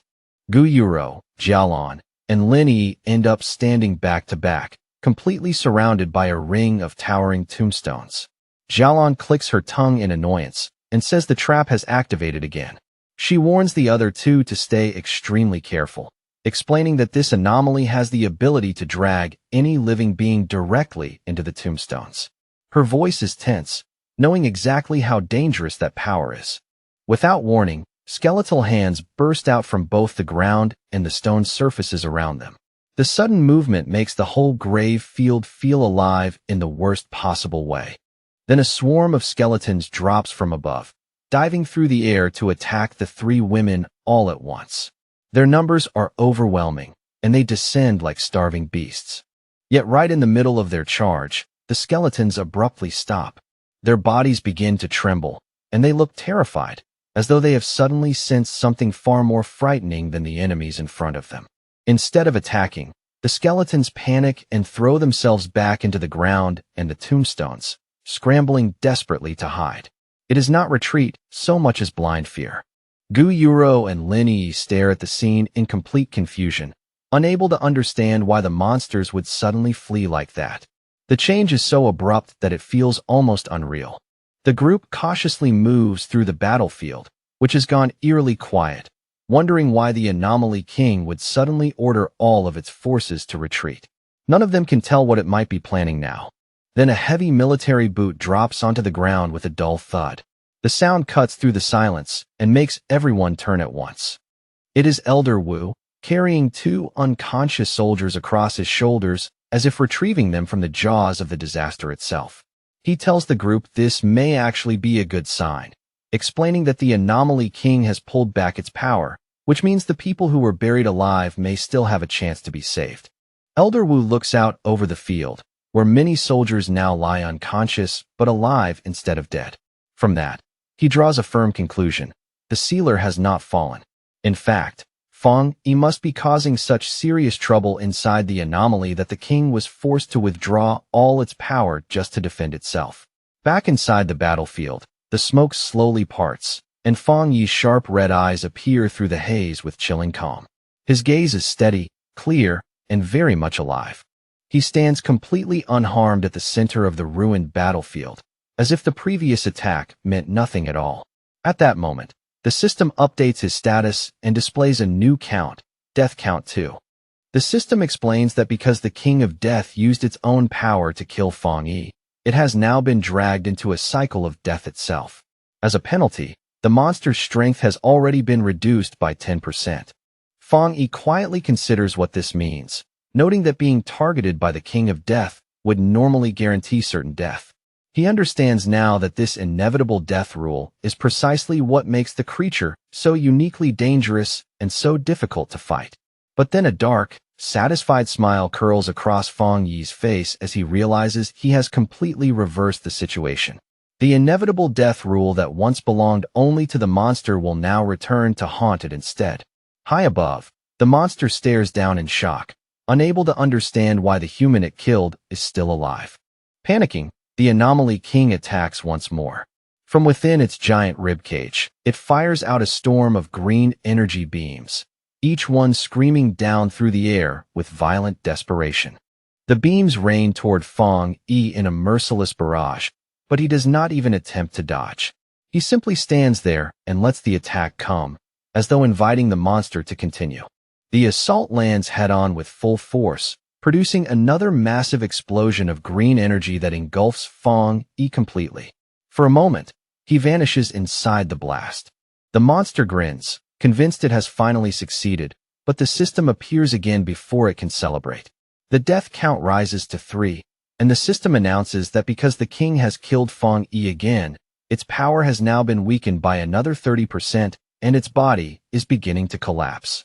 At once, the monster's body starts to break apart under the backlash. Cracks spread across its face, and pieces of bone split loose and fall away from its massive frame. Then, out of the fading smoke, Fong Yi walks forward slowly. His body reforms as he moves, whole and unharmed, as though the explosion had done nothing but buy him another step forward. The monster stares in absolute horror, its green eyes widening with raw fear as it realizes the truth. Every attack it uses against Fong Yi is only destroying itself instead. With a crooked smirk, Fong Yi wipes the blood from his mouth and mocks the creature without mercy. He is fully prepared to keep repeating this deadly cycle until the monster is ground down and erased completely. Focusing his mind, Fong Yi gathers his power and fires a massive beam of energy straight at the monster. The attack tears through the air in a bright, violent line. However, the monster lifts one hand and easily knocks the beam aside, deflecting it with almost casual force. Even weakened, it is still monstrously strong. At that exact moment, a system notice appears and announces that a new mark has been activated. Instantly, red hellfire erupts across the monster's body, burning through and mixing with its eerie green aura. The monster glances down at its own arm in baffled confusion, as though it cannot understand when or how that fire attached itself to it. For the first time, it looks thrown off balance. Seizing that brief opening, Fong Yi leaps high into the air and draws his sword. The blade is blazing with intense fire, its heat flaring so violently that it lights the space around him. As Fong Yi closes in to strike, the system confirms that the monster has been afflicted with a hellfire burning debuff. From now on, it will continue taking damage without pause as the flames eat away at it. The monster glares down at Fong Yi with its glowing green eyes, furious at being forced back and wounded in this way. Rage rolls off it just as strongly as the death energy. Fong Yi brings his blade down with all his strength, unleashing his heavenly fire slash. The strike is fierce, direct, and filled with the kind of force meant to split the battlefield apart. The monster raises its huge hand and blocks the incoming slash head-on, and the collision explodes into a violent clash of power. Fire and death energy crash against each other in a storm that shakes everything around them. The blow lands with terrifying force, and for the monster, the impact is absolutely devastating, shaking its enormous body and sending a visible tremor through the entire battlefield. The system updates at once, cold and precise, showing that the death count has now risen to 4, while the monster's overall power has been brutally reduced by a staggering 45%. As the violent energy from the battle continues to swirl and twist through the air, a new system window suddenly appears, signaling the beginning of the next phase, the death collapse mark. The effect hits immediately, sharp and merciless. Fong Yi's body begins to crack and splinter like fragile glass, making it painfully clear that the dreadful cycle of death has started once again. The monster, still refusing to surrender no matter how badly it has been damaged, lunges forward, seizes Fong Yi in its grip, and crushes him tightly with savage force. It drags him right up to its face, looming over him at close range, clearly trying to intimidate and terrify this human who somehow still refuses to die. But instead of fear, Fong Yi meets its stare with a calm, almost taunting smile. Even with blood and cuts across his face, he looks completely unfazed as he coolly tells the monster to take a good look at its own condition. The monster hesitates for a moment, visibly thrown off and confused by Fong Yi's eerie confidence, unable to understand why someone standing at death's door could still smile like that. Then, without warning, fierce flames burst out around Fong Yi in a violent surge of heat and light, yet he only lets out a faint smirk, standing untouched and completely unharmed inside the blaze. The flames quickly race along to the monster's hand, and it stares in horror as its own bones begin to blacken, crack, and crumble away into drifting ash before its eyes. The system confirms the next terrifying update. The death count has now reached 5, and the monster has been weakened even further, its strength dropping by a crushing total of 60%. Another system notice flashes into view, announcing that the Hell Evil Scene mark has been activated, accelerating the destruction of the monster's body with ruthless speed. The monster throws its head back and roars in blind fury, its voice full of rage and disbelief. But no matter how violently it struggles, it still cannot stop its body from crumbling apart. Outside the barrier, the giant tombstones surrounding the city begin to crack, tilt, and collapse one after another, as if the entire unnatural structure holding the disaster together is finally failing. Wang Lan stares in utter disbelief, quickly realizing that the anomaly itself is falling apart on a massive scale and that the whole cursed domain is beginning to break down. High above, the thick dark clouds start to scatter, allowing long-hidden light to pour through. Lin Yi lifts her head and smiles brightly, relief washing over her as she realizes her cousin is still alive. Elder Wu immediately powers up his armor and, without wasting a second, orders the team to move into the city, rescue any survivors they can find, and evacuate the wounded as fast as possible. With the mission now completely clear, Elder Wu, Wang Lan, Gu Yuro, and Lin Yi launch themselves forward and fly straight into the city without hesitation. Deep within the shattered ruins of the anomaly, a hand suddenly thrusts up from the ground, clawing desperately through the debris as someone struggles to escape. Su Qingying drags herself out at last, gasping hard for air, her whole body trembling with exhaustion as fear and lingering shock remain written all over her face. Still on her knees, breathing unevenly, she tries to make sense of what just happened, her mind reeling as she forces herself to piece the nightmare together.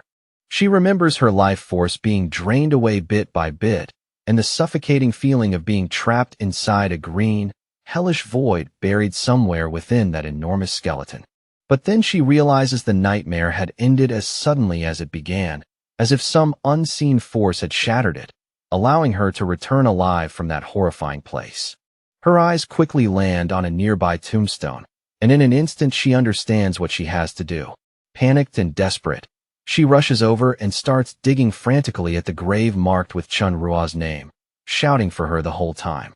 Su Qingying tears away the dirt and finally finds Chun Rua beneath it, unconscious but alive.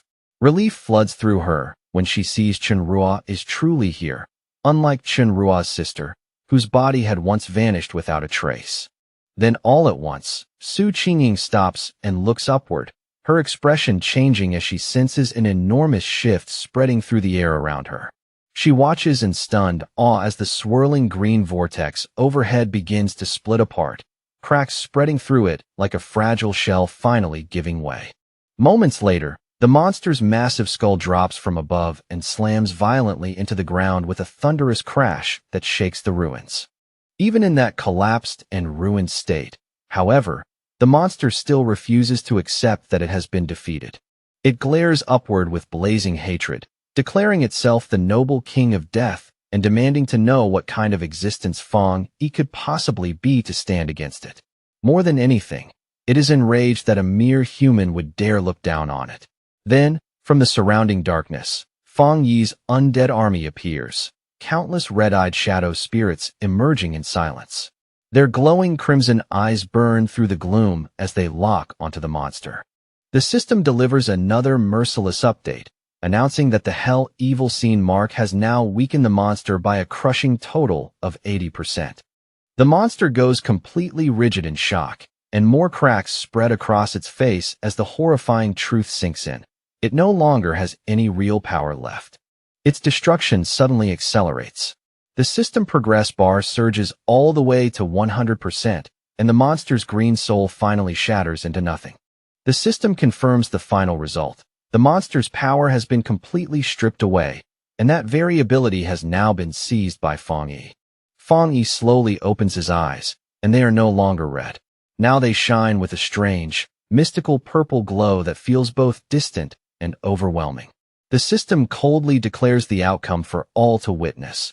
The old king has fallen, and a new king has risen.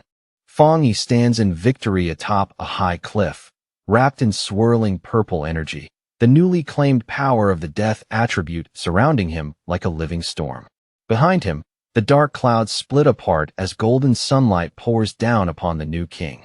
From the churning purple energy in the sky, Fong Yi slowly descends. Divine light washes over his body as the dark clouds continue to part, making it clear that this long disaster is finally coming to an end.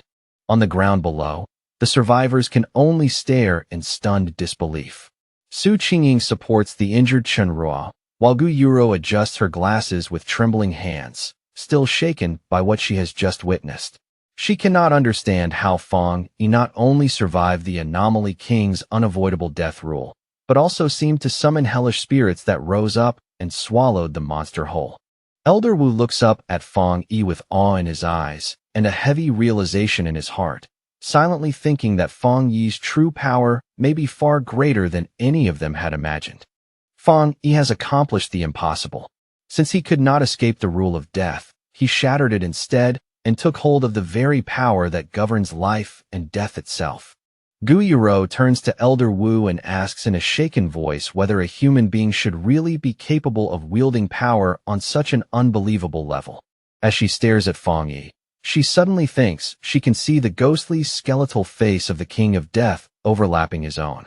Panic rises in her at once, and she wonders if the Anomaly King has awakened inside him. But Wang Lan steps forward with a calm, confident smile and tells Gu Yuro to stop panicking and look more carefully at the battlefield. Across the barren, ruined land, something miraculous is unfolding.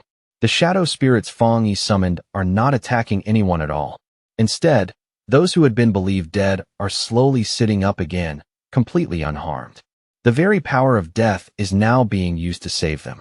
Amid the scattered rubble, the villagers discover Chen Xing. He looks battered, bruised, and barely conscious, but he is unmistakably still alive. As Chen Xing slowly wakes, still dazed and confused, he weakly asks whether he was not already dead, making it clear that he has somehow truly been brought back. All across Yu City, the surviving villagers lift their eyes toward the floating figure of Fong Yi, staring up at him as if they are witnessing something beyond human understanding. Some people in the crowd stare at the dark aura around Fong Yi and call him a god of death in frightened voices, while others immediately argue back that he is the sealer, the one who saved all of them when no one else could. Then, all of a sudden, the little girl he saved earlier cuts through the noise, raising her voice and blurting out that the title sealer sounds ugly and doesn't suit him at all. With a bright, innocent smile on her face, she remembers the golden flames that protected her before. To her, Fong Yi is not some cold title or distant legend. He is their god, the one who defeated the evil and brought them hope. High in the night sky, Fong Yi decides that it is finally time to put an end to this conflict once and for all. He slowly raises one hand, and a massive, jagged scythe formed from dark purple energy gathers into shape above him. His face turns cold and serious, and with one eye still glowing an ominous red, Fong Yi declares in a low, final voice that everything must end here and now.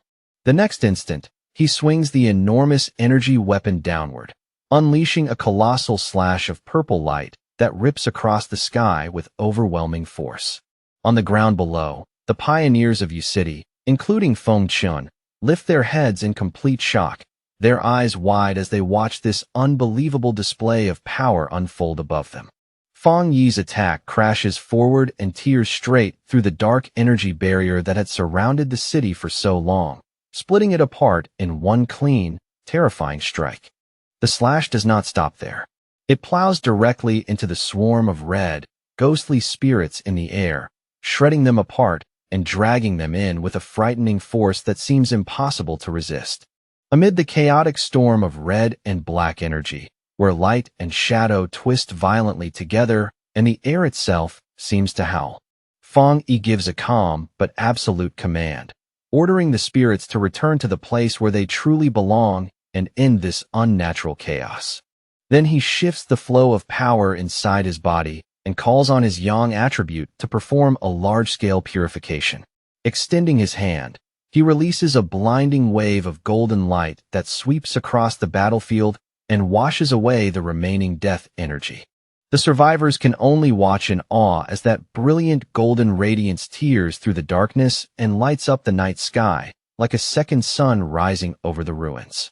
As the technique finally comes to an end and the last traces of corruption fade away, Fang Yi lets out a quiet breath, deeply relieved that the battle is at last truly over. Nearby, Chen Ruo breaks down in tears and throws herself into Feng Chen's arms, overcome with joy and disbelief that the two of them actually survived this disaster. But Fang Yi knows very well that fighting the King of Death consumed an enormous amount of his spiritual power, and he cannot help worrying about what unknown side effects the death brand he absorbed may still carry. Fang Yi slowly descends from the sky after the battle, his figure lowering through the fading light before he lands softly among the broken ruins below. Before he can even steady himself, Fang Yi is suddenly caught off guard as Lin Yi rushes straight at him and slams into him with a fierce hug, crying out for her brother in overwhelming relief and leaving him momentarily stunned. He gently comforts his cousin, softly patting her on the head as she blurts out that she was terrified he had died. Fang Yi only smiles faintly and reassures her that everything is fine now and the worst is over. Just then, Fang Yi's sharp gaze catches something nearby, and his expression shifts slightly as he notices someone standing not far away. He turns and sees Su Qingying there, wearing a bright and heartfelt smile as she thanks him sincerely. Fang Yi looks a little confused by the sudden gratitude.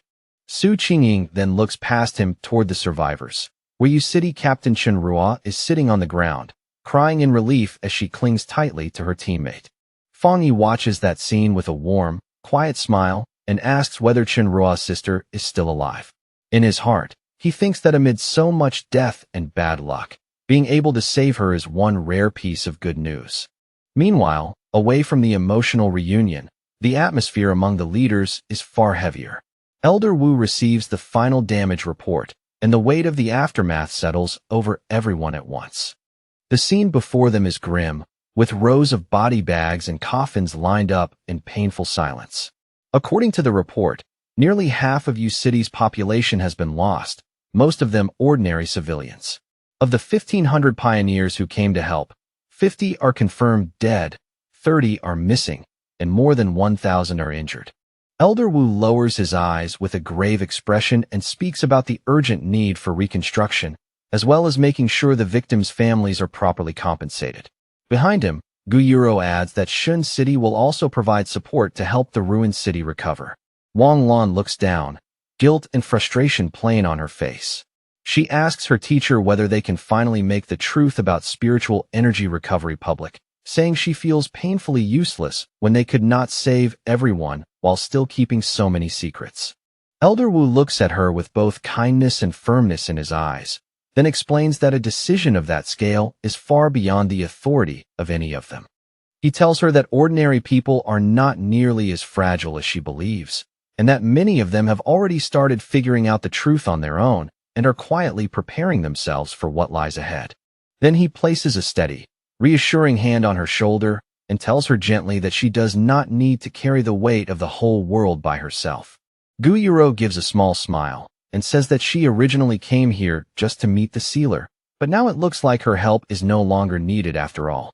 The leaders look on as Fang Yi becomes surrounded by a crowd of cheering pioneers, and in that moment they all realize the same thing. This battle has turned him into a central figure for the entire nation. The crowd begins chanting Fang Yi's name over and over, calling him their god and thanking him with raw emotion for saving their lives when all hope had seemed lost. Meanwhile, the impact of this battle is already spreading far beyond City.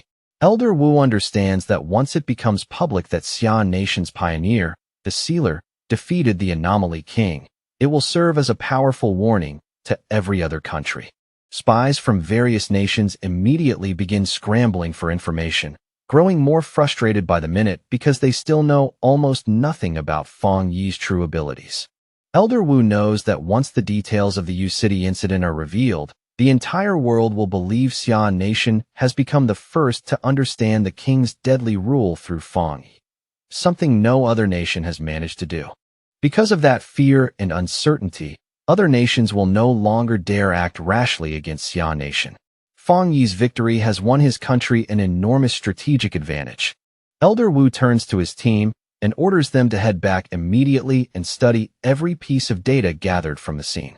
He gives them a firm, powerful reminder that the road ahead is still long, and they cannot depend on the sealer to solve every crisis for them. Wang Lan and Gu Yuro smile and agree with their teacher. Gu Yuro says with confidence that retirement is impossible for people like them, and that the Shun City team will be the one to deal with whatever comes next. Later, back at his villa in Tai Tai City, Fang Yi is finally able to relax a little as he lies in a large bathtub, casually scrolling through his phone in the quiet aftermath. His thoughts drift back to the battle. After the area was cleared, the officials found a dark attribute spirit crystal left behind by the King of Death and gave it to him as a gift of thanks. Holding his phone in one hand, Fang Yi silently counts through the rewards he has gained. He also remembers the Yang attribute spirit crystal Chenrua gave him earlier. Soon, two glowing crystals appear before him, the purple dark crystal and the golden Yang crystal. Looking at them, he realizes that he now possesses two top-tier attribute crystals at the same time. Fang Yi rises from the water and makes up his mind to act immediately. Even though light and dark attributes normally clash with each other, he reasons that since the system recognized him as the new King of Death, absorbing the dark energy should not be a problem. Without hesitating further, he presses the purple crystal against his chest and allows the dark energy inside it to pour out and swirl around his body. A system window instantly appears, confirming that a dark attribute has been detected and identifying the spirit crystal. Then the system announces that it is beginning an ultimate calculation and starts generating a brand new technique. Not long after, the system finishes and announces the birth of a new dark attribute technique called Death Walk. When Fang Yi activates the technique, purple shadows immediately spread across his body, and the system explains that this skill allows him to move by teleporting directly through darkness itself. He thinks to himself that, mysterious name aside, it is basically a teleportation ability, just one with a much darker and cooler presentation. To test it, Fang Yi vanishes from the second-floor balcony in an instant and then reappears on the floor below as smoothly as if he had simply stepped through the air. He nods in satisfaction, recognizing right away that a skill combining mobility and evasion like this would be incredibly valuable in a real fight. Fang Yi then turns his attention inward and carefully checks the condition of his own body. He quickly realizes that after surviving the trial of the Death Brand, something fundamental has changed. His body can now directly absorb dark attribute energy, as if it were naturally made for it. He summons his skeletal avatar and immediately senses how much his control over dark spiritual power has improved. After absorbing the energy from the Anomaly King's spirit crystal, Fang Yi can clearly feel that he is now standing just one step away from breaking through into the legendary Jingang realm. His gaze then shifts toward a cabinet nearby, where a warm golden light is quietly shining. Inside rests the Yang attribute spirit crystal, the precious reward that Chenrua had promised to give him. Fang Yi recalls with a faint sense of amusement that after the battle, the city officials felt it was far too casual for Chenrua to hand over such a treasure in private. Because of that, they organized a grand formal ceremony just to present it to him properly, and he even heard that they had built a statue in his honor afterward. Setting that memory aside, Fang Yi reaches out and picks up the golden crystal, thinking to himself that possessing two top-tier spirit crystals at once is an unbelievably rare stroke of luck. He slowly lifts the crystal to eye level, watching the pure yang energy swirling inside it like liquid sunlight, bright, steady, and full of intense life. The moment he channels his own power into it, a fierce swirl of fiery red energy erupts around his body, filling the room with heat and a heavy, burning pressure. The system activates once again, instantly detecting the powerful yang energy. Just like it did with the dark crystal, it announces that it is beginning an ultimate calculation to derive a brand new technique from this source of power. Fang Yi focuses all of his energy on refining and processing the crystal, and after a tense moment, the system confirms that the new technique has been successfully created. Without warning, a blinding burst of golden light explodes from Fang Yi's body, radiating outward with such intensity that it shines as brilliantly as the sun itself. The system announces that he has obtained a new yang attribute technique called Sun God. Surrounded by roaring, swirling flames, Fang Yi releases the full force of this newly born power and feels its terrifying heat rise around him.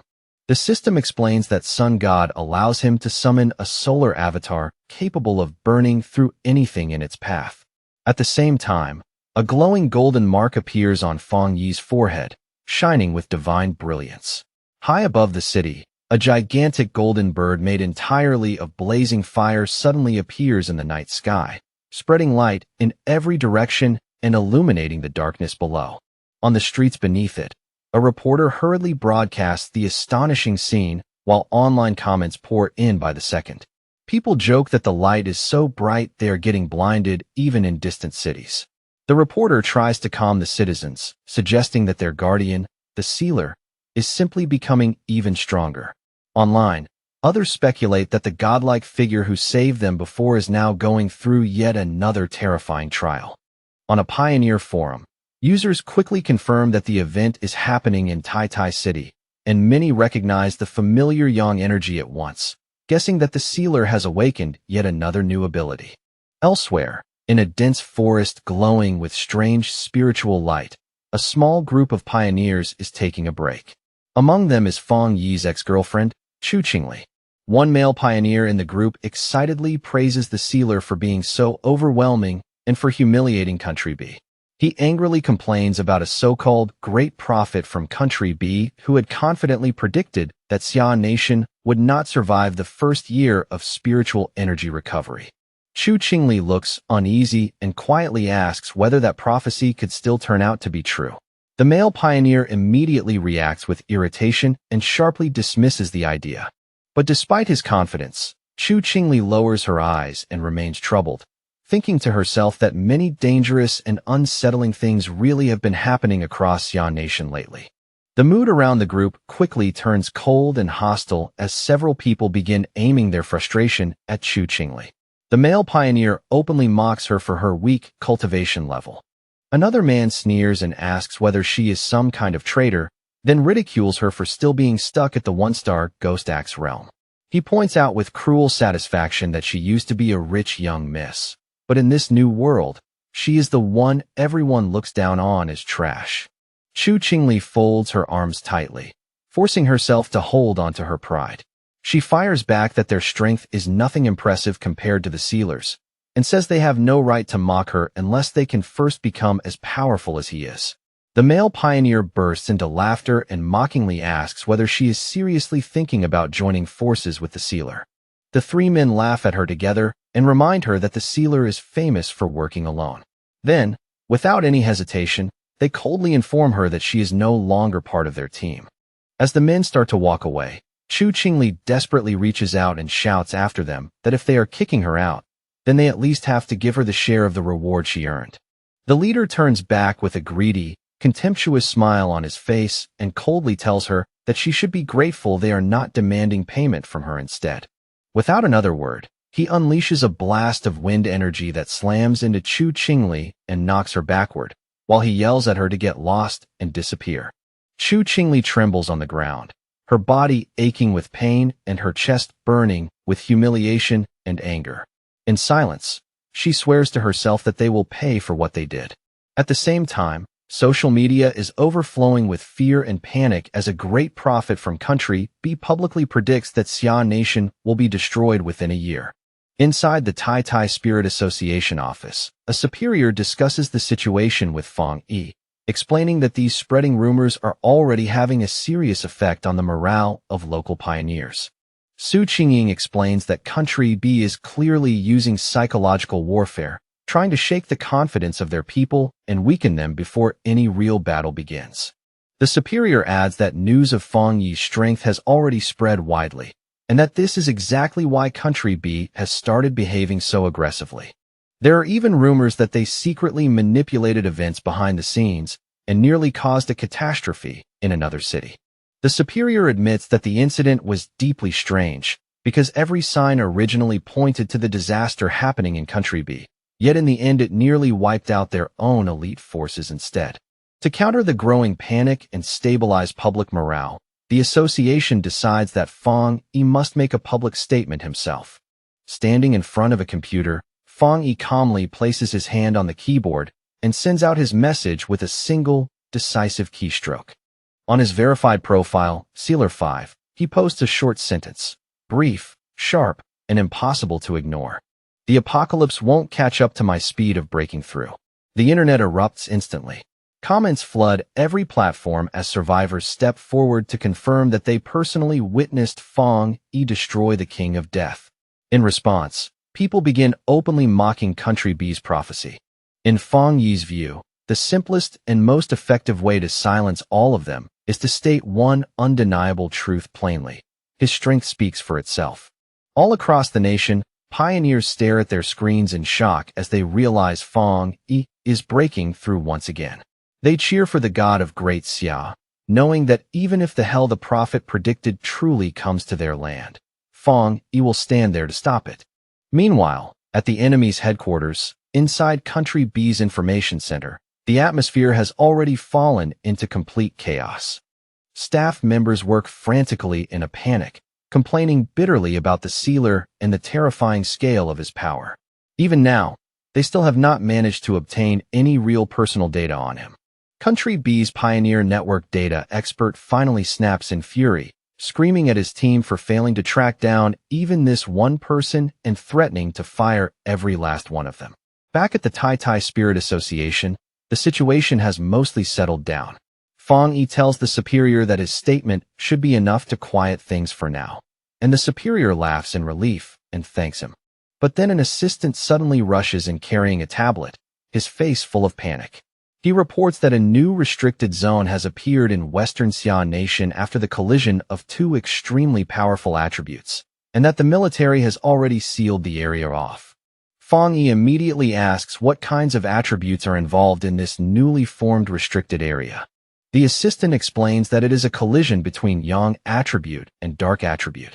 Because these two opposing forces are violently clashing, the area is unimaginably dangerous, but it may also contain tremendous opportunities. He adds that Sea Mystic and Gu Yuro from headquarters specifically sent this notice for Fong Yi, inviting him to head there the next morning. Fong Yi accepts without hesitation. Clenching his fist, he thinks that this is the perfect chance to test the limits of his two new abilities in a real environment. Not long afterward, in the barren and desolate lands of Western Xia Nation, a convoy of military vehicles moves steadily toward a swirling vortex known as the Black Sun Pool. One of the armored vehicles slowly grinds to a stop, and from it, Fong Yi and Jialan step out into the harsh, unsettled air, their arrival instantly drawing everyone's attention. Fong Yi quickly notes that so many people had to be brought here for monitoring because of the black wind and rain curtain, the natural barrier ahead of them that has to be broken through before anyone can enter safely. He stands calmly in front of the storm, his expression steady as he studies the magnificent yet chaotic collision of Yang and Dark attributes raging inside it. Beside him, someone from the team asks in a serious voice whether he is ready. Facing that enormous tornado of dark energy head-on, Fong Yi quietly gathers himself and prepares to take on this new and dangerous challenge. Outside the black wind and rain curtain, where the restricted zone is hidden behind a massive dark tornado, Wang Lan steps forward and introduces a newly arrived group to the others. She explains that these newcomers are elite pioneers dispatched from headquarters in Shin City and Haisher City, all of them specially selected for a mission of this level. She goes on to note that these arrivals are top-tier geniuses just like Fong Yi, all standing at the 3-star spirit creation realm and widely expected to break into the Jingang realm in the near future. Behind her, the new team members step forward one after another, each radiating powerful spiritual pressure. A blue-haired man introduces himself as Wang Zhong, the new captain of Haisher City and a 3-star water attribute pioneer. Beside him stands a spiky-haired man named Song Yiming, an elite pioneer from Shin City who possesses powerful dual wind and fire abilities. Wang Zhong politely apologizes for arriving late. Wang Lan then addresses the whole group and reminds them of the rules inside the restricted area. She challenges them to rely on their own abilities to break through the dark curtain and enter the zone. Fong Yi remains silent, his red eyes faintly glowing as he notices that the two new captains are openly staring at him and sizing him up. Song Yiming lets out a dismissive snort, clearly unimpressed by Fong Yi at first glance and unwilling to hide it. Eager to prove himself, he immediately steps forward and declares that he will go first. With a sharp motion, he pulls a large blade from his back, ready to show everyone exactly what he can do. As he gathers his energy, he admits to himself that half the reason he accepted this mission was because of the sealer. He had heard rumors about Fong Yi's rare yang attribute, and came here wanting to measure his own strength against that legend. Flames burst from Song Yiming's body as he leaps into the air and activates both of his attributes at once. Blue wind energy coils around his blazing fire sword as he boasts that his fire attribute is the purest of all, while his wind power pushes its destructive force to the absolute limit. With one massive swing, he sends a roaring wave of fire and wind crashing straight toward the dark barrier in front of him.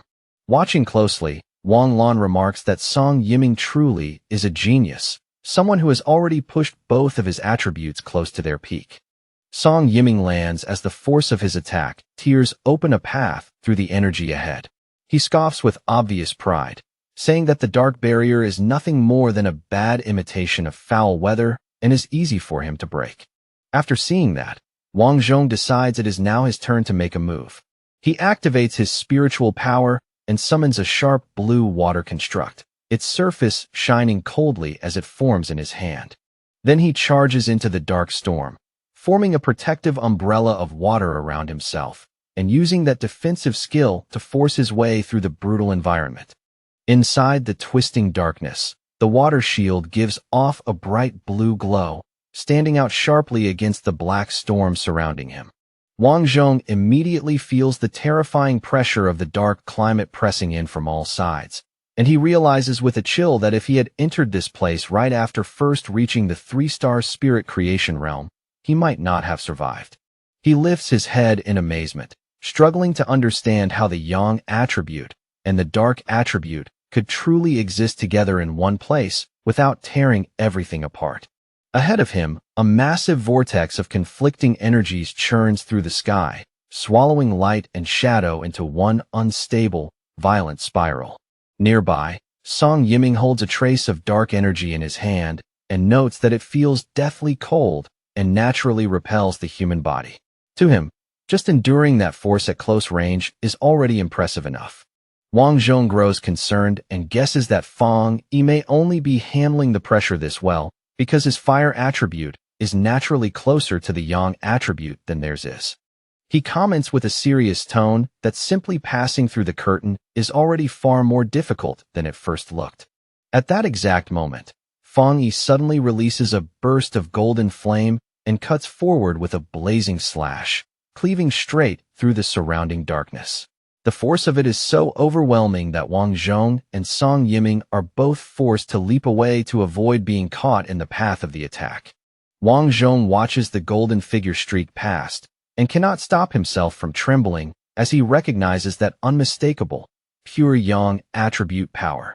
Fong Yi tears through the final layer of the barrier in one smooth motion, opening up a huge gap filled with blinding light. Then he stands there casually beside Jialan and greets the others as if nothing unusual happened, calmly saying that they have all been waiting a long time. Even standing still, his presence feels crushing. Song Yiming and Wang Zhong can only stare at him in total shock, stunned that the sealer moved through the deadly barrier as easily as if it were not there at all.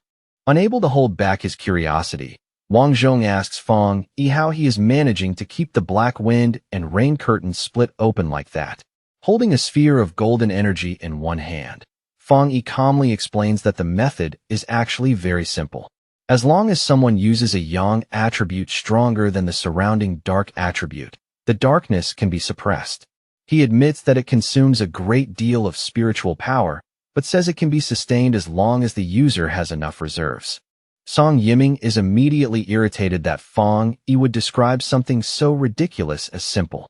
At the same time, Wang Zhong cannot help wondering whether Fong Yi is even truly in the same realm as the rest of them.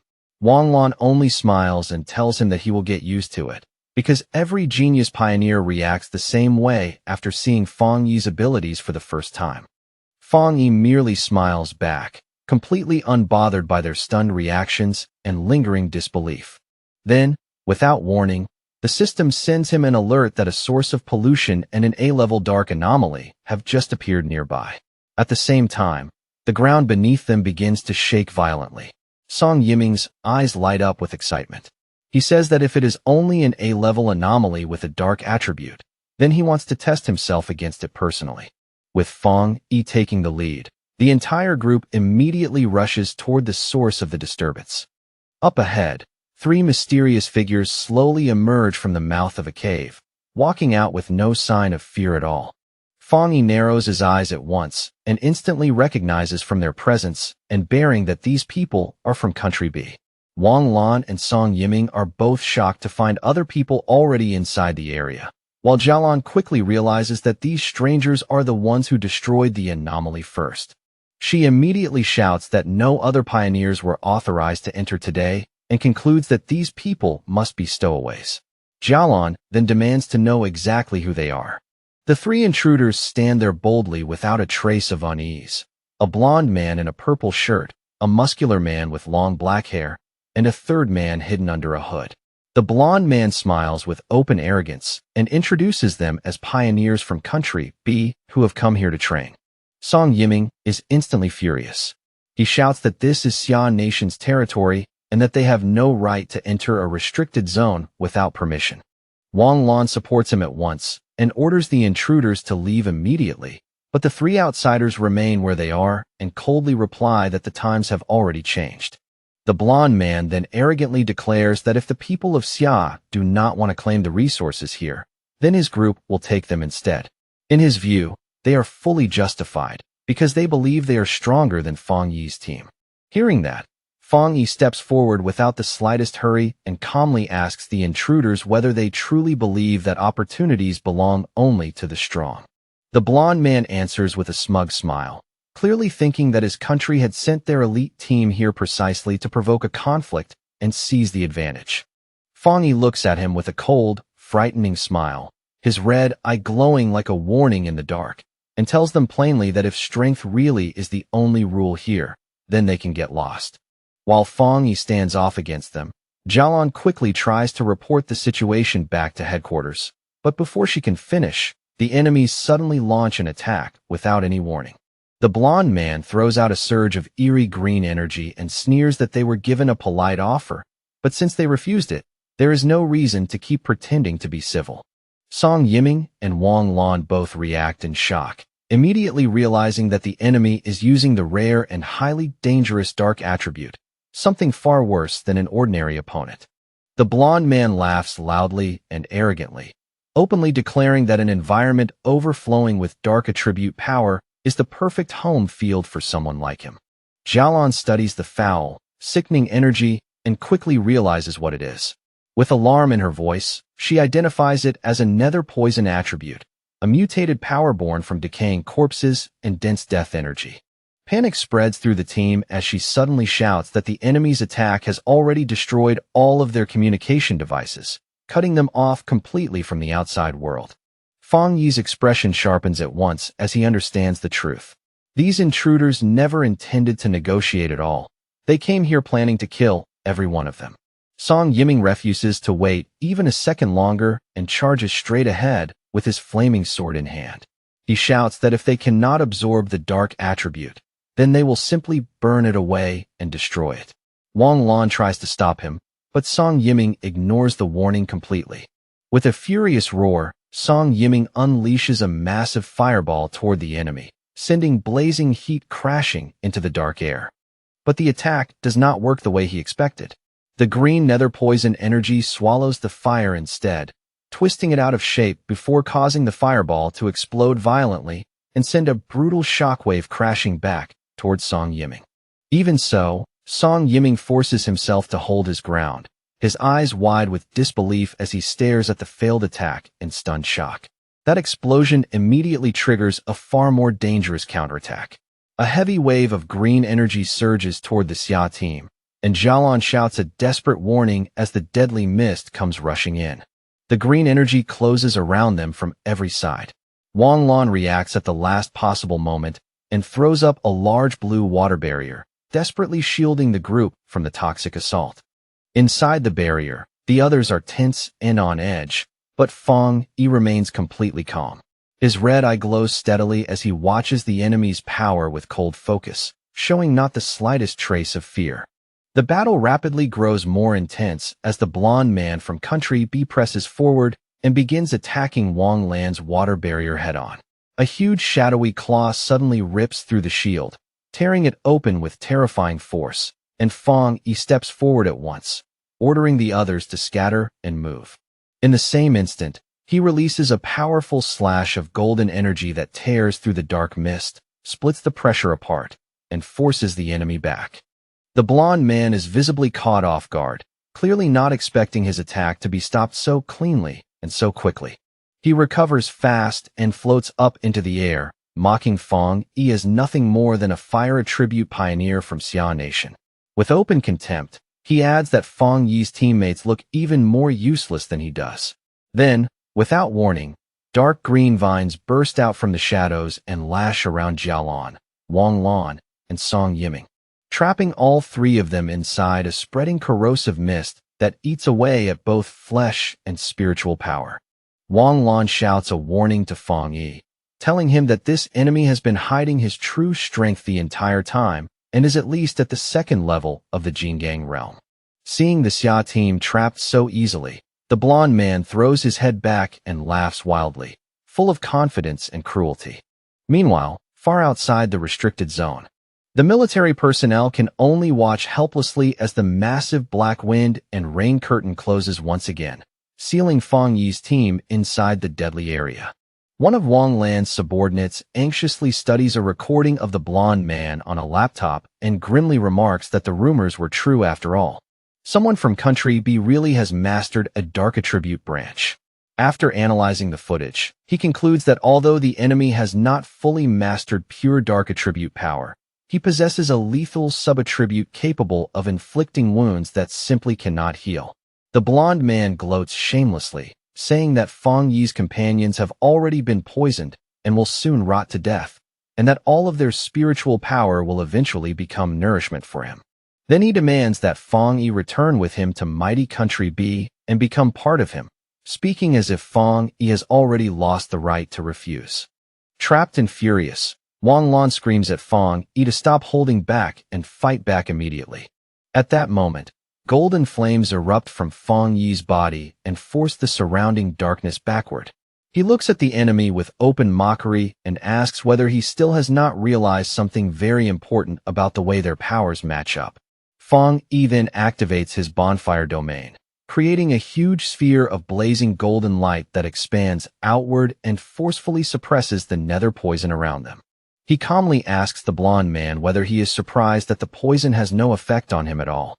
The blonde man can only stare back, completely confused and unable to understand it. With a confident smile, Fang Yi unleashes a massive stream of fire, but instead of aiming for the leader, he sends it straight at the two subordinates standing below. The blonde man's face twists with fury as he sees his defense broken apart and realizes that his men are the true targets of Fang Yi's attack. Fang Yi rises into the air and taunts him from above, asking with obvious contempt whether he is really not going to save them.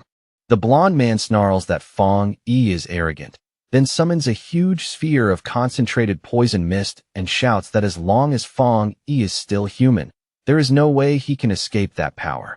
Ignoring the threat completely, Fang Yi charges straight into the attack, his flaming sword carving a fierce line across the sky as he advances without hesitation. As Fang Yi closes the distance, the blonde man's expression suddenly changes from rage to shock. At last, he recognizes the true nature of Fang Yi's power and realizes in horror that it is the Yang attribute, the natural counter to everything he has. Fang Yi lifts his flaming sword high above him and coldly announces the name of his attack, Skyfire Slash. Then, with one clean and devastating swing, Fang Yi cuts straight through the enemy's defense and body alike, slicing the blonde man in half in a single strike. Overwhelmed with disbelief, The blonde man cannot understand how a human could possibly master a power so close to that of an anomaly king. His body begins to fall apart in midair, leaving him broken, confused, and utterly defeated by what he has just witnessed. Song Yiming and Wang Lan can only watch the scene in absolute shock, their expressions frozen by the sheer absurdity of Feng Yi's strength. The blonde man coughs up blood, yet even in that state, he stubbornly refuses to die. Using the dense dark energy saturating the area, green vines drag his two severed halves back together. He shouts madly that as long as the dark attribute here remains this rich, Feng Yi will never be able to kill him. Feng Yi floats in the air with a bored, almost disappointed look on his face, quietly judging that the nether poison attribute is far too weak and that even its regenerative ability is pitifully low. In Feng Yi's eyes, this opponent is so underwhelming that he decides the man is not even worth using his ultimate move against. Suddenly, the blonde man stares down at his own hands, his face twisting with confusion as he realizes something is terribly wrong. His regeneration has stopped completely, and the flesh that should have been repairing itself remains broken and still. He lets out a sharp, desperate scream, his voice cracking with panic as he demands to know why his body is no longer healing, why the power he relied on so completely has suddenly abandoned him. Feng Yi calmly snaps his fingers, the small, crisp sound cutting through the chaos with chilling certainty. In the next instant, the energy Feng Yi had secretly planted behind the enemy detonates in a violent burst of golden light, erupting like a miniature sun and tearing the man apart so thoroughly that nothing of him remains but destruction and ash. Feng Yi lands lightly on the ground as if the battle cost him nothing at all, then turns and walks away from the blackened remains with an almost cold indifference, his composure making the scene feel even more overwhelming. He raises a hand toward Wang Lan and Song Yiming, and crackling blue lightning immediately coils around their bodies with careful precision, locking onto the green poison-like spots that still lingered across their skin. Feng Yi explains in an even tone that he is stripping away the dark attribute contaminating them, and the two pioneers can only stare at him in astonishment, clearly shaken by both the method and the ease with which he does it. He then reaches over and taps Jialan on the shoulder, purifying her in the same effortless way. Still reeling from everything she just witnessed, she voices her disbelief, stunned that Feng Yi managed to kill a Jinggang realm pioneer so cleanly and with so little struggle. As the dust settles, Feng Yi quietly reviews the fight in his mind. He concludes that the blonde man likely did not enter the Jinggang realm through any normal path, because the man's spiritual power had felt muddy and impure from the start. At the same time, Feng Yi finds it even stranger that the enemy side seemed almost completely unaware that someone like him existed. Jialan admits that she is confused as well, but then recalls an old internal rumor. Years ago, Elder Wu supposedly used his own body to block a bizarre disaster that had been meant to strike Country B, stopping it at a terrible personal cost. The more they think about it, the more possible it seems that the long-standing rivalry between the two nations has never really eased. And that Elder Wu, because of what he once did and what he represented, likely became a marked target long ago in the eyes of Country B. The heavy mood finally loosens a little when Song Yiming suddenly bursts out in excitement, loudly declaring that from now on he is going to hang a portrait of the sealer right beside his bed so he can look at it every day and push himself harder. Wang Lan turns to him with a perfectly straight face and asks whether the Yang attribute has completely scrambled his brain. Feng Yi, however, simply turns away from the group and tells them that although he has removed the dark attribute from their bodies, their current condition is still far too poor for them to enter the true core area of the restricted zone. He tells Jialan to take the others back, or at the very least keep them training only in the outer area. As he speaks, he walks forward alone into the swirling wind and dust without another glance, leaving the team standing behind him in silence. With his eyes glowing a deep, radiant gold, Feng Yi finally reveals what he truly wants, to see the real face of this restricted zone's core with his own eyes. Alone, he stands before a monstrous storm of blue lightning and dark energy, vast and terrifying enough to distort the sky itself. Power cracks through the heavens as he prepares to step into the deadly center that no one else there can even hope to reach. As Fang Yi walks deeper into the storm-filled heart of the restricted area, Jialan, Song Yiming, and Wang Lan can only stand back and watch his figure disappear further into the chaos. Song Yiming stares at him in complete disbelief, so stunned by Fang Yi's courage that for a moment he cannot even find the words to speak. After a long pause, Wang Lan turns to Jialan and asks her in a low voice what their chances of success would really have been if they had come here alone, without Fang Yi. Jialan gives a bitter, self-mocking smile and admits that she once believed she was the strongest candidate to inherit Elder Wu's position. But ever since the sealer appeared, she has already come to terms with the fact that she can only stand in second place. Song Yiming and Wang Lan are both left visibly shocked. Neither of them expected their proud, fiercely competitive leader to speak with such calm acceptance, and the change in her attitude feels almost unreal. Without warning, the dark energy high in the sky suddenly begins to crackle and churn with violent intensity, as if the entire atmosphere is being torn open. Song Yiming instantly panics, shouting out in alarm as he demands to know what is happening now. The moment she senses the danger, Jialan's expression changes, and she screams at her teammates to dodge immediately. A defensive barrier rises just in time, shimmering into place a heartbeat before a massive wave of dark energy erupts outward in a gigantic explosion that swallows the surrounding area. Even with their defense up, Jialan, Song Yiming, and Wang Lan are blown away like leaves in a storm, their bodies thrown helplessly through the air by the sheer force of the blast.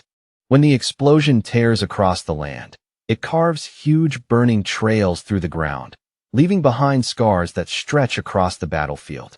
Bruised, disoriented, and sprawled across the scorched earth, the three pioneers finally understand with chilling clarity that this devastating force is the true face of the restricted area's core.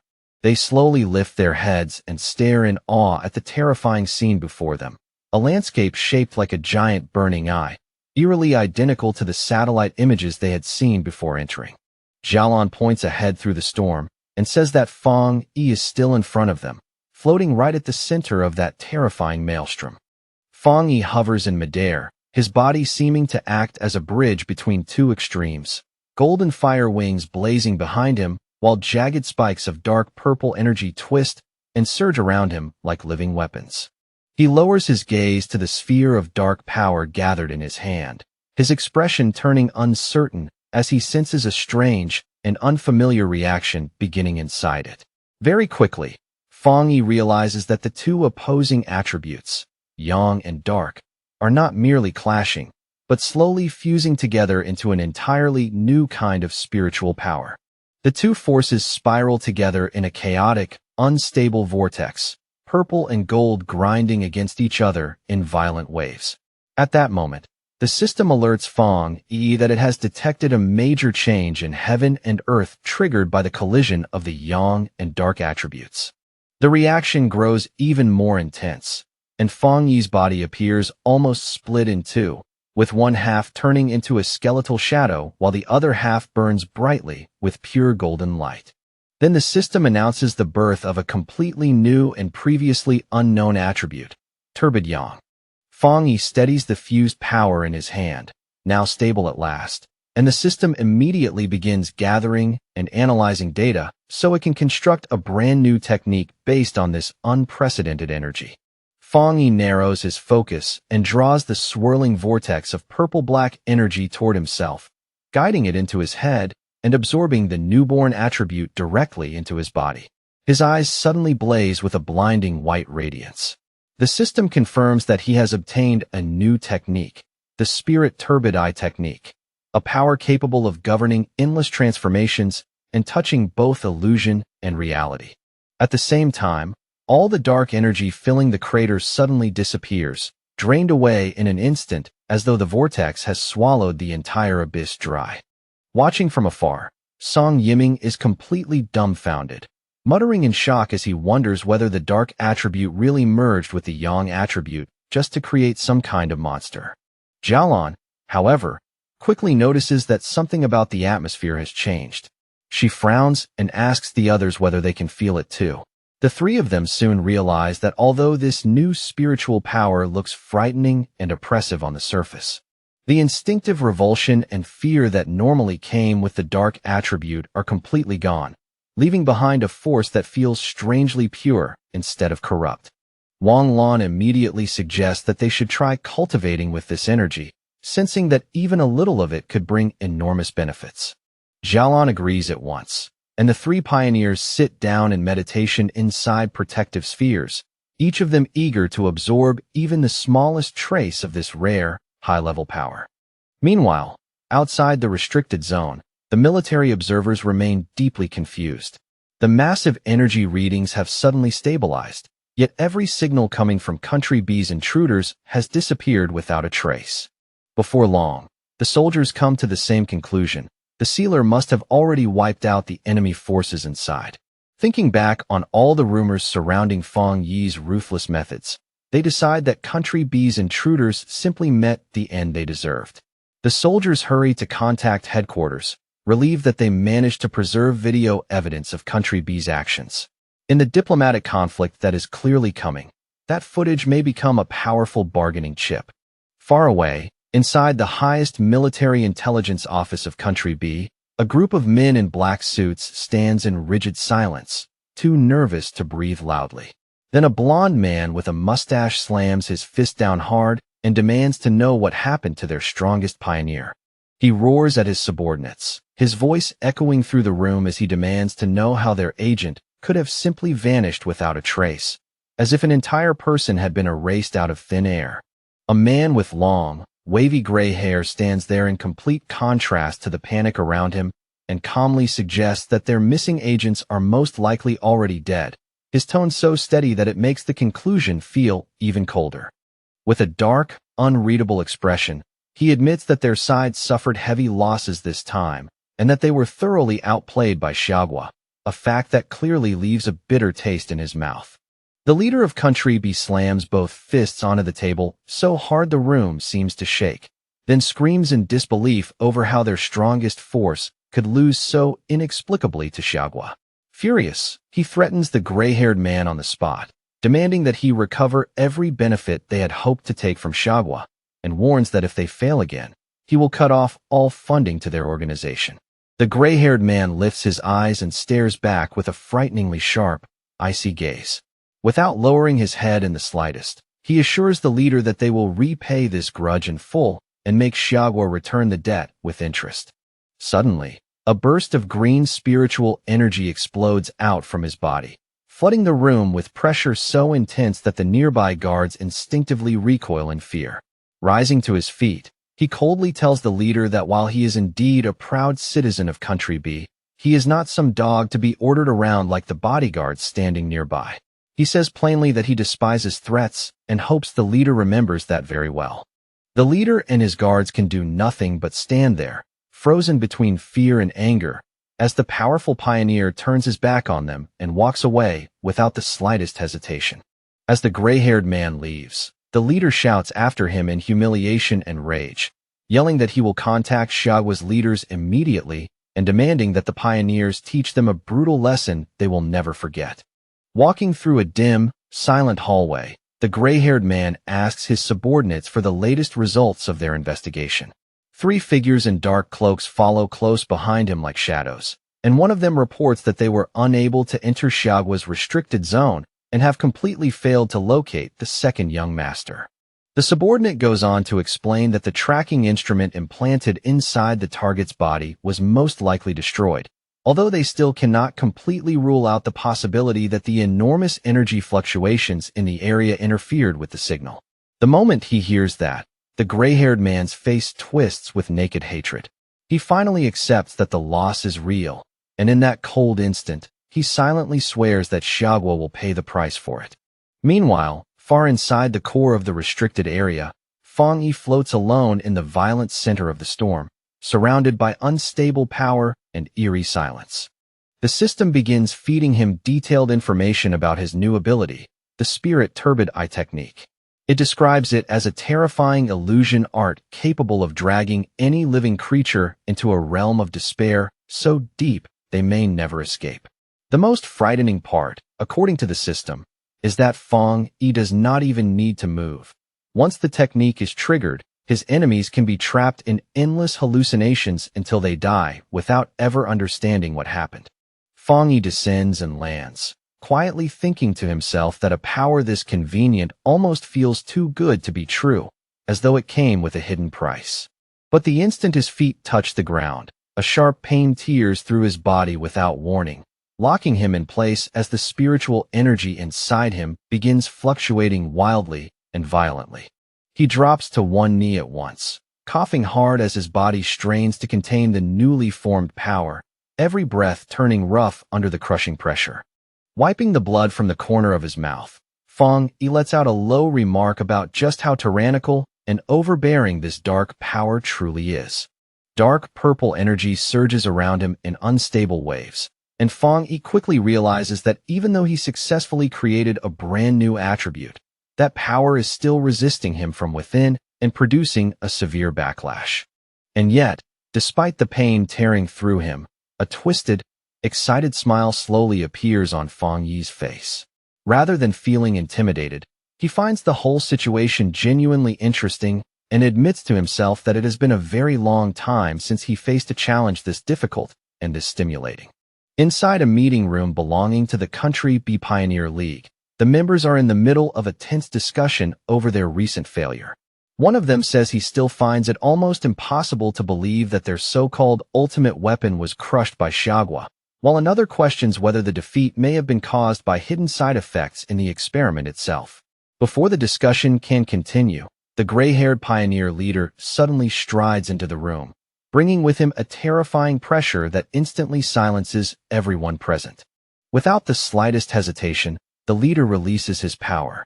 Dark, ghost-like shadows lunge toward the members like living nightmares as he sneers sarcastically that they all seem to have such unique and clever insights now that everything has already gone wrong. He then points at one terrified subordinate and coldly orders that person to serve as bait in their next experiment, as though he were assigning a trivial task instead of a death sentence. The subordinate immediately drops into desperate pleading, begging for mercy, but the leader ignores every word. With complete contempt, he declares that the previous leader was nothing but a useless straw bag who deserved no respect. His voice growing colder, he vows that he will personally give Xiagua a proper display of power and make them understand exactly what they have provoked. Inside the Blue Star United Supreme Council Hall, the atmosphere is tense and heavy, with anger and suspicion hanging over the chamber like a storm about to break. A representative rises and angrily declares that Xiagua has gone far too far this time, his accusation ringing sharply through the hall. The envoy from the E-Federation follows with a formal condemnation, accusing Xiagua of killing important pioneers from another nation. He argues that in the face of a global disaster threatening all humanity, countries should not be destroying each other's elite forces like this. Then, without warning, loud laughter suddenly echoes through the chamber, and a voice openly shouts, "Killed well," leaving the representative stunned on the spot. Elder Wu, commander of Xiagua, walks into the hall wearing full combat armor, his presence instantly dominating the room. He sweeps a mocking glance across the representatives and casually orders his men to replace their drinks with chrysanthemum tea, saying they clearly need something to lower their internal fire and calm themselves down. The gray-haired pioneer leader is briefly startled to see Elder Wu appear in person, but he quickly suppresses that reaction and cuts past any formality, demanding an explanation for why his country's powerful pioneer died within Xiagua's borders. As he stares at Elder Wu, suspicion flashes through his eyes, and he cannot help wondering how Elder Wu managed to recover so completely. Elder Wu lets his golden aura flare outward and gives a scornful scoff, asking whether the gray-haired leader truly thinks he has the right, or the worth, to stand there and demand an explanation from him. He then accuses Country B's pioneers of attacking first, and says they are shamelessly pretending to be victims while acting as the real aggressors from beginning to end. The gray-haired leader asks for proof of those accusations, but underneath his outward calm, fear is already beginning to gnaw at him. If Elder Wu has really returned to his peak condition, then their plans may already be falling apart. Elder Wu calmly raises a remote control, and says that if proof is what the man wants, then proof is exactly what he is going to receive, right here in front of everyone. On the screen behind him, a video begins to play, clearly showing the blonde leader and his team and proving that Country B's pioneers illegally crossed the border to steal resources. Elder Wu narrates in an even, cutting tone that the intruders destroyed their own recording equipment afterward, but were ultimately killed in self-defense by Xiaogua's pioneers. He finishes by declaring that those arrogant invaders deserve to die. The audience is left visibly shocked by the solid, unmistakable evidence of Country B's treachery, and the mood in the hall shifts all at once. Elder Wu fixes the gray-haired leader with a hard stare and coldly quotes that those who commit injustice will bring about their own destruction. He warns the entire hall that if any other nation dares to come and steal Xiaogua's resources, they will meet exactly the same end. Enraged by the humiliation, the gray-haired leader secretly gathers green energy in his hand beneath everyone's gaze, preparing a sneak attack. In the next moment, he violently hurls 3 blades of green spiritual energy straight at Elder Wu, each one sharp and fast enough to kill. However, Elder Wu responds with effortless ease, summoning a golden barrier that instantly reflects the attack and sends the green energy rebounding straight back toward its source. The reflected force crashes into the gray-haired leader head-on and blasts him backward through the air with brutal force. Elder Wu bursts into hearty laughter, openly mocking the sneak attack as nothing more than a petty little trick not worth taking seriously. The gray-haired leader slams onto the stairs in a painful crash, and his subordinates rush to him in panic, their earlier arrogance gone in an instant. Elder Wu watches the scene with a deeply satisfied expression, and as he does, his thoughts drift to Feng Yi and to how many more miracles that sealer may still create for Xiaogua. Back at the restricted area, a massive vortex of dark energy continues to churn and roar like a living disaster. Jialan, Wang Lan, and Song Yiming stand at the very edge of it, staring into the chaos with tense, fixed expressions. Jialan looks deeply troubled, her eyes full of worry as she fears that even someone like the sealer may have run into real danger inside that terrifying storm. Deep within the eye of the storm, where the pressure is at its worst, Feng Yi stands there alone, surrounded by unstable power on every side. Then, all at once, his eyes erupt with blazing golden light as the energy inside him surges to its limit and reaches a critical breaking point. He throws his head back and screams as a massive burst of golden power erupts from his body, exploding outward with such force that the entire space around him seems to shake under the pressure. As the violent blast slowly settles, it condenses into a deep, dark purple aura that clings tightly to him. The system confirms that the spirit turbidite technique has now been completely absorbed, and that his body will no longer reject the dark attribute.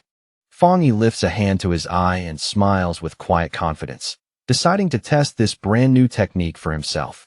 The moment he commands it to open, reality fractures apart into countless purple shards, and a chaotic, otherworldly dimension unfolds around him.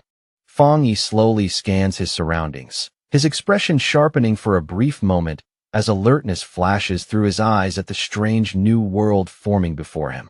He quickly notices that the floating shards are filled with images of monsters he fought in the past, and he realizes at once that these illusions are drawn directly from his own experiences.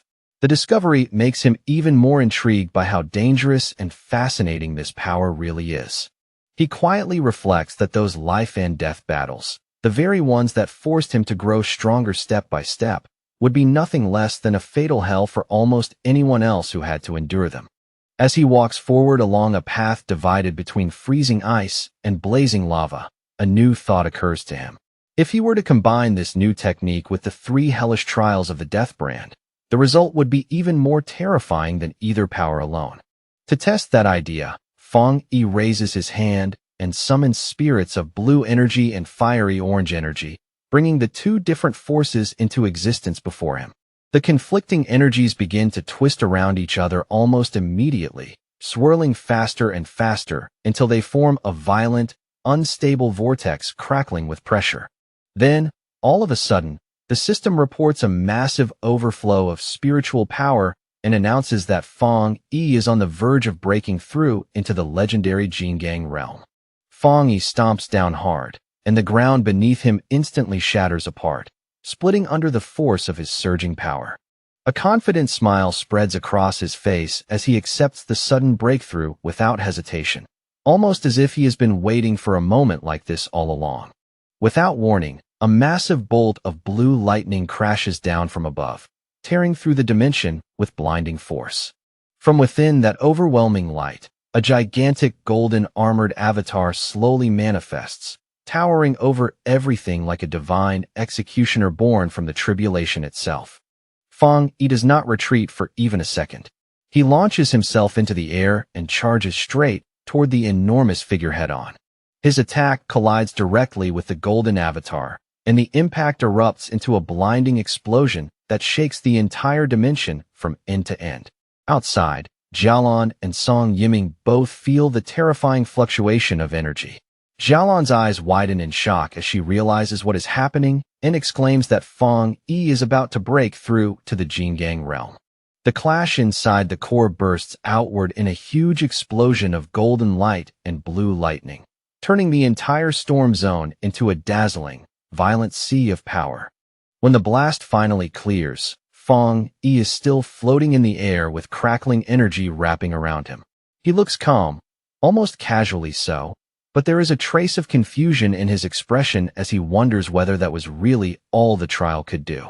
A predatory smile slowly spreads across his face, and his red eye gives off an eerie glow. Realizing the trial may not be enough to stop him, he decides that now it is his turn to strike back. The golden avatar slams down with crushing force, but Fong Yi refuses to yield. He stands his ground, raises a barrier in front of himself, and releases his limitless dark world at full force. With a determined shout that echoes through the shattered space, he unleashes his divine thunder-tempering technique and drives his power upward. Channeling that immense force through his body, Fong Yi launches a fierce counterattack and fires a massive blast of blue lightning straight at the golden avatar. The lightning hits with terrifying accuracy, triggering a gigantic explosion that tears through the dimension and sends violent cracks racing across the surrounding space. The system confirms that the breakthrough is fully underway as Fong Yi absorbs a torrent of golden and purple lightning into himself. In that moment, he successfully steps into the first level of the Jingang realm. Wrapped in a golden aura, Fong Yi slowly descends from the sky, pleasantly surprised that he managed to break through to the Jingang realm right here in this place. He gathers an enormous amount of power into one hand, his eyes glowing red, and with a simple swing releases a devastating force that instantly shatters the surrounding rocks into fragments. The impact is so overwhelming that Jialan and Song Yiming can barely remain standing, the sheer weight of Fong Yi's spiritual power pressing down on them from a distance. The storm created by his breakthrough roars across the area, hurling dust, stones, and broken debris wildly in every direction, and even tossing an armored vehicle into the water as if it were nothing more than a toy caught in a flood. An observer monitoring the situation stares at the readings in disbelief as the energy data instantly shoots past the maximum measurable limit, making him suspect that a major breakthrough has just occurred. Watching the golden glow burning at the horizon, the team finally understands that the sealer has truly succeeded in advancing into the Jingang realm. Jialan stands at the edge of the massive crater and notes in shock that the spiritual energy inside the restricted area has been almost completely drained. Fong Yi absorbed nearly all of it, leaving behind only a tiny remainder. Wang Lan, visibly stunned, says that Fong Yi is like a bottomless pit when it comes to absorbing energy, but he also admits that it is still far better for the sealer to take that power than for the enemies from Country B to steal it. The three pioneers then move together and land near the center of the phenomenon, heading in to meet Fong Yi in person. But the moment they get closer, Song Yiming is completely shaken by the terrifying presence he suddenly feels pressing down on him. From within the blinding light, Fong Yi walks toward them step by step, releasing an aura so heavy and overwhelming that it feels as though an entire mountain is crashing down onto their shoulders. Even under that suffocating pressure, Wang Lan still cheerfully pulls out his phone and snaps a photo, already deciding to use it as wallpaper to bless his own future breakthrough. Beside him, Song Yiming breaks into a nervous sweat, wondering just how monstrously powerful Fong Yi has become now. Fong Yi emerges from the golden light, looking perfectly calm and composed. He casually greets the group as though he had not just triggered a massive energy storm that turned the whole area upside down. Xiaolan looks at him with deep admiration and quietly thinks that if he was once like a sharp sword, then now he has become something greater, a divine sword radiating terrifying and majestic power. The group can only marvel at what they are seeing, reflecting on how difficult it is for any pioneer to cross that half-step gap into the Jingang realm. Yet Fong Yi managed to become this powerful in such a short span of time. Xiaolan smiles faintly to herself, thinking that Fong Yi has given her an enormous surprise, and that his existence is nothing less than a true blessing for Xiagua. As she watches his back, she begins to picture a future in which he shines brilliantly at the highest level, believing that before long, he will stand shoulder to shoulder with her teacher, Elder Wu, or perhaps even surpass him entirely. Meanwhile, news of the event explodes across the internet. Reports rapidly confirm that the sealer has broken through yet again in Xiagua's western region. Comments pour in non-stop as people realize that an S-level restricted area was practically sucked dry by him alone. Citizens celebrate wildly at the thought of their nation gaining another Jingang realm expert and flood the discussion with praise for their hero. In a dark room far away, however, a hand slowly reaches out and touches a screen displaying the crater, while a voice mutters with heavy hatred and curses the name of the sealer through clenched teeth. The gray-haired pioneer leader warns the other shadowed figures around him that if Fong Yi is allowed to keep growing like this, Xiagua will fully unite and all of their plans will be destroyed. His voice turns colder as he declares that the time has finally come for them to make their move. He recalls with anger how the sealer ruined their operation in Tai Tai City and allowed that place to escape destruction, then vows that this time, none of their targets will be allowed to escape alive. A woman with long, sharp nails steps forward and reveals 2 photos of Fong Yi. She explains that her followers hacked into the Pioneer mobile database and uncovered these images in order to trace his true identity. The gray-haired pioneer leader takes the tablet with a wicked grin and tells her that he does not care what methods they use, as long as they succeed in the end. Clearly pleased by their cooperation, he says he is looking forward to finally exposing the sealer's true face. At 3 a.m, while the city is still half asleep and wrapped in silence, a massive red beam of light suddenly tears down from the sky and crashes into the top of a high-rise building, lighting up the darkness like a warning flare. On the rooftop, Jiang Lu slowly finishes his cultivation, his body surrounded by a swirling red fire aura that rolls around him in waves. Feeling the power settling inside him, he looks deeply satisfied with the results of his hard work. He bursts into triumphant laughter, unable to hide his excitement as he celebrates breaking through to the 2-star spirit creation realm, clearly thrilled by his latest advancement. Overflowing with confidence, Jiang Lu quickly strikes a pose for a selfie, eager to see how people online are reacting and how many of them are already worshipping the huge phenomenon he just caused. But just as he is about to enjoy the attention, one particular notification suddenly catches his eye and pulls all of his focus away.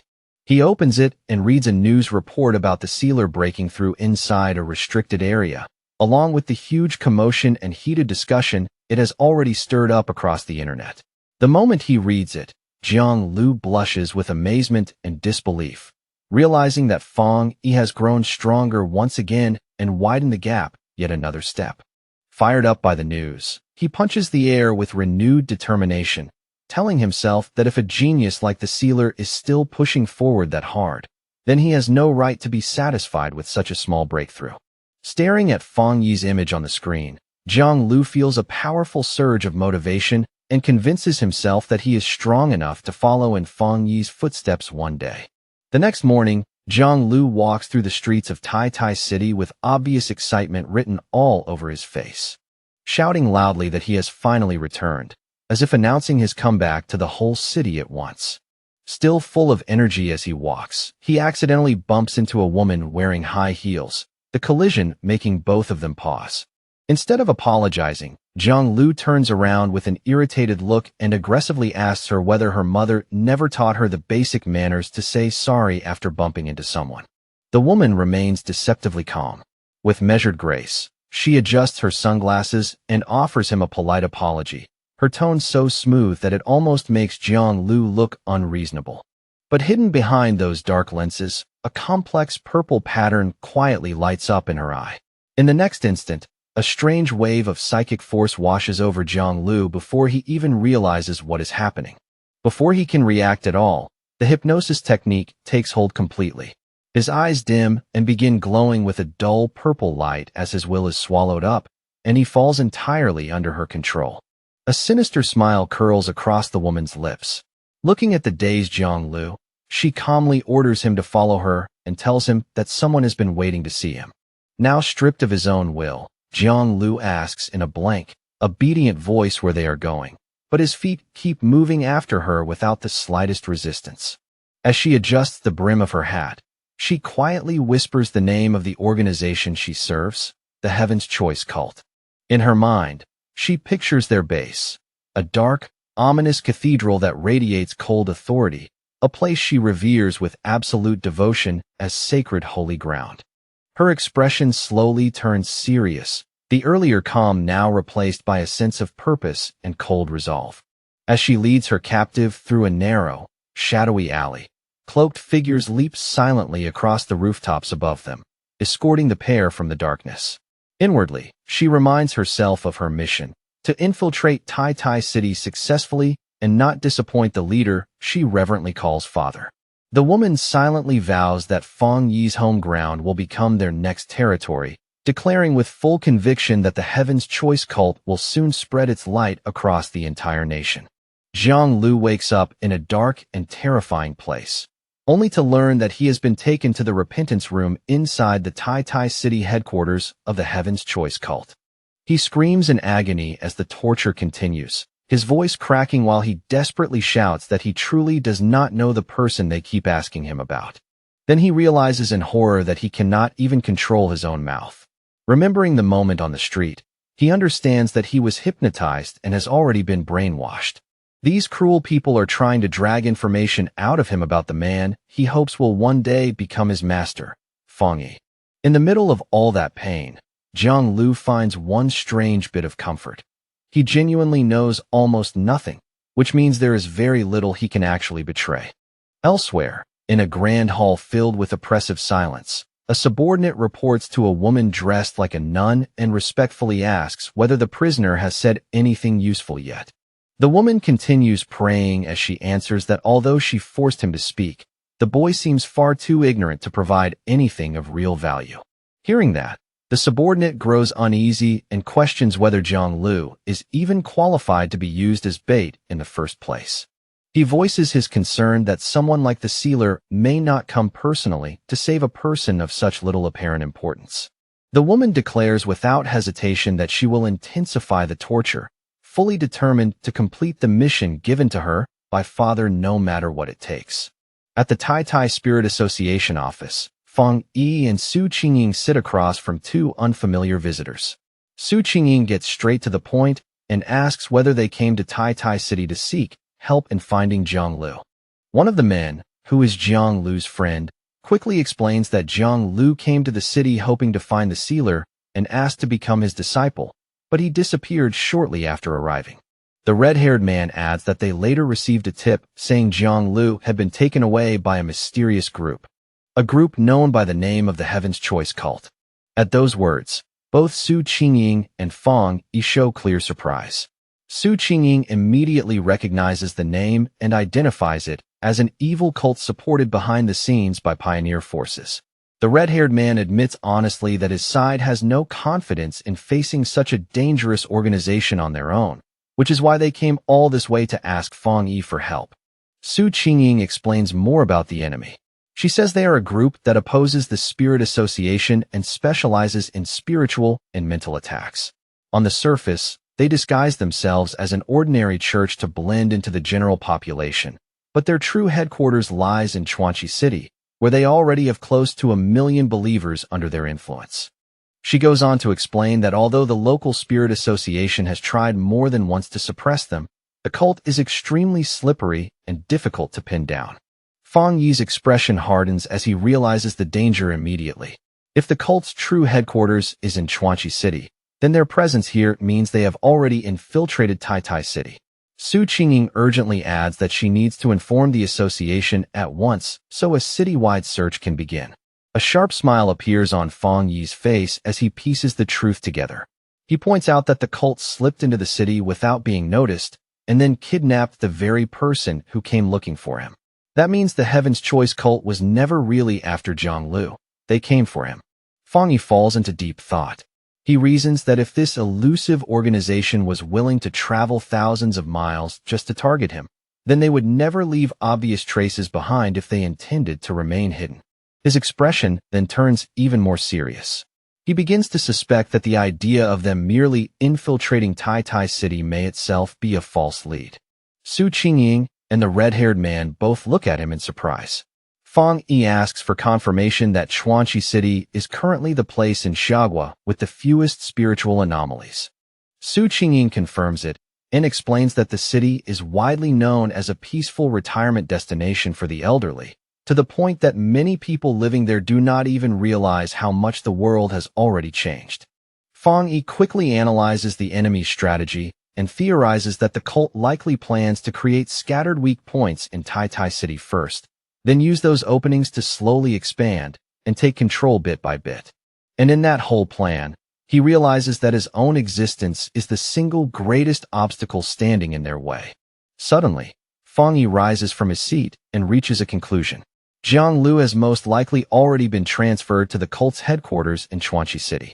Rather than waiting around for the enemy to move again, he decides to seize the initiative himself and orders Zhang Lu's friend to book the earliest possible tickets to Chuanchi City so they can confront the cult directly. The two men immediately agree, their faces lighting up with excitement as they eagerly declare that they are willing to follow Lord Sealer without hesitation. Fang Yi then turns to Su Qingying and tells her to notify her superiors as soon as possible, while also launching anti-cult propaganda across the city to keep the people alert and safe during his absence. Su Qingying responds with cheerful confidence and says she will handle it right away. As he gets ready to leave, Fang Yi silently concludes that this cult cannot be allowed to exist any longer and must be wiped out as quickly as possible. He admits to himself that he is genuinely surprised such a powerful organization had remained outside his notice for so long, and then suddenly remembers that his aunt is currently living out her retirement in that very city. Meanwhile, back at the Heaven's Choice cult headquarters in Chuanchi City, a subordinate steps forward and approaches the leader with careful respect, reporting that the sealer and his companions are already on their way and flying toward the city at this very moment. The leader, dressed in spotless white religious robes, reveals a sinister smile. She sounds almost amused that such useless bait actually worked, and even more pleased that Fang Yi is coming straight into her territory on his own. She slowly clenches her fist, crushing the energy gathered inside it, and decides that since such an important guest is coming, they must prepare a proper welcome for him. Summoning a glowing white clock into her hand, she studies it with a wicked grin and wonders whether even a powerful heretic like Fang Yi can be broken and turned into a useful tool for her church. She remarks coldly that heretics are always stubborn by nature. Standing nearby, the subordinate reassures the leader that she has no need to worry about such a thing. The woman agrees with a sinister smile. Then she turns away, and dark purple energy begins erupting from her body in thick, ominous waves. As she declares that there is only one final fate awaiting heretics, to have their bodies burned away and utterly destroyed. At Chuanchi Airport, which looks far more peaceful than expected, Fang Yi finds it genuinely surprising that flights within Xiagua are still operating despite how much the world has changed. As they move through the terminal, one of his companions explains that flights have become increasingly rare these days, and that if the Spirit Association had not stepped in to help secure tickets, they probably would never have made it there in time. Later, after reaching a quiet wooded area, Zhang Lu's friend asks Lord Sealer where they should head next. Fang Yi calmly tells them that there is no need to go anywhere at all, they only need to wait. The two companions glance at each other in confusion, clearly caught off guard by such an unexpected order when they had been ready to keep moving. Fong Yi raises a single finger and signals for silence. His gaze sharpens as he tells the others to listen carefully, because he has already sensed the enemy's presence nearby. He calmly announces that their hosts have arrived. The moment the words leave his mouth, a group of cloaked figures begins emerging from the seemingly empty air around them. The enemies hover in the air beneath dark hoods, their faces wrapped in bandages and their exposed eyes glowing with eerie purple spiral patterns that seem designed to drag people in. Fong Yi immediately warns his companions to stay alert. He reminds them that the Heaven's Choice cult specializes in mental attacks and orders them not to look directly into the enemy's eyes no matter what happens. The red-haired man and Zhang Lu's friend both acknowledge the warning at once and instinctively shift into fighting stances, doing their best to stay focused. But while Fong Yi's attention is on the cloaked minions ahead, a figure silently emerges from the purple mist behind him. It is the mysterious woman again, now floating close and draping herself over his shoulders as she leans to his ear and teasingly asks why. If he warned his friends not to look, he has not bothered to close his own eyes. The woman instantly releases her spirit creation realm power. Her eyes blaze with intense purple light as she activates a technique called disarming charm. In a mocking tone, she asks whether he wanted to keep her beauty all to himself, while trying to invade and control his mind. But Fong Yi remains completely unaffected. A terrifying red light slowly begins to shine from his eye, and a menacing smile spreads across his face as he asks her whether she truly thought a trick like that would work on him. The woman's confident expression changes in an instant, replaced by naked shock. A massive and horrifying red eye opens behind Fong Yi in the spiritual realm, instantly crushing the woman's purple energy beneath its pressure. Fong Yi tells her that since she was brave enough to be the first one to get close, she deserves a little reward. He adds that illusion-type pioneers like her are actually quite interesting to him. Inside the spiritual realm formed by their clash, Fong Yi fully releases his mental power and activates the Spirit Turbideye technique without holding anything back. The woman from the Heaven's Choice cult recoils in terror, shocked beyond belief that the sealer can actually wield illusion arts, something none of their reports had ever mentioned. Even so, she quickly forces herself to calm down and lets out a disdainful scoff, declaring that illusion techniques are the greatest strength of her cult. She reaches into her clothing and pulls out a pocket watch glowing with strange purple light, then sneers that Fong Yi is beneath her and boasts about the power her father personally bestowed upon her. Within her own illusion, she sees herself slicing Fong Yi cleanly in half, convinced for a brief moment that she has already won. However, when the vision clears, Fong Yi is standing there completely unharmed, wearing nothing but a smug, knowing smile. He calmly tells her to keep going if she wants, and that casual challenge leaves the woman visibly stunned and deeply unsettled. Now it is Fong Yi's turn. Remarking that such a lively opponent makes a perfect test subject, he causes a massive sphere of red energy packed with dark spirits to materialize right in front of her.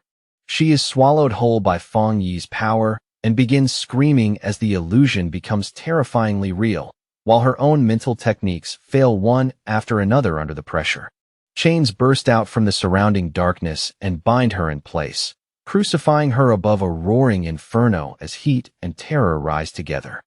Desperate and panicked, she screams that she is a chosen child of her god, utterly unable to accept being defeated in such a humiliating way. She remains trapped in that nightmare world, surrounded on all sides by darkness and countless hostile red eyes staring at her without mercy. Bit by bit, her confidence completely collapses, and under the crushing pressure, even her mind begins to splinter and crack. The illusion devours her sense of reality until she falls into total panic, forgetting even who she is as monstrous shadows gather around her from every direction. Fong Yi descends before her like a judge delivering final sentence, his presence so overwhelming that it crushes what little resistance she has left. In that moment, the woman realizes her own skills are far too weak, and that if she keeps resisting, she will absolutely die. With his red eye shining ominously, Fong Yi coldly demands that she tell him everything she knows about the Heaven's Choice cult's ultimate objective. And trembling uncontrollably, the woman reveals that father said the sealer must be removed before their grand plan can be completed.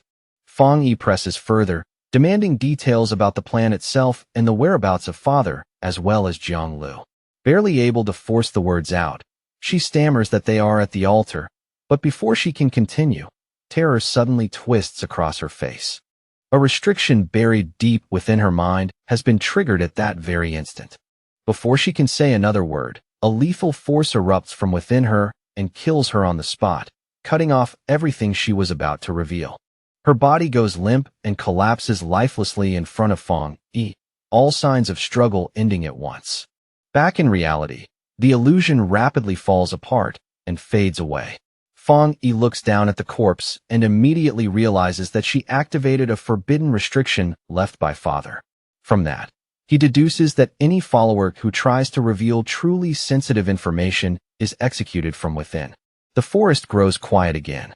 Fong Yi walks forward through the aftermath of the battle, where his companions lie defeated on the ground around him. Feeling a hidden gaze resting on him, Fong Yi calmly calls out toward the darkness and asks the unseen observer whether they were the one who just silenced their own subordinate. The cult's minions burst from the shadows one after another, their movements sharp and aggressive as eerie purple energy coils around strange clock-like devices in their hands, casting a sinister glow through the air. They shout furiously that they will seize Fong Yi and use his capture to make their cult's name thunder across the land. In the next breath, they close in from every side, threatening to slaughter his companions on the spot if he dares resist or refuses to surrender. Fong Yi lets out a cold, dismissive scoff, then raises his hand and summons a blade of pure fire, its burning edge roaring to life with a heat fierce enough to distort the air around it. Just as he gets ready to strike, the strange glow in his eye sharpens, calmly sweeping across every enemy in front of him as he studies them with frightening precision. On the surface, their power level looks impressive enough on paper, but Fong Yi quickly sees through it. Their foundations are unstable, their aura scattered, and all that apparent strength is nothing more than hollow force with no real substance behind it. The result leaves him visibly disappointed. Tightening his grip around the flaming sword, Fong Yi's expression turns even colder, as if these opponents are not even worth the effort. Then, with one enormous slash blazing like heavenly judgment, Fong Yi tears straight through their defenses in a flood of fire. As the attack crashes through them, he remarks with quiet contempt that their real combat ability is laughably pathetic. The cultists are blasted away by the overwhelming flames, their shrill screams echoing through the area as they tumble helplessly through the air, completely broken and utterly defeated in a single exchange. Fong Yi steps over one of the fallen cultists and looks down at him, his terrifying red eye still glowing, fixed on the man with a pressure so intense it feels heavier than the fire itself. The cultist trembles uncontrollably under that gaze, finally understanding just how monstrous the gap between them really is. Any trace of earlier arrogance vanishes, replaced by raw, instinctive fear. At that moment, another terrified subordinate slowly approaches, hands shaking as he presents a strange oval mirror wrapped in flickering purple energy, as though even he fears the thing he is carrying. Fong Yi turns his eyes toward it with a hint of curiosity. The instant he focuses, he senses a presence hidden within, and soon a dark silhouette begins to emerge from the mirror's murky glow. A voice then drifts out from inside the mirror and addresses the sealer directly, speaking in a composed tone as it claims that this whole matter is simply a misunderstanding. The voice goes on to insist that the heavenly chosen cult exists for one noble purpose alone, to save humanity. It even proudly boasts that they have already resolved 3 spiritual anomalies within Chuanchi City, as if presenting undeniable proof of their righteousness. With growing arrogance, the leader declares that compared with the cult's so-called sacred mission, the Spirit Association is useless, incompetent, and far beneath them in both vision and action. Fong Yi gives a mocking laugh, clearly unimpressed by the performance. He tells her bluntly not to get drunk on her own propaganda or start believing the lies she feeds other people. In a calm, almost casual tone, Fang Yi tears her argument apart piece by piece. He points out that Chuanchi City has long been classified as a secure zone with no record of beast-related disasters, which means the so-called anomalies they claimed to solve were never real to begin with. From there, Fang Yi exposes the truth of their scheme without hesitation. In his eyes, the cult manufactures fake crises, plays savior to frighten civilians, and uses that fear to gather followers and wealth for their own cultivation. He dismisses the whole operation as filthy, shameless, and utterly despicable. Hearing that, the woman inside the mirror lets out a low, condescending laugh, the kind that drips with disdain rather than amusement. Then she reveals a glimpse of her true power, taking what looked like an ordinary pocket watch and transforming it into a vessel brimming with thick, sinister, dark energy. Her voice turns sharp with fury as she declares that Fang Yi completely misunderstands their noble cause. In her eyes, pioneers like him, who keep risking their lives for the Spirit Association, are nothing but hopeless fools who have been brainwashed beyond saving. She sneers at the very idea of protecting ordinary weak people, questioning what logic there is in preserving burdens who cannot contribute. To her, they should simply be abandoned and left to die, while the strong pioneers rise up and rule instead. Her face twists more and more with fanatic obsession until she is nearly shouting, screaming that they are walking a glorious road of evolution and that history itself will prove them right. Fang Yi remains completely unmoved. Blue lightning begins to crackle along his flaming sword, weaving through the fire in violent arcs, and in the next instant he surges forward with such speed that he becomes little more than a blinding streak. The cultist holding the mirror lets out a terrified scream, nearly dropping it on the spot, while the leader watching through the connection can only stare in visible shock at Fang Yi's sudden charge. With an expression as cold as winter steel, Fang Yi says that if she truly believes the weak deserve to die first, then she should set the example and be the first one sent on her way. Without another wasted motion, he swings. His blade becomes a savage blur of fire and lightning as it cuts toward both the cultist and the mirror in one merciless strike. The leader watches in utter disbelief as Fang Yi's attack seems to slice through reality itself. The mirror explodes apart, their connection is severed on the spot, and even the sacred link she relied on is torn open like fragile glass. She screams in outrage and disbelief, unable to understand how Fang Yi managed to break an object they regarded as holy and untouchable. The woman jerks back instinctively as the fire slash appears to pass dangerously close to her, and for a brief second, even she is shaken by the sense of imminent death. Then, still reeling, she realizes the attack was not truly physical at all, but an incredibly powerful illusion. Even so, the shock lingers. She thinks with alarm that she had nearly been dragged fully into Fang Yi's illusion, and only luck spared her because her real body was not there in person. Inside her mind, the cult leader had already lived through a horrifying scene in which an enormous Fang Yi, red-eyed and monstrous, pulled her into his mental domain and decapitated her without mercy. Yet despite it being an illusion, the damage is not entirely false. A genuine wound appears on her forehead in the form of a purple energy crack, clear proof that Fang Yi's strange power can cross the line between mind and reality. Back in the forest, one surviving cultist still holds up a mirror reflecting his leader's shocked face. After a brief silence, the woman remarks that Fang Yi's methods are quite interesting, though the comment carries both caution and grudging attention. Once she regains her composure, she slowly smirks and tells Fang Yi that he is indeed very strong.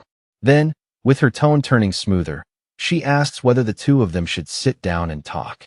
Fang Yi notices at once that the mark on her forehead is not blood. It looks more like corruption, tainted by some dark attribute. From that, he concludes that his illusion still was not powerful enough to fully trap her from such a distance, while her physical body remained elsewhere. So he gives her a direct ultimatum.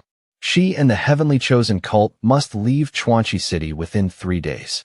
The warning is clear and unambiguous, and Fang Yi already knows that if she refuses, then in 3 days he will make a major move himself. Blue electric energy crackles in Fang Yi's hand as he demands that they release the person they captured. At the same time, he stays realistic. He knows this cult will not retreat so easily. So for now he decides to watch the situation carefully and respond as it develops. The woman smiles and agrees to the terms with surprising ease, saying that the Heaven's Chosen cult will withdraw from Chuanchi City. She adds that as long as she is allowed to leave safely, his companion will be returned in 3 days. Inside the mirror, the image shifts to the cult's base, where 2 cultists drag an unconscious Zhang Lu forward and throw him hard onto the floor without the slightest bit of care. After seeing that, Fang Yi calmly accepts her conditions, his face steady and unreadable as though he is already calculating what comes next. With the agreement reached, the purple portal snaps shut with violent force. As dark energy surges and twists, the cult leader offers Fang Yi a final farewell before the connection collapses completely. The severed connection triggers a brutal backlash that instantly engulfs the remaining minions. They cry out desperately for their father to save them, but the dark energy devours them all the same, while Fang Yi quietly shields himself behind a barrier of light and watches it end. When the battle is finally over, the aftermath proves too much for one of the men present. The mental pressure breaks through his composure, and he begins screaming in pure terror. Fang Yi then shifts his attention toward Jiang Lu's friends, who are still rattled and frozen by everything they have just witnessed. To snap one of them out of his panic, Fang Yi steps over and slaps the man clean across the face, jolting him awake from his stunned, half-broken state. Keeping his voice calm and steady, Fang Yi explains the situation to them. He assures them that Jiang Lu is not the cult's main target, which means there is a strong chance he will be returned safely in 3 days. He tells them to come with him to the Chuanchi City Spirit Association and wait there for now. Then, with both hands tucked casually into his pockets, Fang Yi turns and prepares to leave the scene behind. As the 3 of them walk away, exhausted, shaken, and still trying to process the nightmarish encounter, Fang Yi glances at his phone. After a brief thought, he decides it is safer to wait until everything is truly settled before contacting his aunt in the city. Not long after, they arrive at the towering Chuanchi City Spirit Association building, its imposing structure rising before them like a final refuge after the chaos they have just survived. Inside a tense conference room, Fang Yi meets face-to-face with the local officials of the Spirit Association. The branch leader, already contacted by Su Qingying, immediately offers full cooperation, but Fang Yi calmly refuses any direct combat support, stating with firm confidence that he alone is enough to deal with the so-called father. Even so, he lifts a hand toward Jiang Lu's friends and makes one practical request. Since they are independent pioneers caught up in this mess, he asks the association to keep them safe and look after them for the time being. The branch leader agrees without hesitation, almost too quickly, relieved to be useful in some way. But before the room can settle, the door suddenly slams open and a staff member rushes in breathlessly, shouting for his boss to check the Pioneer Forum at once. The staff member hurries straight toward Fang Yi in visible panic, his face pale and his voice shaking as he bows and apologizes over and over, desperately begging the sealer not to take what he is about to see too personally.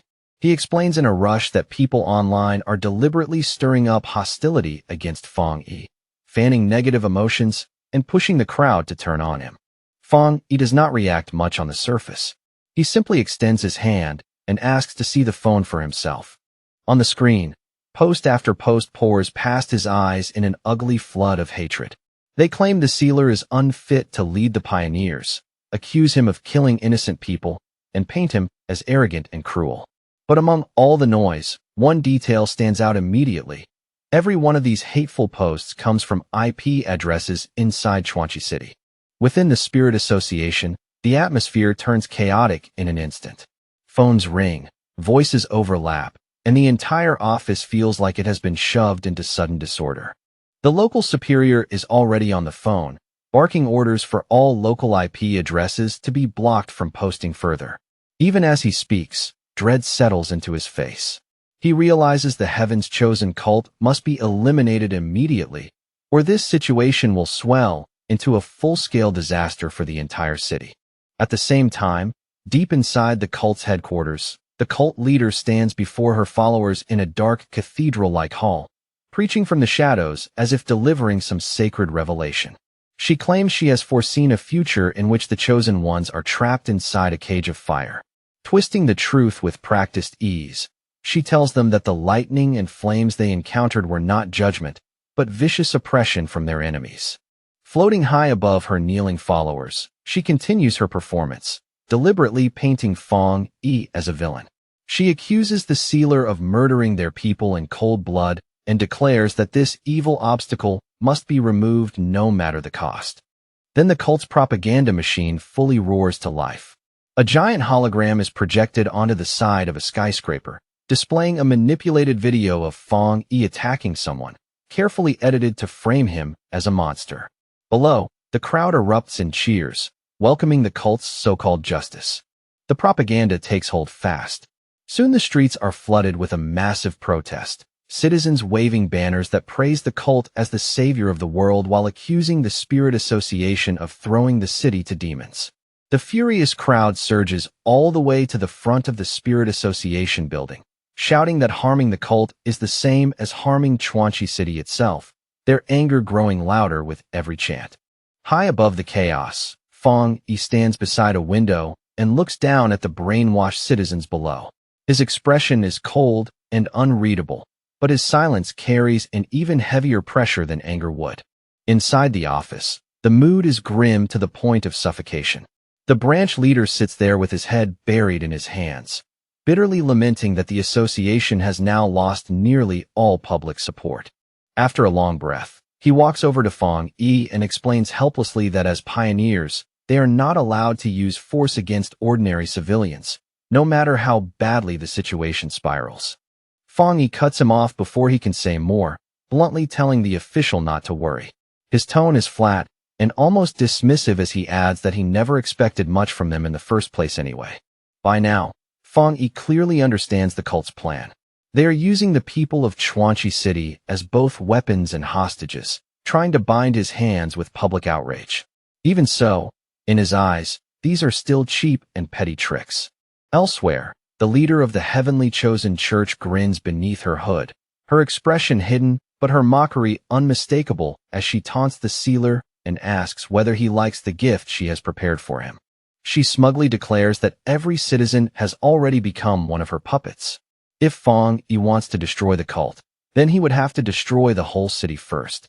Satisfied with that advantage, she decides to retreat and orders her subordinates to withdraw while returning the trash they captured. One of her subordinates sneers and, under the guise of mercy, hurls a body down toward the furious crowd below, as though tossing away something worthless. Before the crowd can even fully react, a violent explosion tears through the Spirit Association building, shaking the structure and blasting the windows apart in every direction. A blinding burst of golden light erupts from within, so brilliant and sudden that the mob below screams and throws up their arms, shielding their eyes from the overwhelming glare. The church leader turns back in confusion, her confidence faltering for the first time as she realizes that something completely unexpected is unfolding behind her. There, outside the skyscraper, Fong Yi floats in midair, wrapped in a terrifying aura of golden flames that burn like judgment itself. His voice is ice-cold as he reminds them that he already warned them. If they failed to leave within 3 days, they would face the consequences. The cultists can only stare upward in shock, their faces stiff with disbelief as they wonder whether he is truly not afraid of turning the whole scene into a massacre. At that moment, it becomes painfully clear that the cult leader has made a serious miscalculation. With violent energy twisting around her, she screams in frustration and blurts out that she should have killed the hostage earlier when she had the chance. Then she glares at Fong Yi and demands to know whether he truly does not care about all the lives surrounding them. Fong Yi responds with a mocking calm that cuts deeper than anger. He tells the cult leader there is one thing she still does not understand, then swings his sword down and reveals that his technique was built specifically to counter dark attribute anomalies. The woman is left stunned as the enormous fire slash crashes down and strikes her subordinate directly, shattering her expectations in a single instant. Then, using sheer speed, Fong Yi vanishes from sight and reappears behind her in the next breath, catching her completely off guard before she can adjust. Without giving her time to recover, He brings his sword down hard, forcing her to hastily summon a magical barrier just to block the crushing weight of the blow. Locked in that brief but deadly stalemate, Fong Yi stares straight into her eyes, his own glowing with a cold red light. A dangerous smile slowly appears on his face as he asks a chilling question and calmly deduces that she is not human at all. At once, the woman's expression changes. A crack splits open on her forehead, glowing with strange purple light, and she admits with reluctant admiration that she is impressed he managed to figure it out so quickly. The crack spreads wider and wider until it reveals a grotesque purple eye hidden beneath the skin. She stares back at him and admits that truly nothing escapes his sharp vision, fully exposing the fact that she is no longer human. The monster within her calmly admits that it has been a very long time since it last encountered a situation like this, as if Fong Yi has finally forced it into genuine seriousness. Then the creature inside the cult leader's body digs its fingers into its own face and tears at the skin, exposing a monstrous form underneath, layered with multiple eyes and a horror that no human body should contain. Standing opposite that horrifying sight, Fong Yi remains perfectly still. His expression stays calm, steady, and utterly fearless, as though even this twisted revelation fails to shake him. In the next moment, the enemy explodes outward into a gigantic mass of jagged purple shadow. At the same time, a system notification appears before Fong Yi, warning him that dark intelligence has been detected. The system immediately explains that this thing is a self-aware subattribute known as grafting, a dangerous existence with intelligence of its own. It has no true physical body. Instead, it survives by stealing hosts and grafting itself onto different pioneers, feeding on them and growing stronger each time. In that way, it had taken over the leader of the heavenly chosen church and turned her into its vessel. A brief flashback flickers past, showing the destruction of the heavenly chosen church headquarters, the entire building collapsing into flames and ruin under the weight of the chaos it created. Back in the present, the giant shadow monster looms above Fong Yi like a living nightmare. It tells him that his body is perfect, rich with powerful spiritual energy, and demands with greedy hunger that he hand it over. The monster then calls out to its remaining followers, declaring coldly that the time has come for them to finally be used. At once, the cultists let out agonized screams as their life force is violently torn from them.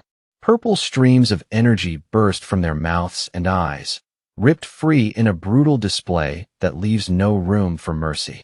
That stolen energy whirls through the air and rushes toward the monster, gathering above it and condensing into a massive sphere of dark power, dense and ominous enough to make the air itself feel heavy. Once the sphere is complete, the monster unleashes all of that gathered power in one devastating beam, firing it straight at Fong Yi with overwhelming force. Fong Yi does not step back even once. Facing the incoming destruction head-on, he raises his sword already coated in blazing fiery energy and swings without the slightest hesitation.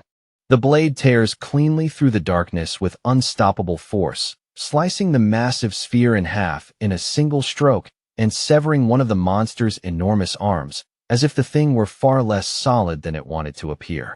The creature stares blankly at its severed limb in stunned disbelief, as though it can barely process what just happened.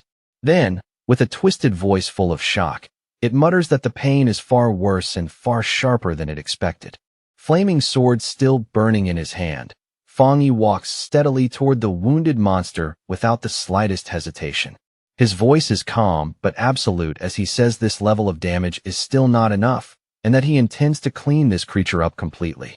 As he closes the distance, Fong Yi quickly pieces together the nature of this dark intelligence. It has been hiding a deeper trick all along, disguising itself as a human and slowly building an entire faction around that stolen identity.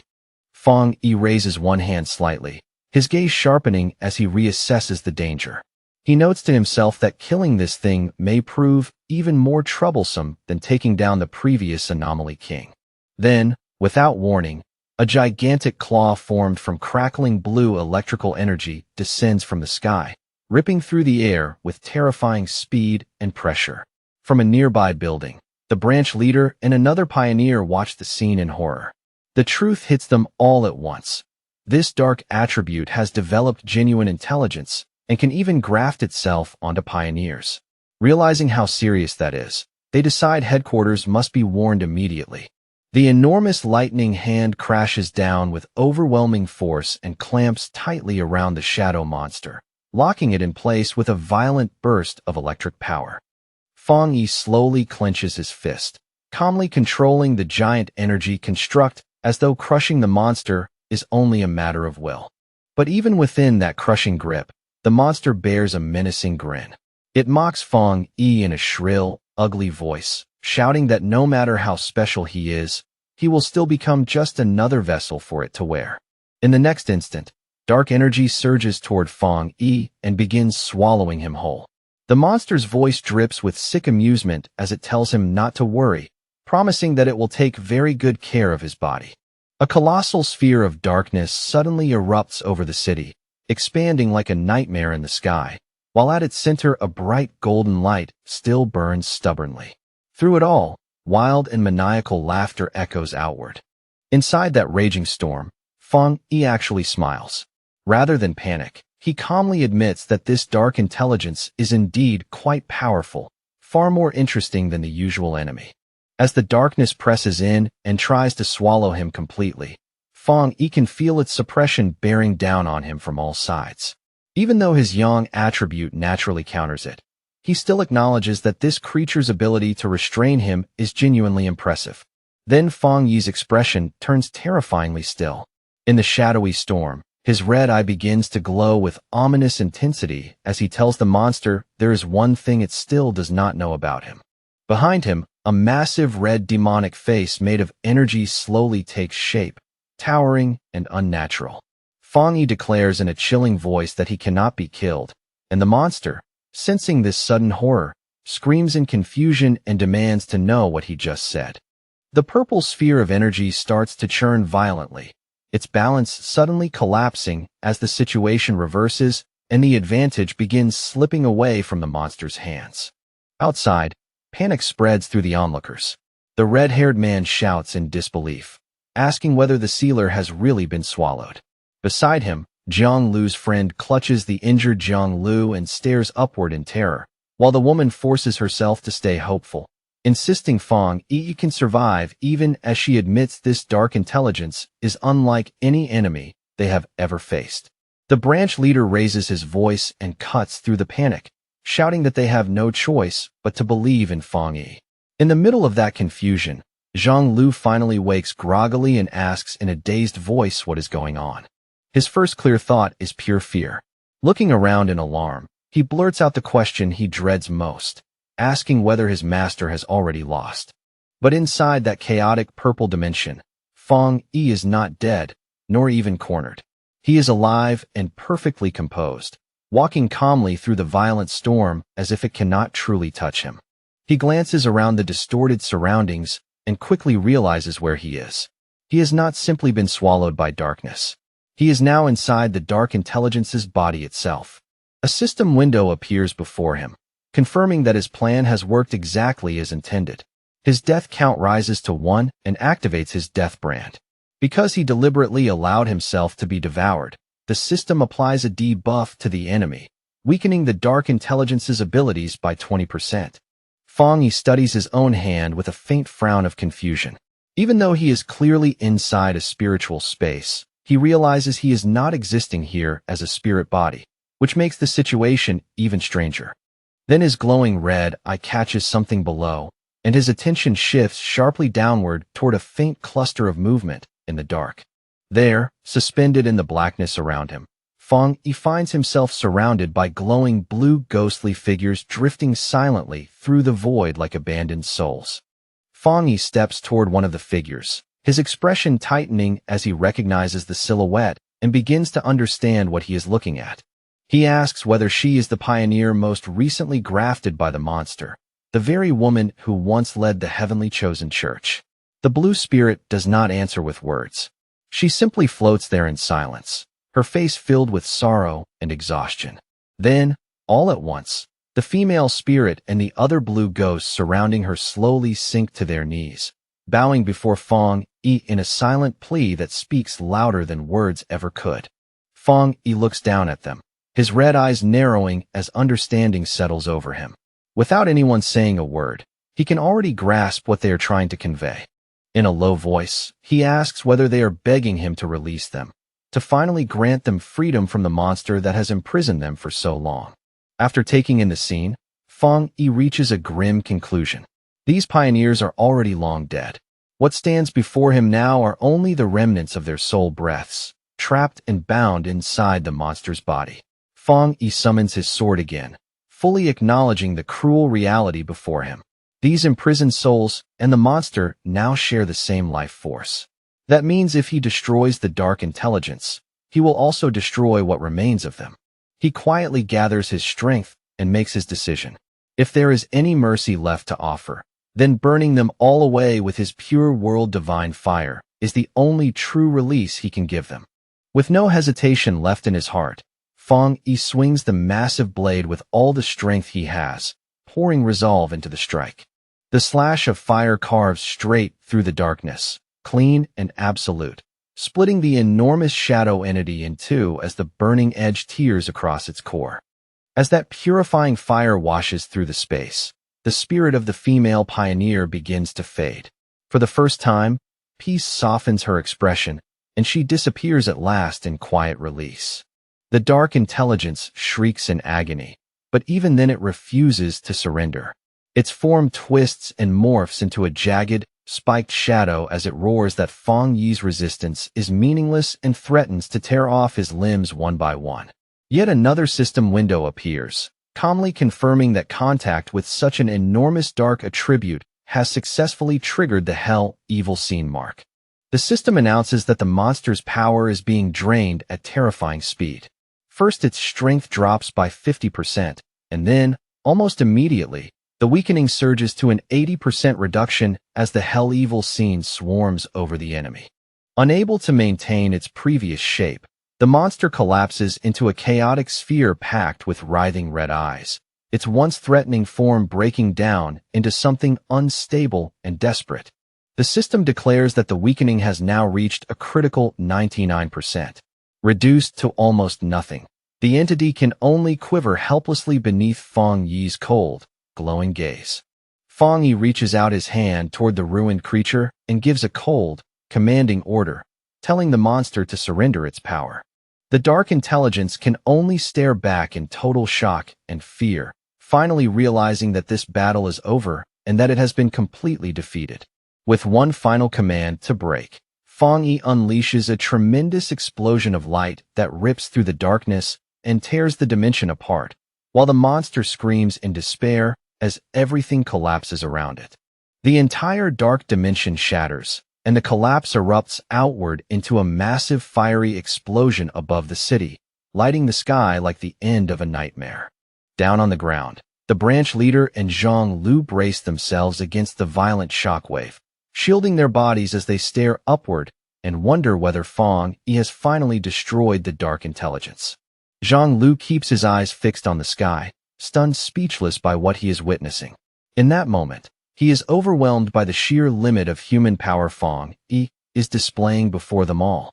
High above the city, Fang Yi raises his power and summons a radiant sun that illuminates the entire sky, its brilliant light scorching away the last traces of dark energy. With the evil completely purged, Fang Yi slowly floats back down through the fading light, calm and composed, his cape billowing behind him as the city stares up in silence.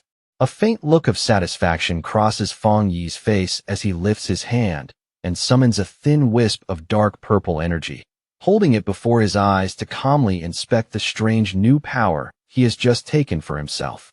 The system quickly confirms that the dark intelligence has been completely destroyed. At the same time, it reports that Fang Yi's body shows no sign of rejecting the dark attribute, and that his illusion and domain-based techniques have both been noticeably strengthened by the result. Then, unexpectedly, a large red spirit flower suddenly pokes out from Fang Yi's clothes, swaying eagerly as if it has been waiting for this moment. It clearly wants the dark energy in his hand, and Fang Yi cannot hide his surprise, realizing the little plant has evolved far enough to communicate its desire.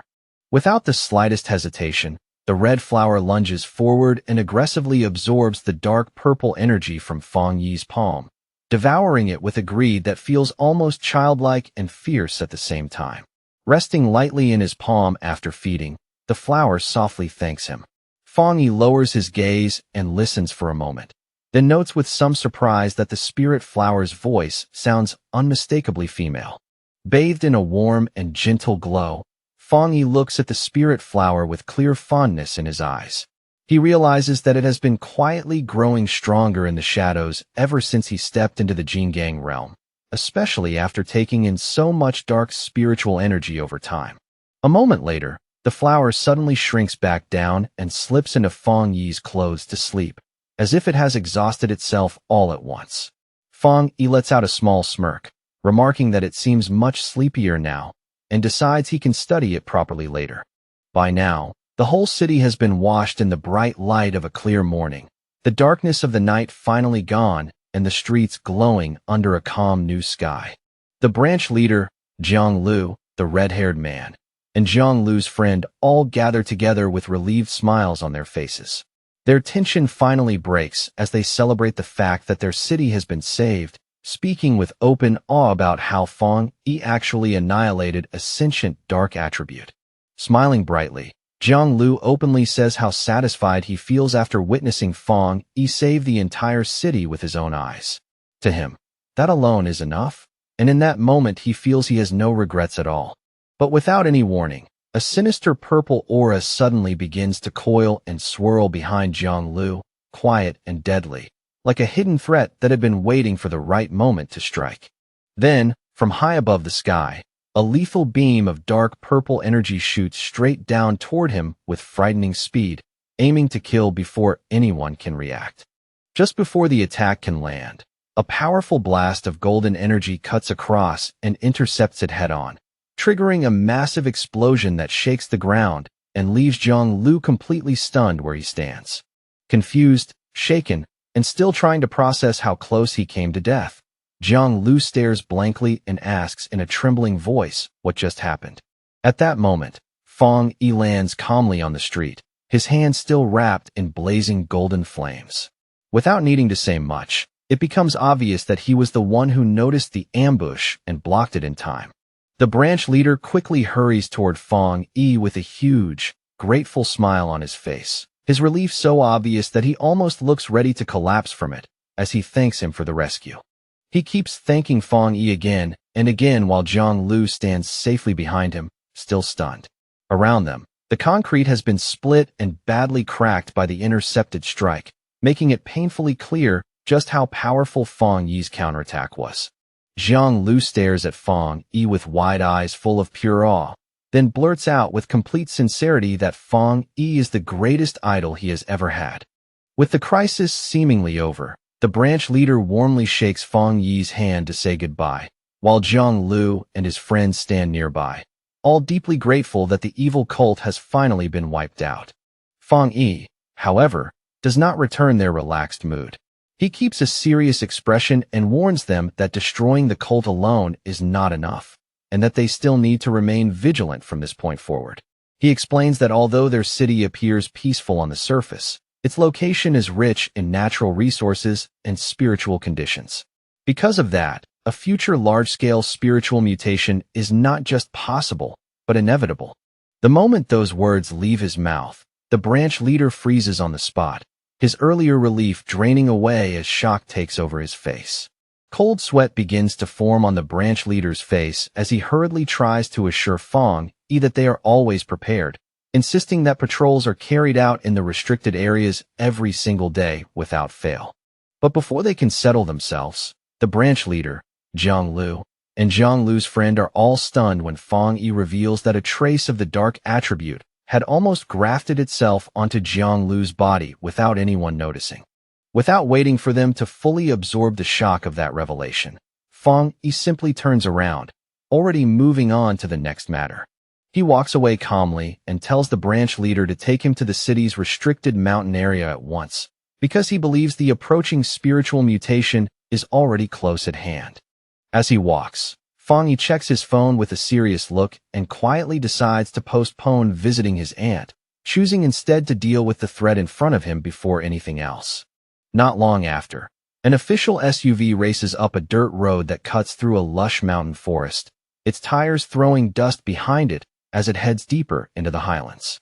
Inside the vehicle, the branch leader drives while trying to lighten the mood, cheerfully asking Fong Yi whether he wants to see pandas or eat hot pot after they finish dealing with the mission.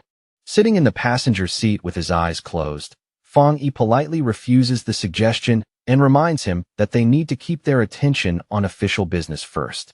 Even so, Fong Yi cannot help silently reflecting on how relaxed the locals seem. At the same time, he wonders whether this dense spiritual energy might one day cause even pandas to mutate into terrifying beasts. Then suddenly, a sharp flash of energy cuts across Fong Yi's forehead as his senses activate. His eye begins to glow red at once, signaling that he has picked up something unusual. He turns to look out the window toward a distant dark mountain peak, and a confident smile slowly spreads across his face as he confirms that he has found the exact location of the anomaly.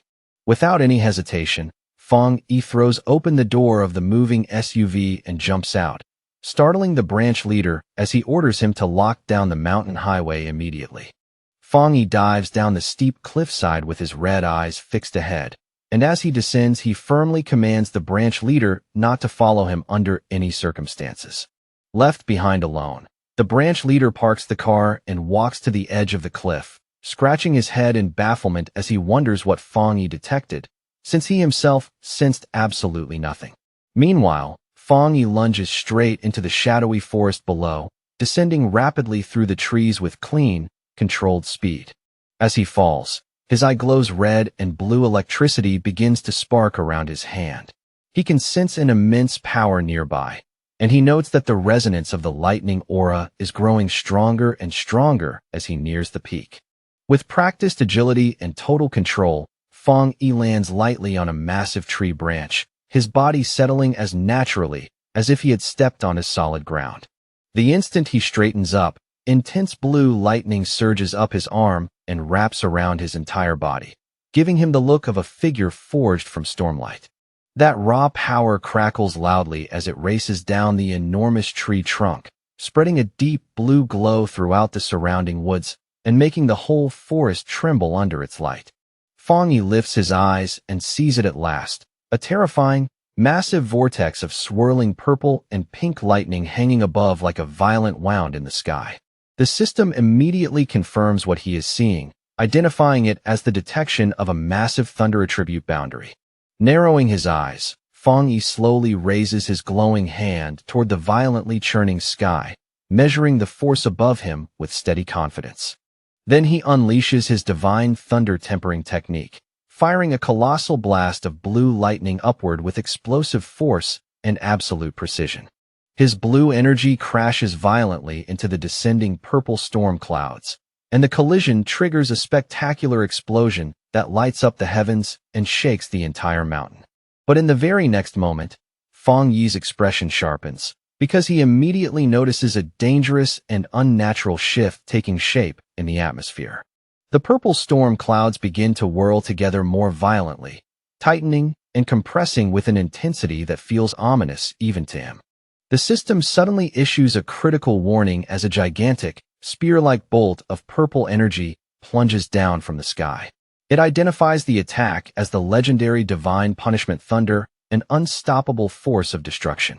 Reacting instantly, Fong Yi slams his hand onto the tree branch beneath him and channels blue lightning into the wood to ground his body. Crouching low with fierce determination, Fong Yi grits his teeth and shouts a command, choosing not to evade the devastating heavenly thunder, but to draw that terrifying power directly into his own body.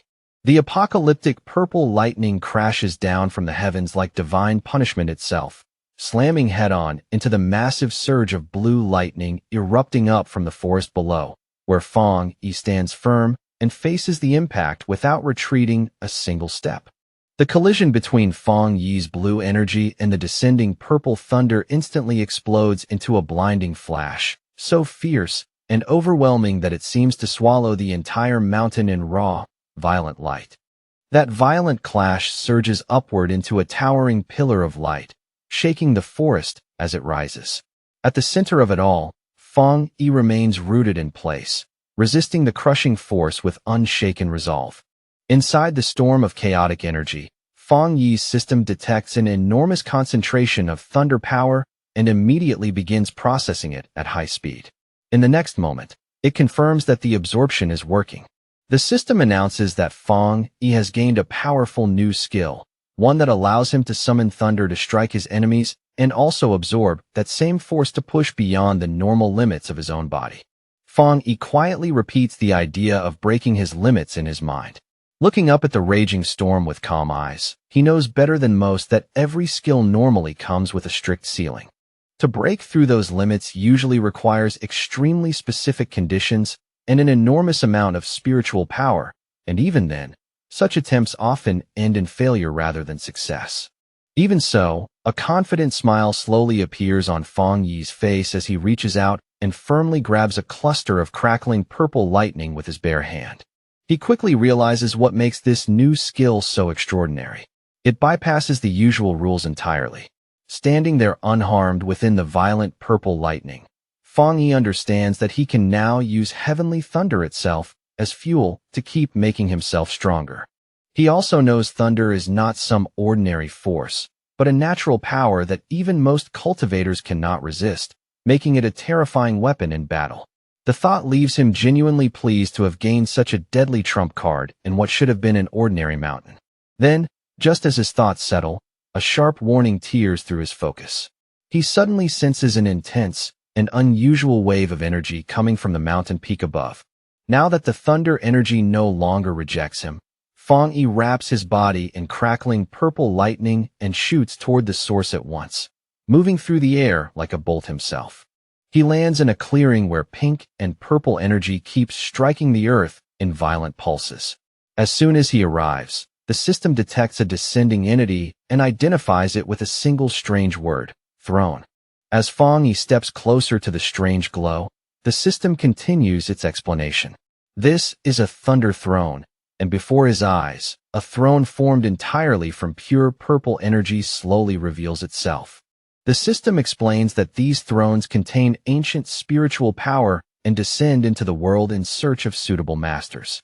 Hearing that, Fang Yi's curiosity deepens immediately. Without wasting time, Fang Yi walks straight toward the glowing object and reaches out his hand, intending to touch and examine the newly descended thunder throne for himself. But the instant his fingers brush the purple structure, a sudden spark of force bursts out and knocks his hand away, rejecting his touch with surprising strength.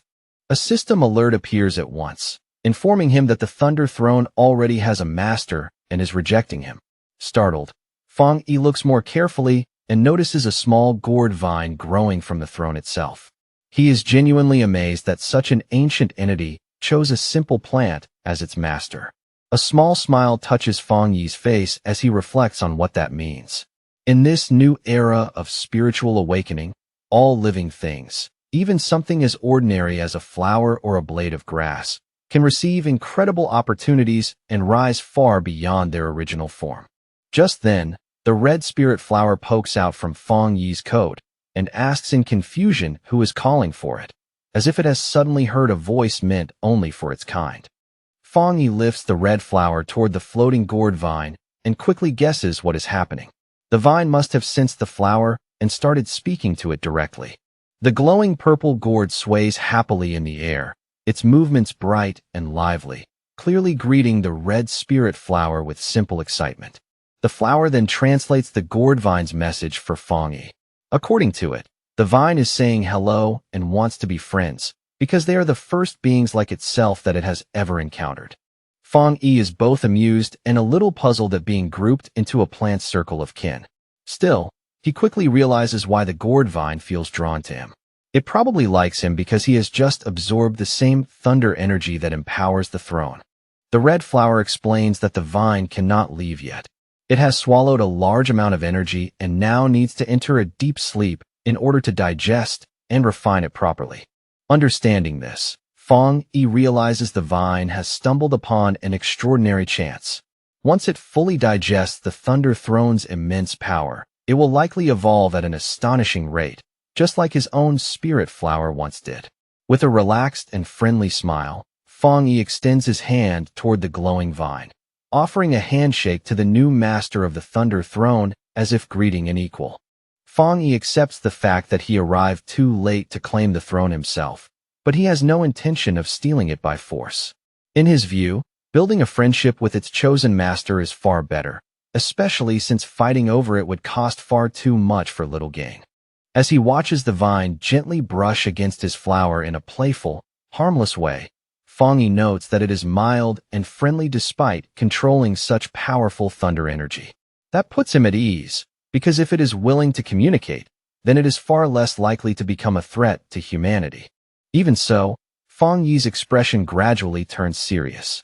He understands at once that this throne cannot be the only one. The moment he imagines other thrones awakening around the world, securing one of them immediately becomes a top priority in his mind. He also sees the danger clearly. If a throne can choose a plant, then it could just as easily choose a vicious monster instead. At the thought of some lightning-born beast attacking a city after receiving such a blessing, Fang Yi knows humanity's survival would become far more difficult.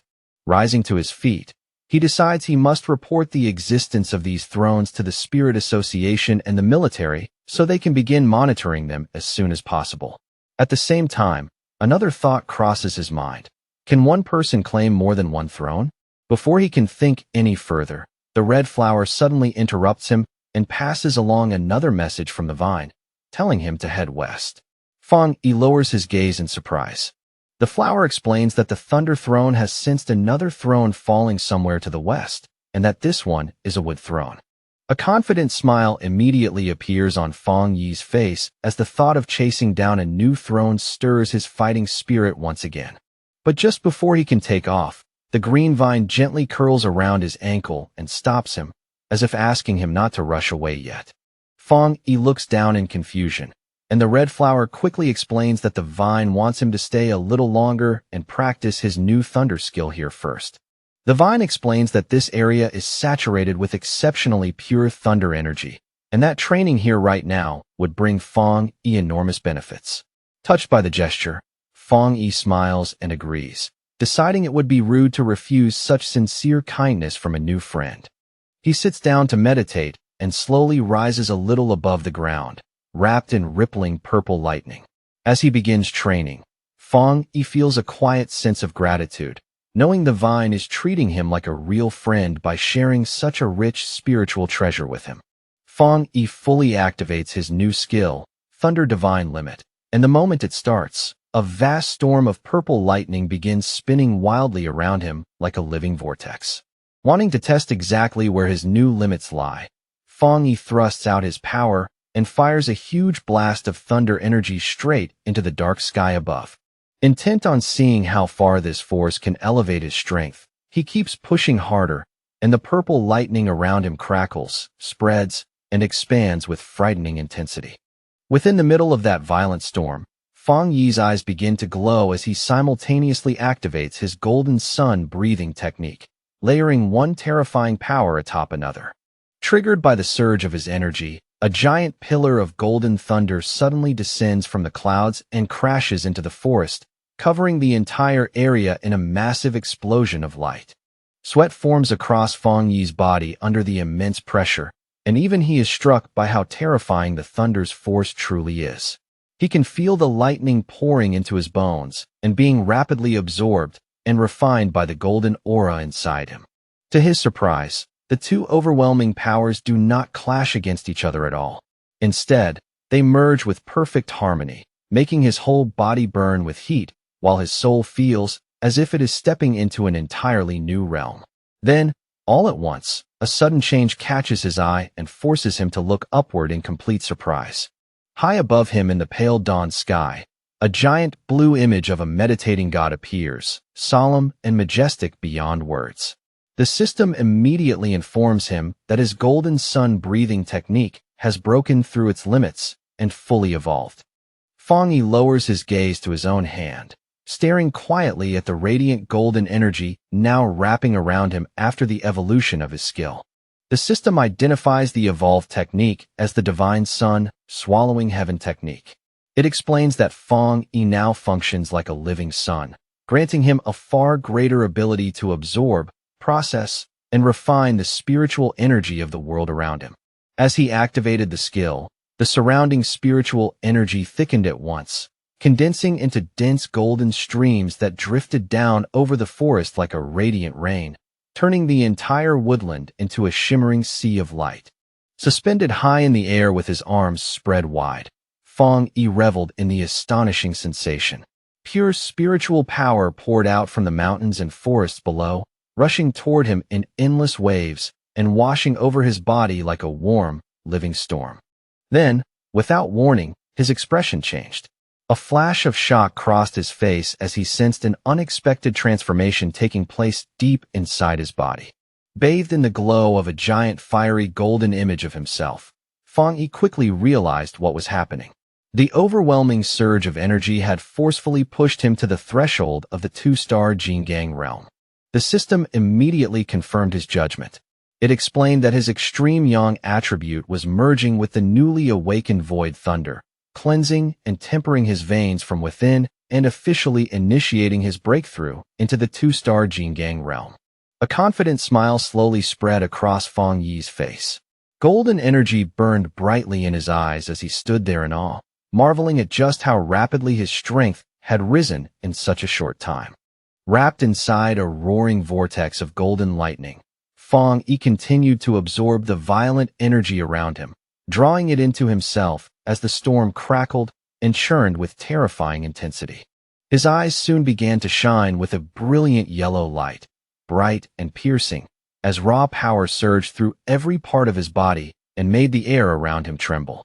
At that moment, a towering golden silhouette of himself rose behind him like a divine shadow, majestic and overwhelming, clearly signaling that his breakthrough into the two-star Jingang realm had succeeded. Afterward, he descended lightly and landed in the golden forest below, where sunlight poured through the trees in dazzling sheets. Standing there among the glowing leaves, he quietly admired the reality of his new realm. Taking a slow, deep breath, Fong Yi began reflecting on the cultivation path of pioneers. He understood that although they could absorb spiritual energy from nature itself, not all of that power could be put to use the moment it entered the body.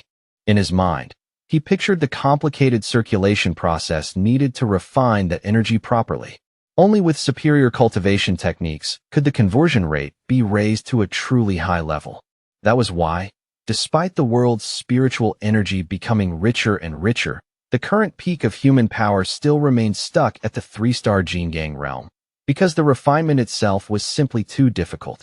Thinking of that, he found it even more remarkable that he had managed to break into the two-star realm so quickly. But soon, his thoughts shifted away from his own progress and returned to the imposing dark throne he had discovered earlier. His gaze turned serious as the realization settled in. The era of accelerated spiritual recovery had clearly arrived far sooner than humanity had ever expected. Just as he was lost in thought, his attention was pulled downward. Looking below, he noticed his sentient red spirit flower swaying insistently, obviously trying to catch his attention. Through the flower, a message from the sentient gourd vine was conveyed to him. It first offered its congratulations, then explained that the throne also needed to begin its own cultivation process now that he had broken through. It gently urged him to leave soon as well, since it was deeply afraid of being discovered by other humans. Fong Yi agreed after a moment's thought, knowing his breakthrough had caused an enormous disturbance that could not stay hidden for long. He understood he had to report the throne to the Spirit Association and the military, yet he also worried that the harmless gourd vine would become prey for greedy people if word spread too carelessly. He knew all too well that the immense power of a throne would inevitably ignite fierce struggles, drawing pioneers into ruthless competition the moment its existence became known. Still, his expression hardened with quiet anger as another thought surfaced. Who had decided, with such arrogance, that powerful beings like this must automatically belong to mankind? Turning back to look at the glowing vine and his spirit flower, Fang Yi spoke in a steady, reassuring tone, promising his new friend that he would never allow humans to plunder its throne. Since the vine still could not leave this place, the two of them could only prepare to part for now. With an easy, casual salute made with 2 fingers, Fang Yi said goodbye to his new ally. Before leaving, he addressed the vine with a name that carried both respect and recognition, Lord of Thunder. At the Star God Combat Zone, a heavily fortified military outpost stood embedded directly into the side of a steep cliff, its harsh lines and steel defenses giving it the cold, imposing presence of a battlefield fortress. Inside the outpost, Elder Wu spoke first. Headquarters, he said, had detected 2 massive spiritual energy fluctuations in Chuanqi City, and both were comparable to the level of the 3-star Jingyang realm. He then turned the conversation to the sealer and asked what report had been sent back. Jialan calmly gave the details of the report, revealing that Fang Yi had already broken through to the 2-star Jingyang realm. She also passed on his warning about an S-class spiritual energy phenomenon known as a throne, adding that Fang Yi had formally requested a military investigation into the matter. Elder Wu listened to everything in stoic silence, his expression barely changing. Seeing so little reaction from him, Jialan could not help asking whether he truly felt no surprise at how serious the situation had become. Elder Wu replied in an even, unhurried voice that the accelerated resurgence of spiritual energy was already a known reality. The appearance of high-tier opportunities like the throne, he said, was one of the scenarios their nation had anticipated for some time. Jialan then remarked that Elder Wu had remained at the half-step Jingyang realm for a very long time and asked whether he was finally close to advancing. Elder Wu confirmed it plainly, noting that as abnormal activity across the world continued to intensify, many pioneers were entering periods of breakthrough. He admitted that he, too, could finally feel the signs of his own advancement. Jialan's eyes widened slightly in surprise, clearly caught off guard by his calm but direct confirmation. Looking over the entire base with a solemn expression, Elder Wu reflected that times like these would bring both enormous opportunities and equally enormous dangers. He reminded Jialan that before they were pioneers, they were soldiers, and their duty was to face those dangers head-on and secure the nation's safety, even if the price was their own lives. As he spoke, he seemed to picture a united force made up of the country's strongest pioneers, including Fang Yi and Su Qingying. In a firm voice, Elder Wu declared that their nation had to seize this historic opportunity, and that even an old veteran like him would ride this rising wave of power. Clenching his fist tightly, he stated their objective with complete clarity.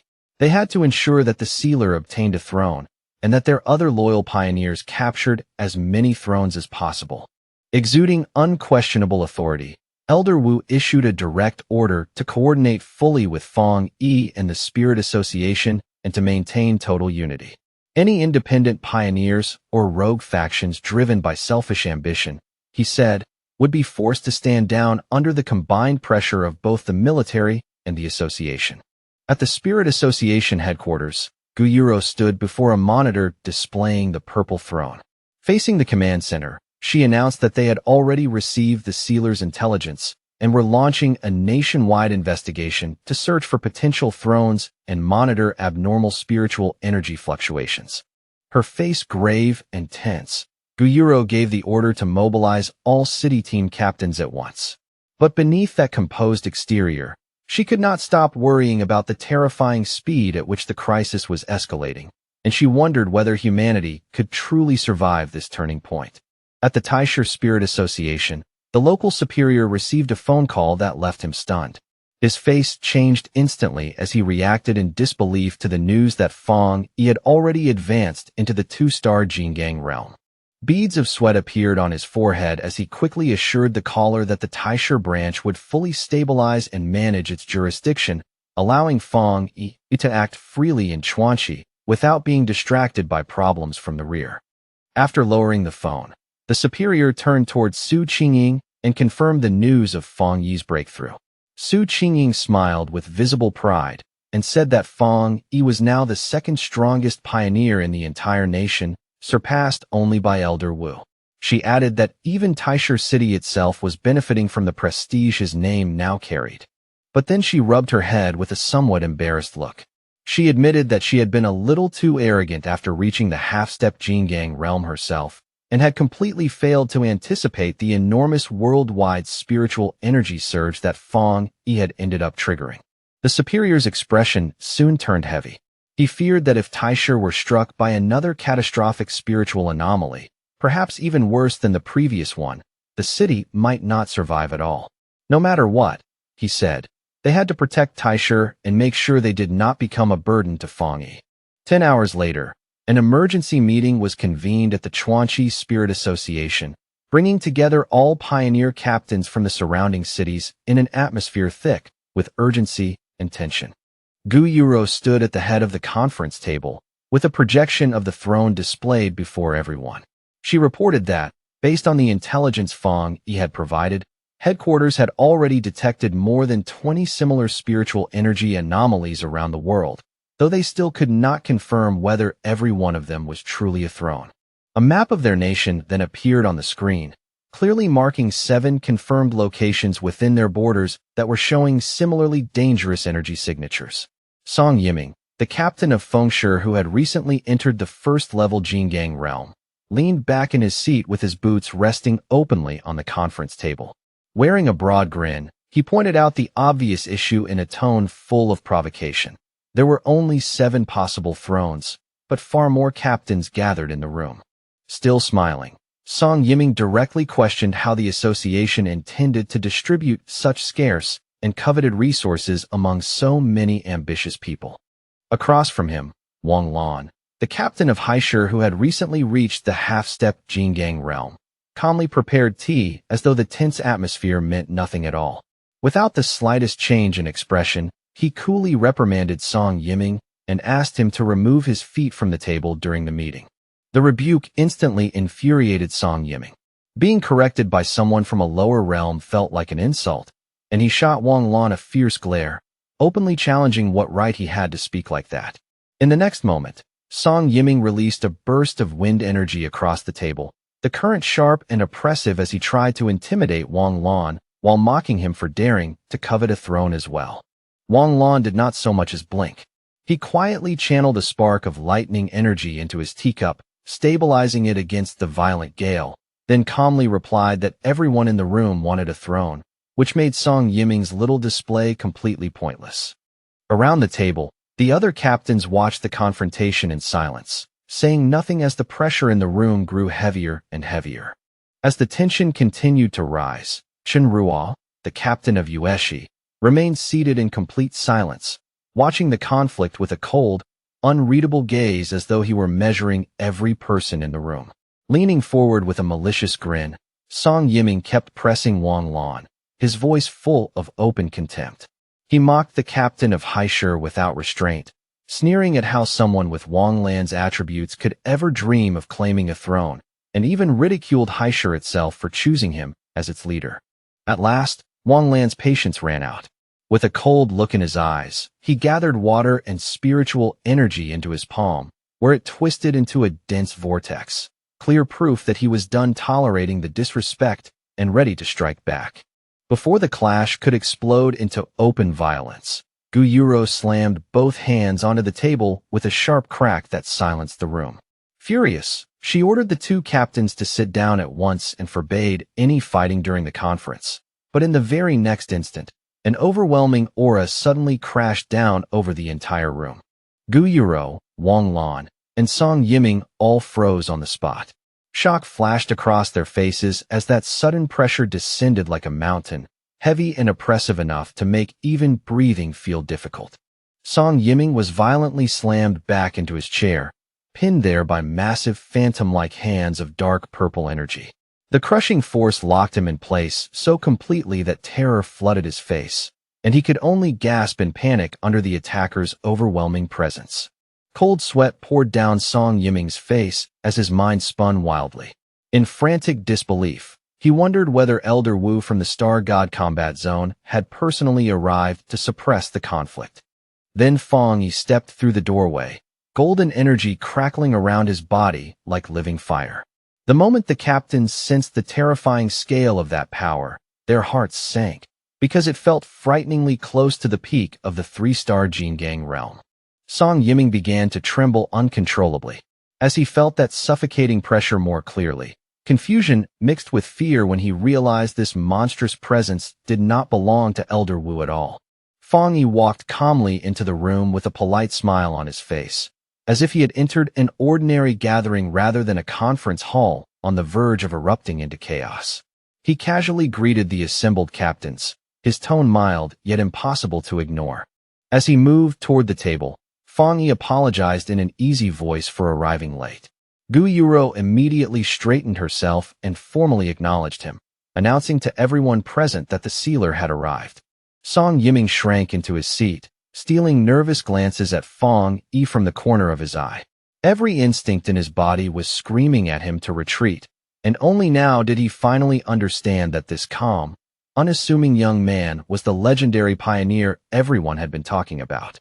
In the next moment, Fong Yi's polite demeanor disappeared completely, as though someone had wiped the warmth from his face in an instant. His gaze locked onto Song Yiming with chilling force, and he coldly demanded to know exactly what had been happening in the room just before he walked in. Terrified by Fong Yi's presence, Song Yiming immediately lost the arrogance he had shown moments earlier. He stammered nervously that nothing was wrong, insisting they had only been having a normal discussion. Fong Yi said nothing. He only stared at Song Yiming in silence, his piercing red eyes fixed on him like blades, making the pressure in the room even more unbearable. Still pinned beneath the purple energy claw, Song Yiming was overwhelmed with disbelief. He could not understand how power at his first-level Jingang realm had been completely paralyzed, as if it meant absolutely nothing in front of Fong Yi. Only after letting the pressure ease did Fong Yi pull out a chair and sit at the conference table. His tone returned to calm as he greeted Wang Lan and Chen Ruo, casually remarking that it had been quite a long time since they had last met. Wang Lan immediately responded with respect, welcoming Lord Sealer in a measured voice. He explained that they had only been discussing the matter of the newly discovered throne. Leaning back slightly, Fong Yi said he had come specifically to share the intelligence he had gathered.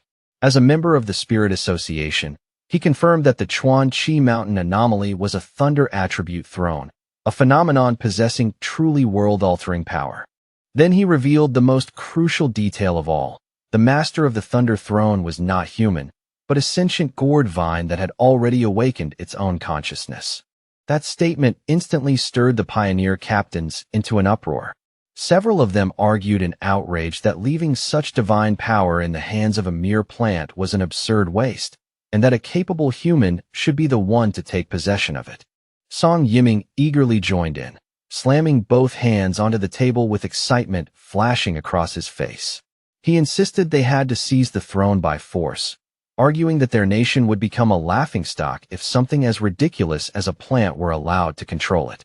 Fong Yi's expression immediately hardened, the warmth in his face vanishing completely as he coldly declared that he would not allow such a thing to happen. Looking around the room, Fong Yi addressed every captain present and made it clear that this was the real reason he had come. He wanted everyone to understand his position without the slightest ambiguity. He warned them in a calm but unmistakably dangerous tone that if anyone tried to snatch the Thunder Throne, then he, as the sealer, would personally take it back with his own hands. The threat was so serious and direct that the entire room fell into stunned silence. No one dared speak, and more than one captain sat there rigid and sweating under the weight of Fong Yi's words. Just then, a bandaged arm slowly rose into the air, cutting through the heavy silence that had settled over the conference room. It was Chen Ruo. Calmly raising her hand, she broke the tension by stating that she agreed with Fong Yi's decision, her voice steady and completely free of hesitation.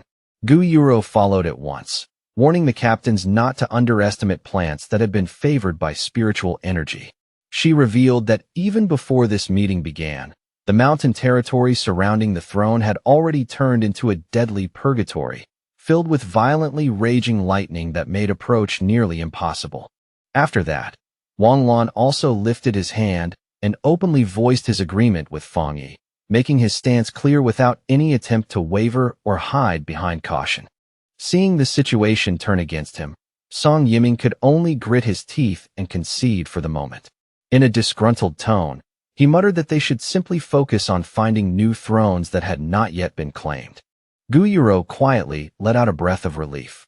Inwardly, she had to admit that Fong Yi's intimidating presence had been incredibly useful in forcing the room back into order. At the same time, she could not help reflecting on how difficult it had become for the Spirit Association to control these top-tier pioneers. As their strength continued to rise, managing them was becoming more and more dangerous. Guyuro then turned toward the map and began assigning search zones, dividing the captains among 4 regions according to the abnormal energy fluctuations detected there. She made one thing especially clear. The association would not interfere in fair competition, but anyone who discovered a throne and tried to hide it would be in direct violation of the rules. At that very moment, a panicked staff member burst through the doors and interrupted the meeting, breathless as he shouted that the Lord of Thunder had already evolved. The staffer hurriedly explained that their drones could no longer get anywhere near the mountain. On top of that, the entity's power readings were still climbing rapidly, far beyond what anyone had expected. He then announced the most alarming detail of all. The plant's power had already reached the level of the 3-star Jingang realm. The news sent fear through the captains, who instantly realized that such an entity could dominate the entire nation if left unchecked. Unlike the rest of the room, which had fallen into alarm, Fong Yi remained calm and composed. In his view, such rapid growth was not surprising at all, considering the Thunder Throne carried immense ancient power to begin with.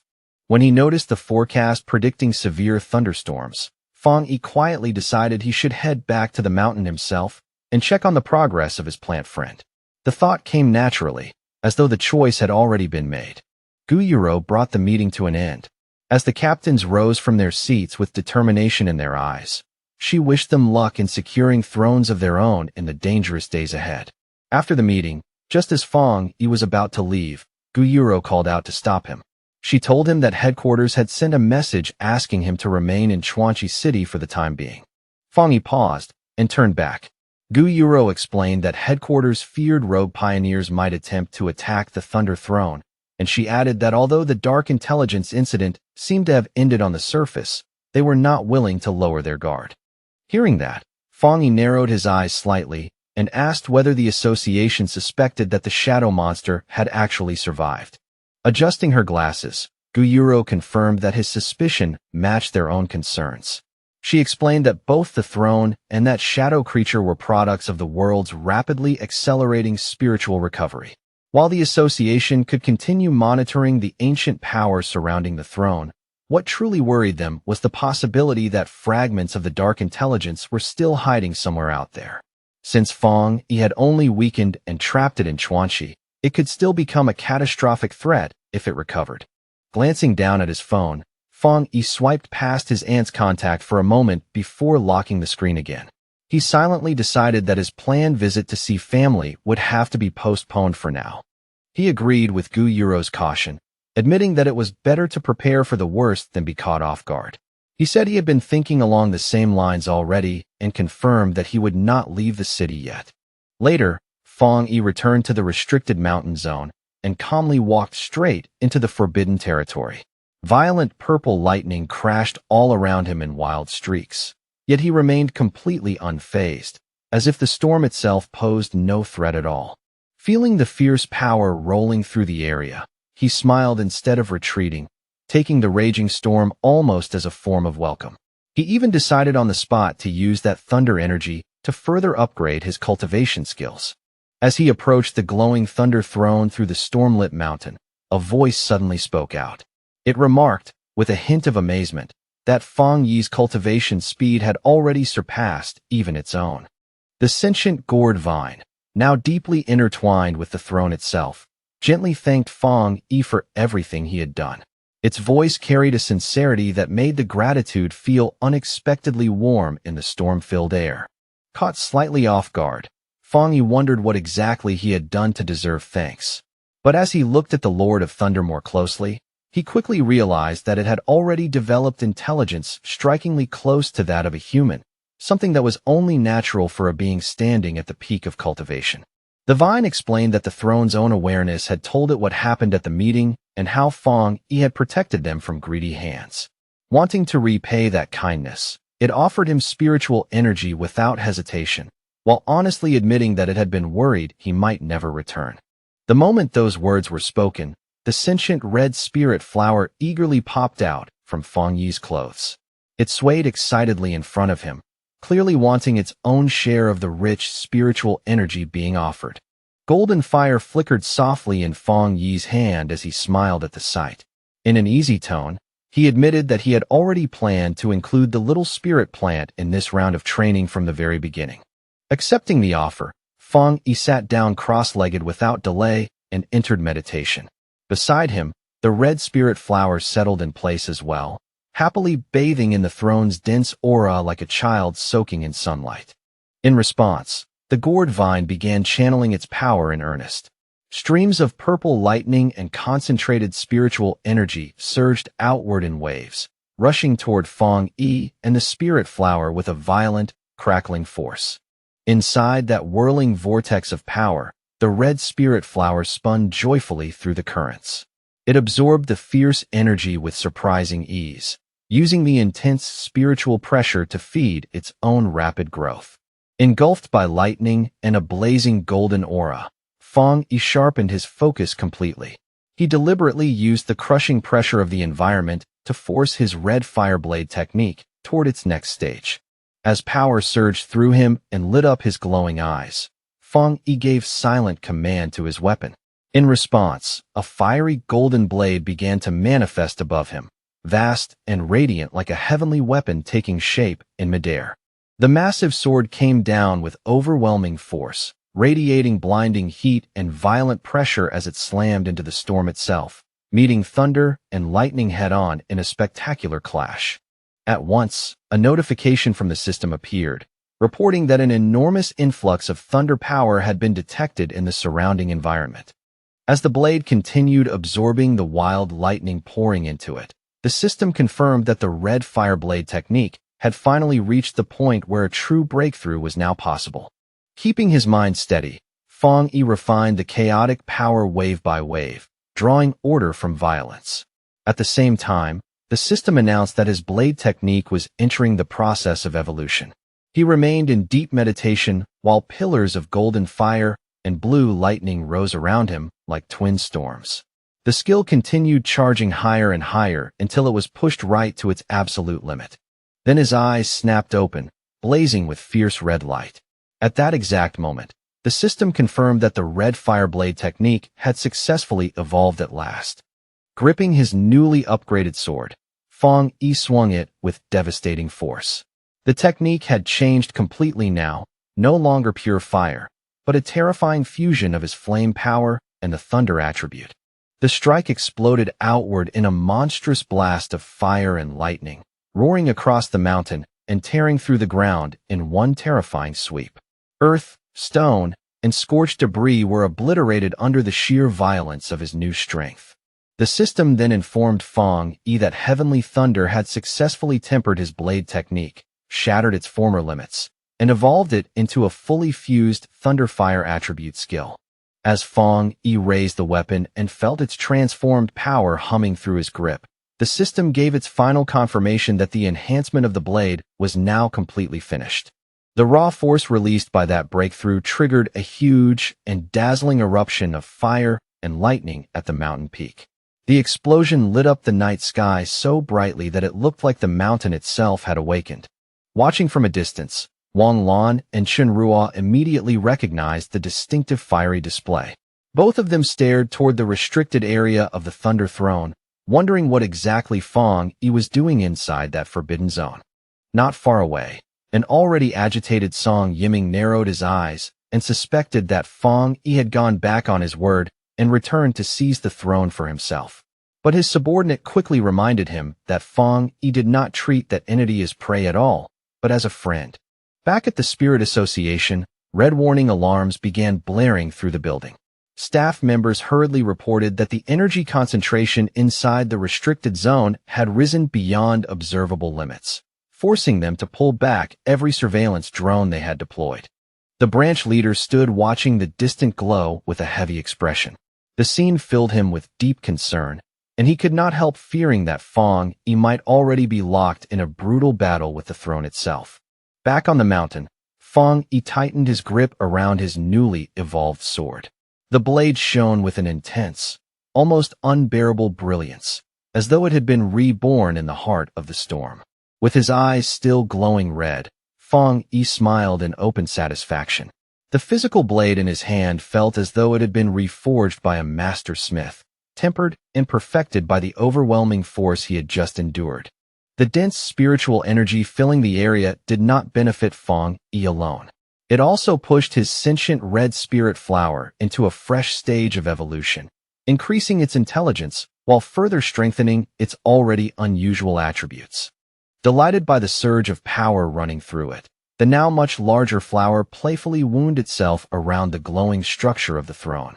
Amid the drifting flames and crackling light, it moved with pure, childlike excitement. The flower eagerly conveyed its delight to Fong Yi, who, after sensing its joy, decided that the time had come for them to move quickly and begin searching for the next throne. Just then, the sentient gourd vine floated down and hovered above him, clearly trying to catch his attention before he left.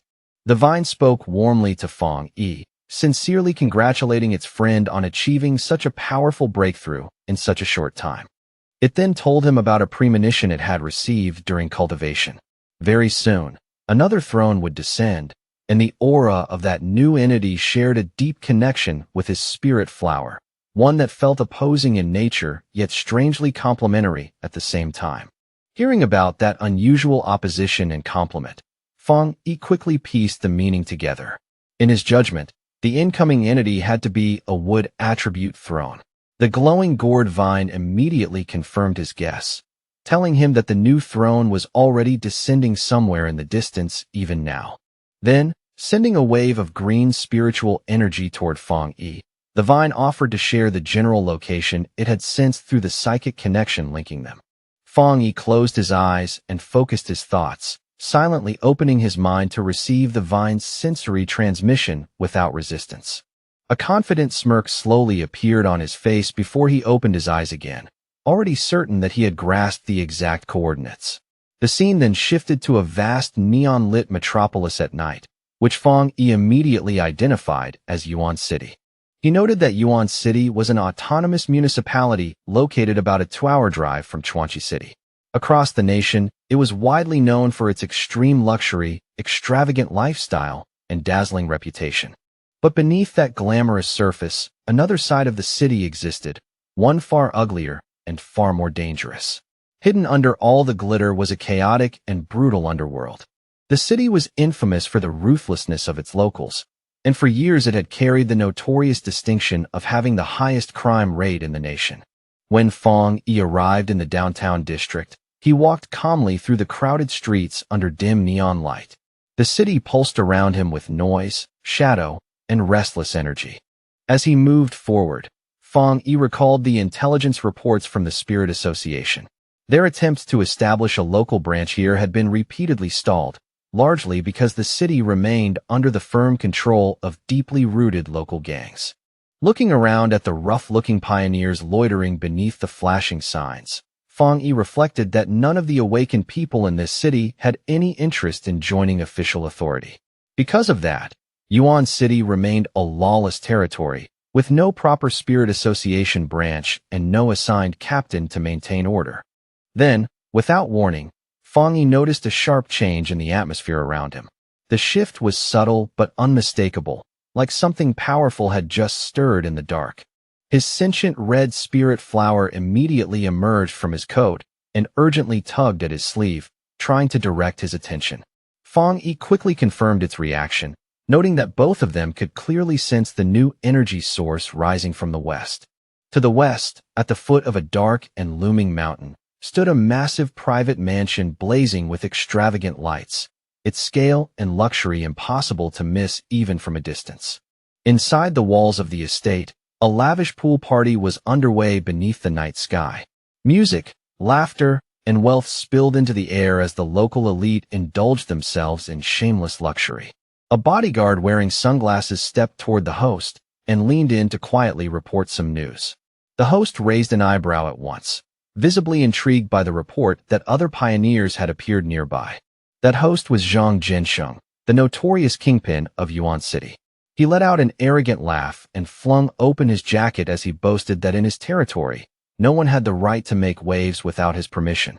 His arrogant laughter was cut off almost instantly when a blinding burst of green light exploded from the mountain directly behind his estate. The sudden radiance tore through the night like a second sunrise, forcing everyone present to look back in shock. A colossal sphere of pure green energy, the descending wood throne, slammed into the mountain peak with overwhelming force. The impact unleashed a devastating shockwave that tore across the surrounding area and sent the entire mountainside trembling. The sheer force of that collision reached the mansion in the next instant, shattering glass and sending debris flying through the air. Zhang Jinsheng stood there visibly stunned as his guests broke into terrified screams and the luxurious party collapsed into chaos.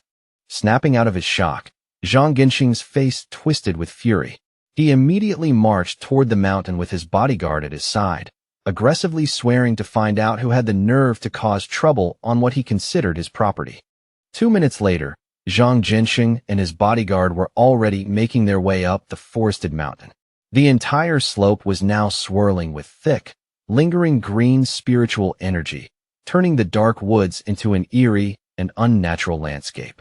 Before they could go much farther, Feng Yi appeared and calmly blocked their path, standing in that strange green glow as if he had been waiting for them.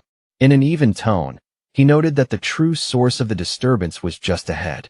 Infuriated by the sight of an outsider in his way, the bodyguard exploded into motion and lunged through the air at Feng Yi. He shouted furiously, demanding to know who dared trespass on young Master Zhang's so-called private property. As the heavy punch came speeding toward his face, Feng Yi merely let out a dismissive scoff. To him, the arrogant talk of private territory in a place like this sounded not just absurd, but laughable. Without even bothering to take his other hand out of his pocket, Feng Yi casually reached up and caught the bodyguard's fist in midair. The man's full momentum died on the spot, and the sudden, effortless stop left him completely stunned. His eyes glowing red in the dark, Feng Yi looked at them coldly and spoke like he was correcting children. He told them that this mountain was national land, belonging to all the people of Yuan City, and firmly declared that from this moment on, the area fell under the strict jurisdiction of the Yuan City Spirit Association. The next second, Feng Yi released a burst of fiery power from his palm and blasted the bodyguard away with ease.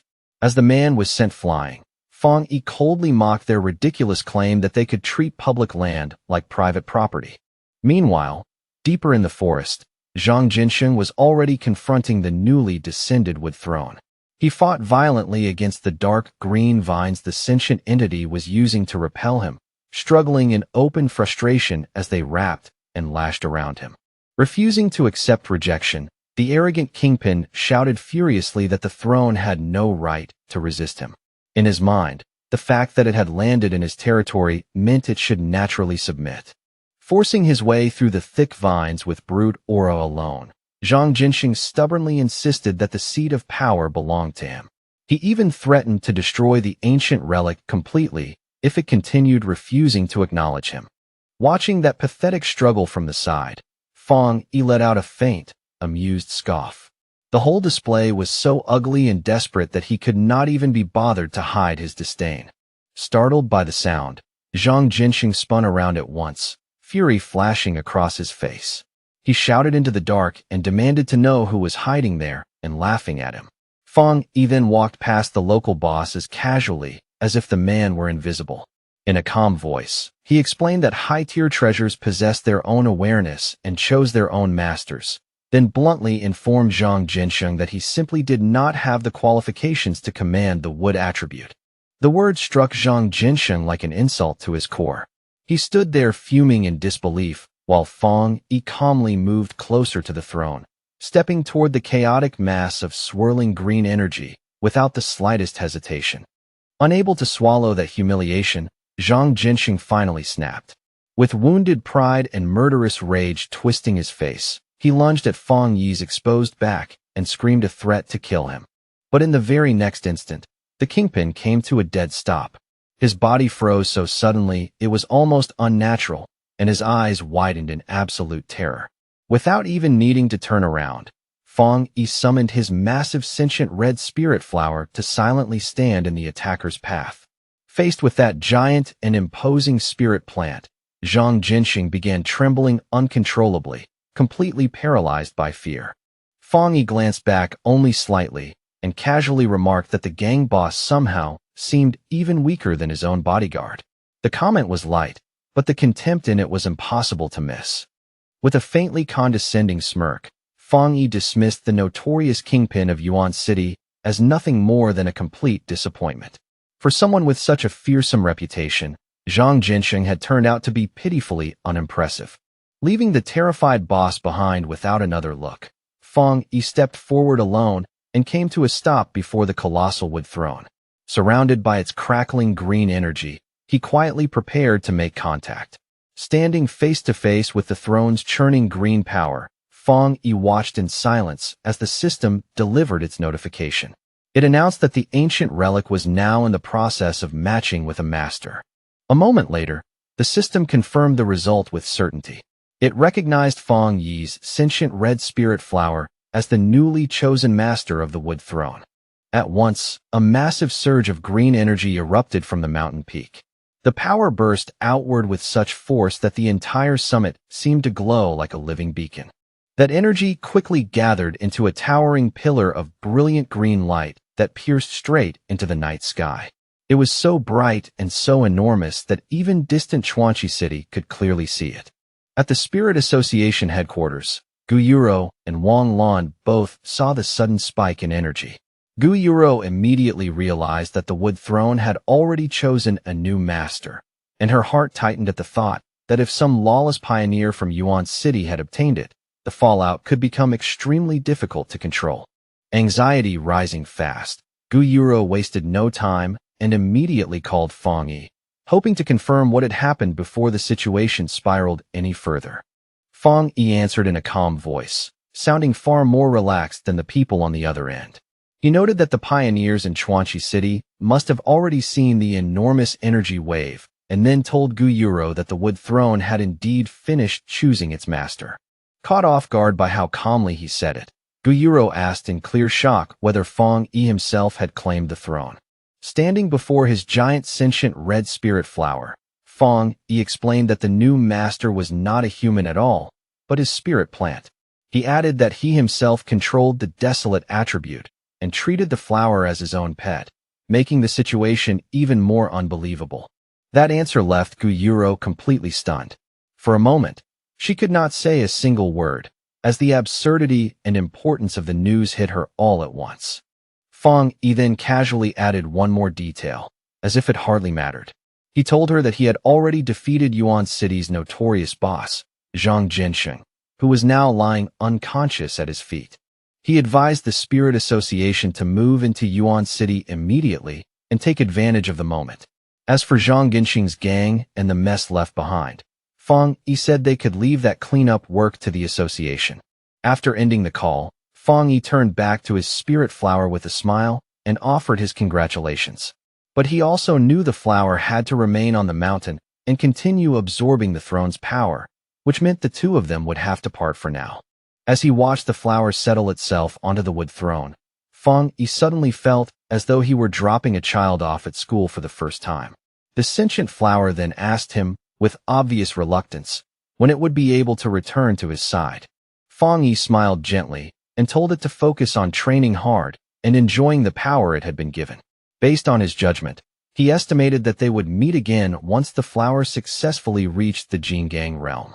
The next day, Fong Yi's cousin, Lin Yi, arrived in Chuanchi City after being transferred over by the Taisher Spirit Association. Her arrival came just as news of the recent events was still spreading through the region. Walking through the neon-lit streets, Lin Yi reflected on how the news of her cousin's spirit flower becoming the master of the wood throne had already spread throughout the pioneer community. She was even more amazed that Fong Yi had revealed his rare desolate attribute to the public so casually. as if it were no big deal at all. She thought back to a recent meeting where the Spirit Association had asked her to take over as Yuan City's new captain. Even though the officials had promised full support, the sudden promotion felt so abrupt and heavy that she could not help feeling hesitant. Letting out a long, heavy sigh, Linyi tried to calm herself and clear the clutter from her mind as she kept walking beneath the city lights. Rubbing her temples, she decided that before making any firm choice, she should first observe the situation and judge whether she was truly ready for that level of responsibility. For the moment, she pushed work aside and chose to visit her mother instead, assuming she was still living a quiet and peaceful life in Chuanchi City. Without warning, a violent tremor suddenly shook the streets beneath her feet. The jolt startled Linyi and instantly sent nearby pedestrians into panic. Chaos erupted around her as people screamed about an earthquake and rushed toward whatever they thought might be safe. But the moment Linyi sensed the wild surge of spiritual energy in the air, she realized this was no natural disaster at all, but a dangerous spiritual anomaly. At the Chuanchi Spirit Association, red alarms flashed throughout the building as staff scrambled in confusion. Guyuro and her team could not understand how an anomaly of this scale had formed without triggering any of their early warning systems. A panicked staff member rushed in with a report, saying that a massive spike of spiritual energy had erupted in the restricted mountain zone. According to him, the sudden surge had driven the wild beasts in the mountains into violent mutation. Soon after, a terrifying horde of mutated beasts poured out of the forest and rushed toward the Chuanchi urban district. Among them were giant armored flying creatures and enormous predators covered in savage spikes, each one looking like a living nightmare. The monsters swarmed straight into the city streets, smashing through buildings and tearing apart everything in their path. All around them, terrified civilians screamed desperately for their lives as the urban district fell into chaos. Caught in the middle of the chaos, Linyi reacted instantly, her body moving on instinct as she narrowly dodged a savage strike from a huge beast covered in multiple staring eyes. The creature's attack tore through the air where she had been standing only a heartbeat earlier. While weaving desperately between the rampaging monsters, Linyi tried calling her mother again and again, only to find the connection completely dead. Then, as a shadowy beast silently rose behind her, her heart dropped and she realized with chilling clarity that her mother was now in terrible danger. The monster lunged at her with violent force, its jaws thrown wide open and its glowing eyes fixed on her like a predator that had already chosen its prey. Linyi turned her head sharply, and the moment she saw the beast closing in, her eyes widened in shock. The attack was too close, too sudden, and for one brief instant it seemed impossible to avoid. But right before the beast could reach her, a blinding arc of purple energy came crashing down and sliced the monster cleanly in half. The familiar spiritual power hit her at once, and Linyi recognized it immediately. Fang Yi stepped out through the dust and debris, calm even in the middle of disaster, and observed that Chuanchi City had already fallen into a mutation outbreak. Relief flooded Linyi so hard it almost broke her, and she ran straight to him in panic, begging him to help find her mother since the phone lines were no longer working. Elsewhere in the ruined Chuanchi urban district, inside a shattered supermarket, a trembling little voice called out weakly for a father in the dim, broken silence. Not far away, beneath a collapsed metal shelf, a man lay completely motionless. Nearby, the same small voice cried again, this time calling desperately for a mother. A terrified young boy stood alone among spilled groceries, fallen packaging, and flickering overhead lights, his face pale with fear as he looked around and wondered where his parents had gone. Overwhelmed by the horror around him, the boy trembled from head to toe while tears streamed helplessly down his face. At last, unable to contain his fear any longer, he dropped to his knees and began crying loudly into the empty supermarket, his voice echoing through the wreckage. Suddenly, a woman rushed over and gently covered his mouth before the sound could carry farther. It was Fang Yi's aunt, Linyi's mother, and she pulled him close as she whispered that crying that loudly would attract the beasts wandering nearby. The boy looked up at her with wide, tear-filled eyes, still trembling badly as he whispered that he missed his parents and did not know where they had gone. Trying to calm him down, Fong Yi's aunt forced a warm smile onto her face and reached into the scattered goods beside her. From the mess, she pulled out a bright yellow packet of a popular snack. The boy's eyes lit up at once. Kneeling beside him, she softly promised that if he stayed quiet and waited bravely for rescuers to come, he could have the snack as a reward for being strong. The boy sniffled, managed a small smile, and reached out for the treat, his attention briefly pulled away from the terror around him. But just behind Fong Yi's aunt, a frightening shadow wolf with glowing red eyes silently stepped into the aisle. The wolf let out a low growl and bared a mouth full of sharp teeth, its crimson eyes locking tightly onto the pair like it had already decided how the hunt would end. The instant the beast charged, Fong Yi's aunt sensed the danger behind her. She scooped the little boy into her arms without hesitation and sprinted down the aisle as fast as she could. But in her frantic rush, her foot caught on a discarded bottle buried in the debris. She crashed hard to the floor and instinctively curled her body around the little boy, shielding him completely with herself. The wolf beast sprang forward at once, extending its sharp claws and lunging in for the kill with savage speed. Bracing herself for the worst, Fong Yi's aunt squeezed her eyes shut and prepared to give up her own life if that was what it took to protect the child in her arms. Just before those claws could reach her, a brilliant streak of golden energy tore through the darkness and cut the beast cleanly in two. Blood and shadow scattered apart before the attack had even fully landed. Fong Yi arrived at exactly the right moment, stepping forward with his flaming sword in hand and placing himself protectively in front of his aunt like an immovable wall. Glancing back over his shoulder, Fong Yi calmly asked whether they were hurt, his tone steady even though danger still filled the ruined store. Then his expression shifted with surprise as something familiar caught his eye. He looked down and saw the terrified boy safe in his aunt's arms, still clutching that yellow snack packet tightly. The sight of that small treat stirred a deep wave of nostalgia in him, sudden and powerful enough to momentarily drown out the chaos around him. He remembered a painful scene from his childhood, when he had stood crying in front of a gravestone while his aunt stayed quietly by his side through his grief. In that memory, she had gently stroked his head and handed him that exact same snack, using something simple and warm to comfort him when words could not. Back in the present, his aunt slowly looked up at him in disbelief. Then her eyes widened with overwhelming relief as she finally recognized that the one who had saved them was her nephew. Fong Yi's expression softened noticeably, and he quietly asked his aunt about the child she had just risked her life to protect. Smiling despite everything she had just gone through, she explained that the boy had been separated from his parents during the chaos in the supermarket. No matter what, she said, she could not leave a child like that behind for the monsters. That tender moment was suddenly interrupted by a familiar voice crying out for her mother. Fong Yi's aunt turned in surprise just as Lin Yi rushed into the ruined supermarket. With tears already spilling down her face, Lin Yi threw herself straight into her mother's arms and choked out that she had been terrified something had happened to her. Smiling gently, her mother stroked Lin Yi's hair again and again, comforting her in a soft voice and assuring her that she was safe now. Fong Yi stood quietly to the side and watched the emotional reunion between his aunt and his cousin, a faint, warm smile appearing on his face despite the disaster around them. Then his attention shifted downward when he felt a small hand tug lightly at the sleeve of his clothes. Fong Yi lowered his gaze in mild surprise, curious about what the child wanted from him. The little boy looked up at him with bright, hopeful eyes and called him a superhero.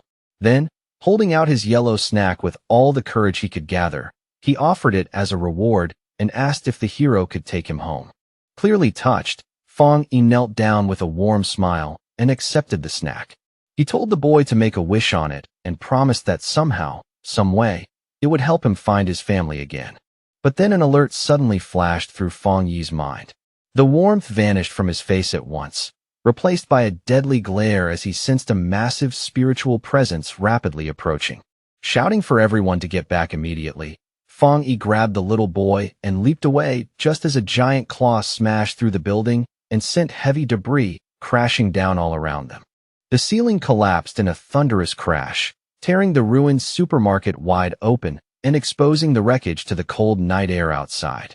Staring upward through the dust with glowing red eyes, Fang Yi felt the overwhelming aura of the new enemy pressing down over the shattered store.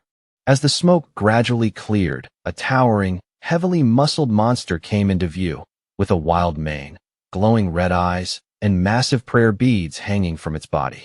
Fang Yi's face turned grim as he realized this was no ordinary monster at all, but the Beast King leading the mutated horde. At once, Fang Yi released a powerful surge of golden energy and formed a barrier around his aunt, Lin Yi, and the little boy, shielding them from the danger closing in. Because his own spiritual energy was by far the strongest present, Fang Yi understood that he would become the anomaly's primary target. That gave the others a better chance to escape and greatly reduced the danger to them.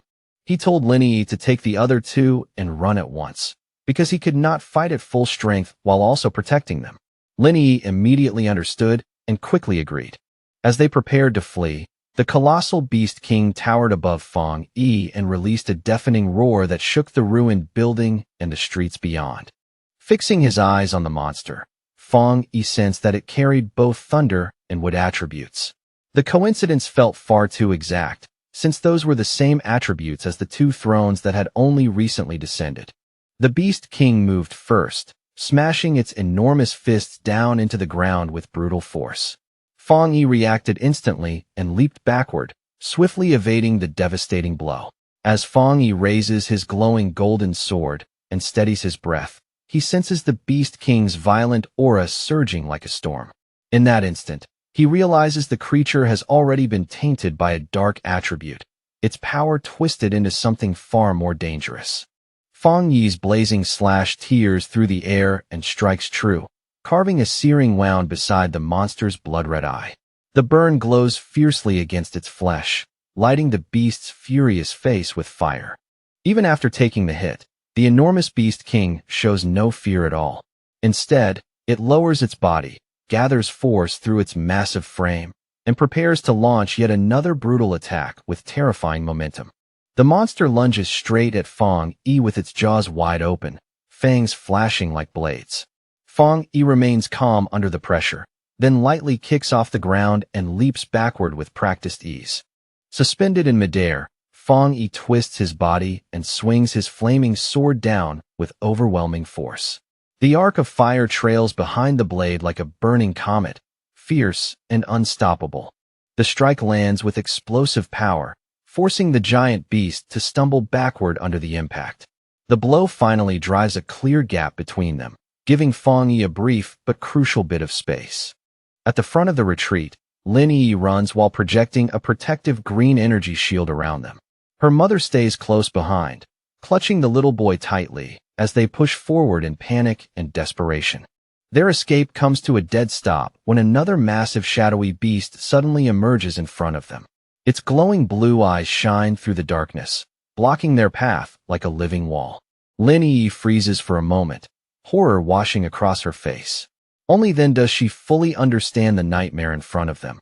They are not facing one Beast King, but two. The second Beast King towers above them, its glowing blue eyes filled with cold menace, and its aura so heavy it is hard to breathe. Lin Yi immediately raises her green energy shield higher, planting herself in front of her mother and the terrified boy. Knowing there is no time to hesitate, Lin Yi forces herself to stay steady and reassures her mother in a low, urgent voice. At the same time, she begins gathering her power, her expression tightening with resolve. To keep her family safe, Lin Yi suddenly leaps away from the civilians and rushes toward the towering monster instead. By throwing herself into danger, she deliberately pulls the Beast King's deadly attention away from them. The Beast King responds at once, opening its massive jaws until they seem large enough to swallow her whole. Deep inside its mouth, a dense, swirling sphere of greenwood attribute energy begins to gather and compress. A devastating beam erupts from the monster's jaws with violent force. Lin Yi meets it head-on, her own green aura flaring brightly as it collides against the beast's overwhelming breath attack in a violent clash of power. Driven to the edge of her limits, Lin Yi strains against the crushing force of the beam. Every second feels heavier than the last as the pressure threatens to break through her defense. Fear grips her heart, and the strain burns through her body, But Lin Yi still refuses to give way. Behind her, her mother and the little boy huddle in terror, making retreat impossible. Her mind races as she judges the situation with painful clarity. Since both she and the monster are using wood attribute energy, she has no elemental advantage at all, and if her shield breaks even for a moment, her mother and the child will die instantly. Faced with that cruel reality, Lin Yi makes a desperate decision. She resolves to offer up her spiritually rich body to the beast, believing it would gain nothing from devouring ordinary humans, and hopes to trade her own life for theirs. Inside the chaotic control room of the Chuanchi City Spirit Association, staff members crowd around holographic tables as alarms continue to flash. Watching the rapidly worsening battlefield data, they are horrified to confirm that an S-class disaster has truly been born. On the tactical map, two huge anomaly king signals burn inside the city limits like warning beacons. Nearby monitors show hostile energy levels spiking rapidly, while local pioneers throw themselves into danger to cover the evacuation of civilians. Out in the burning streets of the city, cloaked pioneers battle the invasion from the air amid smoke and flame. A frantic field pioneer reports that endless waves of mutated beasts are pouring out of the restricted mountain zone, threatening to wipe Chuanchi City off the map. In desperation, the pioneer pleads with headquarters for immediate reinforcements and for the crisis to be upgraded to a higher disaster level. Even in the middle of the panic, he suddenly recalls the warning once given by the sealer. He turns his eyes toward the distant mountains, where a colossal pillar of purple lightning is piercing through the storm clouds. At once, he realizes that this terrifying energy surge is coming from the exact territory where the Thunder Throne descended. Elsewhere, Fang Yi easily suppresses another beast, pinning its massive snout to the ground without much effort. As he questions whether it fled from the restricted mountain, he recognizes the intelligent gourd vine involved in the situation. Before he can get a proper answer, a vortex of crackling purple lightning suddenly twists across the sky above him. Fang Yi looks up and begins to suspect that his plant friend, the new master of the Thunder Throne, may have accidentally triggered the beast stampede.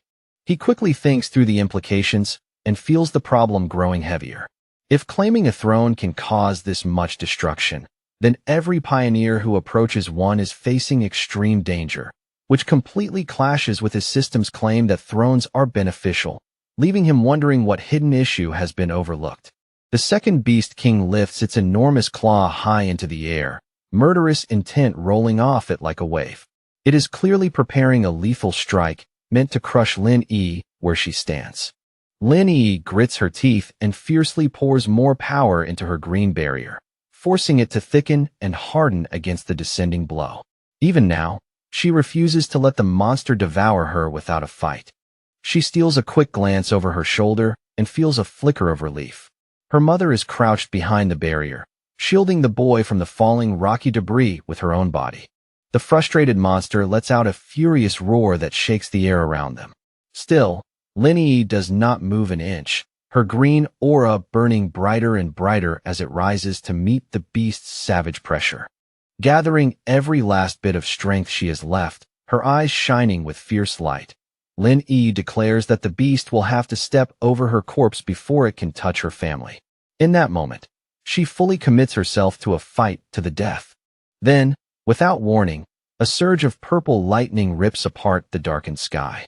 The desperate battle is abruptly interrupted by a force so overwhelming that everything seems to pause beneath it. A colossal pillar of thunder crashes down from the heavens with blinding brilliance. From within that descending light, the glowing form of the sentient gourd vine slowly emerges, majestic and impossible to ignore. Not far away, two members of the Spirit Association look up and freeze in absolute shock. The moment they feel that overwhelming energy, they understand at once that the Lord of Thunder Throne has arrived on the battlefield. They can only stare in awe as the massive radiant purple vine unfolds above the city. Its majestic presence dwarfs everything below, making the entire battlefield seem small beneath its power. Fang Yi lifts his gaze to the sky and falls silent. For a brief moment, even he simply watches, taking in the unbelievable scene above him. But instead of attacking under that terrifying pressure, the ferocious beast kings suddenly falter.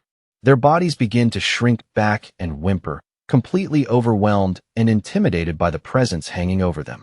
Watching the beast kings tremble before the giant vine, Fang Yi finally pieces the truth together. The beasts were never following the throne's orders at all.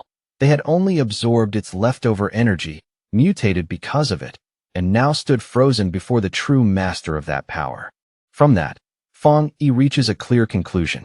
Neither the throne itself nor the sentient gourd vine intentionally caused the beast stampede that threw the city into chaos. Huge glowing purple gourds hang from the ancient vine's branches, each one pulsing with dense and astonishing spiritual power. Their light washes over the battlefield with an eerie but magnificent glow. Without warning, one of the gourds splits open and releases a swirling stream of green energy. The current lashes through the air like a living ribbon and coils tightly around the raging beast kings. That mystical energy begins purifying the corrupted monsters on contact. In an unbelievable transformation, the terrifying beast kings lose their menace and turn into harmless, fluffy creatures. A softly glowing gourd lowers itself in front of Fang Yi, as if approaching him with care. Through their psychic connection, the sentient gourd vine apologizes for causing such a disaster, explaining that it had only just completed its breakthrough and wanted to leave the mountain. While dangling the newly transformed, helpless little animals in front of Fang Yi, the vine gently asks for mercy on their behalf. Rather than killing them, it wants permission to take them back into the mountain and keep them as pets. Back inside the Spirit Association control room, the staff stare at the satellite feed in open disbelief. They are stunned to witness the Lord of Thunder apologizing to Fang Yi, confirming that the entire disaster was nothing more than an accident. One of the monitoring staff members breaks into a nervous sweat as he marvels at the throne's terrifying power, which allowed a mere plant to purify S-class anomalies with ridiculous ease. Standing behind him, a younger staff member can only look on with envy and mutter that he wishes he could be chosen by a throne too. At last, the officials arrive at a deeply shocking realization. Seeing an existence as powerful as the Lord of Thunder act so respectfully toward Fang Yi, they understand that the Spirit Association must completely reassess the sealer's true strength and status. At the headquarters of the Chuan Qi Spirit Association, the conversation quickly turns to how fast the world is changing. Inside, the branch leader tells Fang Yi, Lin Yiyi, and Fang Yi's aunt that the peaceful days people once knew are over. Even so, he assures them that the combat zones and the Spirit Association will keep protecting the public no matter what happens. Hearing that, Fang Yi's aunt finally voices the fear she has been holding in and asks if humanity is really heading toward extinction. The branch leader gently calms her down and says it has not come to that yet. He brings up Fang Yi's astonishing record as a sealer, explaining that even S-class anomaly kings are cautious around him. Then he turns to Lin Yiyi and praises her as one of their key pioneers, even revealing that Yuan City wants to bring her over as a captain. Sitting close beside her daughter, the aunt quietly says that in a world this dangerous, hearing praise like that does not really comfort a mother. She says the only thing she truly cares about is whether these two children are hurt, worn out, or pushing themselves too hard. More than anything, she fears the day they might lose their lives. The branch leader softly tells her not to think that far ahead. Fang Yi then shifts the topic and asks about Jiang Lu and the others, pointing out that none of them appeared during the recent beast mutation crisis. Looking a little worn down, the branch leader explains that he sent them to the hospital, but they slipped away in the middle of the night. He says Jiang Lu especially had been restless, unable to accept how powerless he felt, and had thrown himself into training. All of a sudden, a panicked man and woman rush into the room, frantically calling for Zhao Hao. The little boy's face lights up the moment he sees them, and he happily cries out that his parents are here. His mother runs over and pulls him tightly into her arms, tears streaming down her face. Then she notices Fang Yi's aunt and the others, and immediately starts thanking them over and over for saving her son. The father bows deeply to Fang Yi and his aunt, saying that even though they are ordinary people, they will come the moment they are ever needed. Fang Yi's aunt quickly brushes it aside and says they only did what anyone else would have done. Not long after, The family leaves the building in pure relief, with the boy laughing happily from his father's shoulders. Watching them leave, Fang Yi turns to his aunt and suggests that she move back to Taishi City with him and Lin Yiyi. Soon after that, a plane cuts across the sky, carrying Fang Yi, Lin Yiyi, and his aunt back to Taishi City. When they arrive, a whole crowd is already waiting outside a large modern villa, holding up a red banner to welcome the sealer home. Among them is Su Jingying, who warmly greets Fang Yi as he returns with his family. Once they step inside, Fang Yi's aunt slowly looks around the massive living room, clearly stunned by just how huge and luxurious the place is. With a playful smile, Lin Yiyi reaches over and covers her mother's eyes, obviously setting up some kind of surprise. Fang Yi grins and asks his aunt if she can guess what they prepared for her. Still smiling, Fang Yi pulls out a property deed and reveals the answer. He tells her they bought this villa for her, so she can live safely close to his home and the family can see each other whenever they want. His aunt is left completely speechless, but Fang Yi keeps going. He explains that they also bought her another home in Chuanxi City, so even if Lin Yiyi accepts the transfer to Yuan City, she will still be able to live comfortably. Deeply moved, the aunt says she could not be prouder of them. But once the emotion settles, she notices the troubled look on her daughter's face and points out that Yi is clearly still carrying something inside. Fang Yi explains that his cousin is still struggling with whether she should move to Yuan City. Yi admits that she still has not made up her mind about the Spirit Association's promotion offer. Yi then explains what has been bothering her. She suspects the officials in Yuan City are not truly interested in her talent, but in the connection she has to Fang Yi. On top of that, she knows cleaning up a corrupt city would be an enormous burden, and she cannot keep depending on Fang Yi forever. Her mother encourages her to take the opportunity, reminding Yi that she was never the kind of girl to back away. Then, with a teasing smile, she brings up the time Yi used cram school as an excuse just to go look for Fang Yi. Yi instantly goes still, realizing her mother had seen through that lie from the very start. With her mother standing firmly behind her, Yi finally smiles and steadies herself. She admits that it is time to grow up and face the challenge waiting for her in Yuan City. That warm family moment is suddenly broken by the sharp ring of a smartphone. Fang Yi answers the call, and Zhao Lan is on the other end. He asks if the combat zone has found something new, and she tells him Elder Wu has discovered a mysterious new territory and wants Fang Yi to join the expedition. Elsewhere, deep underground in a black market, a hopeless group gathers in the shadows of a dark alley. A purple-haired woman glances toward a man with a cigarette and asks if there is really no way for them to return to Yuan City. The man answers without hesitation and says their exile is real. Thinking back on the fall of their boss, Zhang Gensheng, he realizes the Zhang family gang has lost not only its territory, but all of its influence as well. Then an eerie laugh suddenly echoes through the alley. Everyone turns at once and sees a cloaked figure slowly stepping out of the darkness toward them. The masked stranger gives a faint, chilling smile and tells the Zhang family not to be nervous. He says their goals happen to align, then offers them a deal that clearly comes with danger attached. At the Star God combat zone, Fang Yi walks up to the towering metal gates of the military facility, but in that instant, his instincts kick in. Sensing danger immediately, he snaps toward the incoming ambush. Elder Wu rushes straight at him and throws a heavy punch. Fang Yi does not even blink. He catches it with one hand, and the clash is so clean that a massive shockwave bursts out around them. Without the slightest change in expression, Fang Yi asks what that was supposed to be. Elder Wu bursts out laughing, then apologizes and says his old comrades simply refuse to believe the rumors about a young man this gifted. Elder Wu then looks back at the men in advanced combat armor behind him and proudly says that little test should be more than enough to show just how absurd Fang Yi's strength really is. One of the veterans laughs and points out that Elder Wu was actually pushed back half a step by Fang Yi's block. Another jokes that the younger generation has already surpassed them and that Elder Wu might as well retire. As Fang Yi looks over the relaxed, laughing veterans, a shocking realization hits him. Every single one of them is giving off the overwhelming aura of the two-star Jinggang realm. Elder Wu then turns back to Fang Yi and asks if he still remembers the extreme dark zone they talked about before. He explains that far beyond their world, much deadlier domains have existed for a long time, and those places are deeply connected to the global return of spiritual energy. Then Elder Wu reveals a military secret.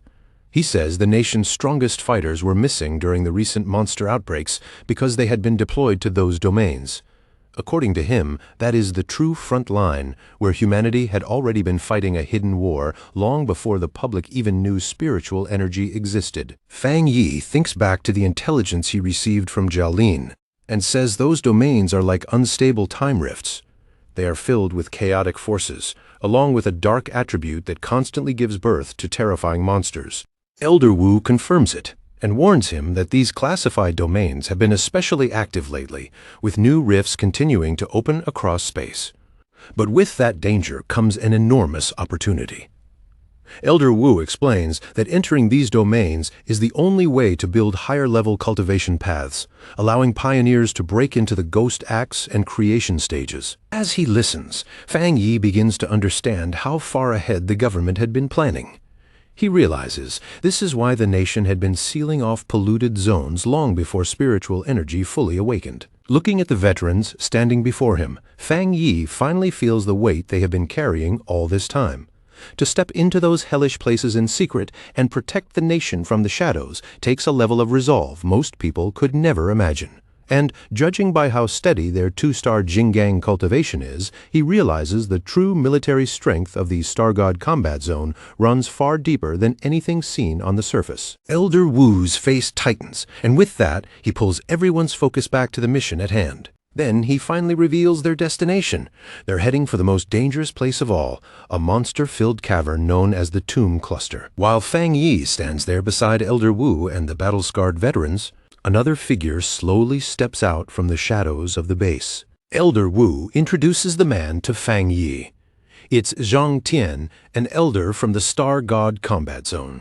Zhang Tian lets out a cold snort, turns away, and walks off without another word. Elder Wu lowers his voice and tells Fang Yi that old Zhang has always been stubborn and hard to deal with. Even so, no matter how rough his attitude is, Elder Wu says Zhang Tian is still one of the 3 strongest people here. Elder Wu explains that they brought him along as an extra safeguard because one thing about Zhang Tian has never been questioned: his loyalty. Fang Yi stays calm and says he has nothing but respect for veterans willing to risk their lives for the country. As for a difficult personality, that's simply part of who a person is. Trying to ease the tension, Elder Wu calls out to Zhang Tian once more. This time, he introduces Fang Yi as the captain of the Tai Chi Spirit Association, codenamed the Sealer. He also adds that Fang Yi recently handled an S-class disaster completely on his own. The moment Zhang Tian hears that, he stops in place and glances back, clearly interested now. Now that everyone is here, Elder Wu announces that it's time to open the path into the mysterious domain. The group moves toward a huge blue vortex hanging in the sky. This is the door of the void, the entrance to that unknown realm. Fang Yi studies it for a moment and notes how plain it looks on the surface, despite the terrifying power hidden inside. As Elder Wu leads them closer, Fang Yi notices a spiritual seal set on the gateway. That alone tells him this rift was repaired by someone before. The instant his hand touches the swirling blue light, he feels how unstable the place really is, and quietly reminds himself not to relax for even a second. What catches him even more off guard is just how dense and violent the energy pouring out of the vortex really is. A powerful force drags the entire group upward into the massive blue tunnel. As they drift through it, Fang Yi wonders if the strange sights around them are just distortions caused by the overwhelming energy. But then he feels something far deeper than that. Inside the void, he catches flashes of warped space and ghostly shapes resembling enormous whales. Their aura feels completely foreign, like creatures that were never meant to exist in this universe at all. As they pass clusters of green energy vines, Elder Wu warns everyone not to get close and not to stare too long. The power inside them could wipe them out in an instant. Fang Yi can feel the chaos around them, elemental force and void energy all twisted together. He knows even the slightest contact could destroy both body and soul, and since these dangers are made of raw elemental power rather than living beings, his death seal won't help him here. looking out at the shattered reflections of countless worlds suspended in the void. Fang Yi finally grasps just how enormous this threat really is. If a rift on this scale ever broke loose, it would bring a world-ending disaster down on their planet. At last, the tunnel opens into a dark and empty space. Elder Wu's expression hardens as he says they've arrived. The group stops in front of a massive dark tier floating inside the blue energy, and Elder Wu tells everyone to prepare themselves. Wrapped in bright blue light, Elder Wu tells the team to release their power and keep themselves suspended before stepping into the deadly domain ahead. The moment they come out of the portal, the team finds itself floating inside a dark, eerie cavern called the Tomb Cluster. Right away, the heavy stench of death hits them. Below them, a thick pool of green energy starts to bubble, like something beneath it is about to rise. The second Elder Wu sees it. He orders everyone into battle formation and says they need to end this quickly. Then, without the slightest warning, a massive pillar of dark green energy erupts from deep within the cave. That energy rapidly takes form, turning into a terrifying shadow monster with glowing green eyes. Its sudden appearance makes the whole team freeze for a moment. Elder Wu and Zhang Tian don't hesitate. Both of them rush straight at the giant creature. The shadow monster reacts at once, firing a deadly beam of dark green energy from its hand. Elder Wu and Zhang Tian answer with golden power of their own, combining their strength to form a Jinggang realm barrier and block the blast together. But the monster's attack is simply too overwhelming. The beam smashes through their defense on contact and sends both men flying back, blood spraying from their mouths. The other veterans can only stare in shock, horrified that their two strongest fighters were taken down that easily. Realizing how dangerous the situation is, Fang Yi says they can't afford to hold back and that everyone needs to attack the creature together. As the veterans rush to catch Elder Wu and Zhang Tian, they quickly realize the monster's dark energy is suppressing a pioneer's spiritual power. One veteran points out that the suppression is so severe. Elder Wu and Zhang Tian couldn't even bring out a tenth of their real strength. Fang Yi, however, remains calm. Golden light erupts around him as he summons his sword and says he'll test the creature himself. Fang Yi jumps into the air, wraps his blade in golden flames, and gets ready to unleash a powerful dragon slash. His flaming sword crashes into the giant shadow monster, and the impact sets off a violent explosion of clashing energies. When the smoke finally clears, Fang Yi is still hovering in the air, though it's obvious some of his power has been drained away. He calmly says the dark energy in the cave weakened him badly, otherwise that one strike would have been enough to kill the creature. Watching from below, the veterans are left speechless. One of them says Fang Yi nearly destroyed the giant monster by himself, proving the rumors about him weren't exaggerated at all. Zhang Tian watches in silence, then repeats Fang Yi's codename, the Sealer, but this time there's unmistakable respect in his voice. Elder Wu then says the veterans would be even more shocked if they knew what that title truly meant. Ignoring the pressure that's wearing everyone else down, Fang Yi sharpens his focus. Dark energy bursts out of him, forming huge shadow claws around his body as he activates his Twilight Fire domain. With a single swift motion, Fang Yi sends those massive shadow claws straight toward the green monster. His system confirms that the domain has opened successfully, and the dark claws immediately begin tearing into the creature's raging energy. The system detects the thick, dark energy right away, but it also tells Fang Yi that his special technique won't be affected by the suppression. As the monster lets out a painful roar, the system locks onto it and begins draining its strength, instantly cutting its dark energy in half. Above the weakened beast, Fang Yi's sword flares back to life. It spins through the air, wrapped in a deadly blend of golden fire and deep dusk-like energy. Fang Yi's gaze stays icy and unmoving as he prepares the finishing blow. Then he gives one cold order, "Kill it." He swings without hesitation, sending a blazing arc of fire straight at the monster. The instant the strike lands, it erupts in a blinding burst of force. Fang Yi doesn't move an inch. A cold red light burns deep in his eyes. Then an enormous wave of golden energy bursts out of his body and rips across the battlefield in every direction. That brilliant light sweeps over the entire area and burns away the last remnants of the monster's dark aura. Off to the side, Zhang Tian can only stand there and stare, visibly shaken by the power unfolding in front of him.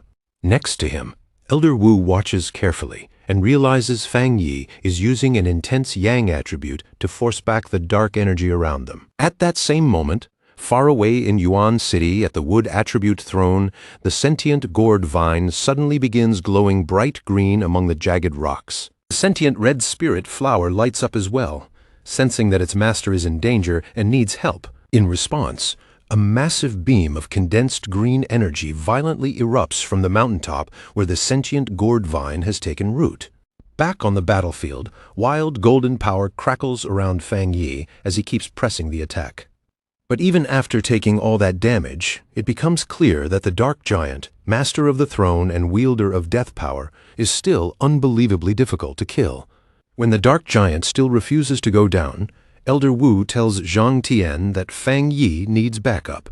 Zhang Tian grunts in agreement, and the combat zone elders rush in together. Zhang Tian, Elder Wu, and the other 2 armored elders gather their strength at once, each of their hands glowing with a different elemental force. Then the 4 elders attack together, firing powerful multicolored beams down toward the battlefield. Those streams of power slam into Fang Yi's back and pour into him as he pushes his own golden energy to its very limit. The combined force explodes in a massive flash of golden light that swallows the entire area. The blast sends out a violent shockwave, forcing Elder Wu, Zhang Tian, and the others to shield themselves as they're driven backward. The smoke and raging energy finally begin to clear. The entire landscape looks different. The elders look down and realize the explosion has exposed what this place really is. Deep inside the torn open chasm lies a vast and gloomy burial ground packed with countless tombstones. Fang Yi walks back over to the group and politely thanks the seniors for stepping in when they did, admitting that without their help, bringing down the Dark Giant would not have gone nearly so smoothly. He also admits he misjudged the enemy earlier, then asks if anyone was hurt in the blast afterward. Caught off guard by Fang Yi's humility, Zhang Tian awkwardly apologizes for how hostile he was before and sincerely thanks Fang Yi for saving his life. Elder Wu smirks at the scene and jokes that Zhang Tian must have been possessed because that stubborn old man actually said thank you for once. But that brief moment of relief disappears in an instant when the ground suddenly splits open and skeletal hands glowing with eerie green light burst out of the earth. A horrifying swarm of green glowing skeletons crawls out from the freshly exposed graves and starts closing in on Fang Yi and the stunned elders. Still calm, Fang Yi asks Elder Wu if he remembers the mutated natural disaster in Moon City. Elder Wu grimly says yes, then suddenly goes still as he realizes they're looking at that same nightmare all over again. The moment Zhang Tian sees the undead, disgust flashes across his face. He steps forward without a second thought, yellow energy gathering in his hands as he declares that he'll make the first move. A second later, he unleashes a barrage of explosive energy blasts straight into the advancing skeleton horde. Not about to stand and watch Elder Wu and another combat zone elder charge in right alongside him, Zhang Tian shoots high into the air and forms an energy sphere crackling with fierce yellow lightning, then boldly declares that part of the battlefield his. He drives that destructive power straight down into the skeletons below. The combat zone elders collide head-on with the undead, tearing through the horde with heavy energy slashes and sharp, piercing beams. Right in the middle of the chaos, Fang Yi's glowing red eye narrows. Something has already drawn his attention away from the battle in front of him. Then the system suddenly warns him that a powerful dark attribute fluctuation has appeared nearby and tells him to touch the source so it can compile a new technique. After warning the elders about the dark energy, Fang Yi immediately rushes toward it. As they follow his movement, Elder Wu notices a huge structure looming through the murky distance and asks what it is, while another elder wonders if they're only seeing some kind of illusion. Elder Wu quickly shuts that idea down, pointing out that the giant stone tablet is actively releasing dark energy, even if he has no clue why it suddenly appeared. Fang Yi concludes that it must be a physical form created by the area's dark power and decides to move in closer. Ignoring Zhang Tian's warning shout, Fang Yi launches himself straight toward the towering monolith. Wrapped in his golden protective aura, Fang Yi cuts through the dark mist and heads straight for the target. He reaches the massive weathered face of the stone tablet, its surface surrounded by swirling shadows that feel deeply ominous. The moment Fang Yi presses his hand against the cold stone, dark red energy reacts at once and coils around his fingers.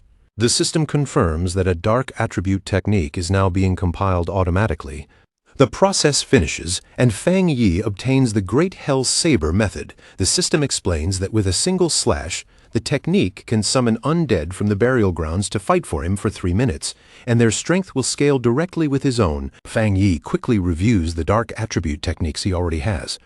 There's the Boundless Dark Realm, which traps enemies and wears them down over time, and the Hellish Evil Scene, a dangerous move that only works by triggering his own death to call forth spirits.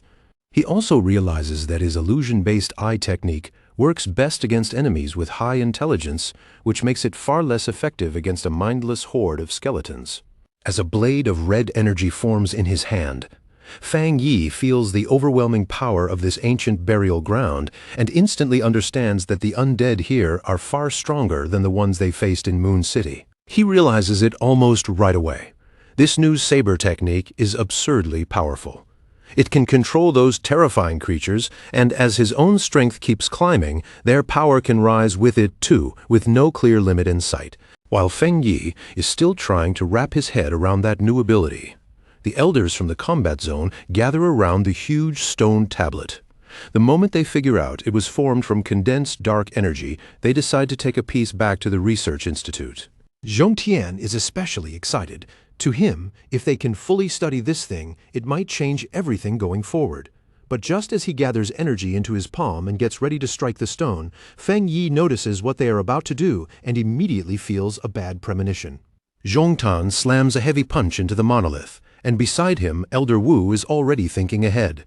If they can recover even a fragment of this never-before-seen solid dark energy, it could push their research forward and give them a better way to deal with dark attribute threats in the future. But the instant that punch lands, the whole cavern lurches violently, and everyone goes still. Elder Wu's expression changes on the spot. Realizing they have made a huge mistake, he panics and shouts that the stone tablet was never supposed to be touched. Cracks race across the massive structure, and a moment later, huge slabs of dark stone start splitting apart and crashing down. The elders understand the danger at once and shout for everyone to fall back, scrambling out of the way as the giant chunks rain down from above. And in the middle of that collapse, Fang Yi suddenly feels a terrifying wave of spiritual energy sweep through the entire area. Then he understands. In that instant, he finally sees the real and catastrophic source behind the Black Sea anomaly. From the broken remains of the tablet, a monstrous surge of red and black malevolent energy erupts upward like a tidal wave. Without realizing it, they have just released an ancient dark tide from beyond this world, and the destructive force pouring out of it is beyond anything they have ever faced. That massive wave of dark red and black power, the dark tide blasts straight out from the ruins. The second Zhong Tian sees it, he instantly shouts the first rule of exploration. If you encounter the dark tide, retreat immediately. The dark energy quickly twists into shape, forming terrifying shadow beasts that flood the area. The elders of the combat zone pull back at once, cutting through the swarm as they retreat. Amid the chaos, Elder Wu turns and yells for the sealer to wait. But Feng Yi does not move. He stays exactly where he is, standing motionless in front of that towering wave of destruction. As the red energy surges closer, Elder Wu desperately shouts at Feng Yi, demanding to know what he is doing and ordering him to get back. Feng Yi ignores every warning. He just keeps staring into the tide with that glowing red eye. Then he hears it, a strange voice calling to him from somewhere deep inside the dark energy. Drawn toward it, Feng Yi slowly raises his hand toward the swirling red mass, determined to find out what is hidden inside. As he faces that otherworldly power head-on, he quietly steels himself for death. Then, without warning, a massive burst of red light explodes outward and swallows Feng Yi whole. Elder Wu and Zhong Tian can only watch in horror, screaming his name as the blast engulfs him. Unable to accept what just happened, Zhang Tian throws himself toward the deadly wave, trying to save him, but Elder Wu instantly forms a glowing energy hand to stop him, shouting that Feng Yi is beyond saving and that rushing in now would only cost Zhang Tian his life too. Zhang Tian snaps back in fury, saying, Fang Yi is the future of the nation. He blames himself and the other elders, insisting he would trade his own life without hesitation for those young pioneers. Clearly hurting, Elder Wu says Fang Yi is most likely already dead. He warns that if they lose even more people here, then the nation's future really will be over. Taking responsibility for bringing Fang Yi here, Elder Wu orders the remaining elders to retreat and stay alive. But just as the elders are preparing to flee, a massive pillar of golden energy suddenly erupts from inside the dark tide. They all turn back in shock, and the moment they recognize Fang Yi's signature golden power, hope sparks to life again. Meanwhile, deep in the abyss, Fang Yi calmly falls through a twisting tunnel of red and gold energy. The blast did not injure him at all. Even stranger, there are no monsters anywhere inside the core of the dark tide. As he sinks deeper into that dark red void, Fang Yi follows his instincts. Even though the voice has gone silent, he can still feel that if he keeps going, he will eventually reach whatever was calling him. Wanting answers, he tries to contact his system and have it analyze the strange place around him. Wrapped in a golden aura, he keeps descending deeper into the endless abyss. He can tell his defenses are holding with no problem at all. The dark energy surrounding him cannot touch him in the slightest. Then a strange voice suddenly echoes through the red emptiness and speaks directly to him. Caught off guard, Fang Yi immediately stops descending. Under the pressure of that overwhelming energy, his system interface flickers violently before finally stabilizing again. The system tells him that the ancient power is interfering with its functions, but it still managed to identify the source, and the coordinates are straight ahead. Following the glowing blue prompt from his system, Fang Yi moves through the dark mist. At the same time, he cannot help wondering if this ancient power might be another world-shaking artifact on the level of the thrones. As he picks up speed, the pressure around him grows heavier and heavier, making it clear that he is getting close to the unknown source. The moment he finally sees what is waiting ahead, his eyes narrow. He stops in front of a massive black vortex crackling with red lightning, and the pressure pouring off it is so intense that even the space around him feels suffocating. From the center of that vortex, a hollow suit of demonic armor slowly rises, covered in spikes and glowing faintly from within with red light. Fang Yi analyzes it and realizes that every single scale on that armor carries terrifying destructive power. A red warning flashes across Fang Yi's system, confirming that this mysterious armor is the true source of the catastrophic dark tide. Without hesitating for even a second, Fang Yi reaches out, ready to suppress the artifact, but the armor reacts immediately. Its chest splits open, revealing a jagged mouth made of glowing red energy. Fang Yi is forced to pull back as a massive burst of dark power erupts from inside. Even he is left stunned, realizing this relic holds far more energy than any of the thrones he has encountered before. Caught completely off guard by the armor's sudden attack, Fang Yi quickly throws up a golden energy barrier to protect himself. As the dark energy slams into his shield and grinds against it, Fang Yi begins to strain. He is shocked to realize that the armor's overwhelming killing intent is powerful enough to suppress his protective yang attribute, even though that power should naturally counter dark energy. But instead of making him retreat, that resistance only makes Fang Yi want the artifact even more. He releases a burst of golden energy to force the pressure back, then activates his boundless dark realm, surrounding himself with a massive sphere of dark purple power. Fang Yi pulls out his blade and summons the Great Hell Saber. In the very next second, the abyss rips open, and a legion of glowing red undead comes flooding out, each one radiating a brutal, ghostly presence. With a single command from Fang Yi, that shadowy army plunges from the sky and slams down toward the floating demonic armor in one perfectly timed strike. Fang Yi stares straight at the impact without even blinking, but the confidence on his face starts to crack the instant the armor moves. A violent burst of razor-sharp red tendrils suddenly erupts from the armor and rips clean through the spectral legion, wiping them out in the blink of an eye. Watching his strongest move get crushed that easily, Fang Yi finally realizes just how terrifying this thing is. Its dark aura is on a completely different level, so overwhelming that it can forcibly suppress his techniques. The demonic armor does not give him a second to recover. It immediately unleashes a lightning-fast storm of red energy slashes and blasts Fang Yi backward. Even after seeing power like that, Fang Yi still refuses to retreat. He fixes his eyes on it and declares that this battle will decide which one of them ends up subduing the other. The entity speaks again, tempting Fang Yi to surrender and become the same kind of existence it is. At the same time, dark energy creeps across his face and forms a jagged mask, making it clear that it is trying to corrupt his mind and take over his body.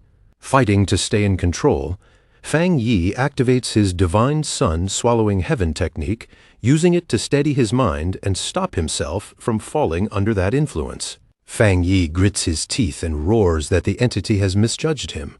Then a huge wave of blue energy explodes out from his body.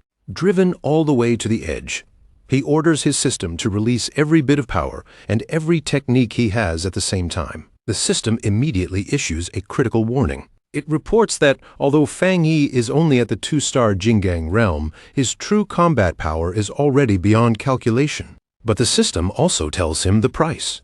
If he forces all that power out at once, his body will almost certainly collapse, with a 99% chance of complete destruction. Even so, Fang Yi keeps staring into the darkness without flinching, ready to bet everything on this one move. Pushed right up against the edge with nowhere left to fall back, Fang Yi has no choice but to gamble everything. With the demonic presence closing in on him, he throws his entire will into one last desperate effort to force it down before it can swallow him completely. Around Fang Yi, dazzling golden light and deep crimson demonic force smash into each other like two disasters colliding head-on.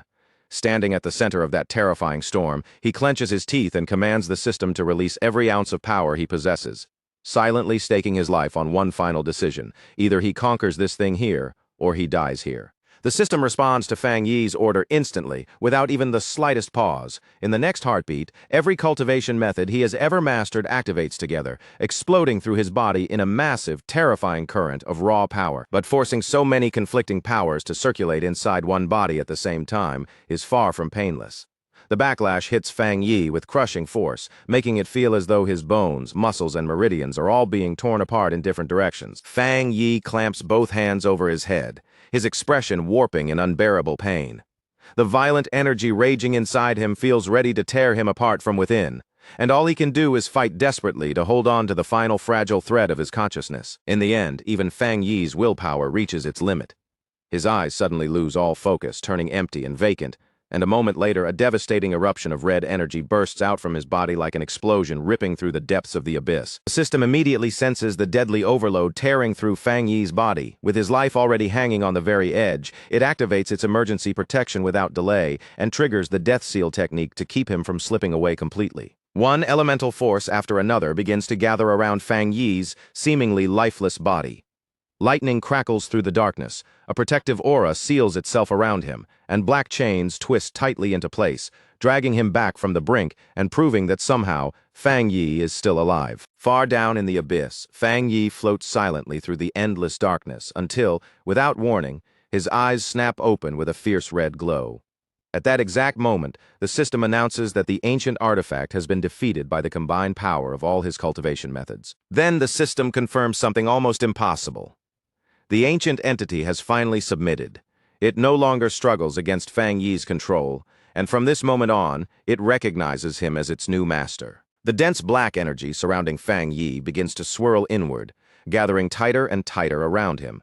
Layer after layer wraps across his body, gradually taking shape as a sinister suit of armor covered in sharp, threatening spikes. Only after the armor fully forms does the system reveal what this terrifying artifact truly is. The power now covering Fang Yi is none other than the ancient god demon armor. Suspended in the abyss with that ominous armor wrapped around him, Fang Yi radiates a heavy, suffocating darkness. As the turbulent energy finally settles into place, the system grants him a completely new ability born from the ancient power he has just conquered. That new ability is a hidden technique called Dark Torrent. It comes from the same source as the ancient god demon armor, and the instant it enters Fang Yi's mind, he understands it completely, as though the technique had always been part of him. Wanting to feel the power now flowing through him, Fang Yi slowly tightens his armored hand into a fist. That single, simple movement releases a huge wave of dark energy, sending a terrifying shockwave rolling outward across the abyss. As Fang Yi watches the dark power gather and shift around his hand, a strange sense of familiarity rises within him. Black veins pulse across his face, and in a sudden flash of understanding, he realizes he may now have the ability to control the dark tide itself. With this newfound control, Fang Yi is no longer dragged down by the chaotic dark tide beneath him. Instead, he walks across it, as if it were solid ground, and even more astonishingly, the destructive force obeys his command, pulling back the moment he wills it to retreat. Fang Yi remembers how his old dark attribute used to feel whenever he called upon it. In the past, each use constantly consumed his stamina and spiritual power, turning that strength into both a weapon and a heavy burden. But now, the dark attribute moves around him almost like a trained beast waiting for its master's command. As the shadowy energy coils and circles in his palm, Fang Yi looks at it with steady confidence and declares that it will never drag him down again. After spending enough time in the abyss, Fang Yi finally decides there is no reason to remain there any longer. With calm control and barely any effort, he snaps his fingers, preparing to leave that dark and silent place behind. As Fang Yi begins to depart, a thought quietly passes through his mind. He has no way of knowing how much time has gone by outside, and he suspects that his sudden disappearance may have already thrown the world beyond the abyss into complete disorder. At the headquarters of the Xia Kingdom Spirit Association, Ye Xiao slams both fists onto his desk in a burst of rage. Beside him, Gu Yuru stays silent, watching quietly as the president's anger continues to rise. President Ye Xiao turns his fury toward the elders from the combat zone, his voice filled with accusation. They brought Fang Yi, the entomber, with them on the expedition. But when everything was over, they failed to bring him back alive. Ye Xiao harshly condemns them for failing to protect even a single junior pioneer, despite their long years of cultivation and all the best resources the nation had poured into them.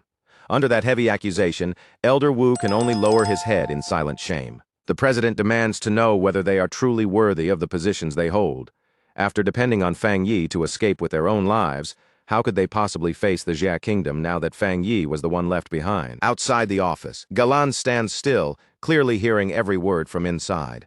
After listening long enough to understand the full weight of Ye Xiao's anger, she finally decides that staying silent is no longer an option. Galan walks straight into the office, stepping into the middle of President Ye Xiao's furious reprimand with her own view of what happened. Nearby, Elder Wu and Elder Zhang sit with heavy faces, looking completely drained by the weight of their failure. To Galan, Fang Yi was never someone so weak that he would be trapped if he truly wanted to escape. She believes he must have chosen to remain behind because he discovered something extremely important hidden within the abyss. President Ye Xiao does not answer her immediately. He stays silent, his expression tight and unreadable, while Galen's words linger heavily in the tense air of the office. Galan then speaks up fiercely in defense of the veterans standing before him. She reminds Ye Xiao that these people had been fighting on the front lines for the Xia Kingdom long before the spiritual energy awakening ever began. She brings up the countless battles they survived, and the comrades they were forced to bury along the way. Fang Yi may be a once-in-a-generation genius, but Galan reminds Ye Xiao that Elder Wu and the others also felt crushing despair when Fang Yi disappeared into the void. Galan insists that if there had been even the smallest chance to save him, Elder Wu and the others would not have hesitated. They would have gladly used their own lives if it meant bringing that young pioneer back safely. President Ye Xiao is still not willing to accept that explanation. He snaps back that Fang Yi is the very core of the crucial captain plan, then demands to know whether Galan can truly guarantee he survived when even their predecessors were never able to escape the dark tide. Overwhelmed by anger and frustration, Ye Xiao shouts that Fang Yi's value to the Xia Kingdom is greater than theirs. Gu Yuru quickly tries to calm him, but Galan refuses to retreat, challenging the assumption that falling into the dark tide must automatically mean death. Galan locks her fierce gaze onto Ye Xiao and pushes directly against his reasoning. If Fang Yi is truly already dead, then why should one missing pioneer matter more than the entire Star God combat zone that managed to survive? She then asks him bluntly whether doubting Fang Yi and dismissing the combat zone means he believes the Spirit Association alone can protect the Xia Kingdom without relying on the strength of their military forces.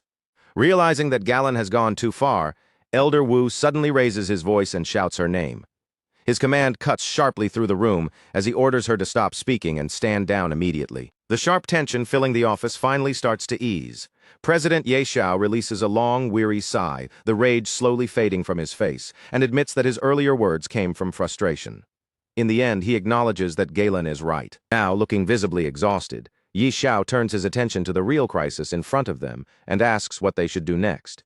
If news of Fang Yi's disappearance spreads, he fears it could trigger panic across the nation and give their enemies the confidence to attack. To prevent the Xia kingdom from sinking into chaos, they choose to lock down every piece of information about Fang Yi's disappearance.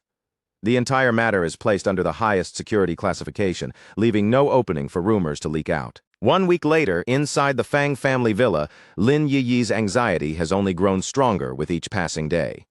The silence throughout the house makes her worry feel even heavier and harder to ignore. Her cousin, Fang Yi, still has not returned from the mysterious domain. With every hour that passes, his absence feels less like a normal delay and more like a warning that something may have gone terribly wrong. When Lin Yiyi hears movement near the door, hope immediately lights up across her face, and she calls out for her cousin without hesitation. But as the door opens, the person who steps in is not Fang Yi at all, it is only her mother. Her mother notices that Fang Yi has already been gone for far too long and points out that his silence has dragged on quite a while. In a gentle voice, she suggests that Lin Yiyi should try giving him a call. Lin Yiyi explains that this time is not like the previous times at all. The place Fang Yi entered is far too dangerous, and on top of that, there is no signal there, which means an ordinary phone call would never be able to reach him. Her mother agrees that even considering all of those circumstances, the situation still feels abnormal. For Fang Yi to remain completely unreachable for such a long time is not something they can simply dismiss as nothing. Then her mother asks about Lin Yiyi's new assignment as Tai City's captain. Lin Yiyi explains that she had been waiting for Fang Yi to return so they could do a trial run together. But now that he is missing, even the association has suddenly fallen silent. That strange silence only makes Lin Yiyi's unease grow deeper. Nothing like this has ever happened before. In the past, Fang Yi always came back quickly. But this time, Captain Su knows nothing, and Geylan has not answered even one of her messages. Unable to keep sitting around and waiting, Lin Yiyi suddenly tells her startled mother that she is going out.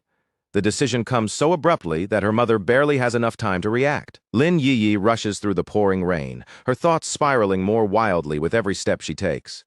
If something truly happened to her cousin, then the entire Xia kingdom could be thrown into turmoil, and the captain plan itself might collapse together with him. Lin Yiyi pressed a hand near her chest, trying to steady the anxious feeling tightening there. She kept reminding herself that someone as overwhelming as Fang Yi shouldn't be in any real danger. Tai City was still intact. The streets hadn't collapsed into complete chaos, and for the time being, everything around her looked almost unnervingly calm. But that thin layer of reassurance broke apart almost immediately. Far above the city's skyscrapers, the dark storm clouds suddenly flashed with violent purple light, and massive arcs of unstable lightning tore wildly across the sky, twisting and branching as if the heavens themselves had been ripped open. Lin Yiyi stopped dead in place, her pupils shrinking as she stared upward in disbelief. All around her, people on the street began screaming and running, scattering in every direction as something like a blazing meteor ripped through the storm clouds and plunged straight toward Tai City. The moment it struck, a blinding explosion of light burst outward, forcing Lin Yiyi to throw up both arms and shield her face from the glare. Yet through that violent flash, she felt a familiar pressure spread through the air, and in an instant she understood another ancient throne had descended. From the point of impact, an enormous pillar of blue energy roared straight into the sky. Its eerie glow washed over the entire skyline, making the rain-drenched buildings and streets look as though the whole city had been swallowed inside a supernatural beacon. Not far away, from a higher vantage point overlooking the city, several captains stood motionless in the rain. Their dark silhouettes were outlined against the storm as they quietly watched the towering blue pillar rise in the distance. The artifact's arrival didn't only catch the eyes of Tai City's defenders. In the darker corners of the city, hidden figures began to stir one after another. Red eyes glowed from the shadows, cruel smiles slowly spread across their faces, and to them this newly descended throne was not merely a mystery, it was a bloody opportunity to seize power. Meanwhile, inside that chaotic blue void, Fang Yi was still moving through the strange space, leaping from one floating fragment of debris to the next. A dark red aura clung around his body like flickering living flame, but the endless domain surrounding him still felt like a maze with no entrance and no exit. No matter how far he pushed forward, he still couldn't lock onto the coordinates that would return him to reality, and the frustration weighing on his chest grew heavier with every passing moment. Fang Yi lowered his gaze toward the shadow spreading beneath his feet, fully aware that it was the ancient god-demon armor he had already subdued. His eyes sharpened, and with a cold, questioning look, he asked whether even it was struggling to find a way out of this place. But no answer came. The system stayed exactly as silent as before, giving him nothing. Not a voice, not a signal, Not even the slightest hint that could explain what had gone wrong or where the exit might be. Fang Yi's brows drew together as several possibilities crossed his mind. Perhaps forcibly dragging the ancient god-demon armor out of this mysterious domain had triggered some unpredictable butterfly effect. Or, more troubling than that, maybe some unseen force was intentionally keeping both of them trapped inside this space. Just then, the dark aura coiled around him suddenly flickered, pulsing as if it had reacted to his thoughts. Fang Yi immediately turned his attention toward it and questioned it, but the shadowy figure hurriedly shook its head, almost anxiously denying that it had caused any of this. Fang Yi's gaze narrowed even further as another doubt surfaced in his mind. He asked why the entity had suddenly lost the ability to speak, especially when it had clearly used a human voice before to lure him toward the dark tide. The shadow could only tremble where it was, its unstable form wavering in the air as if it understood every word, but had no way to respond. No explanation came from it, only an uneasy silence that made the situation feel even stranger. Fang Yi exhaled quietly and decided not to force the issue any longer. Whatever had happened to the armor's voice would have to wait, because right now, their only true priority was finding a way back out of this endless domain. At that moment, the red glow in Fang Yi's eyes suddenly sharpened, and his expression changed.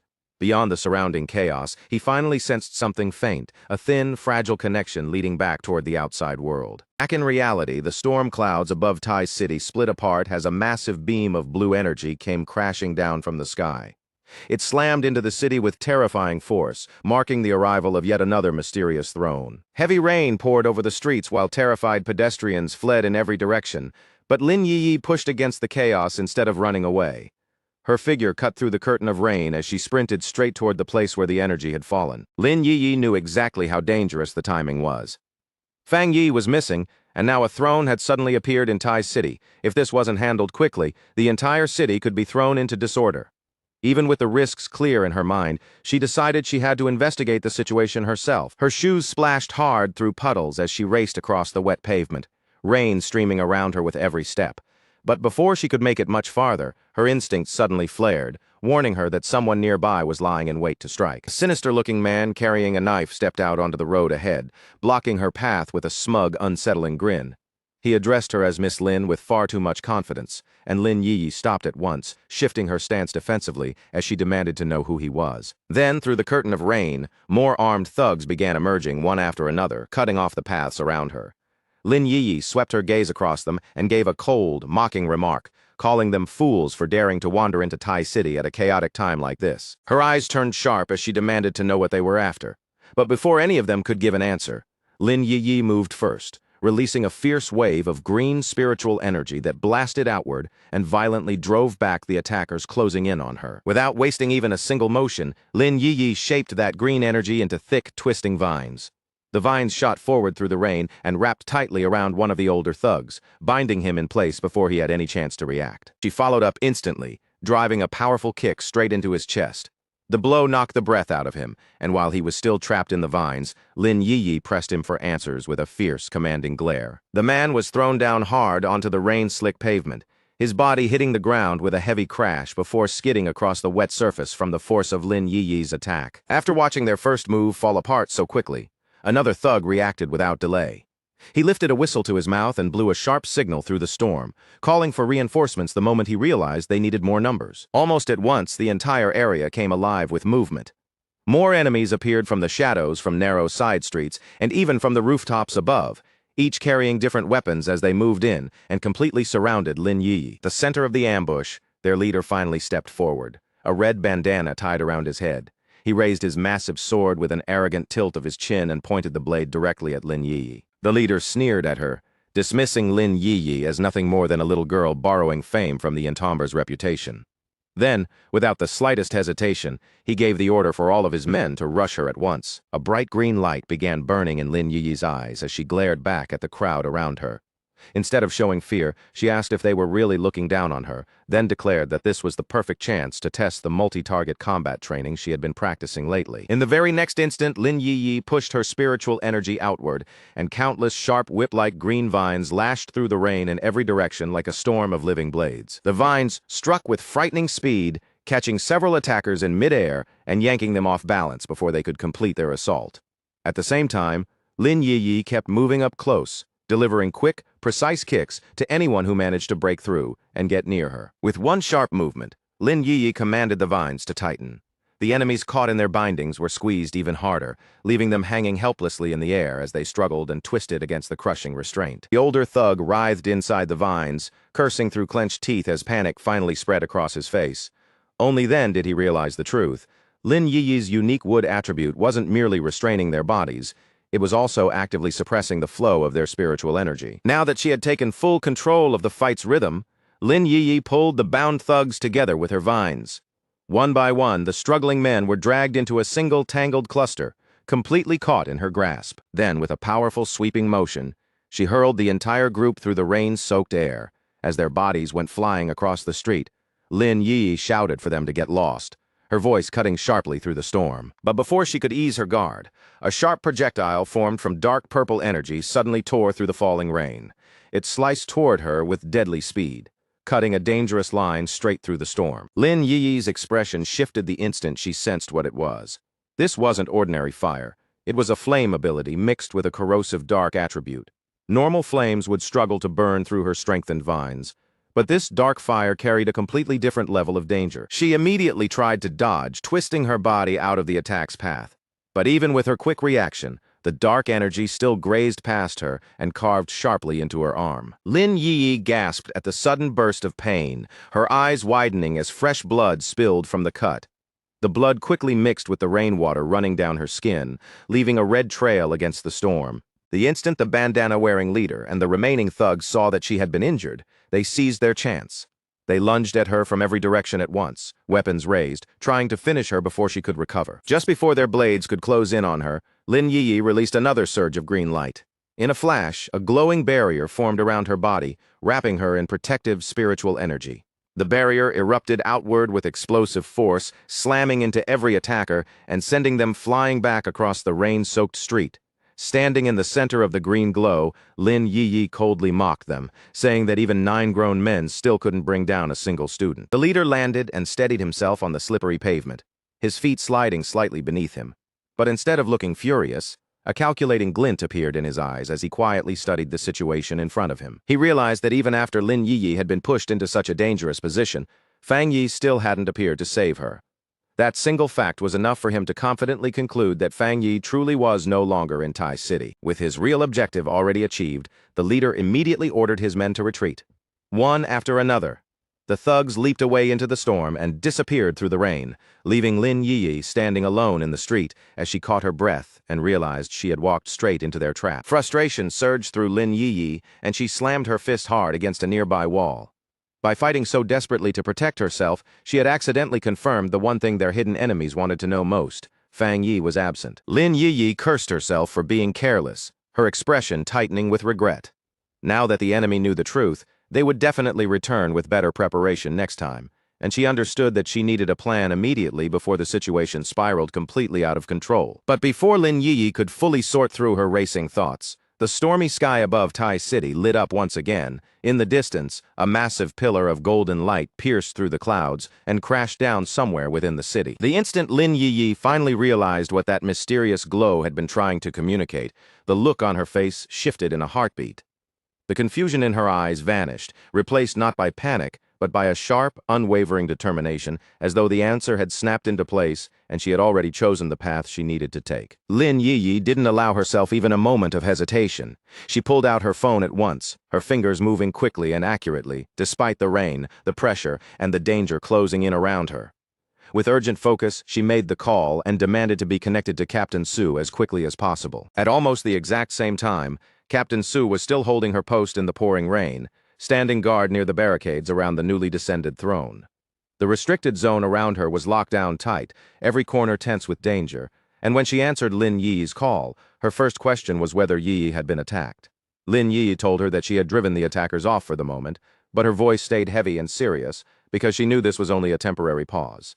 The real truth was painfully clear. Every enemy hiding in the shadows was aiming for the same thing: the throne. Then, in a low and grave voice, Lin Yi revealed what the enemy had already figured out. In their eyes, the moment the entomber disappeared, Tai City stopped being a city under true protection and became a place with no real guardian left. As those words reached her, Captain Su stood motionless beneath the rain, her body stiffening as the full weight of Yi Yi's warning sank in, leaving her unable to answer immediately. Captain Su slowly shifted her gaze toward the sealed-off forest ahead, her expression tightening as cold rain streamed down her face and uniform. On the other side of the call, Lin Yi's voice grew calmer, steadier, and far more resolute, carrying the weight of a decision she had clearly made and could no longer back away from. The young pioneer stated that she would go to the artifact herself and make it acknowledge her as its new master. It was a bold, dangerous declaration, reckless enough to make anyone's heart clench.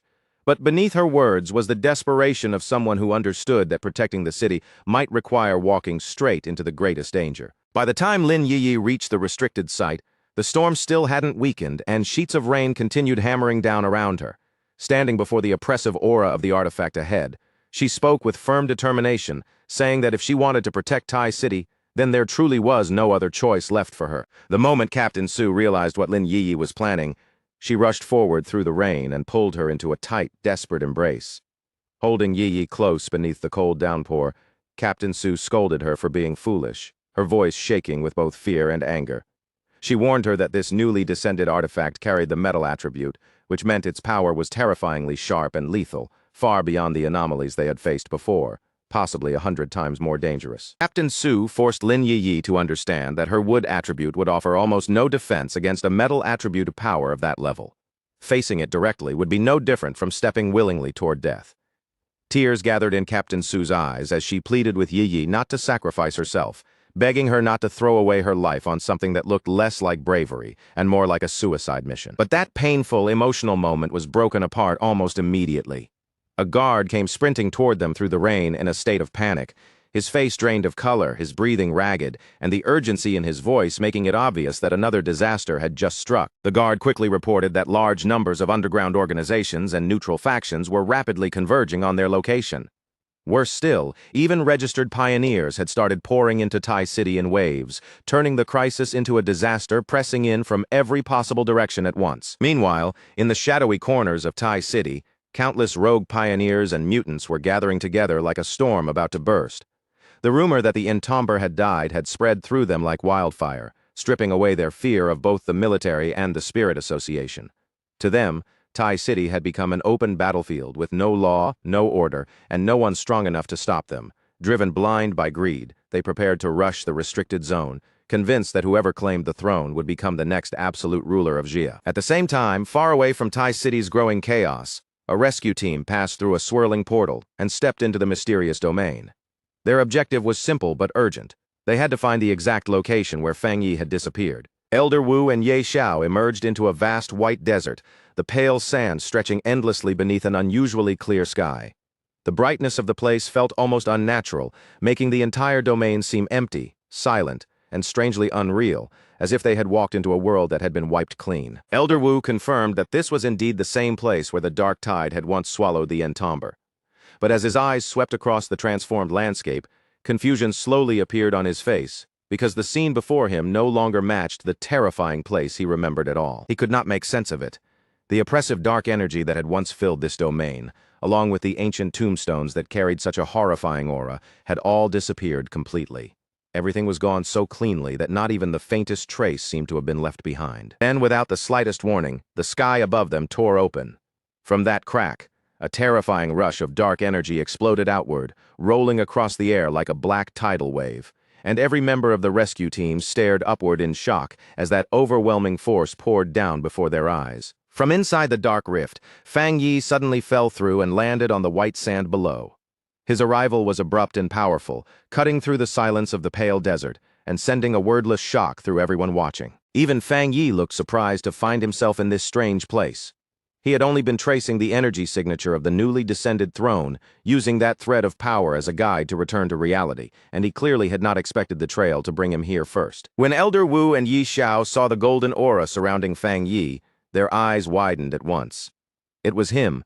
Fang Yi was alive, but what stunned them even more was the spiritual power surging from his body, a force so immense and transformed that it seemed to have surpassed Elder Wu's own strength by an almost unbelievable distance. Elder Wu felt the pressure of Fang Yi's aura spreading through the air and immediately understood that the young pioneer had experienced a staggering transformation. The power surrounding him had already climbed far beyond the third level of the Jingang realm, reaching a height that should have been impossible so soon. When Fang Yi heard someone calling his name, he slowly turned his head toward the direction of the voice, his attention shifting with calm alertness. His glowing red eye fixed on the figures descending from above, and as they approached through the air, he recognized them as elders from the combat zone. Yi Xiao was the first to step forward, his expression carrying both warmth and clear relief.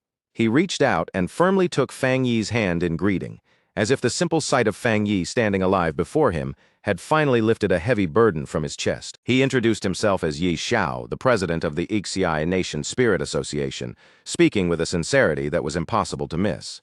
Then he told Fang Yi that they had come all this way for one purpose, to bring the entomber back home. Fang Yi accepted the greeting with a calm expression, though his thoughts were already moving quietly beneath the surface.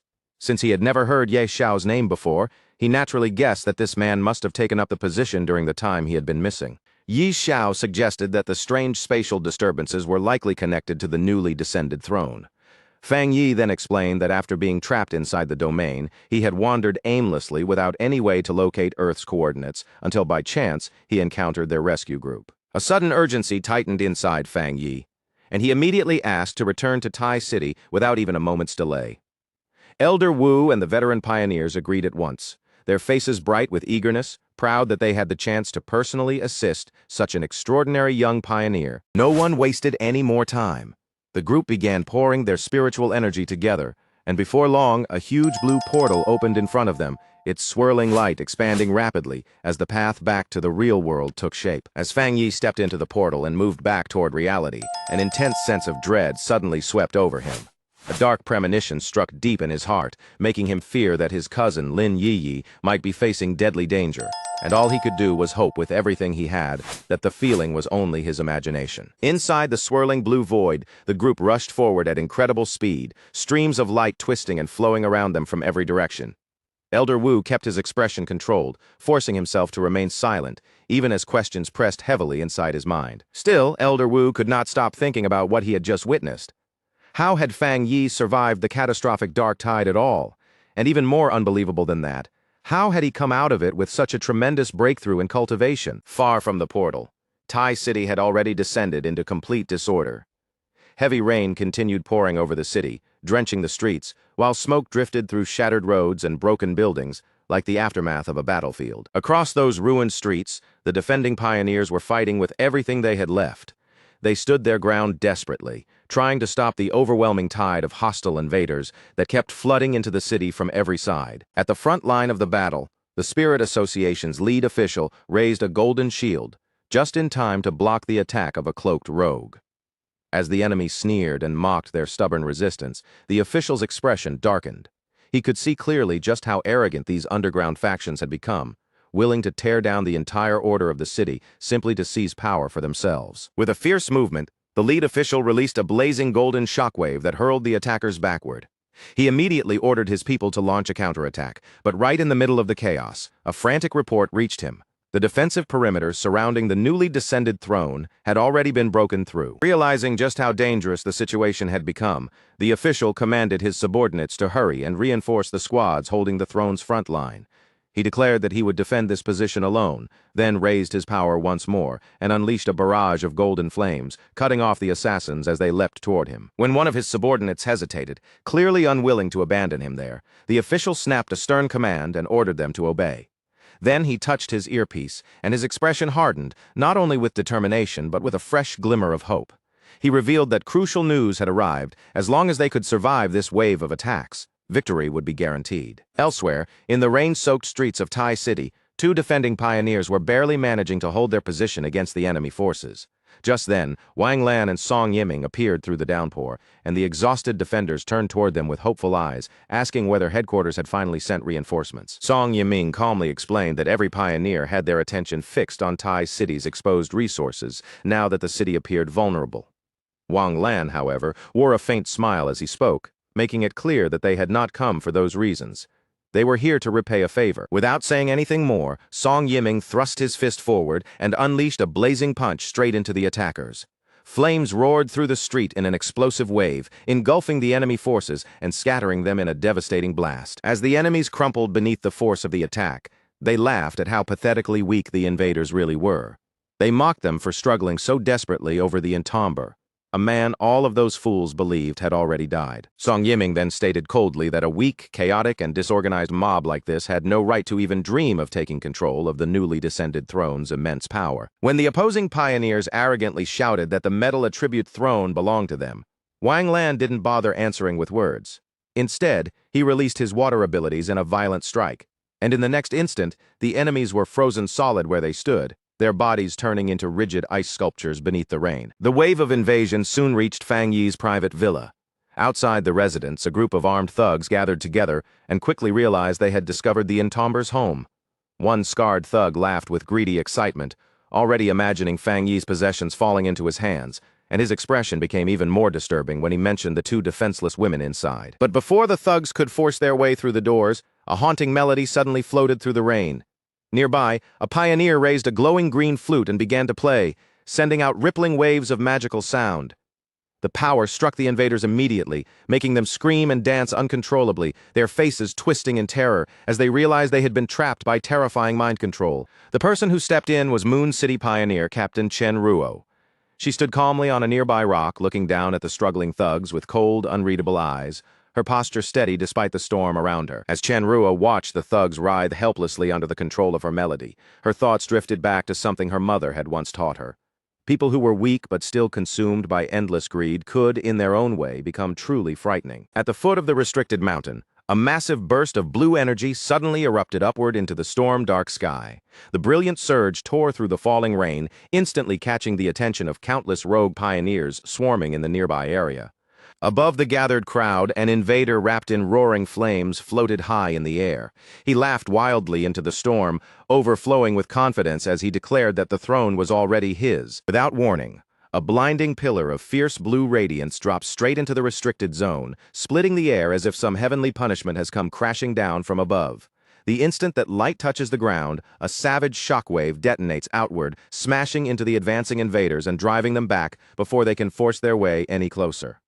The rogues freeze in terror because the pressure bearing down on their bodies is unmistakable. It is the crushing, overwhelming power of the metal attribute throne. In that moment, the invaders understand that the artifact is not simply defending itself anymore. Its power is strong enough to repel even the most dangerous fighters among them, which means someone inside Tai City has already reached the throne first. Fury spreads through the bloodthirsty crowd like wildfire. Their eyes turn vicious as they glare toward the city below, deciding that the Spirit Association must be wiped out, and everyone connected to the entomber must be slaughtered before Tai City can truly fall into their hands. Then, through the roar of flames, screams, and chaos, a calm voice cuts across the battlefield with chilling clarity. Fang Yi asks who has been calling his name before the crowd can even turn properly. His figure appears behind them without the slightest warning, standing there as dark red energy coils around his body like a living storm, wrapping him in an aura so terrifying that the air itself seems to tighten. The invading group goes completely stiff, as if every muscle in their bodies has locked up at once. Their faces lose all color, and the confidence they had just moments ago is swallowed by pure fear. One by one, their voices begin to shake, and they can barely force the words out as they recognize the man they were certain had already died, the entomber. Fang Yi calmly lifts his hand, and a swirling dark red portal opens beside him like the mouth of an abyss. From within it, his enormous sword slowly slides into his grasp, its presence alone making the atmosphere feel heavier. As he activates the Great Hell Saber technique he has only just acquired, a cold, murderous pressure spreads from him. The invaders can only stare in horror, frozen in place, while a terrifying killing intent gathers around him like a storm about to descend. Fang Yi does not waste a single breath on hesitation. He tightens his grip around the massive blade, plants himself firmly on the battlefield, and swings once with overwhelming force. From that single motion, a gigantic slash wrapped in blazing fire surges forward, tearing across the ground and carving through everything in its path with horrifying speed and power. The instant Fang Yi's attack connects, the battlefield is swallowed by a towering eruption of flame and dark energy. The rogue pioneers are caught inside before they even have a chance to scream, their figures disappearing into the violent blast. In the space of a single breath, the entire horde is wiped out completely, leaving only scorched earth, waves of unbearable heat, and fierce flames crackling across the ruined ground. As the raging fire begins to die down and the smoke rolls across the battlefield, Fang Yi slowly turns his eyes toward the restricted mountain peak in the distance. The spiritual fluctuations coming from that direction feel far too familiar, and his expression immediately sharpens. His earlier instinct had been correct. His cousin, Lin Yiyi, is somewhere on that peak, and she is attempting to seize the dangerous new throne. At the very top of the mountain, far above the chaos below, Lin Yiyi hangs suspended inside a glowing green sphere of energy. Directly before her stands the intimidating metal attribute throne, radiating such a crushing pressure that the entire summit seems to tremble beneath its weight. The air around her looks tense and unstable, as if the peak itself is struggling to withstand the throne's power. Even with that terrifying pressure pressing down on her, Lin Yiyi has already stepped into the throne's domain and shows no intention of retreating. Her resolve is firm, almost painfully absolute. She is prepared to put her life on the line and even sacrifice everything she has if that is what it takes to protect Tai City from the disaster unfolding around it. Below the peak, Captain Su is pouring every ounce of strength she has into keeping the protective barrier around Lin Yiyi intact. Sweat streams down her face, and her body is visibly shaking under the strain. But she refuses to let the defense break. Even if maintaining it means burning through her own life force, she is determined to shield Yiyi until her spiritual power is completely exhausted, silently praying that the young pioneer can succeed. Suddenly, Fang Yi tears straight through the green barrier and enters the protected space by force, the impact instantly throwing the defensive formation into chaos. Captain Su's eyes widen in alarm, and she shouts out as the barrier trembles violently around them. She can hardly process what is happening, desperately trying to understand who could have slipped through their perimeter so easily. The breach immediately sends a violent backlash rippling through the barrier. That force surges straight into Captain Su before she has any chance to defend herself. Her body jerks sharply from the impact. Her breath catches in her throat, and in the very next moment, she coughs up a mouthful of blood. As Captain Su's strength finally gives way and her body starts to fall, her blonde guard rushes in and catches her before she can hit the ground. But the moment the guard lifts her gaze and sees the figure standing inside the barrier, shock washes over her face. Her voice falters in disbelief as she stammers out the title she never expected to say again. The Entomber. Fang Yi turns his attention to Captain Su and greets her with a calmness that feels almost unreal amid the chaos surrounding them. Captain Su can only stare back at him, completely stunned, her expression wavering between disbelief and overwhelming relief. At that moment, she realizes that Tai City's greatest protector has truly returned, seeing that the shattered barrier has left his cousin exposed to the dangerous forces around the peak. Fang Yi reacts without a second of delay. He extends one hand, and swirling red energy pours out from him, reaching toward Lin Yiyi as she begins to fall. Before the violent power surrounding the summit can swallow her, that red energy catches her gently in midair. Fang Yi's immense power quickly spreads around Lin Yiyi, surrounding her body in a huge glowing sphere of protective energy. Inside that shield, she is completely sealed away from the chaotic elements raging across the mountain peak. The deadly pressure of the metal attribute throne still looms above her, but Fang Yi's barrier now stands between her and that overwhelming force. Far above the ruined battlefield of Tai City, the Entomber hovered in the sky like a dark omen, silently looking down at the devastation spreading beneath him. Streets were being ripped apart by fire, blasts kept blooming through the smoke, and every explosion reflected in his furious red eyes, making the cold anger on his face grow even sharper. As his gaze swept over the invading forces pouring through Tai City like a wave of destruction, a single thought rose in the Entomber's mind. Had these people truly been so fearless, so arrogant, that they had crossed all this distance just to snatch away the newly descended metal throne? From behind him, Su Qingying quietly spoke up and corrected what he was thinking. Her tone was calm, but there was a heavy seriousness in it, making it clear the situation was far more complicated than a simple treasure hunt. When the metal throne had first appeared, just the name of the Entomber had been enough to scare most enemies away. But everything changed once the rumors spread that the Entomber had fallen. The moment the invaders believed he was dead, they stopped showing restraint and struck all at once, targeting the artifact, the Tai City Spirit Association, and even the people closest to him. Su Qingying explained that Yiyi had only reached for the metal throne because she had been pushed into a corner, with no other choice but to risk everything to protect Tai City from enemies closing in on every side. The moment Su Qingying's words entered his ears, the Entomber's face went completely dark. A terrifying aura burst out from his body, rising around him like a towering column of blazing power, as if his rage alone was about to set the very sky on fire. Without pausing for even a breath, the Entomber released his senses and swept them across every corner of Tai City.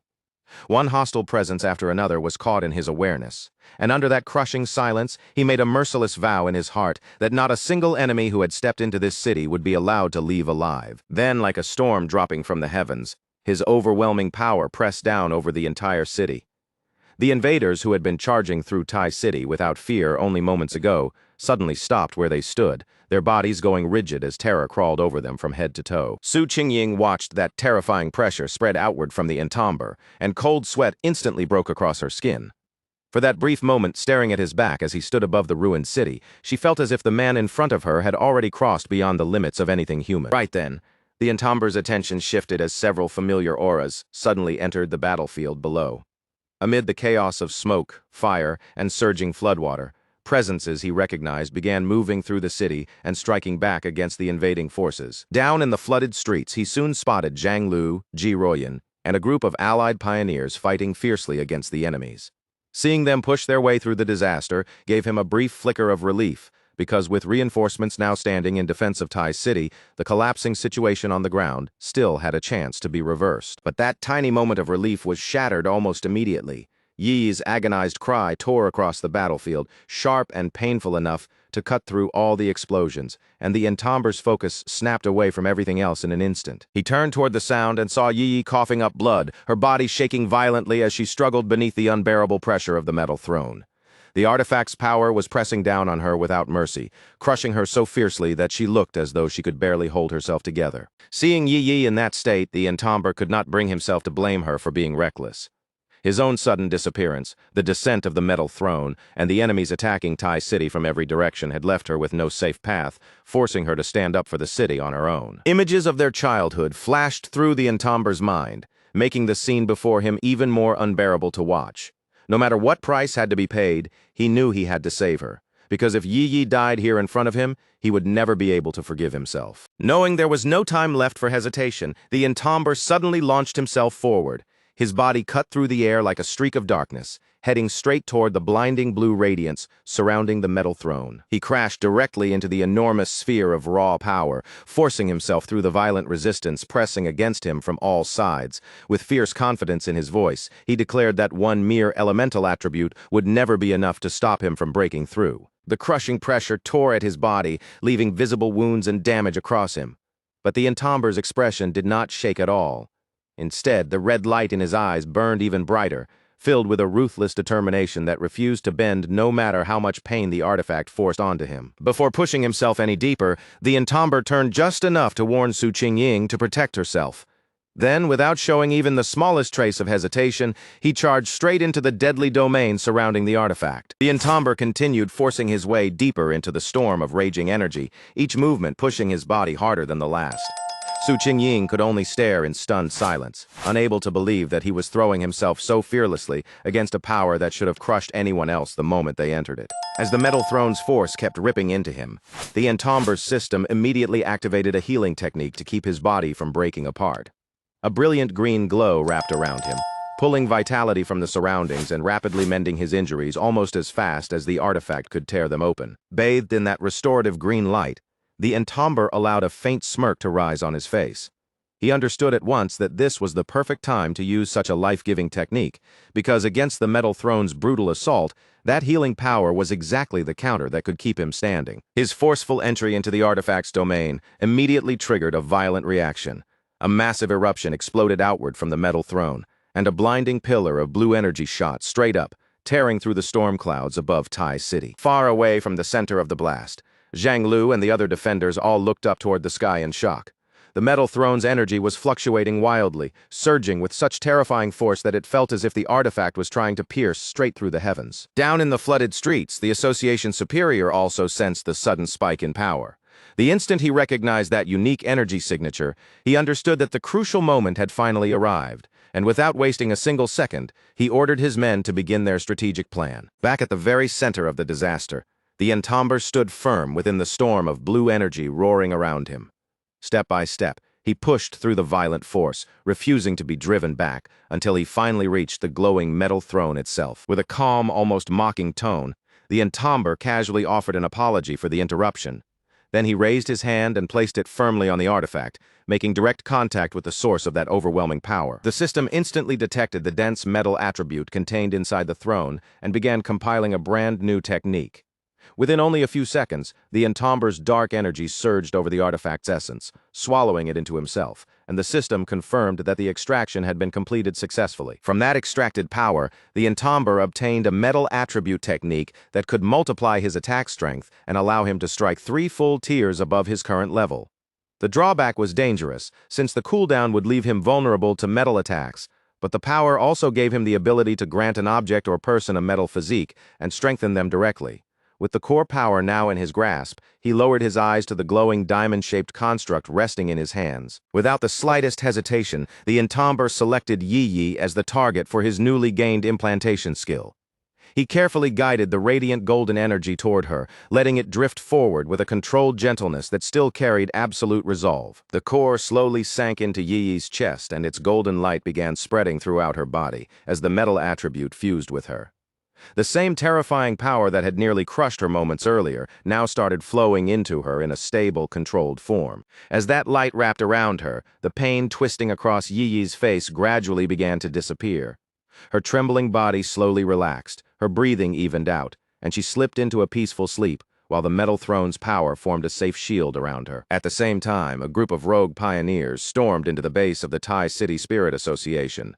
Their leader, a metal attribute invader named Li Mingxuan, stood arrogantly atop the rubble, looking down at the shattered defenses with a sneer as he demanded that the local captain show himself. Li Mingxuan threw his head back and laughed, openly mocking the fact that Tai City's captain was already missing. In his eyes, the entire city had become weak and laughable the moment the entomber was no longer there to protect it. Inside the ruined lab, Li Mingxuan seized a terrified researcher by the throat and lifted him off the ground as if he weighed nothing. Leaning in with a cruel sneer, he demanded to know where the association members had run off to, mocking them for losing all their courage just because the entomber was believed to be dead. The researcher shook helplessly in Li Mingxuan's grip. His face drained pale from fear as his feet dangled above the floor. In a trembling voice, he asked whether the invaders had come here for the spirit crystals. Before Li Mingxuan could squeeze much more out of him, the researcher broke almost immediately. As though he had no strength left to resist, he pointed them towards safe number 3 and surrendered the information without trying to hide anything. Li Mingxuan seemed almost surprised by how quickly the man gave in, and he asked whether the researcher was not afraid of the association punishing him afterward. The researcher cried out that staying silent would only get him beaten, and that the invaders would find the crystals sooner or later anyway. Satisfied with that answer, Li Mingxuan tossed the researcher aside without the slightest concern. His thugs immediately rushed toward the vault and forced it open, revealing a huge stockpile of glowing blue spirit crystals packed tightly inside. The instant Li Mingxuan saw the treasure, naked greed flashed across his face. Even so, he still turned his gaze back toward the cowering researcher and warned him not to get any clever ideas. Then Li Mingxuan barked an order for his men to empty the vault completely. He made it clear that every single spirit crystal was to be taken, and not even one piece of that treasure was to be left behind for Tai City. But behind Li Mingxuan's back, the researcher's frightened expression quietly faded away. His eyes turned cold as he watched the greedy thieves scramble for the crystals, silently seeing them as nothing more than ignorant fools walking straight into a trap. Li Mingxuan casually lowered himself onto a couch, already behaving as if the destroyed lab had become his personal territory. He even planned to turn the place into their permanent base, while his subordinates gathered around him and flattered him, claiming the metal throne rightfully belonged to him and urging him to teach Tai City's pioneers a brutal lesson. Li Mingxuan laughed smugly at their praise, saying that ancient artifacts only submitted to people who were truly worthy of owning them.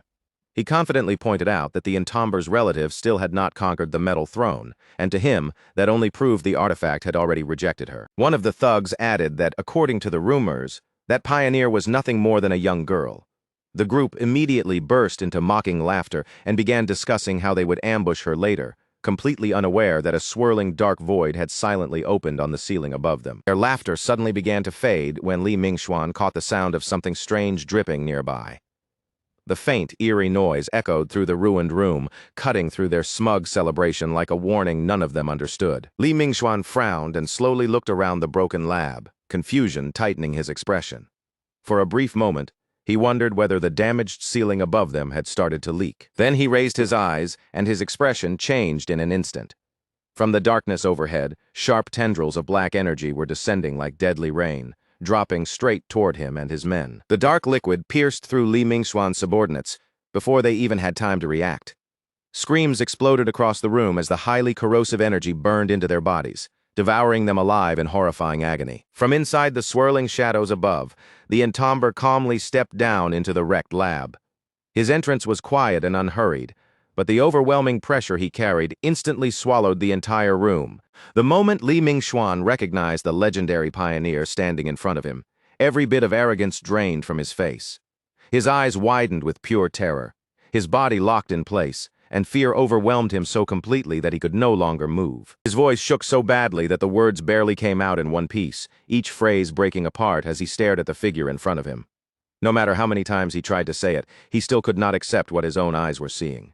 The entomber had returned, and in his mind, that should have been completely impossible. Li Mingxuan simply refused to accept the scene unfolding before him. His face tightened with a mix of fury and disbelief, as if the very sight of the entomber standing there was an insult he could not swallow. Gritting his teeth, he gathered his power into one hand, coating his clenched fist in a blazing blue light. Then, without holding anything back, he shot forward in a violent burst, roaring as he charged straight at him and demanding to know who dared to stand in his way. But the entomber did not move back, not even by half a step. As Li Mingxuan rushed in with all that force, the entomber calmly raised one hand and seized him directly by the face, stopping his entire attack in an instant, as though it carried no weight at all. With Li Mingxuan trapped there, he leaned closer, lifted a single finger to his lips, and gave him a silent, chilling warning to shut his mouth. While Li Mingxuan remained locked in his grasp, unable to break free, the entomber looked down at him with those sharp, blood-red eyes.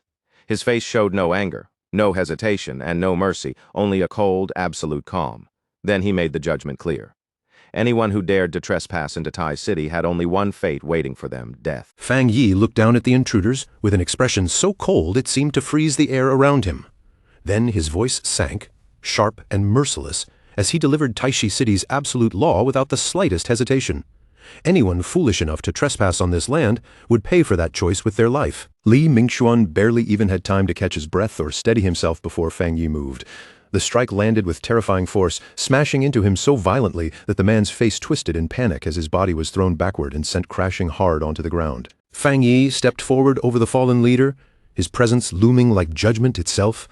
As he stood above Li Mingxuan, a brilliant golden sword slowly took shape in his hand, its radiant light burning brighter and brighter as overwhelming power poured from it. Flat on the ground, Li Mingxuan stared up at Fang Yi with wide, trembling eyes. Sweat streamed down his face as fear overtook every part of his expression, and his voice shook so badly he could barely speak while stammering out the sealer's title, unable to believe that the man he thought was dead was standing right before him. Fang Yi's eyes glowed with a dangerous crimson light, making his already cold expression look even more terrifying. There was not a trace of mercy on his face as he dismissed Li Mingxuan with chilling indifference, as if the man in front of him had already been reduced to nothing but ashes. The very next moment, golden flames erupted with a deafening roar and swallowed Li Mingxuan completely. His screams were drowned beneath the raging fire as the invading leader was burned alive, consumed under Fang Yi's merciless blaze before he had any chance to resist.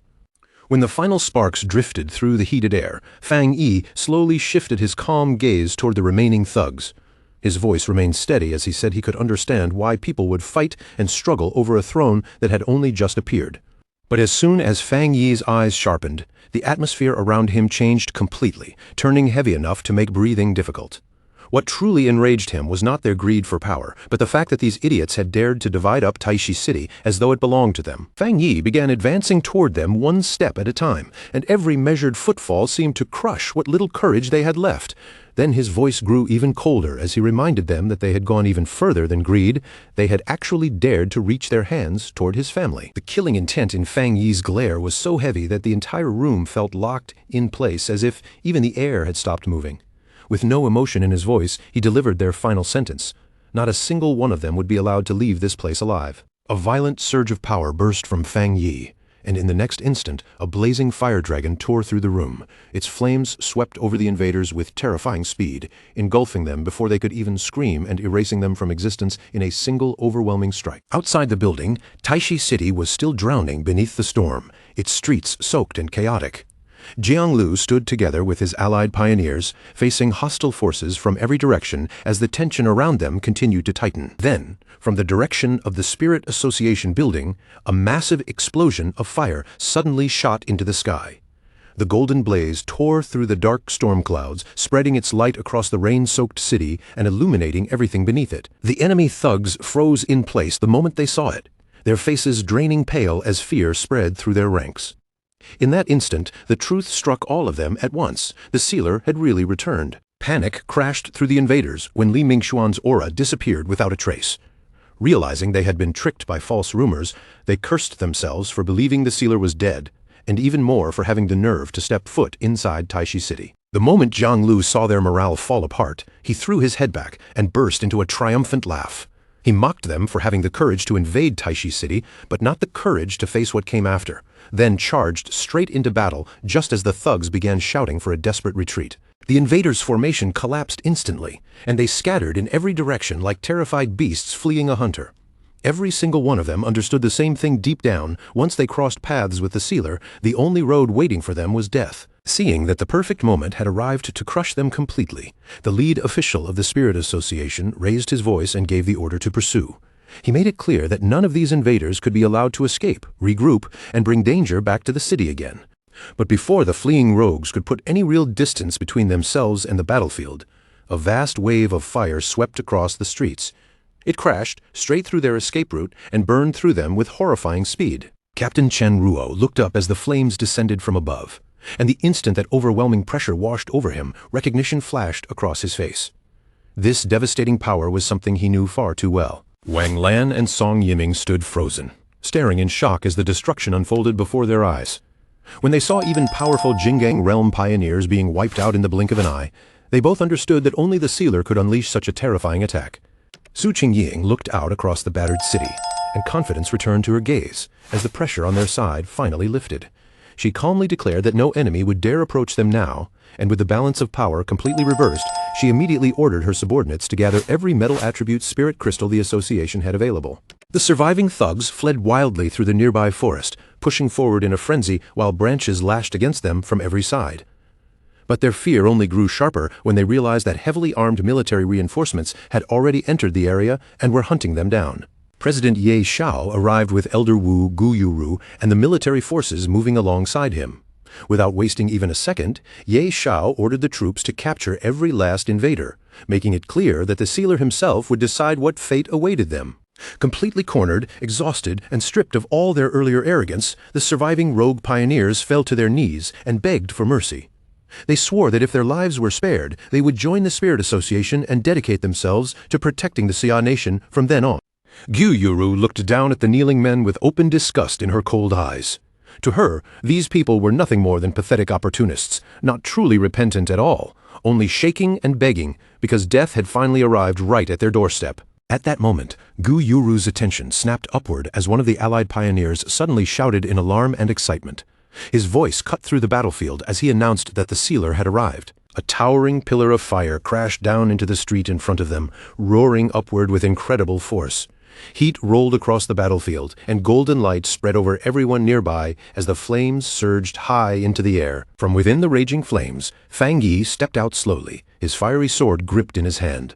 His expression remained cold and impossible to read as he glanced over the scene and asked whether these were the remaining invaders. The instant the trapped rogues faced Fang Yi's overwhelming presence directly, the last pieces of their courage nearly shattered. With death pressing down on them from every side, they desperately wondered whether fighting to the bitter end might still give them even the smallest chance of escaping. But fear had already frozen their bodies in place, leaving none of them able to take even a single step. In complete desperation, one of the thugs screamed that this was unfair, cursing Taishi City and blaming their approaching deaths on the false rumors that had claimed the sealer was already dead. Fang Yi did not waste a single word answering their miserable excuses. He only raised one hand, and above him, a terrifying mass of fiery energy began to gather, swelling with deadly pressure. Guru watched with shock in her eyes as that power continued growing larger and larger. The raw spiritual energy pouring out of Fang Yi felt strong enough to flatten the entire city, and what stunned her most was that he possessed such frightening strength even without claiming the newly appeared throne. Then, Fang Yi brought his hand down with ruthless calm. A colossal wave of fire surged forward at once, crashing over the remaining invaders and engulfing them instantly, reducing their bodies to ash before they could fight back. As the flames slowly faded, Gu Yuru stared at the scorched aftermath and came to a chilling realization. Fang Yi's strength had already surpassed even Elder Wu's. Elder Wu had become a legend for saving an entire city on his own. Yet if Fang Yi had not deliberately restrained this attack, the flames would have destroyed everything in their path. Yi Xiao could only marvel at the sight before him. The invaders, who had nearly overwhelmed their entire force, had been eliminated by Fang Yi with effortless precision. And despite the terrifying scale of the attack, not a single ally had been hurt. A smile slowly appeared on Yi Xiao's face as he looked over the battlefield. He said that every pioneer in the Xia nation watching this scene was probably feeling the same shock they were feeling right now. As Fang Yi walked out from the last flickers of flame, Ye Xiao understood that everyone had finally witnessed the truth with their own eyes. The distance between ordinary pioneers and the sealer was not merely large, it was impossibly vast. Fang Yi's ruthless display had saved Taishi City and crushed any chance of future rebellion in one decisive strike. Fear was necessary to restore order, because showing mercy to these invaders would have been an insult to every person who had died protecting the country. After that, Fang Yi approached the group and apologized for arriving late. He thanked Yi Xiao and the others for defending Taishi City while he had been absent. But almost immediately his expression turned serious again as he asked them to help him with one final urgent matter. Fang Yi explained that his cousin Lin Yi Yi had tried to subdue the metal attribute throne by herself in order to protect the city. When he arrived, he had already infused her with protective spiritual energy. But even then, he could still sense that her condition was worsening at a frightening speed. Inside the metal attribute throne's spatial domain, Lin Yi Yi pushed her energy to its absolute limit, desperately trying to force the glowing artifact to submit. But the sentient throne only mocked her with contempt, calling her a foolish human and refusing to accept someone it saw as weak trash as its master. The throne demanded a stronger master, its voice filled with arrogance and furious disdain. Then it violently ordered Lin Yi Yi to get lost, releasing a massive blast of blue energy straight toward her. Lin Yi Yi reacted as quickly as her battered body allowed, bringing both arms up and crossing them tightly in front of herself. She braced her stance, trying to withstand the incoming strike head-on. The impact slammed into her with crushing force. Her body was hurled backward through the air, and blood burst from her mouth as the blow tore through her defenses. Even though sweat covered her face and her injuries had already taken a terrible toll, Lin Yi Yi forced herself to lift her gaze and glare fiercely at the throne.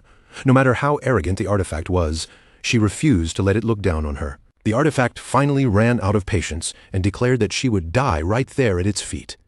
Its cruel words promised that her corpse would remain forever inside its domain, groveling before it even in death. But just before the throne could unleash the final blow, a warm golden energy suddenly appeared and wrapped itself around Lin Yi Yi's battered body.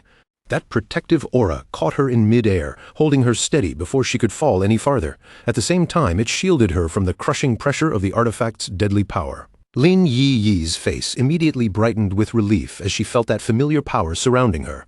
In that instant, she understood the truth without needing anyone to say it. Her cousin had finally returned. The instant the artifact sensed the spiritual energy surging out from Fang Yi, its entire attitude flipped as if a switch had been thrown. This was not the kind of power it had been prepared for.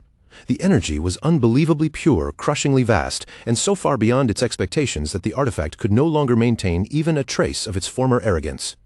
Its shock quickly turned into open reverence, and without the slightest hesitation, it cast aside everything it had said before, declaring with complete conviction that this newly arrived Fang Yi was the only one truly qualified to stand above it as king.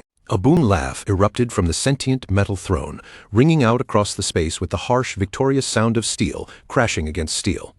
Before that terrifying artifact, Lin Yi Yi remained suspended in silence inside the golden sphere shielding her, while the ancient throne proudly announced that after waiting for so long, it had finally discovered someone worthy of inheriting its dreadful power. The ancient artifact could barely restrain the excitement surging through its voice.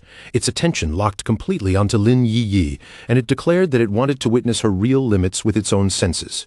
If she truly possessed the potential it had detected, then it would be the one to personally test just how far that strength could go. The instant the throne came crashing downward, a massive shockwave detonated from its landing point and swept outward with brutal force. Taishi City trembled beneath the impact. Streets rattled violently, buildings shook on their foundations, and the pressure released by the artifact surged through the city like an unseen tidal wave. From the direction of the back mountain, an enormous dome of blue energy suddenly swelled upward, stretching high into the sky. Beneath it, the ground across Taishi City began to quake fiercely, sending terrified citizens stumbling through the streets as screams broke out everywhere, with many believing a devastating earthquake had begun. Realizing in an instant how dangerous the situation had become, Jiaolan moved without the slightest delay. She gathered her strength, raised both hands, and immediately began releasing her power outward, forming a defensive barrier meant to protect the city from the violent impact spreading from the throne. As the metal throne's surging force slammed into her defenses, Jiaolan's expression tightened with alarm. She quickly understood just how ferocious and unstable that energy really was. If they could not suppress it here, the backlash would not simply scar Taishi City. It had enough destructive power to tear the entire place apart. Jiaolan clenched her teeth and forced herself to endure the crushing pressure bearing down on her. Then she shouted to the other defenders nearby, calling for support. Gu Yuru, Song Yiming, Wang Lan, and the others immediately gathered their own power, all of them knowing this crisis had grown far beyond what one person could withstand alone. Working together, they poured every bit of strength they could summon into stabilizing the trembling shield. Their bodies strained under the pressure as the barrier shook violently against the throne's force. Jiaolan urged them not to hold anything back, warning that every ounce of power they added now could reduce the destruction reaching the city below. Near the outer edge of the metal throne's spreading barrier, Elder Wu and President Ye Xiao stood side by side, watching the turbulent energy twist and surge in front of them. The longer they stared into that storm-like power, the more solemn and heavy their expressions became. The amount of destructive force gushing from the artifact had already exceeded anything either of them had imagined. As they watched the chaos continue to unfold, a growing worry settled over them, and they could not help suspecting that Lin Yiyi's attempt to claim the metal throne might already be sliding toward failure. Ye Xiao suddenly turned toward Fang Yi, his face drawn tight with alarm. In a tense voice, he warned him that if those violent energy spikes kept erupting like this, then not only would Fang Yi's cousin be in danger, but the whole of Taishi City could be pulled into disaster with her. Fang Yi narrowed his eyes and fixed his gaze on Lin Yiyi, who was still floating far away inside the chaos. A slow frown appeared on his face, but it was not fear that changed his expression. What troubled him most was the strange confusion rising from what he was seeing. He understood clearly that taming the throne was ultimately Lin Yiyi's own trial, and no one else could walk that path in her place. But the metal core he had given her should not have provoked such a violent reaction. More importantly, from what Fang Yi could sense, Lin Yiyi's current condition did not seem bad enough to explain this kind of eruption. Then, without even the faintest warning, a playful voice filled with amusement drifted out from the dark red energy curling inside Fang Yi's shadow. It was as if the sound had risen straight from the darkness beneath him, calm, entertained, and completely unbothered by the chaos raging all around. From within that crimson shadow, the ancient god-demon armor finally spoke, revealing the real reason behind the throne's bizarre behavior. According to the ancient entity, the metal throne was not actually putting Lin Yiyi through a true test at all. Instead, all of this terrifying commotion had been created for one simple reason. The artifact wanted Fang Yi to notice it. The metal throne had already turned its attention toward him, and in its own willful way, it had chosen Fang Yi as the master it truly desired. The moment Fang Yi heard that explanation, surprise flashed across his face. In the next breath, he understood exactly where the problem lay. The throne's own desire to choose him had disrupted his original plan, interfering with Lin Yiyi's chance to become its rightful master. Knowing he could no longer simply stand on the sidelines and watch, Fang Yi turned his focus toward the demonic armor within his shadow and asked for its assistance. The ancient being, clearly delighted to finally have a chance to move, accepted immediately without even pretending to hesitate. Fang Yi seized that opening and summoned the ancient god-demon armor onto his body. Piece by piece, jagged plates of dark metal spread across him, locking into place, while crimson energy glowed through the gaps like veins of fire burning beneath the armor's surface. A confident smirk slowly appeared at the corner of Fang Yi's mouth as the armor fully settled around him. To him, stepping in was not only a rescue attempt for Lin Yiyi, it was also the perfect opportunity to test whether this legendary armor could truly endure the overwhelming might of the metal throne. Fang Yi told Elder Wu and the others to remain where they were, explaining that there was something he needed to test personally. Then, without the slightest trace of fear in his posture, he moved forward and calmly advanced toward the swirling blue barrier surrounding the metal throne. Just before he entered that violently surging field of energy, Fang Yi glanced back at his companions and warned them again not to leave their positions. Even if something unexpected happened once he was inside, he told them not to lose their judgment and charge in after him recklessly. Outside the barrier, President Yi Xiao stared with complete shock written across his face. The very moment Fang Yi stepped into the metal throne's violent energy field, the wild pressure around it suddenly calmed, almost as though the artifact had finally recognized the person it had truly been waiting for. Fang Yi landed safely within the artifact's inner space and immediately began taking in everything around him. This was the core domain of the metal throne itself, a strange and oppressive world filled everywhere with the artifact's overwhelming presence. For a brief moment, Fang Yi was genuinely surprised that a living person with a physical body could actually enter a space like this, but he had no time to dwell on that thought. His gaze quickly locked onto Lin Yiyi, who was struggling desperately beneath the crushing pressure released by the throne. Fang Yi rushed toward her at once, not wasting even a second. As a barrage of attacks shot toward Lin Yiyi one after another, the armor covering Fang Yi absorbed and deflected them with almost effortless ease, placing itself between her and the throne's assault. Fang Yi lifted his voice and directly called out to the sentient throne. The artifact responded with unmistakable excitement, its tone eager and almost impatient, saying it had been waiting for this moment and had long wanted the chance to properly speak with him. Still floating in the middle of that chaotic space, Lin Yiyi stared at Fang Yi as if she could hardly believe what she was seeing.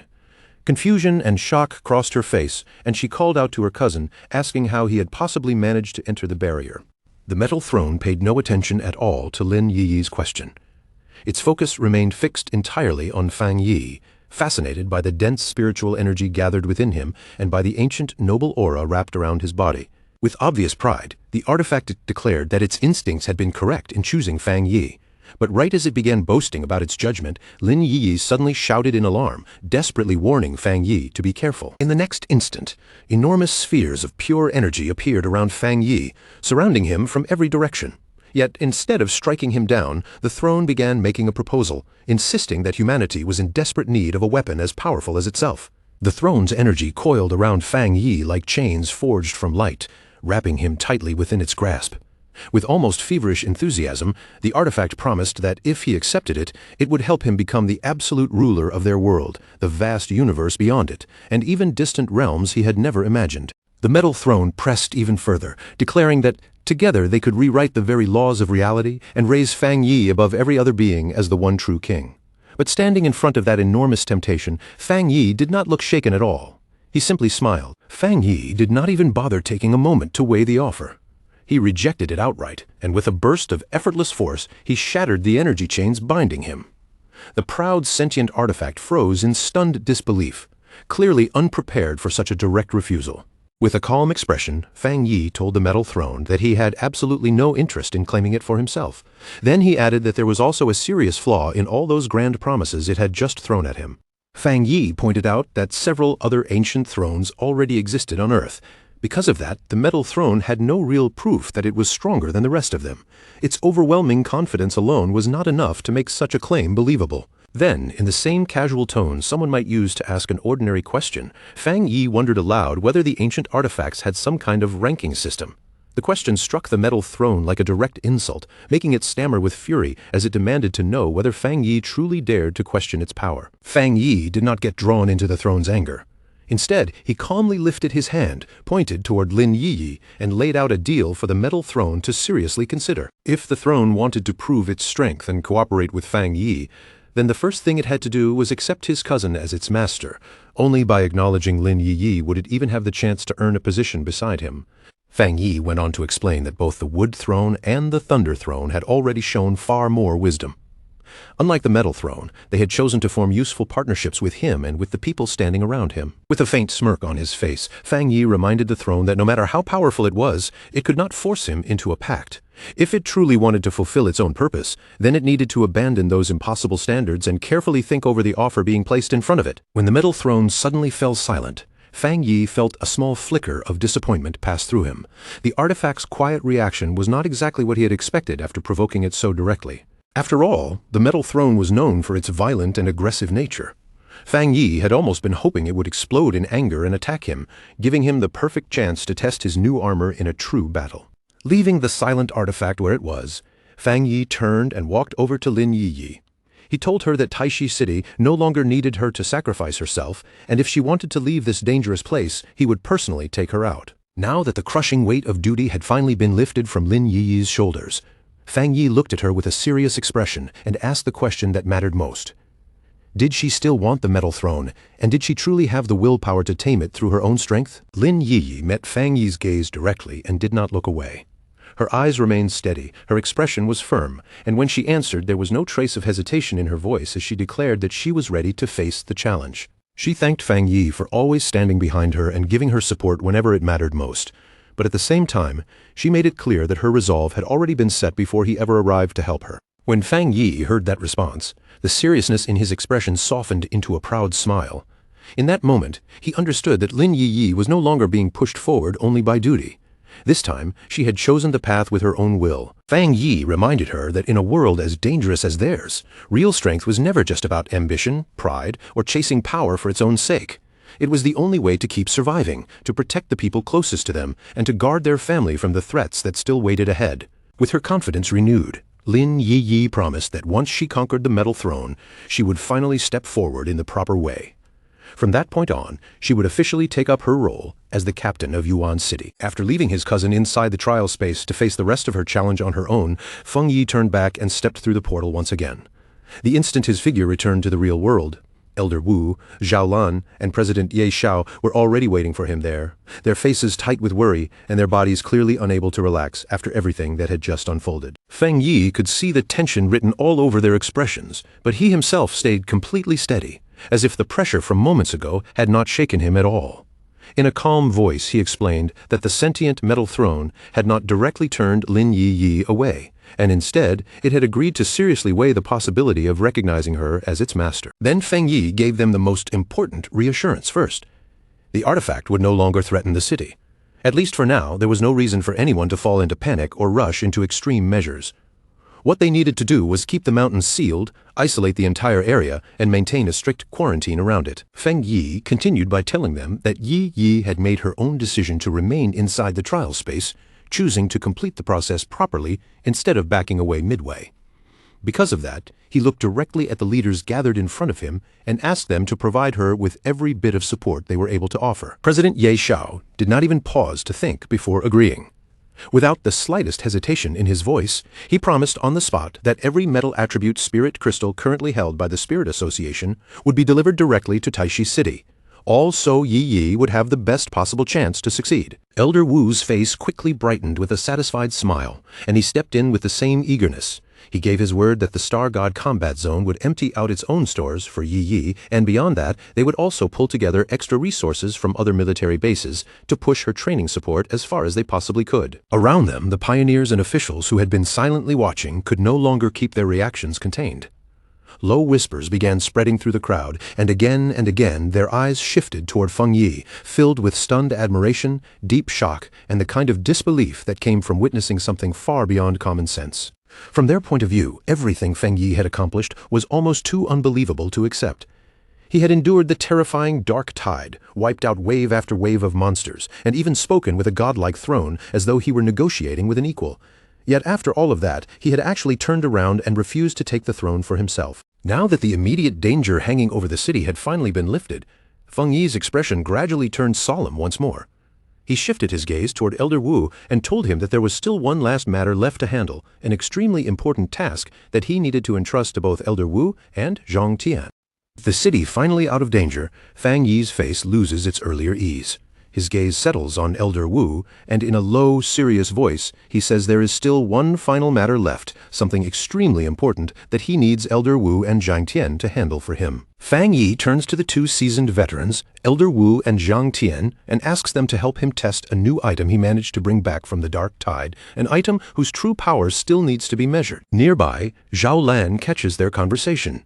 Her eyes shift toward Feng Yi, and she quietly wonders what kind of request would make him speak with such a serious expression. After a moment, Zhao Lan understands the reason behind it. The elders still feel guilty over Feng Yi's brush with death, and if they can exchange blows with him directly, even in a controlled spar, it may finally ease the weight pressing on their hearts. She also remembers how terrifying the dark attribute is, a power that devours life force itself. That thought only makes her more curious about what kind of divine artifact Feng Yi could have pulled from such a deadly place. Zhao Lan's thoughts drift to the rumors surrounding mysterious domains. Those places are said to be horrifying beyond imagination, and the artifacts that emerge from them do not even belong to their universe, carrying powers far beyond normal understanding. Elder Wu accepts without the slightest hesitation. His eyes brighten, and he bursts into laughter, saying he has always wanted a proper spar with Fang Yi and is actually grateful that Fang Yi is giving him this chance. At that moment, Fang Yi thinks of his cousin, Lin Ye, who is still at the restricted mountain. Though worry flickers in his heart, he decides to believe that her connection with the metal throne will lead her toward the fate meant for her. With confidence in Lin Ye's success, Fang Yi looks back at everyone and tells them it is time to move. The group then heads straight for the elite training center in the Star God Combat Zone, a special facility built to endure terrifying levels of destructive force. Once they step inside the facility, Elder Wu looks around the reinforced space and gives a satisfied nod. For a test involving Fang Yi's new artifact, this place could not be more suitable. Fang Yi glances over the walls and calmly asks whether this room is truly sturdy enough to contain a massive explosion without letting the outside world feel even the slightest impact. Standing inside the training room, Elder Wu assures Fang Yi that the facility is completely secure. His tone is confident as he tells Fang Yi not to worry about damage and not to hold anything back. When Elder Wu asks how they should start, Fang Yi lays down the rule without hesitation. He will remain exactly where he is, unmoving, while the elders launch their attacks at him. The moment he finishes speaking, a deep, dark energy surges around Fang Yi's body. He stands at the center of it all and challenges the veterans to attack him together, using every bit of strength they have. Zhang Tian feels the pressure rolling off Fang Yi like an ancient force awakening. His expression tightens, and with a trace of nerves in his voice, he asks whether Fang Yi is already using some kind of defensive artifact. Another veteran grins as his own energy begins to gather around him. Fang Yi's boldness clearly excites him, and he praises the young man's courage before preparing to strike. Declaring that they will not go easy on him, the elders spring forward at once. Their powers merge in midair, condensing into one overwhelming beam of energy aimed straight at Fang Yi. Fang Yi does not take a single step back. A dark shield of energy erupts around him, and in the next instant, the elders' combined attack slams violently against that barrier. The impact explodes outward into a massive shockwave, forcing the attackers to stagger back under the pressure. But through the thick smoke and swirling dust, Fang Yi's outline remains perfectly still. As the dust slowly begins to clear, Fang Yi's figure comes back into view. Covering his body is the ancient god demon armor, dark and menacing, while he stands there as motionless as a mountain. The elders freeze, staring at him in disbelief. Their full-strength attack had failed to leave even a mark on the armor, and Fang Yi himself had not suffered the slightest injury. Elder Wu swallows hard, his earlier confidence turning into uneasy awe. He admits that if Fang Yi ever stood against them as an enemy, he would be more terrifying than any disaster or beast king they had ever faced, while Fang Yi simply notes that their attack was far too weak and barely felt like anything at all. At that moment, Fang Yi understands the ancient armor's true strength. Forged across countless millennia, it can absorb both spiritual energy and demonic energy, making it resistant to dark attributes while even feeding on that power to become stronger. The heavy silence finally breaks when Elder Wu bursts into laughter. He declares that the test is already over, clearly convinced of Fang Yi's overwhelming strength, then turns toward Zhang Tian and urges him to admit defeat as well. With relief spreading across his face, Elder Wu says he can finally step down from the burden he has carried for so long. He respectfully calls Fang Yi a true hero, someone destined to lead them toward a brighter future. As the terrifying armor fades away from Fang Yi's body, Elder Wu looks at him with a serious expression and asks whether he is going to become the supreme commander of the Xia Nation. Not long after, an official announcement rings out from headquarters. The sealer Fang Yi has now been appointed as the supreme commander of the Xia Nation Combat Zone. Elder Wu and Zhang Tian celebrate the result with clear excitement, knowing the decision had passed unanimously and that Fang Yi's rise was now recognized by everyone. As the strongest combatant in the entire nation, Fang Yi now holds absolute authority over all armed forces, placing the future of the Xia Nation's military power directly in his hands. The announcement sends shockwaves everywhere. Fang Yi's ex-girlfriend, Chu Qingli, can hardly believe how far he has risen, while others who once knew him are thrilled. His friends cheer loudly, and Major Han Li smiles as he remembers how they once jokingly called this tyrant their new leader. Lin Yi's friend is left completely stunned. She can hardly process that the legendary sealer everyone is talking about is actually Lin Yi's own cousin. When Wang Liang excitedly brings the news to Ji Ruoyan, Expecting celebration, she reacts with irritation instead and coldly orders extra training, leaving no room for him to enjoy the moment. Zhang Lu breaks down in happy tears, proudly boasting that his teacher is the greatest of all. Gu Yiru and Captain Chen Ru also celebrate, believing with full confidence that the sealer will keep creating miracles. At headquarters, Wang Lan's peers finally admit that Fang Yi has proven his worth beyond doubt. Su Qingying is amazed that the man she once monitored has become the nation's pillar, and the leading official agrees that they owe Fang Yi everything. At a public rally, a speaker raises his voice before the crowd, praising the sealer as a hero who has resolved countless disasters. He tells every student present that Fang Yi's contributions must never be forgotten. Back at home, Fang Yi's aunt watches the news with tears in her eyes. Relief washes over her as she thinks about all the hardship Fang Yi and Yi Yi have endured to reach this day. Meanwhile, inside the divine pavilion, an enraged official slams a crystal to pieces. His face twists with fury as he realizes his faction has been completely ignored in such an important appointment. While his anger continues to burn, a sinister red shadow suddenly appears before him. The entity mocks him in a low, tempting voice, saying the other factions clearly mean to push the divine pavilion aside. The red shadow then offers him a pact, promising that he can obtain everything he wants. Still wary, the official narrows his eyes and asks what kind of help this strange being can actually provide. Before the red shadow can give its answer, the sharp ring of the official's phone cuts through the tense air. The official answers, only to be struck by a frantic report from the other side. His expression changes instantly as he hears that the Thunder Throne has suddenly gone berserk. The red shadow curls into a grin, as if everything has unfolded exactly as planned. It tells the official that the promised help has already arrived, then urges him to deal with the crisis and show how he will use this opportunity. Over at the Chuan City Restricted Zone, a monstrous lightning storm tears across the sky. Emergency warnings blare throughout the area, ordering a full citywide evacuation as abnormal energy threatens to wipe out everything nearby. At the very center of the storm, the sentient Gourdvine, master of the Thunder Throne, thrashes wildly. Chaotic purple lightning erupts from it in violent bursts, making it look as though the creature has been corrupted by some unseen force. At the base of the mountain, the pioneers fight desperately against the relentless lightning. One of them collapses under the assault, and his comrade panics, admitting that the enraged Thunder Throne is overwhelming them and that they are about to lose control. As another pioneer rushes to heal the wounded man, he clings to the last bit of hope in his heart. He remembers the rumors that the sealer can communicate with the artifact and silently prays that Fang Yi will arrive before everything falls apart. At that critical moment, Fang Yi arrives with Elder Wu, Zhang Tian, and the other veterans, their figures cutting through the chaos like reinforcements sent at the perfect time. The defenders cry out in relief the instant they see him. Fang Yi thanks them for holding the line, then steps forward and calmly tells them that he will take over from here. High above their heads, the storm clouds split with a blinding flash. A colossal pillar of purple lightning comes crashing down from the sky, aimed directly at Fang Yi and everyone gathered below. The lead pioneers react on instinct, raising their hands with all the strength they have left as they try to block the devastating strike bearing down on them. Now, with the tension hanging heavy in the air, they stood prepared to face Fang Yi's corrupted ally head-on, bracing themselves for the clash that was about to unfold. Fang Yi turned slowly to face the seasoned pioneers, his expression sober and resolute. He began recounting the long and turbulent history he shared with the Thunder Throne, explaining with a weighty tone that its master, the sentient Gourdvine, had grown immensely through years of cultivation. He reminded them that this very entity had once been their savior, playing a decisive role in repelling a catastrophic mutant beast disaster, its power a lifeline when all seemed lost. He went on, his voice steady yet urgent, to explain the recent calamity. A sudden surge of raw spiritual energy had triggered a secondary evolution within the Thunder Throne, a transformation that stripped it of the delicate control it once held over its newfound immense power.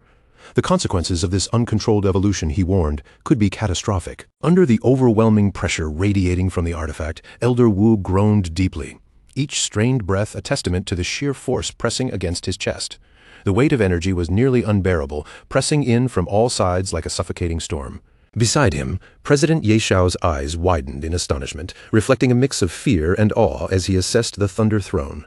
With a firm, measured voice, he declared that the throne's raw, untamed power had now surpassed the third level of the Jinggang realm, shattering the barrier into the legendary and almost mythical Shenyue realm. The veteran defenders could only gape in disbelief, frozen as they watched the swirling storm of energy rage uncontrollably before them, their faces etched with a mixture of shock and dread at the raw spectacle unfolding. Ye Xiao's tone carried gravity as he continued, explaining that any being who reached the Shenyue realm would see their spiritual power transcend the limits of the mortal world.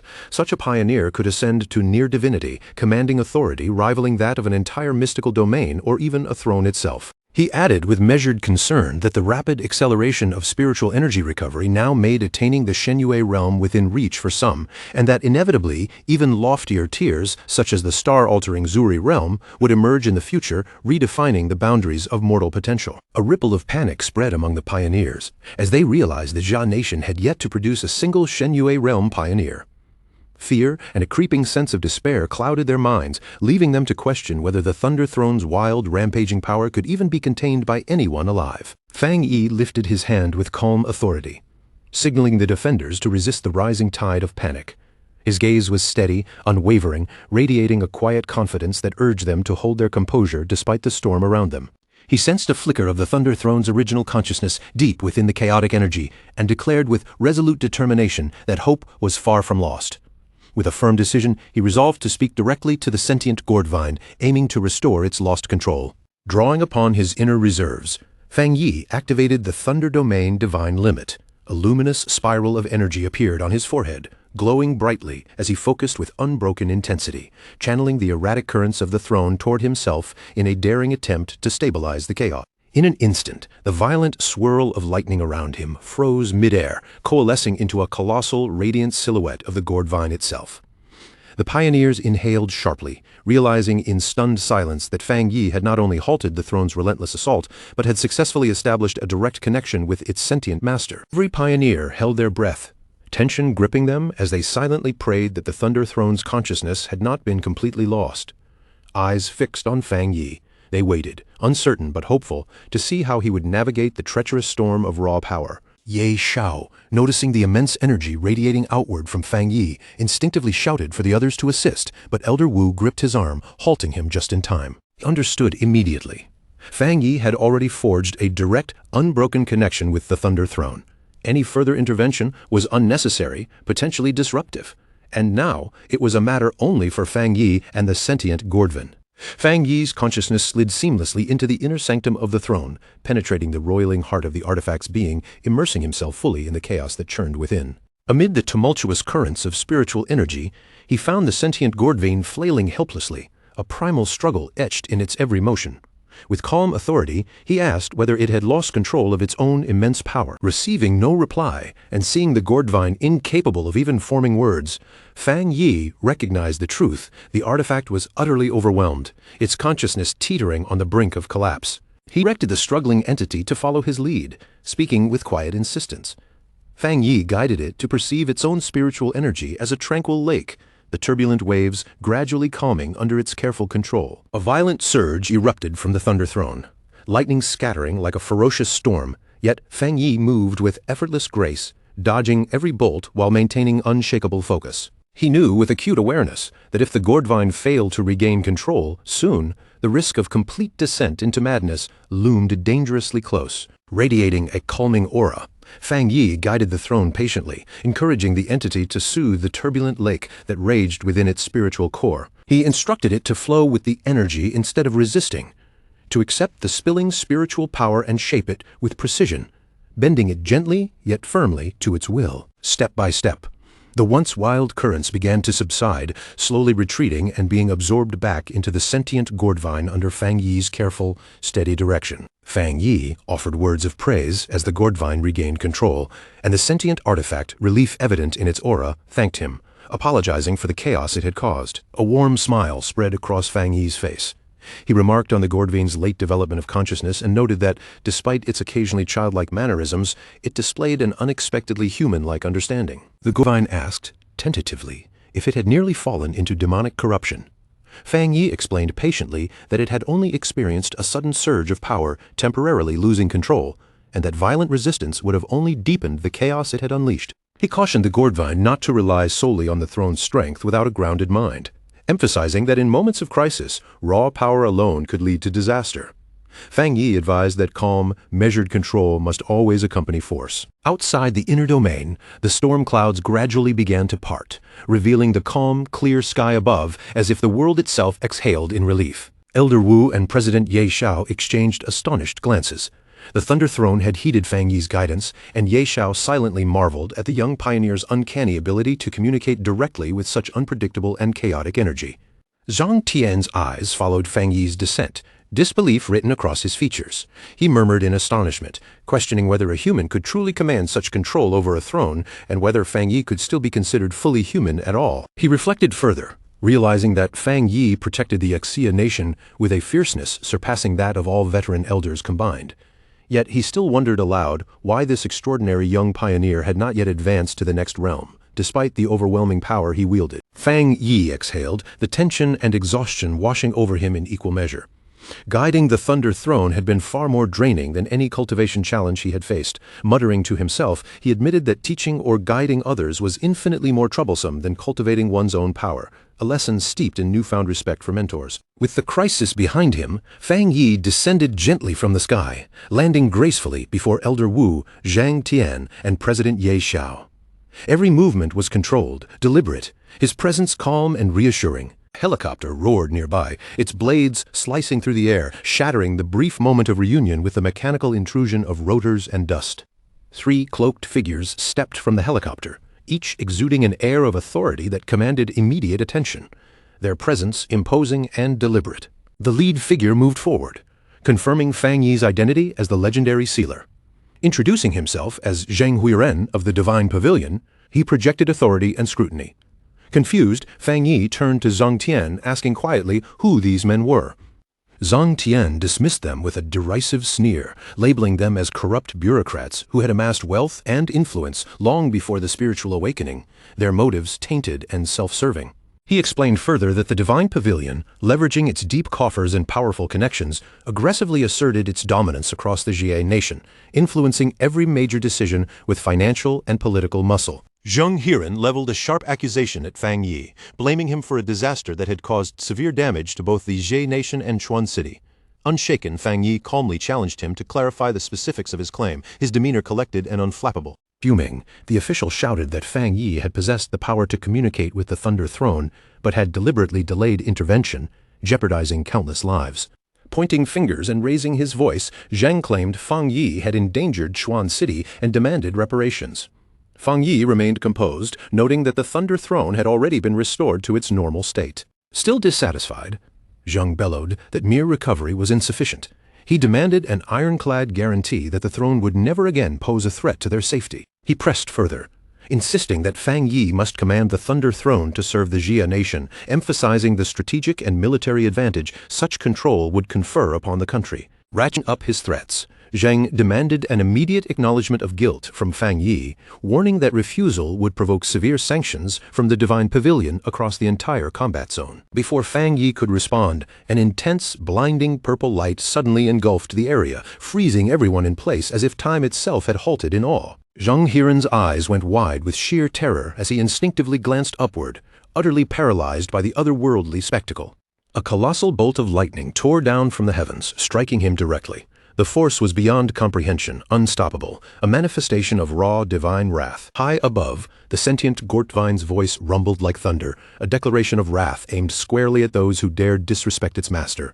Death to the insolent. When the searing purple lightning finally faded, the once haughty official had vanished without a trace. Ye Xiao, still trembling and wide-eyed, whispered in disbelief, asking if the man had truly been erased from existence. He pivoted slowly, his eyes widening until they seemed almost to swallow his disbelief. The Thunder Throne, it actually accepted you as its master? He breathed out, his voice trembling under the weight of awe and shock. Fang Yi met his gaze steadily, unflinching, and gave a single, deliberate nod, a quiet confirmation that carried absolute certainty. With a fluid motion, Fang Yi swept his hand, dissipating the lingering crackle of energy that still hummed in the air. He inclined his head slightly, a gesture both humble and respectful. That terrifying strike hadn't been mere display, it was a token of reverence. The Thunder Throne's silent acknowledgement of the bond between master and artifact, a tribute to the teachings that had shaped its wielder. Turning to the onlookers, their faces still frozen in astonishment, Fang Yi softened his expression into a calm, serene smile. "The Thunder Throne isn't as fearsome as everyone thinks," he said, voice carrying a rare warmth threaded with authority. "It is loyal, obedient, and harbors no ill will toward most people.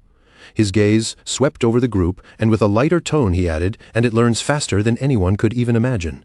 The contradiction of such a cataclysmic force described as gentle left the crowd in stunned silence, unable to reconcile the image with the reality they had witnessed. Yi Xiao's lips curved into a soft chuckle, but his eyes betrayed the deeper truth. The Thunder Throne's destructive potential could level continents in an instant, yet this tender, protective side revealed itself only to Fang Yi. That calm exterior masked a power so colossal, so unimaginable, that only Fang Yi could command it without peril. Zhong Tan let out a scoffing laugh, his satisfaction evident as he saw the scheming official finally brought low. Elder Wu stepped forward, his tone steady but grave, informing Fang Yi of their intent to make the incident public. He emphasized that the Thunder Throne had chosen Fang Yi, annihilating his enemies in his defense, a statement that would shake the perception of the entire nation. Fang Yi's lips curved into a calm, assured smile, his eyes glinting with quiet certainty. "In this era, secrets are nearly impossible to keep," he said, nodding slowly as if he welcomed the scrutiny rather than fearing it. His words carried the unmistakable aura of someone who wielded confidence like armor. Now fully in the spotlight, Fang Yi welcomed the attention. Each glance, every whisper that traveled through the streets, served as a subtle yet unmistakable warning.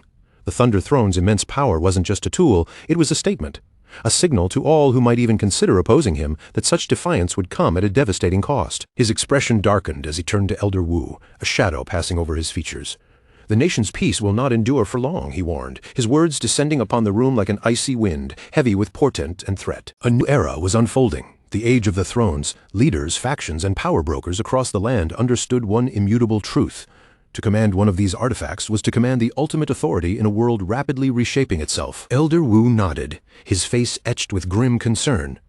"Our authority can only restrain the greedy factions for so long," he admitted, voice low, weighted with realism. "No one can say when this fragile balance will finally shatter." Fang Yi's interest peaked, his sharp gaze locking on to Elder Wu. "Has anyone else managed to claim a throne?" he asked, his voice calm yet charged with curiosity. Elder Wu confirmed that only one individual had publicly revealed themselves as a throne master, a rare, remarkable accomplishment indeed. "And where is this person now?" Fang Yi pressed, his tone composed but laced with subtle intrigue. Elder Wu's answer was concise. "They are in Country B." Meanwhile, along the sun-drenched coastline of Country B, a massive throng erupted in wild celebration. Cheers roared like waves, flags snapped in the wind, and the people hailed their alliance leader's astonishing achievement, claiming the legendary Earth Throne. Overcome with pride, the leader of Country B raised both arms high, his voice booming across the jubilant crowd.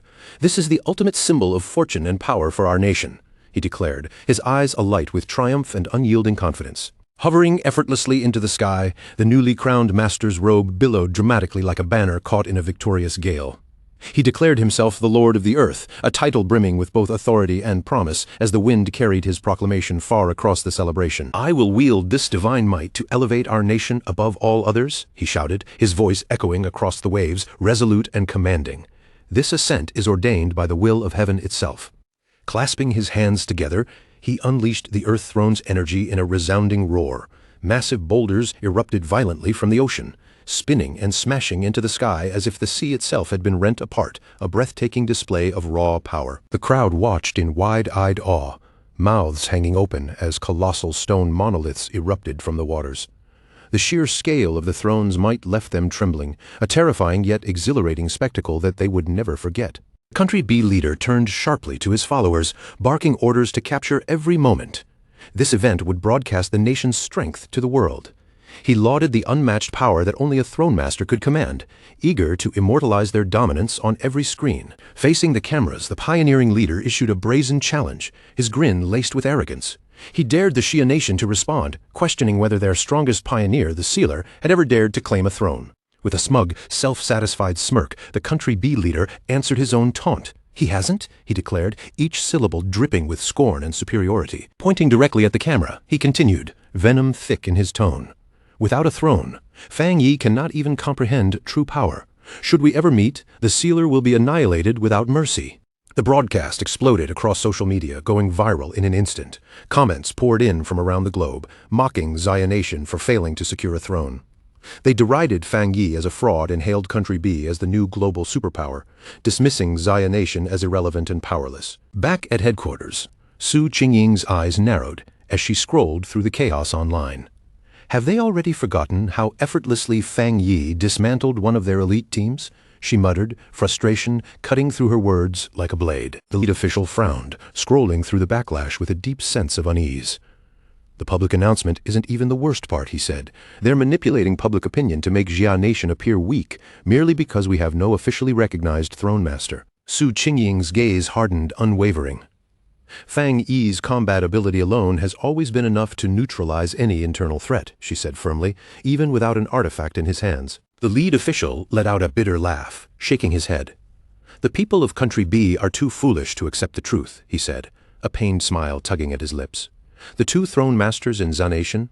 In reality, they're nothing more than Fang Yi's spiritual pet and his disciple. Meanwhile, at the Fang family villa, a blinding column of golden light shot into the sky, slicing through clouds with an intensity that painted the heavens in radiant brilliance. Inside, Fang Yi sat motionless in meditation, his body serene while his energy radiated outward. Every muscle, every breath, synchronized with the rhythm of his powerful cultivation, sending ripples of force into the surrounding space. A familiar sensation washed over him, stirring his soul like the first hint of a storm, signaling that a monumental breakthrough was approaching, an ascent that would shatter his current limits. His energy resonated with an ancient, almost primal force, a dark, guiding tide that molded and sharpened his strength with meticulous precision. The concentration of his spiritual essence burst outward in a blinding beam of golden light, piercing the clouds and forming a swirling vortex high above the city, a spectacle both magnificent and terrifying. Alarms shrieked at the monitoring center, staff thrown into a frenzied panic. One employee gasped aloud, noting that the city's spiritual energy had shattered every measurable limit known to them. As they traced the source, shock rippled through the room. The anomaly originated from Fang Yi's own home, bending the sky itself under the pressure of his overwhelming energy. Su Qingying's voice quavered as she delivered the revelation. Fang Yi is attempting a breakthrough to the next realm.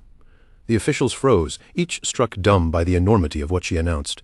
Deep within his trance, Fang Yi's form floated serenely before a massive luminous moon. His breathing was measured, controlled, and every ounce of his spiritual essence radiated with calm precision. The system confirmed the inevitability.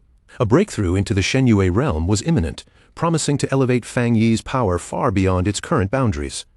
Storm clouds coiled menacingly around the moon as the system issued a warning.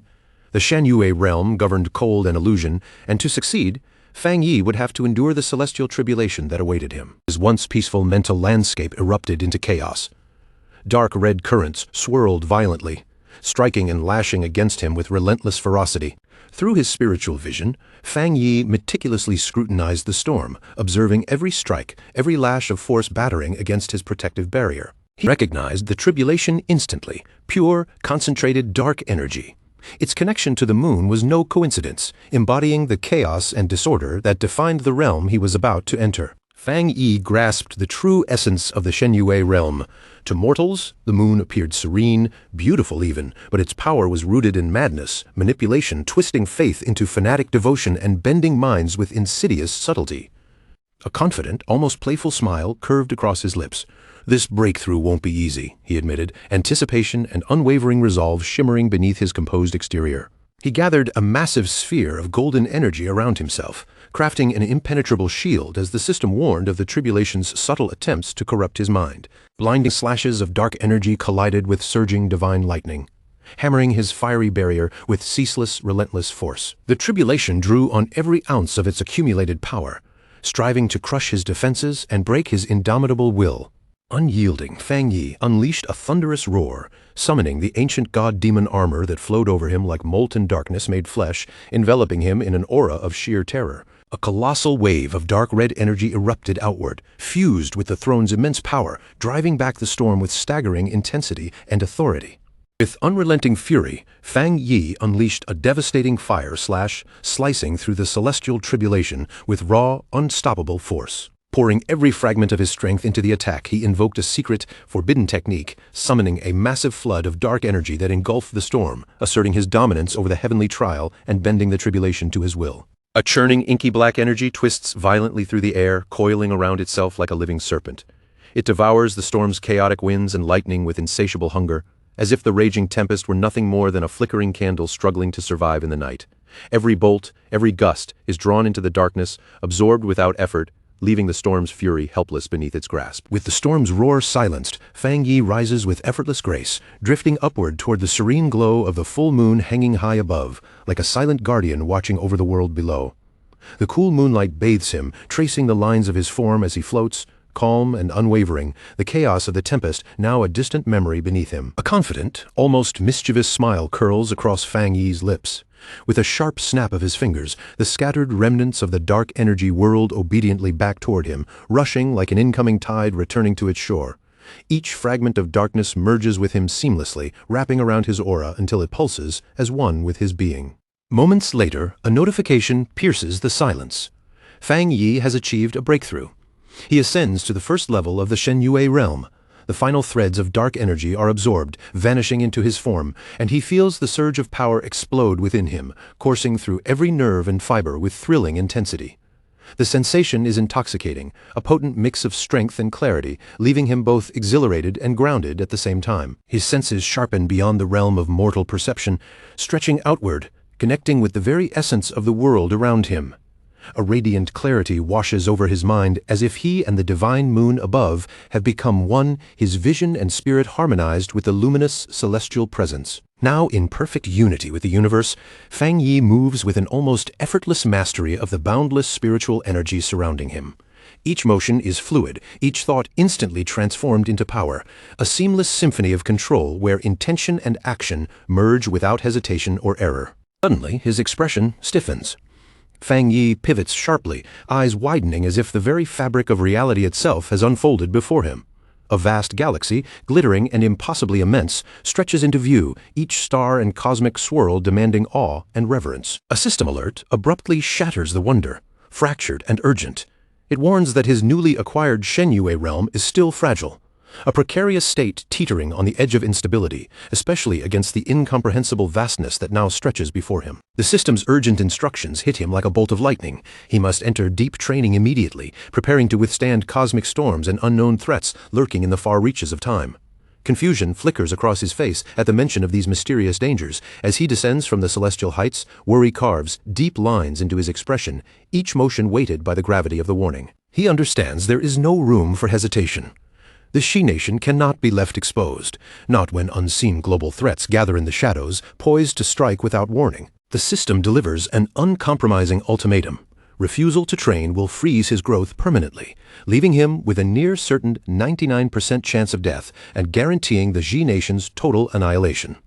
The weight of responsibility presses down, unyielding and suffocating. Hovering above the dense, dark forest below, Fang Yi contemplates the cold, unflinching statistics. The vastness of cosmic danger bears down on him. Slowly, with a solemn nod, he accepts the inevitable. There is no choice left. Obedience is not optional. Back at the Star God Combat Zone base, Su Qingying, Elder Wu, and Zhao Lan gather in tense secrecy.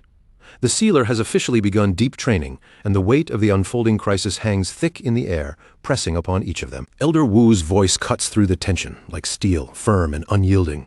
Their duty is clear. Maintain the nation's defenses, manage the Ji nation's affairs, and avoid disturbing their commander during this pivotal breakthrough. Suddenly, the door bursts open. A soldier stumbles in, panic etched deep into every line of his face. He shouts that Country B's Lord of the Earth has launched a full-scale invasion across the Jie nation's southern border, the threat moving faster than anyone anticipated. Elder Wu narrows his eyes, recognition flashing. The enemy's advance outpaces all expectations. With decisive authority, he commands Zhao Lan to mobilize the Spirit Association's forces immediately, initiating their contingency plan without delay. Zhao Lan nods, unwavering, and springs into action, every movement precise and determined. Hesitation is not an option. Along the southern frontier, Xia Nation fighters conjure an enormous blue energy barrier. It surges upward like a tidal wall, shimmering with power, repelling the invading forces. The defenders shout warnings, marking the boundary, their voices carrying defiance, challenging the Lord of the Earth to halt his relentless advance. One defender cries out in disbelief, questioning whether the foreign throne master truly intends to spark an all-out war. High above, the gray-haired invader laughs, pride radiating from every deliberate movement, each motion dripping with overconfidence. The Lord of the Earth declares his reason for the assault: vengeance. He accuses the sealer of killing 3 Country B fighters, including his own brother, twisting the confrontation into a personal vendetta. Fury ignites among these Jia defenders. They counter sharply, insisting that the intruders were nothing more than criminals trespassing into forbidden territory. They mock him openly, deriding the throne master for treating thieves as martyrs. Incensed by their audacity, the Lord of the Earth lashes out with verbal scorn, insulting the Jia nation's defenses. How dare mere guards speak to him with such boldness?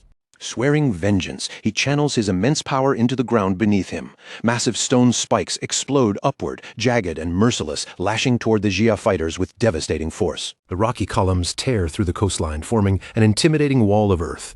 In response, a specialized squad of Jia fighters, clad in green, surges forward, their resolve unshakable as they prepare to meet the threat head-on. Their squad leader rallies the team, praising their courage and declaring it is now their moment to protect the nation, igniting their determination to face the oncoming assault. Above them, the Lord of the Earth glares down, confusion flickering across his expression. He hadn't expected such bold resistance, and the sight unnerves him, if only briefly. The plant research team takes their positions with military precision, their movements synchronized. They prepare to ensnare the invader using experimental techniques that twist and manipulate mutated vegetation into lethal forms. The squad leader channels a surge of emerald energy into the soil. Instantly, a massive plant erupts upward, twisting violently toward the sky with raw, primal strength, growing at a terrifying speed that defies natural law. The plant's form morphs into monstrous, writhing vines, their gaping, serrated teeth glinting ominously. The defenders announce proudly that their secret botanical weapon is perfectly suited to counter the invader's earth-based assault, and the vines lunge forward with aggressive intent. Fueled by unyielding determination, the defenders command the vines to coil around the jagged stone spikes, crushing and shattering them with relentless force, a display of coordinated precision and raw power. The wild green tendrils snake through the air like living ropes, wrapping around the Lord of the Earth, binding his arms and torso in a suffocating, unrelenting grip that threatens to immobilize him entirely. The leader of the plant research team clenches his fist in triumph, cheering as the invader struggles vainly against the relentless grip of the greenery. Yet even fully restrained, the Lord of the Earth remains disturbingly composed, a sly, knowing smile curling across his lips. Laughing at their confidence, he effortlessly grips the thick, monstrous vines, bending and snapping them as if they were nothing more than fragile threads, mocking the defenders' efforts. The squad leader's face drains of color, disbelief etched into every line as he witnesses their once mighty vines crumble helplessly against the invader's overwhelming strength. Recognizing the immediate and lethal danger, he shouts urgent orders, commanding his team to unleash their ultimate defensive strategy without hesitation. Hands slamming into the earth, the defenders summon a lethal fog of poisonous gas. It rises along the coastline like a deadly greenish wall designed to annihilate any intruder daring enough to advance. The Lord of the Earth sneers, unimpressed by the trap. In his eyes, the Jia defenders are nothing but inconsequential insects, no match for his might. With a casual flick of his fingers, the poisonous wall disintegrates instantly, vanishing into the air as if it had never existed, powerless against his overwhelming force. Cursing the shattered defenses, the squad leader refuses to yield. Shouting for his men to hold their ground, he charges forward into the oncoming chaos, determined to fight even if it costs them their lives. High above, the Lord of the Earth looks down with utter contempt, dismissing the fighters as worthless insects.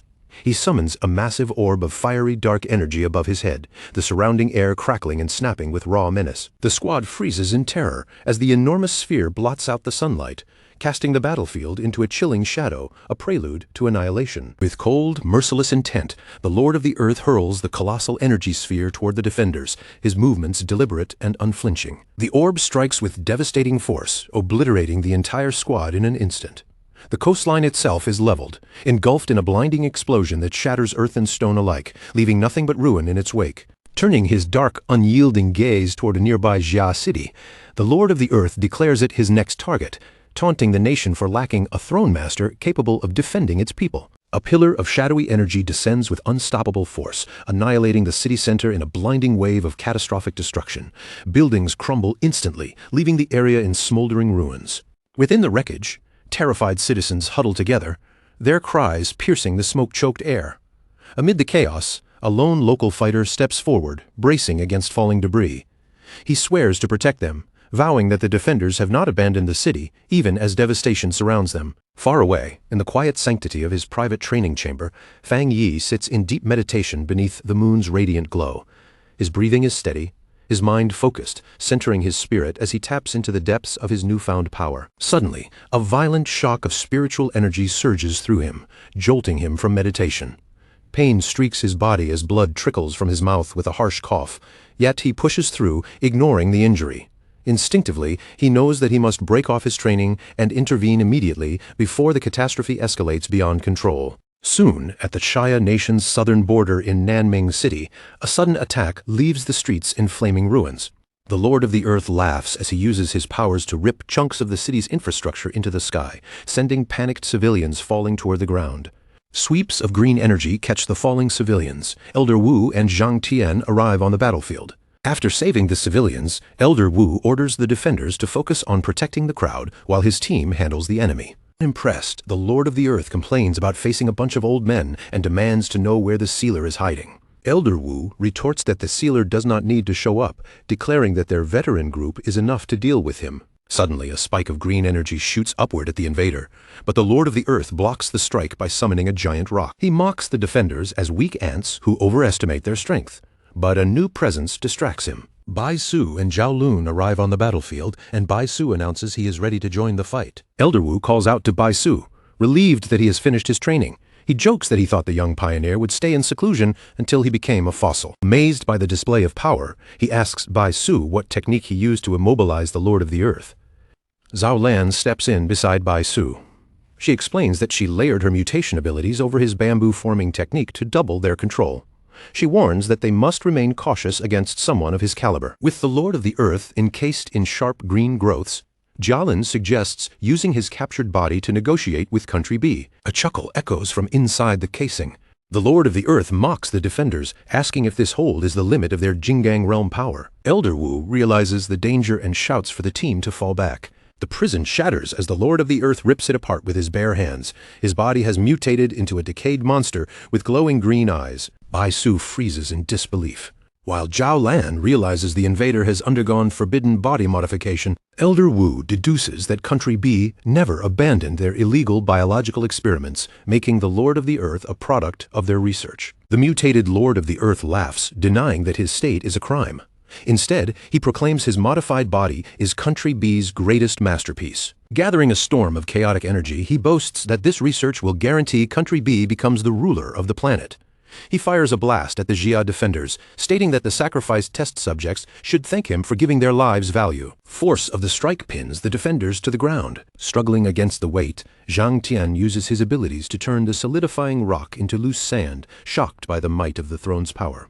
Seeing the earth threatening to entomb the veterans, Zhao Lan leaps in. She fires blasts of purple energy to shatter the rocks forming on Elder Wu and Zhang Tian, warning them not to let the dirt set. The Lord of the Earth locks his green eyes onto Zhao Lan. Intrigued by her power, he declares her mutant attribute is suited for him to devour. Declaring she will be his first victim, he unleashes a barrage of sharp energy spikes at her. But before they hit, a roaring fire dragon intercepts the attack. Soon, multiple fire dragons materialize, surrounding the Lord of the Earth in a vortex of flames. Feng Wei enters the fray, gripping his sword as he readies a heavy strike. He drives his dark red blade into the Lord of the Earth, triggering an explosion that engulfs the battlefield. Elder Wu and the other defenders cry out in relief, recognizing the arrival of the sealer. They ask in shock why he interrupted his training. Fang Yi orders everyone to fall back, warning the veterans that they are no match for this opponent. The Lord of the Earth walks out of the crater, laughing that the sealer is nothing special. He shatters his rock armor and declares that without the power of a throne, Fang Yi's flames cannot harm or contain him. Fang Yi leaps toward his enemy. Observing the mutated form, he taunts the Lord of the Earth, asking if his appearance is the result of a failed breakthrough and energy backlash. The Lord of the Earth ignores the insult, and the two clash.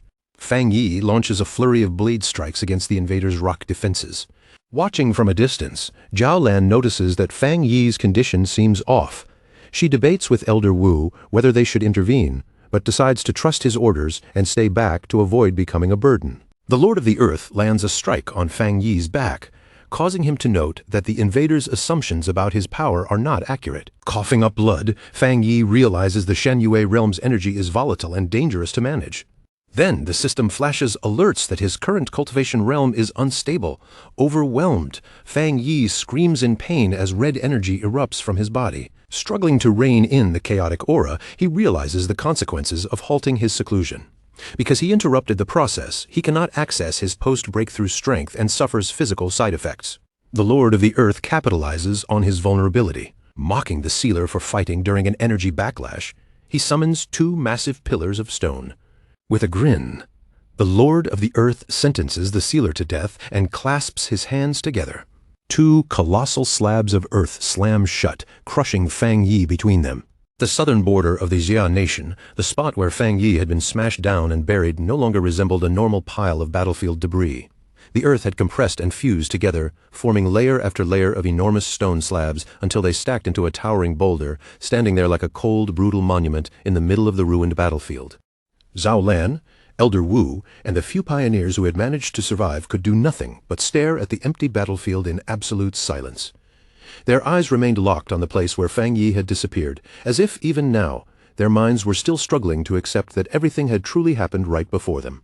Bai Su stood rooted in place, his entire face filled with disbelief. His voice shook as the words came out in broken pieces, saying this could not be real, because someone as legendary as the sealer should never have fallen so easily. A heavy wave of grief spread through the remaining pioneers as they slowly gathered together, their shoulders sinking and their faces turning pale. Elder Wu lowered his eyes with deep regret, blaming himself for failing to hold the front line just a little longer and protect the commander they all respected from the bottom of their hearts. Zhao Lan's expression tightened with guilt, and she also began blaming herself for what had happened. In her heart, if they had only been stronger, Fang Yi would never have been forced to break away from his meditation, and he would not have needed to risk such a dangerous breakthrough in the middle of a deadly battle. But Zhang Tian and Elder Wu refused to simply stand there in despair. Almost immediately, the 2 of them moved into action, working together to launch a massive signal flare into the sky, letting the tragic news blaze upward where everyone could see it. Far away at headquarters, President Ye Xiao suddenly raised his head and looked through the storm-darkened sky. When he saw that bright signal tearing straight through the heavy clouds, his expression turned grave in an instant, because that flare meant the worst disaster they had feared had finally arrived. For a brief moment, President Ye Xiao steadied himself and forced down the crushing weight rising in his chest. Then, with his face hardening in firm resolve, he gave the order for the Spirit Association to activate their absolute final backup plan. His voice echoed through the room with a heavy finality, as he declared that the sealer had already given his life for the Xie nation. And precisely because of that sacrifice, there was no longer any path of retreat left for them. From this moment forward, they were stepping into a true battle of life and death. President Ye Xiao ordered every branch of the Spirit Association to hold their ground and defend their homeland until their very last breath. No matter what price they had to pay, they were to fight the Lord of the Earth to the bitter end. Su Qingying, Gu Yuru, and the officers responded without the slightest hesitation, their voices ringing out together in firm unison. Every one of them was prepared to put their lives on the line, even if that meant falling on the battlefield. Elder Wu immediately followed by issuing urgent military commands. He ordered the Eastern, Southern, and Star God battle zones to combine their forces and launch a full-scale counterattack against the Lord of the Earth, while every remaining unit was mobilized to strike across the entire territory of Country B, and the commanders accepted the order at once. With fierce determination burning in their eyes, Elder Wu, Zhang Tian, Ye Xiao, and Zhao Lan all made the same vow. Even if every last one of them died on this battlefield, they would still make the enemy pay for the sealer, for his family, and for the entire Xia nation. Above the shattered city, the Lord of the Earth hovered in midair and laughed down at the defenders below. In his eyes, their desperate resistance was nothing more than a swarm of pathetic ants struggling for no reason, and he coldly announced that he would devour their cities one after another before diving down to crush them all. But deep beneath the battlefield, far below the surface inside that dark and endless underground tomb, Fang Yi had not died at all. He was perfectly safe, calmly floating within a glowing sphere of golden energy that protected him from the terrifying pressure pressing in around him. His system quickly detected an enormous concentration of ancient earth energy surrounding him, and the reading had already climbed to 90%. The instant that result appeared, the system began absorbing that power without delay. A faint smile appeared on Fang Yi's face as he realized what had actually happened. The Lord of the Earth had likely believed this underground tomb would become the perfect death trap, never imagining that it would instead turn into the best possible energy source to accelerate Fang Yi's recovery. As the system continued monitoring his body, it confirmed that his unstable cultivation realm was stabilizing at an astonishing speed. His overall recovery rapidly climbed higher, and before much time had passed, it had already reached 50%. While Fang Yi meditated inside that dense and heavy power, he gradually began to understand something much deeper. The Earth Throne and the abilities of the Divine Moon Realm were unexpectedly similar because both forces contained two entirely different natures within the same source of power. He came to realize that the Earth element was not merely a force of destruction. It could create and destroy at the same time, offering absolute stability in one moment, then unleashing violent devastation in the very next. The chaotic energy from his unstable Divine Moon Realm had actually attracted the stabilizing and constructive side of the underground Earth energy. Rather than crushing him, that power gathered around him instead, almost as if it were responding directly to the condition of his body. Because of this, his volatile moon energy began repairing itself at an incredible pace. The painful backlash from his breakthrough was completely erased, leaving his body feeling clearer, calmer, and steadier than it had been before. When the system confirmed that his recovery had reached 70%, Fang Yi quietly noted just how dangerous this power really was. If he had not already broken through to the Divine Moon Realm, this dense concentration of Earth energy would not have helped him at all. It would have killed him instantly. Then, only moments later, the system reported that his recovery had surged all the way to 90%. Fang Yi silently admired the mysterious beauty hidden inside the throne's power, sensing how profound and dangerous it truly was. As he prepared himself for the final step, the system confirmed that his recovery had now reached 99%. With the unstable energy inside his body finally calming down, Fang Yi slowly drew in a deep breath. His aura settled around him, quiet, yet incredibly powerful, as though his entire body had been reforged within the depths of the earth itself. Right at that moment, the system suddenly warned him that an unusual surge of high sky yang energy was gathering in the atmosphere above. Fang Yi's eyes sharpened slightly, and his curiosity was immediately stirred by that strange movement. Back on the surface, sharp cracking sounds suddenly began echoing across the battlefield. The massive stone slabs that everyone believed had sealed Fang Yi's fate started splitting apart from the inside. The Lord of the Earth instantly sensed the enormous wave of energy rising from below. His eyes widened in pure shock, and for the first time, that arrogant expression on his face began to crack. Without any warning, a colossal pillar of dazzling golden energy burst violently out from the shattered stones. The explosions sent broken chunks of rock blasting in every direction, while the golden light pierced straight through the storm-covered sky. Above the battlefield, the clouds twisted around the beam, forming a massive swirling vortex. From within that roaring column of golden light, Fang Yi slowly descended. His entire body was wrapped in a pure, radiant aura, making him look as if he had stepped directly out from the heart of the storm. Zhao Lan stared up at him in disbelief, then rubbed her eyes as though she suspected she was seeing an illusion. She could barely believe that Fang Yi had survived the throne's deadliest attack and returned alive from beneath the earth. On the ground, the surviving pioneers suddenly erupted into loud cheers. They shouted with every bit of strength they had left, crying out that a miracle had happened and that the Xia nation still had hope. The Lord of the Earth sneered stubbornly, refusing to accept the scene in front of him. He laughed with the same arrogance as before and claimed that the sealer's survival was nothing more than a brief stroke of luck. Then he crossed his massive arms, and a terrifying pressure began radiating from his body. He was ready to unleash his full strength and show everyone present what true, absolute power really looked like. With a furious roar that shook the battlefield, the Lord of the Earth triggered a massive eruption from the ground beneath him. Giant, jagged stone spikes ripped upward through the battlefield, tearing the earth open as they surged toward Fang Yi. From every direction, they seemed determined to surround him and crush him completely.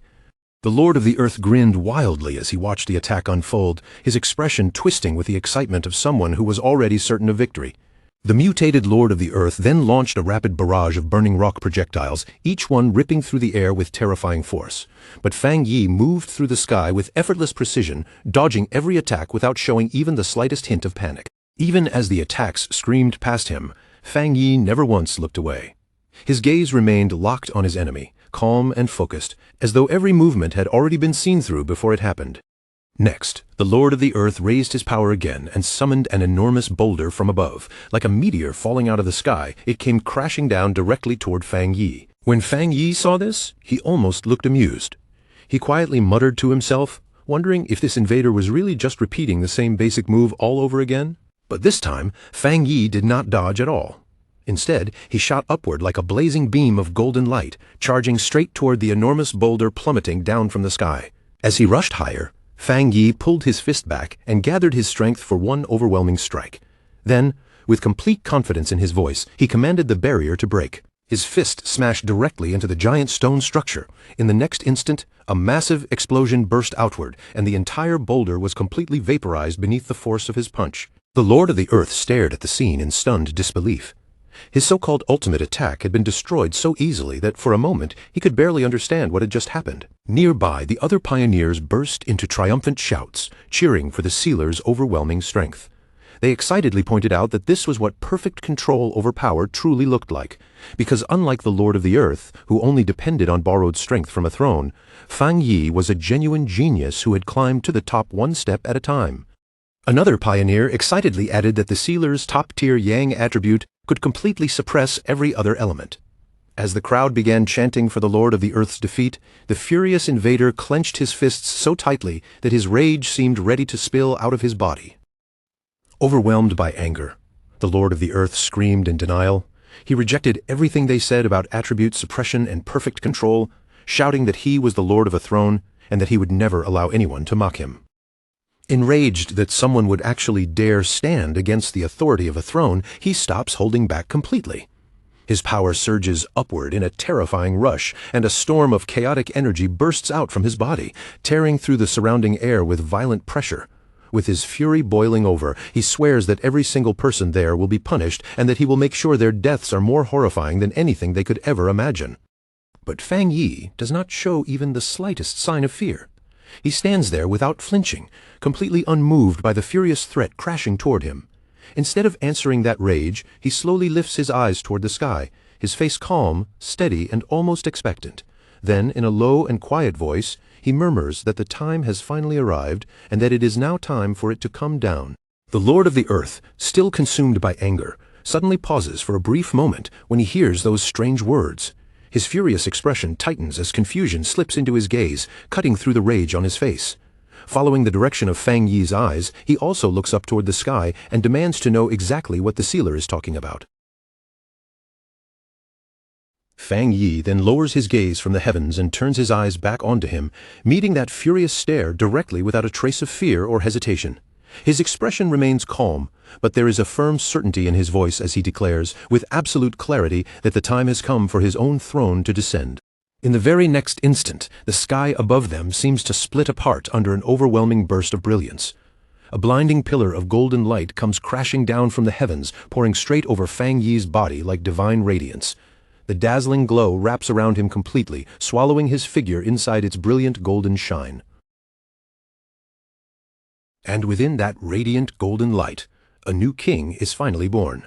The legendary Yang attribute throne descends into the world at last, its arrival shaking the entire moment with unmistakable majesty. By coming down before everyone's eyes, it officially acknowledges Fang Yi as its one and only true master.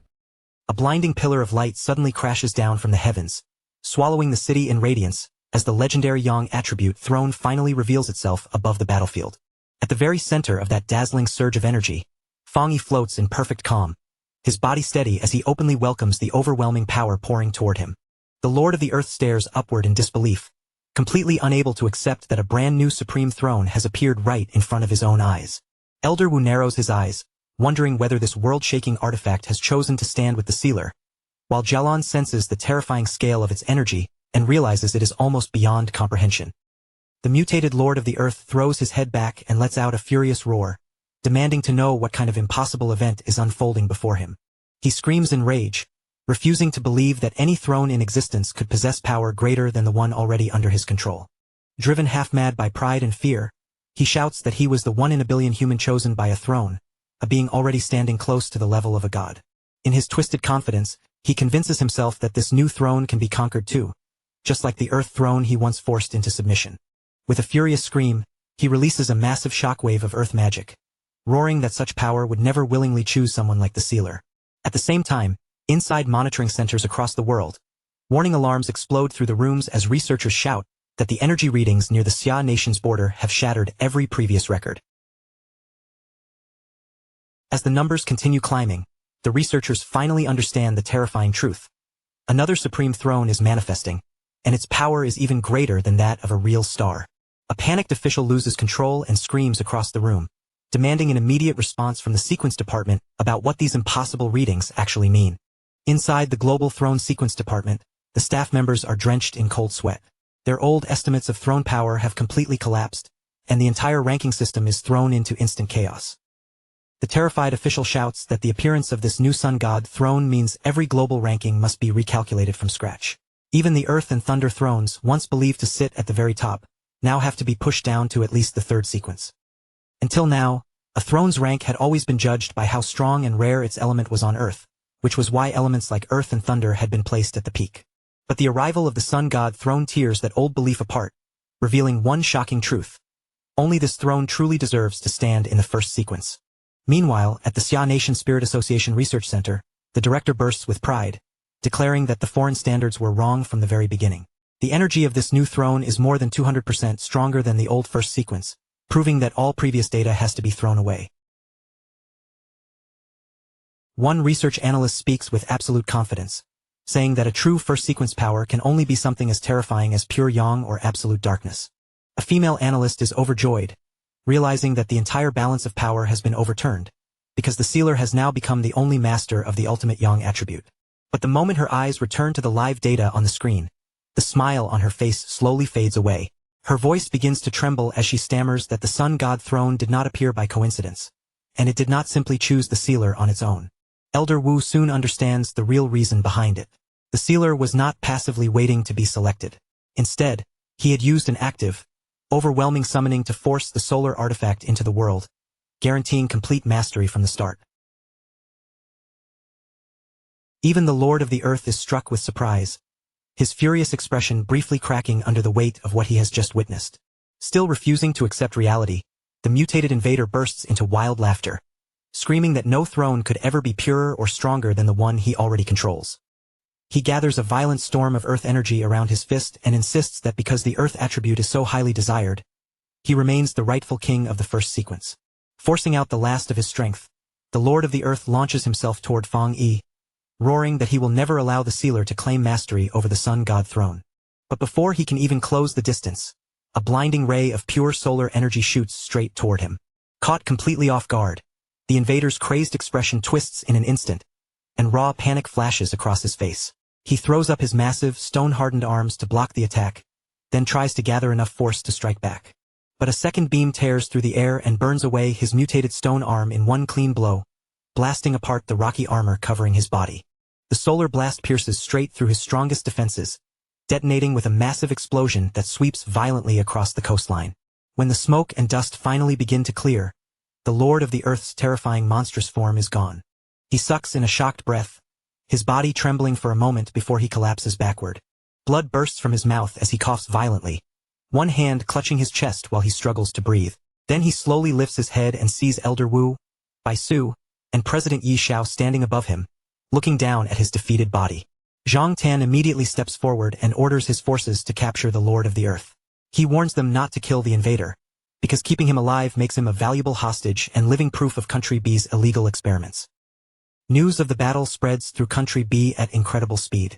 Across the nation, crowds gather before public screens and watch their once-praised Lord of the Earth kneeling in defeat, sending furious citizens into open protest as they demand answers from their government. They rage that they had been promised the land of the Xia Nation, yet all they received was public humiliation. Now they can only question how their supposedly unbeatable throne master was defeated so easily. Panic quickly grips the high-ranking officials in Country B who had supported the invasion. One of them stammers that because they openly challenged the Xia Nation, they will be the first targets of revenge now that the sealer has obtained the ultimate sun god throne. Back inside Country B's executive office, the nation's leader slams his fist down onto the desk, his face twisted with rage. He curses the sealer at the top of his lungs, screaming at his advisors for promising that the young commander would become useless in this new era of thrones. Now, furious and cornered, he demands to know how they plan to clean up this disaster. His top advisors stand frozen in front of him, sweat running down their faces as none of them dares to offer even a single solution. Overcome by fear, the leader of Country B suddenly starts packing in a panic, shouting that the invasion was all their idea and that he is resigning immediately so he can escape before the Xia nation arrives. But just as he tries to leave, a hand clamps down hard on his shoulder, stopping him in place. A scarred executive steps in behind him and tells him to wait, his eyes cold and threatening. He reminds the leader that he cannot simply abandon them now, because they still have one final hidden card left to play. All across the Xia nation, citizens erupt into celebration in front of public screens, laughing at the defeated invader from Country B. With excitement in their voices, they boast that the world's top pioneer has now obtained the highest tier throne, securing absolute dominance for their nation. Wang Lan thinks back to the critics who once claimed that older pioneers, including the sealer, would eventually be left behind. Song Yiming nods in agreement, admitting that even he had briefly worried their legendary commander might fade from the center of this new era. Zheng Lu proudly scolds them for ever doubting their leader, reminding everyone that the boss will always be the boss. Captain Chen Ruo then adds with excitement that the Xia nation now possesses the strongest throne master in the entire world. Su Qingying remains silent, watching everything unfold without saying a word. Then the sky erupts once more with blazing solar energy, and everyone realizes that the sealer is about to enter the core of the sun god, throne to finish claiming complete mastery. Everyone watching can't help but wonder what kind of final trial and artifact this terrifyingly powerful will place in front of him. The moment Fang Yi steps into the swirling golden void inside the throne, his eyes slowly open, glowing with a sharp crimson light in the darkness. He scans the fiery, shadow-filled space around him, quickly realizing that the interior of the sun god throne is nothing like its blazing, radiant appearance from the outside. As he drifts forward through the silent darkness, Fang Yi studies the strange dark energy flowing around him, and he can faintly sense a mysterious link, almost like the aura of the dark tide. Thinking back on his own powers, Fang Yi realizes something strange. The pure yang force of the sun god throne and the corrupted darkness within his ancient god-demon armor should be complete opposites. Yet somehow, deep beneath the surface, they seem to come from a similar origin. A faint smile rises on Fang Yi's face, because the more he senses that hidden connection, the more fascinating it becomes to him. At that moment, the legendary first sequence sun god throne descends from the heavens, and its blazing golden radiance tears straight through the storm clouds like a divine blade. As that enormous pillar of light crashes down from above, top-level defenders such as Su Qingying and Xiaolan react instantly, surrounding the area with powerful barriers to protect the sealer during his transition. Su Qingying knows very well that ordinary people would never even be able to approach an artifact with this level of absurd power. But even so, she firmly believes that preventing any outside interference from reaching the young sealer is their absolute responsibility. And she is far from the only one feeling tense. Zhao Lan and the nation's battle-hardened elite veterans all carry the same heavy, ominous feeling in their hearts, which is exactly why powerful pioneers from across the entire country have been gathered here for guard duty. In truth, countless eager volunteers had practically begged for a chance to join the protection team, but the higher-ups immediately eliminated most of them from consideration for one simple reason: they could not be trusted enough.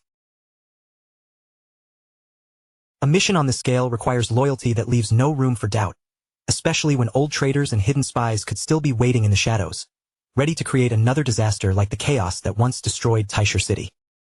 And right as those worries hang over everyone's hearts, they suddenly become real.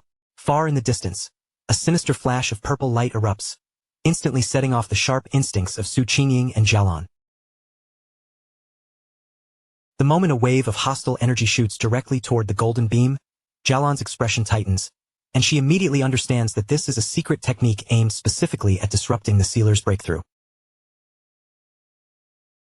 Jialan throws herself into action at once, warning the others that these drum-like sound waves might do absolutely nothing to ordinary people, but for someone standing at such a critical stage of breakthrough, they are no different from a death sentence.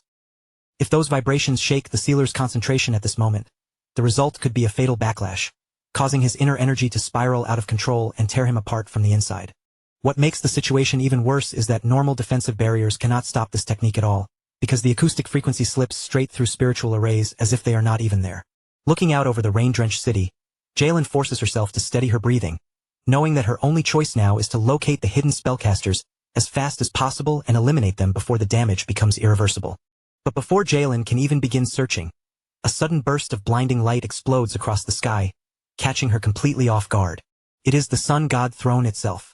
The divine artifact releases a deafening roar, and its golden energy surges violently, as if it has become furious that someone would dare try to interfere with its new master. Meanwhile, Deep within a dark mountain cave hidden far from the battlefield, the true culprits finally appear.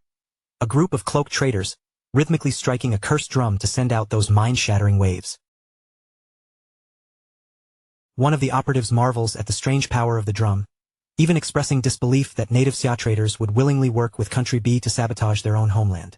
But before he can say more, the leader snaps at him coldly, ordering him to shut his mouth and keep drumming. The leader is completely confident, boasting that this acoustic weapon is perfect for crippling the defenders without forcing them into direct combat, and he believes their hiding place is impossible for anyone to trace. Clenching his fist in resentment, the lead trader burns with anger as he thinks about how the Sealer and the Spirit Association ruined his earlier plans, vowing that now, with their target's luck finally running out, he will take everything back.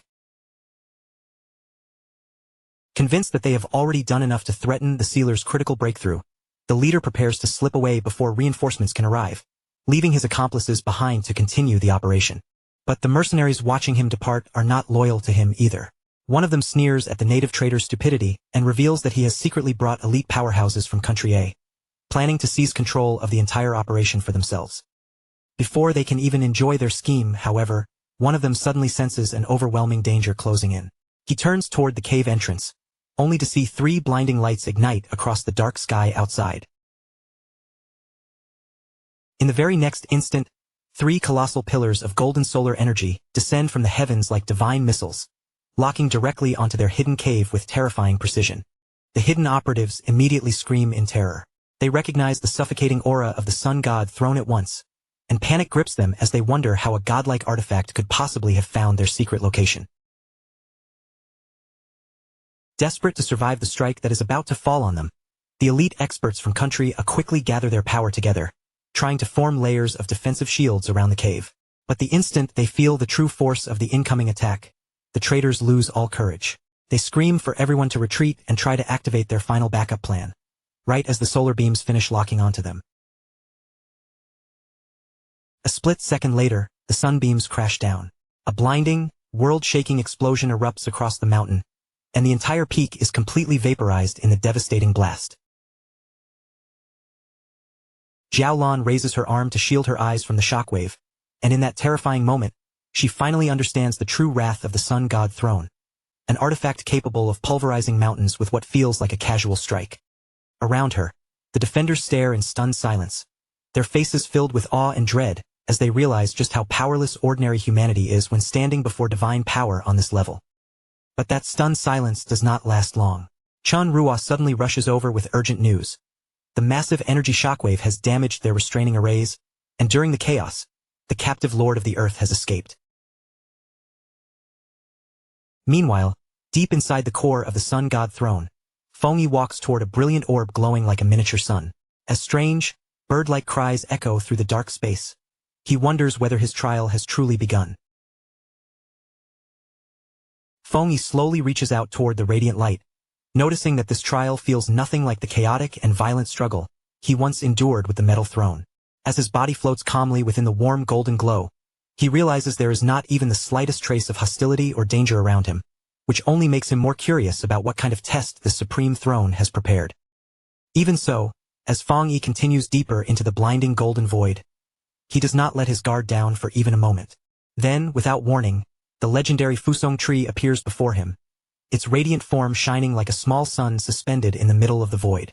High above, perched among its glowing branches, a majestic 3-legged golden crow raises its head and releases a deafening cry that echoes through the space.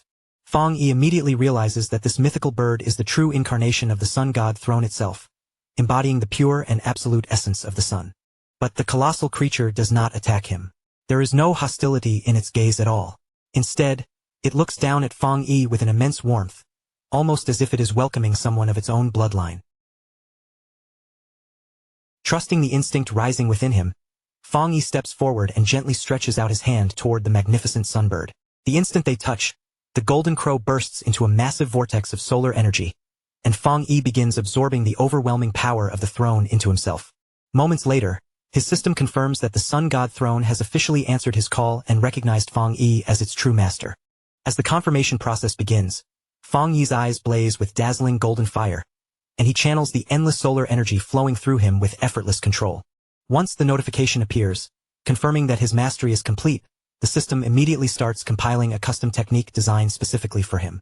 With the compilation completed successfully, a flaming crown formed from pure solar energy appears above Fang Yi's head, sealing his bond with the supreme throne forever.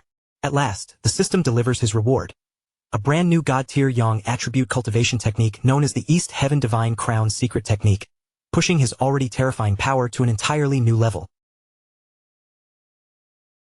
Within the blazing space of the Sun God Throne, the system suddenly presents Fang Yi with a brand new technique, the East Heaven Divine Crown, and makes it clear that once he masters it, his battle strength will rise by an enormous margin. The moment Fang Yi reads that brief little description, a faint smile appears on his face, because he understands the system too well. The shorter and simpler the summary looks, the more terrifyingly overpowered the ability usually becomes.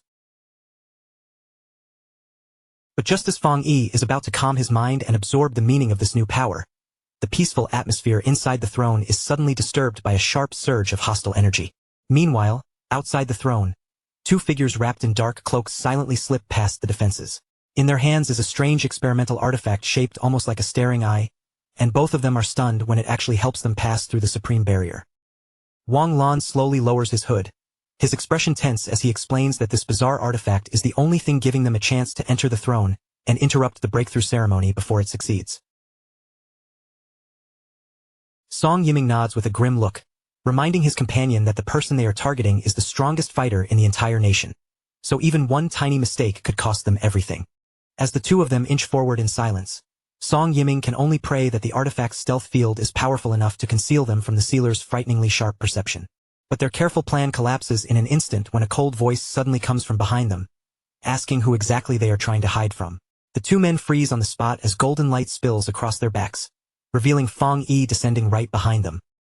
Panic floods their faces, but they force out stiff, nervous smiles and try to pretend nothing is wrong, desperately claiming that Elder Wu sent them here as a private guard detail. Their excuse falls apart immediately.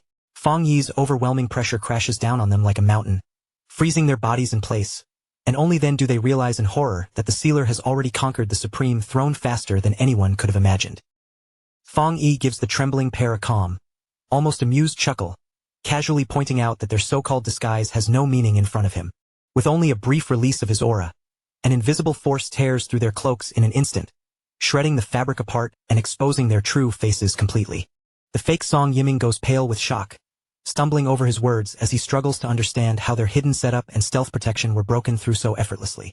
Before either saboteur can make another move, Fang Yi raises his power and sends out a burst of golden flame, scorching both of them at once and blasting them flat onto their backs. Even the strange experimental eye artifact cannot withstand the heat. Under the golden fire, it is burned away completely, leaving nothing behind except scattered ash. As the smoke slowly disperses, the majestic spirit of the golden crow emerges around Fang Yi, its radiant form circling him in perfect harmony with his energy. The divine beast moves close and rubs against him with surprising affection, and Fang Yi smiles faintly as his power finally settles into a stable state, preparing him for the next step of his breakthrough. High above the mountain range, the enormous pillar of solar energy begins to fade little by little, announcing that the first stage of the throne's integration has finally been completed. Knowing that the timing and conditions have reached their perfect state, Fang Yi takes a slow, steady breath, closes himself off from the outside world, and begins his deep cultivation training. After some time passes, a groggy Song Yiming finally stirs awake and shakes his partner beside him, while the dazed Wang Lan squints in discomfort and complains about the blinding light around them. Their confusion does not last long, because Jaelin is already standing over them, her presence immediately pulling both men back to reality. Song Yiming quickly warns her that invaders have broken in, but Jaelin only smiles calmly and tells him there is no need to worry, because the danger has already been dealt with. When the recovered pioneers look into the distance, their eyes widen as they finally understand that the overwhelming solar radiance is not coming from the throne itself, but directly from the sealer. Still stunned, Song Yiming asks whether the commander has truly succeeded, and Jaelin answers with clear pride that Fang Yi is now the official master of the first sequence Sun God Throne. She then explains that Fang Yi is already pushing past his own limits and stepping into the next realm, while the two suspicious people they encountered earlier were not allies at all, but hostile spies. Those spies included a traitor from the Xia Nation and a mercenary, and both of them had been carrying advanced disguise equipment along with a secret artifact designed specifically to infiltrate throne spaces. Just then, A massive shockwave of golden energy explodes outward from Fang Yi's position, rolling across the surroundings as the real breakthrough begins. The soldiers stationed nearby erupt into cheers, their faces filled with awe as they watch the sealer ascend to the second level of the Shenyue realm, calling him their eternal god. The terrifying pressure of his divine moon aura spreads through the air, cracking the space around him as his ascension reaches completion. Far away from the center of the phenomenon, President Yi Xiao watches with disbelief in his eyes, astonished that Fang Yi has broken through to the second tier so smoothly, without any visible struggle at all. Elder Wu nods beside him, admitting that the sealer's vast aura and the enormous cosmic sign above them prove this is far beyond an ordinary breakthrough. Thinking back to their own limits, Yi Xiao remembers how much pain and effort it took for them just to barely touch the threshold of the Shenyue realm. Elder Wu also recalls the bitter hardships he endured in the past, and he can only admit that while they spent ages struggling toward the divine realm, Fang Yi makes consecutive breakthroughs look almost effortless. Inside the vast cosmic space, the Golden Crow begins absorbing the enormous energy of the lunar orb, drawing it in to fuel an even greater leap in Fang Yi's cultivation. With a thunderous roar, the divine beast grips the moon in its blazing talons, forcing that immense power into Fang Yi and driving him straight into the third tier of the Shenyue realm. At the live monitoring screens, Su Qingying stares in awe and wonders if the commander is about to touch the legendary Rising Sun realm, a height no human being has ever reached before. The Golden Crow lets out another piercing cry, its voice echoing across the sky, while Elder Wu and President Yi Xiao can only stand there in stunned silence. Then the divine beast spreads its enormous fiery wings above Fang Yi, covering him like a blazing shield as his power surges beyond every known limit. In the dark sky overhead, 3 radiant suns appear at once, illuminating everything beneath them and revealing a cosmic phenomenon never before witnessed in human history. Inside the monitoring center, the analysts quickly report that the Golden Crow has cried out 3 times, meaning the sealer has crossed 3 levels in succession and reached a half-step into the Rising Sun realm. At this point, Fang Yi has gained complete mastery over the Yang attribute, and his physical body has transformed far beyond the natural limits of any ordinary pioneer. He is no longer merely a human wielding Yang power. He has become a natural-born Yang attribute god, possessing a divine constitution that completely overturns what humanity once believed possible. From this day forward, Fang Yi stands alone at the absolute peak, with no one on earth capable of matching the level of power he now possesses. Fang Yi lowers his gaze to his own hand, where solar flames burn brightly across his skin, and he feels satisfied with the result, knowing the Yang attribute has perfectly fused into his bones and bloodline. He understands now that he is no longer simply borrowing or using this power. His entire body has become the true physical embodiment of the Yang attribute itself. With his newly awakened cosmic senses spreading outward, Fang Yi instantly catches a lingering trace of hostile presence, and his voice turns cold as he notes that those rats still refuse to give up. Deep inside a hidden underground bunker outside the barrier, the bandaged leader of the saboteurs breaks into a panic, realizing with horror that their mission has completely failed. Terrified by the thought that Fang Yi has already absorbed the throne's power, he frantically activates a teleportation circle and screams for everyone to retreat before it is too late. But his partners immediately grab onto him, refusing to let him abandon them and escape alone, angrily insisting that if they are doomed, they will all go down together. None of their arguing matters anymore. Before they can even finish fighting among themselves, blinding rays of solar energy pierce straight through the mountain, vaporizing the entire bunker and wiping out every traitor inside in an instant.